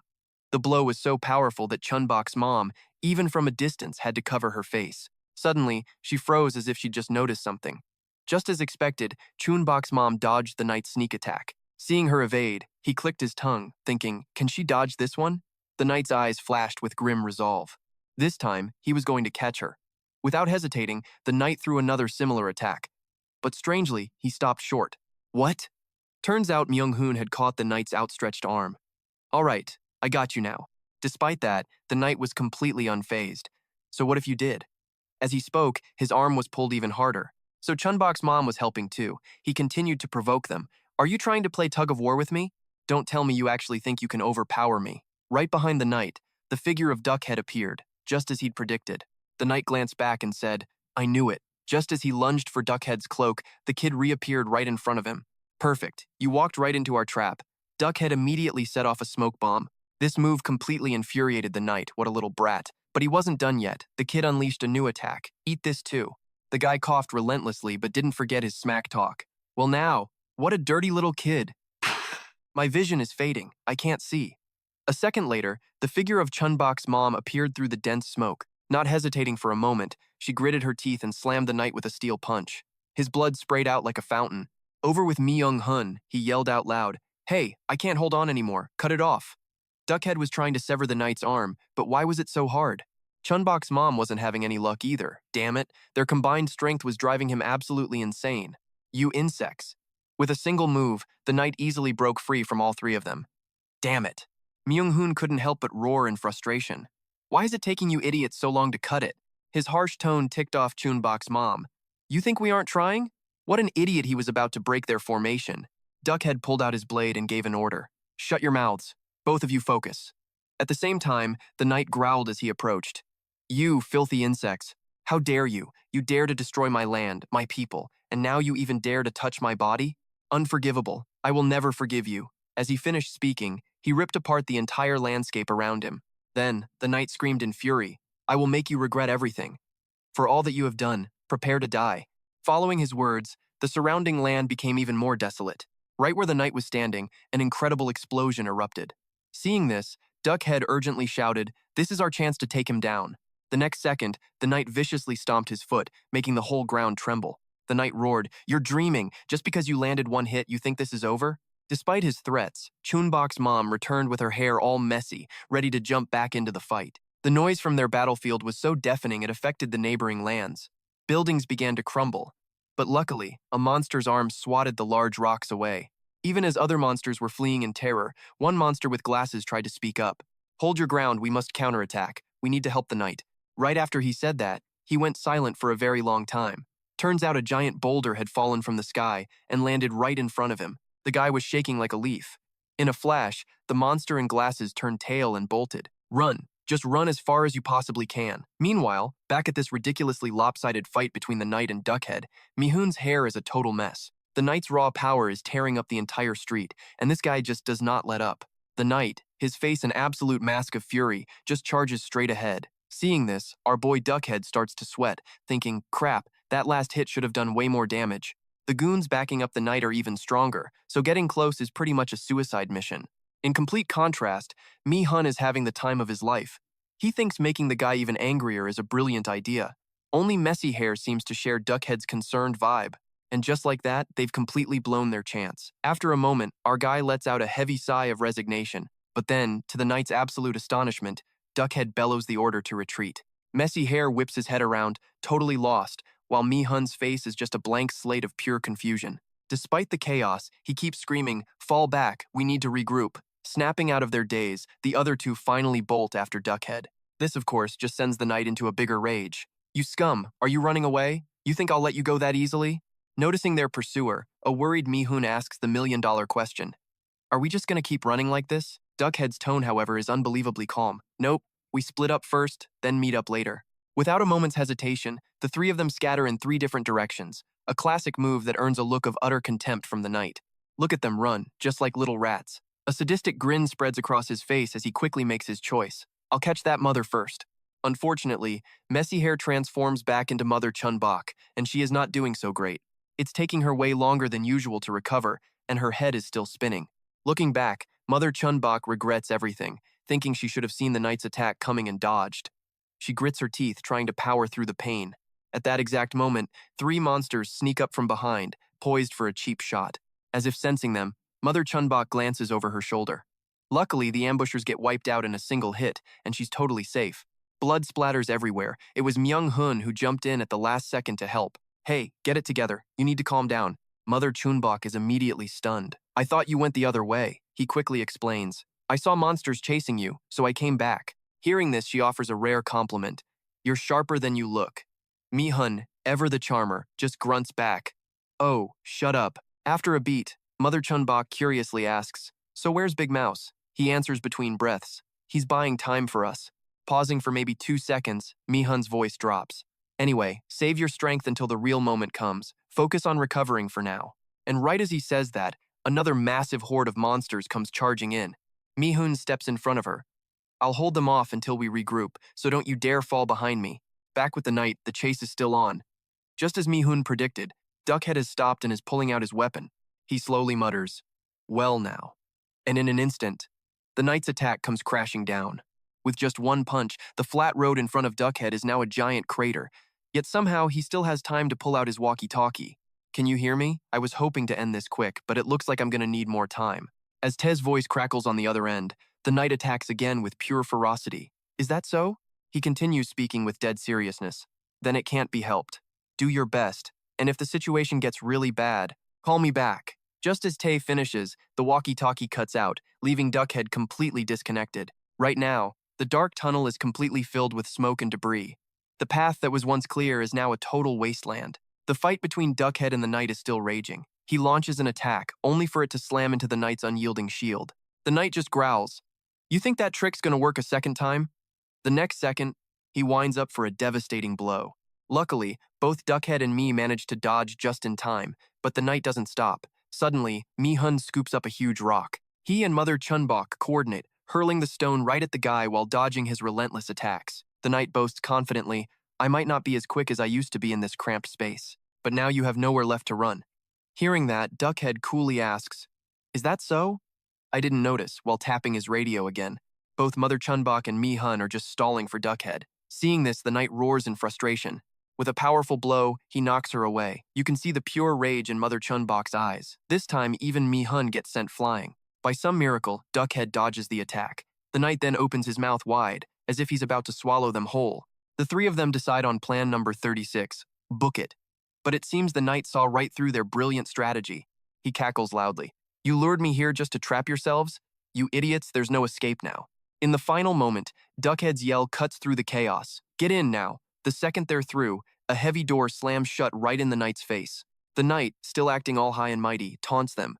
"Are you hiding in your little rat hole?" In a flash, he obliterates the door. The next second, he's a cat ready to play with his food. Come on out, you petty little." He doesn't even finish before he's struck silent. Turns out there's nobody on the other side of the door. After looking around for a bit, the confused knight mutters to himself, "They're gone? Where did they go?" Then, his eyes dart to the right and he spots a hole. They escaped through there? I won't lose them. But he can't squeeze inside. "Welcome," a voice suddenly crackles through. The sound is coming from a walkie-talkie that Duckhead left behind. "So glad you could make it to the cliff's edge." This bizarre situation stumps the knight for a second.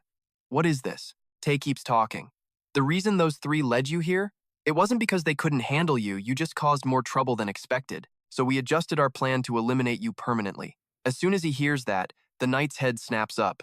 And there it is, a beautiful little bomb sitting right on the ceiling waiting for him. But wait, there's more. Mines have been placed everywhere. He stumbles backward in shock, but the knight still tries to scramble out the door. The team was even thoughtful enough to add gasoline. Tay continues in that same polite tone, "I do hope you enjoy what we've prepared.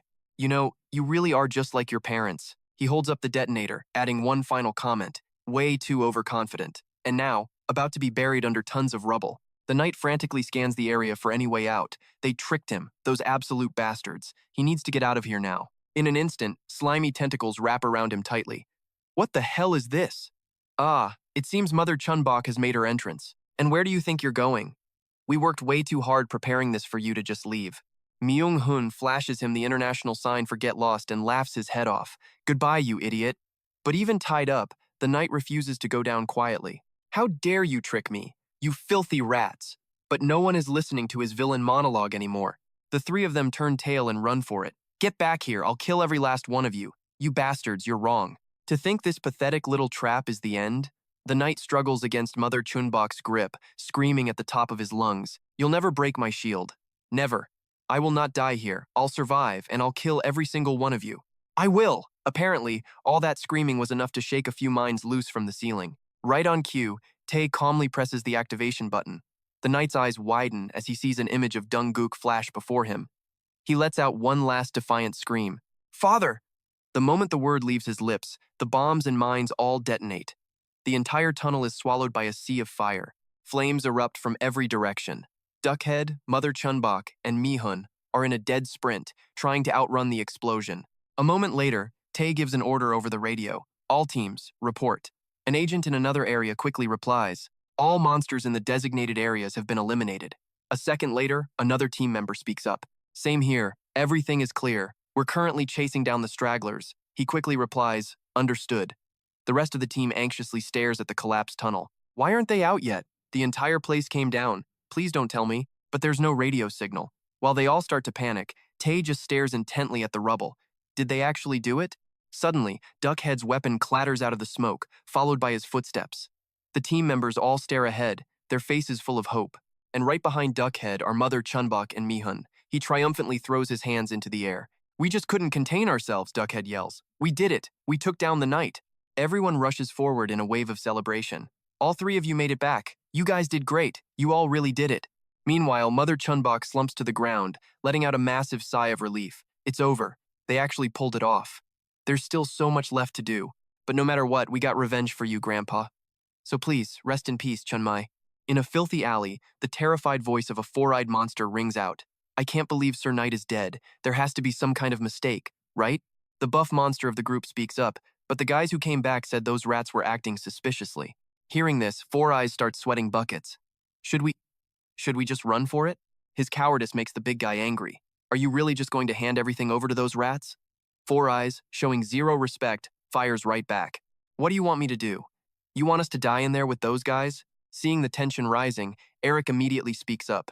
Everyone calm down. We have Sir Bigfoot right here. The decision is his. The other members quickly agree. He's right. A moment later, Eric nervously asks his question. Sir, what should we do now? The next second, Bigfoot slowly begins to speak.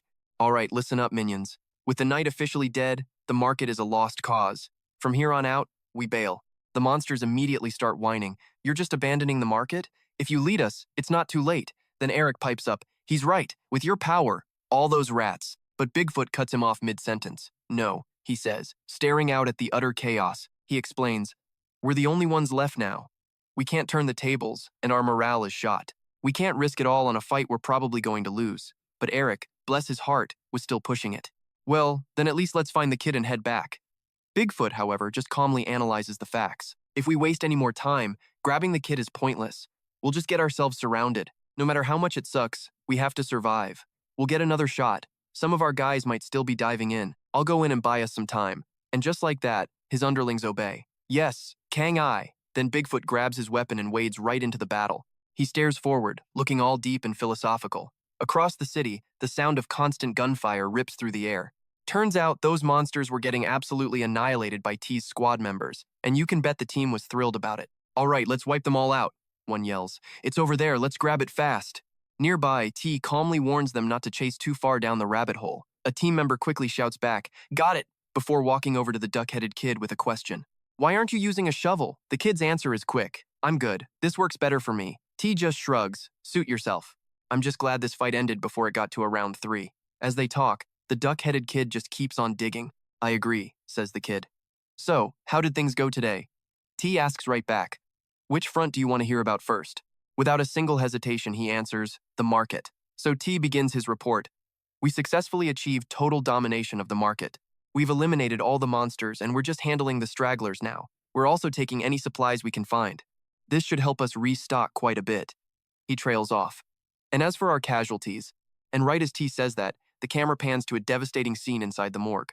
The air is thick with the sounds of heartbroken cries as people say their last goodbyes to their loved ones. Hearing the news, the duck-headed kid thinks to himself that the losses were heavier than expected, but not unforeseen. And it wasn't for nothing, at least now they can rest. After a moment of searching, the duck-headed kid finally spots a familiar face among the fallen. Seeing this, T goes silent for a long 2 seconds before he finally speaks up softly. Let's just finish this up quickly. The duck-headed kid doesn't answer right away. It takes a moment before he can respond. Yeah, let's just get it done. Elsewhere, Chun-Bok's mom is sneezing up a storm. A team member notices and walks over to her. You've been through a lot, you should probably get some rest. But she just brushes it off with a smile. It's fine, I can go a little longer. Hearing that, he gently advises. All right, if you say so, just don't overdo it. After he leaves, Chun-Bok's mom is secretly thrilled. They'd broken the market, and get this, they even found the drugs. Finally, they could fix Chun-Bok, that woman, and even herself. But as she's finishing her work, a voice suddenly cuts through her thoughts. Excuse me, are you Chun-Bok's mother? Her reply is instant. Yes, it's another team member needing a hand. Can you come here? I need your help. By this point, night was starting to fall on the city. So Chun-Bok's mom follows a few squad members down a quiet, empty street. A moment later, they arrive. A team member says with a heavy heart, this is the place. From what we've heard, there were reports of people getting trapped during the evacuation. It looks like the people here were among them. Suddenly, Chun-Bok's mom's eyes go wide, like she's just seen a ghost. And there it was. Right in front of her was a small, cramped room filled with the bodies of dozens of people. But the most gut-wrenching sight was a mother, dead, but still holding her child tight. Chun-Bok's mom goes completely still, and her silence weirds out the team member. Chun-Bok's mom finally speaks, her tone all business. Let's get started now. We're going to need more people. The others quickly agree. All right, I'll go find more people to help us out. Meanwhile, Chun-Bok's mom approaches, taking the cold hands of the mother and child in the room. A memory flashes the innocent voice of a little short-haired girl. Mommy, she remembers, along with the image of the little girl's mother smiling. Don't worry, sis. I'll take good care of her. You take care of yourself, too. In the memory, the little girl flashes a huge, happy smile. Goodbye. Back in the present, Chun-Bok's mom mutters in sorrow. You fool. If you were going to run, you should have done it right. or at least found a better place to hide instead of just getting yourself caught and killed. Her voice becomes serious. Let's go back now. I'll take you to see the others. Just try to be patient, she whispers. Just a little while longer. So, our boy Tae is playing detective in some random room when he finds a walkie-talkie. Naturally, he's curious. What's this? Hope Village. And what does he hear on the other end? Pure, unfiltered panic. A voice shrieks through the static that Hope Village is under attack. Meanwhile, outside the hospital, a massive snowstorm is raging, blanketing the entire world in a sea of white. Down the hospital corridors, you can hear it heavy panting and the frantic pounding of someone running for their life. The person skids to a halt at a door, a hand slams onto the doorknob, and the door flies open as they scream a name. Jun-do. Inside, Jun-do is just chilling with Cho-wai, handing out candy to Jia Dung and Gam like it's a normal day. Hearing her name screamed, she immediately looks up. What's wrong? What happened out there? The newcomer gasps for air. We've got big trouble. Outside. A group of people are storming the hospital grounds right now. And this charming group? They're bickering as they stroll in. Finally here. That took a whole extra day. Oh, please. It wasn't even a full day. Another one snaps back. Seriously, calm down. All the civilians enjoying a nice little snow day suddenly freeze in place. That's when a woman's voice from the group cuts through the silence. Well, hello everyone. So nice to meet you. Young-hai, who was busy making a snowball, slowly stops. My, it looks like you're all having so much fun. That voice sends a jolt through Young-hee. Startled, her hands go limp, and the snowball she was holding tumbles from her grasp. It hits the ground and shatters into pieces. And now, you can see them clearly its battery and her creepy crew closing in fast. Holding a camera with a twisted smile, she asks, We're a little late to the party, but is there still room for us? Let's get a quick picture. Battery sticks out this insanely long tongue, raises her camera, and chirps, Say cheese! And cue the civilian freakout. What are they? Monsters? How in the world did they find this place? Everyone immediately goes on guard, backing away slowly, trying to get away from the horrors in front of them. Battery just points a finger and starts counting. 1, 2, 3. Quite a crowd, she says excitedly. All sorts of types too, though not as many as the market. She gives a little wave to the kids hiding behind their parents, and they look so fresh. Ooh, and there are little ones. One poor innocent little girl actually waves back. Then, Battery's voice echoes across the courtyard once more. You know, if it's this crowded out here, I bet there are even more of you hiding inside. Every single person in that courtyard is sweating absolute bullets. Heads down, dead silent, nobody daring to make a sound. One guy's face is literally dripping with sweat from fear, but he still forces himself to sneak a peek at the intruders. Battery flashes a truly evil grin, her eyes gleaming. Why so quiet? I asked if there are more of you inside. Just then, a pair of black boots runs in from the side, and a new voice answers, Oh, of course there are. It's Jun-do. She puts a hand to her chest, flashes a dazzling smile, and says, Welcome to our humble home. If you don't mind me asking, who are you? The creature across from her introduces herself. I'm Battery. I'm here on business. But as Jun-do greets this thing, she's making a subtle hand signal to someone behind her. The sharp-eyed Cho-wai catches the signal instantly. She wastes no time, bolting back inside the building. Jun-do, meanwhile, keeps the conversation going, clearly stalling for time. So, what exactly brings you all the way out here? Are you lost? Looking for directions? Battery sneers, looking Jun-do up and down with contempt. Who do you think you are, talking to me like that? Jun-do, ever the professional, keeps her friendly mask perfectly in place. Oh, my apologies, how rude of me. I'm Jun-do, the leader here. Please, forgive my impudence. That seems to satisfy Battery, who points a finger at her. All right, fine. I like your attitude, so I'll let it slide this time. Jun-do gives a small bow. Thank you so much. But inside her head, she's analyzing everything. This monster is different. All while the snow just keeps on falling around them. Jun-do's mind races. Cho-wai is probably evacuating everyone inside and calling for Dong, Hyun, and Jun as they speak. Her job now? Protect the people out here, no matter what. Right on cue, Battery smiles and gets to the point. To put it simply, I just want some of your meat. Jun-do, calm as ever, simply replies, Ah, I understand. Battery is actually stunned by this. Wait, really? Jun-do confirms without hesitation. If you want it, then of course I'll give it to you. She even gives a little bow, adding, As you can see, we have plenty of meat. This has always been a peaceful place, so it's all in excellent condition.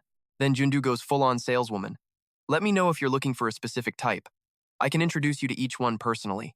Battery's eyes go wide as this girl in front of her asks the next question. Would you like me to start with the high-quality selection? At that, Battery absolutely loses it, throwing her head back and roaring with laughter. What the hell is with this girl? She cackles, barely able to breathe. You're hilarious. I think I'm gonna die laughing. Rundu just gives a little wave back at her. Like, oh, you flatter me. Then, she closes her eyes, calculating her next move.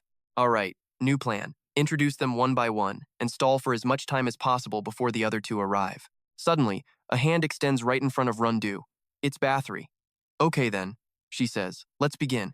Here, you can tell she's nervous, a few beads of sweat on her face as she stares at that hand for what feels like forever. Finally, Du reaches her own hand out. I appreciate it, but I don't have a right hand. Before she can finish, Bathory chirps, oh, how careless of me. A spray of bright red blood shoots into the air. Nobody even saw it happen. Bathory zipped past, leaving a long gash on Jundu's shoulder. Her voice echoes, you don't have to do a thing, just stand still. Jundu's face is already soaked with sweat from the pain. Bathory pipes up again, asking, by the way, that medicine has already been developed, so taking a little more shouldn't be a problem, right? She licks her lips, then leads her two goons into the building while barking out orders. So I'm just gonna go ahead and take all the meat in here. Young Hai sees it all and, through her tears, tries to lunge forward. Mom! But a man beside her grabs both her arms, holding her back. Young Hai, no! The masked goon with the pointy nose starts delegating. I'll stay here and keep them busy. You two head inside and get the rest. Got it? Another crony answers with a clear yes. Barry just cackles, watching the people scatter in terror. The screams of the remaining civilians just keep echoing. Run, get out of here, hurry, get the kids and run. The whole place is filled with screams and shoving. Don't push. And through it all, Bathory pulls a camera out of her pocket. She lifts the camera up and snaps a picture of a man's face. Ah, what a beautiful scene. Faces just contorted in absolute fear. Bathory pans the camera over to a small child sobbing its heart out. A chorus of screams. She takes another picture, this time of Yong-hee's tear-stained face, admiring the tragic sight of helpless meat. The camera just keeps clicking away as Bathory muses about how truly inspiring this all is. The corner of her mouth curls up, and a line of drool trickles down her chin, showing just how hungry she is. Barry brandishes her sharp claws, asking excitedly, can we start now? A brightly decorated Christmas tree stands tall against the snowy wind. All you can hear are terrified screams. At the same time, inside the building, the pointy-nosed guy is methodically climbing the stairs. If they're hiding, split up and search. The minion behind him asks, should I check on the roof? The pointy-nosed guy answers him flatly, we'll decide that after we find them. And right then, standing before them is Du-won and a whole crew of people wearing helmets, completely obscuring their faces. The pointy-nosed guy lets out a sigh. Well, this is a pain. We're busy, so let's make this quick. Dong-hyun and Du-won just silently watch the two guys standing in front of them. Du-won's hand tightens around his blade. In the hospital corridor, everything is shaking, debris flying everywhere, as a confused voice calls out. What in the world is happening? Then you hear instructions being yelled down the hall. Get back inside and don't come out. You hear me? It's Cho-wai, running out of her room while shouting warnings over her shoulder. Keep the kids quiet. Got it? At that exact moment, a voice calls her name. She jumps, startled, and whips her head up to see who it is. Whoa, Gom-don, he immediately asks. I'm sorry, are you okay? Cho-wee pushes her glasses up her nose, rushing to explain. Forget sorry, we have a huge problem. Gom-don just looks back, totally confused. Huh? Cho-wee starts laying out the situation. Monsters have appeared outside. A few have already gotten into the building. Gom-don just repeats the word, stunned. Monsters? Cho-wee continues. Gong-hyun and Jun are trying to hold them off. We have to evacuate everyone. Gom-don, you need to hide too. Gom-don watches her run off into the distance and makes up his mind. All right, I'll help too. Cho-wai glances over her shoulder to shut him down. You aren't strong enough to help anyone. Go hide, quickly. After saying that, she's gone in a flash, leaving Gom-don standing there completely stunned and silent. He's still holding a small brown teddy bear in his hand. Du-dung glares at him, confirming the order. Auntie said to stay put and hide. Gom-don just keeps loading yellow shells into a gun as he replies. Cho-wee said monsters have gotten inside. Dong-hyun and Jun are holding them back, but it's still dangerous. Du-dung looks at his back and asks, then you should be evacuating. What are you doing? Don't tell me you're planning to fight. But Gom-don's response comes without a single moment of hesitation. And right on cue, Du-dung clutched her teddy bear even tighter, dropping the bomb. Seriously? You think you can actually fight in that condition? Just try not to get in our way, all right? Du-dung's frown was legendary. Like, we got this, don't be a hero. Gom-don was arguing so hard he literally started spitting everywhere. Real classy, dude. Our boy Gom-don is doing some big brain analysis of the whole mess. Yeah, those two are tough, but they're still cooped up in the building. And the people outside? Probably too busy with their party to be ready for a brawl. From the hallway, Gom-don's hero voice echoes. Anyone who can fight has to fight. I'll give them a quick hand, then I'm out. But as he glides past, Du-dung drops two little words. Don't go. Gom-don fires back. I have to go. She just screams it back at him. I said, don't go. Dung is frozen in place, a statue of defiance. Gom-don tries again. I know it's dangerous, so she asks, are you even listening to me? He totally sidesteps the question with some orders. You stay here and hide. If you get hurt again, I could never face your father. And for dramatic effect, an arm on the teddy bear is ripped clean off, cotton guts spilling out. Dung just opens her mouth and screams. I said, don't go. Oh, she has completely lost it now, just screaming bloody murder. Don't go, please, for the love of God, listen to me. Damn it, you absolute idiot. Dung's face is a twisted mess as she unloads on him. Why do you always have to be the hero without a single thought? Why are you always the one who has to sacrifice it all? Why do you insist on living so recklessly? Then she starts pounding on his chest. Classic. What am I to you, huh? The girl who's always worried sick about you? Why won't you ever just look at me? Me? Gom-don looks down, trying to de-escalate. Dung, calm down. I'm not actually trying to die here. But then she drops the bomb. I like you more than her. Gom-don's eyes practically bug out. What did you say? Dung just lets it all spill out. I've had feelings for you for a long time, and I still do. She's a sobbing mess, but her voice is solid as a rock. I get you way better than she does, and I love you infinitely more. Gom-don is literally sweating bullets now, trying to whisper. There are monsters outside, but Dung just scoffs. Monsters? The real monsters are that woman and her kid. He just stares, absolutely floored, as she goes on. Everything bad that's happened to you is their fault. You're always the one who pays the price, even when you're broken to pieces. It's on them. She's seeing it all play out in her head. You never should have crossed paths with those monsters in the first place. If you hadn't, you wouldn't have left. Our families would still be alive, and we could have all been happy together. Her face is flushed and soaked with tears as she begs him. Please, just stop it all, come with me, and let's get out of here. Her hand desperately clutches his shirt as she whispers her plan. Just the two of us. We'll slip away quietly, and when Dad gets back, the three of us will go somewhere far away and start over. The mangled teddy bear lies forgotten on the ground while Dung's offer hangs in the air. I'll be your real family, Gom-don. I can make you happy. Please. A voice cuts through her plea, and she looks up. Dung. Gom-don is frowning, placing both hands on her shoulders. Now they're standing face to face. All Dung can do is stare at him in a total daze. After what feels like an eternity, she grinds her teeth as more tears roll down. Footsteps echo down the empty hospital corridor. Gom-don finally speaks. I'm sorry. I had no idea you felt that way about me. I never realized what you were carrying all this time. I must have made things so hard for you. His silhouette shrinks as he walks away, his final words echoing behind him. But I can't abandon my family, and I can't turn my back on everyone else. Cracks appear on the white wall, a perfect mirror for Dung's shattered heart. Gom-don's words bounce around the empty space, above all else. And with that, Dung just collapses to the floor as his last words hit her. I already have my real family, and a little sister who means the world to me. Meanwhile, in a completely different scene, Pointy Mask Guy is fighting the Helmet Squad with a pair of tentacles. Nearby, his partner has already been carved up by Jun. The masked man is thinking to himself, crap, these guys are way tougher than they look. His partner gives him a look that says it all. If this takes any longer, Lady Battery is going to flip out. Veins pop on his face as he roars, fine, I'll end this now. Famous last words. His subordinate immediately gets his head bashed in and his stomach sliced open. Even Pointy Mask is shocked, whipping his head around. What the hell was that? Before his buddy can even scream, two helmet guys rush him at once. A massive spike punches right through him, and he lets out a shriek of pure agony. Seeing this, Pointy Mask loses his cool completely, screaming, You rotten bastards! A flash of steel slices through the air. Jun lands, feet planted firmly on the ground. And behind him, Pointy Mask's head tumbles away from his shoulders. Dong Hyeon stares ahead, confused, calling out a name. Gom-don. There's Gom-don holding a gun, completely out of breath. I'm here to help. Through the pouring rain, another voice cuts in.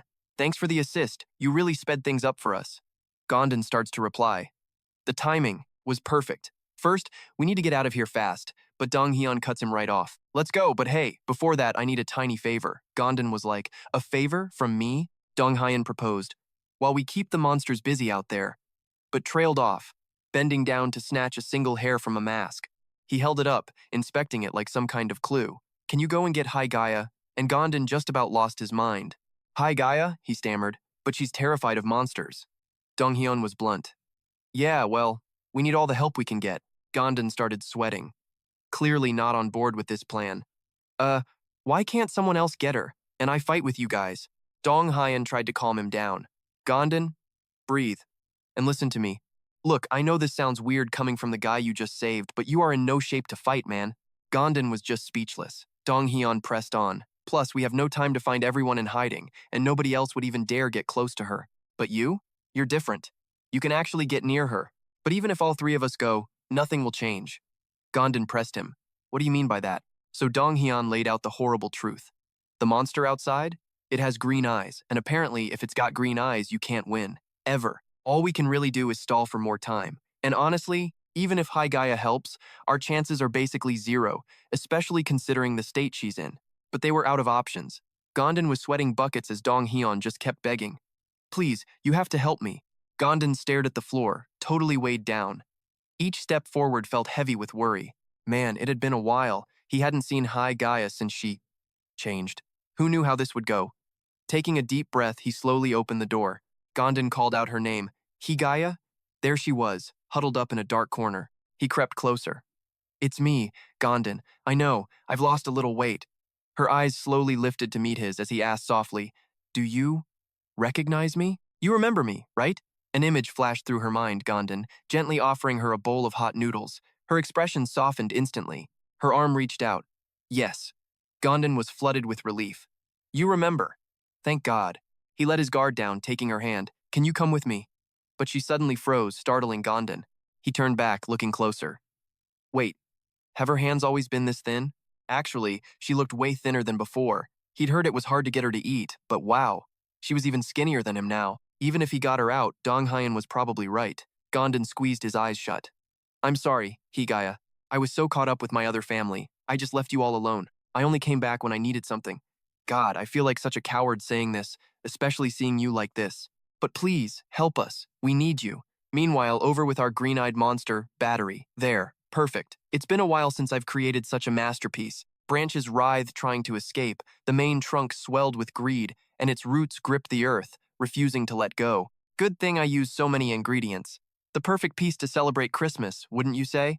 I am just so satisfied with my masterpiece. Now, should we get to the main event? The victim tied to the thing was terrified. Please, let me go, please. Battery strolled over. You look cheerful after all that wine, don't you? Oh, is this your lighter? I'm just going to borrow it for a second. Art is just endlessly surprising, isn't it? It gives life meaning. It brings people such joy. I wish you could feel that power. You were just a piece of discarded meat. Now, you'll become art, she cried in terror. Spare me. I don't want to die. But Battery coldly moved the lighter closer.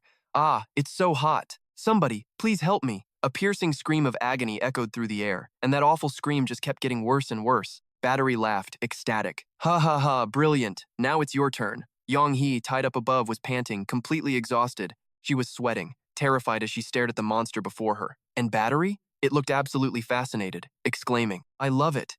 That look of fear and utter hatred. This is a wonderful opportunity. But how to use it? Ah, that's it.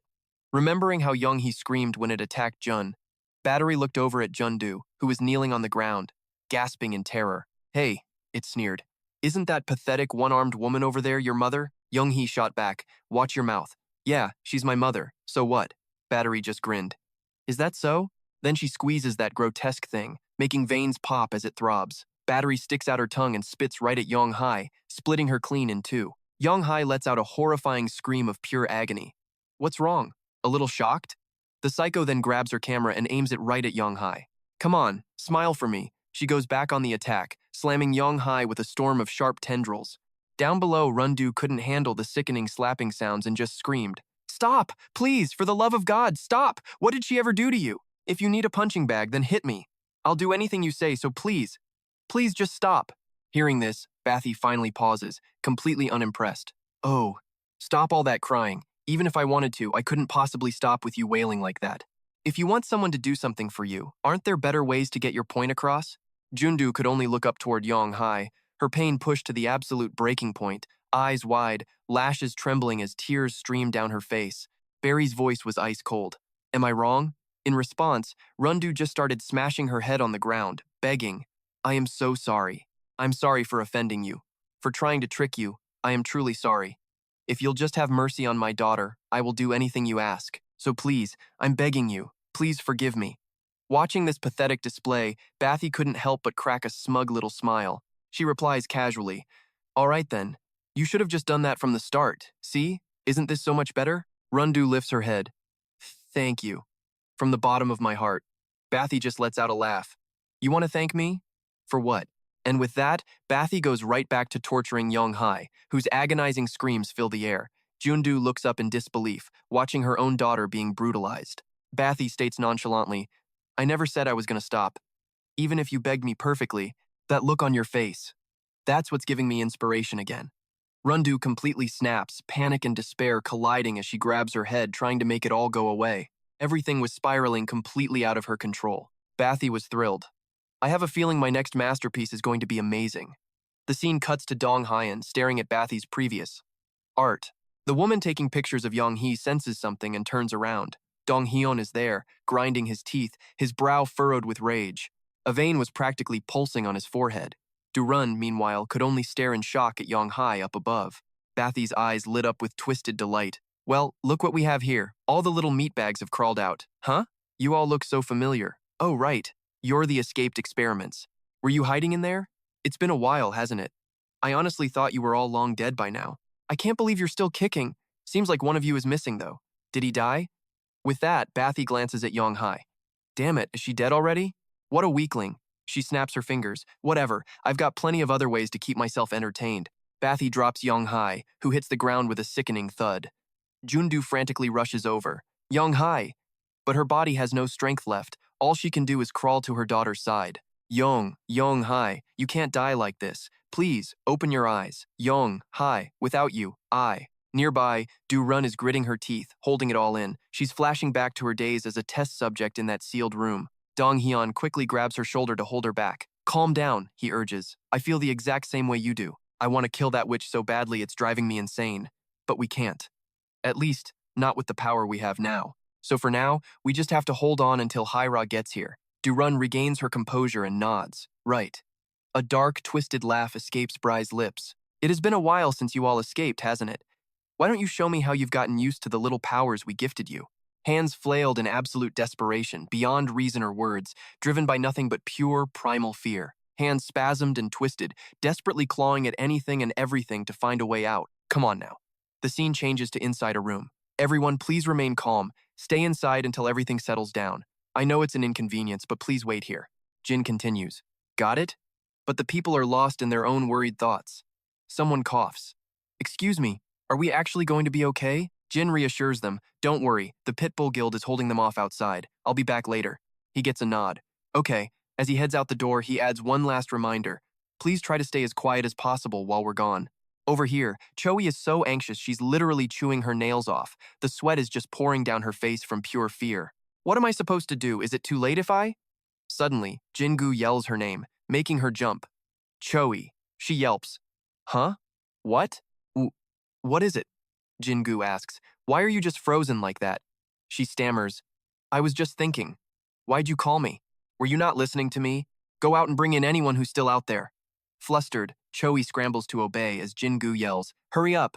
Even with the pit bulls here, we have to be careful. She runs to catch up, yelling, got it. As Jingu runs, he worries about Rundu and Young-hee. I hope they're both okay. This way, go slow. Watch the stairs, what are you doing? Seeing Dudung, Gom-don spins around, completely surprised. He blurts out, Dudung? She immediately lays into him. Why did you bring her with you? Are you planning to make her fight? Gom-don just goes silent, looking down to avoid her intense gaze. Finally, Gom-don mutters, sorry, there's no time to explain. You need to go hide inside. But Dudung isn't having it. No, I'm not hiding. I'm going out there too. Gom-don is stunned. What? Is this about what I said earlier? Dudung just scoffs. This has nothing to do with that. Did you really think I'd just sit back and do nothing because you rejected me? Anyway, I'm not gonna let you die, so I'll be the one to protect you. Don't you dare try and stop me. Gom-don's tears fall as he says, you never listen to me, do you? He then continues his walk. No, you stay here and hide. I can't let you get hurt either. With that, Gom-don fades away into the empty space below, leaving Dudung alone on the staircase. All that's left are her slow, deliberate steps. Dudung lowers her head and quietly curses him. You idiot. You say that, but you'll do it anyway. And nothing's going to stop me, either. She grinds her teeth, making a sharp click, and continues her descent down the stairs. I still haven't given up. Cut to the absolute bloodbath happening outside, where everyone is fighting desperately to keep Battery busy. More and more arms claw their way up from below, as if trying to escape hell itself. They keep reaching for everyone nearby. While trying to get the wounded to safety, Doon has to rush back to provide cover. She grinds her teeth, trying to fight them off. But a world away from the chaos below, Battery is just chilling on her throne, watching everything unfold. She observes for a moment, then gets lost in thought. Meanwhile, Dong Hyun sees the injured Yonghai and realizes they've only managed to save 2 people, and both are out cold. Are the others still trapped inside that monster? With that thought, Dong Hyun spits something out of his mouth. It's 2 rubbery blobs. A little early to be using these, but they quickly morph into human shapes. He gives the order go.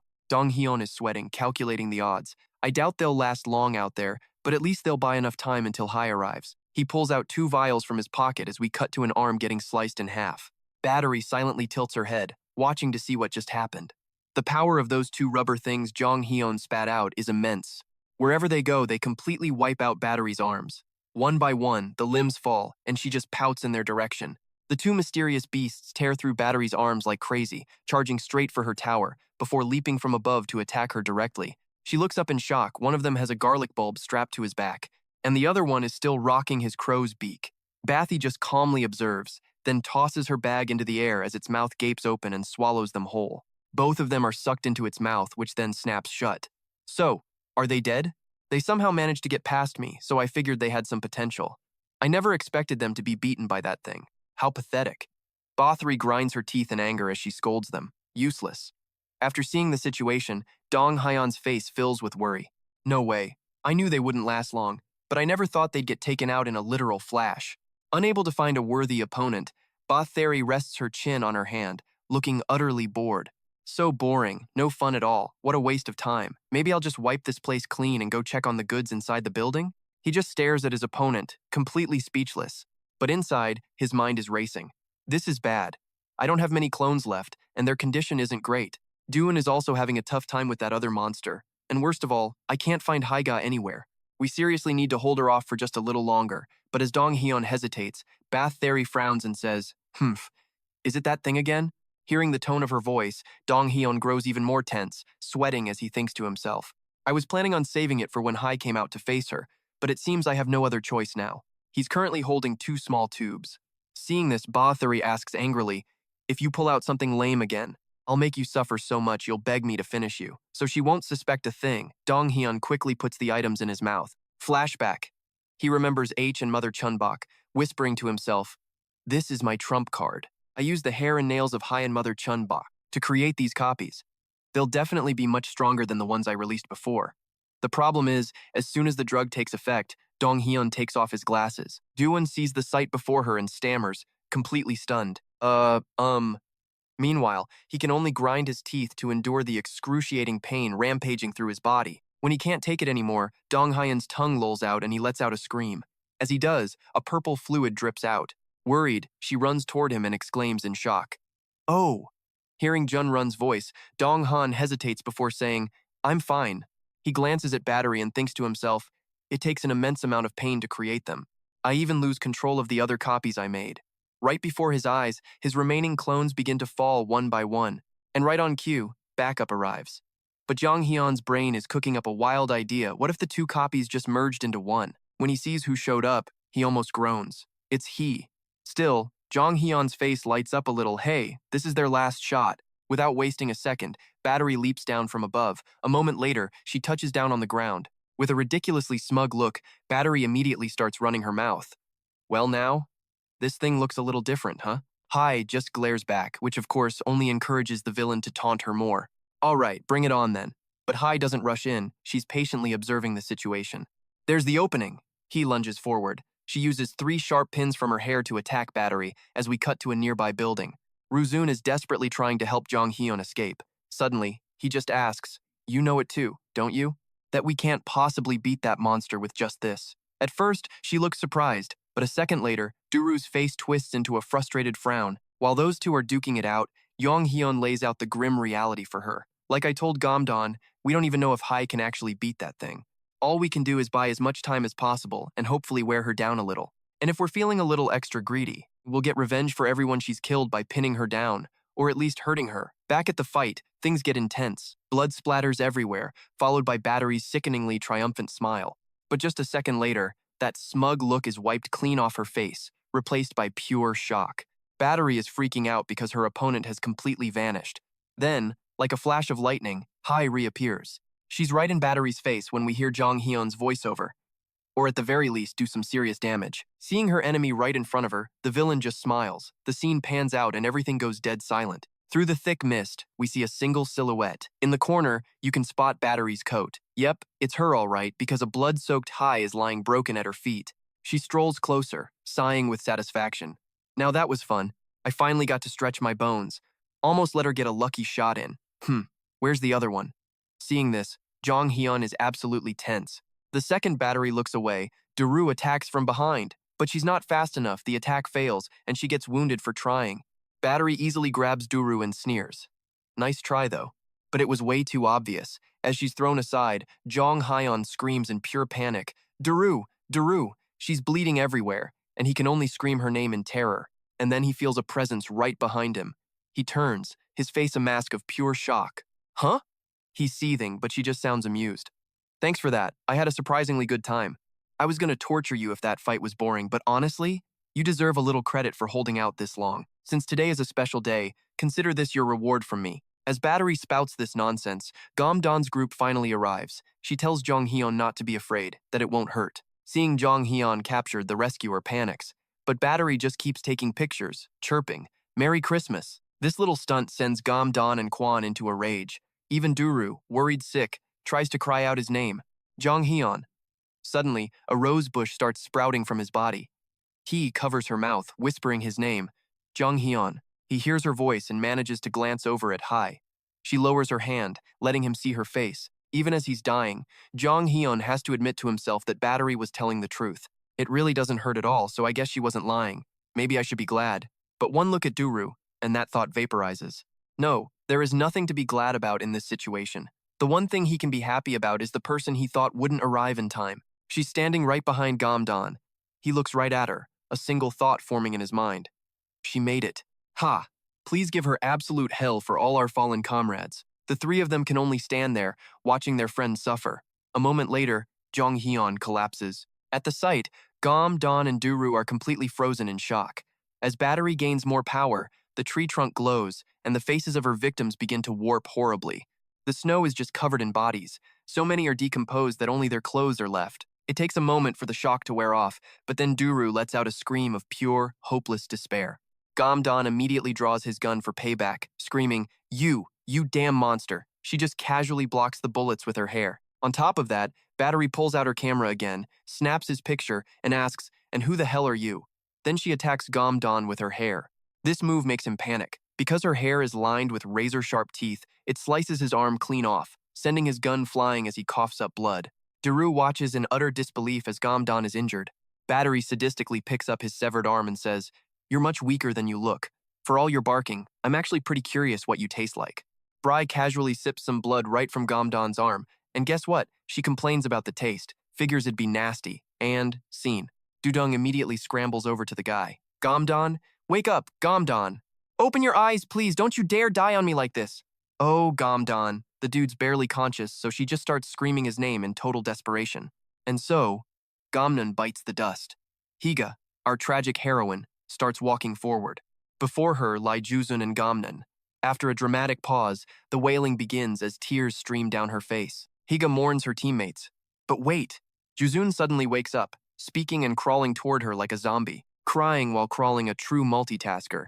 Higa sits up and pulls her close while the snow falls ever so dramatically. She hugs Juzun, weeping endlessly. Higa covers her mouth, trying to keep it together, but then hears a faint, stuttered call. Higa. Higa stares at Juzun. And now for the weird part, a humble proposal. "Eat me, Higa." Not thrilled about the new menu, she grits her teeth. Then she just hugs Juzun tighter and lets out a scream. Higa gets it. She really does. Juzun closes her eyes, soaking in the warmth from Higa's body. After a moment, she declares loudly, "I'm leaving it all up to you."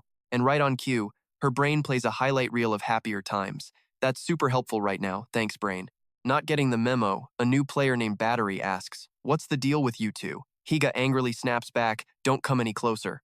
"Oh, are you family?" She mocks. "Like that piece of meat I was playing with earlier? Though you two don't look alike at all." Seeing Battery casually stroll closer, Higa screams again, "I said stay back." Battery whips out a camera to troll them. "Oh, are you two dating? Or is this just some unrequited love thing?" You actually like the weakest one? The one that had such an interesting flavor? Your taste in men is seriously weird. To prove her point, Battery holds up Gom-don's arm, casually eats it, and asks, "So, how should I play with you two next?" After finishing her little snack, she licks her fingers to taunt Higa. Juzun reaches for her gun, but Higa's fist is way faster than any bullet. Her punch connects squarely with Battery's face, sending her flying through the air like a rag doll. A moment later, she lands with a huge crash. Juzun just stares, completely shocked by Higa's hidden strength. Getting punched is one thing, but Battery is furious. "How dare you break my camera? It had my precious memories in it." Her hat flies off her head. Battery loses it completely, screaming, "Who the hell are you?" "I'm going to kill you," Higa, clearly terrified, responds by rolling up her sleeves for a fight. Battery takes this as a major sign of disrespect and grits her teeth. In response, Higa just drops into a fighting stance. Battery's camera is in pieces, and these two are officially ready to throw down at any second. Higa gives her the death stare. Battery returns it with an ice-cold glare. Being impatient, Battery attacks first. Her hair, which is full of teeth for some reason, lunges forward. Luckily, Higa ducks and dodges the dental nightmare. While the freak's distracted, she makes her move. Even with that killer hairdo laying traps, Higa weaves right through them. This, of course, does not please Battery. A second later, Higa successfully grabs her arm, but that spiky-toothed hair whips right back around to attack. While they're fighting, Juzun scrambles over to Gom-don. She finds bandages in her pack and starts wrapping his wound, muttering, "No way, I am not letting you die." Just as she finishes patching him up, Battery's freaky hair attack closes in on them. Danger's getting way too close, so Juzun hoists him onto her back to escape. Turns out he's heavier than he looks. On her way out, Juzun leaves a very convenient trail of blood, leading from the street right into their building. Inside, Jinu is waiting. She pounds on the door until she finally gets inside the makeshift hospital. Hearing the noise, Jinu rushes down. "Juzun?" Then Yui sees them and gasps in total horror. "Oh my god." He immediately asks, "What in the world happened to Gom-don's arm? And what about you, Juzun? Are you okay?" Jinu then asks about everyone else. "Where are the others?" Juzun, gasping for breath, just mutters deliriously, "I'll help you survive. I will never let you die. I will protect you." She tries to keep carrying Gom-don upstairs, and Jinu is just completely baffled and getting anxious. "Juzun, what happened?" But before he gets an answer, Yui grabs his arm. "Jinu, over here." He's confused. "Huh? What is it?" She points ahead and says, "Look over there." Jinu looks where she's pointing and just lets out a shocked, "Huh?" He's seeing two more motionless bodies lying on the floor ahead. She points them out to him. Jinu squints to see who they are. When he recognizes them, he panics and runs over. "Runru, and Yonggi too." Yui quickly checks on them and says, "She's still alive. How's Runru doing?" Jingu finishes his check. "She's alive too. We have to treat them both." Choi immediately agrees. But just as he's about to say something, she stops him. "Rundu, huh? Don't say anything, your wounds." But she cuts him off. "Jingu. Yang-hee. He's badly hurt. He just tries to calm her. I told you not to talk." But Rundu keeps going. "The others. They're all dead. It's just me and Yang-hee left." Jingu's face is pure horror. "What? All of them?" She tugs at his sleeve, begging, "Please, save Yang-hee." Jingu just scoops her up into his arms. "Don't you worry." A few seconds later, he's running, yelling for Choi. "We're taking them to the operating room, now." She's right behind him. Jingu keeps pushing her. "Hurry up." He also makes a promise to Rundu. "Just hang on. I will save you no matter what, I swear it." Meanwhile, Ha smacks Bathory's sword away, but it costs her an entire arm. And right then, Bathory finally admits Ha's got talent. Well, that's a surprise. I thought she was just getting lucky, but she's stronger than I thought. Bathory tries everything she can think of to take her down. After a moment, she backs off, muttering to herself. She's not even from one of the families. How can she be this strong? Still, just then, Bathory dodges one of Ha's punches, which seems to confuse her. In the next moment, Bathory's blade wraps around both of Ha's arms, thinking she's won. Bathory grins, "Give up." Her hair morphs into another blade, and she drives it straight into Ha. And just like that, Bathory leaves her with a devastating wound. Ha goes silent from the injury, while Bathory smirks, "You're no match for me." Back with our crew, Jingu and Choi are moving as fast as humanly possible. Once inside the operating room, he barks out an order, "Get them on the tables." Then he tells Choi, "Leave them to me. Go help the others." Choi looks a little worried. "Are you sure about that?" He explains quickly, "The chaos outside might draw someone out of hiding. It's better if you go with them." Understanding, Choi just nods. As she reaches the door, Jingu adds one last thing. "Please, keep an eye on them for me." Inside the surgery room, there's only a single box and one syringe. Jingu looks at them and thinks, this is bad. They've both lost way too much blood. If I treat them like normal, they'll both die. He rushes over to grab the medical box sitting on the tray. Jingu flips the box open to see what's inside, and then he freezes, completely shocked by its contents. Jingu just stammers, unable to form a sentence. All he sees is one tiny vial of medicine. With no idea how to save them, Jingu kicks a trash can in frustration. Damn it! The noise makes Rundu stir, worried. Knowing she's still awake, Jingu just clutches his head, having the world's worst internal debate. There's only enough medicine for one person. If I split it, it'll do nothing. Damn it. If only we had saved one more dose. Time is running out. I have to inject someone. But who? Once I choose, the other one is. As he's hesitating, Rundu calls out, Jingu. He turns to look at her and she says, don't wait. Save Young-hee. There's only enough for one, right? I'm okay. So please, use it on Young-hee. Jingu answers honestly, his voice breaking, I can't. She just presses him, hurry, Jingu. He replies, devastated. But then, you'll. Rundu. She pushes him again. If you keep hesitating like this, Young-hee is going to die. Jingu still can't do it. Before he can finish, she cuts him off, pleading, please. Jingu walks over, takes her hand, and prepares the syringe. And then he just snaps, screaming, I can't do it. Young-hee is important, but I can't let you die. Rundu. It hurt so much when I survived, but Minsu didn't. But her next words stopped Jingu cold. Just the thought of losing Young-hee, too. I can't bear it. What reason do I have to live if my husband and my child are both gone? If you sacrifice Young-hee to save me, I will never forgive you. The syringe in Jingu's hand begins to tremble, but he still moves to inject Rundu. She glares, shouting at him, don't. Before that happens, I'll end my own life and follow Young-hee to the other side. So don't you dare waste that medicine on me. Use it on Young-hee. Jingu is completely torn, crying and gritting his teeth. And to make everything 1,000 times worse, Young-hee suddenly coughs up blood. Jingu's tears fall onto Rundu's cheek. Even knowing he's trying to save her, she doesn't back down for a second. The scene shifts to Young-hee, remembering the past. Her mother had come home with lots of presents, saying, Young-hee, I'm so sorry. I was hoping we could have a nice little party today. I even got some presents ready for you before bed. I guess that's not gonna happen. Remembering this, Young-hee starts to cry, and Rundu reaches out to wipe her tears away.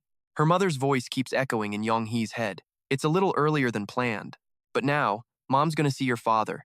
Just take your time enjoying life before you come find us, okay? I love you so much, my little Kang. And back in the present, Jundu is still wiping away Yi's tears. She holds out a hand towards Jinu. He immediately grabs her hand and says, I'm sorry, but she just fires back. No, I'm the one who should be sorry. Thank you. Hearing that, of course he starts crying all over again. In the end, Jundu gives him one last request. Please take good care of Young-hee and the others. With that, she passes on peacefully. He, on the other hand, completely loses it, crying so hard he drops the syringe. Jinu reaches out, touching Jundu's face in a daze, then just collapses right there on the spot. Jinu's still crying, clutching Junu's hand tightly. Cut to Ha's location, where two snowmen are just chilling outside. A second later, a huge gust of wind casually knocks one of them right over. Nearby, a building is being totally wrecked in their little brawl. The walls are just crumbling to pieces as H tries to finally take Beatty down for good. At the same time, Beatty is grinding her teeth, dead set on revenge for her busted camera. A few seconds later, H serves her a swift sword strike.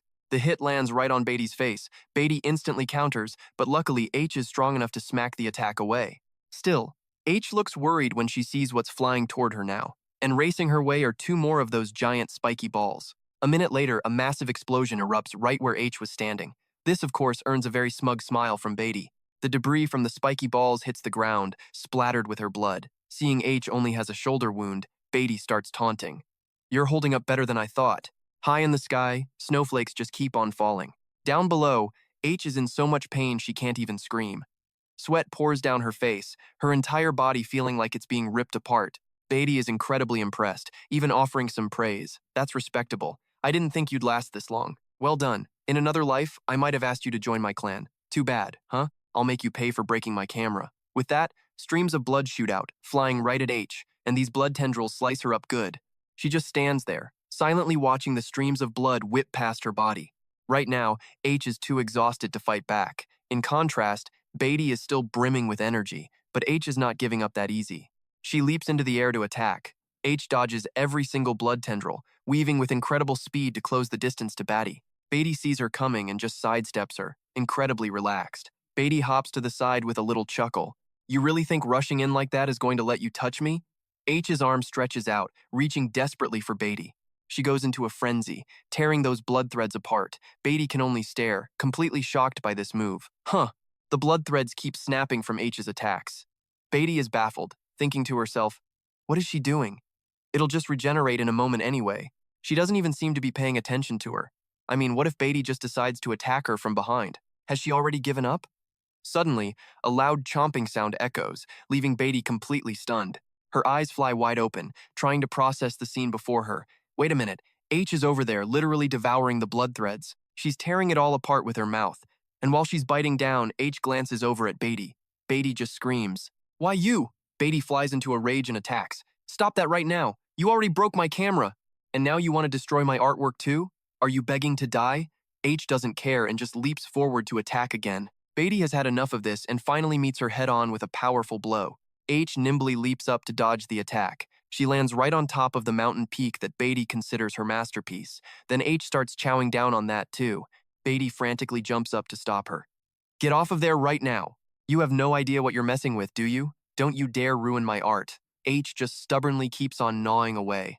Furious, Beatty stabs her own creation in a fit of rage. "I said get off of it now." H gets blasted away by the attack. She collapses to the ground. Up above, Beatty is absolutely seething. "I will never forgive you. You savage animal. How dare you destroy it? The work of art that I spent so much effort creating. Playtime is over. You had better prepare yourself for what comes next." Down below, H calmly pulls the pieces of the so-called masterpiece off her body. The fragments go flying everywhere. Beatty stumbles, gritting her teeth as she watches H start to transform. As H begins to recover, Beatty probably realized something was very, very wrong. "So you're just gonna eat my masterpiece for a power-up?" she screeched. Bathy then promptly jammed her staff deep into her own creation. "You didn't give me any other choice," she yelled. "It's ruined now, and you just try to eat it again if I let you. But I can promise you one thing: you will pay for every single thing you've done." H is still transforming, completely ignoring whatever Bathory is saying. And over here, Bathory is powering up for a fight too. That power-up blows away all the dirt and rock around them. H gets coated in a layer of red blood armor. Meanwhile, Bathory transforms into some kind of grape-flavored nightmare. They stand off, ready for a seriously intense showdown. Claws sprout from Bathory's feet, while H grows some seriously sharp ones on her arm. They both lunge, meeting each other head-on. Their arms collide, and a massive shockwave of power ripples through everything. Back at the base, everyone feels the impact as the ground shakes violently. "Whoa!" Choi quickly grabs the kids to comfort them. "Everybody stay calm. Protect your heads." "Yeah, it's gonna be fine. Kids, don't you worry." Hai attacks Bathory with her weapon. Bathory just walks right in, bare-handed. The ground just keeps on shaking. So it's Hai with two axes versus Bathory's razor-sharp murder hands. The noise from their clash just gets louder and louder. "If you guys are that worried, I'll go check it out. You all stay here." And with that, Choi runs off to see what's happening, leaving one terrified girl to slowly walk down the stairs alone. Her heart is pounding like a drum. Each step feels heavier, and sweat is just pouring down her face. Choi just stares down the staircase at the chaos. The booming sounds match her own frantic heartbeat. "All right, I know it's late, but I still have to do this." Just then, H's sharp hand slams into Bathory's. Their palms collide with a loud crack. Bathory realizes she's even stronger than before. Then, she launches another attack straight at H. H quickly blocks it with her arm. Looks like she digested all that power way better than I did. Then it's just a non-stop barrage of attacks between Hai and Bathory. Neither one is giving an inch. Bathory finally pauses for a second. For the first time, she looks scared. "This girl is too dangerous. If I don't get serious, I could actually lose. I have to kill you, right here." And then, right now, H suddenly turns tail and runs away. Bathory isn't letting her escape, unleashing a powerful strike at her back. But it doesn't stop H. She just keeps running for her life. Feeling confident, Bathory gives chase to finish her off. But then H abruptly spins around, blocking her with both hands. Bathory's eyes widen, totally confused about what this chick is planning to do now. While Hai's arms are busy blocking, Bathory summons extra limbs to stab right into her body. But she's no slouch either, quickly absorbing those extra arms. Bathory yanks them back as H retreats, letting her opponent scream in frustration. Let her scream. H just turns two of her own arms into new weapons. Bathory's tentacles pop out everywhere, attacking He like an angry octopus. She just swings her axe hand once, and all those tentacles are sliced clean off. Bathory is in total shock, her eyes wide as she stares at this insane opponent. H coldly charges in, attacking with two axes against Bathory's bare hands. A single glowing red eye appears on H's face, staring daggers right at Bathory. Suddenly, Battery's arm twists grotesquely. H brings her axe down, while Battery thrusts her bare hand forward, and blood goes flying. Hai loses an arm and quickly jumps back to defend. Battery presses the advantage, attacking with an arm that looks like a drill. She turns her arm into a deadly spear, relentlessly stabbing at He, while H desperately uses her other arm as a shield. For every step Battery takes forward, H takes one back. Then, surprise! H turns around and starts running away again. Battery has no clue what her game is, but hey, an opening is an opening. Time to attack. Hai suddenly looks back over her shoulder, giving Battery a weird look. Then she spins around and smacks her right in the mouth. Blood and a tooth fly from the villain's mouth, who just screams silently in disbelief. Now furious, Battery lands a huge blow, knocking He to the ground. In the middle of the blizzard, H's silhouette collapses. Covered in blood, she struggles to crawl up while Battery charges in like a maniac. She rushes forward like a hurricane, aiming for Higa, who's still on the ground. Higa's eyes are wide, her body exhausted and panting. Huff, huff, she pushes her hand against the ground, trying to stand, one arm grabbing at her own body. With Battery closing in, she quietly drops to one knee and grabs the approaching thing. With Battery's attack just moments away, what is H gonna do next? Blood is pouring out, but she is not giving up. And just then, a weapon materializes in Haya's hand. Battery doesn't care what H is pulling. She just keeps attacking, sure that she's already won. But Hai is back on her feet, rushing forward to counter. Their clash is so fast you can't even tell if that's Hai's arm or her weapon. All we see is the result. Hai skewers Battery's body with her own power, but not before Beatty lands one more nasty hit on Ha. The scene cuts away. Snow falls heavily on a field drenched in blood, the result of a brutal, evenly matched fight. Bathy is injured, but He is looking just as bad. He slams her foot down hard and pushes the attack. For a second, Bathy actually flinches, her injured body stumbling backwards. He's eyes are pure murder, a silent promise of pain. Then, in a moment of shocking violence, He's body is sliced horizontally in two.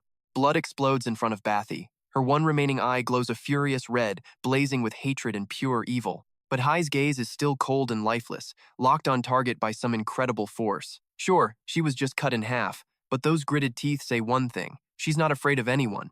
She lets out a furious scream, then brings her blade down vertically through Bathy. Meanwhile, Yong Hai is waking up from her convenient blackout inside the safe house. Her eyes flutter, consciousness slowly trickling back. A moment later, her vision sharpens. The first thing she sees is Jingu, looking utterly defeated and covered in enough blood to paint the room. Huh? Jingu. Yong Hai clutches her throbbing head. Ow, my head. How did I even get here?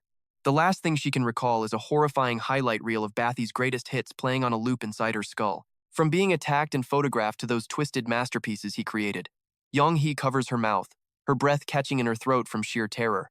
Right. That monster captured me, and I fainted? She touches her own body. Huh. I'm not hurt at all. This isn't a dream. You healed me, didn't you? And if that's true, then her mom. Yong Hai stares at Jingu, his usual goofy smile completely gone. Wait a second. Seeing Jingu drenched in blood sends her spiraling into a new panic as sweat trickles down her face. Jingu, where is Mom? You healed her too, right? You did, didn't you? She's okay, just like me, right? Yong Hee's questions keep coming, but his crushing silence is making her terrified. Jingu suddenly collapses right in front of her. Behind him, another bed. Yong Hee scrambles over and rips the curtain open. Her mom, Rundu, is lying there completely still. Yong Hee looks at her face. What? She's just sleeping. Geez, you scared me. I thought something bad happened. Mom, wake up. This is no time to be sleeping.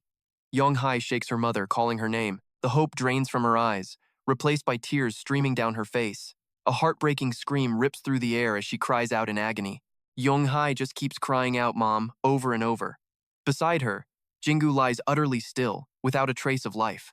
Back outside, he is still dishing out a world of pain to Bathy. Blood is flying everywhere, and Bathy's eyes are practically shaking with fear. Bathy digs her heels into the ground, trying to hold on. This has officially become a desperate fight for survival. Hai whips her weapon, sending Bathy flying. Bathy cleverly uses the momentum to launch a counterattack, and blood sprays from them both. But in the end, Bathy's body is sliced in two, so long, legs. Her upper torso is still twitching, trembling, and soaked in blood. She struggles to crawl, reverting to her original form. Damn it, she gasps, out of breath. I will. You have no idea who you're messing with, Bathy snarls, glaring back at He. But Hai is already walking towards her, also back in her own form. Bathy, now just an upper half, can only scream, You think you can do this and just walk away? Are you looking to die? Hai's steps are shaky, but she keeps coming. Seeing this, Bathy's tough act crumbles into pure fear. She frantically drags herself backward with her hands. "Stay away from me, before I smash that ugly face of yours. I have a very important place in my family. We could level this whole area in a flash. My father is the head of the entire clan. He will destroy everything you hold precious." He is. Not impressed. She just raises her axe, ready for one last swing. Ha ha, Bathy finally starts screaming like a cornered animal. With a cold expression, he brings the axe down. And that's the end of Bathy. Hai is left panting in the heavy snow. She turns her head and begins to walk again. She slowly makes her way over to her fallen teammates, silently looking down at their bodies growing cold in the snow. He lowers her head, saying nothing. Her hand tightens on her axe before she takes a deep breath and lets out a long, heavy sigh. Hai summons her last bit of strength to call out their names. Dong-hyun, Run-du. Then, she collapses in front of them. Cut to a large building, with snow still falling thick outside. A figure steps out. Is it over? What in the world just happened? What about all those people? Did the monsters do this to them? My love. Jingu stumbles out, his body covered in blood, and stares at the corpses. His followers rush to him. Sir, it's dangerous. What if they suddenly get up and attack us? Jingu simply answers, I'm sorry, could you help me move these bodies? They're all stunned by the request. What? Jingu repeats. We also need someone to find something to cover them with. A volunteer quickly steps forward to help. Let me ask, what in the world did we do to deserve any of this? As others turn away cursing, damn monsters. Jin marches right over to Ha, gritting his teeth, feeling helpless against fate. Jin reaches for Ha, then lifts her into his arms. He holds her close, burying his face in disappointment beside her. Under a thick blanket of snow, everything is eerily silent. We cut to an empty room, where a man named Tae gets a call. Lang Hyuk was attacked? When did you hear about this? The voice on the other end says about 5 minutes ago, and Tae is all business. I'm heading over with backup. He ends the call, then immediately whips out a different radio, and just like that, his entire tone shifts. So, how's that little chase going? The report comes back that some big-footed dude rescued the monsters and then vanished right along with them. We're cranking up the alert level, but the chase is officially on hold for now. Tae gives the order to maintain high alert but to halt the pursuit. Another guy reports the whole situation back to T, and that's the daily disaster report.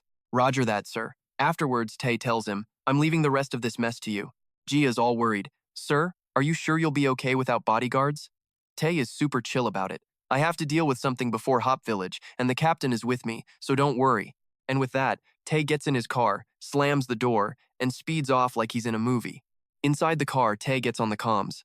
Harvest Mouse, do you copy? The reply comes back, loud and clear. Tae asks, You didn't get hurt, did you? The guy replies, Just a scratch. I'm all good now. Tae says, Good. And you're with her right now, aren't you? Harvest Mouse goes awkwardly silent for a moment before saying, Yeah. Tae encourages him. Good. It's a bit early, but tell her to go to that place. She'll get what I mean. Harvest Mouse replies, I'm on it. After ending the call, Tae slams on the accelerator, pushing the car even faster. He just stares silently at the radio in his hand. He waits for it to connect to the right person without saying a word. The second the call goes through, he immediately asks for a status update. Can you two hear me? Right now, Tae is gripping that radio so hard his knuckles are white. He walks past two guards and just affects them somehow. What's going on? A voice suddenly yells out. Mi-hun, hey, where do you think you're going? And his brilliant reply, What? Then Chun-Bok's mom just starts screaming, Who attacked you? Did they mention a huge guy? The voice on the other end replies, No other reports. I'll update you if I hear anything. But she's clearly worried, asking, Okay, but what about Chun-Bok? Chun-Bok's fine. Is she on her way to Hop Village? He asks. You should head there too as soon as you're done. She's so terrified she's breaking out in a cold sweat, but hearing Chun-Bok is okay, she lets out a massive sigh of relief. All right, Chun-Bok is safe. I'll join up with everyone later. Scene change, a car rolls up to Hope Village and screeches to a dramatic halt. The car door swings open. Harvest Mouse politely reminds her, Be careful getting out. Chun-Bok just says, Yeah. Harvest Mouse leads the kid away, saying, This place is safe, don't worry, just stick with me. Then the car door slams shut, where a guy in a duckbill hat is waiting. You made it, he says. Harvest Mouse leads Chun-Bok over and gives him a little wave. Yup. Duckbill tries to give him some praise. You did a great job today. But he just gets shoved away. Where are your manners? Aw, come on, man. The little girl just giggles cheekily. Nah, I don't want to. Heh. Duckbill just points upstairs and tells them, You two, get up there now. Harvest Mouse just messes with his hair and says, All right. Then Duckbill turns to the kid. Chun-Bok, you stay here with me. Chun-Bok is completely confused. Huh? Why? He asks. The guy replies, this is important so you can't be around. Chun-Bok is just baffled by the answer. Okay, Duckbill gets impatient. Hurry up, we're running out of time. Harvest Mouse just agrees. Yes. Suddenly, Chun-Bok's eyes get all cautious. The kid starts to sweat but still follows the guy in the duckbill hat. Meanwhile, Harvest Mouse heads up the stairs, one step at a time. The girl goes up there all alone. Then Harvest Mouse speaks. I'll wait here too. I just hope the conversation goes smoothly. After Harvest Mouse leaves, the staircase is totally empty. In a room with a tightly shut door, it was locked. But then, it slowly starts to creak open. And who's inside? Tae, sitting on a chair like a final boss, just waiting for someone. There he is. The door suddenly slams shut, and someone walks step by step towards Tae. He starts talking about the recent explosion, the lured kids, and the higher-ups. I figured you could protect the children, so I didn't send in a rescue team and just continued with the plan. After he speaks, Tae is silent, and the footsteps behind him stop. The guy praises him. Well done. Then we cut back to Duckbill, who's still with Chun-Bok.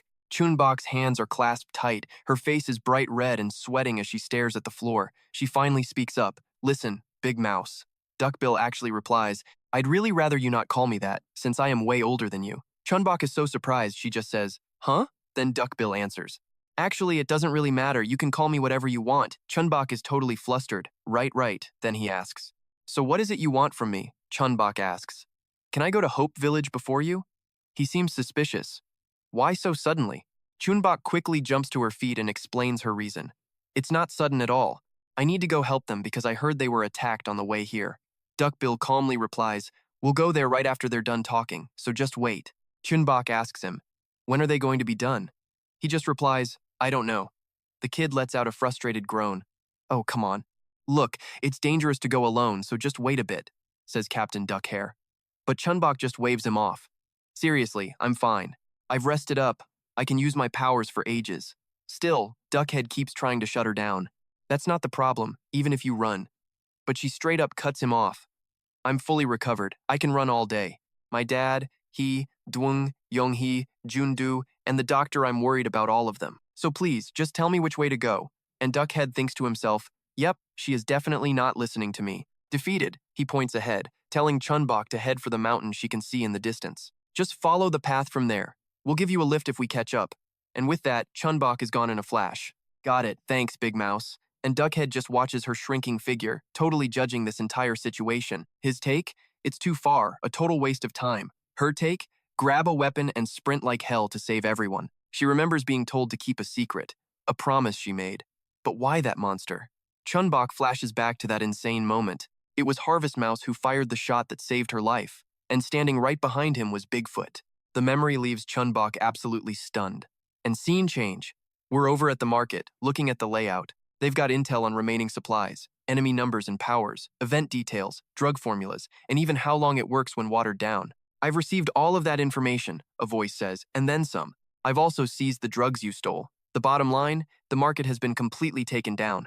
Bigfoot chimes in, this is our biggest win yet. We took out the mayor, but some of them got away. They're badly hurt, but they'll recover back at headquarters, Tae replies, sounding seriously annoyed. Would have been better if they all died, but whatever.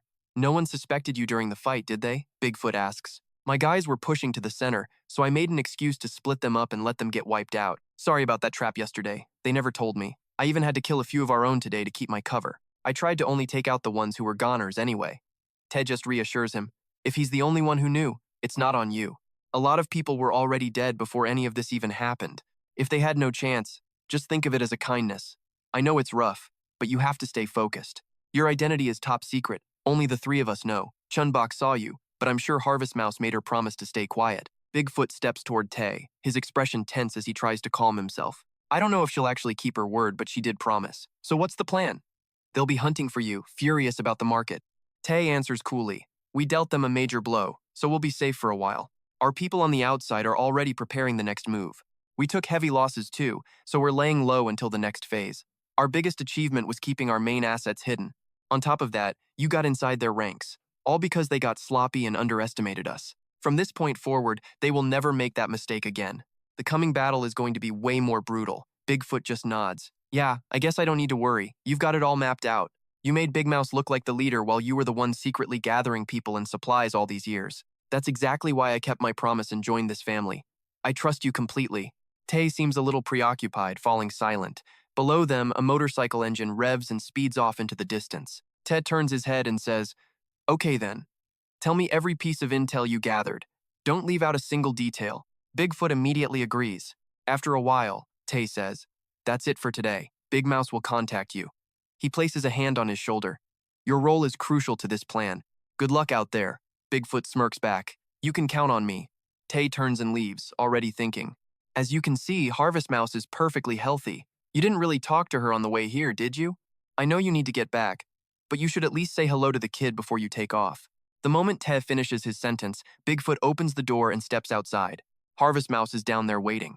Her expression shifts the instant she sees him. "Did everything go okay?" he asks. She just replies, "It's fine." Bigfoot walks over and ruffles her hair. "I think you got taller while I was away." Her whole face just lights up. "Really? You've become so dependable," he says. "You haven't been skipping meals, right? Everything's been okay, model?" The Harvest Mouse answers with total confidence. "Everyone here treats me great. They kept their distance at first, but they warmed up to me real fast." Bigfoot encourages the little one. "I'm really glad to hear that." Then he says his goodbyes. "Well, I'm heading out." The Harvest Mouse replies politely, "Okay." But then he adds, "Oh, I almost forgot." Bigfoot holds out a small ribbon. It's a little dirty from falling on the ground. "Sorry about that." The Harvest Mouse is just thrilled to have it. "Not at all. It's because of this that you weren't found." Bigfoot gives one last reminder. "Remember to always take good care of yourself." And with that, he quietly heads downstairs as the Harvest Mouse happily watches his figure disappear. Tess steps out the door. "You sure you don't want to talk with him a little longer?" The kid just shakes her head. "It's fine, he's busy, right?" Tess replies, "Next time we see him, I'll bring you along." After that, he steps over and ruffles her hair. He heads downstairs. "All right, time to go join the others." The Harvest Mouse follows right behind. "Got it." Tae then announces their next destination. "We need to get to Hop Village." The two of them ride a single motorbike through the desolate streets. Chun-Bok asks, "Are we there yet?" An irritated Mi-hun shoots back, "Can you please stop asking? Do you have any idea how many times you've asked that?" The kid swears, "Damn it, I only asked 3 times." He threatens her. "If you don't shut it, I'm throwing you off this bike." The bike just keeps speeding through the rubble. Why did I even stop? I should have just kept driving straight ahead. Mi-hun and Chun-Bok are now sprinting forward on foot. And right in front of them is a scene of pure grief, people mourning over bodies covered by simple cloths, laid side by side. Both of them just stand there, stunned by the sight. He's panting, completely out of breath, frantically looking around for something. Suddenly, Mi-hun freezes. Peeking out from under a red cloth is a painfully familiar hair color. He stares at the sheet covering that body, then rushes forward and pulls it away. Underneath is Higa's family of 3, all gone from this world. He reaches out, gently touching her face. Mi-hun's mouth opens like he's about to say something, but no words come out. Next to Higa, the father and son lie just as still. He clenches his hand into a fist. In that moment, Mi-hun decides he will get revenge on them all. He gently covers her with the cloth again, then silently lifts the bodies of the father and son and walks away. Some people can only shut their eyes in helplessness. Others begin the grim task of carrying away the bodies. Some just collapse right there, overcome with sorrow. The city is dark and cold, with only the sound of whistling wind. Chun-Bok hesitantly asks for forgiveness. The girl looks up, terrified. Towering figures stand before her, their faces obscured but their expressions menacing. Chun-Bok rushes over to Jingu. "Dr. Young-hee," she urgently asks what happened. "Who did this to our town?" Chun-Bok is left speechless by the barbaric scene. "How?" the kid calls out. Where are my dad and Dudung?" He answers, "Gom-don is inside. He's hurt." Dudung is bandaging him up. But Young-hee stays silent. Chun-Bok doesn't press any further. "I understand." But then another question pops into her head. "What about Rundu?" At that, Young-hee's hands clench. My mom." She lowers her head. "She's dead." Chun-Bok is stunned by the answer. She asks gently, Are you okay?" Young-hee finally starts to speak. "You know, I always used to think you guys were heroes. The heroes who saved our town from the cannibal tribe." Young-hee lets all her feelings pour out. "I felt people treated you unfairly because they always avoided you. I thought they were all just a bunch of ungrateful jerks," she continues. "But I was wrong. Those people knew something like this was going to happen. I only realized it after losing my mom and my entire family. So stupid, right?" Chun-Bok takes a step closer. "You're not heroes. You're just Young-hee, can't hold back her tears anymore and just screams. You're monsters who bring disaster. If you stay here, you'll kill everyone else left in this town." The other townspeople, filled with rage, join in. "Get out! Don't come near us. We should have kicked you out of town sooner." They start throwing rocks at the kid. "Get lost now." Chun-Bok desperately tries to dodge their attacks. No, the villagers just get angrier. I won't forgive you, murderers. They pour all their grief and blame onto Chun-Bok. Stop pretending to be human. This is all your fault. Unable to take it anymore, the girl turns to leave. Get out! Don't you ever show your faces here again. Go! Tears stream down Chun-Bok's face. Just die. She runs away, humiliated and heartbroken. Monster! The sky is pitch black, and the sound of engines roars. Two vehicles are chasing each other down the road. Back at the village gate, tall figures appear, throwing the villagers into a panic. What? Who's that? They're terrified when they see them. They have guns. First monsters, now we get robbers? Jingu just glances over silently as Chun-Bok's mom asks worriedly, what in the hell happened here? Suddenly, her attention is pulled in another direction. Gom-don is being helped out of the hospital by Dung. Chun-Bok's mom sees him and shouts his name. Gom-don! Hearing her voice, Gom-don pushes away from his helper and runs towards her. Chun-Bok's mother and Gom-don run to each other, embracing tightly. Gom-don. He feels a wave of relief. I'm so glad you're okay. But Chun-Bok's mom is still terrified. Why are you worrying about me right now? And you're so thin. Look at your arm. They check on each other, totally ignoring Dung standing right there. I'm fine. It's a miracle I'm even alive. Sorry, I should have come back sooner. And then, they both notice it. All the villagers are just staring at them. An uneasy feeling creeps up on Chun-Bok's mom. Why is everyone looking at us like that? Gom-don, did something else happen besides the attack? He answers, I just woke up, so I don't remember much. But every face in the village is twisted with resentment, zero warmth for the two of them. Gom-don pipes up, asking, is everyone okay? Jingu's reply is ice cold. No, we are not okay at all.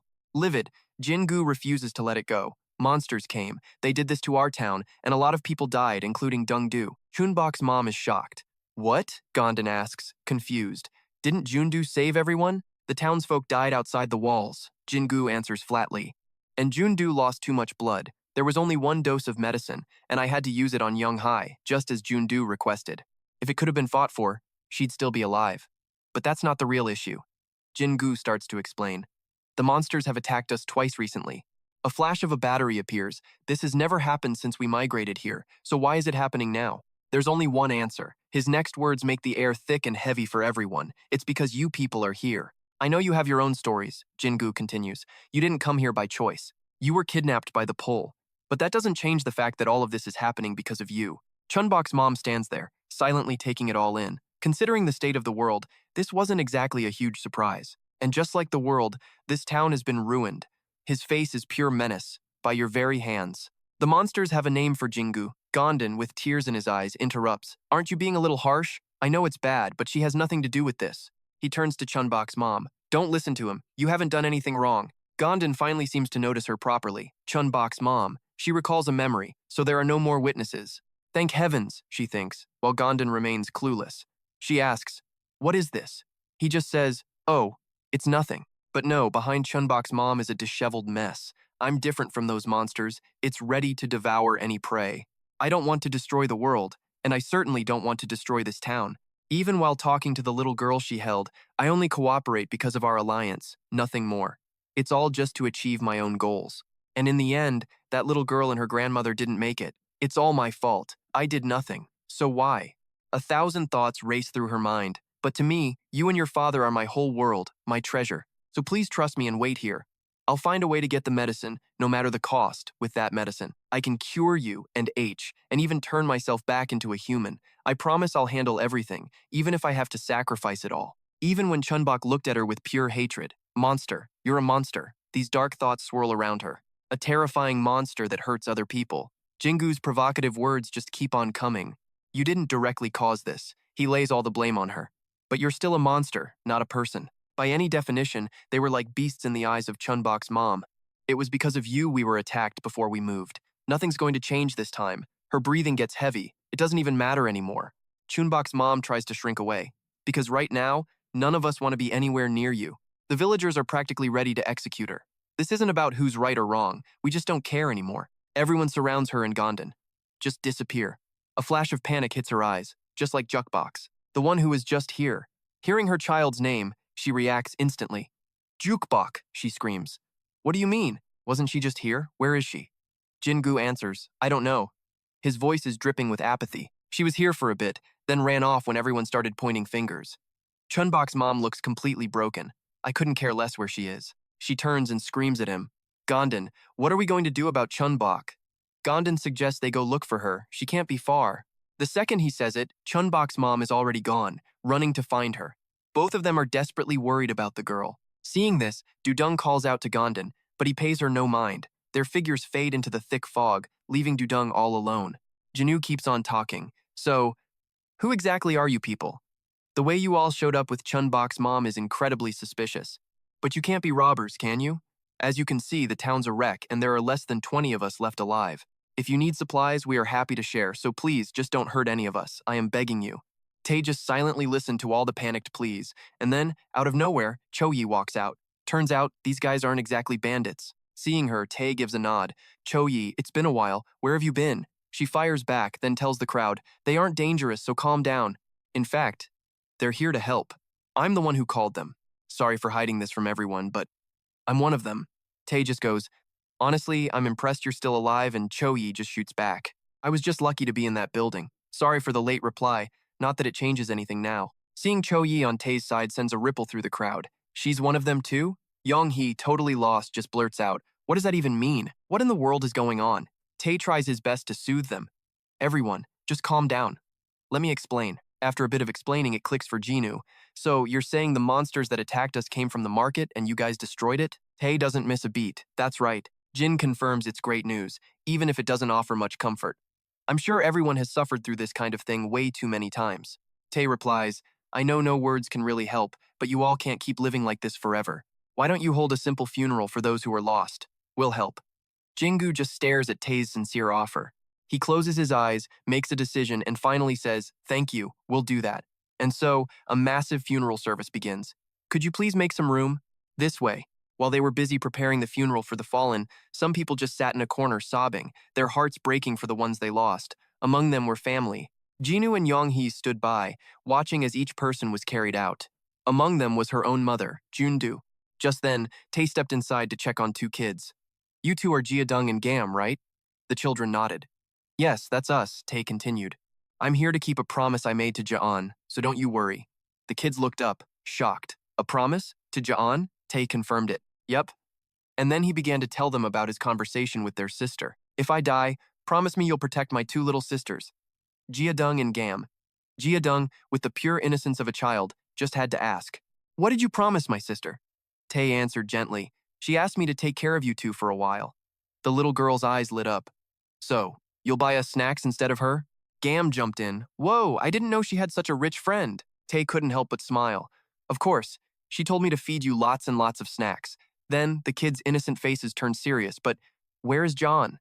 Tae told the children she had to go do something important and would be gone for a while, which is why she asked him to look after them. Gam admitted, I like snacks. But I miss Ja'an. Dung added, how many nights do we have to sleep before we can see her again? Tae's answer was vague. It's important work, so I'm not sure, but I'll keep you updated.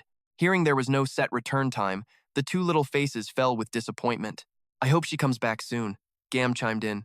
Me too. But then Tae offered a small smile. He started, I haven't known Ja'an for long, but before. Well, she wasn't the nicest person. She was violent, pretty selfish, and did some bad things. But when I saw her recently, I felt like she'd changed. She was more mature, more responsible than before. Thanks to her, we were able to save a lot of people and defeat a lot of evil monsters. I don't know exactly what happened to her, but she talked about you two constantly, about how amazing you both are. So, I think the reason she changed was because of you. She fought bravely until the very last moment before she had to leave. Gam's face lit up with pure pride. I knew it. John is super strong, isn't she? Dung got excited.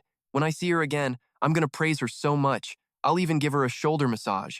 Gam added, I'll massage her legs too. Then the two kids looked at Tae. Mister, thank you. Thank you for telling us about our sister. When you come back, you have to play with us, okay? It'll be fun if we all play together. Tae looked at the two kids, his eyes filled with a story of their own. After a moment, he finally replied, yeah, it's a date. The scene shifts. While the crowd is busy with the funeral, Do-young is hiding in a corner. Her face is a mess of emotions. She's replaying countless memories, her eyes heavy with unspoken grief. That's when Tae's footsteps approach. He speaks up, You're Do-young, right? Do-young looks up at him and asks, Yeah, that's me. I heard about you earlier. Do you know my father? I mean, the man named Chun-Mei. As if answering her question, he holds out a small box and offers it to her. While she was trying to process this, she fired off questions. You fought with him at the market, didn't you? Did he join your group after? Tae's voice was quiet. Chun-Bi is dead. Du-young froze, unable to believe it, her voice cracking with desperation. What? No way. That's ridiculous. I must have misheard. My head's a mess today. My dad. He's not someone who'd get killed that easily. I'm in a crappy mood, so stop with the nonsense and get out of my sight. Tae set the box down in front of Du-jong and said, Believe it or not, I came to deliver his J-code that I recovered.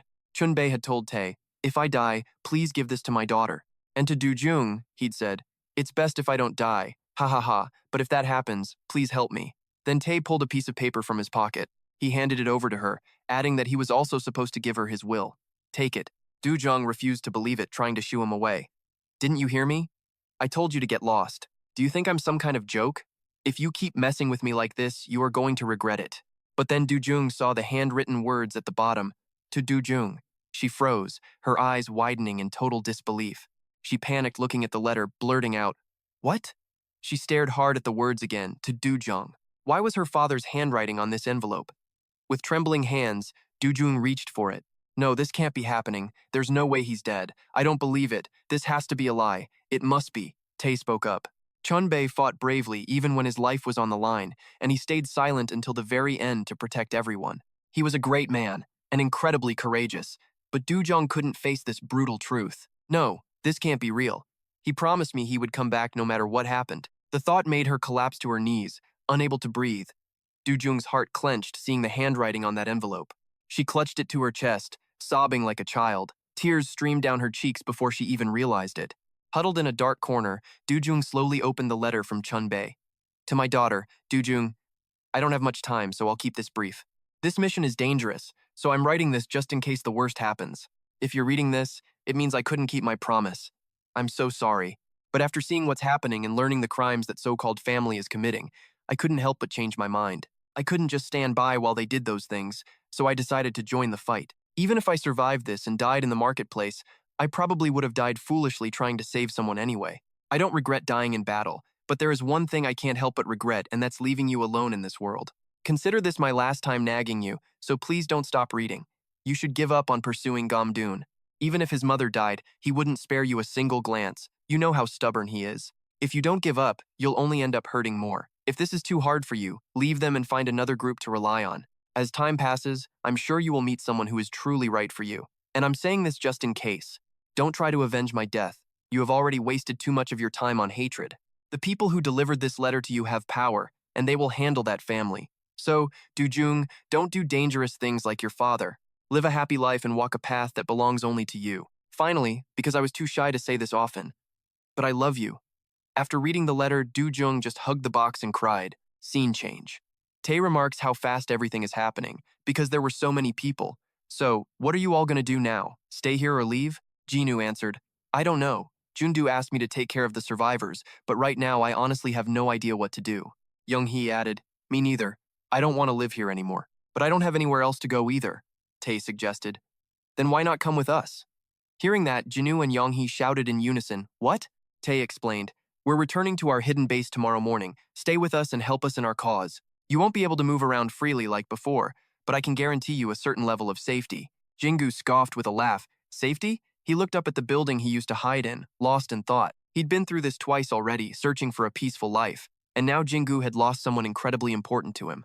But hearing that man's offer, Jingu wanted to search for a safe place one more time. Jingu himself didn't know if he was doing this for himself or for the other survivors. Either way, he couldn't believe how ridiculous he was being. With that thought, Jinu spoke up. If you'll have us, we would be grateful. Young-hee chimed in. Yeah, it's better than wandering around aimlessly. Just then, a Harvest Mouse scout approached. Captain, they're ready. Tae replied, Good, then let's begin. Once everything was prepared, Tae threw a lit match forward. It set ablaze everything that had been lost. Tae watched the flickering flames, thinking that they were probably doing the same thing back at the marketplace. Everyone just stood around the fire, watching it burn in silence. A silent memorial for the fallen for everyone who died to keep this place safe. Tae offers a quiet promise to them all. You did well, now leave the rest to us. To those who died here, at the market, and even before. I'm just sorry I couldn't get to you all sooner. Grief hit everyone like a wave, some collapsing to their knees, losing family, losing friends. It's a pain that words just can't touch. Beside Jinu, Yonghai just wept. Tae knew they probably hated him for letting this happen. He just wished they could see the plan he was cooking up. Not that it would be much comfort now. Inside the pyre, a box Tae gave to Dung was burning to ash. She just stood quietly behind the others, while Tae's hands clenched into fists of pure rage. I swear I will wipe that family from existence. As for you all, may you rest in peace. And that was the night. The group watched the crackling fire, remembering every single person they lost. But the next day, a new journey had to begin. Everything's packed and ready to go, right? Jinu asked. Yep. I asked everyone last night, and they all agreed to follow you. Tae replied. Good. You should wait for us in the car. It's going to be a long drive. So try and get some sleep on the way. Tell the others, too. Jinu nodded, turning to pass the message along. Got it. Yonghai spoke up. Thank you. And with that, Jinu led her over to the crowd, getting ready to leave. Tae then turned to his pal, Duckbill. What's her condition? The guy gave his report. She's been out cold since yesterday. Her body's regenerating, but it's slow going. Honestly, it's a miracle she's even alive after taking on battery. But I'm not so sure she'd call herself lucky for surviving that. Anyway, about Chun-Bok. Would it have been better if I just knocked her out to stop her from leaving? Harvest Mouse walked up and chimed in.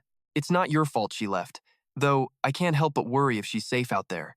Tae tried to reassure his web-footed friend. Yeah, you couldn't have stopped Chun-Bok from chasing after Mi-hun anyway. Besides, worrying now is pointless. What's done is done. She's strong enough to protect herself. Just make sure you keep an eye on them, not just Chun-Bok and Mi-hun, but her parents too. Suddenly, Dung approached them. Excuse me, can I go with you? I want to join you guys. Tae answered gently. We don't leave anyone behind.